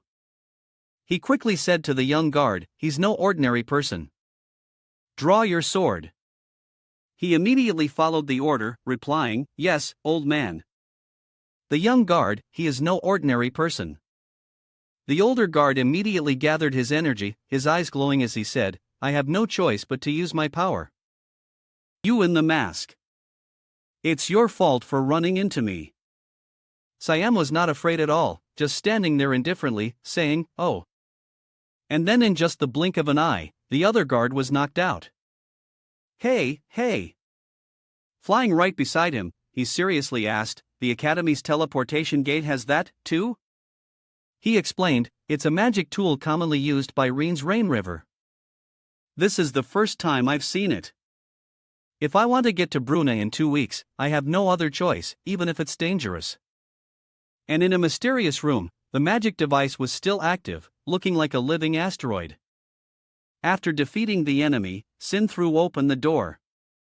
He stepped inside and his demon sword that he had awakened flew behind him and asked, the Academy really has a teleportation gate? He replied, it's a magic tool that Reen Strain often used. This is also the first time I've seen it. If I want to get to Bruna within 2 weeks, there's no other choice but to use it, even though it's a bit dangerous. In the mansion space was a large blue sphere with rotating metallic rings surrounding it, illuminating the entire space. Siam placed his hand on the sphere's control panel. The demon's sword beside him was surprised. Oh, so this is that magic tool.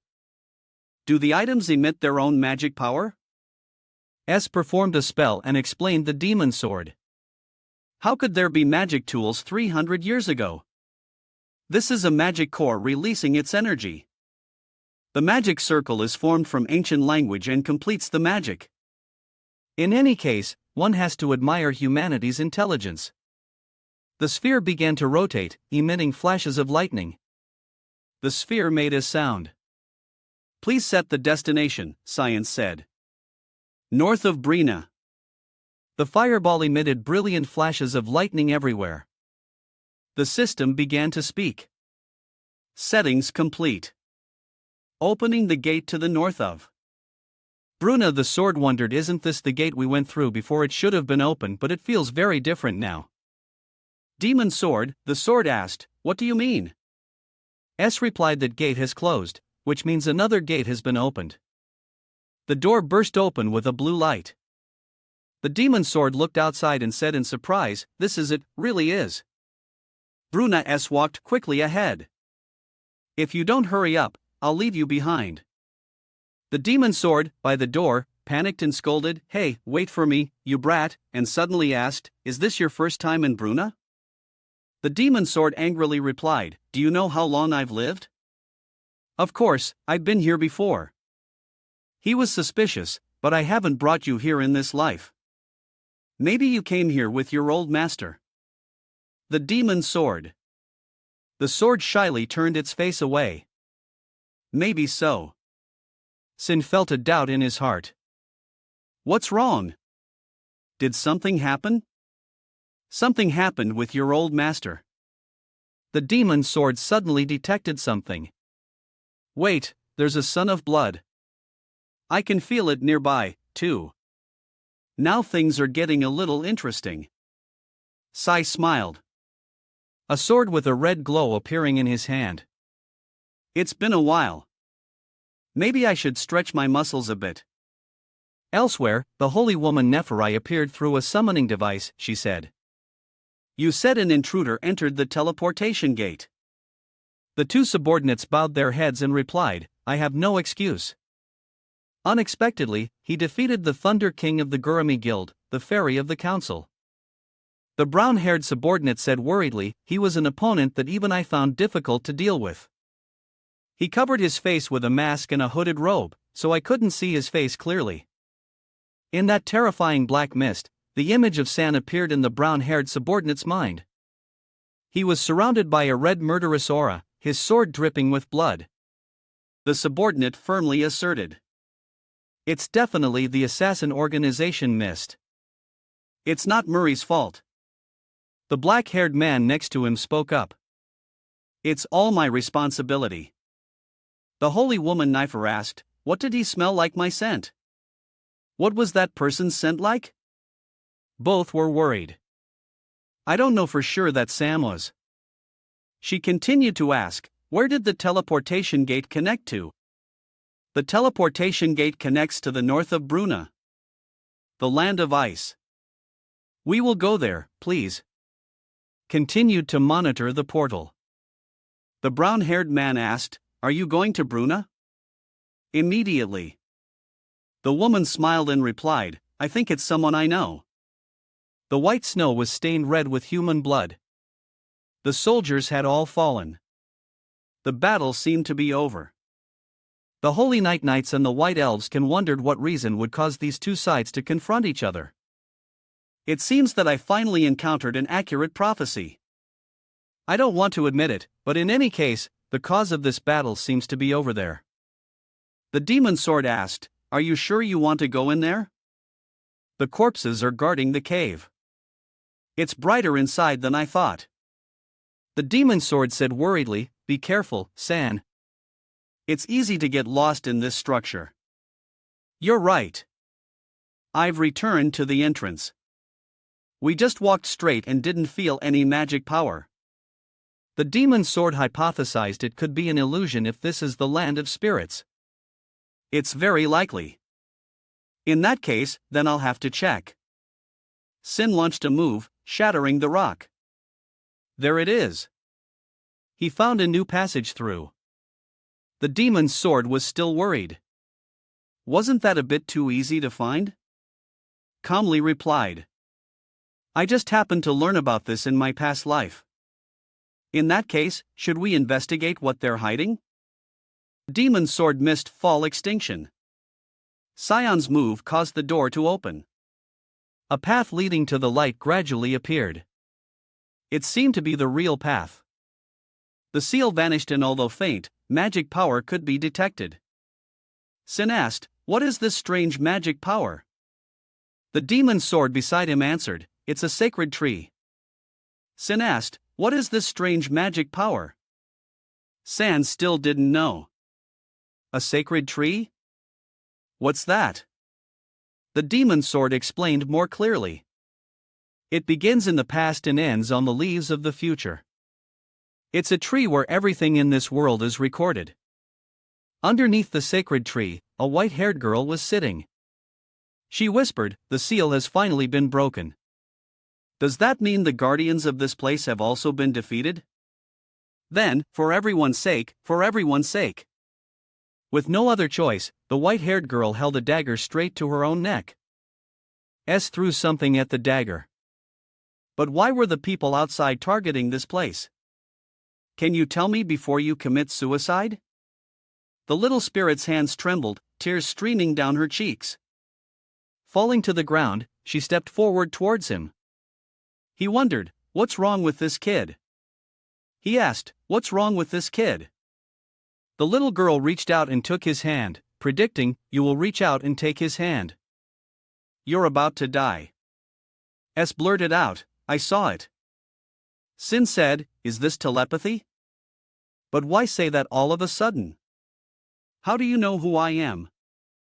The little girl calmly replied, "I am the prophetess of this holy tree." "Hastia, why did you come here, San? Did you come here following a prophecy?" In the mirror, he saw a man. He saw a man. He saw a man. A look of horror was evident on his face. He realized, "It seems I know what those people out there are looking for. They want the power of prophecy to know the future." The little spirit girl's face was grave. She spoke. "I am Hastia, the prophetess of the holy tree. Why did you come here, San? Did you hear the prophecy?" A look of worry appeared on San's face. "So this is what those people wanted to take. They want to obtain the power of this prophet to know the future." Another army was approaching this place. It seems the vanguard has been wiped out. So they were the personal rear guard of the saints. Manless, the leader of the rear guard man, was wiping blood from his face. He said, "But it seems the enemy suffered the same fate. Report back to the others that it's safe now." Blood stained a patch of white snow. Red bodies lay scattered in front of the cave entrance. "This place reeks of blood." Men ordered. "Be careful not to get your armor dirty." Man ordered. Man thought to himself, "The bodies of our troops and the enemy are mixed together. And there are no survivors. Something feels wrong. Surely there must be a survivor somewhere." A voice spoke up. "What is it that is you so deep in thought, Sir Mayan?" He turned his head. "Your Holiness, the SNES. Your Holiness, the Saintest." The woman in the smiling hat looked up at man. She smiled and said, "This is a sacred mission personally given by Lord Lemon. He will lead us to victory. You don't need to worry about anything." Mahan replied, "My faith remains unshaken. Your Holiness, it's just that the smell of blood is so strong." I was a little stunned. The saintess bowed her head to look at Mahan and consoled him. "Is that so? How pitiful. But can I trust you to handle things here?" Mahan asked worriedly. "Are you sure you'll be all right going in there alone?" The saint has calmly walked towards the cave. "Entrance," she said. As she walked, "Lord Lundell is always with me, so I will not be harmed. And also, the barrier in that cave." Suddenly, the Suza's eyes grew colder. "Man of the spirit race cannot be destroyed by human power. It seems the one who went inside was not human." The Suza's photo revealed a dangerous look. She deployed her magic. "I must hurry before we lose the prophet. Stay here." The soldiers received the order. "Yes, Your Holiness." Inside was holding Hastia's hand. "So, all the guards at the entrance were defeated by a small child like me." The little girl said while crying, I'm sorry. Sai raised the 2 fingers she was holding and said, but do you really have to talk to me like this? Hia said shyly. Yes, this is a curse called the silence of the sacred tree. In other words, the sacred tree took my voice in exchange for the ability of prophecy and silently speculated in his mind. I see. It's a cruel price to pay for the ability of prophecy. Tia raised the hand that was holding science. She said shyly, I'm sorry if you don't like it, but there's no other way. S was helpless. It's truly cruel. What a deception. Suddenly, a bolt of lightning struck the stone wall. Hastia said worriedly, it's her. Her? You know that woman? Hastia explained to Sanha, she is the one who pursued me all the way here and also the one who ordered the massacre of all the spirits out there. The woman stepped through the teleportation gate. She approached the 2, a sarcastic smile on her lips, and said, I am truly sorry for what happened to those spirits. I had no intention of harming them. What a pity. If only you had cooperated, things would have been different, Prophetess Hastia. The Sousa's face now looked incredibly fearsome. Now then, will you come with us quietly this time? Our side has also suffered heavy losses, so I would like things to end here, but it seems someone else got here before me. S pushed Hast behind him. I already invited this young lady first. You can go get in line and wait your turn. The holy woman concluded by saying, allow me to introduce myself. I am Nef, a holy woman in service of the supreme god Ninal. Today I happen to meet the famous Cyanvert. It is truly the glory of the god Ninal that has blessed me. Sanver, who had met the god Ninal, was extremely surprised. She knows I'm a San. In the blink of an eye, he had flown close to Nephrodite. He launched an attack. Let's see what this cyst is capable of. Fruitite smiled and raised her hand which bore a symbol. It seems the rumors about you being very aggressive are true. San was once again surprised by that sigil. The voice of the demon sword rang out. What the hell are you doing, San? Why? How did your sigil activate so early? The 2 clashed and answered the demon's sword in his thoughts. It's not mine. The one who summoned the Nephilim wasn't me. The woman answered the demon's sword. That woman also had a similar sigil on her hand. Nephrodite said while raising her hand to summon. Let's dispel the black mist messenger of light. A giant yellow sphere crashed down, shattering the entire ground. Hastia screamed. Aphrodite placed her hand on Hastia's shoulder. We should leave them alone. Don't kid, get in the way of their reunion, right? Hastia asked. When did you get here? Nephrodite was overjoyed. Finally, I get to hear your voice. So, all I had to do was touch you. Hastia was stunned. You're a spirit, too. Nephrodite smiled. Oh my. It seems being so close to the sacred tree. I can no longer hide it. Staya was terrified. She cried as she asked, how could you attack your own kind? What do you really want? Nephrodite's eyes lit up with a clear cruelty. Isn't it obvious? Your prophetic power. Oh. Over here. Sai was fighting with all his might against the messenger of light. What a pain. Damn it. I didn't expect to run into them here. It seems that woman has taken the spirit away. Hastia said to the messenger of light, you suddenly appeared and ruined my plans. Your death will not be a pleasant one. Orion's face showed clear anger. His teeth clenched. And streaks of blood-red light surrounded him. Then it's just the 2 of us. You'll follow me quietly, won't you? Freud had taken Hastia to another place. Hastia asked, is my power worth you killing your own kind? You will lose your voice, too. Nephrodite replied, I am willing to pay any price. If it is for the glory of the supreme god, Lumendel, hast you warned, you will die. Fruit said sarcastically, how cute. You think threatening me will change anything? Xia asserted, no, this is a prophecy. I am only speaking what I have seen in the future. You yourself will see it soon. A purple light emanated from the portal. Nephrodite entered dragging Hastia worried. He asked, what's wrong, Sir Mayan? Stand back.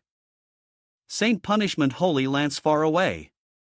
He was using all his power to defeat the entire personal guard of the Saintest Manusk. A powerful attack from both sides was about to unfold.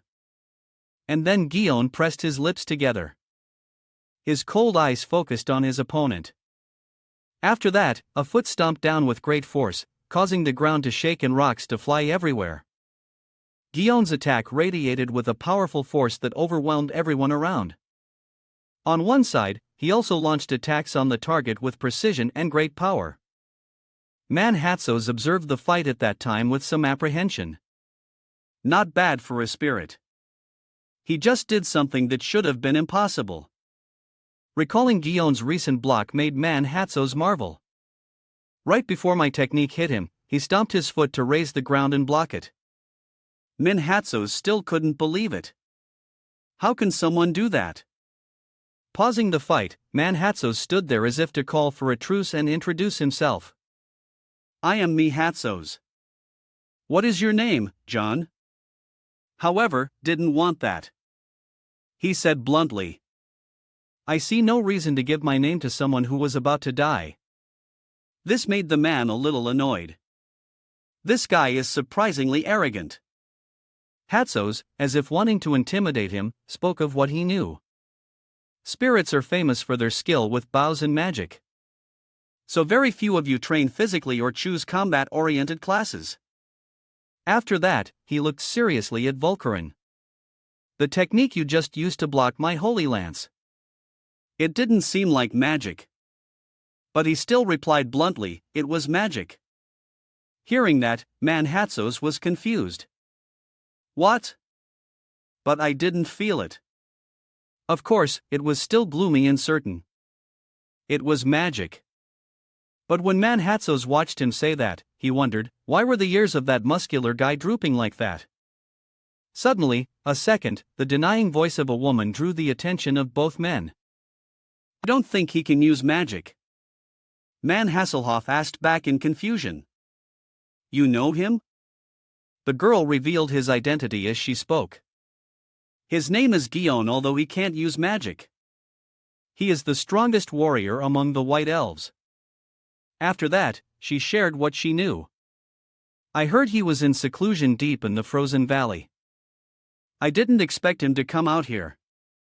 Seeing that she knew so much about him, Guion's whole body tensed and he gritted his teeth, pointing directly at her. You're the one commanding them, right? Give me back the saints. In the face of Guion's anger, the girl shouted loudly as if to stop him. Hello, Sir Guion. I am the one who conveys the will of the god. But Guion didn't stop. I have no interest in knowing the name of someone who is about to die. Look at me. I have no interest in knowing the name of someone who is about to die. Seeing the imminent danger, Manhatsos panic. Sis, be careful. As he screamed, a knife was already at the Sousa's throat. The girl who claimed to be the conveyor of the will, held hasty his neck with one hand while holding a knife to her throat with the other, dangerously gritting her teeth and hissing. If you kill me, the prophetess will die, too. Before long, Jian had snatched the small knife from her hand to her astonishment. He angrily squeezed the knife in his hand so hard that it broke into many pieces. It's useless. At that sight, Minhas's mouth felt open. Did he just crush iron with his bare hands? How is that possible? Everyone was equally stunned. The anger Guion's anger had reached its peak. I told you you will die. Sweat of anxiety and fear beat on the girl's face, but she stood motionless, which confused Hastia. Why aren't you running? If you don't run now, the Thunder King. In an instant, the girl pushed Hastia forward. After that, she left Mom behind and ran back at an extremely fast speed. I trust you can handle things here. Sir Mayan, I will go find reinforcements. Mailmen bless you. The one who was left behind. Man Hasselhoff could only stare. Seriously, reinforcements. Anyone can see she ran away because she was scared. Gon looked in the direction she ran and spat. Reinforcements. I think she's a coward. Man Hatzos beside him said, annoyed, shut up. I know. Then Man Jesus took a stance and declared, and I don't need any reinforcements. With a smug smile, Man Jesus issued a challenge. I would love to have a match with the strongest white elf warrior. Allow me to reintroduce myself. I am Maya Jesus, currently holding the position of first spear in the Holy Light Knight. As of wanting to intimidate him, he added. Not only that, William W. the head of the Holy Light is before he could finish his sentence. A punch that cut through the wind flew straight at Mahesis. A precise punch landed on Mahan Hasselhoff's stomach when he was caught off guard. After being heavily injured, Man Hasselhoff belatedly thought, this bastard, he attacked before I finished my sentence. A large portion of the attack power hit Manus, but Gon turned around coldly. Stay there. That girl who was running. But the girl had just seen what happened and was scared. Man couldn't even counter a single blow. What kind of monster is he? Because just she kept looking back and thinking, which made her carelessly bump into a man's chest. She fell to the ground, but the man opposite her seemed to know her. There you are, an object. Unknown fell beside his leg. And in front of her, it was none other than Cyan, who was coldly staring at the girl before him. Where are you going in such a hurry? The girl then looked up to confirm. Cyanvert, the symbol. Her expression turned to extreme anxiety as she questioned him. What happened to the Nephilim? Did you kill it? You killed Lionel's messenger. It turns out the object that had just fallen was the head of the Nephilim. He shouted in her face. Don't mess with me. That thing couldn't have been a real Nephilim. Her two eyes. You could see her eyes losing focus as she muttered, what do you mean? My Nephilim was a fake. Sin shot her a contemptuous glare. Compared to the Nephilim I fought before, that thing was ridiculously weak. Recalling the battle, Sin pointed out the discrepancy. I cut through its shield like butter, and it didn't regenerate after I cut off its head. Placing his sword on his shoulder, Sin looked at the pathetic girl and mocked her. You call that a Nephilim?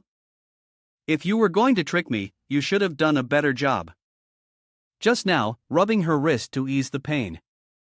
The girl still stubbornly denied it. Impossible. Lord Luminal gave me this power. How can it be a fake? The fire orb was also speechless. Sanat sounds like she really doesn't know anything. Was also running out of words. You're right now, even I'm confused. The girl, seeing his disdain, became angry. Her eyes darkened. She yelled, blasphemy. If you dare to doubt my power, then I will show you again, but not enough. Before she could finish speaking, Sin had already attacked her. After that, Sin slung her unconscious body over his shoulder and turned to leave. That's settled. I'll be taking her to ask a few questions. Sin suddenly stopped as if he remembered something. He bowed his head. Seeing the little girl run towards him, San realized. I almost forgot about this kid. Hastia ran to him happily. Thank goodness. With tears in her eyes, she hugged San tightly. I was so worried when those giants appeared. I'm so glad you're not hurt. But seeing someone furiously preparing to attack him, San spoke up. It's not over yet, Hastia. Seeing him swing his leg to attack, he ordered Hastia, get back. After that, he raised his hand to block Gion's power, but felt it wasn't enough. Realizing something was wrong, San became serious. I'm being pushed back. It's true. Seeing being pushed back a considerable distance made Hastia worry. His hand was trembling from blocking the blow, which made him feel cold. Even though I blocked his attack, I was still pushed this far. Who's that spirit? Gion. Seeing Gion about to attack again, Hastia quickly ran to block him. Gion, stop. Standing in front to protect him, Hastia shouted. Sin is not an enemy. At this moment, Gion calmed down a bit. Sanvas, if you're from the Vas family. Continuing from Gion, then are you related to her? This made C pause and think. She immediately remembered someone when Gion mentioned her. That woman, a girl with long, flowing hair who can control water and dragons. Could he mean my eldest sister, Alice? With the prophet's intervention, Gion understood. In the end, he didn't fight. The three of them returned to the spirit village together. The appearance of an outsider immediately attracted everyone's attention. I heard you protected the prophetess. That last sentence was from Elder. He bowed in gratitude. On behalf of the White Elf tribe, I thank you. I am Elder Eloise. The elder had a very calm and benevolent face. He was extremely welcoming to the village's esteemed guests. Welcome to our village. He had also specially prepared a nice place for them to rest. You must be tired after your long journey. We will prepare a place for you to rest. So, please feel free and rest assured. The prophet still held San's hand tightly, not letting go here. We are the ones who feel more burdened. He looked down at the little girl below while the demon sword laughed gleefully. It seems this kid wants to stick to you. How long are you going to keep this up? The little girl looked up at him, her cheeks blushing slightly. But if I want to talk to you, San, I have no other choice. Is this too uncomfortable? He still maintained a grumpy expression, bent down, and whispered, "How rude." Come on. What's so rude about this? Dan suddenly turned his head, looking at Gion with suspicion. You can hear what she's saying without touching her. Gion's scowl still had it relaxed. He gruffly explained to this body has received the prophetess's blessing. I am fundamentally different from you. Dan blank, not understanding what Gion meant. The elder, seeing that the two were not getting along at all, urged them on the prophetess's blessing. All right, let's send the greeting. And go inside. Gion was still testing Shaun's limits. The elder had to explain again when he saw his annoyed expression, even though he talks like that. Gion is also an elder in the village. I'm sure he means to welcome everyone. Where does that look like a welcome? And this guy is supposed to be an elder. The elder replied dismissively, it's almost. Strangers almost never come this far, so just consider him a bit clumsy in these matters, San. He also conceded and let it go. All right, let's drop it. What are you going to do with the SUS you just captured? He paused. Her voice answered him, but it had become much colder. Of course, I'll ask her why. Why did she betray her own clan? The cyst. Sorry. After being captured by Shaun, she was being held in a dark room. The room was heavily guarded, and she knelt on the floor looking very pathetic. The elder and Ganon entered. We finally meet saints. He stood before her looking down and interrogated her. I have many questions I want to ask you personally, but first I want to know this. Still maintained a calm face, but his voice was colder and more ruthless than anyone else's. The outsider named Cyan Vert. What is he? Why did he end up being your enemy? The saint knelt on the ground, but her eyes were still sharp and fearless. She looked straight at the two of them, but said nothing. Over here, she still didn't know. By now, Sai had been settled in his resting place, lying on a wooden bed, talking to the demon sword. I have a bad feeling. I don't know why. Is it okay to let them meet first like this? What could happen? He lay with his eyes closed, his hand behind his head, paying no attention to Kara mumbling beside him. So the saintist, a key figure among the Knights of Light, is a white elf. If you think about it, it's natural for her clan to meet her first, right? Returning to its original form with hands on its hips. Even so, don't you have any feeling that something is off? What's strange? Ram suddenly fell on Ozen's chest, making him feel like he was about to ascend to heaven. I mean that fake Nephilim. I remember when I defeated the fake Nephilim. Behind the mask was an incredibly horrifying skull. The skull inside that helmet was mine. An ancient giant. Don't you think it looks like a puppet? Hearing her words, he sat up, not noticing Karam lying on him. He almost broke her neck. Don't say that. Karam is a man.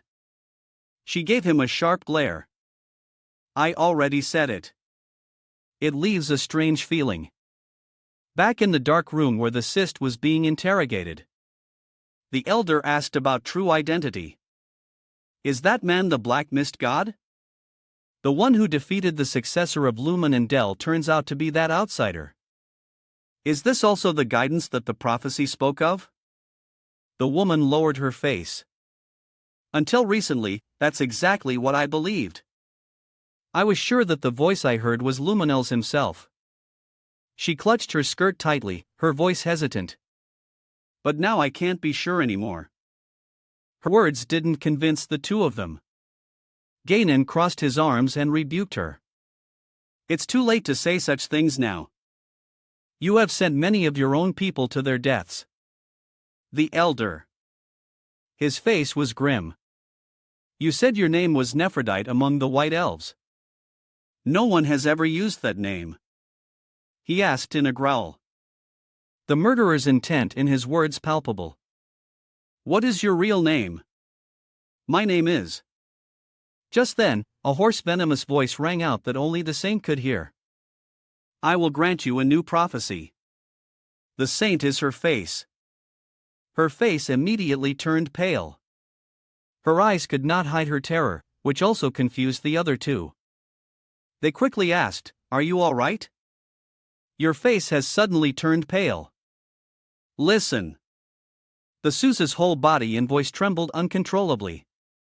Ganon quickly noticed something was wrong and quickly pulled the elder back. Get back, Alphys. The Sousa's voice.